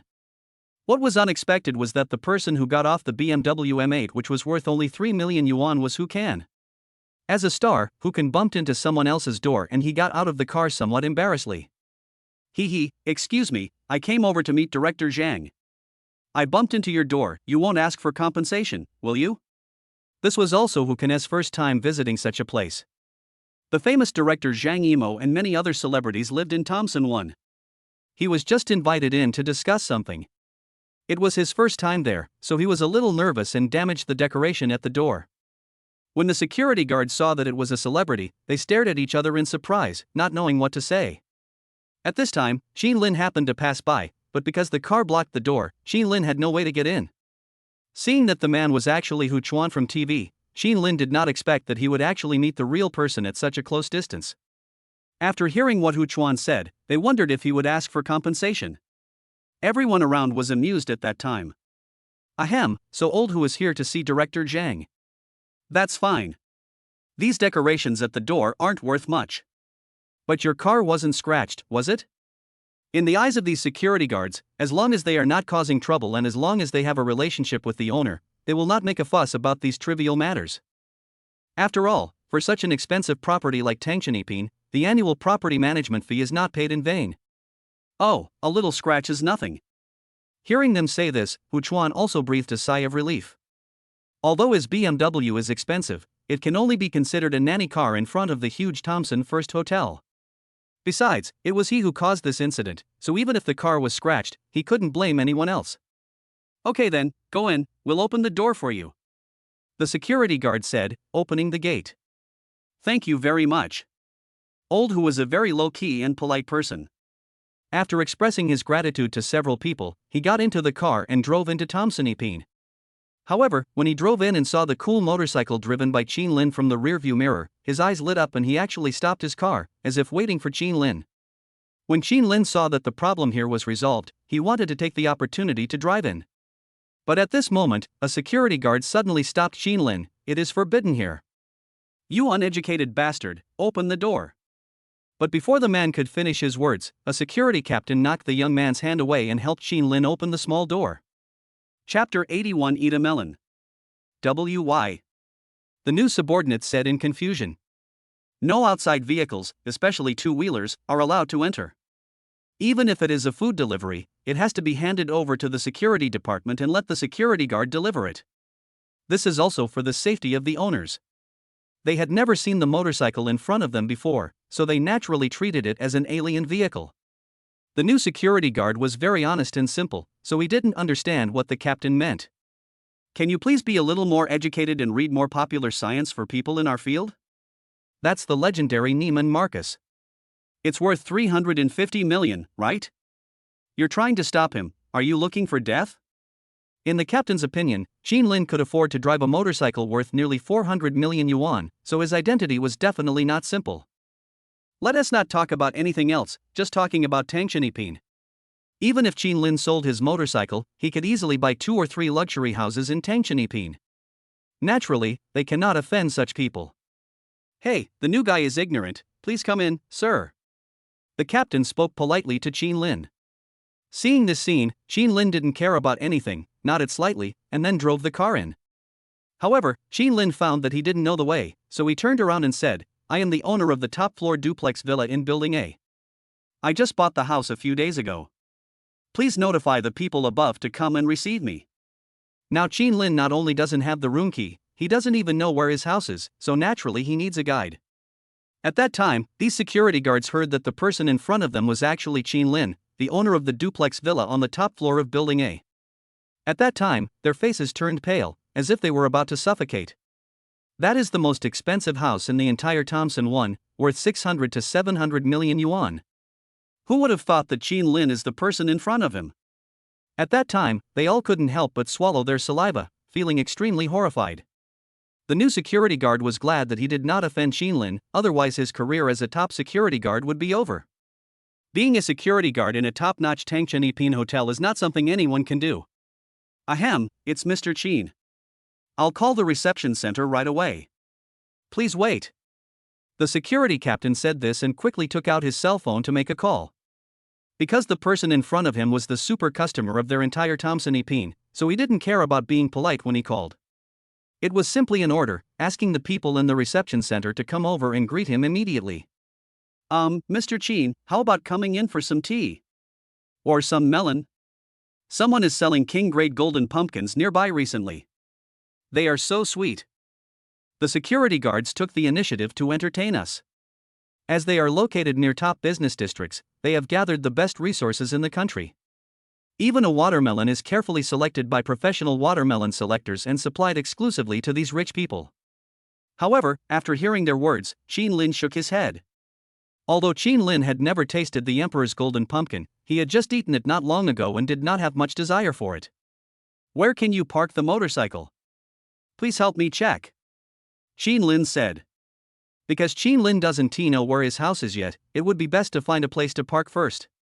It's okay, just stop whenever you want. Mr. Qin, you can treat Tangshanipin as your backyard. You can park your car anywhere. We will keep an eye on you 24 hours a day. If anyone dares to say no, I will beat his head off on the spot. For Qin Lin, the highest level owner, he can stop whenever he wants, without being bound by any rules. You can also enjoy private security guards to take care of you during the trip. But after hearing what they said, Qin Lin sighed and said, "Okay, you guys help me watch it." As he spoke, Qin Lin found a place near the door and took off his helmet. But at this time, Hu Chuan, who had been waiting for a long time, came up. "Brother, this car is great." Hu Jian came up and said jokingly, looking at Qin Lin's motorcycle with great admiration. He is a motorcycle enthusiast himself, so when he saw Qin Lin's cool motorcycle, he also became interested.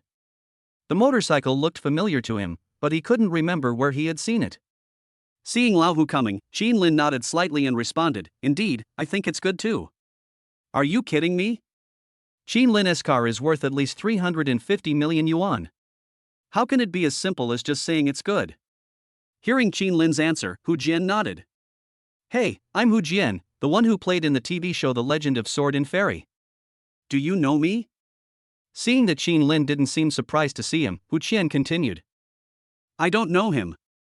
But Qin Lin didn't even think about it and spoke directly. Of course, old Hu's motives were not pure, so Qin Lin just pretended to shake his head and perfunctorily responded. "See how he reacts." At that time, when he heard Qin Lin's words, Lao Hu also raised his eyebrows. As a movie star of his generation, his name Hu Chuan is well known all over the country. How could Qin Lin say that he didn't know him? I'm not mistaken, is his popularity really that low? Hu Chuan was also a little embarrassed at that time. Ahem, it's okay, it's okay. At that time, Hu Jian waved his hand, and then he remembered that Director Gua also lived in Tomsonipine, and thought that Qin Lin should know him, so he continued. You know Director Zhang Yimo, right? He lives here too. Lao Hu began to look for a breakthrough. I don't know him. But what puzzled him even more was that Qin Lin still shook his head. Seeing his somewhat embarrassed expression, Qin Lin smiled. This guy always loves to act weird. I didn't expect this day to come. Of course, Qin Lin would not deliberately make things difficult for others, so he said, "Oh, I seem to remember that there was a movie in which you played the role of Zhao Gao, right?" Qin Lin said lightly. At this time, Hu Chuan also heard the suspicion and said with a smile, "Good for you. I am playing Yi Xiaochuan, okay." Hu Quan smiled and said that his attitude towards Qin Lin was quite good and he was not arrogant. Okay, I remember now. What do you want to do?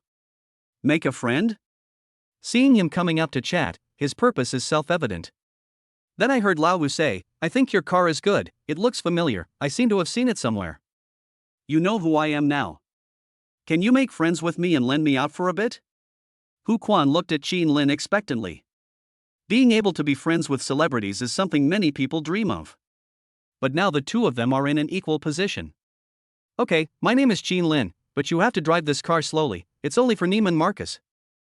Qin Lin said indifferently that the value of the car didn't matter, Qin Lin just admired this friend. However, when Hu Qian heard that the car was actually a Neiman Marcus, his face changed. Chapter 82 Director Zhang likes you.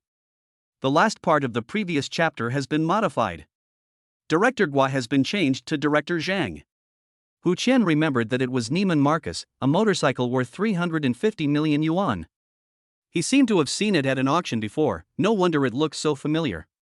But when he thought about this, he didn't dare to drive it even if Qin Lincoln lent it to him. After all, his net worth is only about 10 or 20 billion. If he accidentally breaks it, it will be painful for him. Thinking of this, Hu Jian said, it turned out to be Neiman Marcus. Forget it. I can't afford it. Hu Chuan smiled and said.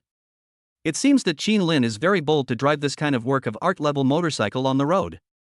Hu Chuan himself was born into an ordinary family, so since his debut, apart from his love for pranks, he has not been arrogant. He is easygoing, low-key and good at talking, so he is liked by many people.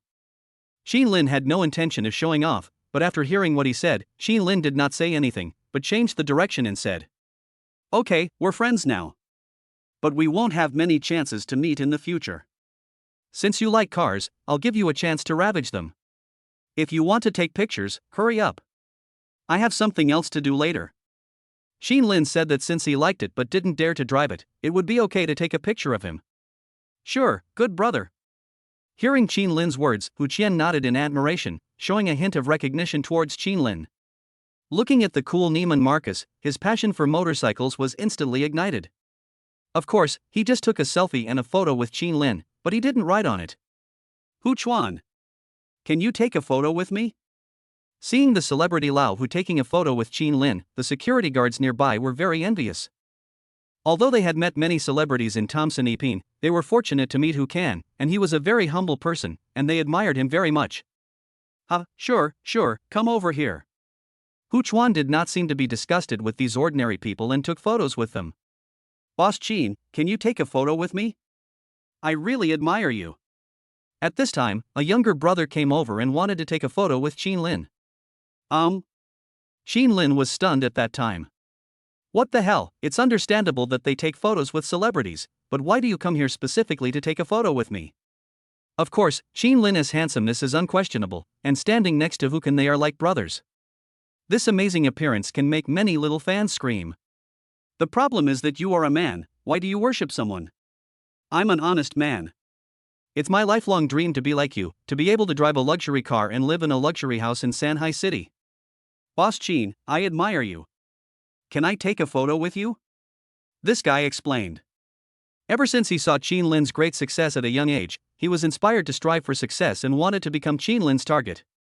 Hearing his words, Qin Lin sighed, pulled him over and took a picture of him. Although Qin Lin is not a star, it seems good to have fans. Things here were almost dealt with when a man suddenly came down from building B not far away and rushed towards the crowd. Hey! Lao Hu! The man waved to Hu Chuan and trotted over. But he seemed a little sloppy today, with his hair and beard unkempt. That person was Zhang Yimou. Oops, I forgot, the elevator downstairs is locked, come up with me. Zhang Yimou came up to Hu Chuan, smiled and said. Director Zhang has been having a hard time thinking about the script recently, and wants to ask Lao Wu to come over and give some advice, and also discuss the role selection issue. Because I've been feeling a bit irritated lately, too lazy to take care of my makeup, and too embarrassed to go out and see people, I simply invited Hu Chuan to my house. However, the elevator of Thompson 1 has a special palm print lock, so when he saw Hu Qian coming, he came down to greet him in person. Director Zhang, you are a bit pretentious. You choose this place to discuss things. Seeing Zhang Yimou coming down, Hu Quan smiled and said. When you made an appointment to discuss work, you chose Tangchen Epine as the venue. This is one of the top luxury homes in China. It seems a bit pretentious. Lao Hu, please stop making fun of me. Hearing Hu Chuan's words, Zhang Yimou smiled.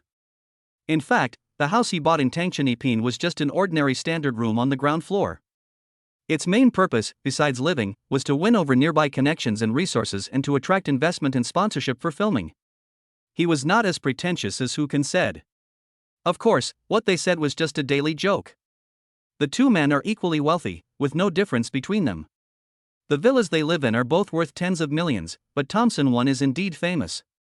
The average price of each apartment in Thompson 1 is 100 million yuan, but the price increases gradually from low to high. Zhang Yimou lives on the ground floor. He bought the house for 60 million yuan, and now it is estimated to have increased to 100 million yuan. The speed of appreciation is like a rocket. This is? Looking at Qin Lin standing aside, Zhang Yimou was also very curious. At that time, he saw that Qin Lin was good looking and had the talent to become a star. As a director, he particularly admired Qin Lin. Oh, he is my friend, Qin Lin. A good brother I just met. Hu Chuan also spoke frankly. Although he and Qin Lin were just casual acquaintances, they seemed to get along well. Oh. Your friend is great. His looks are almost as good as yours. I want to find a second male lead for my next play. I wonder if brother Qin Lin is interested. Zhang Yimou said appreciatively. At that time, no matter how he looked at Qin Lin, he liked him. When Qin Lin heard this, he was immediately offered the second male lead role by this guy as soon as he came on stage. This olive branch is something that many grassroots artists want to achieve but cannot. Being the second male lead in a play, especially one directed by the famous director Zhang Yimou, is extremely tempting to many grassroots people. Although he is not the protagonist, he can play the second male lead, and the probability of him becoming a big hit is very high. But Qin Lin was speechless at that time. Although Qin Lin is really handsome, he is worth hundreds of billions after all. Does Qin Lin still need to work for others as an actor? What a joke! Besides, Qin Lin doesn't have that much free time. If it was once upon a time, when I was still an orphan, Zhang Yimou suddenly appeared and said, I like you, I want to be your second male lead. Perhaps if there was no money at the time, Qin Lin would have agreed without hesitation. But now it is different. Faced with internal and external troubles, the greater Qin Lin's ability, the greater his responsibility. He also needs to lead Xiaomi Group to develop lithography machines and break the Western blockade. It's not necessary to be an actor. No, there's no need to be an actor. I've been busy lately, Qin Lin said. However, although Zhang Yimou was a little disappointed when he heard Qin Lin's refusal, he still said reluctantly, Hey, don't refuse yet. You haven't heard who I'm going to arrange for you to act opposite. Chapter 83 Palm Print Unlock. Aren't you the second male lead? Just tell me who you want as the second female lead. Lin Yun or Yang Ting, I can pair you up. Seeing Qin Lin still shaking his head, Zhang Yimou continued, If it really doesn't work, I'll arrange a sex scene for you. A sex scene, okay? Zhang Yimou really admires Qin Lin and doesn't want Qin Lin's talent to be wasted. So he directly proposed the conditions of pairing up and even having sex scenes, just to attract Qin Lin. Letting the actress perform a sex scene with Qin Lin was the best he could do. However, when Qin Lin heard it, he frowned and was indeed a little moved. After all, who doesn't want to act opposite celebrities? But Qin Lin thought about it and decided to forget it. After all, he couldn't act, so he said, Forget it, Director Zhang. I appreciate your kindness. Forget about the acting. If you need investment or something, you can come find me. Qin Lin waved his hand and said. Becoming a celebrity was not within Qin Lin's consideration, but investing in movies and TV series was an option. After all, this thing is really very profitable. At that time, Zhang Yimou never expected that Qin Lin would actually say that he could come to him if he needed investment. When he heard Qin Lin's words, he realized that Qin Lin's identity must be complicated. No wonder he had no interest in acting. That's fine. Since brother Qin Lin said so, I won't force it. If you want to come and experience it or make a guest appearance any day, you can contact me. Zhang Yimou smiled. Although it was a bit regretful, he and Qin Lin still added each other's contact information. After a while, people from the Thompson Epine Reception Center hurried over to greet Qin Lin. Qin Lin also said goodbye to Lao Hu and others and left with the people from the reception center. Mr. Qin, I'm sorry to have kept you waiting. There was a beautiful manager present. She came to Qin Lin quickly with a group of people and bowed. It only took 3 or 5 minutes from the time the security guard made the call to the time they arrived, but they were afraid that Qin Lin would have to wait for a long time and were full of apologies. Qin Lin didn't care and said, It doesn't matter. You guys lead the way. If there are any procedures needed, hurry up. Since Qin Lin didn't know what procedures were required to pick up a room at Thompson 1, he simply followed them to the reception center. This reception center is different from ordinary sales centers. It is more like a luxurious lounge bar, specially designed to receive big customers. As for Thompson 1, due to the high housing prices, not all of the houses have been sold yet, and 2 of the buildings are still rented out, so their reception center is still very necessary. Qin Lin sat down at the reception center. Judging from the touch of the black leather sofa, he estimated that the price was at least over 500,000 yuan. Such a small reception center can be decorated with things worth hundreds of thousands or even millions, which shows how much they value their customers. A waitress brought Qin Lin a cup of Westlake Longjing tea. Mr. Qin, this cup is top-grade Westlake Longjing tea, which was conferred by the former deaf emperor of the Qing dynasty. Please enjoy it. The girl introduced herself once and then bowed and left. Qin Lin also didn't understand their tea ceremony. Why did they need to report the name and origin of the tea before drinking it? But listening to her say that this was actually the imperial tea bestowed by the former deaf emperor, it was really quite impressive. Although Westlake Longjing is not the top grade or most expensive tea, it seems that Thompson Yipin really likes the palace atmosphere of the past, so the tea provided to guests is of royal grade. Smelling the fragrance of tea, Qin Lin didn't know what the tea ceremony was. As a rough man, Qin Lin just treated it as a beverage and drank it casually. After a while, the manager of Thompson Epine Reception Center took out a room card and key, as well as a machine, and said to Qin Lin, Mr. Qin, here is your card and key. Finally, we need to record your palm print to be used as the start switch for the elevator. In order to protect the privacy and safety of the owners, all facilities at Thompson first floor are of the highest international standard to prevent outsiders from intruding and causing unnecessary trouble to the owners. Please understand, Mr. Qin. As the manager spoke, he handed the palm print machine to Qin Lin. At that time, Qin Lin was also a little puzzled. It was the first time that Qin Lin had heard of this technology that required palm prints to unlock the door. But think about it, in Thomson First Class, any household has a net worth of at least hundreds of millions, so naturally they attach great importance to security and privacy. Hearing her words, Qin Lin didn't say anything and just casually made a handprint. Then, the manager took Qin Lin to Building A and led the way.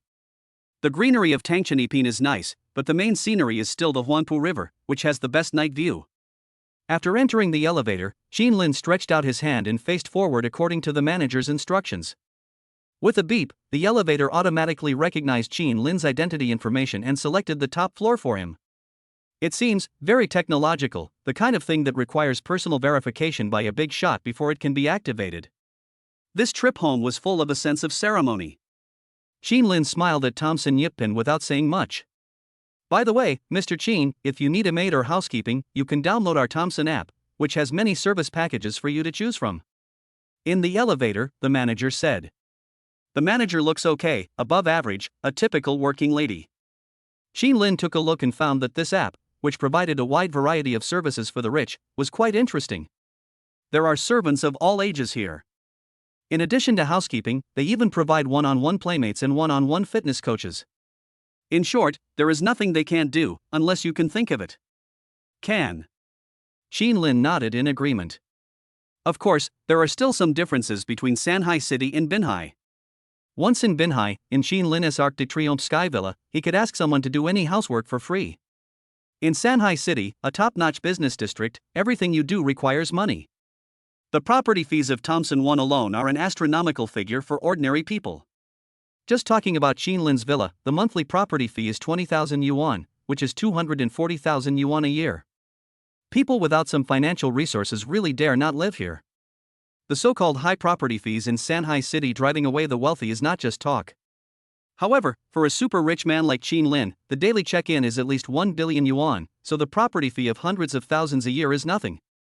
The elevator ran very fast and Qin Lin soon reached the top floor. After exiting the elevator, there is a mirrored corridor with only one door at the end. That is Qin Lin's Thomson Ipin, a top-floor duplex villa. This is the legendary, top-notch imperial villa in the sky, located in Lujiazui. Chapter 84 Top Pet Circle. Qin Lin stretched out his hand and the door was easily opened through fingerprint recognition without even inserting the key. The next moment, this top luxury mansion in China appeared before Qin Lin, just like Snow White with the last layer of veil removed. Qin Lin was also quite curious at the time and wanted to see what the difference was between this so-called Thomson First Class and his own Arc de Triomphe Sky Villa. At the entrance, there is a wine cabinet screen, a spacious hall, and a 270-degree viewing corridor outside. This design is quite interesting. The shape of the house of Thomson Ipin is like a sharp sword inserted straight into the ground, and Qin Lin's current location is on the platform at the end of the hilt. At the end, the 3-story duplex flat all the way to the rooftop belongs to Qin Lin. The hilt of the Thomson sword symbolizes the rulership of the sword, with the hilt held by a giant dragon. Although he did not dare to call himself a king, he could be considered an important official of the Chinese nation. Part of the Sword of China. Such a meaning really beats Qin Lin's previous Arc de Triomphe Sky Villa. In addition, this is China's economic center and the most prosperous business district, overlooking the beautiful steel behemoth across the Huangpu River and the most prosperous night view. The top floor offers a 360-degree view, and you can also see the Oriental Pearl Tower and various epic Chinese buildings. Living here is so wonderful. Lying on the bed is like lying on the top of China. This is the ultimate experience for a wealthy person. I didn't expect Qin Lin to have done it. Of course, living here, the top villa in Sanhai City, Thomson Ipin, is just a symbol of wealth. Only the top-notch villas like those in the imperial capital can be regarded as symbols of the strongest status in China. Qin Lin still has a certain gap to become the most powerful person in China. But having said that, it is really nice to live in the duplex sky villa on the top floor of Thomson 1. It is much better than the Arc de Triomphe on the marina. The furniture inside is complete. In addition to the regular suites, sauna and fitness center, there is also an indoor swimming pool of nearly 3 meters. Yes, go down. After listening to their introduction and taking a look around, Qin Lin nodded and told them that they could leave. However, although the house is nice, Jean Lin is the only one living in this house of more than 1,300 square meters, and it still feels a bit empty. It would be nice if I could get some servants and find a beautiful lady to live with me. The house is very nice. It would be even better if we could bring Wangi over someday. Thinking of this, Jean Lin took out his mobile phone, but found a message from Wangi. Jean Lin, the final exam is almost over. I'll take the exam early. I'll go to Shanghai City to find you the day after tomorrow, Wangi said, sending a small smiley face. This was what Jean Lin and her had agreed upon before. The two of them have established a special relationship, and Jean Lin was also very excited when he received her itinerary. He replied, "Okay, I'll wait for you." Wait for Wangi to come over, take her to see this legendary Thompson, and see how she reacts. As he was talking, time passed quickly. On the next day, Jean Lin wanted to check out the place in advance to see where to take Wangi to play. "Good morning, Mr. Jean." Downstairs, the receptionist greeted Jean Lin warmly. She is one of the front desk managers of Building A of Thompson, mainly providing assistance to floor owners. There was also a special security guard standing next to her. After going downstairs, Jean Lin nodded casually and asked, "Are there any attractions nearby? It would be best if you can bring your pet," Jean Lin said. After Wangi comes, Jean Lin plans to take Xia Chuanzi out to play, so naturally he has to find a place where he can bring pets. "Oh, do you want to take your pet out for a walk? It's like this. Songjiang District has a pet park that is specially provided for the upper class. Most of the owners of our Thompson will go there." As she spoke, the receptionist marked a location for Jean Lin. Jean Lin had never heard of a pet park before. "I think it should be a social place where only upper-class people go." Looking at the coordinates in his hand, Jean Lin did not hesitate and went back to the Lin family first, then took Tuanzi to Songjiang Pet Park. When Jean Lin was driving the Neiman Marcus and approaching Ziyuan, he was puzzled to find that he had forgotten that there was a Lamborghini Venetian in the garage. Jean Lin should have driven out in a Lamborghini. But now that he's back at the Lin family, Jean Lin thought it was okay and he could just wait until next time to get the Lamborghini poison out. Neiman Marcus stopped at the family villa. Jean Lin took Tuanzi out and then asked his cousin to get a Ferrari 812 worth more than 6 million. Jean Lin's cousin is Lin Rome, who manages many businesses in the Lin family and owns a lot of sports cars. Jean Lin happened to get one to drive. After putting the pet backpack on the passenger seat, Jean Lin drove the Ferrari to Songjiang District as the horn sounded. After a while, Jean Lin arrived at the pet park in Songjiang District. Generally, this kind of top-level pet park is not open to the public, but when they saw Jean Lin's Ferrari worth more than 6 million yuan, they all made way. In this society, there is only one so-called free pass, and that is money. "Is this your first time here, sir? Oh, your kitten is so cute."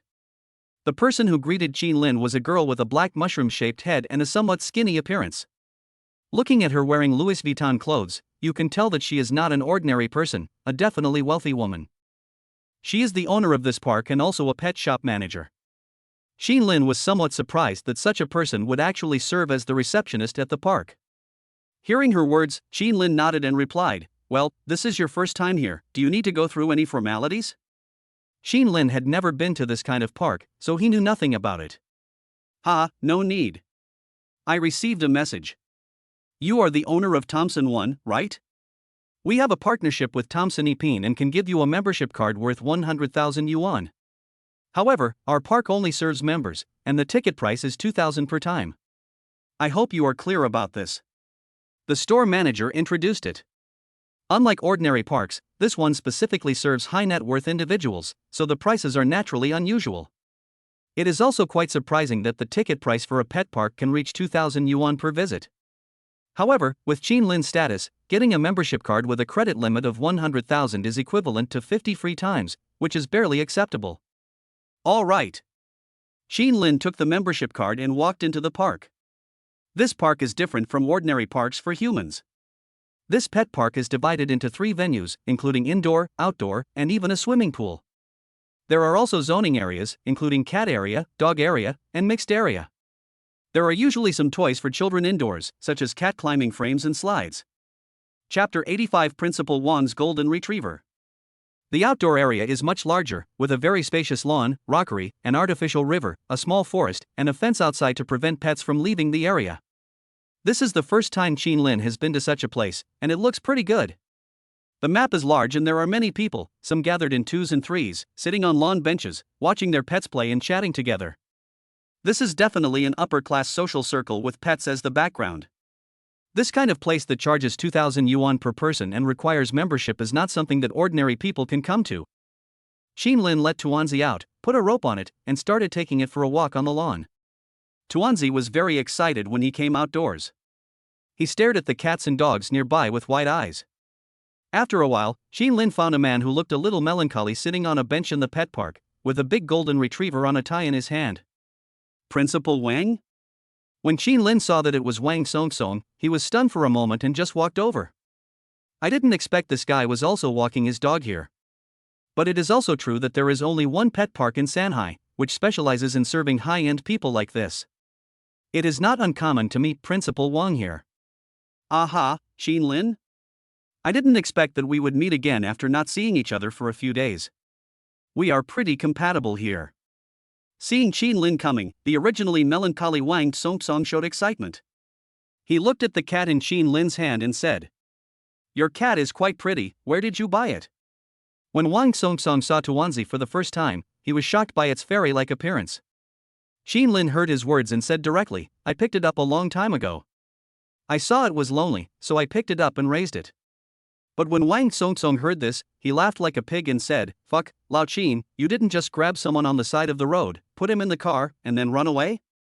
I just picked it up randomly, how could it be so good?" Wang Songsong couldn't believe it at that time. This fairy cat has such a stunning appearance, how could someone abandon it? Is that correct? In his opinion, it was reasonable for Lin to steal it from the roadside. However, after hearing what Wang Songsong said, Lin was speechless and said, "Am I that kind of person? How can I, Lin, be said to have a net worth of hundreds of billions and still need to rely on stealing and robbing?" That's right, that's right. After hearing Lin's words, Wang Songsong did not object. After all, Lin's net worth is really hundreds of billions, so there is really no need for him to steal a cat. Then Lin didn't say anything and came to his side, but found that Wang Songsong's dog was quite interesting. It had a big gold chain on its body and all four of its feet were wearing famous watches worth at least $500,000 or $600,000. The total value of this dog is at least 3 or 4 million. I say, Principal Wang, you are a bit exaggerated, aren't you? Lin smiled and said. Not to mention the people wearing famous watches, this dog not only wears one, but also wears 4. It is simply inhumane and full of desire to show off wealth. But after hearing what Lin said, Wang Songsong sighed and said, "Oh, this dog belongs to my cousin. I brought it here for her to take a walk today." Wang Songsong's dog is not a golden retriever, but an Alaskan. So Wang Songsong felt a little annoyed when taking other people's dogs out for a walk. The golden retriever has a gentle nature and is a very sweet person. Even when Tuanzi walked over, it did not show any aggressive behavior. There were many pet owners present, running around with their pets and smiling from ear to ear. Lin chatted with Wang Songsong for a while, and he suddenly said he wanted to go to the bathroom and asked Lin to help look after the golden retriever. Lin didn't say anything and just nodded in agreement. However, at this time, the golden retriever seemed to become bolder after seeing its master leave, and did not take Lin seriously at all. Started walking around angrily. Lin couldn't do anything with it at the time, so he let it play with other dogs. Unexpectedly, at this moment, a girl suddenly brought a white Samoyed, which seemed to be a female dog and looked very beautiful. At that time, the golden retriever couldn't control himself, broke free from Lin's restraints, and went straight up and did something that was difficult to talk about. Ah! The Samoyed's owner was shocked when she saw how brave the golden retriever was. The girl looks pretty good and is very sexy in a vest. At that time, in front of that sexy girl, his dog actually did that kind of thing to the Samoyed, and Lin's face turned green. Damn, this golden retriever is simply lawless when its owner is not around. Be a human being, don't be such a liar. Lin felt a little uncomfortable at the time and didn't know how to explain to this girl. Get your dog away. The girl screamed and said to Lin while suppressing her embarrassment at the embarrassing scene. Oh, okay. At that time, Lin didn't dare to say anything more and wanted to pull the dead golden retriever back. Unexpectedly, the two dogs were stuck and could not be pulled apart no matter how hard they tried. Seeing this scene, Lin blushed and felt a little embarrassed. The girl was about to cry as she watched her dog being bullied by the golden retriever. Don't cry, how about I get some water? Seeing this girl crying, Lin felt helpless. Who would have thought of such a thing? And the golden retriever would do these things because it is all its animal instinct, and there is no way to stop it. But at this moment, a man suddenly came over and saw Lin squatting with the girl, who was still crying loudly. He kicked Lin in the back on the spot. Fuck your mother. Are you bullying my sister? When he saw his sister crying, he naturally blamed Lin. However, Lin easily avoided it when he felt a slight chill. Hey, no, can you figure it out before you do anything? How did I bully your sister? Looking at his flying kick, Lin was also helpless. But just as Lin finished speaking, the girl saw her brother coming and said on the spot, "Brother, his dog took my Samoyed, my Samoyed." The girl said, crying. At that time, the man saw that the golden retriever and the Samoyed were still entangled together and could not be pulled out. His face instantly turned red with anger. Fuck you, do you know who I am? You're fucking my sister's dog, I'll kill you in a second. The eldest brother was completely furious. At this time, the golden retriever let go of the frightened Samoyed and returned to Lin. Because it didn't understand human language at the time, it looked very proud. Lin was helpless. Seeing that Principal Wang had not returned yet, he sighed and said, "I'm sorry, this is indeed my responsibility." How much do you want to compensate? Tell me the amount. This is an unspeakable matter. Lin was in the wrong first, so it would be best if he could settle it with money. Chapter 86. I don't mean anything else. After hearing Lin's words, the man calmed down and asked, "Sister, how do you want to deal with this?" In the man's opinion, the dog belongs to his sister after all, so he has to listen to his sister on how to deal with it. Castrate it. However, the girl was not polite and even spoke with some hatred. She seemed to love this Samoyed very much, so when she saw her dog being raped by the golden retriever, she naturally would not let it go easily. Okay, castrate it. Hearing his sister's words, the man also strengthened his tone. In such pet parks and upper-class circles, everyone is either rich or noble, and some things cannot be settled with money. So they would rather castrate this big golden retriever than not pay the compensation. However, when Lin heard this, he frowned. After all, I was just temporarily helping Principal Wang to look after the dog. What if Principal Wang came back and saw that the dog had become a eunuch? Wouldn't it be difficult to explain? Thinking of this, Lin stopped her and said, "No, you are going too far. Besides, this dog is not mine." Lin has no say in this matter. But surprisingly, the man took out a pair of scissors from somewhere and said, "Who cares? I'll cut it if I want to. I told you not to take good care of the dog, now I'll make it into a eunuch." As he said this, he wanted to come up and perform the operation on the spot with scissors. In his opinion, this pet is not a human being, so castration is the best solution. How much does a golden retriever cost in the market? The Samoyed that bullied my sister is considered cheap even if it is castrated. At that time, the man walked up with a ferocious look, and Jinma was so scared that he trembled and hid behind Lin. Lin was a little speechless. This dog, if he had known this would happen, why did he do that? Are you scared now? If I hadn't seen that you were Lao Wang's dog and you had cheated me like this, I would have sold you out long ago. The guy in front of him was in high spirits. Seeing that he really dared to do it, Lin quickly stopped him and said, "Wait. I said, I am not the owner of this golden retriever. I have no objection if you want to castrate it, but you should wait for its owner to come back before making a decision." Lin made it clear directly that this dog was just something Lin was temporarily taking care of for Principal Wang. If the guy in front of him really castrated the golden retriever, the consequences would not be Lin's business. When Principal Wang comes back and sees that Jinmao has become a eunuch, it won't be so funny anymore. However, after hearing what Lin said, the man became even more annoyed and said, "Who cares who this dog belongs to? I'm worth hundreds of billions. Do I need to look at the owner when beating a dog?" Although Shanghai City is full of wealthy people, there are only a handful of them with assets exceeding tens of billions. As long as it's not Principal Wang, he can beat anyone he wants in the pet park relying on his status. Just ask around in Shanghai about Mo Yuanhua, the eldest son of the Mo family, and even the CEO of Pink Sixy would tremble when he arrived. I'm just a small person, a golden retriever, what am I afraid of? Fuck it, no matter who its owner is, I'll kill him anyway. Today Mo Yuanhua was determined to vent his anger in front of his sister. Even if the golden retriever's real owner came, he would still slap them in the face. I told you not to bully my sister. He came straight up and wanted to attack the golden retriever. But at this time, Wang Song, who had just finished using the toilet, happened to come back and heard what he said. At that time, Wang Song was a little annoyed and said, "Who do you want to kill?" Wang Song was furious when he saw the golden retriever shivering behind Qinlin and Mo Yuanhua holding a pair of scissors in his hand. Wang Song walked over and Mo Yuanhua was stunned. He also didn't expect to meet Principal Wang at this time. He said he wanted to kill the dog's owner, not Wang Song. Of course, as a member of the circle of wealthy young men in Sanhai City, Mo Yuanhua naturally knew Wang Song. Then he continued to say in front of Wang Song, "Hey, Mr. Wang, don't get me wrong, this golden retriever slept with my sister's Samoyed. I just want to castrate it and then beat up its owner, nothing else." Mo Yuanhua said this, hoping that Wang Song would not misunderstand. He said he wanted to beat the owner of the golden retriever, not Wang Song. But at that time, when Wang Song heard him say this in person, his face turned black and he said, "Fuck you, Mo Yuanhua, this dog is mine." Wang Song got furious at that time.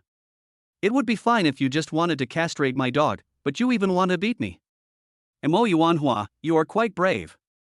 Little Mo family, are you tired of living?" However, at that time, when Mo Yuanhua heard Wang Song's words, he was stunned for a few seconds before he reacted. "Shit, what did I just say? This dog actually belongs to Principal Wang?" "No. I didn't know it was you, I thought it was." Mo Yuanhua looked at Qinlin for help, hoping for help explaining. When he saw the golden retriever being led by Qinlin before, he thought that the dog was just a small scoundrel who could be bullied at will, so he didn't care at all. Now that he knew that the dog belonged to Principal Wang, he naturally wanted to explain it clearly. When Qinlin saw his eyes asking for help, he was speechless. "I told you to wait until the dog owner comes back before making a decision, but you didn't listen. Now it's bad, right? Young people should not be too aggressive." "Mr. Wang, I'm sorry, I was wrong." Now Mo Yuanhua knew that no matter what he said, it was useless, so he began to beg for mercy with regret. After all, they only have a fortune and family assets worth tens of billions. If they offend the Wang family, there will be absolutely no benefits. You know you're wrong now?" Wang Song said speechlessly. "This guy just said in front of me, I don't mean anything else, I just want to beat up the dog's owner. Isn't that a slap in the face of me, Wang Song? Besides, this golden retriever is my Wang's dog. Can you castrate it if you want? Do you think my golden retriever is not a good match for your Samoyed or something?" "Let me tell you, anyone in the country who wants to breed with my dog will have to go through 3 C's and 3 circles before it's your turn." Although it's a bit exaggerated, it's the truth. As the king of dogs, wearing gold and silver and accessories worth millions, is it still not worthy of a Samoyed like you? Yes, what Master Wang said is. This time, Mo Yuanhua was no longer as tough as before, he was completely submissive. Elder brother. Seeing the brother being so humble, the girl next to him became unhappy and stomped her feet in anger. In her opinion, the Samoyed is her darling, and now it has been abused by other dogs. She must find an explanation, right? At that time, seeing his sister making trouble, Mo Yuanhua quickly glanced at her. "Damn it, don't you think the incident is big enough? He is Principal Wang, and our Mo family is just like a bird egg hitting a stone. How are you going to play? He was the one walking the dog. This has nothing to do with Principal Wang. It's all his fault." The girl pointed at Qinlin somewhat capriciously. Although the Wang family couldn't handle it, this incident was indeed caused by Qinlin. Chapter 87. It's too much. Qinlin, who was standing by innocently, was suddenly caught in the crossfire again, feeling helpless. "Oh, now the dog belongs to Principal Wang, and you don't dare to castrate it. Instead, you blame me as the one walking the dog, right?" At that time, Mo Yuanhua also swallowed his saliva when he heard his sister's words. He never thought that he could play it this way. In his opinion, Qinlin was most likely someone that Principal Wang casually hired to help walk the dog. If he had no status and was just an ordinary person, then Principal Wang would not have stopped him from committing these crimes. Ahem, that's right, Master Wang, you have to make the decision for us. It's all his fault. He frightened my Samoyed. We can't just let this go, Mr. Wang. I wanted to bring my sister here to meet you today, but I didn't expect to encounter something like this. Mo Yuanhua looked at Qinlin with hostility, as if he wanted to isolate Qinlin with the power of 3 people. If Qinlin was just a passerby, Principal Wang would never protect him. At that time, when Principal Wang heard that they were blaming their own brother, he became angry again. As far as he knew, after what happened at TAXX bar the day before yesterday, Wang Songsum also had a certain understanding of Qinlin's identity. Qinlin is not only the only son of the Lin family, he is also related to the Lanji group. Even the Li family has to give him some respect. How could his identity be simple? With Qinlin's current status, even Wang Songsong doesn't dare to offend him. You bastards are simply looking for death. Oh, you insist on blaming me, then you tell me what to do. Without waiting for Principal Wang to speak, Qinlin said with amusement as he saw the girl confronting him. These 2 guys have no idea of their own identities, so Qinlin just took the opportunity to have some fun with them. Yes, sister, how are you going to punish him? This Mo Yuanhua seems to be a sister-protecting maniac, and he listens to his sister in everything. Mo Yuanhua's sister is called Mo Shuya. After hearing what her brother said, she began to look Qinlin up and down, and then said, "Oh, I want to." She looked at Qinlin, who was fair and clean, and actually looked quite good, not that unpleasant. Then she saw the fairy cat beside him. Her eyes lit up at that moment, and she continued, "I want your cat, and I also want you to play with me for a month. For 1 month, you must obey my orders. When I buy something and ask you to take it, you cannot complain." Mo Shuya said that this was definitely treating Qinlin as a laborer who could be ordered around at will. If Qinlin had no background, he would have to agree to her instructions. After all, he heard her samoyed. If Mo Shuya didn't let it go and reported it to the Mo family, Qinlin would be in big trouble. However, when Mo Yuanhua heard his sister say this, he was so scared that he almost fell down. You call this a punishment? Sister, you're giving that guy too little money, it's basically free. He had no idea what his sister was thinking. Could it be that she fell in love with someone else because of the story of the 2 dogs? On the other side, Wang Songsong, who wanted to get angry and speak for Qinlin, was choked when he heard Mo Shuya say this. He wanted to see what Qinlin would say. When Qinlin heard her words, he was stunned. He didn't expect her to make such a strange request.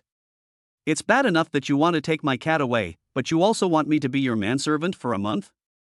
That's nice to think about. For this fair, rich and beautiful woman, such punishment is simply paying for it, but Qinlin has a girlfriend, and Wang Yi is coming tomorrow. Naturally, Qinlin couldn't let her play for a month. Besides, although Mo Shuya looks good, she is not top-notch. She can only be said to be sexy and above average. Although my family is very rich, so what? Do I, Qinlin, need your money? In Qinlin's heart, there is only Wang Yi, so even if there is such a good opportunity, Qinlin will not take it. Handsome guys here, if anyone likes this type, take it away quickly. That's a nice thought. Qinlin said something. This girl seems a bit naive. Although she was targeted by her brother and sister before, Qinlin's arrogance has subsided a lot now. I won't give you my cat, and I won't accompany you. Change the terms. It was indeed Qinlin's fault for making her cry.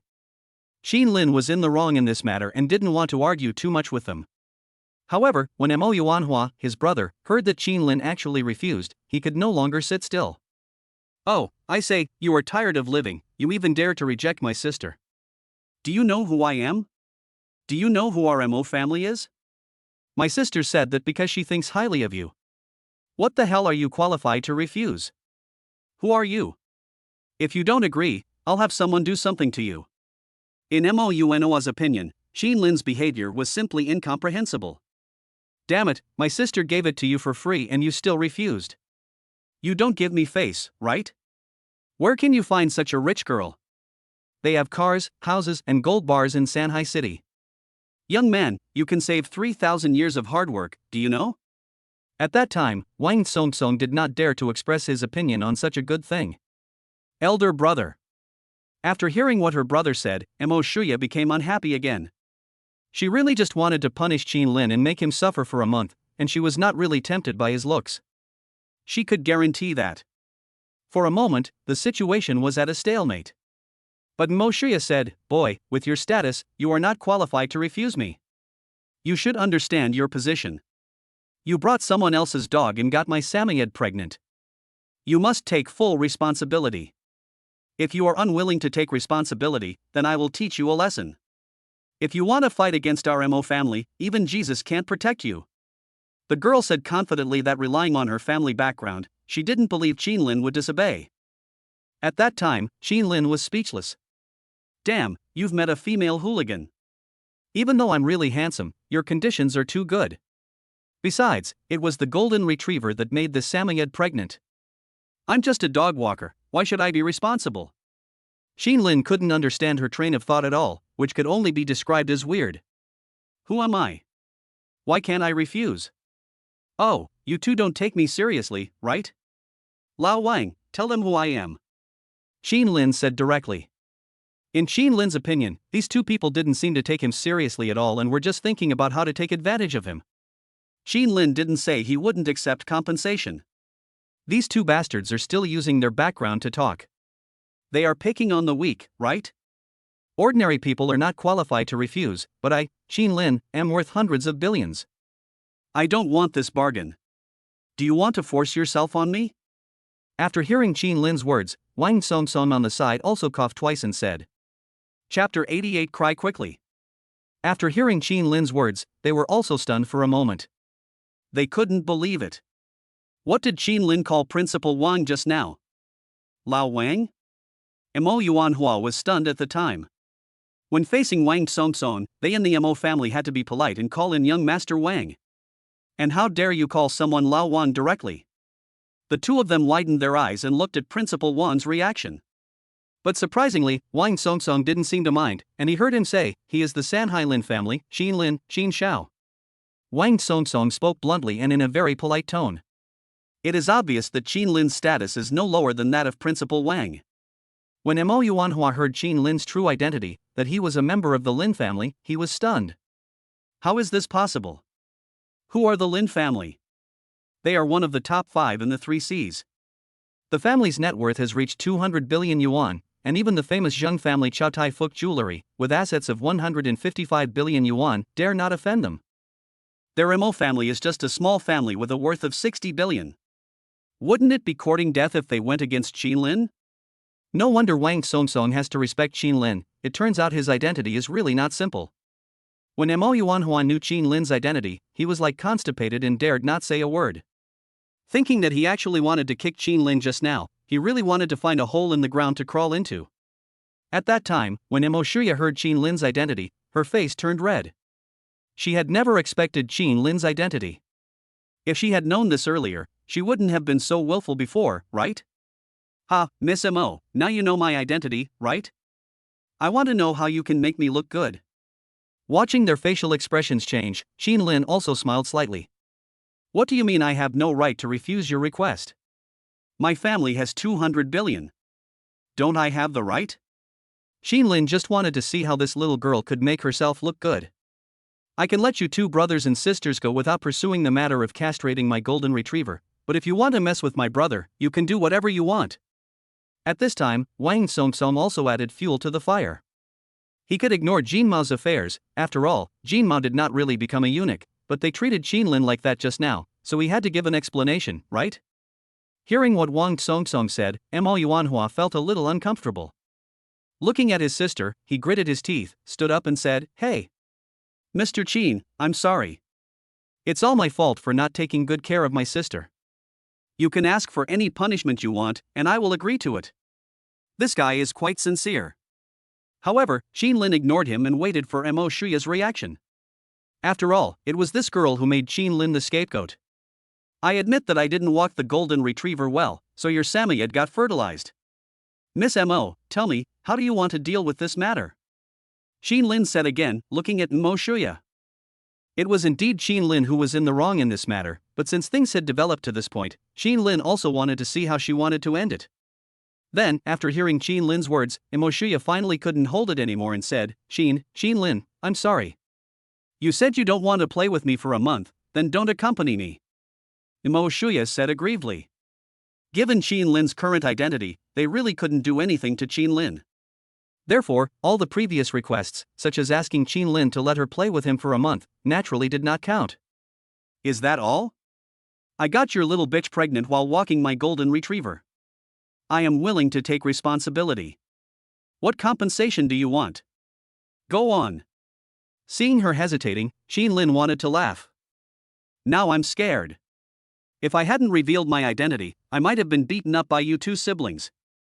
Because he was in the wrong, Lin was willing to compensate the little bitch for her losses. But you two should also come to terms with the way you two treat me, right?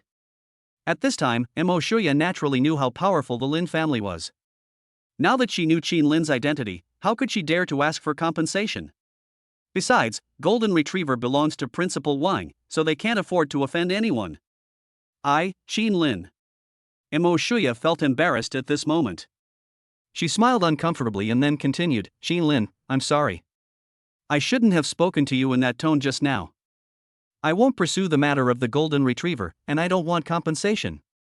We can just cancel each other out. How do you think that is? At this time, Mo Shuya put her hands in her pockets and behaved very well in front of Lin. However, seeing that Lin didn't respond for a long time, she pouted again.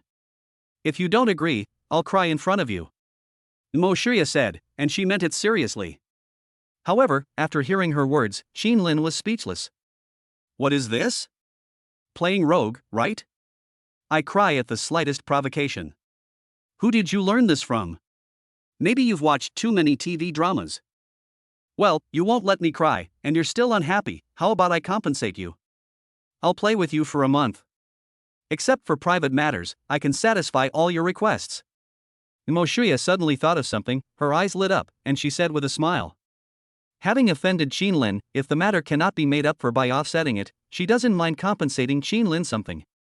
Lin's identity is different now. He is the young master of the Lin family and he is so handsome. She is willing to pay any compensation. At that time, Lin almost vomited when he heard her words. In the last second you said let me play with you for a month, and in this second you said you stay with me for a month. What the hell, is there any difference between the two results? On the contrary, Lin always felt that no matter what the result was, he would be the one who suffered. It's really unsportsmanlike. Of course, Lin didn't actually have much aversion towards the two siblings. After all, the Golden Retriever is indeed related to Lin, and this big Golden Retriever is really a ripoff. It's hard to hide the fact that you slept with someone else's bitch no matter how you tell others about it. Lin didn't want to make a big deal out of this. The reason he revealed his identity was just because he didn't want to take advantage of her. Then you should cry for me. If you cry until I am happy, I will forgive you, Lin said without any hesitation. If you want to cry, then cry for me. At that time, Mo Shuya did not expect Lin to say that. Her face turned red on the spot, as if she was teased, and she looked at Lin with resentment. You are disgusting. I really cried. Mo Shuya pouted and asked inquiringly. Wang Songsong and Mo Yuanhua, who were standing by, were staring at each other. Hearing her words, Lin smiled. Lin hadn't originally thought of punishing them, he just wanted them to avoid playing with her for a month. After all, Wang Yi would be here tomorrow. Now that the goal has been achieved, Lin didn't procrastinate any longer. He just grinned and said, if you want to cry, cry quickly. I allow you to cry until you faint in the toilet. Chapter 89 Tuanzi's True Master. Lin naturally knew what this little fangirl was thinking. However, Lin already has a girlfriend, and he is not a gigolo, so naturally he would not agree to her. Mo Yuanhua was also scared. Lin didn't care. Their Mo family just considered it as owing Lin a favor to express their gratitude. As for Lin, after the matter was settled, he continued to stroll in the park with Wang Songsong for a while. Wang Songsong left early, leaving Lin alone. But at this moment, someone saw the cat in Lin's hand, and an indescribable expression of surprise appeared on his face. He never expected to see the legendary cat in Sanhai's upper-class pet circle. He took a few photos of the kitten secretly while Lin was not paying attention, then he came to Lin and said with a spit. Gulp. Hey, little brother, your cat looks pretty good to me. Do you want to sell it? The man looked at the cat in Lin's hand with envy. Of course, no one would have thought about what his purpose was in beating Lin Mao. Sell it? Impossible. I won't sell it. Hearing his words, Lin shook his head. It can be said that this cat shares the same fate with Lin. It was abandoned just like Lin, so no matter what, Lin will not sell it. The man in front of him looked tall and thin, with a sharp gleam in his eyes from time to time. He didn't look like a good person. At that time, the man raised his eyebrows when he heard Qin Lin's words. He wanted to walk away and find another opportunity, but looking at Qin Lin's little ball, he was still unwilling to give up, and continued. Little brother, you haven't heard the price I said. I'll offer 10 million. Will you sell it?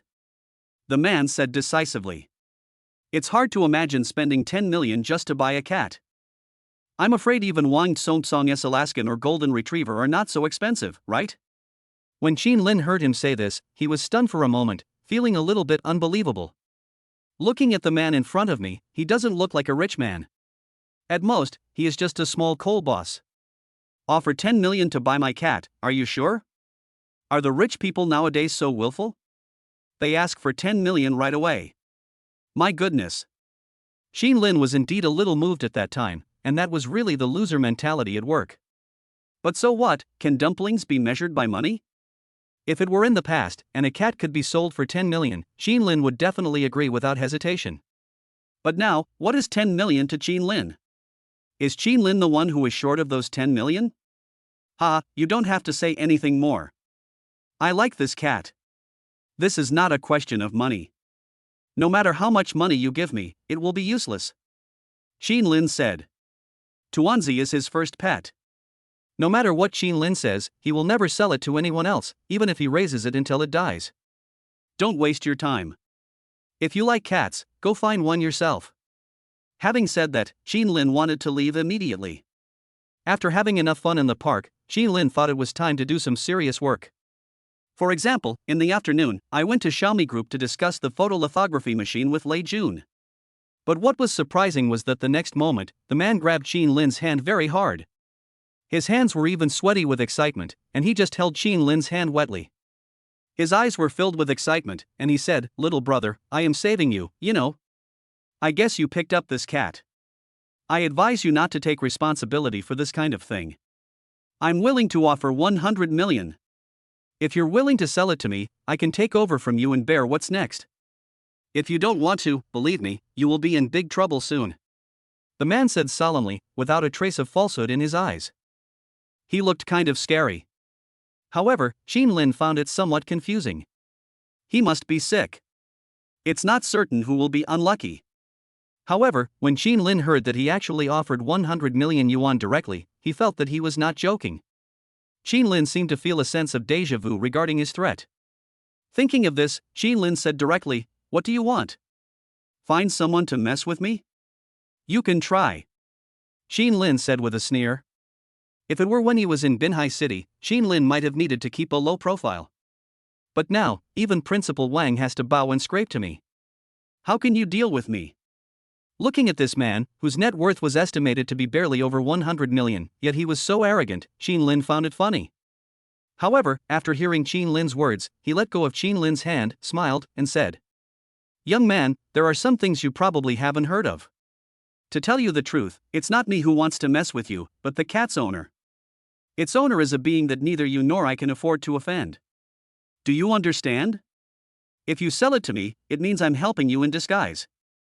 The man continued, and took out his mobile phone, as if he was contacting the bank's personal assistant, wanting to transfer 100 million to Qin Lin on the spot. But when Qin Lin heard it, he thought he was fooling around. What cat's owner? I think you're the one who really wants to get the cat.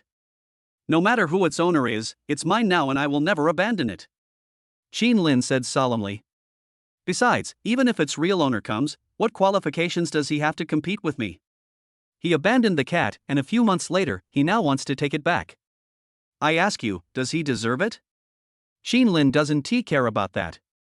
Even if the real owner of Tuanzi really has a powerful background, Qin Lin is not afraid. What a joke! I'm worth nearly 400 billion and I own Sirius International. I'm a man who can even wipe out the Yidelin Group. How could I be afraid of him? If you have the guts, find its real owner and I can confront him face to face. Qin Lin said this without a trace of timidity. After all, with Qin Lin's current strength, there is really nothing to be afraid of. You really must have been kicked in the head by a donkey. If I don't save you, you will die, understand? The man said angrily.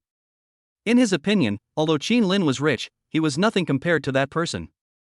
If you are still stubborn now, you are simply seeking death. I don't care. I will kill anyone who dares to mess with me. I don't want to waste my time talking to you. I'm leaving now. Lin realized that there was no point in continuing to talk to him, so he just left. Lin would definitely not sell the cat. Even if its real owner came, Lin would not be afraid. Seeing Lin getting into the Ferrari, the man was also very annoyed. Of course, he really wanted Lin's cat, and he was not really trying to return the cat to its owner. Because hidden in this cat are immense benefits to him. Chapter 90, Top Notch. Oh shit. When the man saw Lin driving away in the Ferrari, he was shocked and felt very unlucky. However, he was still careful at the time and took a picture of Lin's license plate, and then called someone directly. Hello? A woman's voice came from the other end of the phone. The man said bluntly, "Help me check who owns this license plate number, quickly, right now." The man's tone was very direct, and it was obvious that the person on the other end of the phone was just his subordinate. Okay, boss. After hearing what the man said, the man didn't waste any words and started to look up the information of the Ferrari's license plate. At that time, the man was waiting and was very anxious. I thought, although Lin drives a Ferrari, in these 3 Cs where rich people gather, having a Ferrari worth millions does not represent any status. The reason why he inquired about Lin's information was naturally to prepare for what would happen next if he got the kitten. Others may not know, but he knows how serious it is. Boss. After a while, the other end of the phone spoke again, and the girl explained, "Boss, I found out that it's the license plate number of San Hyline's family." Do you want to? This license plate is not in the name of an individual, but is an asset of the Lin family. When the man heard this, he was stunned for a moment. Originally, he wanted to investigate Lin's strength, but he didn't expect that he was actually from the Lin family. He originally thought that if Lin was just an ordinary rich man with no background, he could still find someone to find a way to get the kitten. But now, what is the Lin family? In Shanghai City, it is ranked among the top 5, with assets alone reaching 200 billion. With such a huge family, it can be seen how terrifying Lin's background is. As for himself, he only controlled more than 1 billion yuan in some illegal forces. Compared with the Lin family, he was like a mantis trying to stop a chariot or an egg hitting a stone. So at that time, he directly denied his previous idea. Originally, he was thinking about how to get the kitten and keep it all for himself, but now, facing Lin's strength that he could not resist, he had to give up. He hung up the phone and sighed. It's a pity that he can't enjoy such a good opportunity. But since this is the case, just because he can't deal with it doesn't mean others can't. Thinking of this, he took out his phone and called another person. Hello? The call took nearly 2 minutes to get through, and the voice on the other end of the line seemed very perfunctory, and it was a boy. But despite this, the man still coughed lightly and said, "Ahem. Mr. Gu, it's me. Listen to me. I saw that cat in Shanghai today. It's a Siberian forest cat. You should know what I'm talking about." As he said this, the man sent the photos he took. Then Gu Shao took a look at the photo and saw the collar worn by the cat. On the metal tag on the collar were the words Xiaohua written on it. At that time, Mr. Gu widened his eyes and his expression became serious.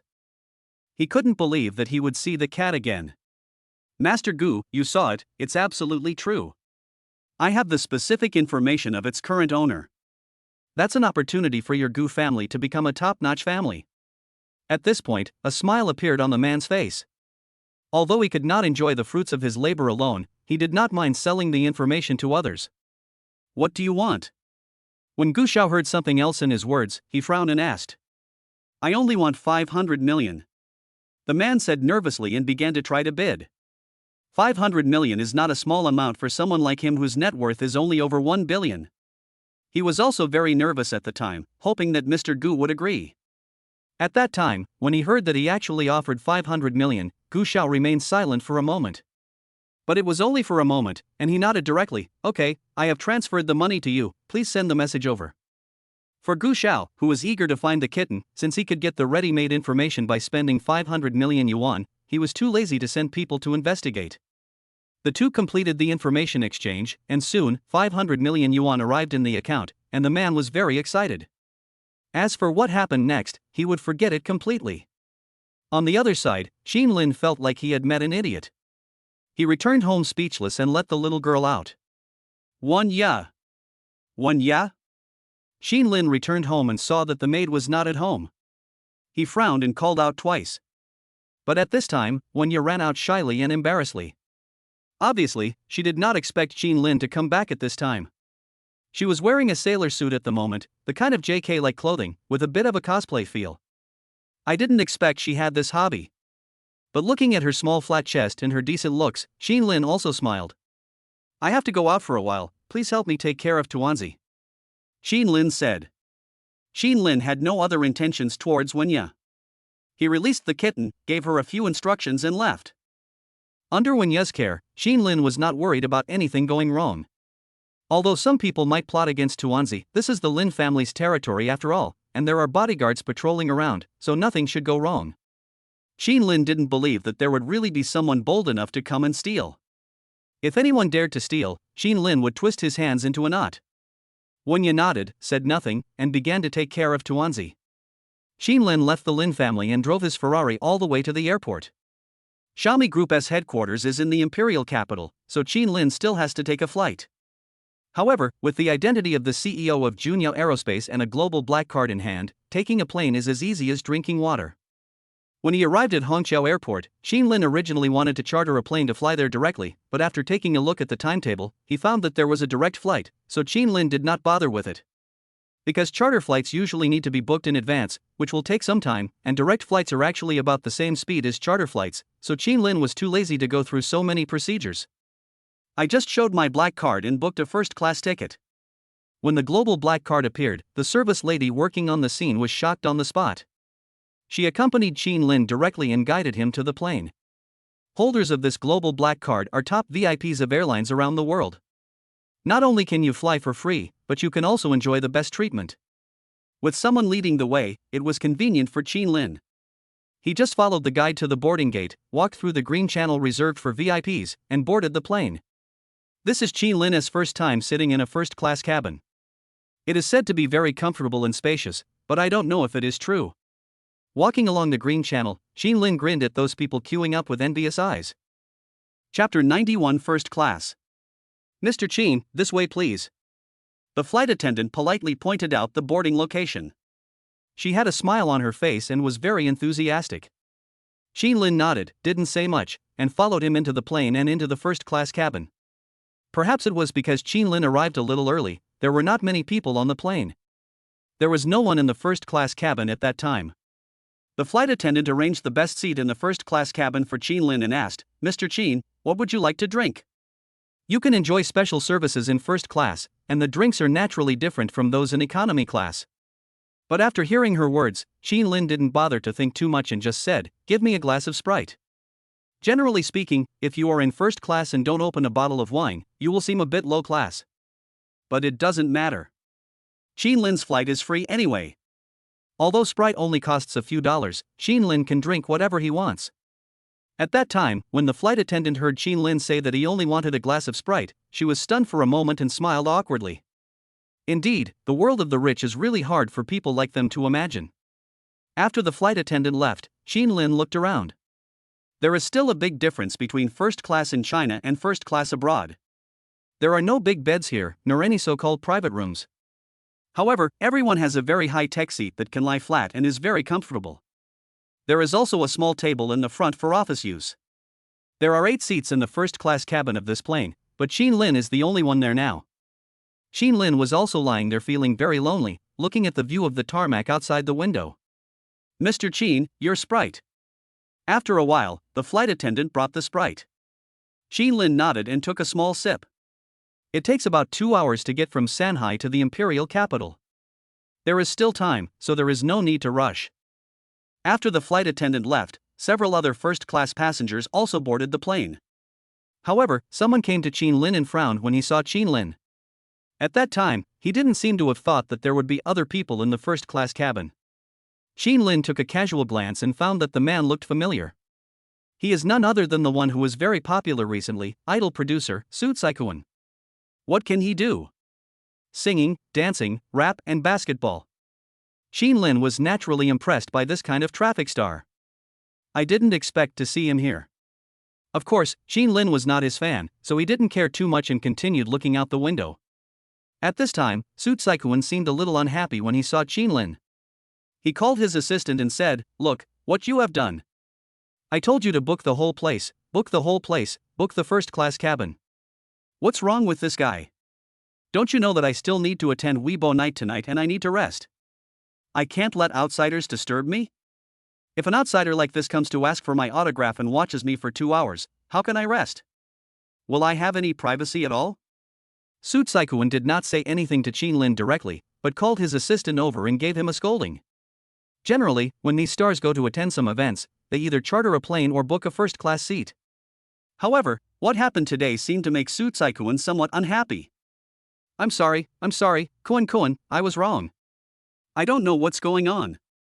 I've already reserved the seat, but someone else bought another seat at the airport. I'm too late, there's no way. Kwon. I'm sorry, I should have informed you in advance, the assistant said. Hearing them say this, Chin-lin also glanced at them curiously. But I found that the 3 assistants around Soo Sae-kwon were all beautiful women. He looks like an intern who just graduated from college.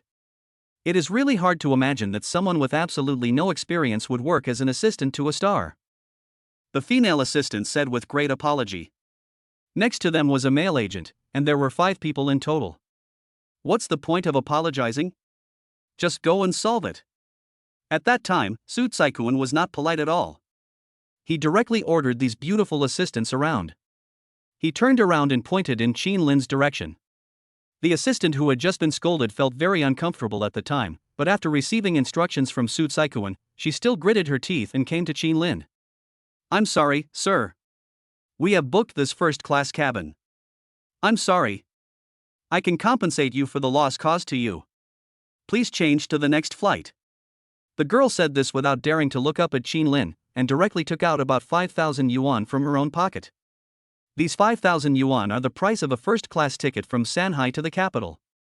If Chin-lin got off the plane and changed his ticket earlier or even refunded it, he could make a lot of money by taking her 5,000 yuan. But you want me to get off the plane for 5,000 yuan? Anyway, Chin-lin was speechless at the time, but he was also surprised to see that the money was paid out of the assistant's own pocket. Of course, Chin-lin was also in a hurry to go to the capital and Xiaomi headquarters. The trip takes 2 hours. Chin-lin can make the round trip today and then pick up Wang Yi tomorrow. But if I change the ticket now, I will waste time and may even have to stay in the capital for another night. This is also what Chin-lin doesn't want to see. Thinking of this, Chin-lin said unceremoniously, I have something urgent to do too, sorry. Besides, there are only 5 of you and there are 8 seats here. 1 more won't make a difference. Chin-lin was telling the truth. I heard from them that they have bought all the seats in the first-class cabin, which means they already have at least 7 seats. Chin-lin only occupies 1 position, so it shouldn't have any impact, right? When the girl heard Chin-lin's refusal, she just stood in front of Chin-lin and refused to leave. Moists began to show in her eyes, and she held the 5,000 yuan in her hand, wanting to give it to Chin-lin. Hey, you have to understand my situation. I can come to the first-class cabin, I'm definitely not someone who needs the 5,000 yuan. Go back. Seeing that she refused to leave, Chin-lin sighed. To be honest, Chin-lin was just too lazy to charter a plane at that time. He wanted to send me away with just 5,000 yuan. What a joke! Of course, Chin-lin felt uncomfortable rejecting others, after all, the money was paid by the girl out of her own pocket. After hearing what Chin-lin said, she knew that she would not be able to persuade Chin-lin. The girl seemed to stop hesitating and walked back. But what was surprising was that the next moment, a loud slap was heard. Bang! What a waste! Seeing that his assistant couldn't even do such a small thing, Soo Sae-kwon was very annoyed. No matter how pretty she was, Soo Sae-kwon got so angry that he slapped her. Chapter 92 Leave it to me. Ah! After being slapped, the assistant was knocked to the ground, with a big, red, swollen palm print on his face. This Soo Sae-kwon doesn't seem to know how to be gentle and considerate to women at all. The assistants around also looked at this scene indifferently. Obviously, it is not uncommon for Soo Sae-kwon to beat people. Normally, it seems that whenever he is a little unhappy, he will vent his anger on his assistants. What is strange is that these assistants, who are all beautiful girls, have no complaints about his work. Even if they were slapped, they did not choose to resist, but endured it silently. For them, being able to be an assistant to such a star does not seem to be just a job. In their opinion, this job seems to be what countless people dream of, so they naturally will not give up easily. At that time, when he saw the girl, Su Tsaikuan slapped her on the spot because of his refusal. Qin Lin felt a little uncomfortable at that time. But before Qin Lin could think about it, Su Tsaikuan came directly in front of Qin Lin and said, "Little brother, you should know who I am, right? Please, I have an important performance tonight, so please take the next flight. Here's $20,000, you can spend it however you want." Su Tsaikuan said. These were clearly words of begging, but they sounded extremely perfunctory in his mouth. He seemed to particularly look down on ordinary people like Qin Lin. Although Qin Lin was able to sit in this first-class cabin, in his eyes, he was just an ordinary person with a little money. At that time, seeing his expression, Qin Lin felt even more uncomfortable and said, "I am just one person, occupying only one seat. There are only 5 of you. I should not have been a hindrance to you. You're a celebrity, I know, but I'm busy, sorry." Qin Lin refused directly. This kind of small-time traffic star, no matter how big the financial backer is useless in front of Qin Lin. Because as an artist in the entertainment industry, no matter how rich you are, you can never be as rich as me. Looking at the assistant who was slowly getting up, Qin Lin felt pity for him but didn't care. After all, her problem has nothing to do with Qin Lin. She chose to endure such pain herself. She doesn't even need others' salvation, and there is no need for Qin Lin to waste his energy to help her. "Oh, I told you I want to book the whole place, got it? We celebrities all have our own privacy. I don't want others to see it. Please understand."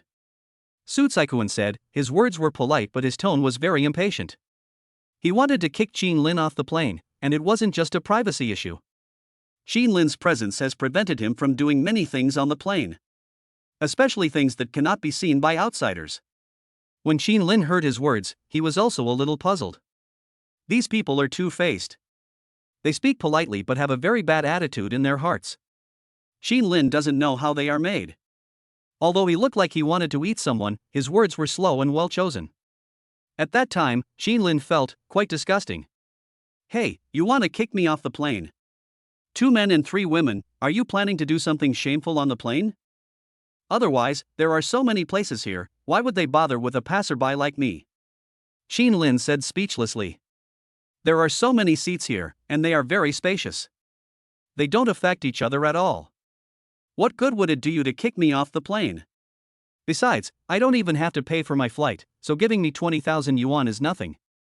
However, the words Qin Lin said inadvertently seemed to hurt their nerves all of a sudden. Su Tsaikuan's face turned red and he began to become even more annoyed. "What did you say?" He said it a little angrily at the time. This scene clearly showed what Qin Lin had said. At that time, his agent also walked up directly. "Hey, Kunkin, don't bother talking to him, let me handle it."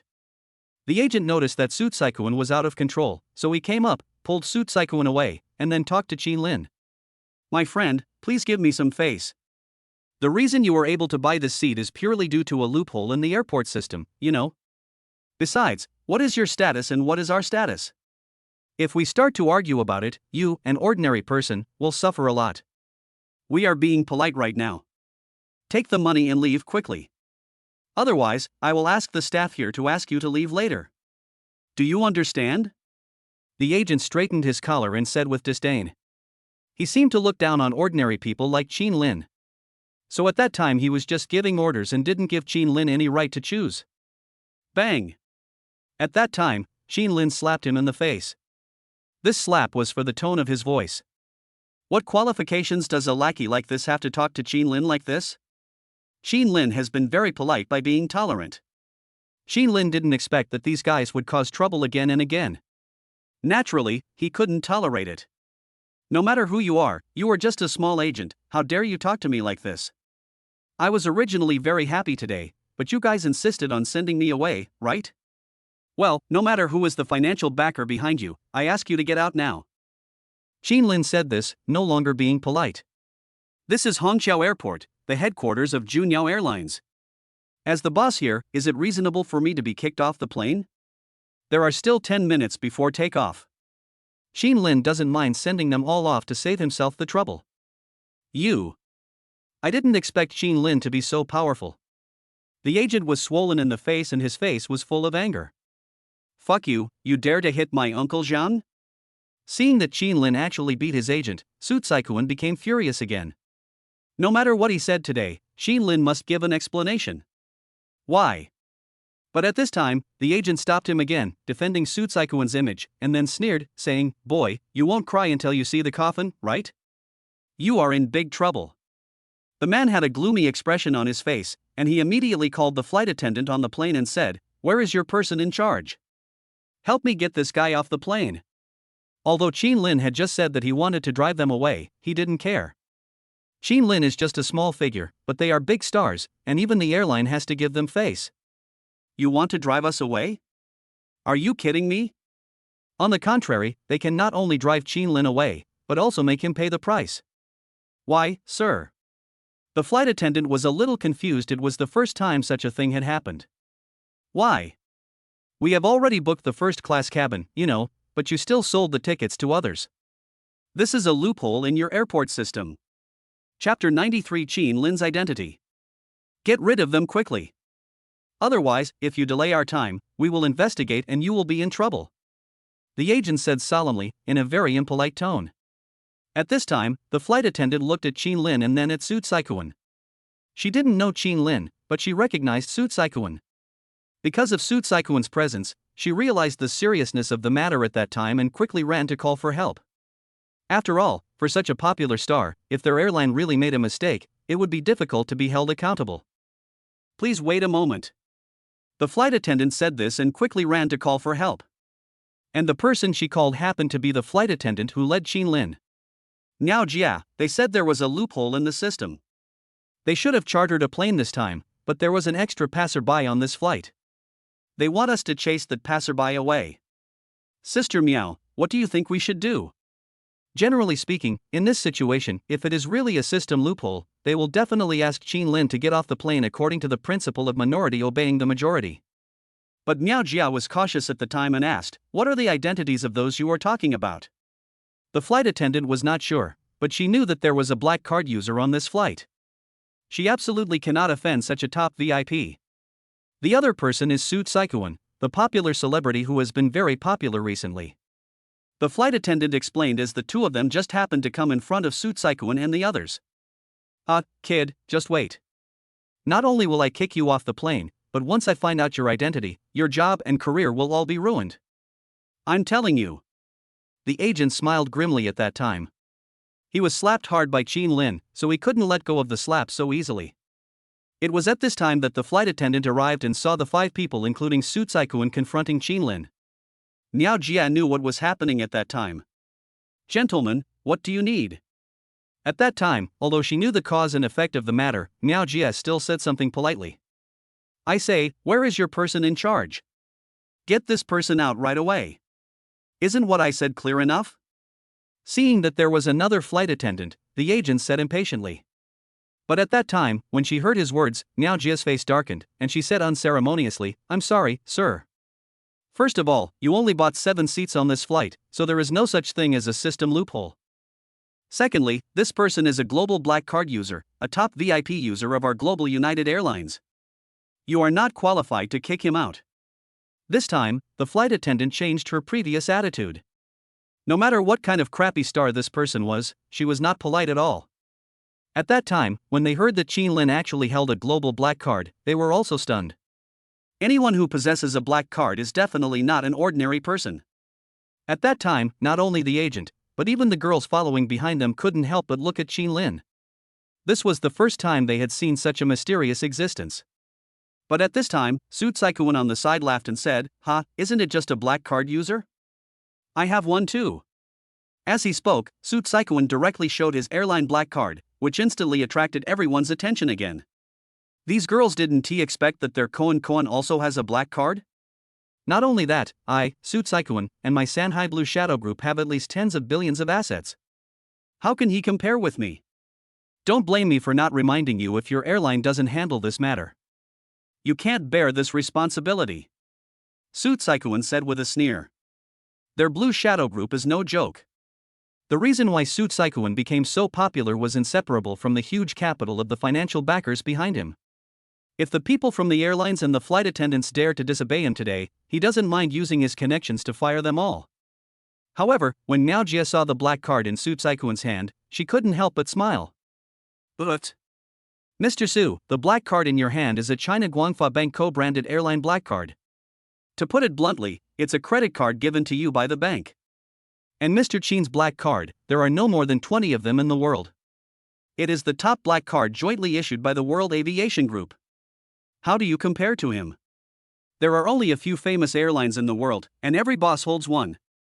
There are only about 20 to 30 cards at most in the world. You want to compete with Qin Lin? Are you kidding me? You. When Su Saikuan heard the flight attendant actually laughing at him, he choked up and felt very uncomfortable. He never thought that Qin Lin's black card was so advanced? You. I'm from the Blue Shadow Group, which has a market value of 10 billion. Even if he is a black card user, so what? If you don't get rid of him today, I'll make your airline pay. Su Saikuan couldn't bear it any longer and roared ferociously. He just didn't believe that with the power of the Blue Shadow Group, they couldn't deal with Qin Lin. When Qin Lin heard what he said, he was speechless and said directly, "The plane is about to take off. Don't waste my time. Get rid of them quickly," Qin Lin said impatiently. Qin Lin's words still carried a lot of weight, and the flight attendant actually nodded and started calling people. What a joke! For these top-level black card users, it is obvious whose orders they should obey. You, what did you say? Seeing that the flight attendant actually nodded to Qin Lin, not only that, she actually wanted to kick them out. At that time, Su Saikuan was immediately overwhelmed and shouted angrily, "Do you know who I am? I am from the Blue Shadow Group. You kicked me off the plane. Have you ever thought about the consequences? Call your person in charge over here." In Su Saikuan's opinion, these so-called airlines are worth only tens of billions of dollars. Generally speaking, they would not dare to offend the Blue Shadow Group of the same level. But at this time, an airport manager came up directly and stood in front of Su Saikuan. "Quick! Get him down!" Seeing that a reliable person had finally arrived, Su Saikuan said excitedly. But the next second, surprisingly, the guilty person slapped Su Saikuan in the face on the spot. There was a loud bang. And it was not polite at all. The person in charge had a beer belly, and you didn't even need to ask, just from his appearance, you could tell that his identity was definitely not simple. "Little Blue Shadow Group, do you know who is standing in front of you? He is the chairman of our Junyao Airlines. He is also the chairman of Jiling Hotel Group, the chairman of Sanhai IFC Guojinui Shopping Center, and the young master of the Sanhai Lin family." The words of this person in charge were like huge mountains, smashing directly at Su Saikuan. Chapter 94 Rolls-Royce Fleet. Chairman of Junyao Airlines, Jiling Hotel, and IFC Shopping Center? This is not over yet. The person in front of me is actually the young master of the Sanhai Lin family? Every item listed is several times more powerful than their Blue Shadow Group. At that time, Su Saikuan's eyes widened in disbelief. No. Impossible. He just couldn't believe that the man in front of him, Qin Lin, who looked ordinary, actually had so many identities. At that time, Su Saikuan was so frightened that he was shaking. With such a powerful existence, if Qin Lin wants to deal with their Blue Shadow Group, wouldn't they be finished? Nothing is impossible. Come on, take them all away. Su Saikuan, right? Put him on the airline's no-fly blacklist. Being added to the blacklist means that he will never be able to take a flight again in his life. This is what happens when you offend their chairman. The person in charge of the airport at that time, after saying that, ignored him and came directly to Qin Lin, bowed and said, "Mr. Qin, I'm sorry, we will solve this unpleasant matter immediately." As Qin Lin's subordinates, they had naturally heard a lot of information about his true identity. Coupled with Qin Lin's recent deeds in the Sanhai rich young men's circle, the appearance of the young master of the Lin family simply alarmed the entire rich young men's circle. Therefore, Junyao Airlines, which was originally wary of Blue Shadow Group, was no longer at risk in front of Su Saikuan after learning that their boss Qin Lin actually had such a terrifying identity. At that time, Qin Lin just glanced at the time on his Rolex and saw that the plane would take off in 3 minutes. The disturbance caused by this group of people almost caused the entire flight to be delayed, but since the problem was resolved, Qin Lin breathed a sigh of relief. "Okay, take them down quickly. I don't want to see them again." Qin Lin said this, not wanting to think about it anymore. As for what impact Su Saikuan will have if he is permanently banned from flying, that is none of Qin Lin's business. Besides, he asked for this. Su Tsaikuan was taken off the plane, and Qin Lin got on the flight and started his journey to the imperial capital. This time, besides a few flight attendants, Qin Lin was the only passenger in the first-class cabin. The effect is similar to chartering a plane. However, booking this first-class cabin only costs more than 50,000 yuan, which is much cheaper than chartering a plane. Soon, Qin Lin arrived at the capital airport. The airport is located near the 5th Ring Road of the imperial capital. Coincidentally, Xiaomi's headquarters is also near the 5th Ring Road, and the distance between the two is only half an hour. After getting off the plane, Qin Lin did not use the airport's special car, but called people from the imperial capital Jinling Hotel to greet him. Jinling Hotel, as a 5-star hotel group with a market value of 30 billion, has branches in almost every major city in North China. Originally, for Qin Lin, it was very inconvenient to travel around in a place like the imperial capital where he was unfamiliar with the place and didn't have a car. But now, Qin Lin has his own people in every city, and that feeling is extremely pleasant. When I got off the plane, I saw 5 Rolls-Royce Phantoms, with a stretched version of the head of state in the middle, which looked very impressive. Qin Lin was a little puzzled at the time, wondering if it was the guys from Jinling Hotel who came to greet him. This scene is so grand. 5 Rolls-Royce Phantoms, with an average price of 13 million each, adding up to more than 100 million. The person sitting on it must be of extraordinary status. Of course, but what surprised Qin Lin was that this fleet of Rolls-Royces did not seem to be here to pick up the plane. A man, about 28 years old, got out of the extended version of Rolls-Royce. He had a handsome face, slicked back hair, and was wearing an expensive beige suit. She wore 3 gold rings on each hand, one of which was even inlaid with the finest jade. Go to Shanghai City. Don't let the master know about this for the time being. Did you hear that? Yes. The man muttered something and got on the plane directly. Qin Lin had just got off the plane and heard it by accident, but he didn't think too much about it. It was also at this time that people from the Jinling Hotel sent a Maybach Zeppelin. Generally speaking, the Maybach 62s is as famous as the Rolls-Royce Phantom, but there are less than 100 Maybach Zeppelins in the world.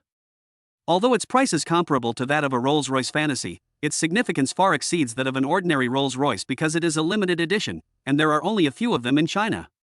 Qin Lin was also a little surprised at that time.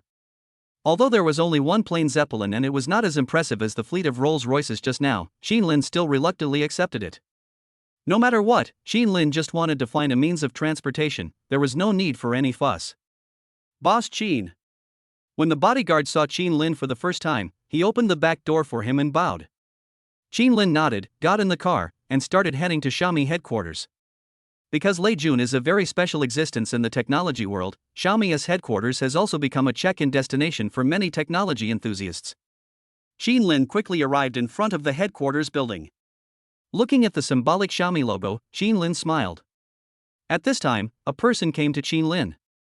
Boss Qin, hey, welcome, welcome. I am Lin Bin, the vice chairman of Xiaomi Group. Lin Bin introduced and started walking with Qin Lin towards Xiaomi headquarters. Lin Bin is the second in command of Lei Jun. When he received the news that Qin Lin, the major shareholder, was coming to visit, he was the first to come to greet him. However, seeing that only one vice president came, Qin Lin frowned and asked, "Where is President Lei?" As the second largest shareholder of the company, Qin Lin was surprised that Lei Jun did not give him any face. But then I heard Lin Bin explain, "Oh, Mr. Lei is filming Douyin, he is very busy." It's not Lei Jun's fault that he didn't come to greet us, but it's also well known that he has been addicted to shooting TikTok videos recently. This guy. Qin Lin didn't say anything. He first walked around the company with Lin Bin. As they walked, Lin Bin took out an ID card, handed it to Qin Lin, and said, "Boss Qin, this is your ID card." At Xiaomi, the company's motto is that everyone is equal, so whether you are a senior executive or a grassroots employee, you all have your own ID card. And it has a wide range of uses. For example, our gate is not guarded. It is all electronic and intelligent. You need to swipe a card or a Xiaomi bracelet to enter. This thing is needed in every aspect of the company. Xiaomi Group's universal card can be said to be very smart. Even during working hours, you can go to the automatic beverage machine and swipe your card to let the robot make you a cappuccino. If you don't have a card or a Xiaomi bracelet, it would be a problem to open the door in the company. Qin Lin had also heard about these things, but he never expected that he would become a member of Xiaomi. Chapter 95 Xiaomi's Current Situation. Qin Lin gladly accepted the ID card. Xiaomi's headquarters has many areas, and the young men working there are doing the kind of work that many engineering boys dream of. Led by Vice President Lin Bin, Qin Lin toured the company and came to the chairman's office. At this time, Lei Jun was still shooting some funny videos surrounded by a few people. The current Xiaomi group has gathered a lot of talents, and in many areas, Lei Jun is no longer needed to take charge personally, so he simply does these side jobs to help promote the company. Seeing that they were filming some clips about Xiao AI, Qin Lin just smiled and waited for them to come out. After waiting for about 3 minutes, Lei Jun came out and was a little surprised when he saw Qin Lin. "Hey! Mr. Qin, why are you here? Quick! Please come in." Lei Jun was so busy that he didn't even notice Qin Lin before he got on the plane, but Lei Jun got busy and forgot about it. At that time, Qin Lin smiled, said nothing, walked into the office and started chatting. "Boss Lei, how is the company doing lately? I heard that our company was added to some blacklist last month. After the West imposed sanctions on Huawei, it turned its attention to Xiaomi." Qin Lin has also heard some recent news. Hearing Qin Lin's words, Lei Jun nodded slightly, sighed, and said, "Well, it's nothing. This blacklist is not bad. It just slightly affects the sales of mobile phones abroad, but everything is normal in China. As long as they keep supplying chips, we can survive these things," Lei Jun said. The last Western sanctions list mainly targeted some domestic companies with 5G technology, and cutting off chip supply was one of the means. However, Xiaomi is lucky that the sanctions are not as severe as those on Huawei. Apart from the West, Xiaomi can still secretly import ordinary chips from Techlast. Of course, because of these things, the price of chips has also skyrocketed. At that time, when Lei Jun heard Qin Lin's words, he felt that he must be feeling some pressure from some Western sanctions. After all, just anyone could invest nearly 100 billion in a company. As a result, the company was sanctioned, its stock price fell by 80%, and 100 billion was reduced to 20 billion. No one would be able to bear this, so it is normal to worry. Well, I think that the West putting Xiaomi on the blacklist is probably just the beginning, and they may really cut off the supply of chips to Xiaomi next. If that moment comes, I want to know, what would you do? Now that Huawei has fallen, Xiaomi has become the leader in the domestic mobile phone field. What should they do if Xiaomi is the next target of Western sanctions? Of course, Qin Lin now has the drawings of ultra-precision lithography machines in his hands, so Qin Lin's question is just like throwing out a brick to attract jade. Alas, the world is indeed difficult now. I have a hunch that the West will covet us, and it may be only a matter of time before they cut off chip supply. After hearing Qin Lin's words, Lei Jun also expressed his own thoughts. The new phones recently released by Huawei have begun to use some once obsolete chips to barely maintain their operation, which shows how difficult their situation is. However, we at Xiaomi have also taken this into consideration and have started to expand domestically, investing in 30 semiconductor companies. We bought everything from raw materials for chips to some foreign companies that own lithography machines, and started researching and developing them secretly. If the West cuts off supply, we can also form an independent supply chain in China," Lei Jun said. The move of Lei Jun cannot be said to be very advanced, it can only be said to be very subtle. After all, the only solution to the Western supply cut is to create a supply chain independent of the West. Of course, there are still problems. The company under our control only has 3 lithography machines, and they are old models with a precision of only 14 nanometers. There is still a big gap between this type of lithography machine and the 5 nanometers chips used in ordinary mobile phones. But we have enough talent here. Even if we can't overcome the accuracy of the lithography machine, we can still change the PCB module of the mobile phone and force the phone to install a 14 nanometer chip. 14 nanometers refers to precision. A chip is made up of countless semiconductor crystals. If you want to make one to replace the original mobile phone chip, the size will be very large. It is no exaggeration to say that it is equivalent to 1/4 of the screen size of existing mobile phones. Not only is it huge in size, but the chip performance is at least 3 or 4 times worse than before. This is an option that will not be considered unless it is absolutely necessary. The low precision of the lithography machine is indeed a fatal problem. Thinking of this, Qin Lin asked directly, then why don't we buy a few 5 nanometers precision lithography machines? In Qin Lin's opinion, China does not lack the manpower and materials to manufacture chips, and large-scale production is entirely possible. But why can't it be done and is being strangled by the West? Of course we want to buy it, but they won't sell it. Not only that, the lithography machines they are willing to sell to us are the ones they have eliminated and have a maximum accuracy of only 14 nanometers. Not only that, we spent $120 million to buy this rubbish machine, which is equivalent to 800 million Chinese yuan. We cannot accept such a result. We cannot be the scapegoat. The West sells obsolete models to us. Even if we buy them back, they are of no use except for the production of some insignificant chips. So it can be said that it is not worth it to buy one for 800 million yuan. As for doing reverse engineering, dismantling the machine and independently developing a more advanced one, you will find that with this kind of ultra-precision stuff, once you take it apart you will find that you cannot put it back together. Secondly, lithography machines are expensive, costing 800 million yuan each, and they will be scrapped if dismantled. This tuition fee is not something that ordinary companies can afford. If the supply is cut off, we still have 3 lithography machines, but an old-fashioned lithography machine can produce less than 500 chips a day, or 1,500 chips at most.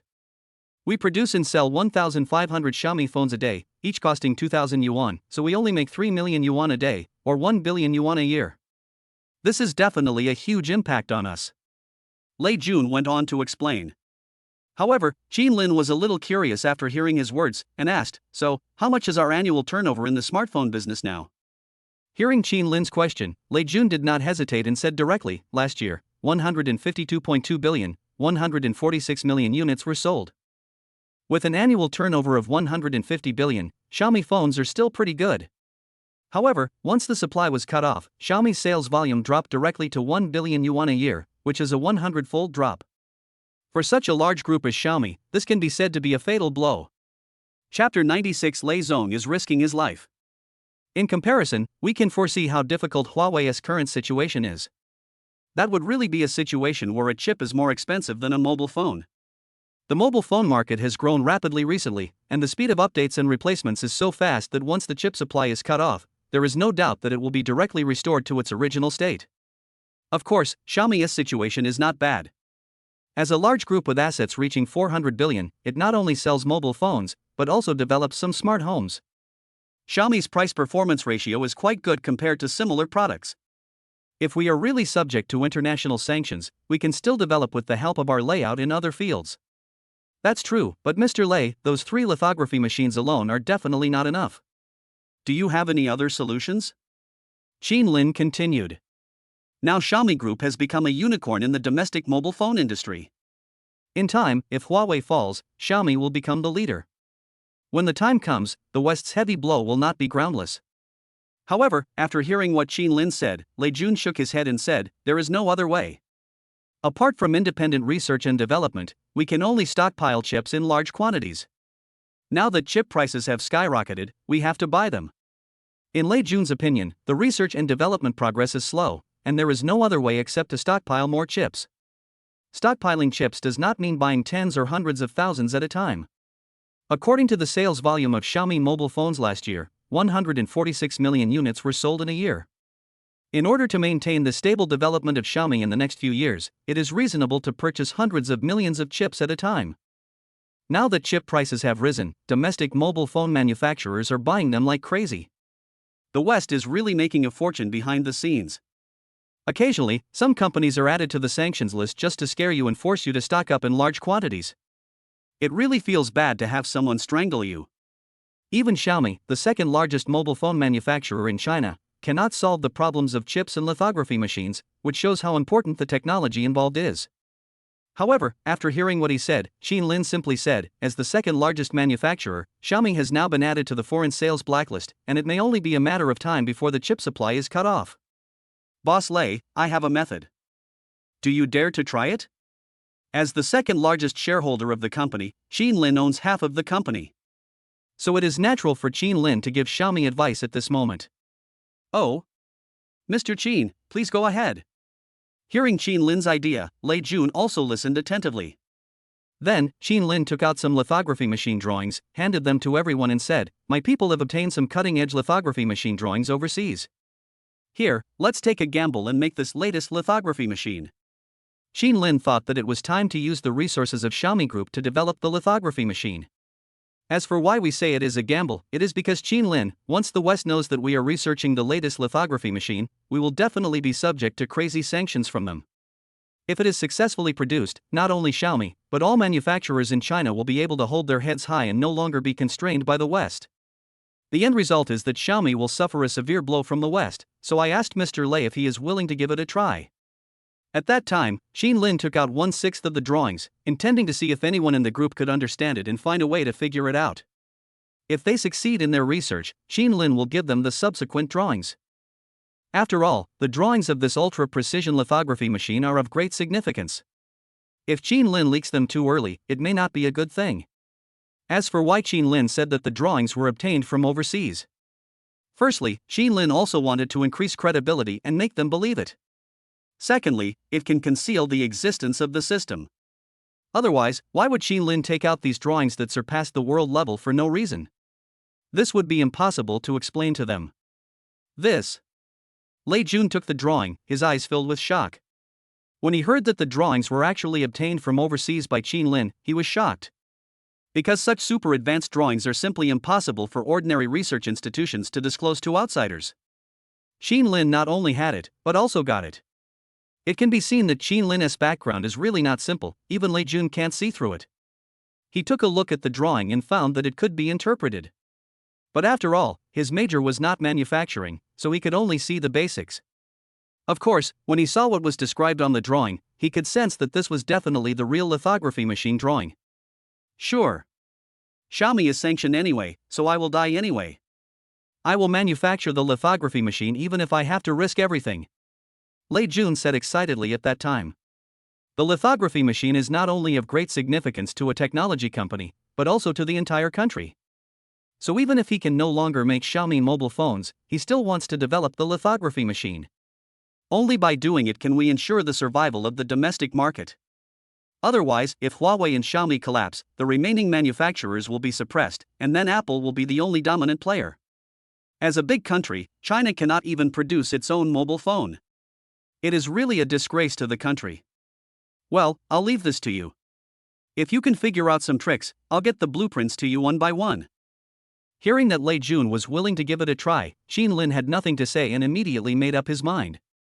This lithography machine has been developed but failed despite an investment of 100 billion yuan. If Qin Lin can develop it successfully, the significance will be extraordinary. Okay, leave it to me. I will immediately send someone to recruit talents and try to give President Qin an explanation as soon as possible.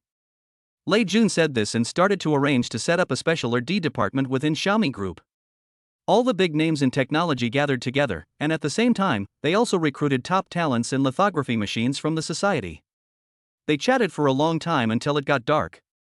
After everything was arranged, Lei Jun stood up and said, "Is this Mr. Qin's first time here? It's time for lunch. How about I take you to see what the food in our Xiaomi cafeteria is like?"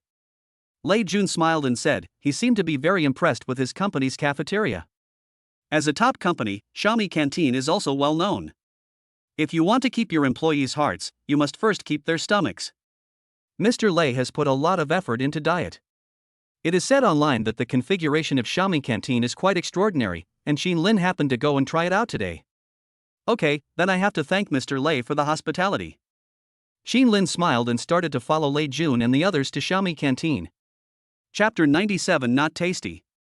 Xiaomi Canteen is located inside the company. The environment is very elegant, giving people the feeling of a large restaurant or hotel buffet.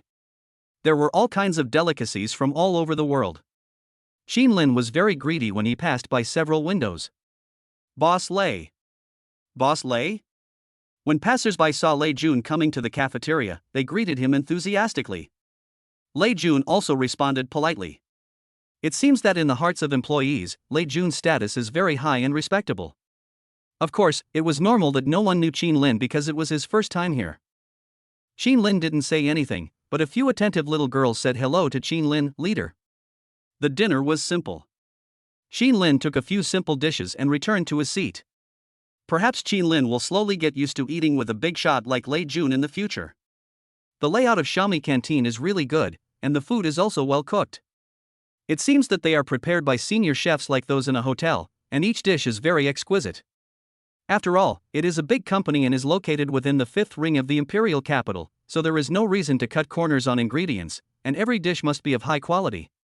It really is something that makes employees from neighboring sister companies drool with envy. After eating for a while, Mr. Lei started chatting about family matters, and Qin Lin remembered that he had not signed in yet, so he took the opportunity to sign in. This is my first time signing in the imperial capital, and I don't know what kind of rewards I will get. As for whether it would be bad to sign in at the cafeteria, the environment here is actually not bad, so Qin Lin didn't think too much about it. System, sign in. As Qin Lin spoke, the system began to operate. A long-lost voice sounded. Ding, the host has signed in successfully today. The host's check-in location is detected, the Xiaomi Group headquarters building, full of technology, and a level rewards are obtained. After all, the imperial capital is the top city in China, and Xiaomi's headquarters is within the fifth ring of the imperial capital. Qin Lin is not surprised that it received an A-level award. Congratulations to the host for winning 1 billion Chinese currency. Congratulations to the host for obtaining a luxury cruise ship, the Victory, worth 2.3 billion. Congratulations to the host for obtaining the yard on the bank of the imperial capital canal worth 1.6 billion. When Qin Lin saw the reward, he was stunned for a moment. Qin Lin didn't seem to be so lucky this time, and his performance was just average. 1 billion Chinese yuan, Qin Lin now has a balance of 4.7 billion. The 10 billion from Tianlang has not been settled yet, and by then Qin Lin's balance will really exceed 10 billion. Qin Lin did not expect to get a luxury cruise ship by signing in. However, the so-called 2.3 billion Victory cruise should be a private, small cruise ship that can accommodate 80 people. It is said that the wealthy people in Shanghai City like to experience the thrill of sailing on the sea. Since he has also obtained a cruise ship, Qin Lin will find a chance to experience it. Finally, the courtyard on the bank of the imperial capital canal should, if nothing unexpected happens, be a quadrangle courtyard. Sign in and you will get a courtyard house for free. It's a courtyard house worth 1.6 billion yuan, which seems pretty good. It is estimated that Qin Lin came to a new city, and the system was worried that Qin Lin had no place to live, so it directly arranged a villa for him. It can be said that it is very thoughtful. Qin Lin checked it casually and was shocked. I didn't expect that this so-called courtyard on the canal would rank second among the top 10 luxury houses in China? Qin Lin was a little surprised at that time. But then again, this is a house in the imperial capital, after all, so its value must be extraordinary. Qin Lin signed in silently, and the others continued chatting about family matters. After a while, to Qin Lin's surprise, he saw a few people who looked a bit like foreigners sitting not far away. I heard them say something like, shit, the food here is so nasty, too much meat and too little vegetables, and too greasy. I've been out for less than a week and I already miss the kimchi from my hometown. That's right. The food here is like pig food. I'm so hungry that I'm skinny. Alas, this is how Chinese food is. If I weren't really that hungry, I would never eat a single bite of their food even if I was beaten to death. The three people from Seoul sat at the table with several large plates of food, wolfing down their food while complaining. Their table was almost full of plates, with all the delicious food in the cafeteria on it. Not only that, they even took 5 or 6 plates of fruit platters, such as watermelon and cantaloupe, which are more expensive in Seoul. While eating, complaining about this and that. It's not delicious. It's not delicious. It has no taste at all. I want to post a tweet to express my hard life in China during this period. As the man spoke, he ate 3 pieces of watermelon and threw them on the ground. Then, he took a photo of the messy food in front of him and posted it online. They seemed pleased with their actions. The act of saying that Chinese food is not tasty and the messy photo were instantly liked and reposted on Twitter by many Seoul residents. The man from Seoul who posted the message, however, was smiling, picked up a big chicken leg and started eating happily. Although he was eating with big mouthfuls, his face showed an uncomfortable expression. There was also someone following them, who seemed to be Xiaomi's guide. At that time, the Xiaomi employee heard that they were actually sneering Chinese cuisine. He felt a little uncomfortable at that time. It would be fine if you said the food in the cafeteria was not tasty, but you actually eat more than pigs. It would be bad enough if he eats more than a pig, but he actually posted it online to smear us? At that time, the employee could not sit still. When he saw them posting on Twitter, he mocked them and threw melon rinds on the ground because they were so uncivilized. At that time, the Xiaomi employee was so furious that he slapped the person who had just posted on Twitter while eating a chicken leg. Bang! The slap was so loud that even Lei Jun, who was chatting quietly about family matters nearby, was stunned. It is rare for a fight to occur in Xiaomi Group, and it would not look good if the news got out. At that time, one of the Seoul people was beaten, and the other two directly overturned the table. Ashi. I gave you the face, but you dare to hit our people? As he said that, the Seoul man who was in the lead grabbed the Xiaomi employee by the collar and punched him twice, causing him to bleed from the nose. Such a big commotion quickly attracted quite a few people. Lei Jun and Xin Lin were the first to arrive because of the sudden incident. What happened? Lei Jun came up to the four people and asked in confusion. But surprisingly, the Seoul man said in front of Lei Jun in a bad mood, he slapped one of my men. My men were beaten for no reason. You have to give me an explanation. Boss Lei, it's not what he said. You're asking for a fight. The employee with a bleeding nose tried to explain but was almost punched again. Seeing this scene, Lei Jun quickly asked people to pull the two sides apart, intending to ask for clarification first. Chapter 98 Angry President Lei. Who are they? Xin Lin was somewhat puzzled about the existence of these little idiots in Xiaomi Group. Xin Lin couldn't understand why domestic companies recruited foreigners, especially those with obviously bad attitudes. So he asked Lin Bin, who was standing beside him. Hearing Xin Lin's words, Lin Bin also whispered, they were sent by Samsung. It's a bit like exchanging investigators. Lin Bin explained. Their existence means that Xiaomi Group wants to send people to Samsung to take a look, and in exchange, people from Samsung can also visit their company. It turns out these three are not from the company, no wonder they are so arrogant. After listening to their words, Xin Lin roughly guessed the general outline of the matter. These guys complained that the food in Xiaomi canteen was not tasty, just like what happened in the Olympic Village a while ago. These little bastards really gave him face. It's okay that they came here to eat and drink as much as they want, but they also slandered him maliciously. If we don't beat them, who else should we beat? Soon, both parties were stopped by security guards. Lei Jun asked, tell me what happened. Lei Jun said to his employees that after all, the person who beat the man was from his side, and as the boss, Mr. Lei must give an explanation. Boss Lei. After being saved by Lei Jun, the employee also swallowed his saliva and continued, these guys came to our cafeteria to eat, and it's okay to eat a lot, but they also kept saying how bad it tasted. They've been talking about it these past few days, and I just can't stand it anymore. Just now, that guy went even further and directly posted a tweet online to smear us. I couldn't stand it and slapped him in the face. As he spoke, the employee pointed at the man who had just been beaten. Who can tolerate such a thing? As Xiaomi employees, only they know how good Mr. Lei is.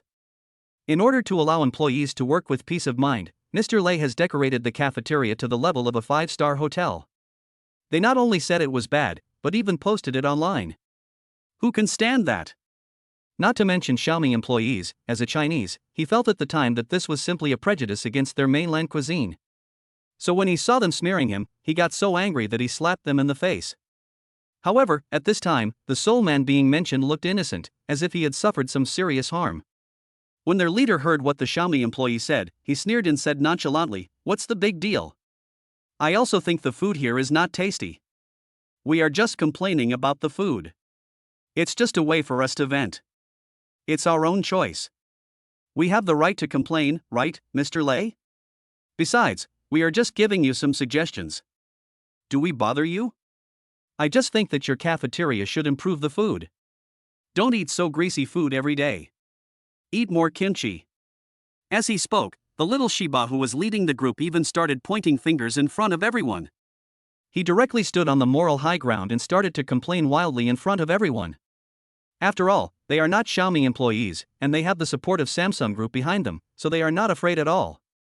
What a shitty Mr. Lei, you are nothing. I am not your employee.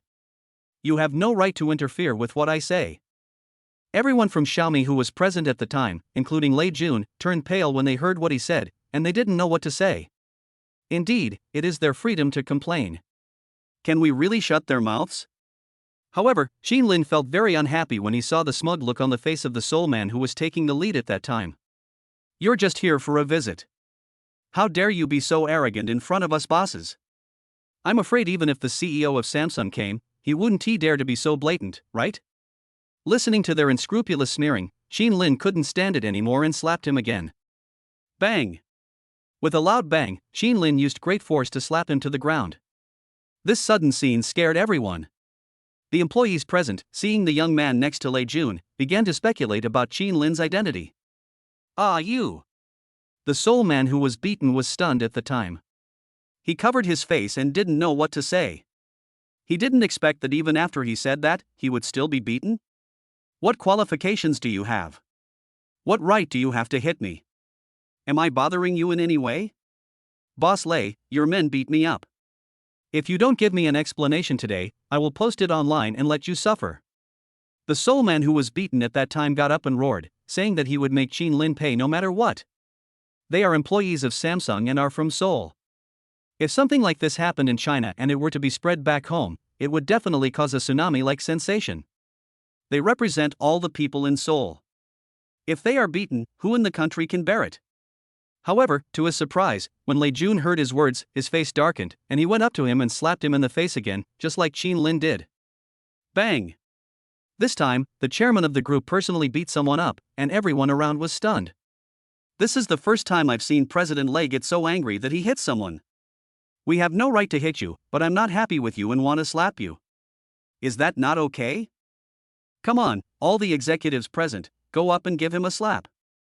At that time, Lei Jun gave an order and asked his men to take turns to slap them in the face. The look in his eyes that made him want to hit someone was unbearable. "No matter whether you are on the moral high ground or how right you are, I will fight you if I want to, without any reasonable excuse." Ah. Soon, these little bastards were beaten black and blue, and they kept begging for mercy on the ground. "Woo woo. I was wrong. Please stop hitting me." This group of people have never suffered such injustice since they came to China. "These guys are dressed so nicely and I thought they were gentlemen, but I didn't expect them to be such beasts." When it came to action, there was no hesitation at all. Then, Lei Jun waved his hand, signaling everyone to stop. "You can say our millet is not tasty, but if you deliberately smear us online and say our mainland food is not as good as your kimchi in Seoul, I, Lei Jun, will be the first one to disagree. Since you don't like it, then get out of here."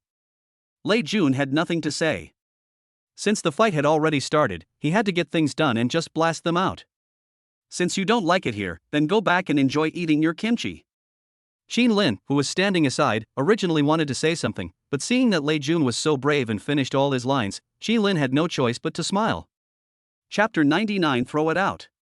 As several big bosses of the company were all here, naturally no one present dared to complain. Those who were present and knew the situation felt very happy when they saw these three little bastards being beaten up by the senior executives. This bunch of people will not cry until they see the coffin. They are so arrogant and they will get their comeuppance. These little bastards usually look down on China, now is their retribution. Kick them out. Lei Jun said directly, and asked his security guards to carry the three of them out of the headquarters building. But at this time, they were a little anxious and said, "Boss Lei. Lei Jun, we are from Samsung, you can't do this to me. If you let us go back like this, we will make sure you pay for it." At that time, they were not saying harsh words, but they were afraid of Lei Jun's behavior. Because the company's inspection will take 2 days to complete, if they leave just like that and have not completed the secret mission assigned by the company to Xiaomi Group, they will definitely be severely punished by the company if they go back like this. They are not afraid of being beaten, but they are afraid of what they will face when they return home. However, at that time, when they said this, the former Lei Jun might still be a little afraid. After all, they are facing the Samsung Group, a super conglomerate that is countless times more powerful than Xiaomi. With Xiaomi's current strength, there will be no benefit if it goes against them. But now, they have Qin Lin, whose identity is very mysterious. He can even get the lithography machine drawings that even the people above cannot get. Because Qin Lin was there, Lei Jun didn't have too many worries at that time. The security guard carrying them stopped, as if waiting for Lei Jun's reply. On the spot, Lei Jun didn't give them any chance at all, but directly said, "Blast them out." At the same time, notify the employees who are currently on exchange at Samsung to return home immediately. Lei Jun said. Now they are driving out Samsung's people. In order to prevent their employees from getting into trouble abroad, they are also recruiting their own people back while driving them out. After getting the boss's confirmation, his men carried them out directly. "Ha, you guys, when I watched the surveillance video earlier, I felt that you guys had shifty eyes.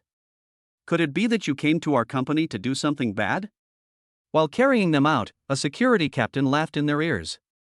This group of people specially sent some people over to collect intelligence because Samsung was concerned about Xiaomi's development in smart home.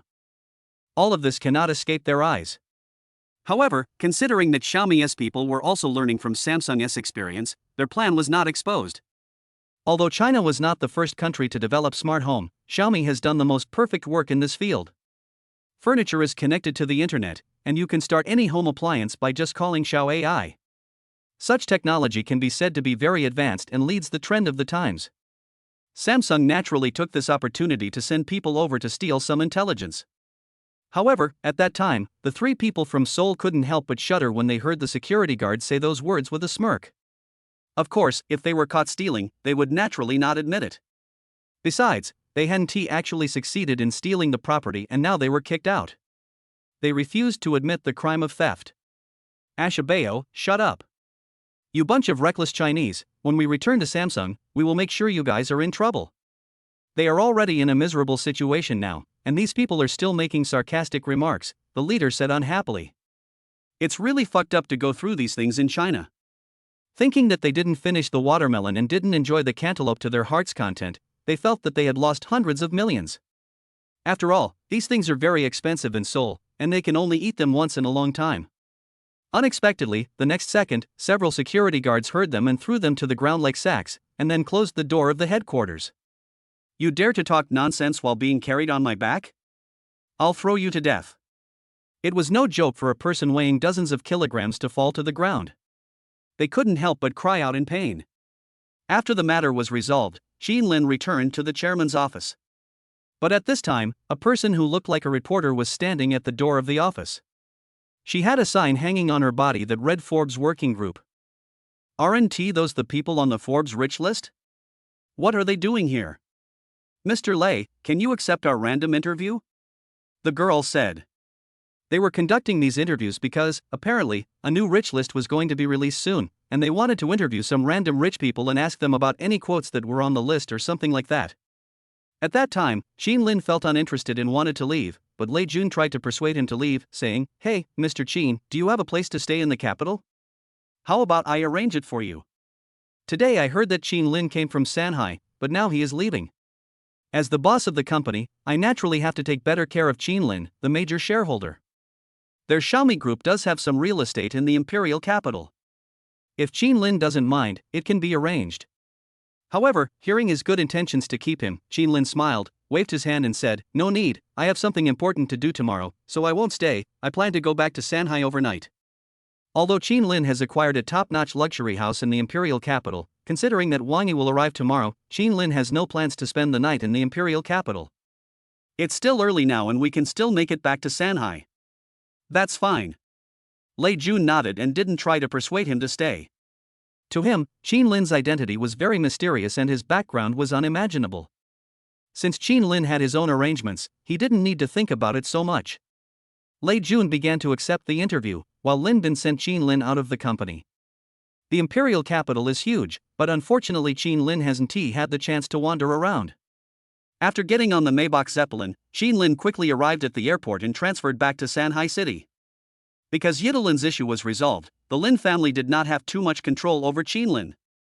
So Lin planned to spend the night at Thomson Epine tonight. Lin has not lived properly in this Thomson hotel yet. He plans to bring Wang Yi here tomorrow. It would be awkward if he doesn't know anything about the layout of the room. I came to the most luxurious master bedroom in the top-floor duplex villa of Thomson Epine, turned on the starry night light, and fell asleep accompanied by the most beautiful night view of the three seas. It is difficult for ordinary people to imagine that kind of scene. In the 270-degree panoramic curved floor-to-ceiling windows, the Huangpu River is facing you, neon lights are hung on the riverside, and luxurious speedboats occasionally pass by on the river. The national husband eggplant on the boat couldn't help but sigh, "It's really nice." There are tall buildings across the river, and the night view is simply the most beautiful night view in China. Lin slept until he woke up naturally. When he woke up, he seemed to still feel a fresh air surrounding his pillow. After eating some breakfast, Lin went straight to the garage. Lin planned to drive his newly acquired Lamborghini Veneno to pick up Wang Yi. Lin was very excited when he thought of this magical car. He didn't know how Wang Yi would react when she saw it. Chapter 100 Lamborghini Poison. Qin Lin, I'm at the high-speed rail station. I'm going to order a taxi. You don't have to come pick me up. Looking at the phone, it was sent only 3 seconds ago. At this time, Qin Lin had already arrived at the garage. Seeing that Wang Yi didn't ask him to go over to answer the phone, Qin Lin replied, "What are you talking about? Wait here, I'm leaving."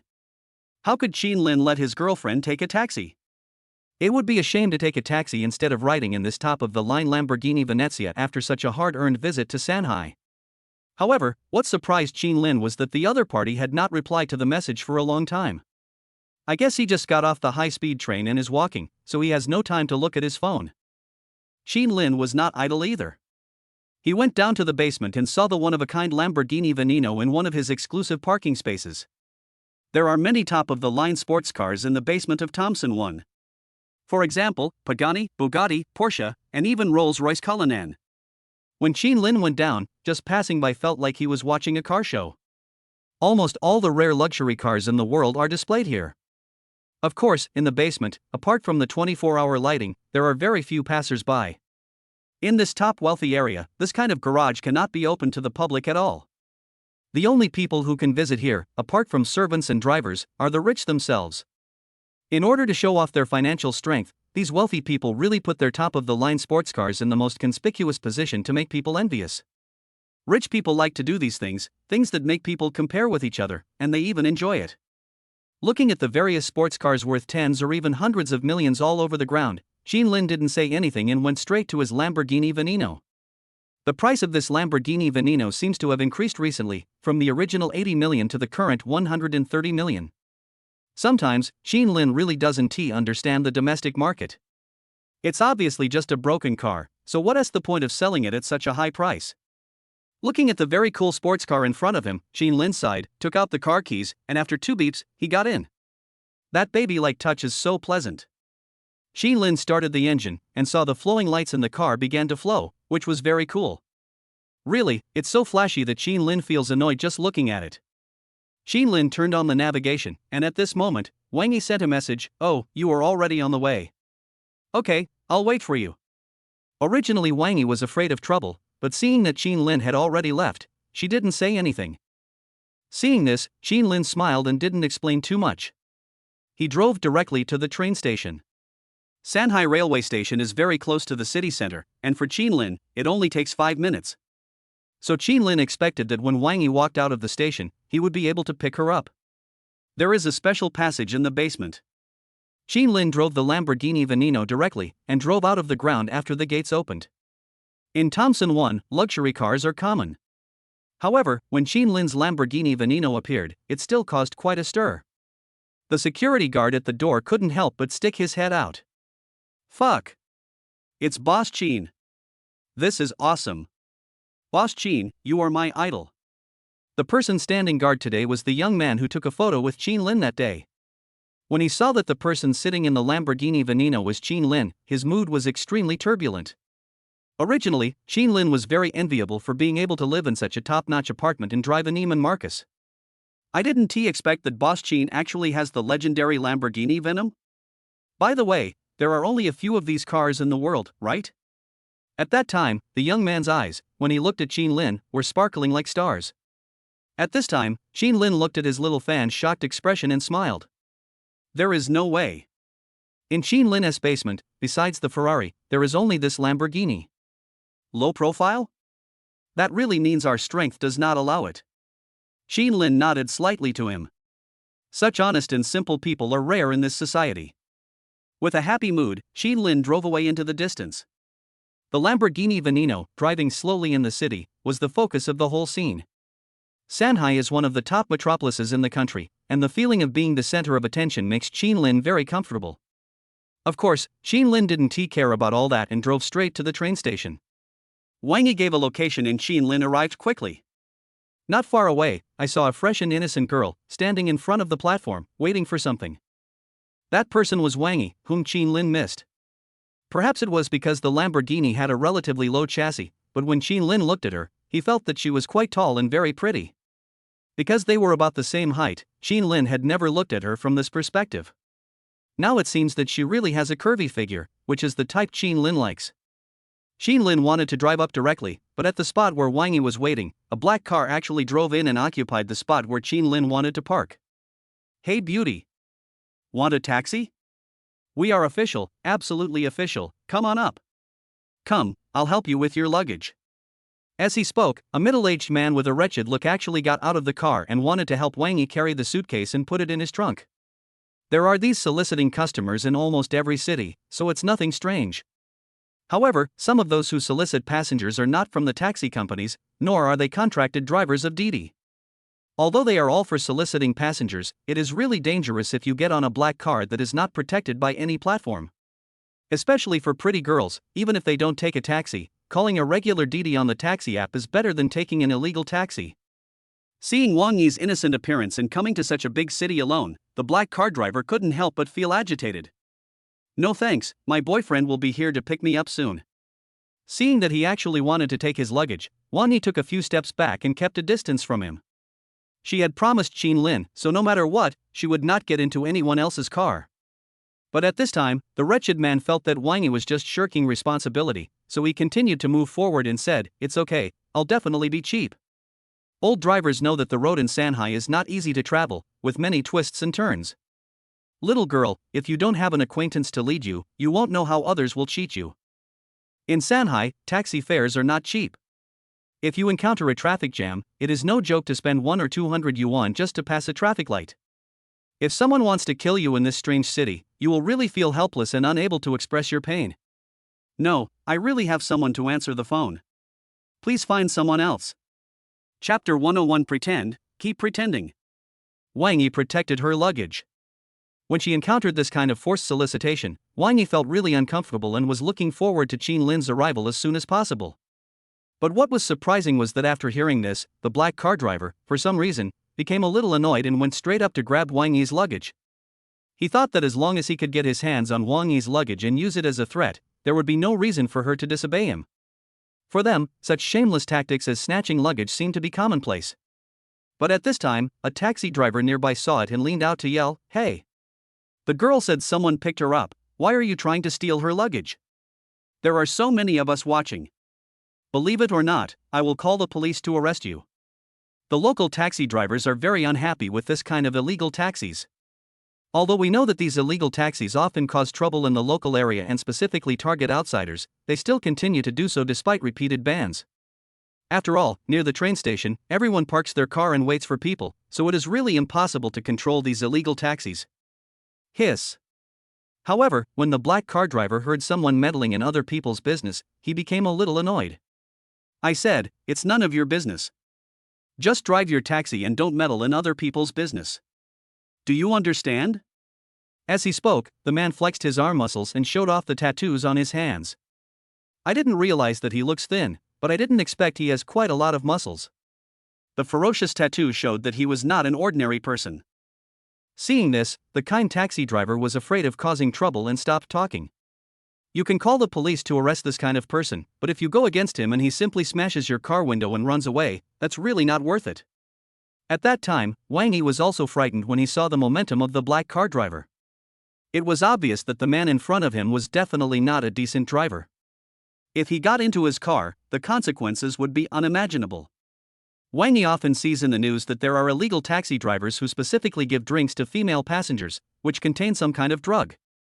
If you drink, get knocked out and then wake up and are thrown under a bridge, that would be a really scary thing.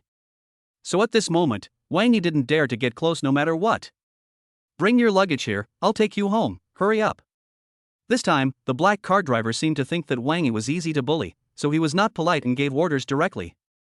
He naturally didn't think that Wang Yi was really waiting for her boyfriend. Her saying that her boyfriend was here to pick her up was just an excuse that girls like her often use to shirk responsibility. Of course, the more he thought about it, the more scared he became, and it was even less likely that Wang Yi would get in the car. "Hiss, you want to argue with me, right? Little girl, go and ask around," the man said angrily. But before he could finish, he suddenly felt a burning sensation on his face. At some point, Qin Lin came up and slapped him in the face. At that time, the black car driver was stunned. Qin Lin did the same. Seeing that the black car driver was actually forcing passengers, he immediately got out of the car and came to Wang Yi. You want to pry like this and bully my girlfriend, right? Looking at him, Qin Lin sneered. Fortunately, Wang Yi was fine, otherwise Qin Lin would have knocked out his teeth. Fuck you, do you know who I am? How dare you hit me? Do you want to quit your job? After being slapped hard in the face, the black car driver, who was not a good person to begin with, was naturally very angry. Even if Qin Lin is really Wang Yi's boyfriend, this matter cannot be let go. However, when Qin Lin heard that he was still arrogant, he smiled and asked, "Oh, then tell me, which path are you in?" Qin Lin doesn't care who he is. What kind of local bully is he? Can he be as powerful as my Lin family? This is just a small fight, but they dare to be so arrogant when several top families from the 3Cs are here. It's too much. Also, Qin Lin really doesn't like being greeted by others about his mother. Although Qin Lin hasn't seen his biological mother for more than 20 years, he still feels particularly uncomfortable when others say that. Have you heard of the Sagitar Black Car Club? These Shanghai stations are all under our control. If you dare to go against me, I will find out your room number in a minute, and then it won't be as simple as sending someone over to beat you up. The black car driver said arrogantly. If you dare to offend him, he will secretly follow you to your door. Especially this kind of person, in his opinion, is just a young man renting a house in Shanghai. He will directly find your rental house, and a few big men will surround you and ask you if you are afraid. However, when he heard his words, Qin Lin smiled and shook his head. He took out his cell phone, typed a text message and sent it to MOU. Qin Lin had heard of the Sagitar Car Club, which was quite famous in the mainland. However, Qin Lin did not expect that there was actually an organization called the Black Car Society. Let's put it this way. From tomorrow on, the Sagitar Black Car Club will no longer exist in Shanghai. I give you half an hour to leave Shanghai, otherwise you will end up like this. Don't blame me for not warning you. Qin Lin said this and gave instructions directly to MOU. In the past, the Lin family was able to drive the Ed Lin forces out of the country, and it was clear that they still had a certain amount of power in the country. It is used to solve the problem of illegal taxis, which is just a small problem. Having said that, Qin Lin sent the message directly. However, when the black car driver heard this, he let out a long cry to the sky. Ha ha ha, keep pretending. If you don't kill me today, I won't be called Lu. Seeing that Qin Lin looked very capable, the black car driver didn't believe it. Of course, what he didn't know was that Qin Lin had no need to pretend with him. Just throw out a sentence, believe it or not. He took out the car keys, said beep twice, took the luggage, and got into the Lamborghini with Wang Yi. At that time, this action directly attracted the attention of everyone present. When the black car driver saw that the car Qin Lin was driving was the legendary Lamborghini Veneno, he was completely stunned. What is going on? Lamborghini Venom? How can this guy drive a car like this? Generally speaking, this kind of car is not affordable for ordinary people. In other words, Qin Lin can afford a Lamborghini Veneno, so his identity is definitely not ordinary. In the huge city of Shanghai, having a Lamborghini Veneno is almost considered a luxury. And the young man in front of them not only opened it, but also opened it in front of them. At that time, the illegal taxi driver remembered what Qin Lin had just said and told him to get out of Shanghai within half an hour. He knew then that Qin Lin was not joking. It's over having offended such a powerful being, the illegal taxi driver's heart collapsed instantly. Just one sentence can make the entire black car gang disappear from Shanghai City. With such strength, it's no joke. If he didn't leave Shanghai City, as he had offended Qin Lin and was still thinking about his girlfriend, his fate might not be as simple as being beaten up. Chapter 102 Little Rich Woman. Damn, damn, damn. Thinking of this, the black taxi guy regretted it for the rest of his life. He accidentally offended a big shot like Qin Lin, which made him regret it deeply. But it's no use thinking about anything now. The only way to escape is to book a ticket quickly and leave this city. The middle-aged taxi driver nearby saw that Qin Lin was driving a Lamborghini Veneno and remembered the arrogance of the black car driver just now. As for the current fate of illegal taxi drivers, the middle-aged man just smiled and said nothing. Why bother? You are so arrogant and domineering at ordinary times, now you are in trouble, right? On the other side, after finishing speaking, Qin Lin no longer cared about what was happening here and took Wang Yi directly into the car. Wang Yi brought a suitcase, luckily it was not big, otherwise Qin Lin would not know how to stuff it into the trunk of the Lamborghini. Sports cars are indeed inconvenient in this regard. It would be fine if the trunk was designed at the front of the car, but it is made so small. It is really annoying. After getting in the car, Lin didn't care about anything else and drove away. At that time, Wang Yi was also very excited when she saw Lin's new car. She said with emotion, "Wow, Lin, your car is so cool." Wang Yi didn't know this type of car, but at that time, sitting in the passenger seat with her boyfriend, she felt a great sense of happiness. From the Lamborghini Maverick, Bugatti Veyron, to the current Lamborghini Veneno, she has always been by Lin's side, so she is not surprised that Lin owns a sports car. That's a Lamborghini, isn't it cool? Looking at her excited eyes, Lin also grinned. It's quite fulfilling to show off your awesomeness in front of your girlfriend. But Lin suddenly thought of something and said, "Hey, you brought so much luggage, are you planning to live with me?" Seeing that Wang Yi brought a lot of luggage with him to Shanghai City, it was obvious that he planned to live there permanently. Of course, Lin didn't mind, but it would be nice if they could live together. But surprisingly, when Wang Yi heard Lin's words, he shook his head and said, "Actually, my home is in Shanghai. My parents usually do business in Binhai, so I have been studying there," Wang Yi said. Unlike Lin, she is actually an outsider to Binhai. Many parents take their children to work outside, and for convenience, many of them send their children to school nearby. But what Lin couldn't understand was that Wang Yi was actually from Shanghai. Shanghai's economy is so developed, why doesn't their family develop directly here? Lin was a little confused. Of course, if Wang Yi had not gone to Binhai to study, the two would never have met. So, you plan to go home first? After understanding the meaning of Wang Yi's words, Lin asked. Of course, Lin was also a little disappointed at the time. After all, his original plan to live with Wang Yi and enjoy their sweet world of two might be ruined. However, it is still good for Lin to have the opportunity to learn about Wang Yi's life experience. Wang Yi looked out the window, wondering what he was thinking about. Oh well. Lin didn't say anything, but sent Wang Yi home first. As for what happened next, since the two of them were in the same city, everything was convenient, so Lin didn't worry about it. Wang Yi got a location for Lin, and Lin followed the navigation to Wang Yi's home. What surprised Lin was that Wang Yi's home was actually in a row of small detached villas near the Bund, on the bank of the Huangpu River. This kind of villa is 3 or 4 stories high, small but quiet and elegant. According to the location, this villa should cost at least 300 to 400 million yuan. I didn't expect Wang Yi to live here. Even Lin didn't expect that Wang Yi was actually an invisible rich woman. They went from high school to college together, and seeing Wang Yi dressed in ordinary clothes, Lin really couldn't tell. Of course, this is also related to her parents. Maybe her family is more low-key? Your house is nice. After looking at it outside for a long time, Lin said admiringly. In fact, given Wang Yi's family background, it was impossible for her to fall in love with Lin, an orphan. As a result, the two of them had been dating for 5 or 6 years without realizing it, and it was only now that Lin truly knew Wang Yi's identity. As for why this rich young woman would fall for me, maybe rich young women all have special hobbies. By the way, where is the car parked? There are no good parking spaces near the Bund, and Lin's Lamborghini Veneno is too conspicuous, so Lin doesn't want to park it so blatantly on the roadside. There's a garage inside. Come, I'll take you. Having said that, Wang Yi got out of the car and took Lin to the garage at the back. This type of villa has a small gate at the back, which can be used as a garage. Wang Yi was directing from the side while Lin drove the car slowly in. At that moment, it felt like that of a young couple. All right. Watching Lin reversing, Wang Yi said something from behind. Lin also smiled at the feeling of the young couple at that time.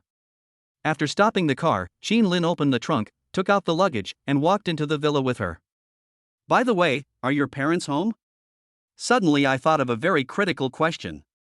If Wang Yi's parents were at home, wouldn't I have to meet them on this trip? Lin was a little excited at that time. Lin is not afraid of meeting his parents. Perhaps for Lin, who was penniless in the past, it would be embarrassing to meet his parents. However, for Lin now, his net worth is over 100 billion, and even Wang Tsongtsong has to be polite in front of him, so Lin naturally will not be afraid of Wang Yi's parents. But what surprised Lin was that the next moment, Wang Yi shook her head and said, "My parents are on a business trip and haven't come back yet." Wang Yi said this, and it was obvious that coming back today was also her subjective plan. When Qin Lin heard that Wang Yi's parents were not there, he felt a little disappointed. It can't be said that he felt lost.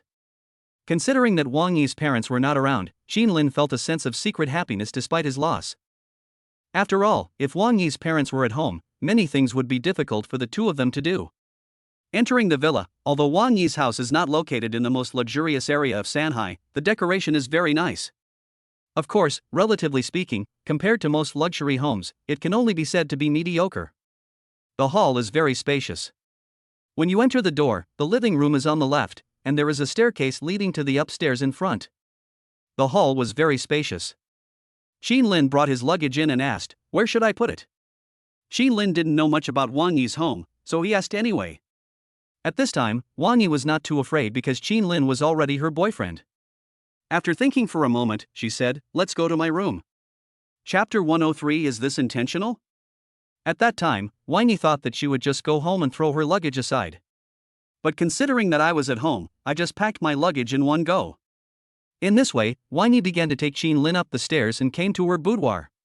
Wang Yi's room is on the second floor, and you can see the living room on the first floor from above. When the door opened, a faint scent of milk wafted into Qin Lin's nose. The smell was very tempting to Qin Lin and made him feel very comfortable. The layout of her room has a princess pink temperament, giving people a very warm and lovely feeling.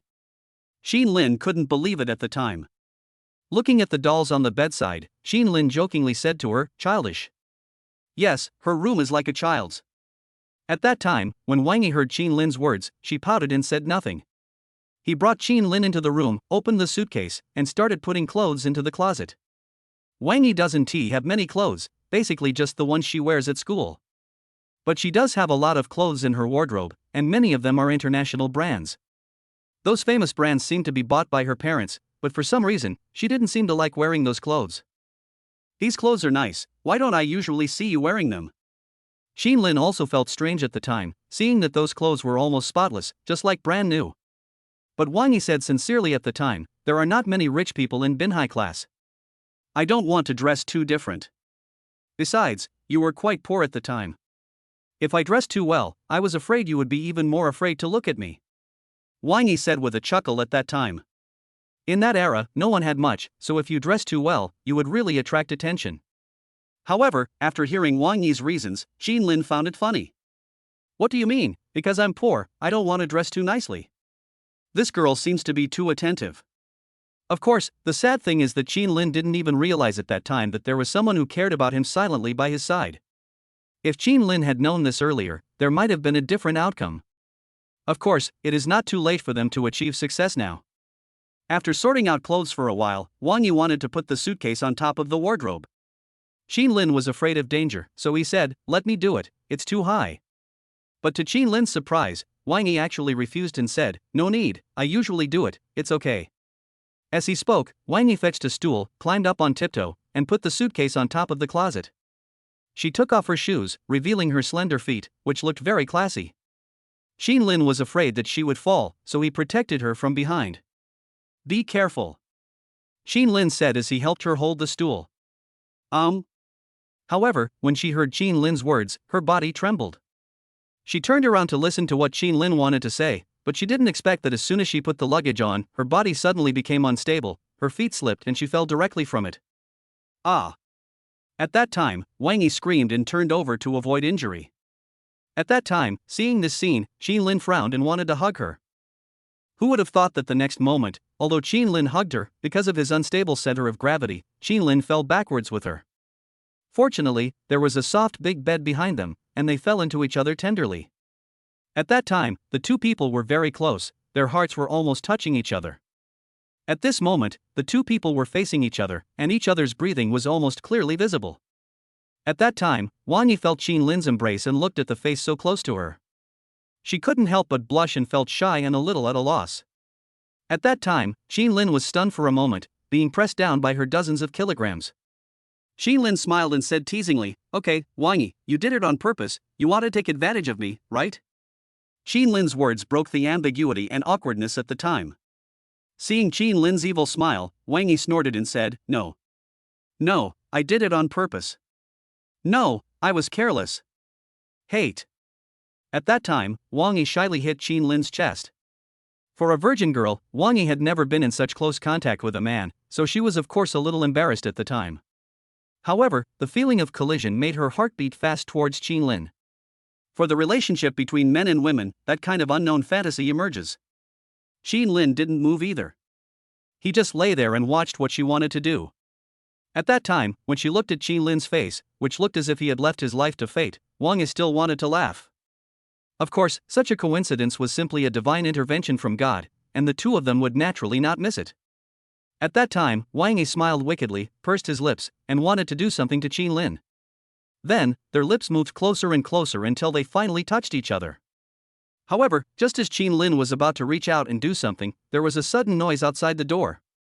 Miss? Are you back?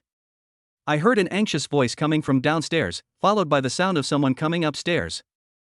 That was a woman, probably a servant in Wang Yi's family. At that time, for Qin Lin, who almost took off his clothes, this was something he had never expected. Being interrupted, both of them were a little annoyed as they were still enjoying themselves. However, when they heard the sound of someone coming upstairs, the two people lying on the bed sat up vigilantly. Wang Yi was a little flustered. She straightened her messy hair, then walked to the door and glanced at Qin Lin. Although the two are already in a boyfriend-girlfriend relationship, it would be difficult to explain this to their parents if the nanny knew about it. Although feeling a little regretful, Qin Lin still stood up and nodded to Wang Yi. At that time, Qin Lin didn't expect that there would be other people at home. The most annoying thing is, why did that aunt look like she was catching a thief? If the two of them hadn't reacted quickly, this guy would have pushed the door open in the next second, right? The door was not locked. If someone pushed it open and looked inside, it would be difficult to explain. Miss? Is that you? At this moment, the voice had already arrived at the door and was about to open the door and come in the next second. It's me, Aunt Lu, I'm back. At that time, Wang Yi opened the door directly and smiled at Aunt Lu. At this time, Aunt Lu felt relieved when she heard that it was a young lady. When she came back, she saw that the door of the downstairs room was open. She thought there was a thief in the house. So she rushed directly to the second floor to confirm whether it was Wang Yi who came back. But at that time, when she saw Qin Lin in the room, she was stunned for a moment and said in disbelief, Miss? He is. This is the first time for a lady to bring a man home. Chapter 104. Do you think you can buy vegetables at the vegetable market? Oh, this is my classmate, my boyfriend. He sent me back. Wang Yi did not quibble and spoke directly to Aunt Lu. Qin Lin originally thought that Wang Yi wanted to keep the matter between men and women a secret for a while, but he didn't expect her to reveal it directly. Qin Lin didn't say anything, but went up to greet her and said, Hello Aunt Lu, my name is Qin Lin. Qin Lin greeted politely. However, Aunt Lu was stunned for several seconds at that time. At that time, Aunt Lu was still wondering who the man in the room was, but she didn't expect that he was Wang Yi's boyfriend. So the lady has a boyfriend? Aunt Lu couldn't believe it. But in this day and age, love is free, so she can't say anything.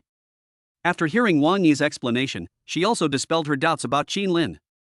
Looking at Qin Lin's handsome features, he is a good match for these young ladies. As for whether the master would agree to this relationship, that is another matter. The three of them looked at each other through the door. Aunt Lu was stunned for a moment, then she reacted and greeted them. Oh, since Xiaoyi's boyfriend is here, Auntie will make you whatever you want to eat. As she spoke, Aunt Lu prepared to go downstairs to cook. To them, entertaining guests is a matter of course. No need Auntie, let's go out to eat. When Wang Yi heard Aunt Lu say that she would entertain them, she smiled embarrassedly. After all, it is inconvenient for a young couple to have outsiders around. When being with Qin Lin, the best thing to do is to go out on a date. It's okay, come down and have some fruit. However, Aunt Lu didn't mind and took the two of them downstairs and prepared some fruit plates and drinks. Wang Yi's parents are not at home, so usually only Aunt Lu lives in this huge villa. So when someone finally came back, she naturally wanted to entertain him well. Qin Lin didn't say anything. He sat on the sofa with Wang Yi, enjoying this wonderful morning. The layout of Wang Yi's house is nice, and the plush sofa is very textured. This type of sofa is very soft and very comfortable, but it is also the most difficult to maintain. But at that time, Qin Lin felt that the sofa was particularly clean, which showed that the servants in the house had put a lot of thought into it. After watching TV for a while, perhaps because Aunt Lu was there, Wang Yi didn't know what to say. This first-time shyness was fully displayed at this moment. At that time, Qin Lin looked at her, smiled, and started the conversation by saying, "What would you like to eat later?" Hearing that Wang Yi wanted to go out to eat, Qin Lin started the conversation along this line. As for how young couples go on a date, it is also a very headache for Qin Lin. But what was surprising was that Wang Yi kept saying him for a long time but couldn't figure out the reason. "Forget it, just listen to my arrangements, how about that?" Looking at her appearance, Qin Lin smiled and said. Although Qin Lin is not familiar with this area, as the most developed city in China, food should not be a problem. Wang Yi nodded and said nothing. However, at this time, what was a little surprising was that because the door of the villa was not closed, two men actually came in from outside. One is middle-aged and the other is young. The middle-aged man looks fat and greasy, and even has a hairy matchmaker's mole on his face. The young man, on the other hand, looked fair and clean, and had a very gentlemanly temperament. "Ms. Wang? Oh. I heard you're back? It's been a pain for me to wait." At that time, the middle-aged man smiled and walked in with the young man. The middle-aged man usually likes gossip. He heard the news of Wang Yi's return from Aunt Lu. When he heard the noise near the garage today, he knew that Wang Yi had returned home. "Uncle De, why are you here?" Looking at the middle-aged man, Wang Yi smiled helplessly. To Wang Yi, Uncle De is just a neighbor who knows both of Wang Yi's parents and they see each other every day. However, he has a special hobby, which is to introduce potential partners to others. Generally, the ones who like to introduce date are aunties, but Uncle De seems to be bored in this wealthy area, so he just asks around about the girls next door and then tries to find some way to match them up. This made Wang Yi very troubled. However, considering that he usually didn't come back for half a year or even a year, Wang Yi didn't care too much. I didn't expect Uncle De to be so proactive. He arrived right after I walked in. Uncle De's real name is Liang Guangde. He ran a dance hall when he was young, but now he is living in a villa area for retirement. Hey, Miss Wang, I've been thinking hard for a while. We Shanghai people really care about matching each other. Recently I have searched for good seedlings in several nearby villa areas. What do you think of him? He is Tang Wenyan, the founder of Shanghai Chinese-style Tangren Wallpaper Company. Not only is he young and promising, he is also very handsome. What do you think? Do you feel attracted to him? Uncle De looked at Wang Yi and said excitedly. Generally speaking, for matters like this, Uncle De should first obtain the consent of Wang Yi's parents. However, Wang Yi's parents are often on business trips and have no chance, so when they saw Wang Yi finally come back, they took this opportunity to visit them. Tang Wen has a dignified appearance and is indeed very handsome. However, Wang Yi already had someone in her heart, so she was not interested in him and said, "Uncle De, I already have a boyfriend. My boyfriend is him, his name is Qin Lin. Please don't introduce anyone here anymore, okay?" Wang Yi said with a wry smile. Although this was Uncle De's good intention, it was totally unnecessary for Wang Yi. After hearing Wang Yi's words, their eyes instantly turned to Qin Lin standing aside. At that time, Uncle De didn't expect that Wang Yi already had a boyfriend after only one semester? But after hearing what Wang Yi said, he still narrowed his eyes and smiled, saying, "Hey, Wang Yi, Uncle De has watched you grow up. As the saying goes, a good boyfriend is not as good as a good husband. When girls are young, they are easily deceived by sweet talk and lose their minds. If you don't compare, how can you know who is really right for you? You have to shop around when buying things, right?" In Liang Guangda's opinion, there are variables everywhere in the world, and a boyfriend may not necessarily be the one who will eventually walk down the aisle to marry. So when you are young, you should think twice. Of course, at this time, Uncle De also wanted to defend Tang Wenyan. However, when Qin Lin heard it, he was speechless. You can act as a matchmaker and introduce people to each other. I have no objection. But isn't it a bit too much for you to keep pestering her when she already has a boyfriend? You're still comparing prices from 3 different stores. Damn, are you buying vegetables in a vegetable market? At that time, Wang Yi was very troubled when he heard Uncle De's words. But Qin Lin sneered at the time and said, "You want to compete, right?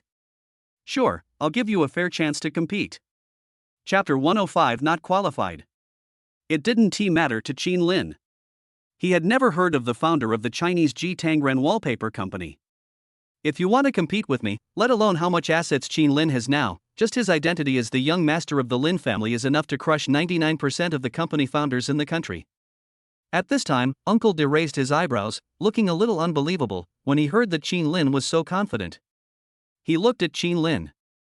Although he was quite handsome, he had never heard of such a person in Shanghai City. At least he had been asking around in the circle of wealthy people for so many years, and he had an impression of basically all kinds of rich young men, but he had never seen Qin Lin in front of him. In other words, Qin Lin is not a member of the Shanghai City circle at all. Shanghai City, as the largest city in the country, can be said to be the top in the country in terms of financial resources. Since Qin Lin is not a member of the circle, how can he compare with them? At that time, Uncle De was somewhat confused about Qin Lin's mysterious self-confidence. Qin Lin, right? Who are you? Can you introduce yourself? At that time, Uncle De didn't believe it. Could Wang Yi's boyfriend have a background as strong as that of Tang Wen? But at that time, Qin Lin shook his head and smiled, saying, "Don't worry, I see this brother, Tang Wenyan, right? He is only in his early 20s. How can he create Tang Ren wallpaper? I think his family is not simple. Why don't you introduce yourself first and let me see if you are qualified to compete with me first?"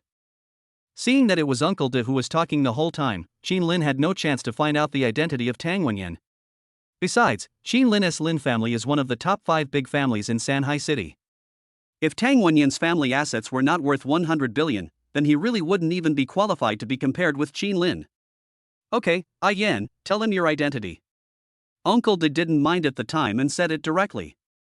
He is quite confident in Tang Wenyan's role. After all, Tang Wenyan is one of the 3 richest young men in the world.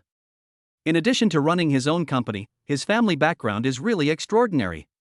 Can Qin Lin compare to such a person?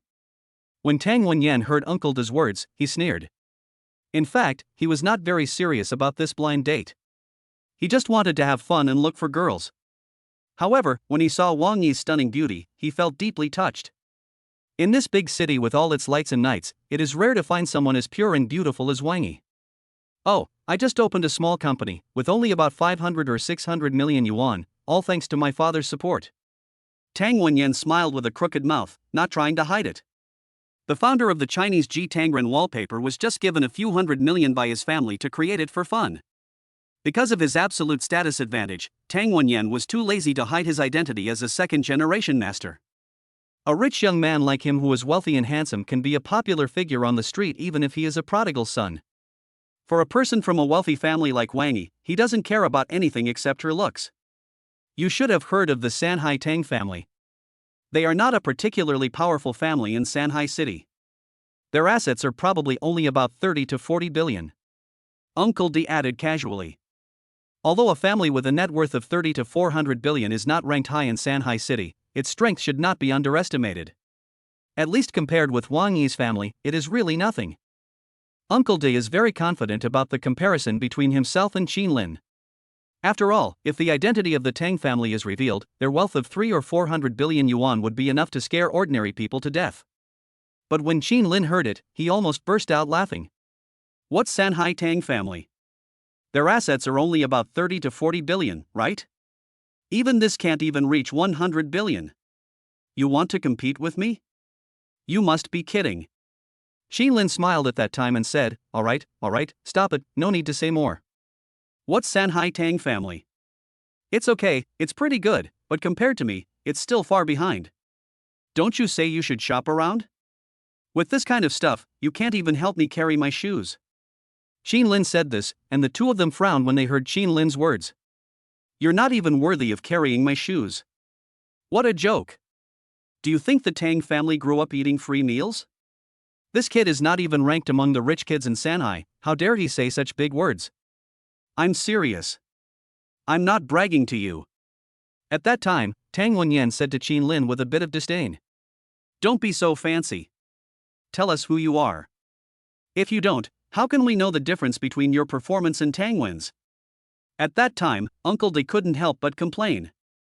At this time, Qin Lin stopped pretending and said directly, the Shanghai Lin family ranks in the top 5 in Shanghai. You should have heard of it. I am the only son of the Lin family. Our family assets are not much, only about 200 billion. With my conditions, I say you have no right to compete with me. That's enough. The Shanghai Lin family has assets of over 200 billion, which is more than 9 times that of the Tang family. Not only that, as one of the 5 major families in the 3 Seas, the Lin family's power is simply unimaginable, and the Tang family is naturally incomparable. At that time, when Tang Wenyan heard Qin Lin reveal his identity, he couldn't help swallowing his saliva for a moment. The only son of the Lin family, he had heard of him among the circle of rich young men. The kind of person who even Principal Wang has to call brother and who can get young Master Li beaten up by his father with just one phone call. This kind of person is not someone that the Tang family can afford to offend. So when Tang Wenyan heard Qin Lin say this, he started to sweat coldly. However, at that time, Uncle D, who was well informed, didn't take it seriously. He was a little surprised when he heard Qin Lin's identity at that time, but this was without any evidence. Anyone who had heard the news of the return of the young master of the Lin family could pretend to be the young master of the Lin family, right? So Uncle D didn't believe it at the time, and snorted coldly, "Humph, stop pretending. The Lin family is such a big family, and you dare to pretend to be the young master of the Lin family. If you are held accountable, can you bear the responsibility?" At that time, Tang Wenyan also heard some doubts. Yes, he said his name is Qin Lin, Qin Lin, Qin Lin. His surname is Qin, not Lin. You said you are the young master of the Lin family. What the hell, do you think we are fools? This lie is self-defeating. Ha, what you just said was so scary. I almost got scared to death. Qin Lin, you are really good at pretending. What are you talking about, young Master Lin? I almost believed it. Do you know that you dare to lie to someone as innocent as me? I'm just wondering, your last name is Qin, and you actually said you are the young master of the Lin family? I laughed to death on the spot. Tang Wenyan said very proudly at that time. In his opinion, Qin Lin was just a boaster. A boastful person wants to compete with Tang Wenyan? The Tang family's 30 billion is no joke. Chapter 106, Sudden Change in Style. However, when Qin Lin heard what Tang Wenyan said, he smiled and said, "Well, if you don't believe me, I have another way." Your name is Tang Wenyan, right? No matter what the Tang family says, you are worth a few hundred billion. It won't be a problem for you to enter the circle of rich kids in Shanghai. Shi Ziyu has heard of it, right? If you don't believe me, give him a call and ask who Qin Lin is, and he will tell you the answer. In Qin Lin's opinion, these people are the typical ones who won't cry until they see the coffin. However, the circle of wealthy young men in Shanghai is very small. Since the Tang family has the ability to do this, Qin Lin thought that he should know Shi Ziyu. After all, Shi Ziyu's net worth is not over 100 billion, and he is at the same level as Tang Wen, so there should be no problem for them to know each other.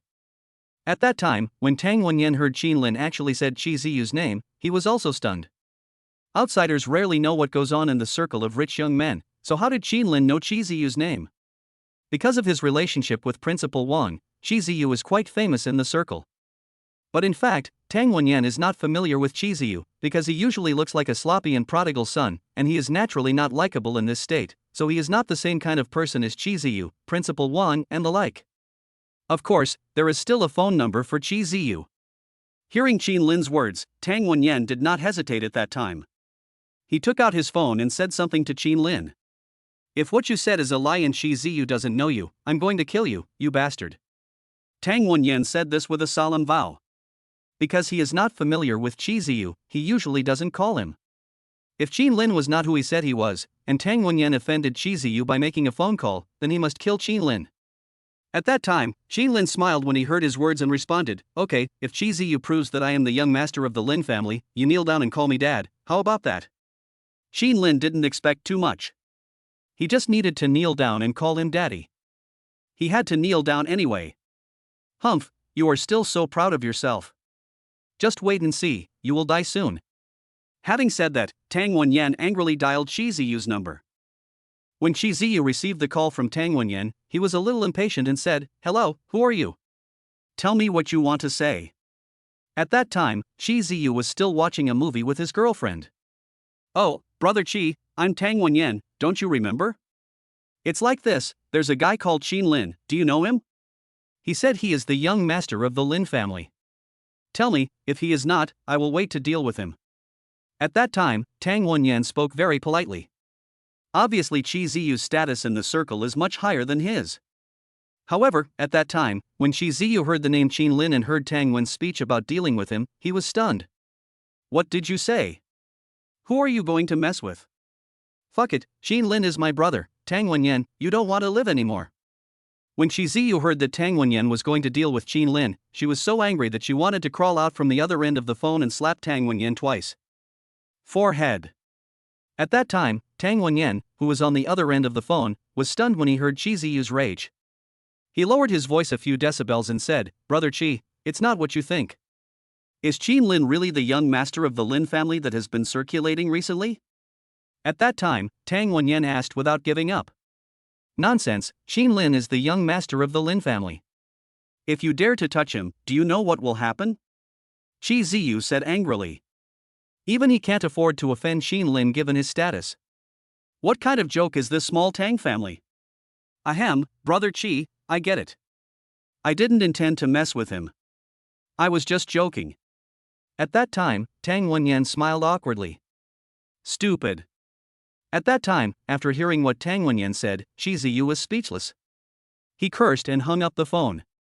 For this kind of person, it is incomprehensible and it is not worth Chi Ziyu's while to talk to him. At that time, after getting Chi Ziyu's reply, Tang Wenyan was stunned for a few seconds. He couldn't believe that what Qin Lin said was actually true. Is Qin Lin really the young master of the Lin family? As a huge family with assets reaching 200 billion and ranking among the top 5 in Shanghai, what will happen if you offend him? Even a fool can figure it out. When Tang Wenyan realized that he had really offended the young master of the Lin family and that he had threatened to kill his grandson, he was petrified on the spot, his phone fell to the ground, and he was speechless. Seeing this scene, Qin Lin smiled and asked, "Why, what did Chi Ziyu say on the phone?" Seeing his appearance, it was obvious that he knew my identity. Of course, Qin Lin couldn't just let him stand there like that, so he woke him up when he was shocked. When Tang Wenyan heard Qin Lin's words, he immediately reacted. The next moment, he knelt on the ground without any hesitation. Dad. I know I was wrong. Although the Tang family is well known in Shanghai City, their net worth of only 30 to 40 billion is not enough in front of the Lin family. If you offend the Lin family, the consequences can be imagined. So when Tang Wenyan learned of Qin Lin's identity, he knelt on the ground on the spot to seek forgiveness and said with great regret. Compared with offending the Lin family, kneeling on the ground and calling daddy, what kind of punishment is this? As long as it can make Qin Lin happy, I'll let him call me grandpa. Even Wang Yi, who was standing by, was stunned by this sudden reaction. Calling him dad so directly, is this still the arrogant and domineering young master of the Tang family just now? Uncle De, who was standing by, almost wanted to vomit blood when he saw this scene. Ian, what are you talking about? At that time, Uncle De widened his eyes and looked at Tang Wenyan, who was kneeling on the ground in confusion. This guy just knelt on the ground without even saying hello, which made Uncle De feel very embarrassed at the time. Dad. No, Qin Lin is the young master of the Lin family. I just talked to Chi Ziyu on the phone, and it's accurate. Tang Wenyan said bluntly, not daring to neglect. At that time, when Uncle De heard what Tang Wen said, his legs went weak and he knelt down on the spot uncontrollably.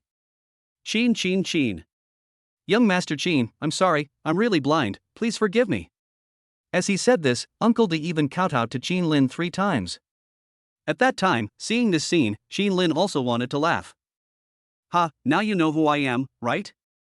Tang Wenyan, right? Since you are so sincere, let's forget about it. Uncle De, right? Tell me, in this comparison, am I more qualified, or is Tang Wenyan more qualified to be Wang Yi's boyfriend? Chapter 107 Encounter with Mr. Gu.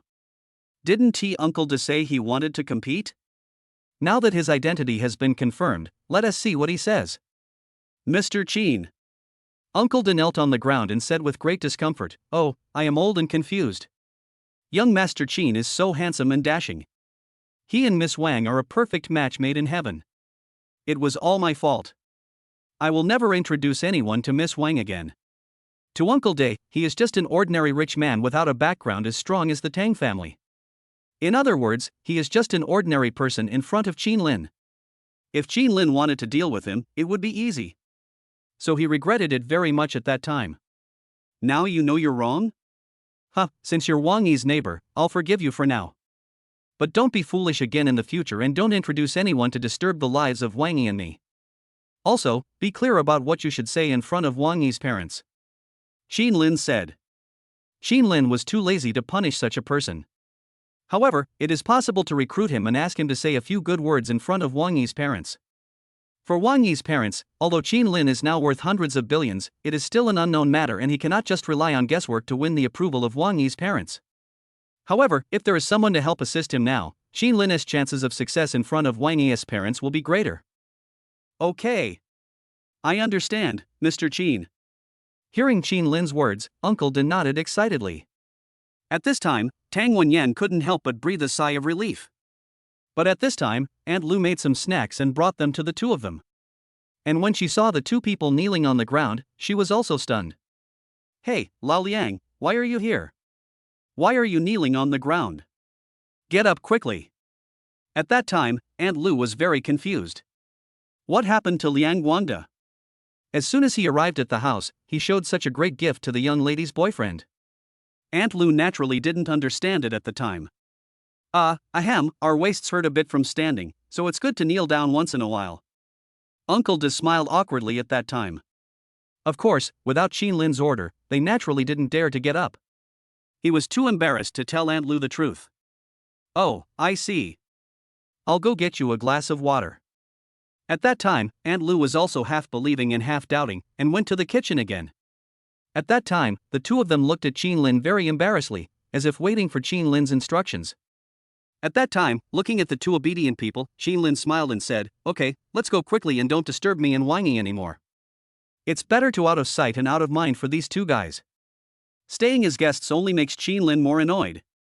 Okay, Mr. Qin, let's go now. After hearing Qin Lin's words, the two men felt as if they had been pardoned and left in disgrace. At this time, Aunt Lu, who came back with 2 glasses of water, was stunned when she saw the two people suddenly disappear. Yeah? Weird, where are these two guys? You left without telling me. How rude. Ha, miss, Qin Lin, come and try my cooking. These are spicy and sour cucumber cubes. They taste sour and a little sweet. They are delicious. As she spoke, Aunt Lu began to introduce some snacks that she had developed. Looking at Wang Yi at that time, Qin Lin smiled helplessly. After staying at Wang's house for a while, when it was almost noon, Qin Lin and Wang Yi left the villa and planned to find something to eat outside.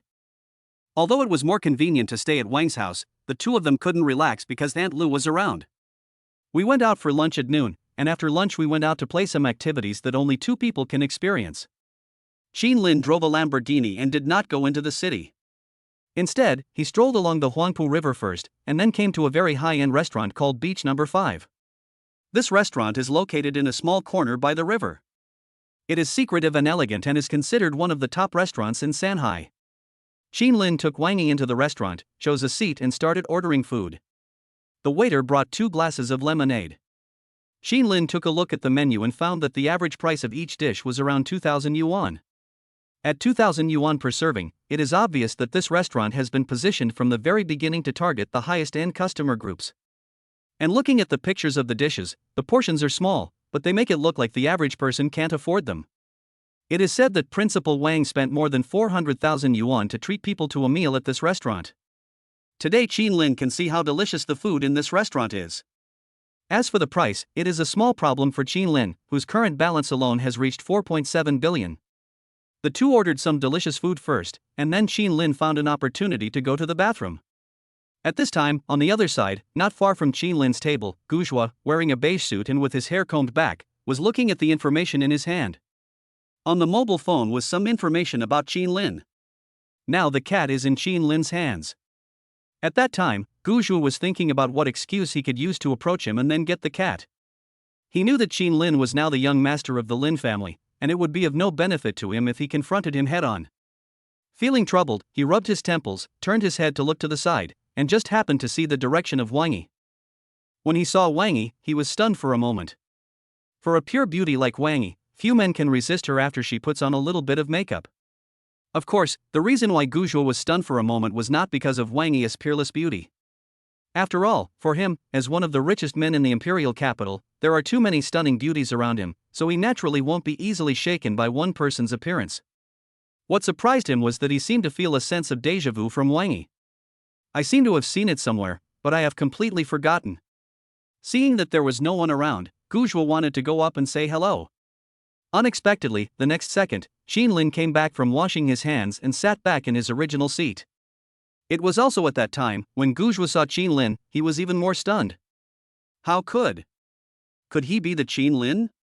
Gu had been looking at the information in his hand, so he naturally had a deep impression of Qin Lin. He recognized Qin Lin at first sight. Didn't he expect Qin Lin to be here? What is even more incredible is that Qin Lin was actually sitting opposite Wang Yi. Gu Zhua, who was about to go up and say hello, calmed down again. At this time, the men around him also discovered Qin Lin following Gu Zhua's gaze. "Master, it's him," one of the subordinates said in shock at the time. Because Qin Lin is the target of their trip. But at this time, after hearing what his men said, Gu Zhua stopped them and said, "Don't get excited, wait for your chance first." Chapter 108 Beach Number 5 Reward Critical Hit. Seeing Qin Lin and Wang Yi together, it was not the right time to confront them, so Gu Zhua stopped them directly, intending to wait and see and wait for an opportunity. At this time, the subordinates, hearing the young master's words, did not say much and sat down silently. On the other hand, Qin Lin didn't know all this. After ordering the food, the two chatted for a while, and soon the restaurant started serving the food. This Beach Number 5 restaurant is a fusion of Chinese and Western cuisine with many dishes. After a while, the waiters started serving the food.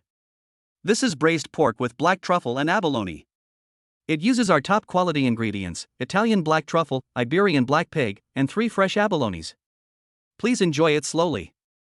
The waitress said this, performed the standard restaurant etiquette, and then retreated. This dish is a fusion of Chinese and Western cuisine, and its value reaches 2,350 yuan. But when the waitress brought it, they were surprised that what she was holding was actually a small plate. This dish consists of just 3 small abalones, a few small pieces of pork, and some green beans. It looks very beautiful. But it's just enough for one person, 2 or 3 mouthfuls. This small thing costs only 2 or 3,000 yuan. If it were an ordinary person, his heart would definitely bleed. After all, this money is enough to have a good meal in a 5-star hotel. But it doesn't matter to Qin Lin. Qin Lin picked up a piece of abalone and put it into his mouth. The abalone exuded a faint aroma of black truffle and tasted chewy and refreshing, not bad. How about it? Maybe it was the first time for him to come to this kind of restaurant, so when he saw Qin Lin tasting the food, Wang Yi beside him opened his eyes wide with excitement. "Not bad, try it." Qin Lin smiled and said. However, Wang Yi shook her head at that time, because it was her first time to eat abalone and she had an indescribable feeling about the image of abalone. It's not disgust, but fear. Seeing this scene, Qin Lin felt a little funny. He picked up another piece and put it to her mouth. "Come on, it's delicious, I'll feed you, ah." Qin Lin smiled and fed it to her. At that time, Wang Yi felt a little embarrassed, but still ate the food Qin Lin brought her. Delicious. This scene happened to be seen by Gu Zhua and others not far away. The young couple was showing off their love so much that it made the others who were just watching from the sidelines itchy. "Master, I can't help it." "Hey, look again, don't get excited." Seeing that his men were about to go berserk, Gu Zhua hurriedly calmed them down. They were just thinking about how to get close to Qin Lin, who would have thought that they would actually experience this. For these single guys, their fragile hearts have undoubtedly suffered tons of hurt. Next, the waiter brought another dish, called 10-year-old Huadiu wine roasted crab. A small crab on the plate was cut into 2 halves. It is said that this dish uses Huadiu wine that has been stored for more than 10 years. The plump crab was marinated for 2 days. It is refreshing and appetizing. However, this small piece, just enough for one person to eat, cost 3,680 yuan, which surprised Qin Lin. Fortunately, it tasted good, and 1 crab was just enough for 2 people, which was very meaningful. While waiting for the meal, Qin Lin took the opportunity to sign in. "I thought, Beach Number 5 is a famous store in Shanghai City, and it has beautiful scenery, so the sign-in reward should not be bad. System, sign in." Qin Lin said this in his mind, and the system began to work. Ding, the host has signed in successfully today. The check-in location is detected at Beach Number 5, the environment is beautiful, and an A-level reward is obtained. Congratulations to the host for winning 1.3 billion Chinese currency. Congratulations to the host for obtaining the Shanghai Oriental Pearl Sky Revolving Restaurant, which is worth 6.1 billion yuan. Reward critical hit, congratulations to the host for winning the Jinjiang Hotel Group worth 51.5 billion. Qin Lin took a quick look at the reward and nodded with satisfaction. 1.3 billion Chinese yuan, plus the original 4.7 billion, Qin Lin's balance has reached 6 billion. However, what surprised Qin Lin was that at this time, the funds from Sirius International had just arrived. For the Yidelin operation, Qin Lin was given 7 billion yuan. In addition to rewarding the operation personnel, the remaining 3 billion yuan was also invested in the group's operating funds. In the end, Qin Lin's balance had reached 13 billion. I remember the system prompt that spending 10 billion can unlock the second golden finger.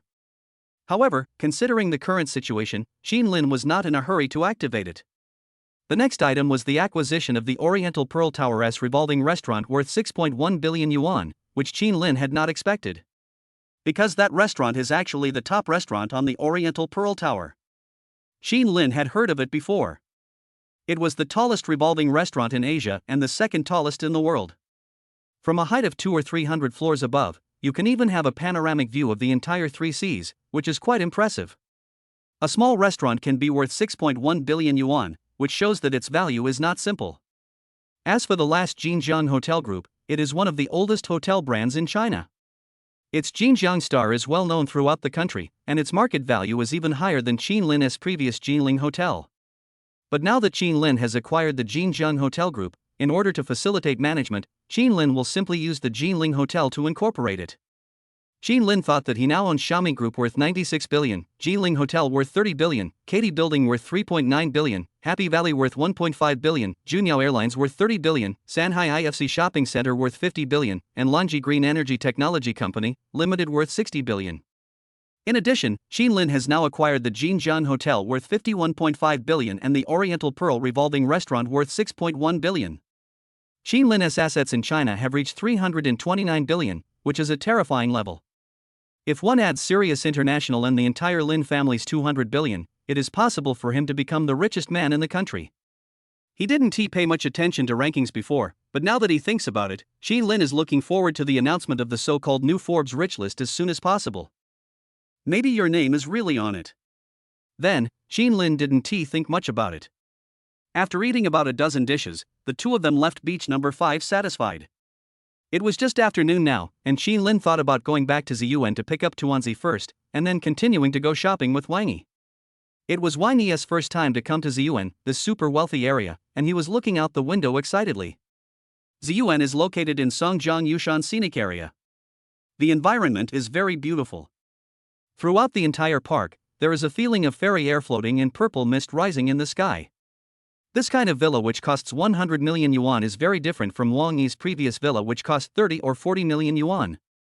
While driving, Qin Lin did not notice that there were two top-of-the-line autos following behind him. Chapter 109, Call, Answer or Not. The people sitting in those two cars were Gu Zhuo and his group. They should be going home now. You guys keep an eye out and report to me immediately if you find the cats. Gu Zhuo is following quietly. Because they didn't know where Qin Lin would put the cat, before contacting Qin Lin, Gu Zhuo wanted to find out the cat's location first and make all preparations. On the other side, Qin Lin drove the car to his villa number 8. As soon as he passed the artificial bridge and arrived at the door of the villa, several bodyguards bowed to Qin Lin. Because Qin Lin's villa number 8 is also an imperial-level villa on Dokdo with a large area, it is necessary to arrange bodyguards for daily patrols and maintenance to prevent outsiders from causing trouble. Wang Yi was also very excited about the treatment from Qin Lin's super family. Although she is considered a rich lady, she is still no match for Qin Lin, one of the top stars in the world. After getting out of the car, Qin Lin took Wang Yi to his villa for a tour, said hello to Wenya, and took Tuanzi away. But when Wang Yi saw Tuanzi, he asked in confusion, Qin Lin, do you think Tuanzi is sick? It seems that you have been raising him for almost a month, but there seems to be no change in him? Wang Yi was very puzzled at that time. Normally speaking, this kind of kitten is in the growth period and should grow a little bit in a month. However, Wang Yi was very surprised to see that Tuanzi had been eating well and living well for such a long time, but just didn't grow up. At that time, Qin Lin picked up Tuanzi and looked at it for a while, and indeed felt that it seemed a little different from other cats. But Qin Lin didn't think much about it. After all, cats come in different breeds. Some cats are born to develop more slowly than ordinary cats. It's okay. I had it checked all over and it's healthy. I think it's a trait of the Siberian forest cat. The slow growth is probably a genetic problem. Qin Lin explained, dispelling Wang Yi's doubts. The two of them didn't say much, and prepared to leave with the cat. However, just as Qin Lin drove away from villa number 8, two Audi S8s blocked the road. The scene of Qin Lin and Wang Yi playing with the cat at the door just now was also seen by Gu Zhuo and others. They thought the time had come, so they just came up and stopped Qin Lin. When he was stopped, Qin Lin was a little puzzled. He got out of the car and asked, "Why, are you trying to cause trouble?" This is the UN, Qin Lin's base camp in the Lin family, so naturally he doesn't have to be afraid of anyone. As for why they dared to stop the car, Qin Lin really couldn't figure it out. Qin Lin's car is, after all, a Lamborghini Veneno worth 130 million yuan. They dared to come and stop the car with two autos worth 3 million. Isn't that a bit too much? But at that time, Gujwa straightened his collar and got out of the car in a cool manner. Sorry, I have something to talk to you about. I'll take a few minutes of your time. Is that okay? Gujwa said this confidently and in a polite tone. At that time, Qin Lin was also a little curious and planned to listen to what he wanted to say first. Then Wang Yi also got out of the car. At that time, seeing Wang Yi getting off the car, Gujwa also found a topic and said, "Miss, have I seen you somewhere before?" Gujwa recalled the feeling of déjà vu he had before, and there was always a voice in his heart telling him that he should have seen Wang Yi somewhere. So thinking of this, Gujwa asked directly to his face. But Wang Yi just shook his head at that time. Wang Yi had no impression of him at all. Besides, Wang Yi was born in Sanhai City, and the farthest place he has been to is the neighboring Binhai City. It is naturally unlikely that he knows Gujwa, who is far away in the imperial capital. At that time, Qin Lin was puzzled when he heard that the first person Gujwa greeted was actually his girlfriend. He stood between the two of them and said angrily, "What the hell do you want to do? If you have anything to say, hurry up and say it. We are in a hurry." Who could tolerate this kind of behavior of greeting someone else's girlfriend in person? So Qin Lin raised his eyebrows and said, "If this man came here to rob the woman, as the young master of the Lin family and now in the Lin family's territory, he dared to do so." Qin Lin didn't mind teaching him a lesson first. However, seeing the reactions of the two, Gujwa smiled awkwardly and said, "Forget it if you don't know him." Maybe I remembered it wrongly. Actually, the main reason I came here this time was for this cat. You met someone a few days ago who told you about this cat, right, Qin Lin? Gujwa said, looking at Qin Lin with sharp eyes. At that time, Qin Lin didn't even introduce himself. He was surprised that this person could actually say his name. It was obvious that the person in front of him knew a lot of information about him, and he must have come here well prepared. Oh, and then? In fact, Qin Lin was also a little surprised at the time. He didn't expect that the man he met that day would call someone over so quickly. Hearing Qin Lin's words, Gujwa smiled and stopped pretending, saying directly, "Actually, the purpose of my coming here is to find my cat back." "Yes, I am the owner. There is no doubt that this cat must have been picked up by Qin Lin." So Gujwa spoke frankly at that time. At that time, not only Wang Yi, but even Qin Lin was stunned when they heard his words. Qin Lin never thought that the man he met before actually called the real owner of the dumpling? Looking at Gujwa in front of him, he has a handsome appearance and is dressed in fine clothes. He must be worth a lot of money. The market price of this extremely rare Siberian forest cat alone has reached 100,000 yuan. It wouldn't be surprising if this kind of cat came from Gujwa. Qin Lin was worried. Now that the cat's owner had come to his door, what should he do? Qin Lin was very troubled at that time. But after thinking about it, Qin Lin still kept a cautious eye and said, "You said this cat is yours? Do you have any evidence to prove it?" Qin Lin didn't quite believe it at the time. I remembered what the man I met at the pet park said before. What if he had sent someone over to pretend that he was the cat's owner? Ahem. Hearing that Qin Lin dared to question him, Gujwa coughed awkwardly and continued, "This cat is indeed mine. Its name is Xiaohua, and it was lost 3 months ago. Look at the tag on its collar. Isn't there the word Xiaohua?" After saying that, Gujwa smiled complacently, thinking, Qin Lin should have nothing to say now, right? At that time, Qin Lin felt a little uncomfortable when he heard his words, but it was obviously unlikely for Qin Lin to believe it so easily. Thinking about it, Qin Lin said, "I still don't believe it. How can I be sure of it with just a name?" If you have the guts, come over here and call out to see if it responds. Chapter 110, Really Not Red-Faced and Heartbeat. Most kittens are shy about strangers, especially the wild Siberian forest cat. He would be gentle and considerate to the real master, but if Gujwa was not his real master, he would definitely not get close to him. When Gujwa heard Qin Lin's proposal, he raised his eyebrows. He also didn't expect that Qin Lin would actually make such a request. But there was no other way. Since Qin Lin said so, he had to go up and give it a try. He came to Qin Lin's side, stretched out his hand to Tuanzi, wanting to touch it, and then called to it, Xiao Hua. Meow meow meow. But the next moment, to everyone's surprise, Tuanzi actually revealed a ferocious look, stretched out his claws on the spot, and scratched Guzhua, who stretched out his hand. Immediately, 3 pink scratches appeared on Guzhua's hand. Although there was no bleeding, the epidermis was injured. Feeling the pain, Guzhua quickly retracted his arm. He hadn't expected the cat to be so savage, and he had been a bit careless. At that time, seeing that their master Gu's precious body was hurt, one of his men couldn't help but want to rush forward. The look in his eyes seemed as if he wanted to kill Tuanzi. After all, to him, Tuanzi was just a pet, a beast. If it dared to hurt their young master, it would not be an exaggeration to say that it would be fried alive. Why? Seeing his impulsive subordinates, Guzhua stopped them on the spot, but smiled and said, after all, I lost this cat, so it's normal to have some resentment. Guzhua gritted his teeth at the time, but he had no choice but to endure it because he wanted to get the cat.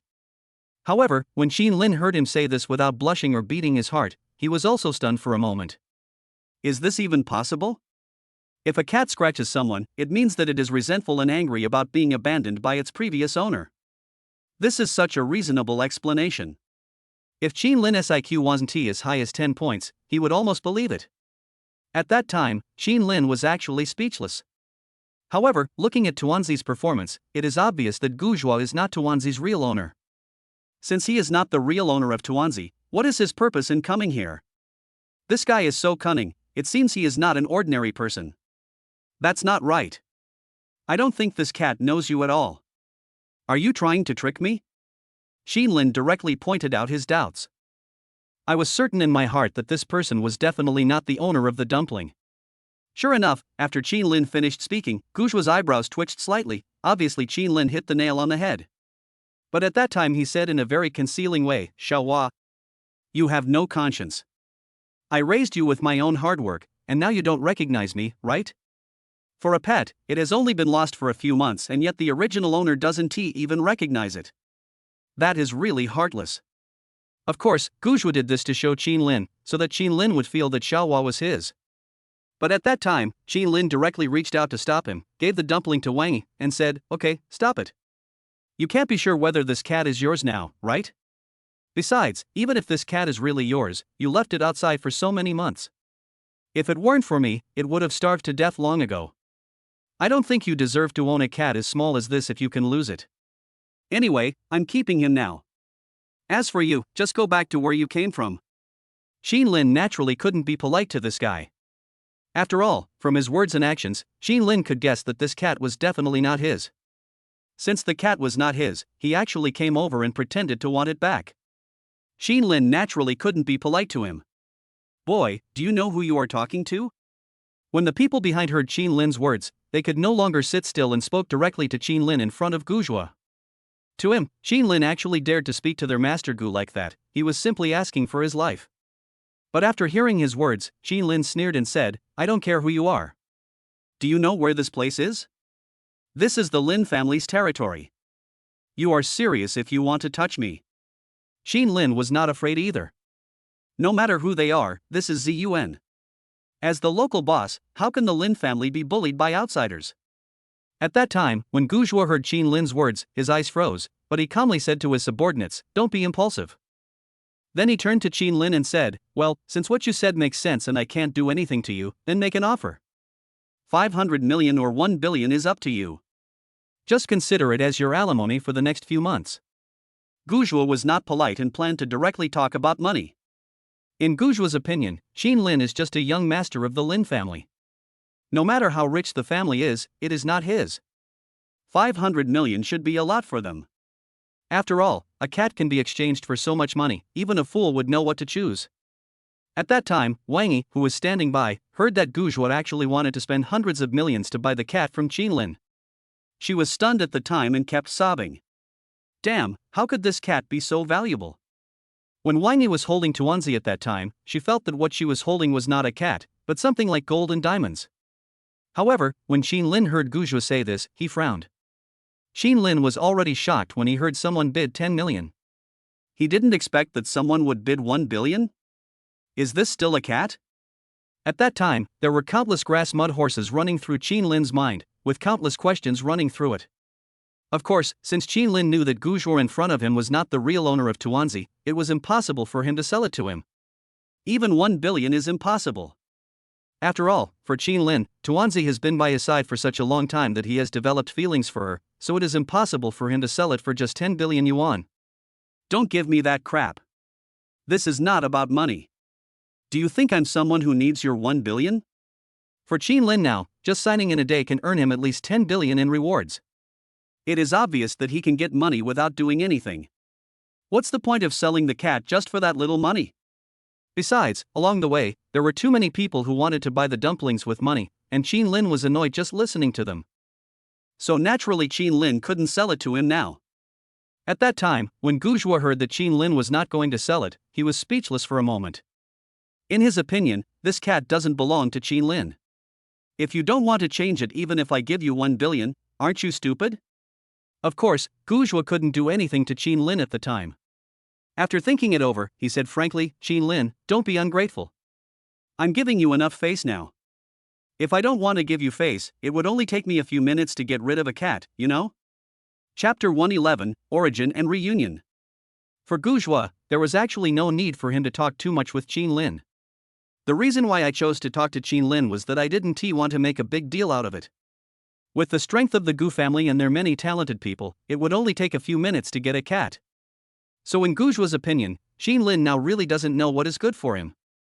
Relying on the Lin family, so what? But at that time, when Qin Lin heard what he said, he smiled. I say, what's your name? I don't even know your name. Aren't you being too proud?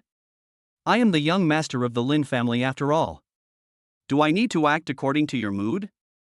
Qin Lin found it funny at that time. I don't even know this guy Qin Lin's name, and you're pretending. Do I know who the hell you are? If it was God or Jesus who came, Qin Lin might have given them some face. As for this guy, just go back to where he came from. However, when Guzhuo heard Qin Lin's words, he was not angry. Instead, he snorted coldly, smiled and said, well, listen, my identity is Guzhuo, the Gu family of the imperial capital. Guzhuo revealed his identity. Although the Gu family is not the legendary top-notch family, it is still ranked first or second in the imperial capital, and its assets alone are calculated in trillions. This kind of super family can easily kill the Sanhai garbage family in seconds. Their Gu family has been wealthy enough to rival a country since the feudal era, and their background is simply beyond the imagination of ordinary people. After all, the efforts of dozens of generations cannot be compared with the Lin family, which only relied on the grandfather generation to make its fortune. Gu family? Never heard of it. Oh, I'm already fed up, hurry up and get out of here. Qin Lin had never heard of the Gu family, so when he revealed his identity, Qin Lin didn't recognize him at all. In Qin Lin's opinion, all big families are just like that. Although the Lin family on his side only has 200 billion, when combined with Qin Lin's own wealth, it has reached more than 500 billion. Therefore, Qin Lin had no fear at all about the imperial capital or the family. But at that time, when Guzhuo heard Qin Lin's words, he almost vomited. He also didn't expect that Qin Lin didn't even know the Gu family? Come on, you are one of the top families in the country after all, and you don't even have this common sense. Guzhuo is really drunk. Well, since you are so stubborn, let's just wait and see. Then I will ask you to beg me to personally hand the little flower to me. Guzhuo waved his hand and said. Since revealing their identities is useless in front of Qin Lin, it's time for Guzhuo to come up with some tricks. Since talking to Qin Lin had no effect, he didn't mind putting pressure on the Lin family. When the time comes, let Grandpa Lin come out and see what Qin Lin will do. Of course, Qin Lin didn't know what conspiracy this guy was plotting at the time. Qin Lin's thoughts were still very simple. Hearing him swearing, Qin Lin just smiled and said, okay, you go ahead and I'll watch. We can talk when there's something to say. Qin Lin didn't care about all that and sent the guest away directly. At this time, Guzhuo saw several bodyguards from Villa number 8 rushing over, and their number was greater than theirs. Let's go. At that time, Guzhuo did not stop, snorted coldly, and left in the car. Now that he knew the cat was in Qin Lin's hands, the next thing would be much simpler, and Guzhuo was not in a hurry. Master. The bodyguards behind him rushed over when they saw someone stopping Qin Lin.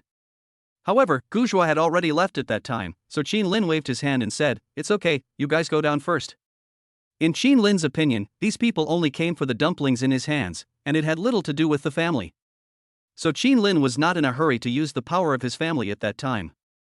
Of course, what Qin Lin didn't know was that if Qin Lin told his grandfather Lin Cheng about the Gu family's affairs at that time, Lin Cheng would definitely be very surprised.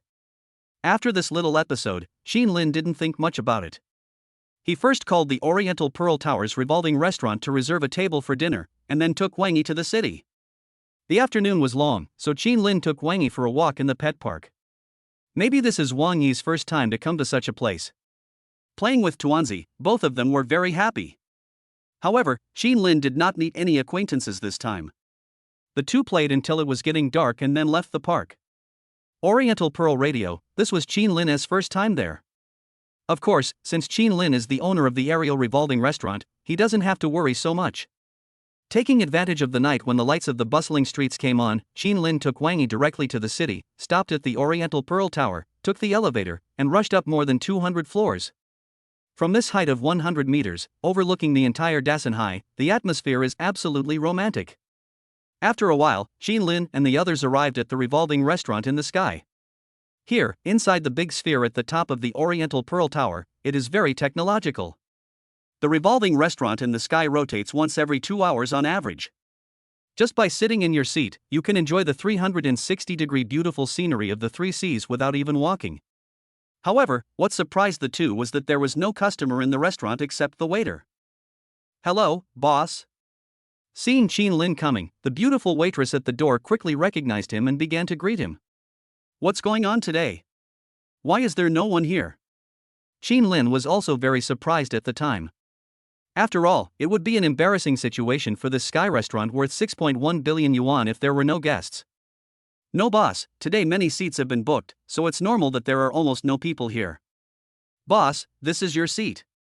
As the waiter said this, he took the two of them to a very special location. "This seat is by the window and you can enjoy the best treatment in the entire restaurant."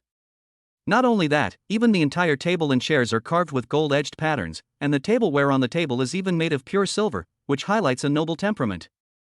There is a clear gap in contrast with other locations. At that time, Qin Lin thought that this position should not be sold to the public and should be reserved for special people. However, thinking that Qin Lin was the boss here and it was natural for him to enjoy the highest level of treatment in the restaurant, Qin Lin reluctantly accepted it. The two of them sat in the best seats, looking at the beautiful scenery outside the window. It was very romantic at the time. "Do you like it?" Seeing that Wang Yi seemed a little excited, a little nervous, and became less talkative, Qin Lin also smiled. Wang Yi nodded. In her opinion, everything Qin Lin did for her was really romantic. Just then, two more people came up to the restaurant, a man and a woman. The man was holding the woman's hand, and the woman was holding a bouquet of flowers. However, when the man saw that there were other guests in the restaurant, he was a little unhappy and called the front desk directly. Chapter 112: The First Young Master of the Three Seas. At that time, the man was very confused. He had clearly booked the entire place, so why were there other guests there? "Hey, what are you doing in your restaurant?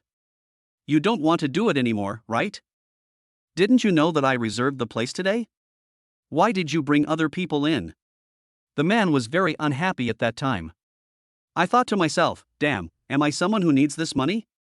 However, at that time, after hearing what the man said, the waiter responded somewhat helplessly, "I'm sorry, sir, the area you reserved is the central area of the entire restaurant. Some areas of our restaurant are not for sale to the public. Please forgive me, sir," the waiter said very politely.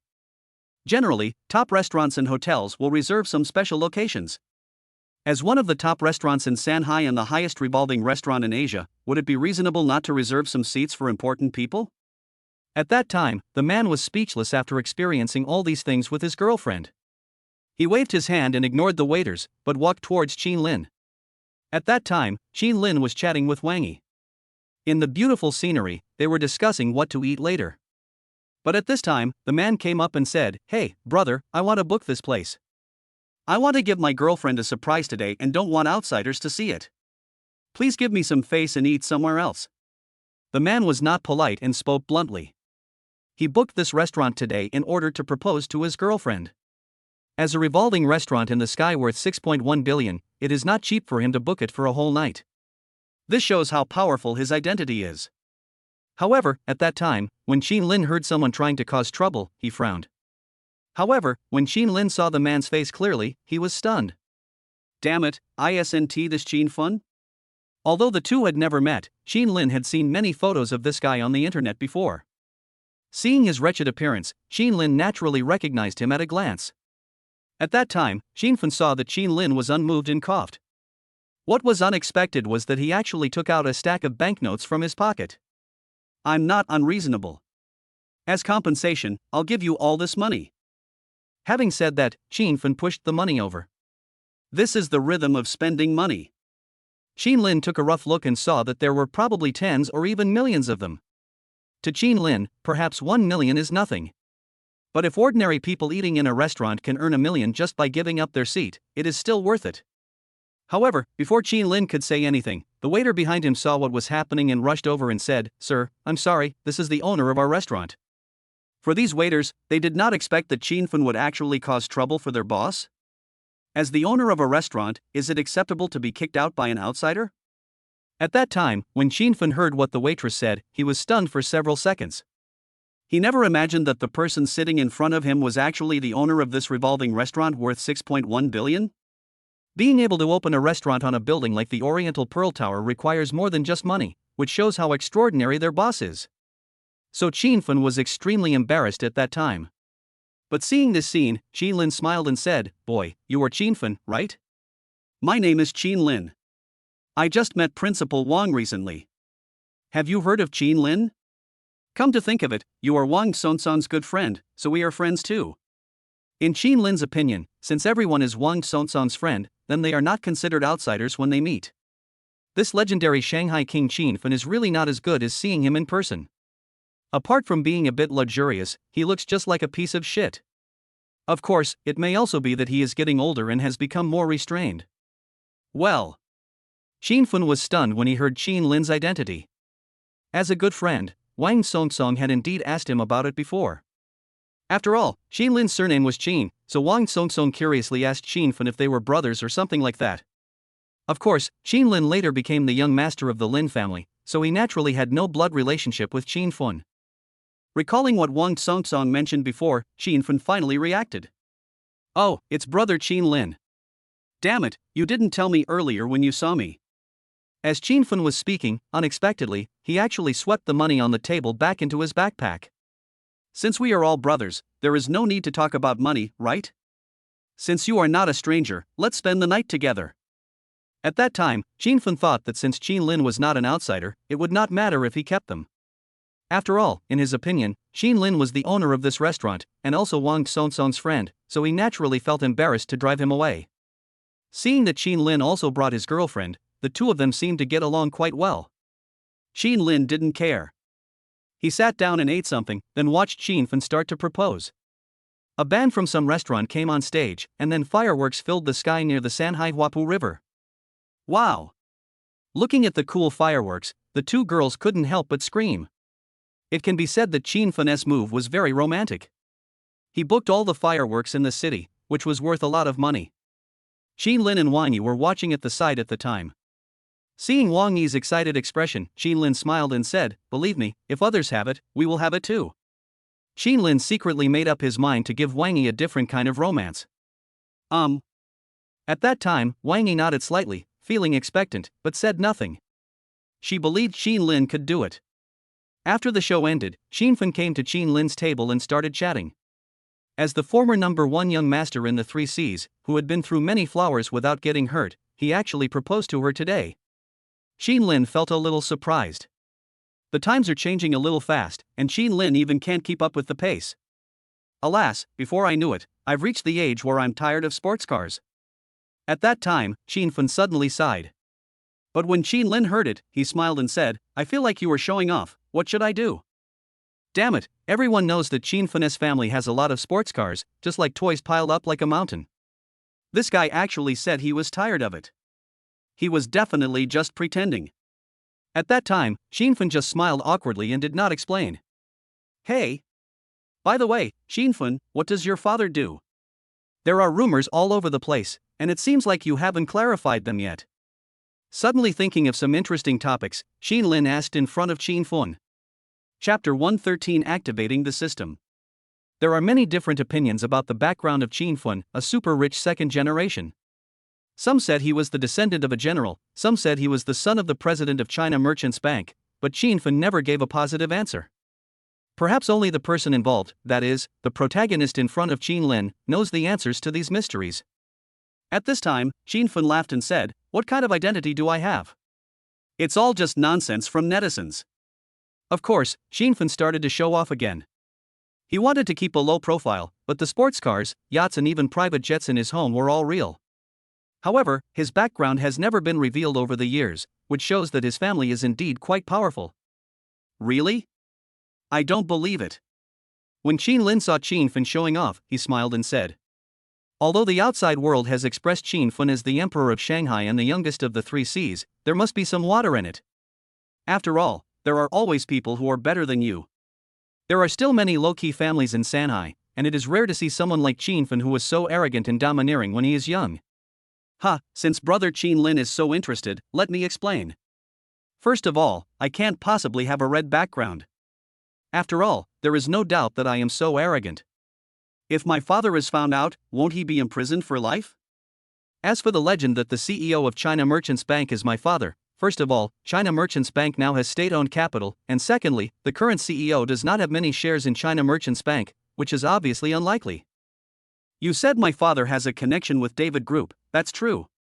But that kind of relationship can't be so blatantly revealed in the mainland, you know.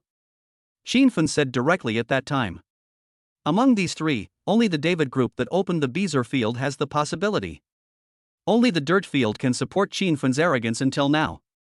At the beginning, he was driving a Ferrari worth 30 million yuan, hit someone, abandoned his car on the spot, and drove away. To him, abandoning the car was like abandoning a toy. It can be said that Qin Fun was once too arrogant. Of course, when Qin Lin heard this, he always felt that Qin Fun was hiding something. Those unspeakable identities are indeed fascinating. Of course, since he refused to say anything, Qin Lin couldn't keep arguing about it, so he had to nod. No wonder, it turns out that your family runs a landfill. Qin Lin doesn't know much about what's happening in Macau. But compared with legitimate business, the profits from digging a soil pit can be described as huge, and the speed at which money is made is unmatched by ordinary industries. The evening passed quickly. After Qin Lin finished his meal, he took Wang Yi and left the Oriental Pearl Tower. Originally, Qin Lin wanted to take Wang Yi to visit his own Tomsonipine, but Wang Yi said that he was tired and wanted to go home to rest. Qin Lin didn't say anything. He first sent her home and then returned to Ziyuan himself. After a tiring day, Qin Lin didn't want to do anything else, so he went home and threw Tuanzi to Wang Yi to take care of. He went into the sauna room, filled the bubble bath with warm water, and lay down in it. This indoor bubble bath is like a natural hot spring. It is very comfortable to soak in it and can relieve stress. Shrouded in mist, Qin Lin closed his eyes in enjoyment and woke up the system at the same time. Remembering that the balance on his account today had exceeded 10 billion, Qin Lin decided to try it out to see what the so-called second golden finger of the system was. Thinking about this, Qin Lin directly awakened the system in his mind and said, "System, consume 10 billion to activate the second golden finger." Qin Lin's voice rang in his mind, but the system in his consciousness was silent for a moment before responding. Ding, the host has successfully consumed 10 billion and obtained the second golden finger. Golden finger is randomly drawn. Congratulations to the host for obtaining the worship value turntable system. System prompts: when the host is worshipped, he will gain a certain amount of worship value, which can be used to participate in system lotteries or purchase system products. The lottery system has been successfully activated, giving the host 2,000 worship points. Hint: the host can obtain the third golden finger by spending 100 billion again. Please keep up the good work. Qin Lin was speechless after hearing the system prompt. Qin Lin thought that he could get some kind of golden finger with the 10 billion, but this is the result? The most annoying thing is that this golden finger was actually extracted. In other words, there are many cheat codes in this system, and whether you can activate the cheat codes yourself, whether they are useful or not, depends entirely on your luck. This is a complete bummer. Of course, 10 billion has already been spent, so there is no point in saying more. Qin Lin directly opened the roulette lottery system in his mind. Just then, a background music similar to the game of landlord sounded, and a golden turntable appeared in front of Qin Lin. There are 12 columns on the turntable, and it seems that the probability of winning each item is 1 in 12. I have to say, the design of this turntable is quite Ginkgo-like. It's just a pity that the specific reward name is not displayed on the turntable. Seeing that he still had 2,000 worship points, while the system only required 200 worship points for one draw. The opening reward is 10 consecutive draws. My goodness, it's so cool. Qin Lin didn't waste any time and made 10 consecutive draws on the spot, consuming all his admiration points. Give me 10 consecutive draws. Having said that, Qin Lin directly activated the lottery button. Then the golden turntable began to spin, and the rotation was full of special effects, as if some treasure was about to appear. At that time, Qin Lin looked at the prompt screen in front of him with great anticipation. However, what surprised Qin Lin was that he heard the lottery result notification. Thank you for participating. Thank you for participating X1. Thank you for participating X2. Thank you for participating X3. Thank you for participating X4. Seeing this, Qin Lin's breathing quickened and he felt like he was going crazy. What the hell is this? What about the promised 10 pull sequence? Oh my god, how many thank you for participating are hidden in this turntable? After spending 1,000 worship points, Qin Lin didn't get any rewards. At that time, Qin Lin couldn't help swallowing his saliva and exclaimed that it was a ripoff. This system is such a ripoff.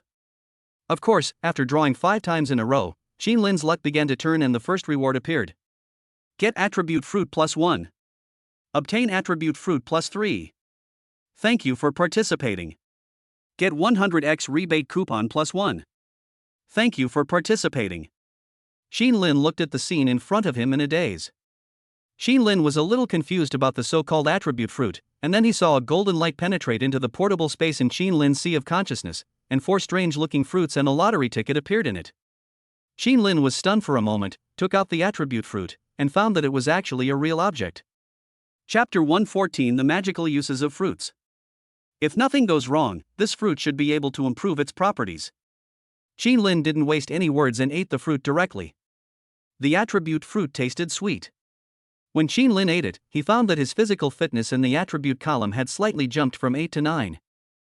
Qin Lin took a look at his attribute panel. Character: Qin Lin. Gender: male. Strength: 11.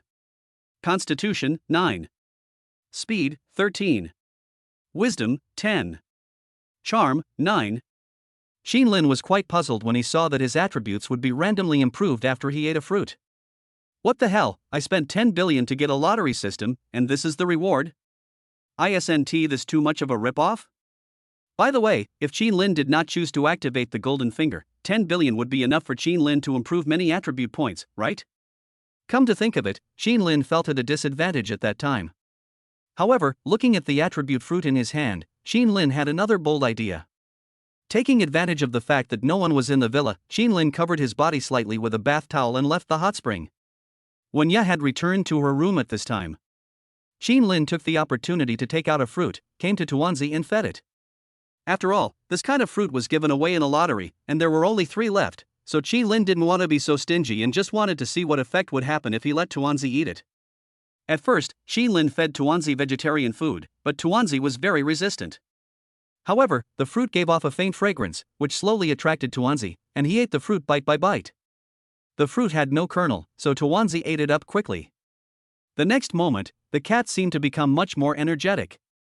From Qin Lin's perspective, he saw several characters appearing on the cat's head. Dumpling wisdom +1. Current wisdom 2 points. Depend on.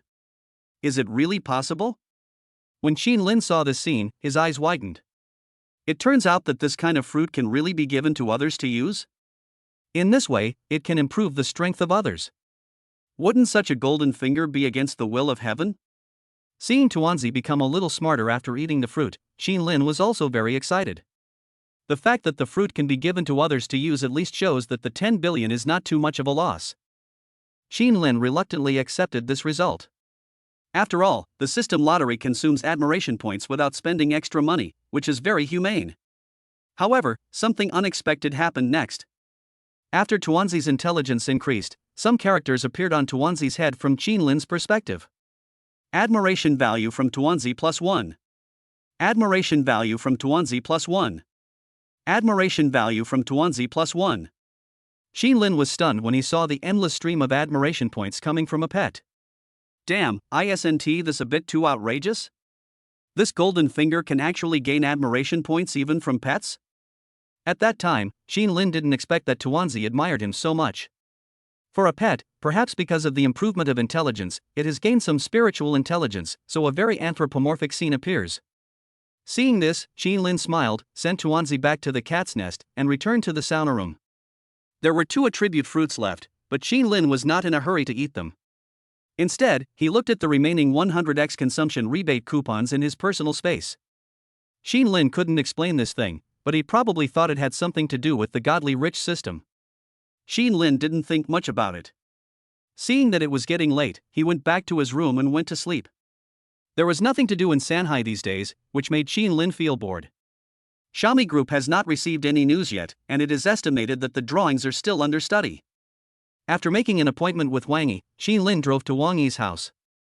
At 9 o'clock in the morning, you can feel a slight dampness on the bank of the Huangpu River. Qin Lin drove directly to Wang Yi's villa. What surprised Qin Lin was that Wang Yi's parents still hadn't come back. Thinking of this, Qin Lin regretted not taking Wang Yi to Thompson Epine last night. Of course, Qin Lin had no other intention in taking Wang Yi to Thompson Epine. When you arrive at the villa area, there is a quiet path by the river. Some people jog along the river in the morning, or even walk their dogs. At that time, Qin Lin parked the car aside and sent a message to Wang Yi, asking her to come down. However, what surprised Qin Lin was that every time passers-by passed by, they couldn't help but look at Qin Lin's cool Lamborghini Veneno. Worship value +1. Worship value +1. Looking at the golden numbers popping up above their heads, Qin Lin smiled and did not hide it. He just displayed them in front of his car. But then again, this kind of behavior of showing off wealth doesn't seem to gain much admiration. Of course, it might be because of the place Qin Lin chose. After all, this is a wealthy area, and those who can take a walk here must have hundreds of millions of dollars in their pockets. So although they envied Qin Lin's Lamborghini Venezia, they did not go crazy about it. So this is the reason why the worship value is low. Of course, little by little, it adds up to a lot, so Qin Lin is not in a hurry. Then, to Qin Lin's surprise, Wang Yi sent a message showing that she was going for a morning jog. About 2 minutes later, Qin Lin saw Wang Yi. This time, Wang Yi changed his usual attire and put on the clothes he wore in Shanghai City. Although the cool and loose sportswear covered her original figure, the sweat made her originally fair skin even more deadly. Not bad, you know how to live. Seeing her coming, Qin Lin smiled. As poor as I used to be, I had no time for a morning run. What kind of life is this? For workers, it is something only rich people have. Of course, although Qin Lin has time now, he doesn't run. After all, for a person who has achieved financial freedom, being lazy is normal. Seeing Qin Lin coming, Wang Yi smiled awkwardly and said, I haven't been back to Shanghai for a long time, so I want to adapt to the pace here. How about we make an appointment some other time? Wang Yi had never run with Qin Lin before, so since they were talking about this topic, Wang Yi suggested it. Okay, you can wake me up one day and I can run with you as long as you want. Hearing her words, Qin Lin smiled and said he didn't mind. At this time, Wang Yi, hearing Qin Lin's words, gave a thoughtful look. But she didn't explain. Instead, she smiled and went back to her room to change her clothes. At this time, a couple walking on the side of the road happened to see Qin Lin coming to pick up Wang Yi. Seeing Qin Lin driving a sports car, she was very envious and said, Husband, look at other people's husbands. I want you to drive a sports car to pick me up in the future too. Chapter 115 Secret Cultivation. The girl was extremely envious of the treatment Wang Yi could enjoy. The worship value starts to contribute at 10 points, and then 10 points. The girl said it at that time, her voice was not loud, but it happened to be heard by Qin Lin. Qin Lin didn't say anything about this. But Wang Yi smiled. After all, being envied by others is a good thing. At that time, the boy was very jealous and said, It's just a Lamborghini, what's so great about it? Who cares? Baby, let's go. I'll show you something better in 2 years. Having said that, the man hurriedly left with his wife. Although he was cursing at the time, the golden number above his head betrayed him. Gain plus 200 admiration from Lu Guangda. Gain plus 200 admiration from Lu Guangda. Although it is true that Qin Lin's car is a Lamborghini, it is the legendary Lamborghini Poison. Even if he worked hard all his life, he probably wouldn't be able to afford such a magical car, so it's better for him to leave early. At that time, seeing so many admiration points, which increased by 400 at once, Xin Lin was also stunned. Looking at the cursing man, Xin Lin knew what had happened. Watching their backs as they left, Xin Lin smiled and said nothing. However, at this moment, Wang Yi poked Xin Lin when he saw him smiling at the man and woman leaving. Still looking, drive fast. As Wang Yi spoke, he had already gotten into the car. Xin Lin finally reacted and drove on the road, saying, "Where do you want to go? How about going shopping? Or should we go to the pier? I have a private cruise ship, you haven't seen it, right?" Xin Lin remembered the cruise ship he had signed in for before and had not yet gone to see it. Now that he had the chance, he certainly couldn't miss it. But Xin Lin thought he still had a 100 times shopping rebate in his pocket. After all, he had just spent 10 billion, and Xin Lin was still looking forward to how to make his money back. After hearing Xin Lin's words, Wang Yi hesitated for a moment and said, "The seaside is very humid this morning. Why don't we go there in the afternoon? On the contrary, how about I take you around downtown today? I brought a lot of money today. I want to buy you some clothes or something. You just follow my arrangements this morning, okay?" Wang Yi said, thinking about everything Xin Lin had done for her in the past few days. She wanted to treat Xin Lin once anyway. Wang Yi is a wealthy woman after all, and she still has tens of thousands of dollars in her pocket. Although tens of thousands of dollars might be just the savings she had accumulated over several semesters, she was happy to spend it on the person she loved. However, when Xin Lin heard that this girl actually wanted to pay for him, he just smiled. In Xin Lin's opinion, Wang Yi's net worth is not that great. Although his family has tens of millions of dollars, that amount of money is nothing to Xin Lin. Besides, Xin Lin was still looking forward to how to use the consumption rebate coupons. How could he let his woman pay? Of course, after hearing her words, Xin Lin did not rush to refuse. After all, when the time came, he just had to pay first. "Okay, where do you want to go first?" Xin Lin said. Wang Yi also started thinking. "I have to say, the way this girl thinks is quite interesting. How about going downtown first and getting some Häagen-Dazs?" Wang Yi was thinking. "All right." Xin Lin didn't mind and drove directly to the city center and found a place to stop. Then, while Wang Yi wasn't paying attention, he took out a property fruit and said to her, "Would you like some fruit? I got it from home." This kind of attribute fruit can randomly enhance a person's attribute abilities. As Xin Lin's woman, Wang Yi naturally needs to be well trained. At that time, when Wang Yi saw the fruit in Xin Lin's hand, he was also stunned. "It smells so good. What kind of fruit is this?" After taking the attribute fruit, Wang Yi was also very surprised at this kind of fruit he had never seen before. It smelled very sweet and looked very expensive, so Wang Yi couldn't bear to eat it. "Ahem, this is, what, it seems to be Chilean agate, a kind of berry. I think it tastes good, so I'll give it to you to try." Seeing that she couldn't bear to eat, Xin Lin started to make some random remarks. Now Xin Lin is cultivating it secretly, and Wang Yi doesn't know about it anyway. After all, if Xin Lin said that this was a magical fruit that could enhance properties, Wang Yi probably wouldn't believe it. Oh. Hearing that it was just an ordinary rare berry, Wang Yi ate it without hesitation. The next second, Xin Lin saw golden words appear above Wang Yi's head. Wang Yi's charm attribute +1. Current charm attribute 10 points. Xin Lin was stunned when he saw that it was his charm that improved. The next second, because her charm reached the peak level of a normal person, an extraordinary temperament immediately emanated from Wang Yi. As for Wang Yi, she herself was unaware that her charm had simply increased, so she didn't notice anything unusual. "What's wrong?"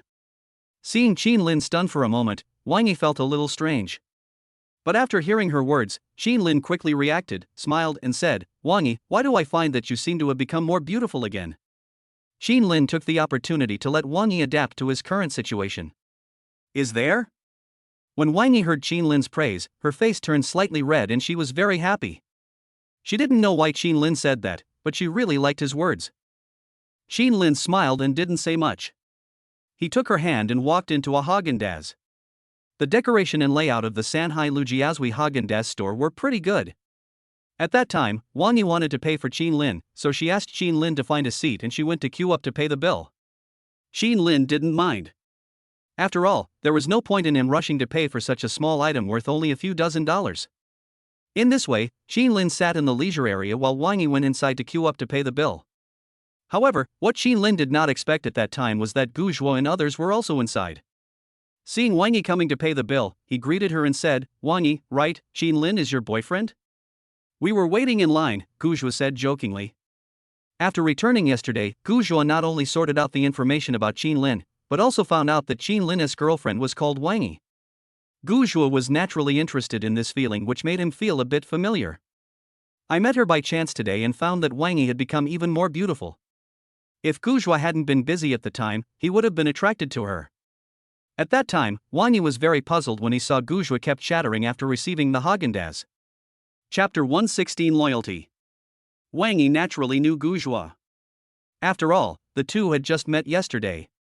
Yesterday in Ziyuan, Gu Zhuo came over to make things difficult for Qin Lin, and Wang Yi naturally saw all of this. Thinking of this, Wang Yi didn't have much good feelings towards him and said, "Yes, I am Qin Lin's girlfriend." As for matters between men and women, the relationship has been confirmed and Wang Yi did not hide it. However, when he heard Wang Yi's words, Gu Zhuo sneered, looked around, and said, "Do you really like this rich second generation? He is just a young master of the San Halen family.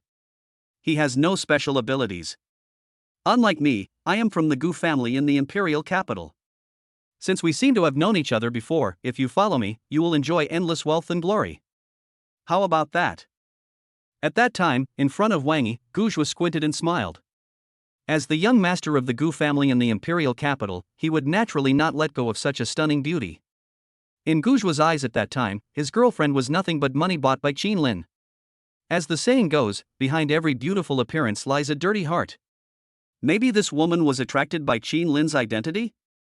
There are a lot of materialistic and snobbish women in this society, especially around the top rich second generations. It is basically impossible to find a clean one. So Gu Zhuo didn't mind at that time.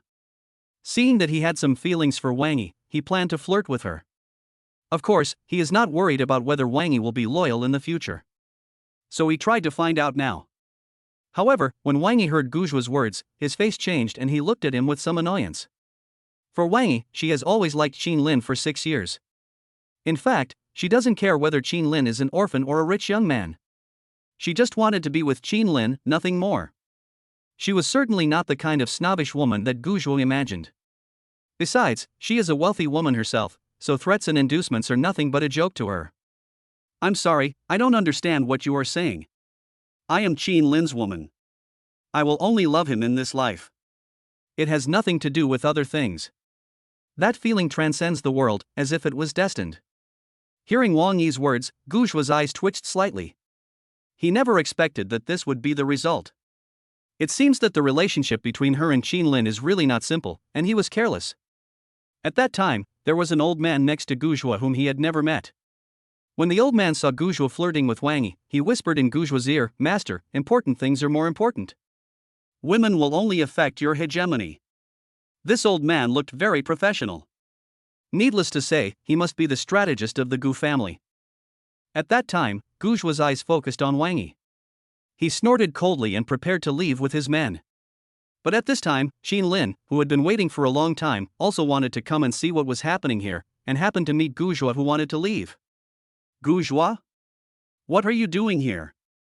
Although he was holding an ice cream cone in his hand, there was a very strange look on his face. Qin Lin asked a question at that time. "Don't try any tricks. I'm not afraid of you." Although he didn't know Gu Zhuo's specific identity, Qin Lin was completely confident at that time. However, seeing Qin Lin coming, Gu Zhuo smiled and said, "Hey Qin Lin, why are you in such a hurry? It will only take me a few minutes to deal with you. Just wait." Gu Zhuo walked slowly and without hiding anything, he just smiled and left the Haagen-Dazs store. What a psychopath. When Qin Lin saw this scene, he was speechless. "You said you could kill me in a minute, so go ahead. I've been waiting for you for a long time. It's frustrating to have others thinking about something but not taking action. However, I heard that Gu Zhuo wanted to find a way to deal with me in order to take Tuanzi for himself, so Qin Lin naturally couldn't just sit there and wait for death." While Wang Yi was waiting in line, Qin Lin called Lan Yu. Qin Lin thought, since he didn't know the specific identity of the Gu family, he might as well let the people from Sirius International do it. "Hello? Boss." After receiving Qin Lin's call, Lan Yu said politely, Well, help me check some information about the Gu family in the imperial capital and send it to my phone later. Oh, right. Lin seemed to have thought of something and wanted to ask them to do it for him. Please help me check if there is a person named Linley anywhere in the world. See if you can find his exact location. Linley is naturally Lin's father. As long as he is found, both his parents will be found. Lin had wasted too much time on his parents' affairs. He felt very uncomfortable knowing that they were still alive but not knowing their whereabouts. Yes. Lan Yu received the order and started investigating. Lin hung up the phone when he saw Wang Yi coming back. What's wrong? Seeing Wang Yi holding 2 ice creams and looking a little unhappy, Lin asked. Did that guy Guzhua tease you again? I will find a chance to teach him a lesson. Lin could guess what happened without even looking at what happened just now. At that time, after hearing Lin's words, Wang Yi shook his head and sat next to Lin. Nothing, eat now. Wang Yi handed over the Haagen-Dazs. In fact, she didn't want Lin to have too many conflicts with others because of her. Lin didn't hesitate. After eating Haagen-Dazs, he started to stroll around the business district with Wang Yi. At the beginning, Wang Yi took Lin to pick out some clothes. It's not an international brand and it's not expensive, only a few hundred yuan per piece. However, Wang Yi has good taste and the clothes she chooses for Lin are all good. Wang Yi is quite knowledgeable about life, as she is able to pick out the most suitable clothes from ordinary trendy brands. Perhaps because of her upbringing, she doesn't have the habit of buying international brands. However, despite this, after entering the shopping mall, Wang Yi wanted to buy everything for Lin, and soon he spent more than 10,000 yuan. The 2 midfielders took large and small bags and threw them into the Lamborghini. By the way, Wang Yi, I don't think I've given you a decent gift yet. Come with me. At that time, Lin remembered that it seemed that until now, Lin had not given Wang Yi any valuable gifts. Look at other people's girlfriends, they have famous watches and bags.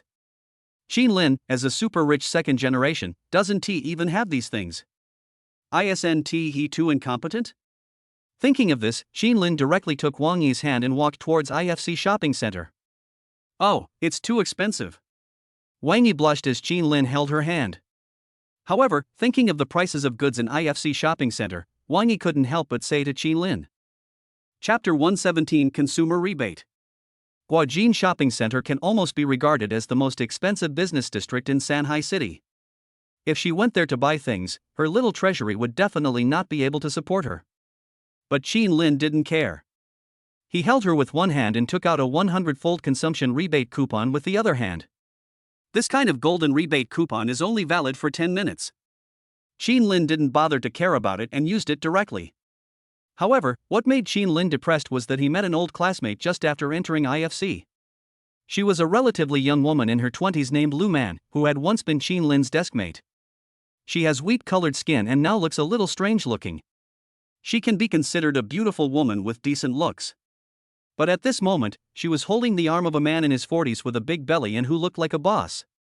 Hey, TSK, Lin, Wang Yi, I didn't expect you two to be together? Oh, Wang Yi, I haven't seen you for several years. How come you have become so beautiful? Looking at Wang Yi's changes, the woman was very surprised. At that time, her eyes were also full of jealousy. Girls really change a lot when they grow up. Thinking back to the past, Wang Yi was not this pretty at all. When she was in school, as Lin's deskmate, she was very wary of Lin, fearing that this poor loser would fall in love with her. Seeing the changes in the two now, Lu Man was also very surprised at that time. Lin now can be said to be handsome and elegant. If Lu Man hadn't known that Lin was an orphan, when she saw him on the street and saw that he looked well-dressed, she would have wondered if he was some kind of rich second generation. Hearing Lu Man's praise, Wang Yi smiled awkwardly. Lu Man, you're too kind. Actually, I'm not that pretty. Wang Yi didn't know at the time that his extraordinary temperament had actually begun to affect the people around him. To the people around her, Wang Yi at that time was like a goddess descending from heaven. Seeing Wang Yi holding Lin's hand, the passers-by around were so envious that they were vomiting blood. Worship value plus 10. Worship value plus 10. However, the middle-aged man next to Lu Man saw how beautiful Wang Yi was, and he became lustful and almost drooled. Seeing this scene, Lin raised his eyebrows and asked, Lu Man, who is this man? Your father? This middle-aged man is at least 25 years older than Lu Man. If you say he is Lu Man's father, many people would probably believe it. In fact, Qin Lin knew their identities, but he just said it on purpose. Because Qin Lin was a poor loser, Lu Man was not friendly to him. What's more, this middle-aged man actually dared to look at his girlfriend with such a lustful look. Qin Lin was merciful not to poke his eyes out on the spot. At this time, Lu Man frowned slightly and felt a little embarrassed when she heard Qin Lin's impolite words. No, he is my lover, Yang Guoping. He is quite successful in Shanghai. He opened a fireworks show and made about 100 or 200 million. Lu Man stared at Qin Lin seriously and said in the same blunt tone, emphasizing the 1 or 200 million deliberately. At that time, when Qin Lin heard her words, he smiled in his heart. It's only 100 or 200 million, and you want to show off in front of me. Isn't that a bit funny? Of course, Qin Lin was too lazy to expose it, so he said, "Oh, so you are the big boss, it's okay. Let's not talk about it anymore, let's go in and buy something." Qin Lin took out his Rolex and checked the time. 2 minutes had already passed. What the hell? The 100-fold rebate lasted only 10 minutes, and they wasted 2 minutes, which made Qin Lin feel very uncomfortable. At that time, when Lu Man's boyfriend Yang Guoping saw the Rolex on Qin Lin's hand, his eyes twitched slightly, and he felt that the young man in front of him was a little unusual. But at that time Lu Man added, "Hey, I remember you two seem to still be studying in Binhai, right? Why, are you coming to Shanghai to play today? But you've come to the wrong place. This is Shanghai International Financial Shopping Center. The prices are very high, right?" Thinking of the identities of the two, Lu Man said with some doubt. After Lu Man graduated from high school, she was introduced by her family to Shanghai to work as a print model because of her figure and skin color. Although not too famous, he is still well known in the industry. For example, at top auto shows, top sports cars like Ferrari and Aston Martin would invite her to be a model, and she was quite successful. At that time, Wang Yi just smiled and said nothing. After all, Wang Yi knew that the consumption here was really expensive, so he didn't dare to speak. But Qin Lin didn't mind. After all, this was an international IFC, and it was his own business. Shopping there was no problem at all. It's okay, we'll just stroll around and see the world. Watching the time pass by, Qin Lin became very anxious. Well, you guys can go shopping, and we'll go shopping too. Because Lu Man didn't have much affection for Qin Lin, so after hearing Qin Lin's words, Lu Man was happy to take her lover away. After all, in her opinion, someone like Qin Lin, just by coming here to see the world, would definitely not be able to buy anything. There is no point in wasting time with them today when I came here with Yang Guoping. Watching them leave, Qin Lin breathed a sigh of relief. He took Wang Yi's hand and walked into a nearby jewelry store. Time is running out now. Qin Lin doesn't care about anything else and still feels that spending to recover the losses is the most important thing. At that time, Wang Yi was stunned when she saw Qin Lin actually pulling her into a top-notch Tiffany jewelry store. Thinking of Qin Lin's previous offer to give her a gift, and the expensive jewelry inside, Wang Yi's face turned red and she felt embarrassed. However, at that time, Lu Man and the other person behind him saw Qin Lin couldn't wait to take Wang Yi into Tiffany, and Lu Man couldn't help but shake her head. It's really scary because you have never seen the world. What kind of place is Tiffany's jewelry store?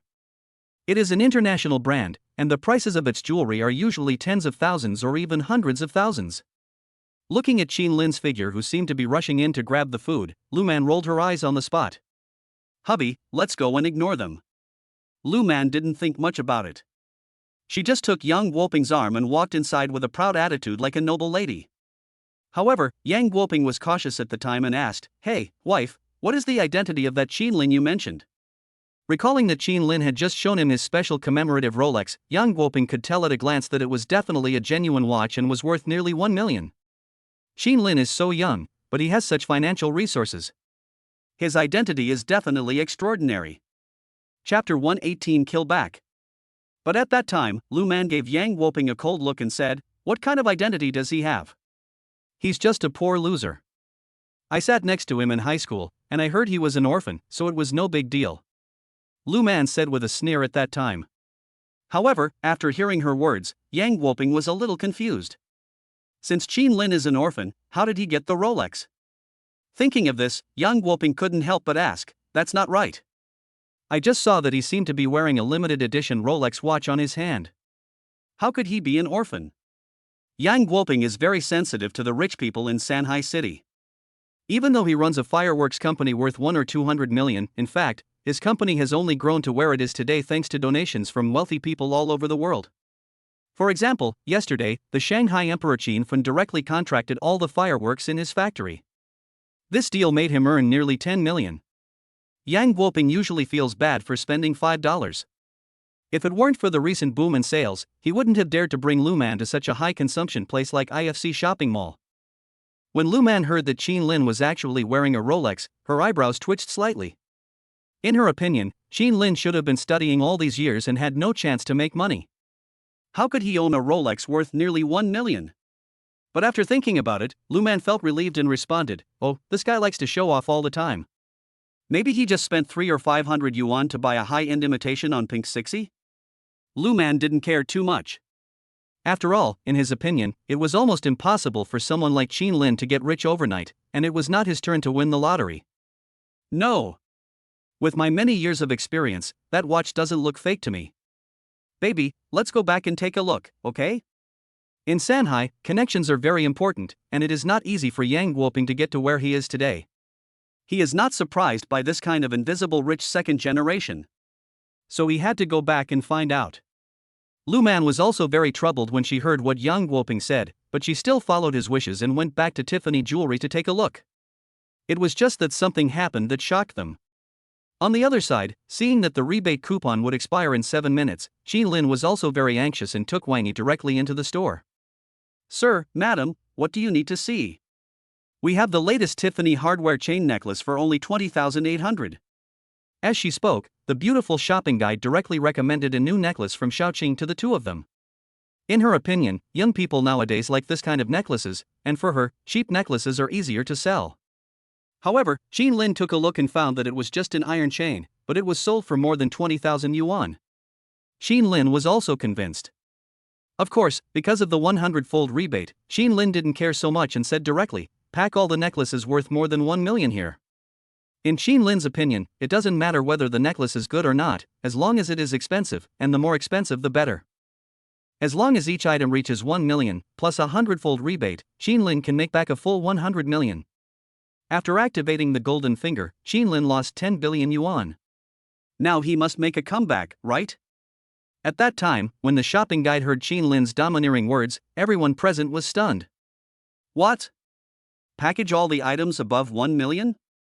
Did I hear it right? This young man looks handsome, but I didn't expect him to be so arrogant. What are you still standing there for? Hurry up. Forget it, don't pack it yet, just tell me how many pieces you have, and I'll swipe the card first." Thinking that it would take some time for them to pack and count, in order to avoid wasting too much time, Qin Lin thought of just settling the bill first. As for buying so many, wouldn't it be great to let Wang Yi wear one every day? At that time, when they heard Qin Lin actually asked to swipe the card first, several shopping guides were a little flustered and at a loss.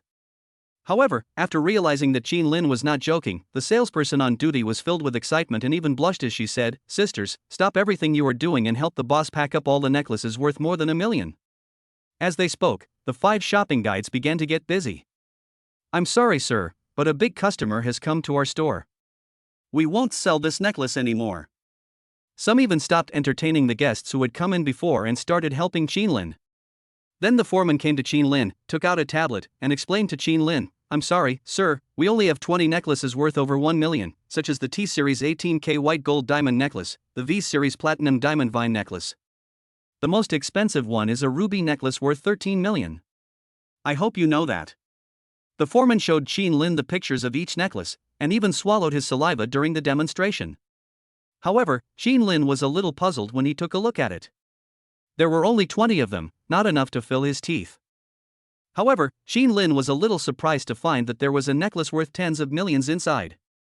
After all, if the rebate is 100 times for 10 million, Qin Lin can get 1 billion.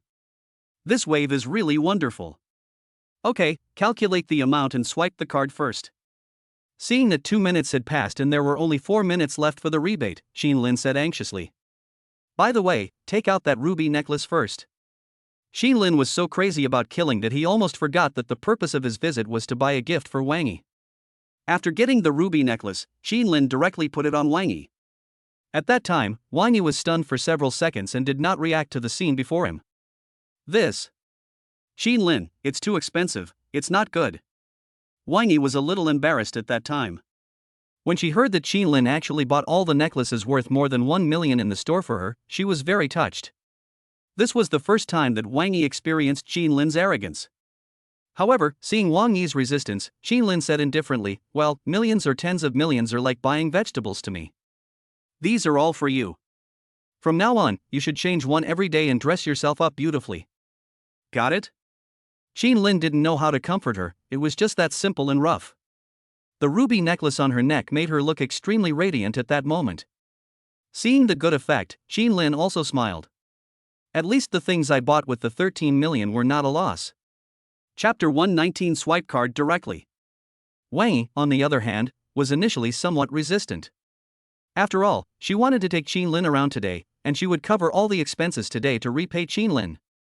Although she spent nearly 20,000 yuan today, it was hard for her to accept that Qin Lin had spent tens of millions on her in just 2 minutes. But think about it, Qin Lin's wealth, as one of the top families in Shanghai, tens of millions is really a drop in the bucket for Qin Lin, so Wang Yi was relieved and gladly accepted it. However, what Wang Yi was thinking about at that time was the value of these necklaces. The diamond necklace has a certain function of preserving value. She plans to accept it for Qin Lin first. If Qin Lin needs it in the future, she can sell the necklace for a lot of money. Qin Lin was completely unaware of Wang Yi's careful budgeting. After giving the gift, Qin Lin went straight to the bill. 20 necklaces, 18 of which are worth an average of 1.3 million, plus one worth 6 million, and a ruby necklace worth 13 million, for a total of 42.4 million. The head shopping guide was counting there. Okay, swipe the card. Qin Lin took out his bank card without any hesitation.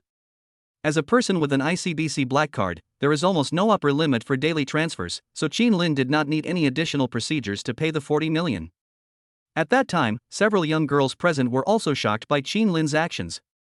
Although the ICBC black card is not as good as the legendary Centurion black card, it still represents the existence of 1 billion in deposits. When they saw the black card, they knew that the man in front of them was no ordinary person. Okay, boss. At that time, several beauties were in front of Qin Lin, suffocating and almost fainting, and then they slowly took the black card. At this time, Lu Man and the other person who were standing outside the door watching this scene were a little at a loss for a moment. Dear, what do I see? At that time, Lu Man couldn't believe her eyes. Qin Lin actually spent 40 million casually? Qin Lin's words at that time, "Pack up all the necklaces worth more than 1 million yuan for me," are still fresh in her mind. At the time she thought she was blind. How is this possible? Isn't Qin Lin an orphan? She was very surprised at that time. Could it be that Qin Lin really had some hidden identity? Thinking back to when she was young, she was so disgusted with Qin Lin that in order to avoid being liked by this poor loser, she even drew a 38th parallel between them as their deskmate. Thinking about it now, I really regret it. At that time, Yang Guoping couldn't help swallowing his saliva. Fuck, that's an ICBC black card. I'm not even qualified to have one. The moment Qin Lin took out the black card, Yang Guoping reacted instantly. He himself owns a company worth 1 or 200 million. Logically speaking, with his current status, he can be considered very wealthy in the country. But with his identity as Yang Guoping, he is not qualified to enjoy the treatment of ICBC black card. This shows how complicated Qin Lin's identity is. Fortunately, he was more careful, otherwise he would have missed such a powerful god of wealth like Qin Lin. With the support of his relationship with classmate Lu Man, if he can establish a good relationship with Qin Lin, it will be of great help to his future career. On the other side, Qin Lin swiped the card and saw that there were only 3 minutes left for the rebate, so he took Wang Yi to the next store. It would take them at least 3 to 5 minutes to pack the necklace into a gift box, and Qin Lin couldn't wait that long. However, as soon as Qin Lin went out, he was blocked by Yang Guoping and Lu Man, who looked very excited. Qin. When Yang Guoping saw Qin Lin coming out, he was so excited that he stuttered a little, and for a moment he didn't know whether to call him Boss Qin or Young Master Qin.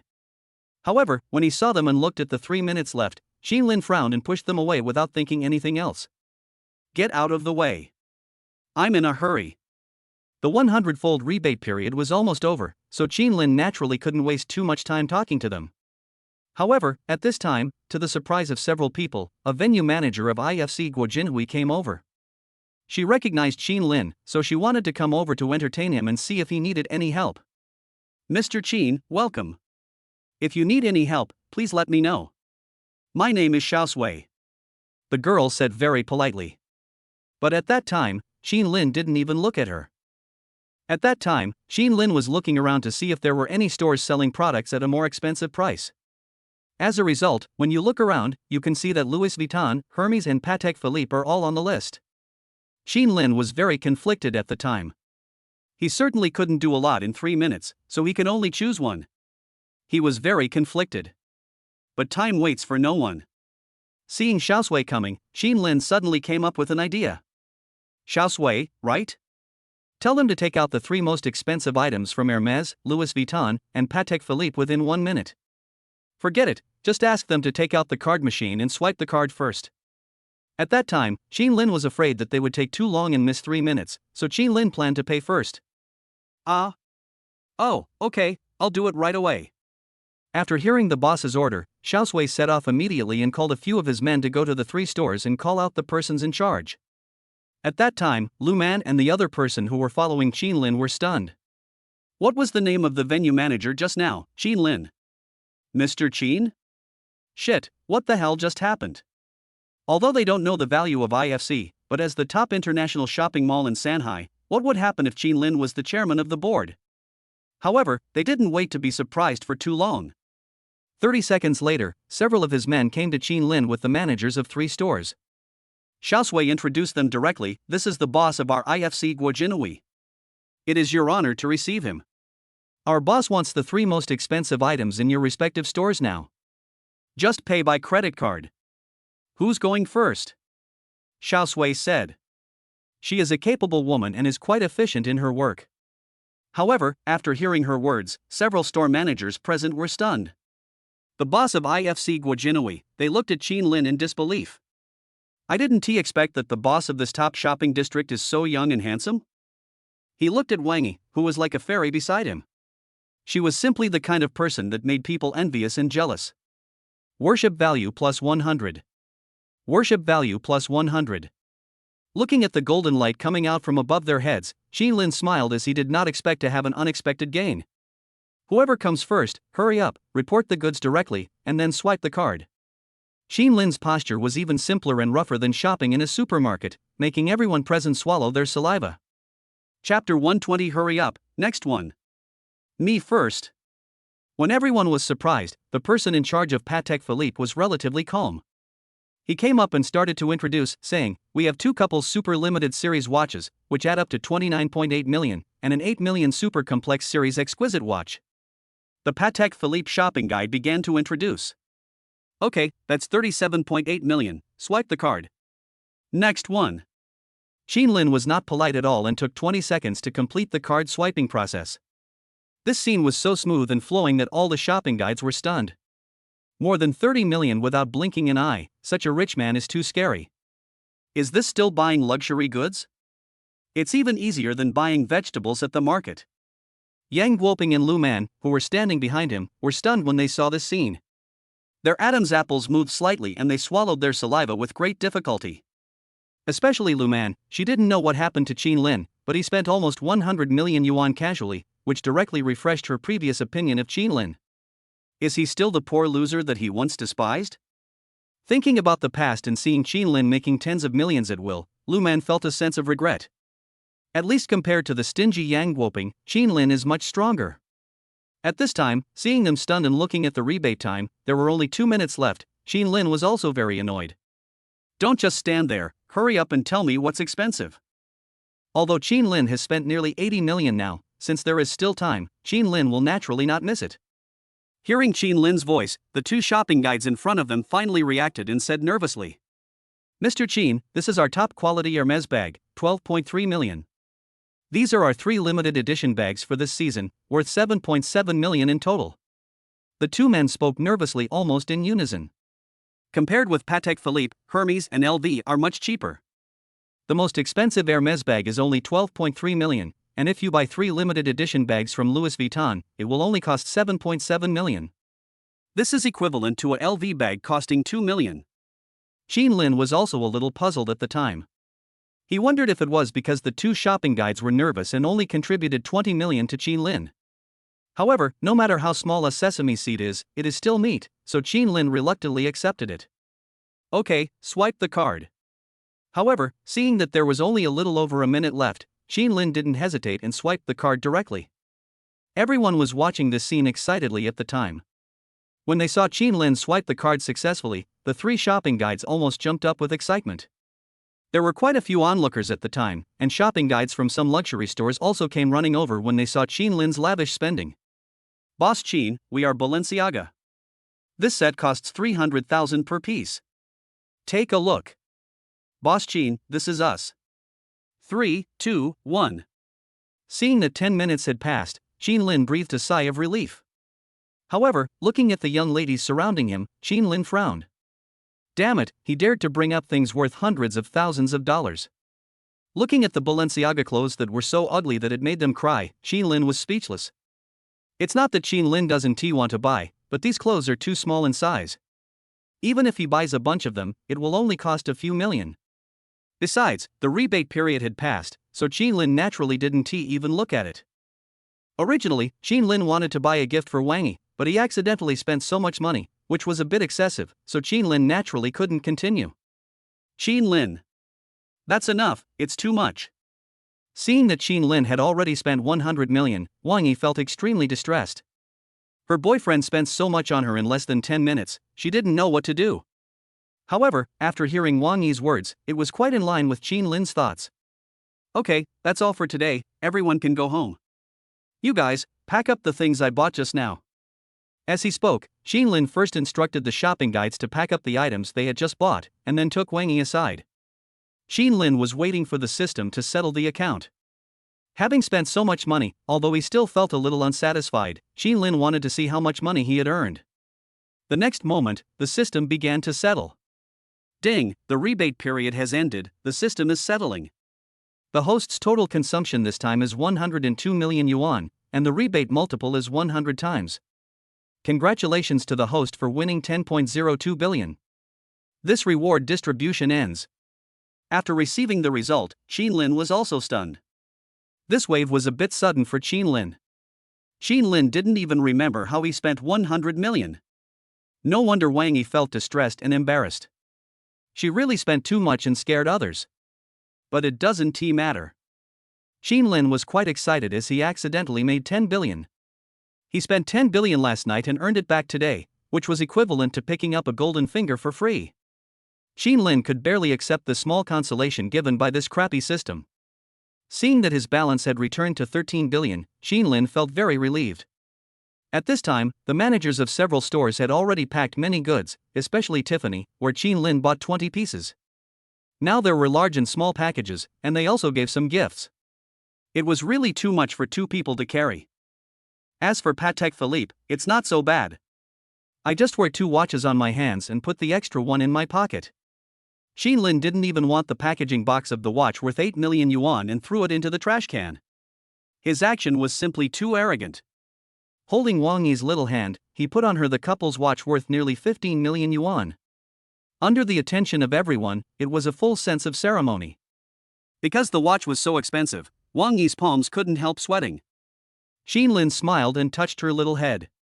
However, at this time, Yang Guoping and Lu Man, who had been waiting for a long time, swallowed their saliva and walked up, as if they wanted to get closer to Qin Lin.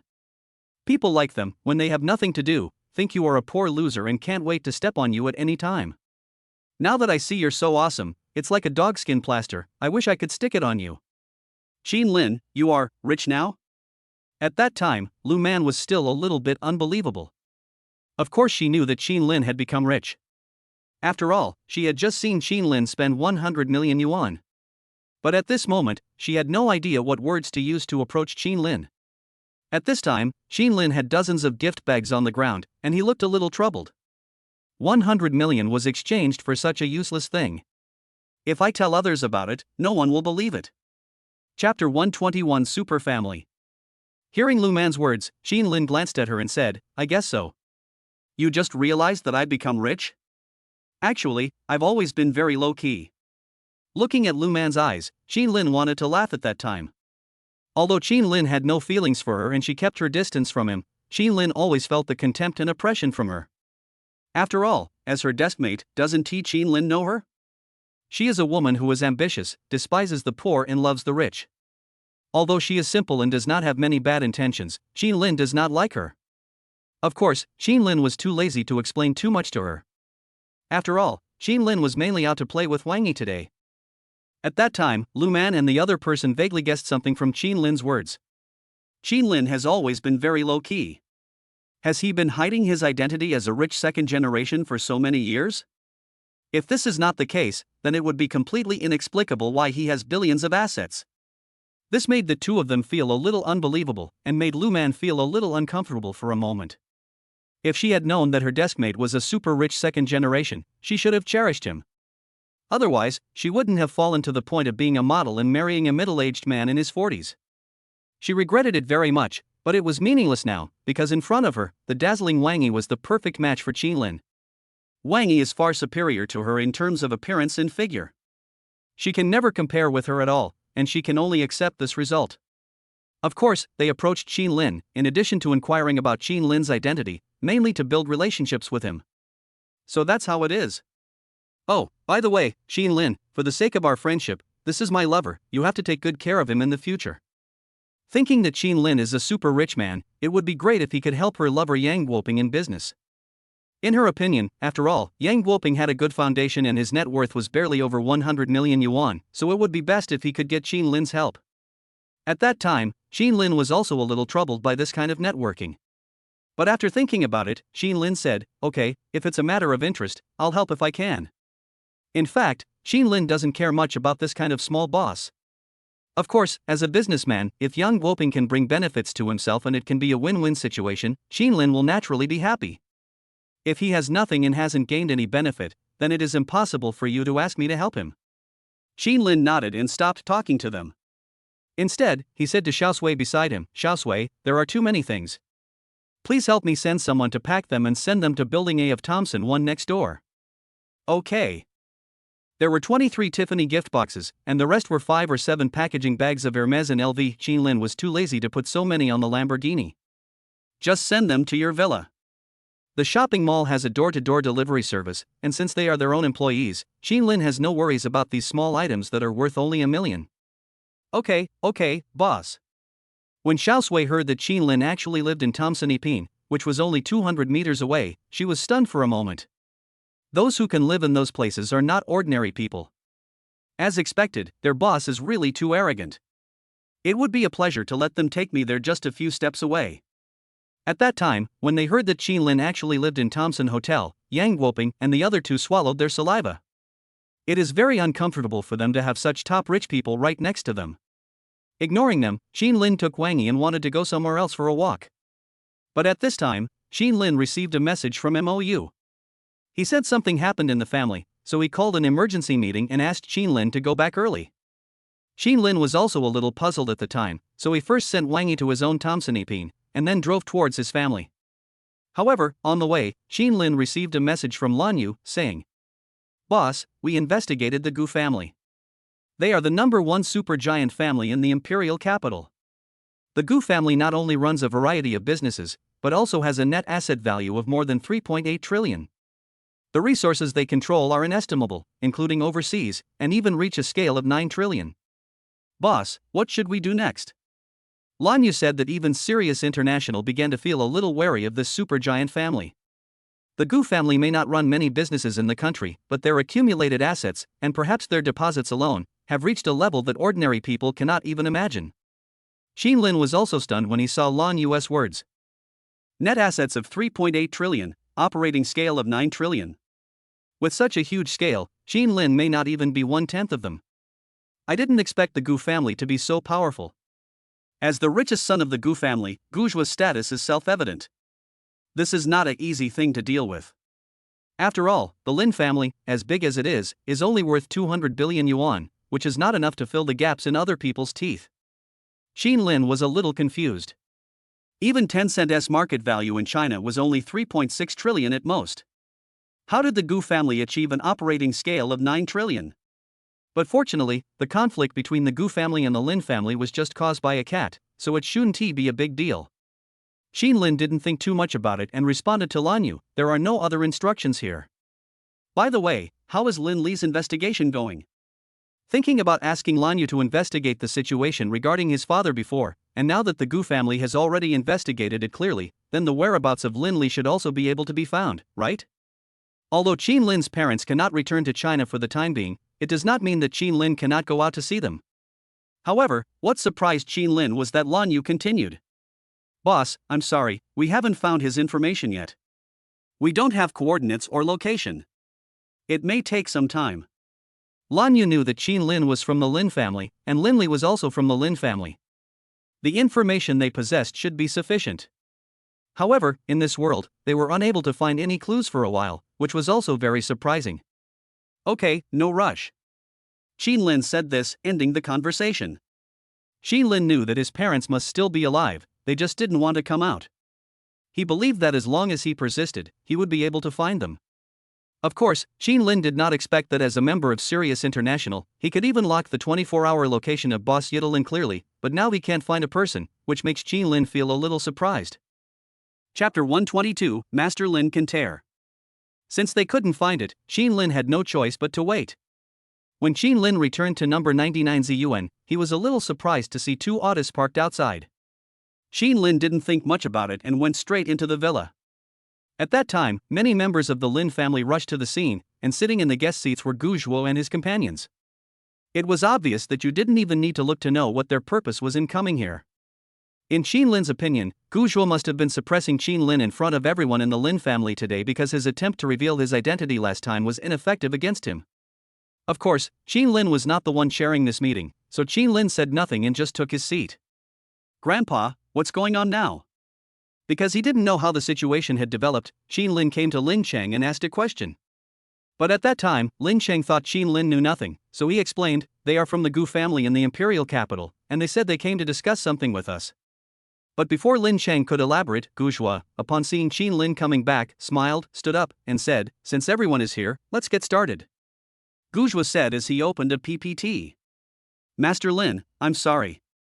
I didn't mean to offend you, and I didn't want to get to this point. Gu Zhuo said this, deliberately making the atmosphere tense. At that time, everyone in the Lin family was confused and didn't know why Gu Zhuo came to offend them. I'll get straight to the point. Look at the picture. Some time ago, a friend of mine lost a cat. It was the one that your Lin family's young master Qin Lin found. I wanted to help my friend get it back, so I took the initiative to come to his house these 2 days. No, I told him my background, but he didn't take it seriously at all. You guys decide. Gu Zhuo said this and looked at Qin Lin, who was sitting in his seat. Gu Zhuo's identity is not ordinary. As the young master of the Gu family, his family background is simply incomparable to that of the Lin family. A fortune of 3.8 trillion is like an elephant playing with an ant compared to the Lin family's mere 200 billion. After hearing Gu Zhuo's words, the members of the Lin family present looked at Qin Lin strangely. They didn't understand what happened, but they thought Qin Lin must have caused it. However, given Qin Lin's status in the Lin family and his help in defeating Yidelin, many people still support Qin Lin. I'm just curious about what Qin Lin did to the Gu family. As soon as these words were spoken, almost everyone looked at Qin Lin. Gu Zhuo's move really caused conflicts within the Lin family. At that time, Gu Zhuo also smiled and added, it's okay, after all, it's just for a small thing. I am sorry to bother you by coming here this time. As for Qin Lin, as long as you return the kitten to me, I won't care about what happened before. You guys decide. After Gu Zhuo finished speaking, he sat back in his seat. Qin Lin, who was standing aside, did not expect him to say that. He actually said that the cat belonged to his friend? Damn, isn't this a bit too shameless? Yesterday he said that Tuanzi was lost, and today he said that it was his friend's cat. This is simply him trying every possible means to get rid of his own cat. This what's going on? After hearing what Gu Zhuo said, Lin Chang and others came up to inquire. They had indeed heard that Qin Lin had brought back a cat before. But they never imagined that the cat was actually related to the Gu family? Hearing his grandfather's questions, Qin Lin told him everything. Grandpa, this cat is a stray cat that I adopted when I was in Binhai. Yes, I picked it up. But I think this cat has nothing to do with Gu Zhuo. He did come to see me yesterday and said that the cat was his, but he was even scratched by the cat. So I guess he was just looking for an excuse to get my cat. Qin Lin said. Gujua kept pulling like this, and his purpose was very obvious. After hearing Qin Lin's words, the Lin family members fell silent, and even Grandpa Lin Chang looked as if he was thinking. However, at this time, a sister-in-law said with some concern, "Grandpa, the Gu family is so powerful, we are no match for them. Since they only want the cat, let's make a big deal out of a small matter and give it to him." "That's right, it's just a stray cat. It's totally unnecessary for our Lin family to start a conflict with the Gu family over a cat." Uncle San, who was standing by, also added a very rational analysis. In their opinion, the Gu family is the #1 super family in the imperial capital, and their power can be described as covering the sky with one hand. Although we don't know how much wealth they have, their century-old foundation can definitely completely crush the current Lin family. To avoid conflict, it's best to get the cat out. How about this, Patriarch Lin, Qin Lin, come out and say something. My requirements are not high. There's no need to dilly-dally like this. Your Lin family is considered a wealthy family in Sanhai. You wouldn't be reluctant to give even a kitten to me, right? Gujua smiled disdainfully, and it was obvious that he didn't care about anyone present at all. And their Gu family does have the strength to look down on others. However, after hearing Gujua's words, Lin Chang was still thinking. At that time, Qin Lin had just learned about the strength of the Gu family and did not want to implicate his family because of a cat. Others may not know how powerful the Gu family is, but Qin Lin can digitize it, which makes them 20 times more powerful than the Lin family. If the family were to be put in danger because of his own selfishness, that was something Qin Lin didn't want to see. Qin Lin didn't know Tuanzi's specific identity. He had kept Tuanzi before only because he liked it and wanted to keep it by his side. But now, facing the huge pressure from the Gu family, perhaps Qin Lin really needs to make concessions. Everyone. Grandpa, maybe it's really my problem. At that time, Qin Lin wanted to let the cat go, but what was unexpected was that Lin Chang stopped him directly. Don't be in a hurry. You said Gujua went to so much trouble just to get this cat? Why would he do this? Spending 1 billion just to buy it from you? At that time, Lin Changji saw the problem. In Lin Chang's opinion, what Qin Lin picked up was just a kitten.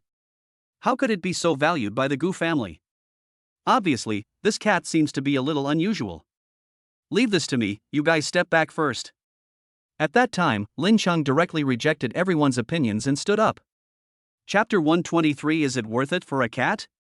Coming to the stage, Lin Chang said directly, Master Gu, I heard that when you came here yesterday, it seemed that you couldn't prove that the cat was yours. Besides, since your Gu family wants to get something so desperately, I think it must not be that simple. On the contrary, the more you do this, the more curious I am. Why don't you tell us who its real owner is? Otherwise, we won't give it to you so easily. Lin Chang said with a sneer. He was considered to be the more intelligent person present. Although he was old, his insight into things was much deeper than that of young people. The Gu family tried every possible means to get it, so it would be strange if there was no trick involved. Although many people are afraid of the Gu family, Lin Chang is not afraid. This is related to a past relationship. However, when he heard Lin Chang's words, Gujua's eyes twitched slightly. He didn't expect that the result would be like this. He was a little confused about the development of the plot. He never imagined that Lin Chang would have so many annoying and crooked thoughts.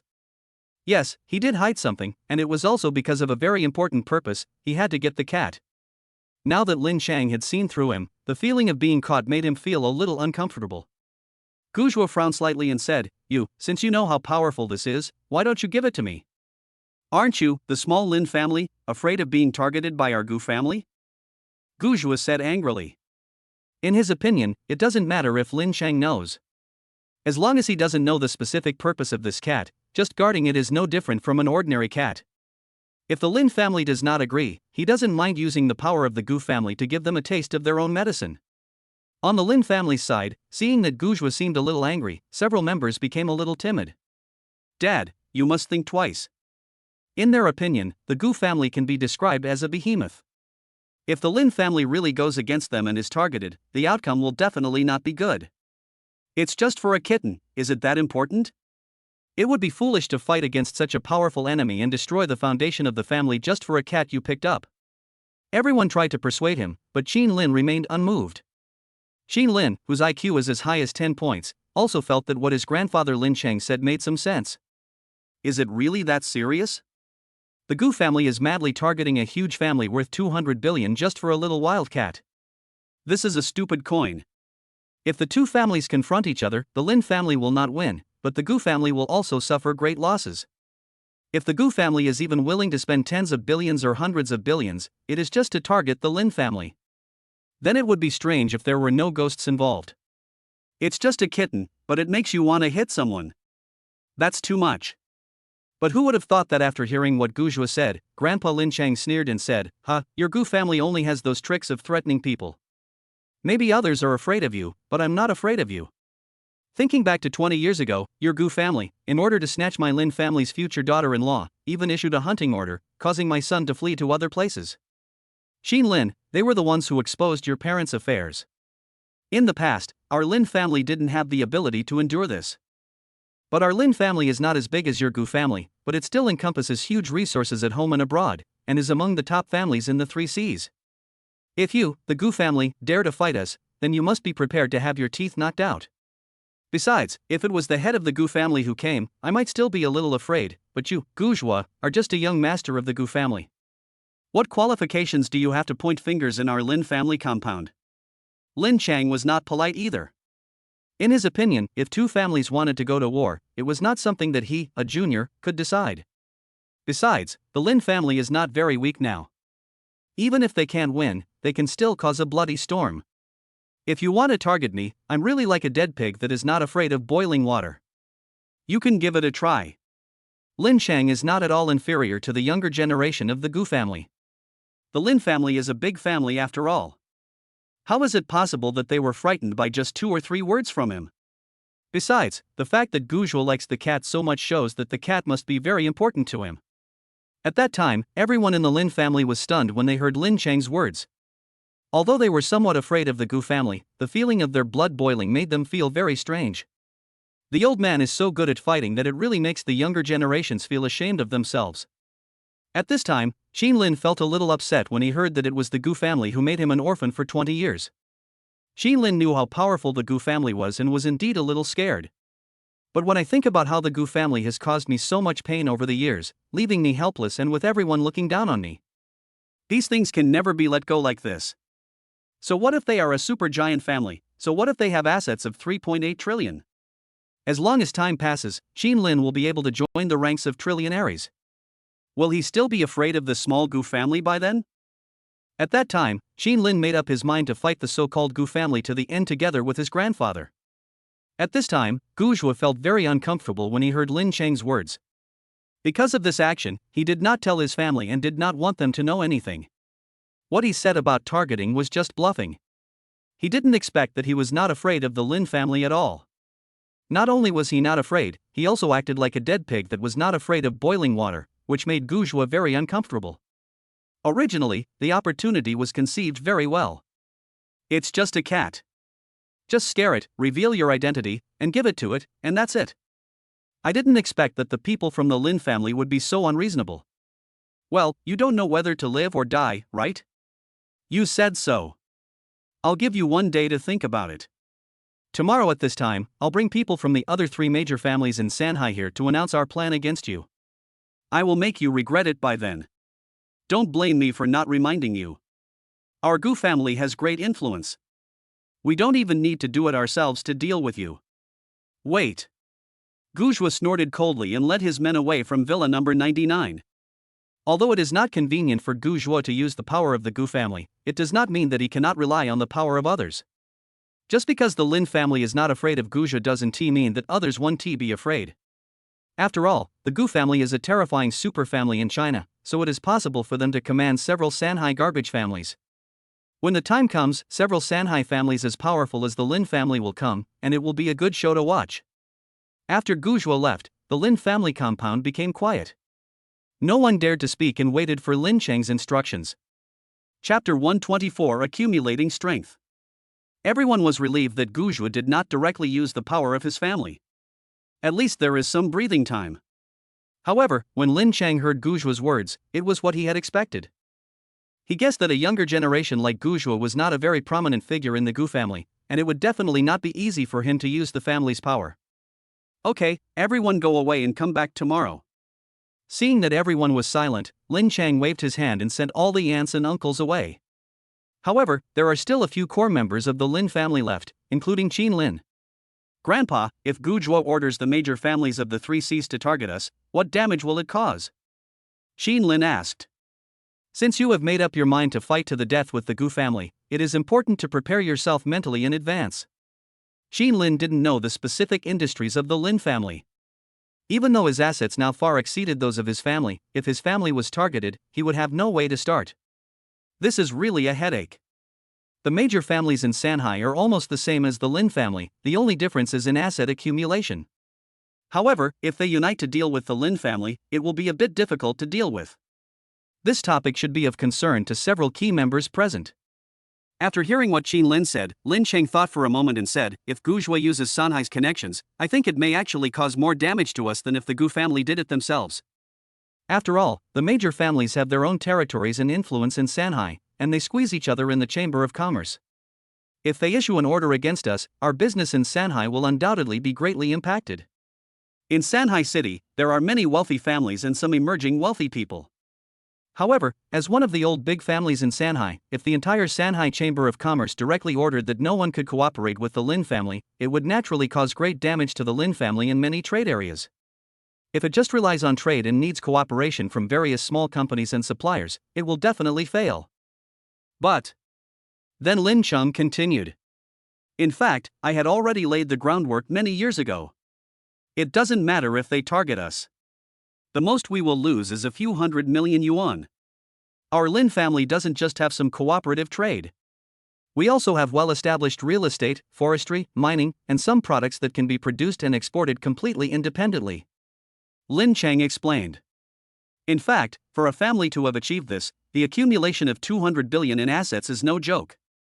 Really, even if all industries were shut down, and hundreds of billions of dollars were deposited in the bank for a fixed period, the interest earned would be more than could be spent by several generations. If they are really targeted, the whole family will choose to lie down. Who is afraid of whom? Of course, that's an extreme case. In fact, the Lin family not only owns Ziyuan, a piece of land worth 30 to 40 billion yuan with no debt, but also a place where they can steadily make money by selling villas. There are also huge gold mines and coal mines. For hard goods like these, it is not possible for the Chamber of Commerce to cut off the market with just a few words and completely make gold unsaleable. Okay, you little ones, just go back. There won't be any major problems on the family side for a while. The most urgent thing is to find out as soon as possible why Gu is so eager to get your cat. Maybe it is the key to our breakthrough. Lin Cheng analyzed it and then arranged for everyone to disperse. Qin Lin didn't say anything at the time. He was relieved to hear that the Lin family still had a certain ability to withstand pressure. Left villa number 99 and returned to villa number 8. Of course, Qin Lin would not sit still and wait for death. After all, he would have to face Gu again tomorrow. Qin Lin's assets are now 329 billion, plus the Lin family has 200 billion, which is only 529 billion, even with Sirius International added. Sirius International can earn about 200 billion yuan in profit a year, which means the scale of the entire group should be around 600 billion yuan. With this calculation, Qin Lin's total assets barely reach 1 trillion. Of course, having money alone is useless. Qin Lin is still far behind the Gu family. After returning to the villa and resting for a while, Qin Lin thought, why not find a better place to sign in? Qin Lin didn't know if there were any higher level rewards above the system SA level sign in rewards. It would be great if there were. But unfortunately, the highest level in Shanghai seems to be only a level, which makes Qin Lin very worried. After resting for a while in the villa, I suddenly received a message from Lei Jun on my mobile phone. Boss Qin, we have been recruiting talents recently. Your lithography machine blueprint is very effective. In the past few days, we have simulated and adjusted the parameters according to the drawings. After speculation, the accuracy of our current lithography machine can be improved to at least 10 nanometers. It talked about some things about the progress of research and development, and Qin Lin took a quick look at it. Currently, the accuracy of domestic lithography machines is only 14 nanometers. However, after research by Xiaomi Group, a slight breakthrough has been made, reaching the level of 10 nanometers, which is cause for celebration. Of course, such an achievement is not worth being too happy about. After all, compared with the 5nm and 3nm high-precision lithography machines overseas, Xiaomi's newly developed 10nm machine is nothing. However, seeing that they had made some progress, Qinlin smiled and replied, "Okay, as long as the blueprint can be interpreted, I will go to the headquarters again in a few days and bring you the new blueprint." The lithography machine drawings consist of several parts. In order to prevent leaks, Qinlin cannot take out all of them. Besides, there are progress is not that fast, so it's okay to give it to them slowly. When I thought that I was the second largest shareholder of Xiaomi Group, I felt a sense of pride. But when he thought about the fact that he was being forced by the super powerful Gu family, Qinlin still felt helpless and empty. Developing photolithography machines for China is a significant contribution made by Qinlin. Qinlin found it a little funny that he didn't expect to be bullied by the so-called largest family in the imperial capital. Without thinking too much, after a short rest, Qinlin decided to go out and try his luck at finding a suitable place to sign in. However, thinking that Wang Yi was still in Thompson first class, Qinlin still rushed over. Qinlin had to go over and explain since he had been away for so long and left her there alone. The car drove very fast, and Qinlin arrived at Thompson First Hotel in no time, went upstairs, and entered the room. During the time he was away, Qinlin did a lot of things.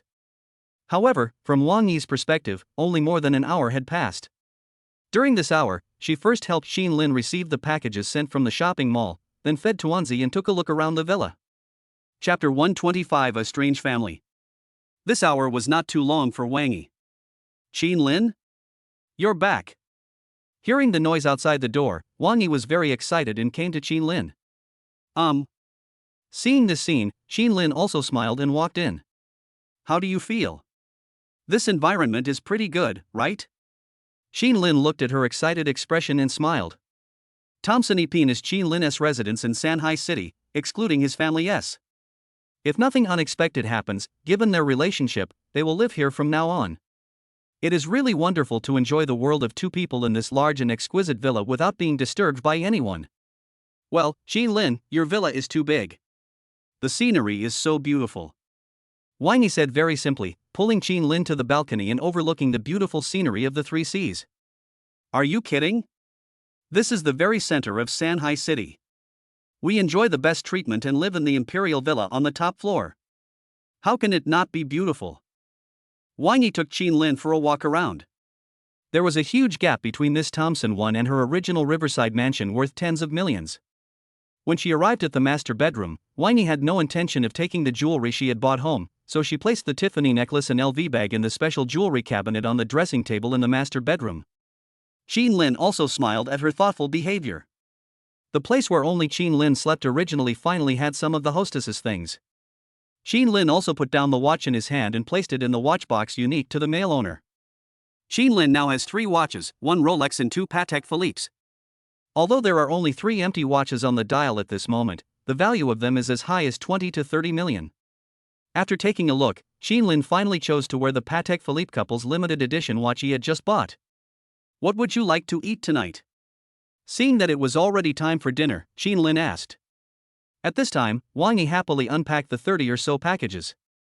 Just after finishing sorting them, he heard Qinlin's words, thought for a moment, and then said, "Why don't you go to my house for dinner tonight? My parents are back today." Wang Yi had just received the news that her parents had returned, so she made the suggestion. Wang Yi was very confident in Qinlin, a perfect boyfriend, and introduced him to her parents. However, when Qinlin heard this, he smiled somewhat distressfully. For Qinlin, Wang Yi's parents came back at a really bad time. After all, Qinlin had just brought Wang Yi to his home and then sent her back, so he naturally felt embarrassed to let Wang Yi stay overnight. Of course, Qinlin would have no objection if he went to meet the parents now. "Okay, I'll listen to you." Since he was meeting the parents, Qinlin didn't say much. He set off directly in his Lamborghini Veneno to take Wang Yi home. However, at that time, Wang Yi didn't want to leave Tuanzi alone at home, so she took it with her. After a while, the two arrived at the villa by the river. The door of the villa was wide open and the lights were on inside in the night. Qinlin still parked the car in the previous garage, but this time there was an extra Volkswagen in the garage. Wang Yi's family is so wealthy, but the car he drives is just a simple Volkswagen. Qinlin was a little surprised. Of course, that car was not an ordinary Volkswagen, but a Volkswagen Phaeton worth nearly 3 million. The Volkswagen Phaeton is worth 3 million yuan, but its appearance is very similar to the pastor, which costs more than 200,000 yuan. It can be said that their family is indeed very low-key. Without thinking too much, the two parked the car and entered the villa. The lady is back. Seeing Wang Yi coming back, Aunt Lu greeted her excitedly. The other people in the living room also turned their heads when they heard the sound. Mom! At that time, Wang Yi also shouted when he saw the middle-aged woman in the hall. Although Wang Yi's mother has reached middle age, she is still in good shape. Hey, you brought your boyfriend back? Seeing Qin Lin behind Wang Yi, Wang's mother also smiled. Come and sit down, and wait for the delicious food. Because Wang Yi informed her family in advance, her mother also knew that Wang Yi was going to bring her boyfriend home for dinner. Aunt Lu also started to bring out fruit plates to entertain the guests. Their first impression of Qin Lin was forced, and they didn't say much. However, Wang Yi's father was not seen at the scene, but only some busy sounds in the kitchen could be heard. Generally, cooking can be done by the nanny at home, but Wang Yi's father seems to like cooking very much. Of course, it might be because he knew Qin Lin would come, so he planned to cook himself. Xiaoyi's boyfriend is here. Come, have a try of the steamed hairy crabs I just made. Hearing the noise at home, Wang Yi's father Wang Jing also came out with a plate of crabs tied up in his hand, as if he was going to serve them as an appetizer. Thank you, uncle. Qin Lin smiled and didn't say much. However, Wang Yi's father, Wang Jing, looked at Qin Lin for a long time, and then said, "Why don't you introduce me?" In fact, for them, although Qin Lin is Wang Yi's boyfriend, they are Wang Yi's parents, and it is too early for them to call him uncle since they have just met for the first time. So they naturally had to find out more about Qin Lin before making a judgment.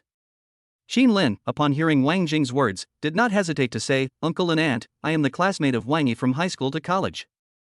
My name is Qin Lin, and I am a descendant of the Sanhai Lin family." As they were from Sanhai, Qin Lin thought they should have heard of the Lin family, so he did not introduce them in detail. Oh, Qin Lin, right? I seem to have heard recently that the young master of the Lin family has returned. Yes, that's fine. After hearing Qin Lin's introduction, Wang Jing nodded slightly, but they didn't seem to react much. Most people, even some wealthy people with a net worth of tens of billions, will be more or less wary when they hear about the Lin family. So at this moment, the couple's reaction was a bit abnormal. I can see that you seem to like my daughter very much, but my daughter is not something you can get just by spending money. After just one encounter, Wang Jing discovered something about his daughter. That expensive Hermes bag, the one-of-a-kind couple watch on her hands worth more than 10 million, and the bright red ruby necklace around her neck. Because Wang Yi was in a hurry to go home, she didn't change these things. At that time, Wang Yi's father realized that Qin Lin had spent a lot of money on his daughter. But for such a rich second-generation character, Wang Jing, who likes to keep a low profile, naturally would not agree with Qin Lin so easily. However, Wang Yi was not happy after hearing his father's words, and said, "Dad, Qin Lin has been with me all the way, and he has saved me many times." At that time, even he himself did not know that he was the young master of the Lin family. Chapter 126, Stray Cat? Wang Yi explained that she was right because she had not taken Qin Lin's identity seriously from the beginning. She just wanted to tell her father that the two of them being together was not what he thought, not the so-called second-generation rich man from Sanhai who just spent some money to pick up girls. Wang Yi is not a casual woman, and she can't be bribed by Qin Lin with a few bags. However, after hearing Wang Yi's words, Wang Jing interrupted and said, "I know. I observed the students in your class when I was in school before. I know that Qin Lin was once an orphan." At that time, Wang Jing directly pointed out Wang Yi's thoughts. "When we were in Binhai City, we were classmates." Moreover, as a father, Wang Jing didn't know the situation of some of his classmates for so many years. That was a bit unreasonable. So he still knew some things about Qin Lin's past. Although Qin Lin has now obtained the identity of the young master of the Lin family, this is not enough to make Wang Jing excited. Ever since Wang Yi brought her boyfriend home, the two elders have been in a very difficult situation. This is not something that can be resolved with just a simple agreement. Love and marriage are both big things. I agree that you can date. Love is free nowadays and we can't stop you. But if you want to take things a step further, you need to give it time and consider it slowly. Wang Jing did not refuse or agree to his daughter's situation at the time, but spoke with some embarrassment. At that time, Wang Mu's eyes were also wandering between the two people. Although their expressions were very calm, it seemed that people vaguely felt that Wang Yi's lifelong affairs were not something they could decide. It gives people the feeling that dating is okay, but if you want to get married, you still need to think twice before deciding. Of course, Wang Yi was relieved to hear his father say this, and said, well, if you two don't object, then you agree that Qin Lin and I can date. Wang Yi was open-minded and happily held Qin Lin's hand. But Qin Lin was a little puzzled at that time. After all, he is the young master of the Lin family. Not to mention his net worth of hundreds of billions, there is no comparison between him and the Wang family. Shouldn't they be very eager and excited to grab this kind of rich son-in-law? Qin Lin was a little confused by their embarrassed expressions. But it doesn't matter. Since I really like Wang Yi, it's just a matter of time to prove it to them. Tuanzi. Hey, come out quickly. Wang Yi and Qin Lin played for a while, but thinking that Tuanzi was still in the pet backpack, they felt embarrassed to let it out to adapt to the new environment. Meow. After being kept in the school bag for almost an hour, Tuanzi felt a little aggrieved. Qin Lin and Wang Yi teased Tuanzi for a while on the sofa. However, that scene happened to be seen by Wang Yi's parents, and they looked thoughtful. First of all, it was Wang Jing. When he saw Tuanzi, he couldn't help but shiver. He looked at him carefully, and it was unknown what he was thinking in his heart. Then he pushed the Queen Mother. When the Queen Mother saw the cat in Wang Yi's hand, she swallowed her saliva and seemed to have thought of something. Ahem.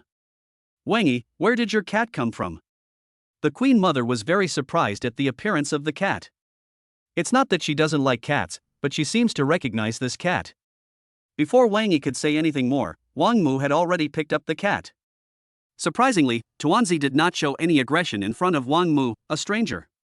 Of course, this may also be the reason why Wang Mu has the scent of Wang Yi. This is. Qin Lin picked it up at school before. He felt it was a pity, so he adopted it. Pretty, isn't it? Wang Yi smiled and said. I don't know why my mother looks so wary. My family doesn't have any small animals because we often go on business trips, but that doesn't mean my mother doesn't like these furry things. Besides, Tuanzi is really cute. At that time, Queen Mother took the kitten and took a look at it. She saw the word Xiaohua written on the tag of its collar. She widened her eyes and looked at Wang Jing. However, in order not to arouse suspicion, she coughed and returned the cat. Ahem, I just thought this cat was pretty, and I was curious. It turned out to be a stray cat.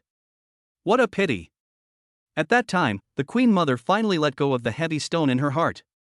She looked at Qin Lin from the direction of the cat, then walked to the kitchen and closed the door. I don't know what the couple were talking about in the kitchen, but in the living room, only Aunt Lu was left to entertain them. Qin Lin took a bite of the steamed hairy crab. Although there was no seasoning, the plump crab roe made him very appetizing. When it was time for dinner, Wang Jing invited the two to sit at the table. For some unknown reason, the couple changed their previous attitude and became extremely friendly to Qin Lin. Come, take a seat. Aunt Lu served the dishes to Miss and Qin Lin. Wang Jing entertained them, took off his apron, and brought up the hot dishes. Originally they felt a little embarrassed about the relationship between Qin Lin and Wang Yi, but now all that has been swept away. Although Qin Lin felt strange at the time, he didn't think too much about it. After dinner, they went to the large balcony on top of the villa to make some barbecue. It was almost 11 o'clock in the evening when Qin Lin brought Tuanzi home. There is no need to explain how important Tuanzi is. Now the matter at the Gu family has not been resolved yet, so Qin Lin is naturally worried about leaving the cat at Wang Yi's house overnight. Looking at the beautiful night view of the Huangpu River, Qin Lin drove the Lamborghini out of the garage. I'm leaving. Qin Lin glanced at Wang Yi, who was seeing him off on the side of the road, and smiled. He didn't step on the accelerator until he heard someone wave at him from the other side. It is now 11 o'clock in the evening, very close to midnight. Because Qin Lin had encountered some accidents on the way back to Ziyuan in the middle of the night, he did not plan to go back alone. After all, it would take at least 20 minutes to get back from the city center, so Qin Lin simply stayed at Thompson Ipin Hotel across the Huangpu River. At 11:30 p.m., Qin Lin finished his shower and sat on the sofa, looking at the still dimly lit Dasenhai, and suddenly remembered that he had not signed in today. I was busy all day today and almost forgot about signing in. If he missed a day of signing in, it would undoubtedly be a huge loss for Qin Lin. Thinking of this, and seeing that there were still 30 minutes left, Qin Lin did not hesitate and said directly, "System, sign in." The next moment, the system started working. Ding, the host has successfully signed in today. It is detected that you have already signed in once at the sign-in location, Thompson 1, and there are 2 sign-in opportunities left. Do you want to sign in again? Yes. Lin naturally remembered that there were only 3 sign-in opportunities at each sign-in location, so he responded directly at this moment. Chapter 127 Super Critical Hit, Centurion Black Card. Successful sign-in today, get a level reward. Congratulations to the host for winning 1.1 billion Chinese currency. Reward critical hit, congratulations to the host for obtaining 49% of the shares of Li Ning Sports Group worth 101 billion. Reward, super critical hit, congratulations to the host for winning 10% of JP Morgan Chase Group shares worth 305 billion. Today's rewards have been distributed. Seeing this, Lin was stunned for a moment. He didn't expect that one draw would trigger 2 critical hits. Lin was stunned on the spot. Didn't he expect that I would be so lucky today? Originally, he felt a little uncomfortable being suppressed by Gu and the others, but when the sign-in brought a critical hit, or even a super critical hit, Lin was also very excited. 1.1 billion Chinese yuan, plus the original 13 billion, Lin's current balance has reached 14.1 billion.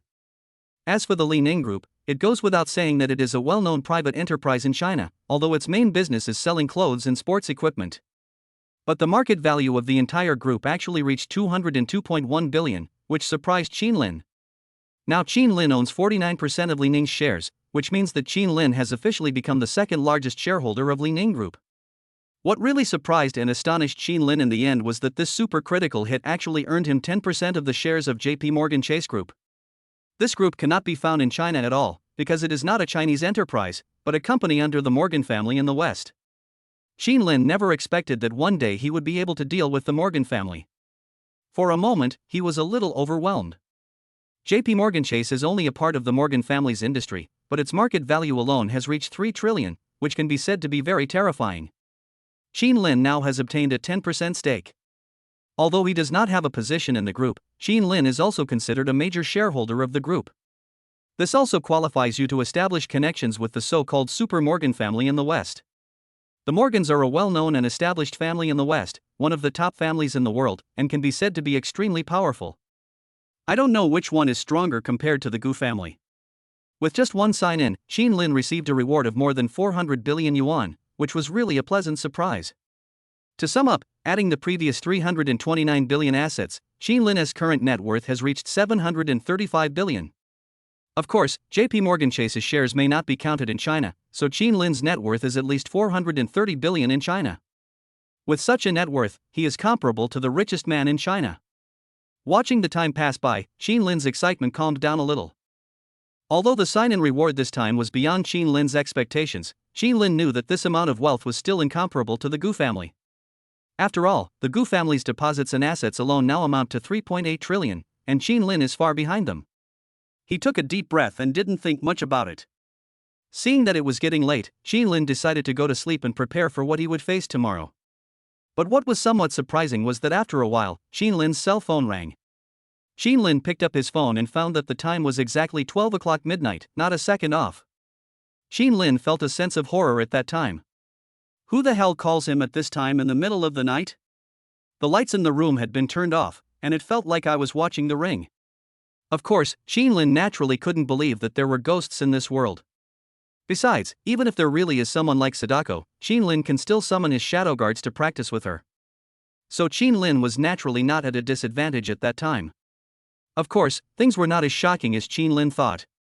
The call was actually from JP Morgan Chase. Although it is now 12 o'clock midnight in China, it is noon in the West on the other side of the earth. Mr. Qin, I'm glad to take your call. I'm from JP Morgan Chase. The company has received news that you have acquired 10% of our original shares. The head of our group would like to find time to meet with you. Is that okay with you? There was a woman's voice on the other end of the phone, but she said noon. It was obviously the person who was specially arranged to connect with Lin. Generally, few people would buy original shares of JP Morgan Chase. After all, everyone knows that behind this group is the powerful Morgan family. And Lin actually has such ability. It is obvious that his identity is definitely extraordinary, so the current chairman of JP Morgan Chase wants to meet Lin directly, have a chat, find out more, and by the way, get closer to him. Hearing her words, Lin smiled and said without any hesitation, "It's okay to meet, but I'm quite busy recently. Let's talk when I have time, okay?" Qin Lin's situation is a bit complicated now, and he also has to face the pressure from the Gu family, so going abroad is naturally impossible for Qin Lin. But since they invited him so warmly, it didn't matter to Qin Lin going once. It was a good opportunity to see what the so-called Morgan family was like. Okay, Mr. Qin, I will convey your thoughts. But please wait a moment. Naturally, they could not refuse Qin Lin's proposal. After all, Qin Lin was one of the major shareholders of JP Morgan Chase, so it was okay for him to do as he pleased. But before Qin Lin hung up the phone, the other party continued, Mr. Qin, it's like this, because you are the only major shareholder in China of our JP Morgan Chase, after the decision of our chairman and the evaluation of your net worth, the group has decided to grant you a Global Centurion Black Card. Congratulations, Mr. Qin, for becoming a member of the world's top rich club. The girl from JP Morgan said to Qin Lin. The Morgan Group originally operated in the financial and banking fields, and it can be said that its banks almost occupied half of the Western financial world. So just arranging a Centurion Black Card for Qin Lin is easier than drinking water. Qin Lin, who had just taken a sip of water and was expecting a reply from the other side, almost vomited when he heard her words. Damn it! Qin Lin had imagined before how he could get the Centurion Black Card, but he actually got it so easily? Such an ending is somewhat unexpected. Of course, this also indirectly illustrates the so-called greatness of the Morgan family. The Centurion Black Card allows you to enjoy unlimited spending. With this card, you can enjoy the highest level of treatment no matter where you go. This is not only a certificate of credit, but also represents a person who has the credentials to stand at the top of the world. Now Qin Lin has done it. Chapter 128 Lucky Trigger. Okay, I live in Shanghai Ziyuan, you can just find a way to send it to me. Qin Lin said casually. But Qin Lin felt that he had made a mistake at that time. Damn it, that is a Centurion Black Card that cannot be measured by money. If you send it directly by express, aren't you afraid of losing it? This guy is really careless. Of course, there was no reason for Qin Lin to take back what he had said. As for how they planned to send it, that was their business. If a courier really was sent over, Qin Lin wouldn't care. It wouldn't be Qin Lin's fault if it was lost anyway, after all, Qin Lin hadn't signed for it yet. Okay. The female secretary at that time was a little embarrassed when she heard Qin Lin was so indifferent. Is this the world of the rich? Is it really okay to not take such a precious black card seriously at all? Of course, black card users can enjoy the world's top treatment. Even if it is a small card, if it is delivered by express, wouldn't it be too low class? At that time, they sent someone directly to deliver it to Qin Lin. It was late, and Qin Lin fell asleep right after finishing his phone call. However, what Qin Lin didn't know was that after what happened today, a turmoil began to sweep across the three seas. After Gu left the Lin family, the first place he went to was the Gu family in Shanghai. The Gu family was the third-ranked family in Shanghai and was slightly stronger than the Lin family. Its prominent figure Gu Dazong has become the richest man in Shanghai with a personal net worth of 128 billion. Gu Zhuai's bargaining chip was also very simple. He directly revealed the identity of the Gu family, the first family in the imperial capital. As long as you are willing to cooperate, the Gu family will be your support in the future. Then there are the Shin family and the Kong family. In this era where the strong are respected, third-rate families like Shanghai City naturally have no resistance to the Gu family and can only obey their orders. The news of the joint attack against the Lin family also spread among the upper circles. Qin Lin didn't know all this because he went to bed too late and slept until he woke up naturally. It is now 10:30 in the morning. Qin Lin has eaten something and is ready to return to Ziyuan. However, thinking of Tuanzi, Qin Lin still kept a wary eye on him. Logically speaking, as such a powerful family, the Gu family should have many experts under their command. If Qin Lin brought Tuanzi back to Ziyuan and went to the conference hall for a meeting, and left Tuanzi in the care of Wenya, it would be easy for an accident to happen. Thinking of this, Qin Lin simply contacted Lan Yu and others first, and just placed the dumpling in Tangchenipin, leaving it to them to guard. After finishing his funeral arrangements, Qin Lin drove to Ziyuan. Although it was still early and the Gu family would not arrive until at least the afternoon, Qin Lin still returned to the villa to make preparations in advance. Back at Villa number 8, Wenya was cleaning the room. Qin Lin didn't care about that and said, "Call me if there's anything outside." After saying that, he returned to his room. Opening the lottery system, Qin Lin's admiration value has now reached 1238 points, which is enough for Qin Lin to participate in 6 lotteries. Qin Lin doesn't have a general idea of the prize he will win, so he still has expectations. Qin Lin sat in the room and tried to shoot a single shot. Ding ding ding. The turntable starts to turn. But the next second, the thing that made Qin Lin vomit blood happened again. Thank you for participating. Qin Lin was speechless about this ridiculous roulette wheel. He didn't know if he was just too unlucky or what, as he always got this. Seeing that there were still 5 chances left, Qin Lin decided to just make 10 consecutive draws before continuing the lottery. But the next moment, Qin Lin was a little surprised that he heard the system suddenly triggered for some reason. Ding, the host failed in a single draw, achieved the unlucky achievement, obtained special attributes, luck value +1. Qin Lin's eyes widened when he saw the sudden prompt from the system.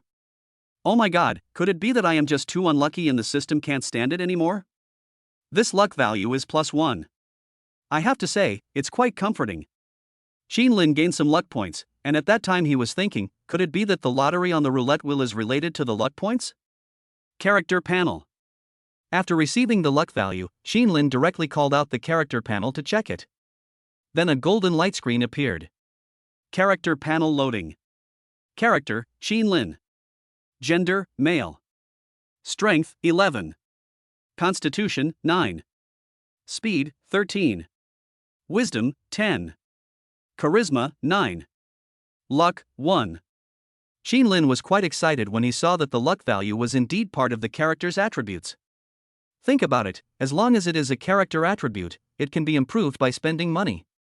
Looking at the luck value of only 1 point, Qin Lin couldn't help but smile evilly. If the luck value can be improved, what would happen if you just max it out yourself?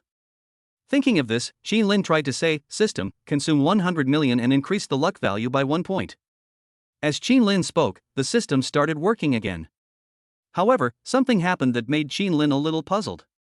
Ding, sorry host, luck value is a special attribute. Increasing by 1 point will cost 1 billion Chinese coins.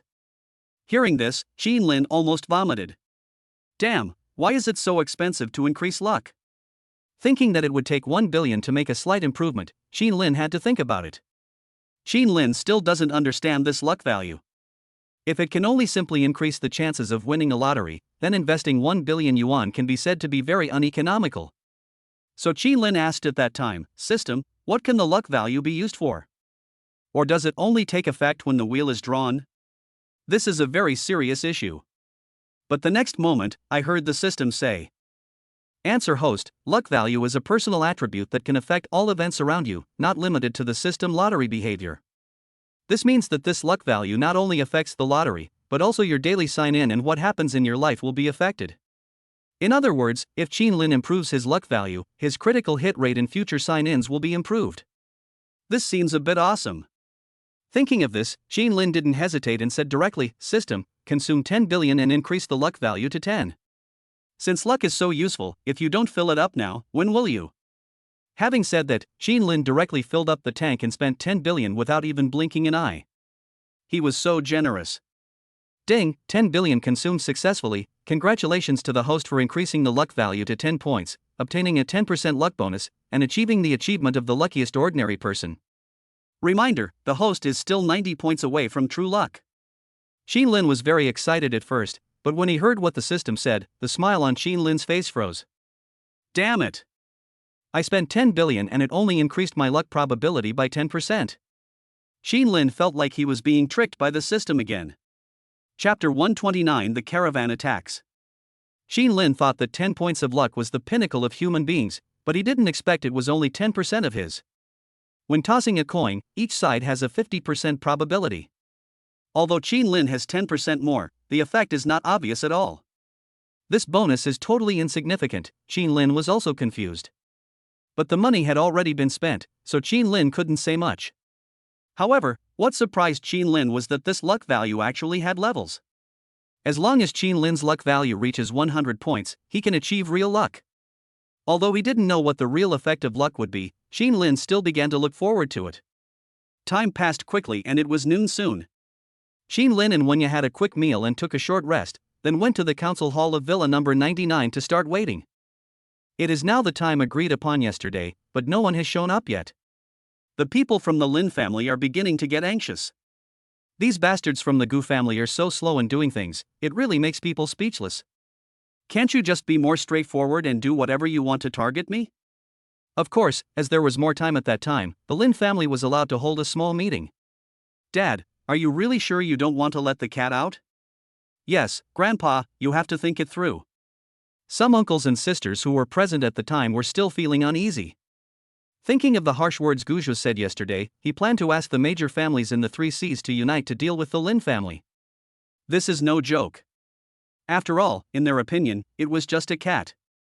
If they gave the cat away, their Lin family would not suffer any loss.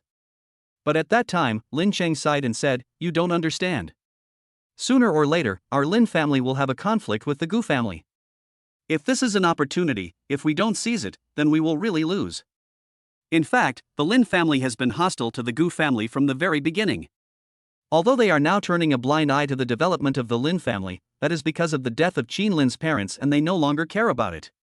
But if they found out that Qin Lin's parents were still alive, not to mention whether they would deal a thundering blow to the Lin family, Qin Lin's parents would never have the chance to set foot back on Chinese soil.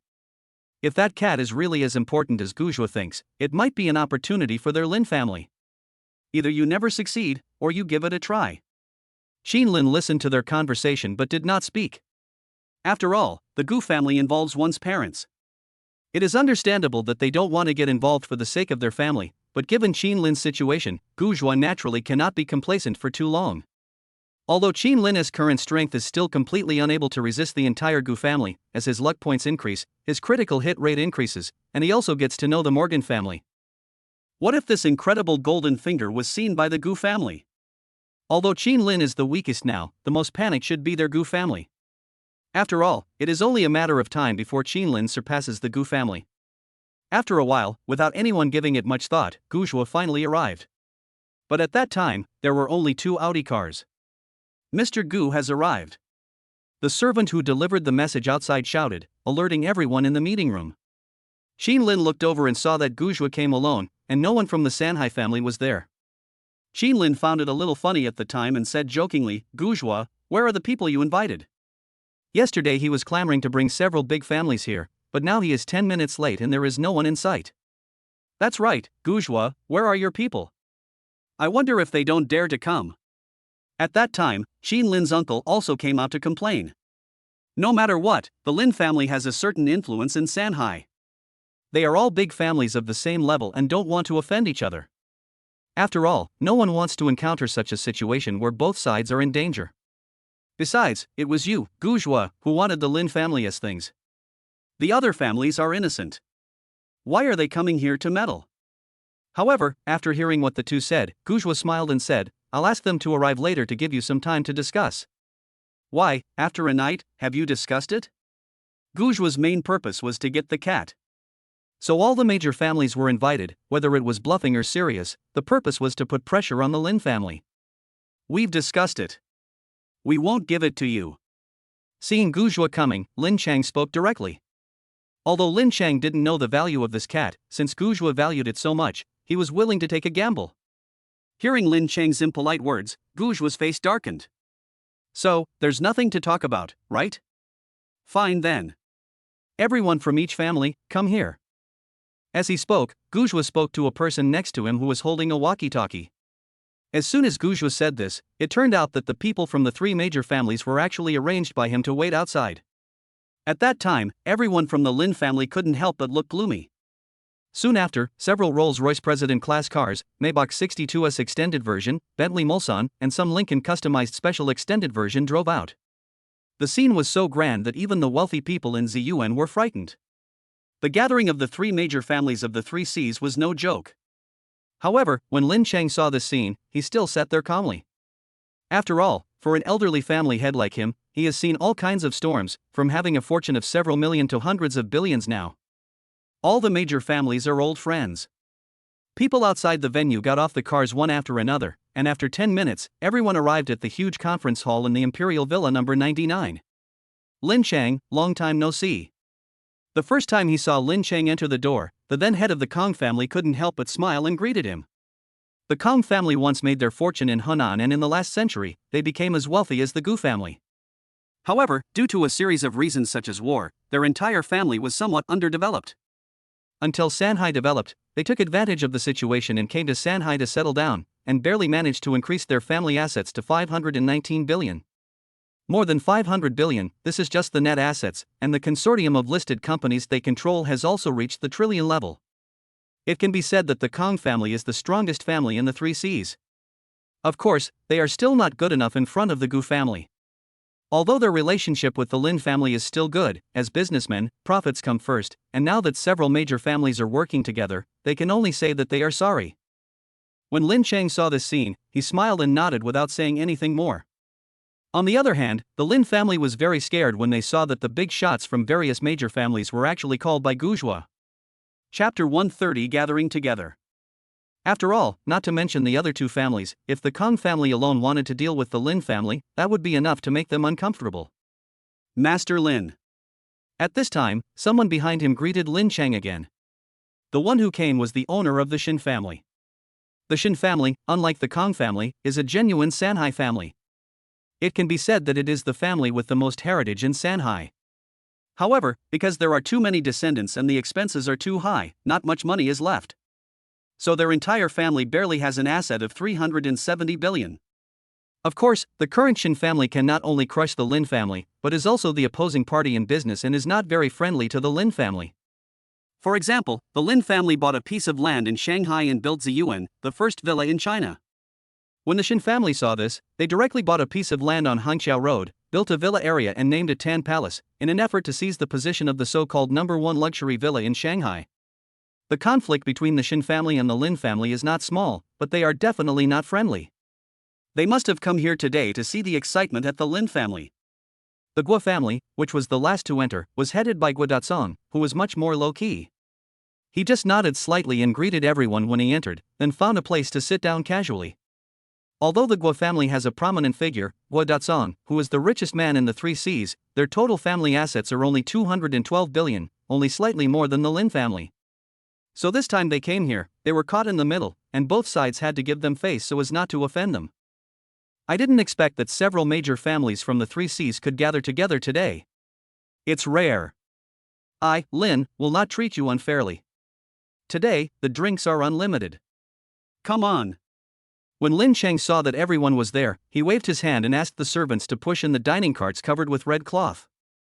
Most of the items on it are famous wines, drinks, and some banquet desserts. No matter good or bad, everyone who comes is a guest to the Lin family. Besides, one should be grateful for what one has received, and be soft-handed when one receives something from someone else. Regardless of whether it is a criticism meeting or not, if you entertain well, others will always remember the favor. The people from the 3 major families didn't care and started taking some food. However, Gu Zhua and his group just stood there disdainfully and took nothing. Seeing that the situation was almost settled, Gu Zhua said in front of everyone, Master Lin and Qin Lin, I think it's about time to talk about business. You rejected me just now because you thought I couldn't get the people from the 3 Cs to come to you. Now that everyone is here, let's talk. Gu Zhua sneered and slowly walked onto the stage. He has a cold expression and quick movements, giving people a very sharp feeling. The conflict and solution to this matter are both very simple. Your Lin family has what I want. As long as you give it to me, I will forgive you for what happened. If you don't give it to me, the consequences will be disastrous. You can do whatever you want. After saying this, Gu Zhua began to look forward to the Lin family's reply. At the scene, everyone looked towards Lin Chang. The pressure generated by those big shots was almost tangible, making the people from the Lin family feel very uncomfortable. Of course, the people from several families didn't know what the Lin family had taken that made Gu Zhua so confrontational. They came to watch the show. Perhaps, except for the Shin family who wanted to kill the Lin family, the other 2 families hoped that Lin Chang could make a big deal out of a small matter and just hand over the things. That's right, Lin Chang, we don't have to go against the Gu family for such a small matter, right? At that time, the head of the Kong family also spoke. Although for the Kong family, no matter which side loses or wins, it doesn't have much impact on them.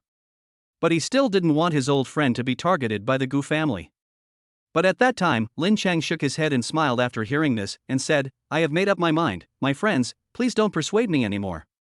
The conflict between our Lin family and the Gu family cannot be resolved by simply taking a step back. Our repeated tolerance will only make them push their limits. Gujua, our Lin family will never give you a cat. Just do whatever you want. Don't do anything fancy. The Lin family is not afraid, and it is meaningless to talk about whether to resist or not now. Because what Lin Cheng said was right. Once Gujua got the cat, no matter whether the Lin family gave it up personally or not, in the future, when the Gu family became a so-called top-notch family, they could kill anyone they wanted. Killing the so-called third-rate garbage family is as easy as crushing an ant. If the Gu family settles things by then and eliminates all those with whom they had conflicts, do you think the Lin family will be spared? Of course, these are the grand plans in Gujua's mind, and the people in front of him naturally have no way of knowing them. After hearing Lin Cheng's words, Gujua glanced at Qin Lin, sneered, and said, since you Lin family don't know how to live or die, then I'll tell you. After our discussion yesterday, we plan to kick your Lin family out of the Shanghai Chamber of Commerce permanently. Any cooperation with the Lin family will be regarded as opposing our Gu family and even the three major families of Shanghai. When these words were spoken, not only did the people of the Lin family widen their eyes, but even the people of the three major families looked at each other in bewilderment. Gujua's move directly cut off the Lin family's possibility of doing business in Shanghai. Under this tremendous pressure, no one will dare to cooperate with the Lin family. No business can be done, not only the physical industry, but even the e-commerce platform may be forced to shut down the Lin family's sales industry under pressure. With such an impact, the Lin family is bound to suffer a heavy blow. If you think this is not cruel enough, our Gu family will hold a private union pay meeting to recover all your debts and cut off any of your loan channels. Looking at everyone present, Gujua smiled. This trick is unique to the Gu family.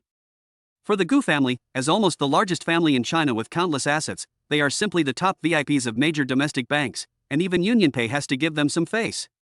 Therefore, mobilizing the bank's connections was just a piece of cake for the Gu family.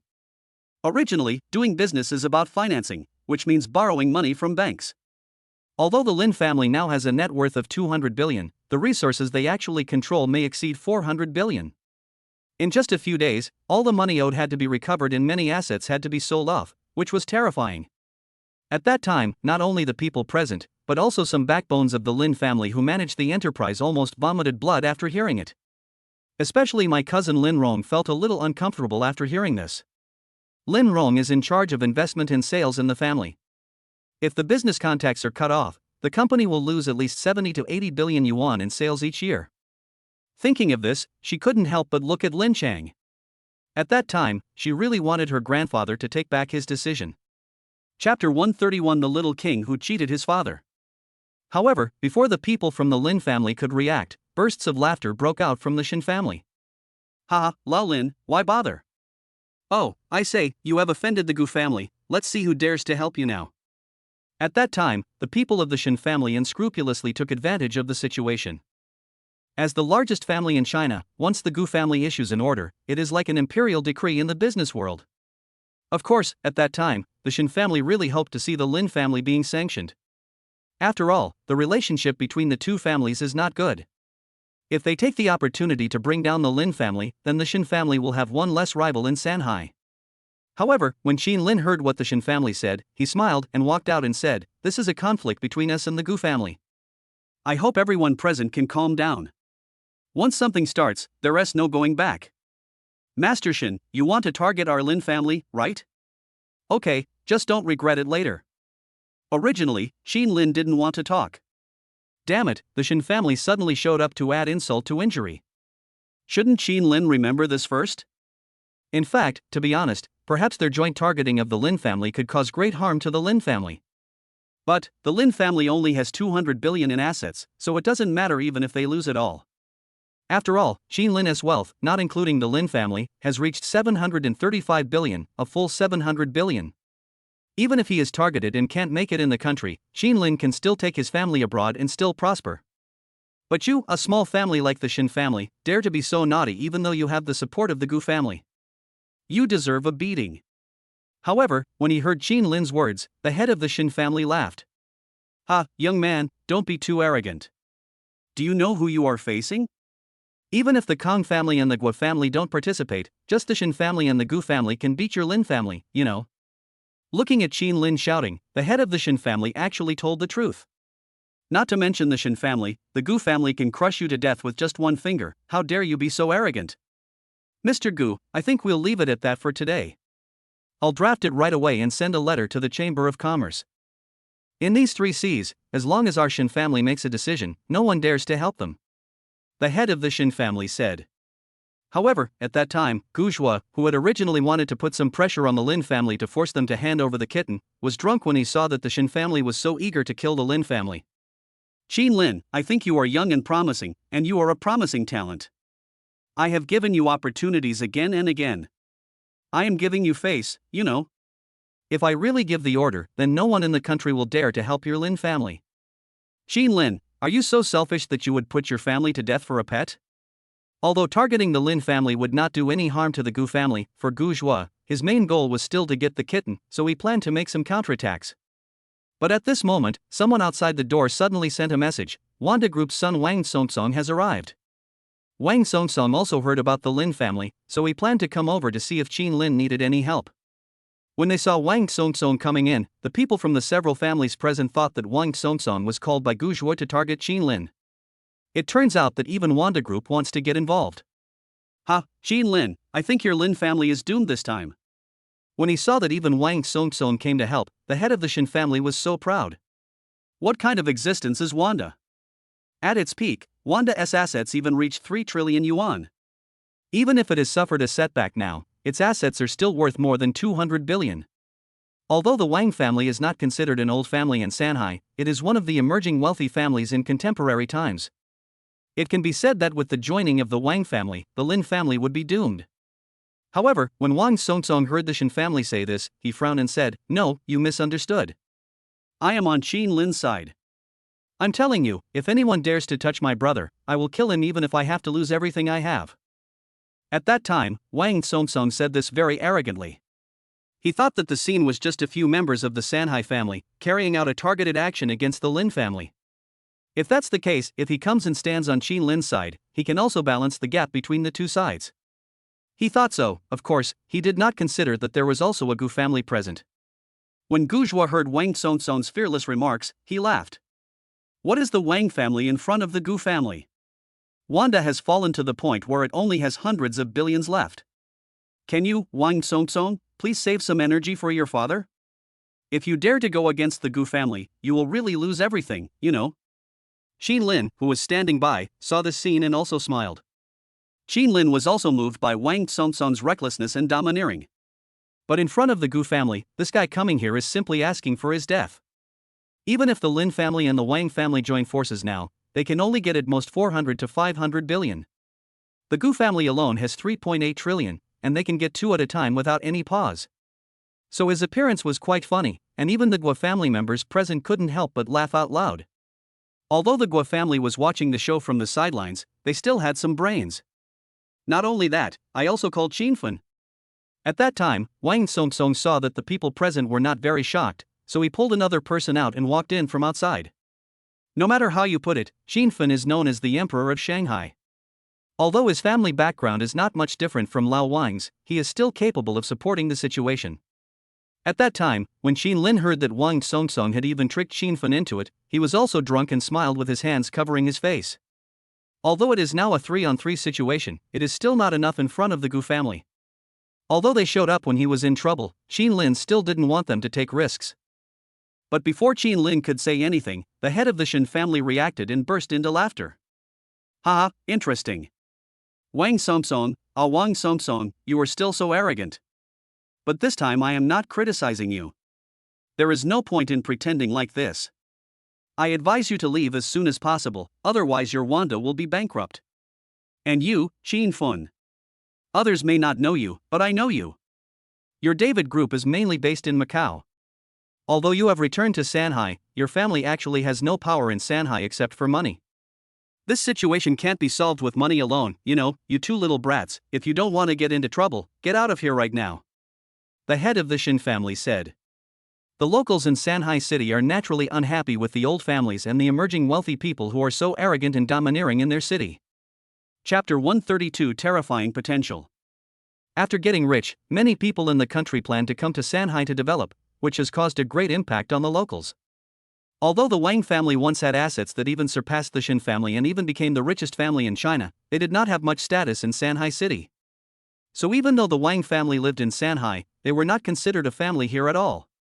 Now that Wanda Group has fallen into its current state, the Shen family naturally does not take Wang Songsong seriously.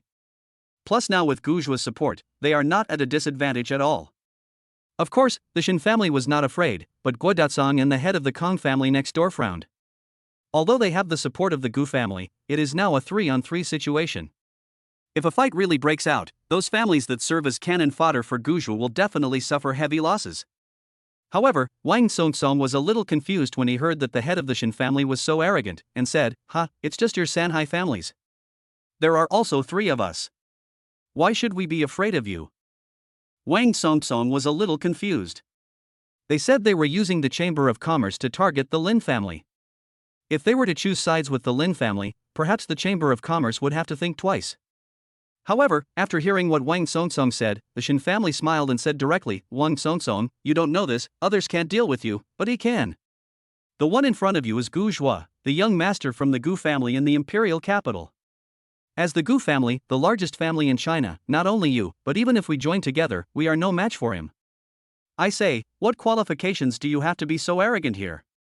If you don't get out of here quickly, Master Gu will bankrupt Wanda. This is no joke. The people from the Shen family began to turn their attention to Gujua, who was not far away. That is right, if the Gu family really wants to clean up, not to mention the Shen family, even Wanda would be bankrupt in a matter of minutes. In his opinion, Wang Songsong's move was simply overestimating his own abilities. At that time, Wang Songsong was also stunned for a moment, and looked at Gujua not far away, then he discovered the different figure. Back then, Wang Songsong was arrogant and domineering, but that was only on the surface. He relied on his father's status as the richest man to enjoy his glory for a while. But at that time, I did offend a lot of invisible people behind the scenes. Otherwise, Wanda would not have been targeted everywhere at that time and ended up in the current situation. So he choked up at that time and looked at Qin Lin beside him with some embarrassment. As brothers, they really want to help Qin Lin. But now faced with this situation, they really can't do anything. When Gujua saw this scene, he looked at Wang Songsong coldly, sneered, and ignored him. In fact, Gujua did not expect that there would be such a mess. If Wang Songsong really intended to help Qin Lin, then he would not mind giving them a little lesson. However, seeing this scene, Qin Lin also stood up and said, Wang Songsong, I am very pleased that you can come, but the situation is not as simple as you think. Please step aside first. Of course, this is a conflict between our Lin family and the Gu family. Please don't get involved. Otherwise, if a war breaks out, the consequences will be something you can't bear. The Gu family once drove Qin Lin's parents away, causing Qin Lin to suffer for more than 20 years, so this conflict naturally cannot be let go. Of course, now that Qin Lin has decided to confront the Gu family, he will not give in so easily. Although Qin Lin is at a disadvantage now, the gap with the Gu family is too big. But don't forget, Qin Lin has a system. Now that his luck value has been increased, he can have 100 billion in assets by signing in almost every day. If the Gu family really wants to be his enemy, then we have to see whether they can target him faster or Qin Lin accumulates wealth faster. Qin Lin just didn't believe it. I have $1 trillion group every day. No matter how powerful the Gu family is, can they stop the speed of wealth growth? Qin Lin just didn't believe that the Gu family could destroy a company worth hundreds of billions in one day. The sign and reward pool includes companies from both home and abroad, and almost all major domestic companies are included. If Gujua really wanted to deal with Qin Lin, he would be going against almost all the companies in the country. Facing the Gu family, although Qin Lin may not necessarily win, he will definitely make them anxious and miserable. Qin Lin is not even afraid of the Gu family now, let alone these small Shanghai families in front of him. Qin Lin just gave them a reminder to let them know the price of being cannon fodder. However, surprisingly, when the head of the Shen family heard Qin Lin's words, he acted as if he didn't hear them and asked, Who is this person? Do you know him? Little Junior, is this the place for you to talk? Because he didn't know Qin Lin, the head of the Shen family didn't take Qin Lin seriously at all. Shinny Yuan, please be polite. He is my grandson. When Lin Cheng heard Shinny Yuan's impolite words, he was also a little angry. Qin Lin's current position in the Lin family is almost the number one person except for his two uncles, and he is also the only heir at present. If you dare to say that about his grandson, isn't that a slap in the face of Lin Cheng? Ahem, alright, I'll give you some time to discuss it. You're just arguing there, right? I have just read out the targeted plan. If your Lin family disagrees, then starting tomorrow, we will start implementing it from the Shanghai Chamber of Commerce. Gu said this a little impatiently at that time. He also didn't expect that after being forced for so long, the people from the Lin family were still so stubborn.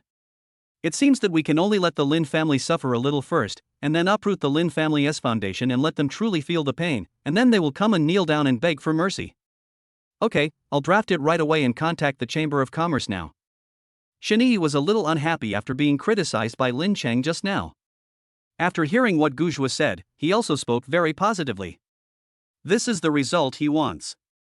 He wants to see the Lin family kneeling before them, dying or alive.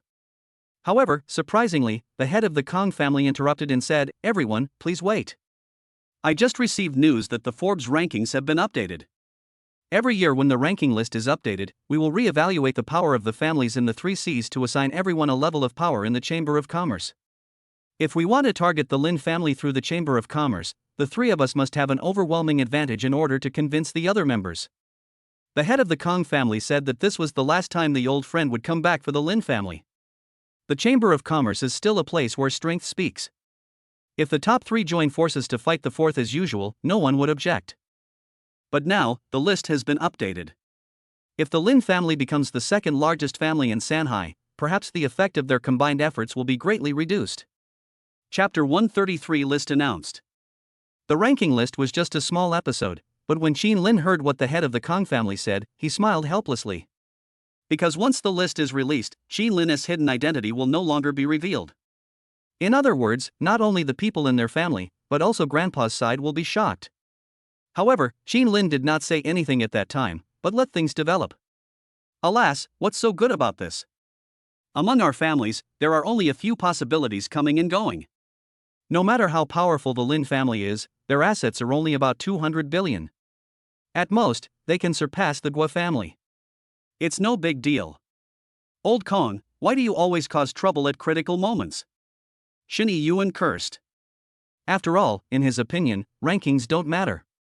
Anyway, their Shen family has assets of more than 300 billion, which is almost twice that of the Lin family. Needless to say, this time, they will definitely sit firmly on the throne of the 2nd family in Shanghai without any dispute.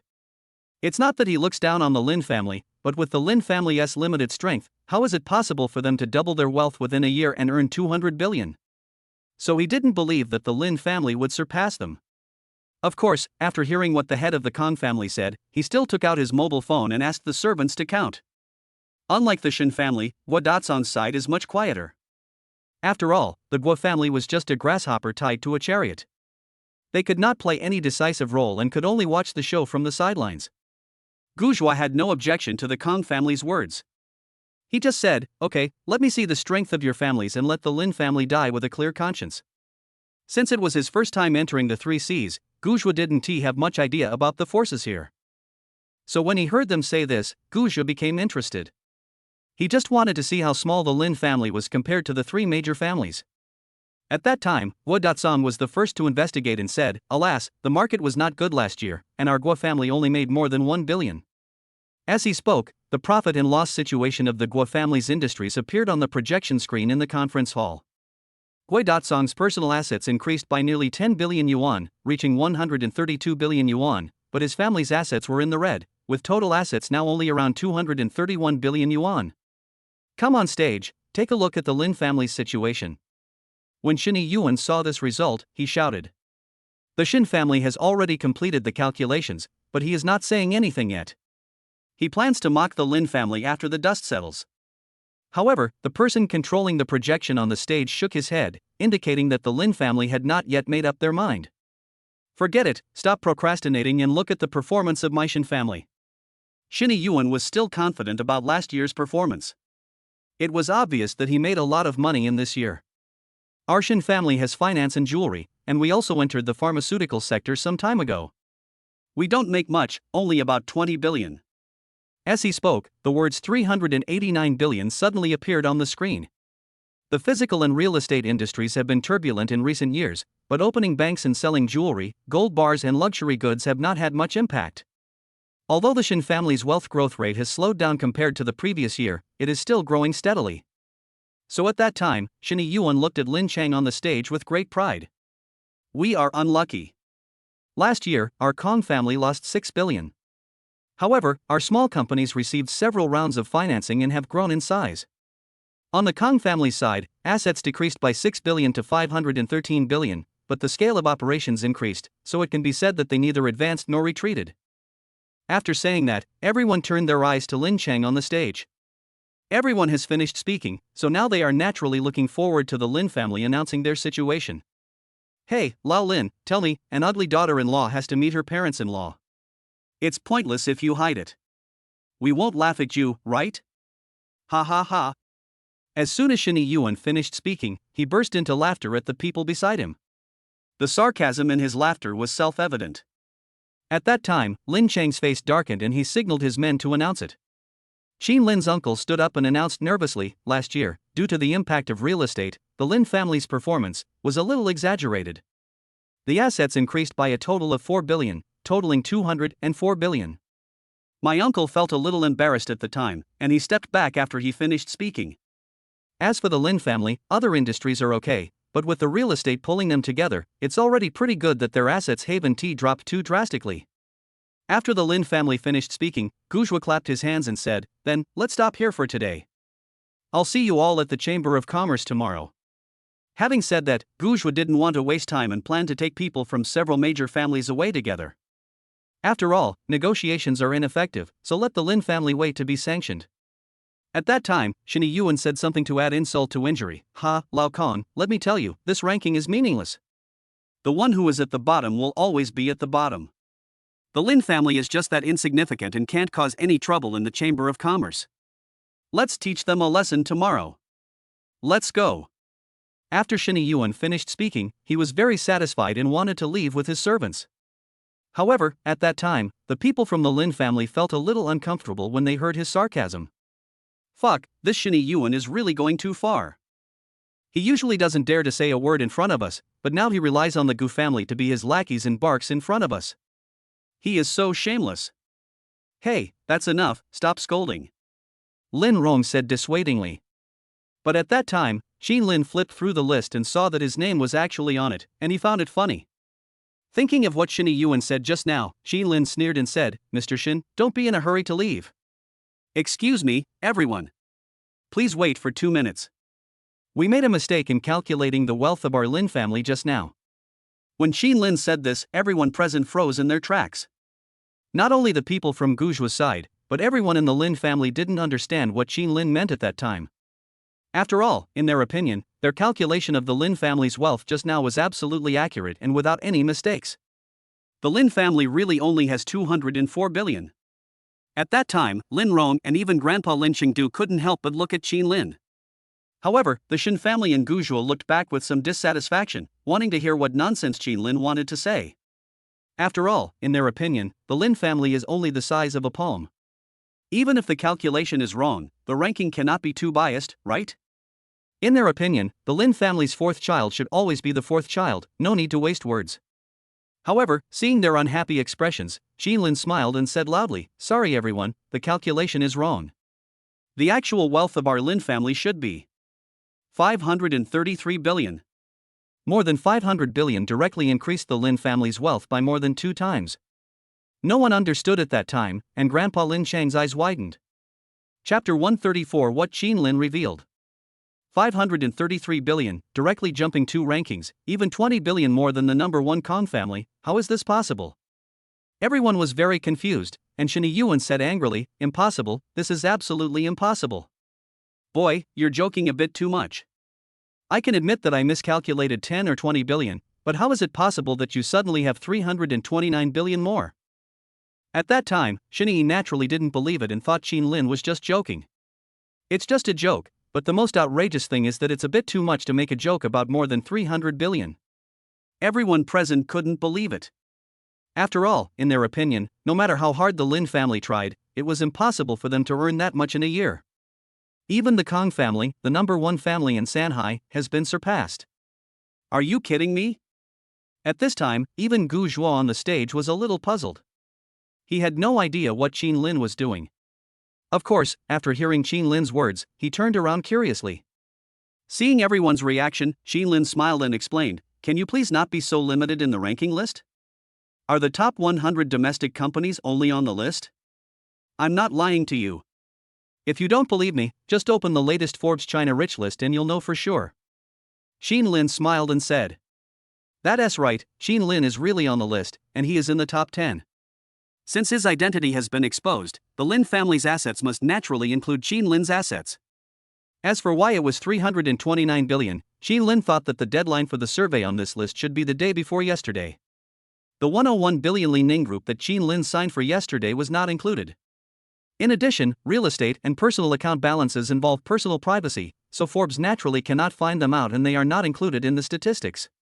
If the Li Ning group is really included, then the Lin family's actual assets should be more than 600 billion. Xin Yi naturally didn't believe Xin Lin's nonsense and directly asked his men to check the list. At that time, the head of the Kong family was skeptical. He swallowed his saliva and personally searched the ranking of the richest people in China. The first one is Zhong Yanyan from Nongfu Spring, with a net worth of 499.5 billion, almost 500 billion, making him the richest man in China this year. Surprisingly, the second place is Zhang Yiming, the boss of Tushio, who ranks second with a net worth of 460 billion yuan. Third place, Ma Huayun, with a net worth of 370 billion. Fourth place, Ma Teng, 360 billion. The performance of the two brothers of the Ma family was almost the same in 1 year. As for the fifth place, it is somewhat surprising that the person is Xin Lin, who has a net worth of 329 billion and has become the fifth richest person in China. Seeing this, not only the head of the Kong family, but even Xin Yuan, who was watching on the side, couldn't help but tremble in his hands. How is it possible? How could you possibly own so many assets? This is impossible. At that time, Xin Yuan was stunned. If Xin Lin really has so many assets, and add them to the Lin family's 204 billion assets, then the current Lin family is truly the largest family in Shanghai. In other words, the current Lin family is even more powerful than the Kong family. Could this report be fake? Damn it, could it be that Forbes took money from them? At that time, the Shen family couldn't understand why this sudden change completely disrupted his plans. I don't care how the ranking came about, but what I want to say now is that our Lin family is now the largest family in the 3 Cs. The Shanghai Chamber of Commerce respects the largest family. I wonder who dares to go against us now. Xin Lin said. There should be no problem with the current list. If there is a problem, if Li Ning Group, JP Morgan Chase and others are included, Xin Lin would already be the richest man in China. With assets approaching 1 trillion, the CEOs of Nongfu Spring, Ma Huayun, and Ma Teng are all easily defeated. Before, the Lin family was just a small family ranked 4th, and its status in the Chamber of Commerce was not prominent. Therefore, when being targeted, it can be said that there is no room for resistance. But now it's different. As the number 1 family in the 3 Cs, they enjoy supreme power in the Chamber of Commerce. Their voice and influence are no joke. After all, no one would be stupid enough to compete with the number 1. Even if the 3 major families united, who among their members would dare to openly confront the number 1 family of the 3 Cs? No one. Therefore, the Lin family has now become the top existence in the 3 Cs, and the targeted policies drafted by the 3 families will be self-defeating. At that time, Gu couldn't believe it and asked everyone, is what he said true? Since Gu was too lazy to check, he didn't care about the ranking at all. But now I heard that the Lin family has become the number 1 family in Shanghai, and Gu was a little puzzled. If that's the case, then things are really getting tricky. Yes, it's true. At the Lin family's side, cousin Lin Rong checked the rankings and suddenly said excitedly. She never imagined that this brother who had been missing for more than 20 years actually had such a powerful identity. Damn, that personal asset of over 300 billion is even more powerful than that of their family master. Originally she was thinking about how to protect Xin Lin in Shanghai, but who would have thought that now it is Xin Lin who is protecting the Lin family? Yes, it's true. The uncle standing by said with tears in his eyes, looking at Xin Lin in disbelief. When Grandpa Lin Chang saw such an incredible scene, he asked in surprise, Xin Lin, what's going on? How come your wealth is so huge? As the head of the family, I am also pleased with the extraordinary achievements made by my grandson. However, Xin Lin is only in his 20s, and his Lin family has struggled for several generations and has barely earned 200 billion. Xin Lin alone earned more than 300 billion. How is that possible? At this moment, almost everyone's eyes were on Qin Lin. Even Wang Songsong and the other person who were a little confused on the side felt very awesome when they heard that Qin Lin had directly led the family to become the #1 family in Shanghai. At this time, Qin Lin saw the fear on the other side and the confusion of his own family. Qin Lin smiled and said, "Grandpa, don't worry. With me in the Lin family, nothing will happen. Just like Yidelin last time, I won't pretend anymore. In fact, I am the boss of Sirius International. There have been so many adventures in the past 20 years that I can't explain them all at once," Qin Lin said. As for the Lin family, when they heard that the so-called Sirius International actually belonged to Qin Lin, the Lin family, including Grandpa Lin Chang, widened their eyes. Although they didn't know where Qin Lin's financial resources came from, just by looking at the dreaded Sirius International organization, they could tell how powerful Qin Lin's real background was. Chapter 135, Who Invited the Helicopter? Speaking of Sirius International, it is a super powerful mercenary organization abroad. Not to mention how powerful it is, if converted into wealth, it is at least 500 to 600 billion. Adding this up, the Lin family's real wealth is more than 200 billion? 2,000, plus Qin Lin's 3,000, plus Sirius International, that would be at least 1 trillion. Not only that, it is still unknown whether Qin Lin has any other unknown identities. After all, as the boss of Sirius International, Qin Lin must have more than just domestic power. After hearing that Qin Lin had experienced many adventures over the past 20 years, the Lin family dispelled their doubts and stopped questioning him. Instead, they turned to Gu Zhua, who was sitting opposite them. Knowing that Qin Lin may now have trillions of assets, the Lin family is not at all weak. Gu Zhua, you also heard that our Lin family is now the #1 family in Shanghai. If you want to mobilize the Chamber of Commerce to target us, you should reconsider our status. Seeing that everyone was stunned, Lin Chang said with a sneer. As the patriarch of the Lin family, he has a very appropriate grasp of regional power. I didn't have much strength before and could only be the 4th in command in Shanghai. But now that I'm the boss, I naturally have to act like one. At that time, upon hearing Lin Chang's words, Gu Zhua also frowned, looked at the Shin family beside him, and asked, "In the current situation, you can't completely control and suppress the Shanghai Chamber of Commerce, right?" Gu Zhua asked in great confusion. If the eldest, second and third brothers join forces to target the Lin family as before, perhaps the people at the Chamber of Commerce would not have any objections. But now, not only has the Lin family become the boss, but they also have Wang Songsong and Qin Lin to support them. The weight of the Shin family and the Kong family in the Chamber of Commerce will also be reduced. So now their attempt to use the Chamber of Commerce to target the Lin family has failed. Yes, that's it, Mr. Gu. But Mr. Gu, don't you have the Gu family? Use the power of the Gu family directly. Even if the Lin family is the #1 family in Shanghai, what is there to be afraid of? Shinyi didn't know how Qin Lin acquired so much wealth, but since Qin Lin didn't explain it to them, they couldn't guess it at all. However, although the Shin family can no longer target the Lin family, the Gu family is different. The Gu family is the #1 family in the imperial capital, with assets worth over 1 trillion.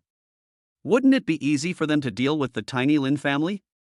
At least that's how Shinyi Yuan understood it. However, when Gu Zhua heard Shinyi Yuan's words, he was a little annoyed. Fool! We in the Gu family can't just move as we please. Gu Zhua didn't even tell his family about this action. I originally wanted to use the power of the 3 families to settle this matter, but I didn't expect it to become more and more troublesome. Gu Zhua was also drunk. But if I tell my family, maybe I can really take these people down. However, the ultimate beneficiary may not be Gu Zhua alone. After all, Gu Zhua is not the only son of the Gu family. There are many young masters of the same generation who are vying for power. If they were allowed to come in and share a piece of the pie, he would get even less. However, since things have developed to this point, he has no choice but to say, "Qin Lin, don't be complacent. Although the Shanghai Chamber of Commerce can't do anything to you, if you keep pushing me like this, I will let you taste the power of our Gu family. What the outcome will be is not something I can decide. Give me the things now, otherwise, Shanghai will set off a bloody storm." This time Gu Zhua stopped joking. If he told his family about this, the Gu family would surely come out in full force, and they would not hesitate to destroy 1 or 2 families. Because the importance of dumplings is beyond everyone's imagination. After hearing Gu Zhua's words, Shinyi Yuan, who was originally a little disappointed, regained his interest and said with a smile, So what if the Lin family is the #1 in Shanghai now? You are awesome, but can you be better than the Gu family? Shinyi Yuan was very proud and wanted to see what would happen to the Lin family. As for the Lin family, they swallowed their saliva when they heard Shinny Yuan's words. The Gu family is indeed powerful. Although they were somewhat encouraged after hearing Qin Lin's identity just now, they are still wary of the Gu family. After all, in their opinion, although Qin Lin is very powerful, his net worth is only a little over 1 trillion at most, but the resources in the hands of the Gu family have reached a behemoth of 9 trillion.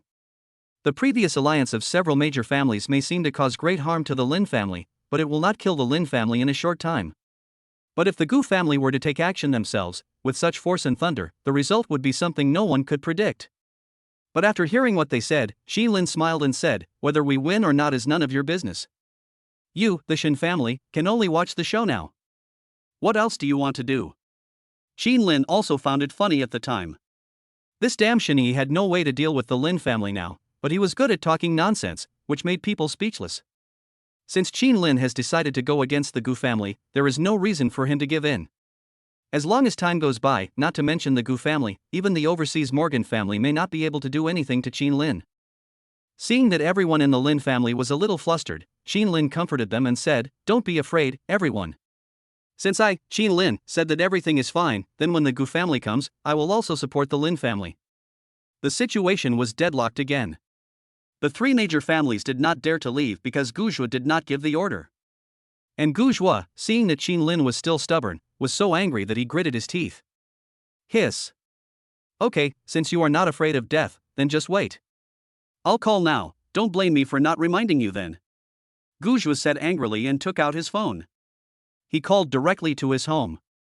Once his family knew Tuanzi's whereabouts, they would probably come out in full force. By then, the entire Sanhai city would no longer be something that Guzhua could decide. The Lin family didn't say anything, just watched Guzhua take out his cell phone silently. At that time, the head of the Kong family was pleased to see that the Lin family had become the #1 family. After all, for his old friends, avoiding sanctions was what he wanted to see. But now, seeing that Guzhua was about to mobilize the family, he was also worried about the Lin family. But at this moment, the servant who was delivering the message outside the door interrupted everyone loudly. "Report! Master, there's a helicopter outside, they said they're here to look for Qin Lin," the attendant said with a look of shock. Obviously, the helicopter flying to Ziyuan was something they had never heard of or seen before. Such a grand ceremony obviously means that an important person has arrived. Chapter 136, Identity Revealed Again. Everyone was stunned at the time, even Qin Lin on the stage was a little surprised. Helicopter? Qin Lin was very puzzled when he heard that someone was coming to find him in a helicopter. Qin Lin didn't seem to know anyone like this, and it seemed like he hadn't made any appointments with anyone recently. "Lao Wang, is this the person you contacted?" Qin Lin asked Wang Tsongson in confusion. Ah. What was surprising was that Wang Tsongson was still in a daze and didn't understand what Qin Lin was saying at all. In fact, Wang Tsongson only knows a few people in the circle of rich young men in Sanhai, and he even brought the most awesome Qin Fun. "How could I get him to you by helicopter?" So it was naturally impossible that the person was invited by Wang Tsongson. At that time, Shinny Yuan was also a little puzzled, and asked Guzhua who was standing beside him, "Mr. Gu, could it be that you invited this person?" At that time, Shinny Yuan was also a little confused. Could it be that the Gu family acted so quickly? He wanted to attack the Lin family, but before he even got through on the phone, he was already at the door? The power of the Gu family completely refreshed their imagination. Ahem, no, this person shouldn't be mine. Seeing that something unexpected had happened, Guzhua put down his phone and planned to find out what had happened. "I didn't contact anyone. The people outside should really be here to look for Qin Lin," Guzhua said, and everyone began to look outside the villa. Qin Lin asked around but didn't know anyone, so he had no choice but to leave the villa. Qin Lin's action inspired everyone present, and dozens of people followed him out. Qin Lin walked out of the villa and saw a helicopter parked not far away. A foreigner came down from the helicopter, holding a very valuable black and gold suitcase in his hand. The foreigner was just about to say hello to Qin Lin, but suddenly he saw dozens of people pouring out of the villa like a tide. He was so frightened at the time that his face turned pale and he dared not speak.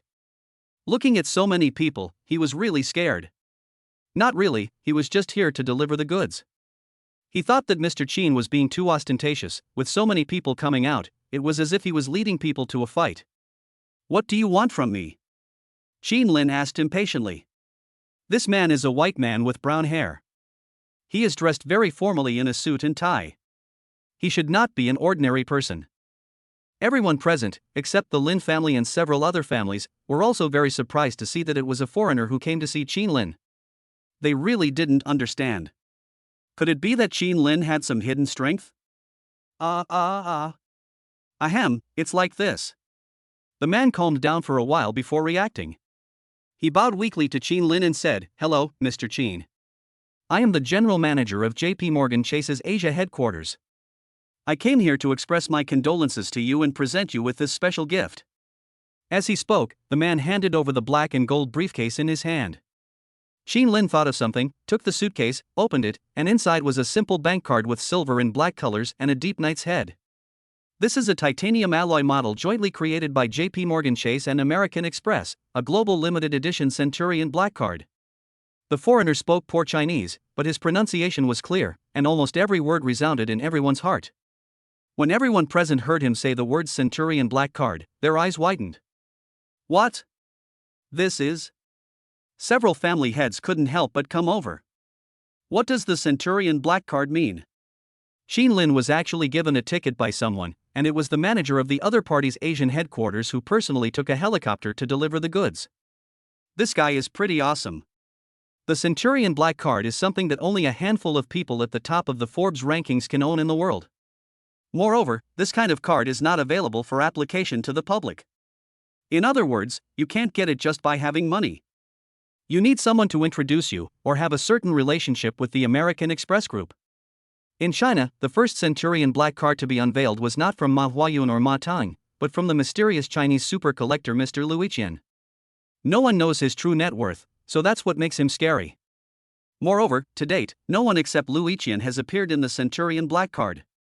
Even Ma Huayun, who has been the richest man many times, is not qualified to own it. Wang Songtsong's black card is just a small Centurion card jointly developed by ICBC and American Express, also known as ICBC Black Card. Qin Lin also has one. The maximum advance amount is only 100 million, which is a world of difference from the real Centurion's unlimited limit. It can be seen what this Centurion black card represents. Several major families present, including Grandpa Lin Chang, couldn't help but swallow their saliva when they saw this scene. Because even though they are considered the top family in the 3 Cs, they are still not qualified to own a Centurion black card. So they were so shocked that they were speechless. Since Qin Lin possesses such a powerful identity, it is obvious that the Sanhai families cannot be Qin Lin's opponents. Of course, except for Guzhua, after all, for the Gu family, which has a huge business empire spanning both at home and abroad, getting a black card is a piece of cake. Okay, thank you for your hard work. We have a lot of family here today, so we don't have anything to treat you. Please pass on my message to express gratitude to the people over at Morgan. Qin Lin didn't have much to say, so he just greeted him directly. At that time, when Qin Lin heard that a big shot from the Asian headquarters had just arrived, he sent him away directly. Everyone present couldn't help but be stunned for a moment. Damn it, are foreigners so humble nowadays?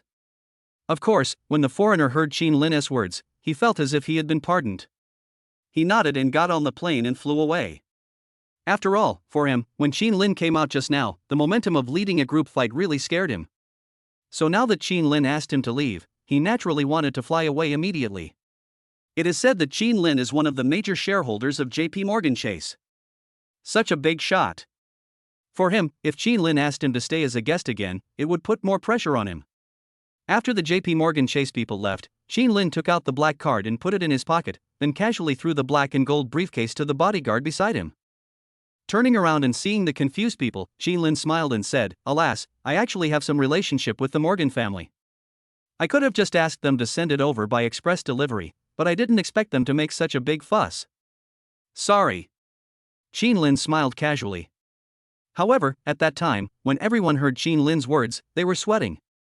This is the world's top-level Centurion black card. I'll send it to you by express. Are you sure? Chapter 137. The game is over. I'm sorry for hiding so much from you all. Actually, I have a pretty good relationship with the Morgan family. I just don't know who is more powerful, the Gu family or the Morgan family? Because he had been threatened by Gu Zhu before, and his identity was inevitably exposed now, Qin Lin also took the opportunity to show off. Although Qin Lin had never seen anyone from the Morgan family, with his current identity, he could scare Gu. At that time, when Gu heard Qin Lin's words, his face began to darken. He had naturally heard of the Morgan family, one of the most powerful families in the West.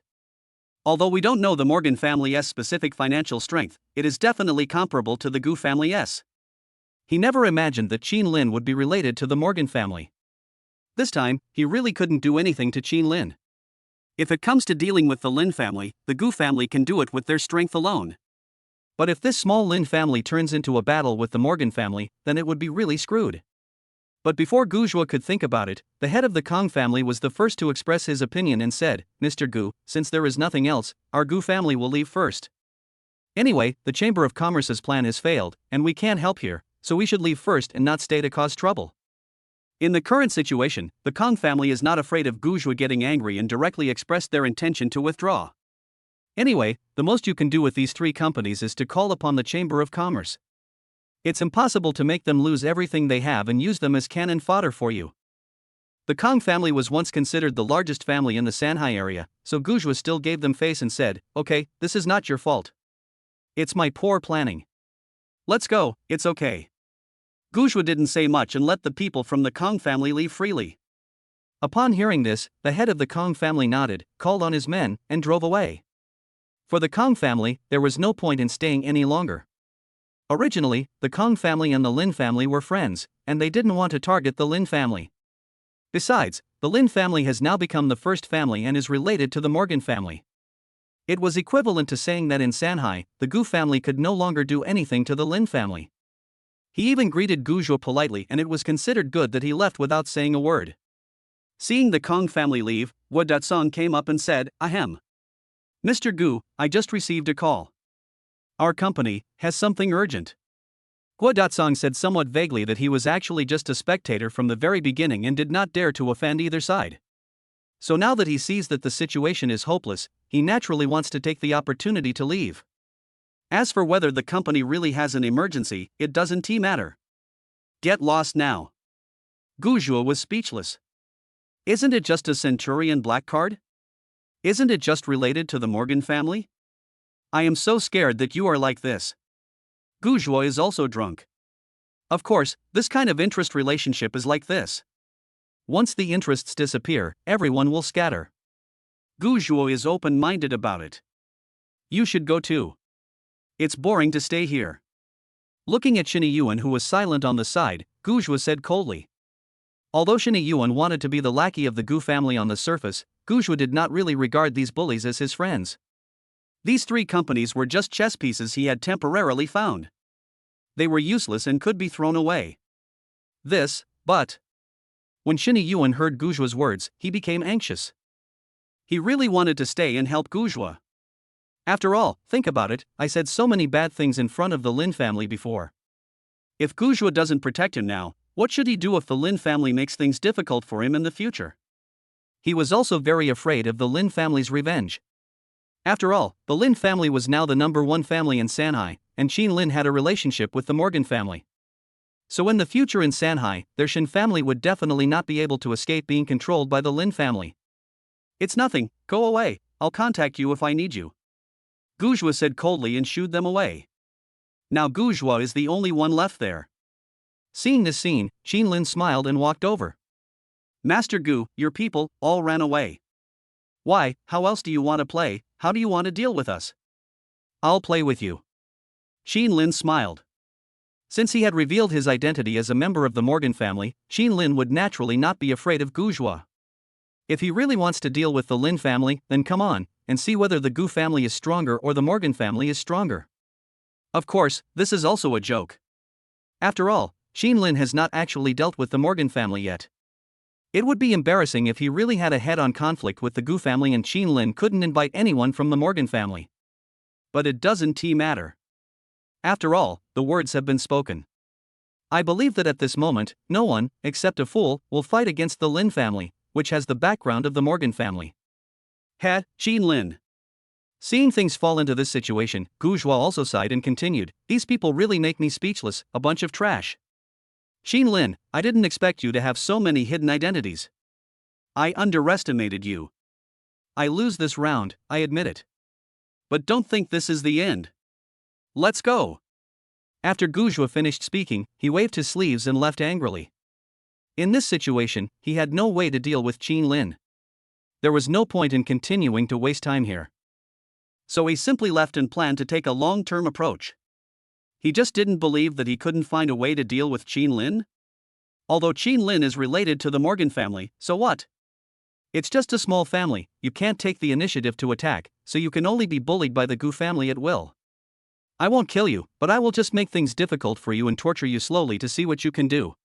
However, looking at his leading back, Qin Lin smiled. This matter is indeed not over, just as Gu said. However, the next game will no longer be what Gu imagined. Qin Lin will not let this matter end so easily. And the Lin family would not be a piece of fat meat that could be slaughtered at will like it is now. Their Gu family has caused harm to Qin Lin for more than 20 years, causing Qin Lin to suffer so much pain. Qin Lin will definitely repay them one by one. I believe Gu never expected that it was not the Lin family who was about to be in trouble, but themselves. After Gu left, the scene became quiet again. The people from the Lin family still couldn't believe it. This incident, which was bound to threaten the survival of the family, was resolved so easily by Qin Lin? At that time, my grandfather and his friends were also very confused, so they came up and asked, Qin Lin, what's going on between you and the Morgan family?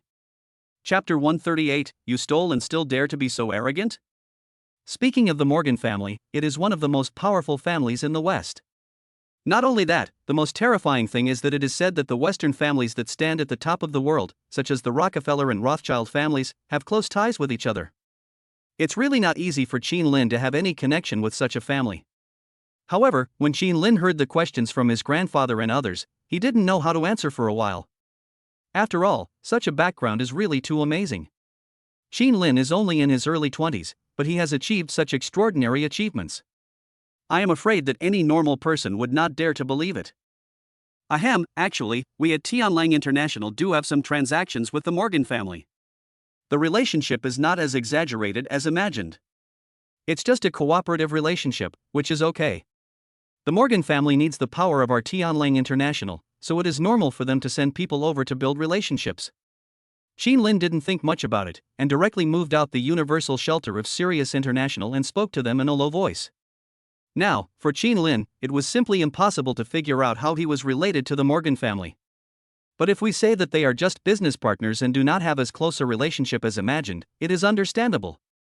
Oh, I see. Hearing this, everyone in the Lin family couldn't help but sigh. Since Qin Lin is the boss of Sirius International, it makes sense that he has a relationship with the Morgan family. After explaining the Lin family's affairs, Qin Lin chatted with Wang Songtsong for a few minutes and then sent them away. Qin Lin was also surprised that Wang Songtsong would take the initiative to come forward to help with this matter. So after this incident, the relationship between the three of them has warmed up. However, Qin Lin had just sent Wang Songtsong and the other two away when problems arose in his family again. Master, something bad has happened. Just now a thief broke into Villa number 8 and injured several of our bodyguards. A subordinate came up to Qin Lin and his companions and said, What? What did he steal? When he heard that a thief had broken into the house, Grandpa Lin Chang became nervous for a moment. Is the pet cat still there? Could it have been stolen by them? Generally speaking, in a top-level villa area like this, no thief would dare to come because of the tight security. And now a theft has happened. It is obvious that it must be related to Tuanzi. No, the thief has been caught by us. The bodyguard saw everyone's nervous expressions and quickly explained.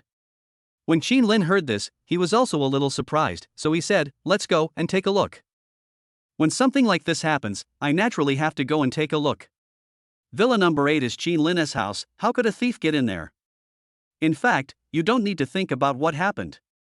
It must be Gu and the others who are behind this again. Villa number 8 was not far from here, and they soon arrived at the door of the villa. Then I saw Mo Yu and a few others working together to hold down a man. That person was one of the people guarding Gu. He took advantage of the Lin family's council meeting and sneaked into Qin Lin's house, apparently wanting to take the opportunity to steal Tuanzi out. This should be Gu's plan B. If the negotiation fails, he can use this backup method to steal the dumpling out.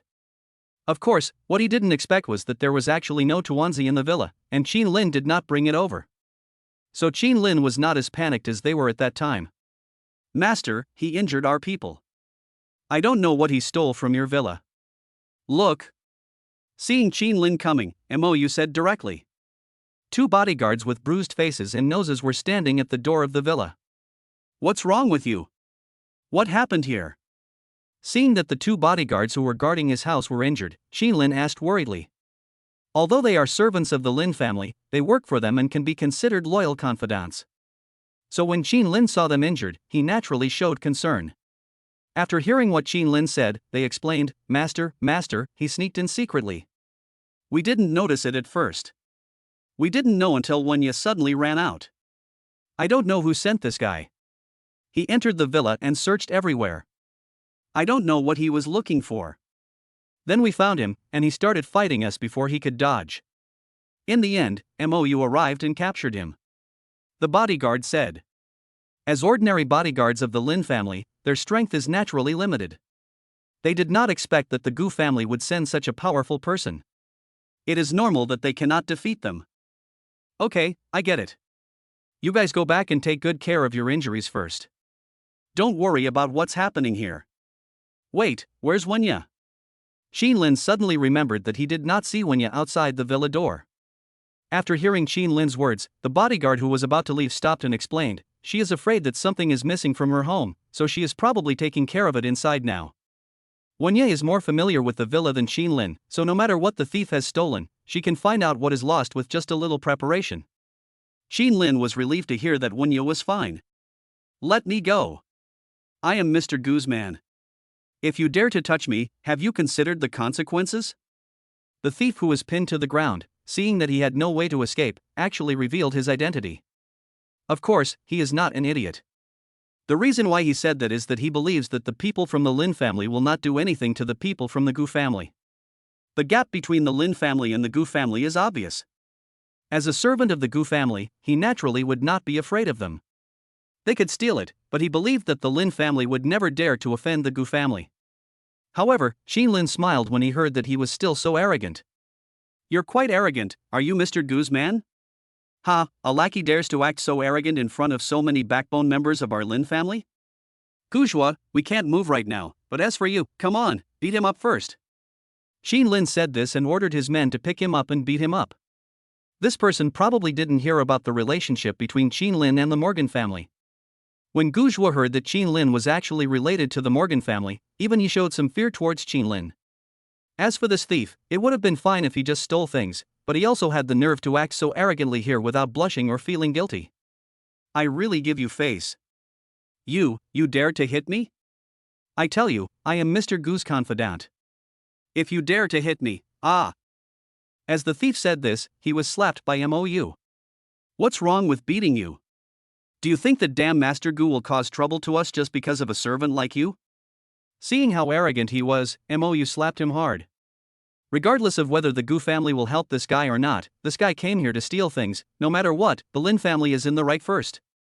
Chapter 139 The End. Isn't it reasonable to beat him? It was already embarrassing enough to fail in stealing, and he was beaten up on top of that. Do you think Guzhua would really stand up for this loser? Obviously unlikely. You. How dare you? He was stunned at the time. He didn't expect that the people from the Lin family would actually dare to attack him. Although he was caught stealing and was being watched by so many people, he felt a little panicked. But when he remembered that he had Master Gu's support, a sense of arrogance naturally arose from the bottom of his heart. Originally, he thought that as long as he relied on the power of the Gu family and acted arrogantly, he could leave in a swagger. Who would have thought that this would happen? Don't they know how powerful the Gu family is? Although he is just a servant of the Gu family, he is still a member of the Gu family after all. He even dared to hit the people of the Gu family. He must be tired of living. After being hit, the thief from the Gu family was a little angry for a moment, but he didn't know what to say. What do you mean by you? The master said, give me a beating first. Seeing how arrogant he was, Mou was no longer polite and directly asked people to beat him up. After a moment, Qin Lin looked at the bruised thief on the ground and smiled, and asked, now you can tell me what you are doing here and what you stole. Qin Lin wasn't polite either. After all, this person was caught stealing, so what even if he was from the Gu family? Now Qin Lin is not afraid. Even if Gu Zhe pursues the matter, the Lin family is in the right. Although Qin Lin knew that the most likely reason he came here was to steal the dumpling. However, in order to verify the guess in my mind, I naturally have to interrogate him at this moment. Pooh. Even if I die. The thief seemed very unhappy about being beaten and spat at Qin Lin on the spot. However, the saliva could only fly a limited distance and did not land on Qin Lin. Seeing this scene, Qin Lin frowned, thinking how dare he be so stubborn? Keep hitting me. Hit me until he speaks. Qin Lin didn't mind either, after all, he was Gu Zhe's man. Now that he has fallen into my hands and has been bullied by Gu Zhe before, why don't I beat him to my heart's content now?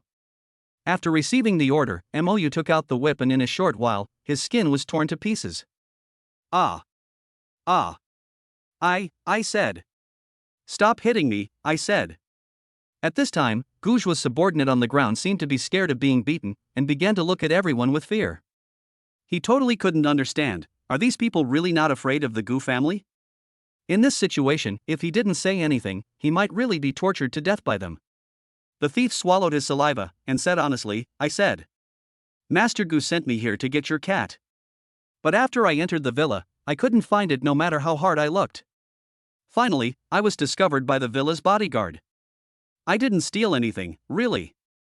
I didn't steal anything. The thief also said it with an innocent look on his face at that time. The expression on his face was sincere, and he didn't seem to be lying. Hearing his words, Qin Lin sneered. Since he didn't get anything, it wasn't that serious. After thinking for a while, Qin Lin said, well, take out all the valuables on you. You broke into a private house and injured 2 of my bodyguards. You wasted everyone's time, so you should pay for the medicine. Qin Lin was not blackmailing him. After all, if he just let him go like that, it would be too easy. The Lin family is now the largest family in Shanghai. If a thief breaks into the house, are they going to beat him up and then let him go? This punishment is indeed too light. Well. Hearing that he could leave, the thief from the Gu family did not hesitate and took out the valuables in his hand. Under Mou's coercion, he took out 200,000 yuan as medical expenses. I have to say that the salary for being a bodyguard in such a big family is extremely high. Okay, throw him out.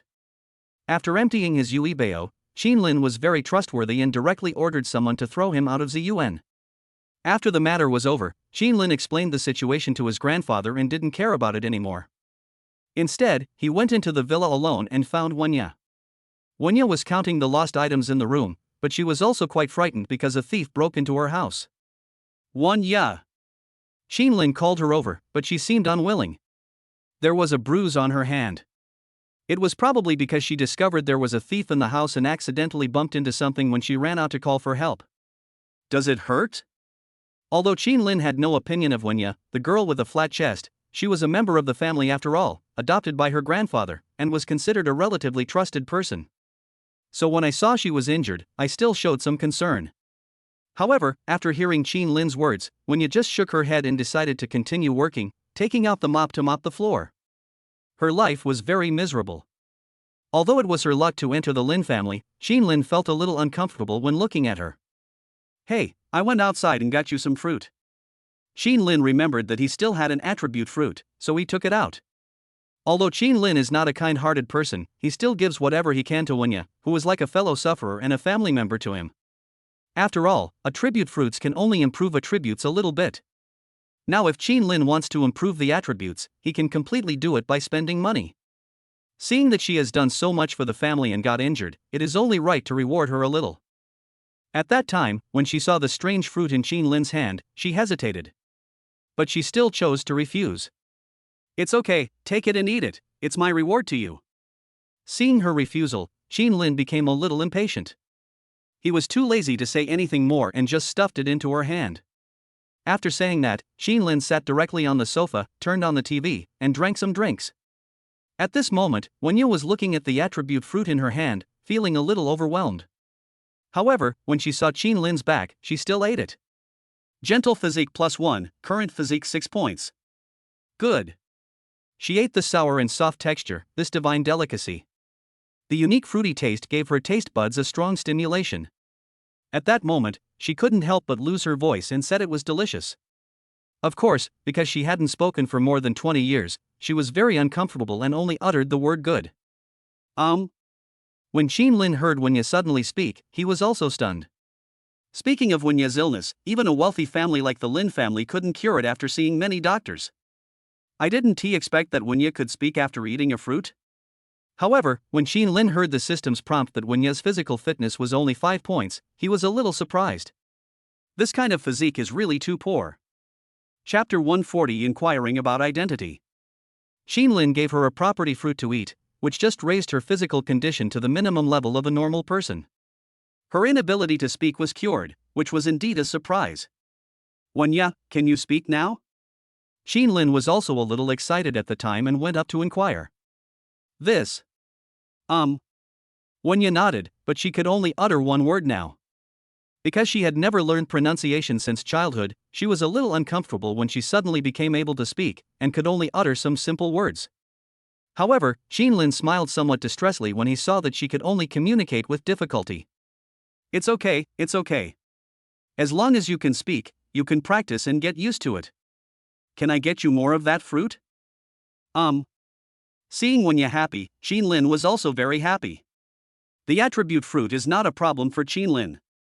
Qin Lin also happens to be testing in Wenya what effect it will have if he eats more. Of course, now that the fruits have been eaten up, Qin Lin has to continue thinking about how to get more. What's amazing is that not only can Wenya speak again, but her injured wrist has also completely recovered. Qin Lin didn't think too much about it. After arranging for Wenya to start teaching herself the pronunciation of the initial consonants a, bo, ci, to learn in elementary school, she left the villa. A thief broke into the house, so these things were naturally worthy of Qin Lin's vigilance. After staying in Ziyuan for a while, Qin Lin drove directly back to his own Tomsinipine. When Qin Lin returned to Tomsinipine and saw that Tuanzi was still inside, he breathed a sigh of relief. Of course, this matter couldn't just be let go. Qin Lin called Lan Yu and said, "Lan Yu, send more people to upgrade the security here. At the same time, help me find out who the owner of this cat is." Now that this has happened, Qin Lin naturally cannot relax. As for Gu Zhua, since he wanted to send someone to steal Tuanzi, if he stole it once, he would definitely steal it a second time. Therefore, it is necessary for Qin Lin to strengthen security forces. Besides, Qin Lin couldn't wait any longer to find out the identity of the dumpling's owner. Since the Gu family values this cat so much, its identity must be complicated. So Qin Lin simply mobilized Sirius International to investigate some clues. After all, the conflict between the Gu family and the Lin family cannot be dragged on like this. If Tuanzi's real master is a being more powerful than the Gu family, then it will really be like what Grandpa said, this is the only chance for the Lin family to turn things around. Yes. Lan Yu accepted the order and began to send people to investigate. At the same time, he installed an ultra-small positioning device on Tuanzi's collar.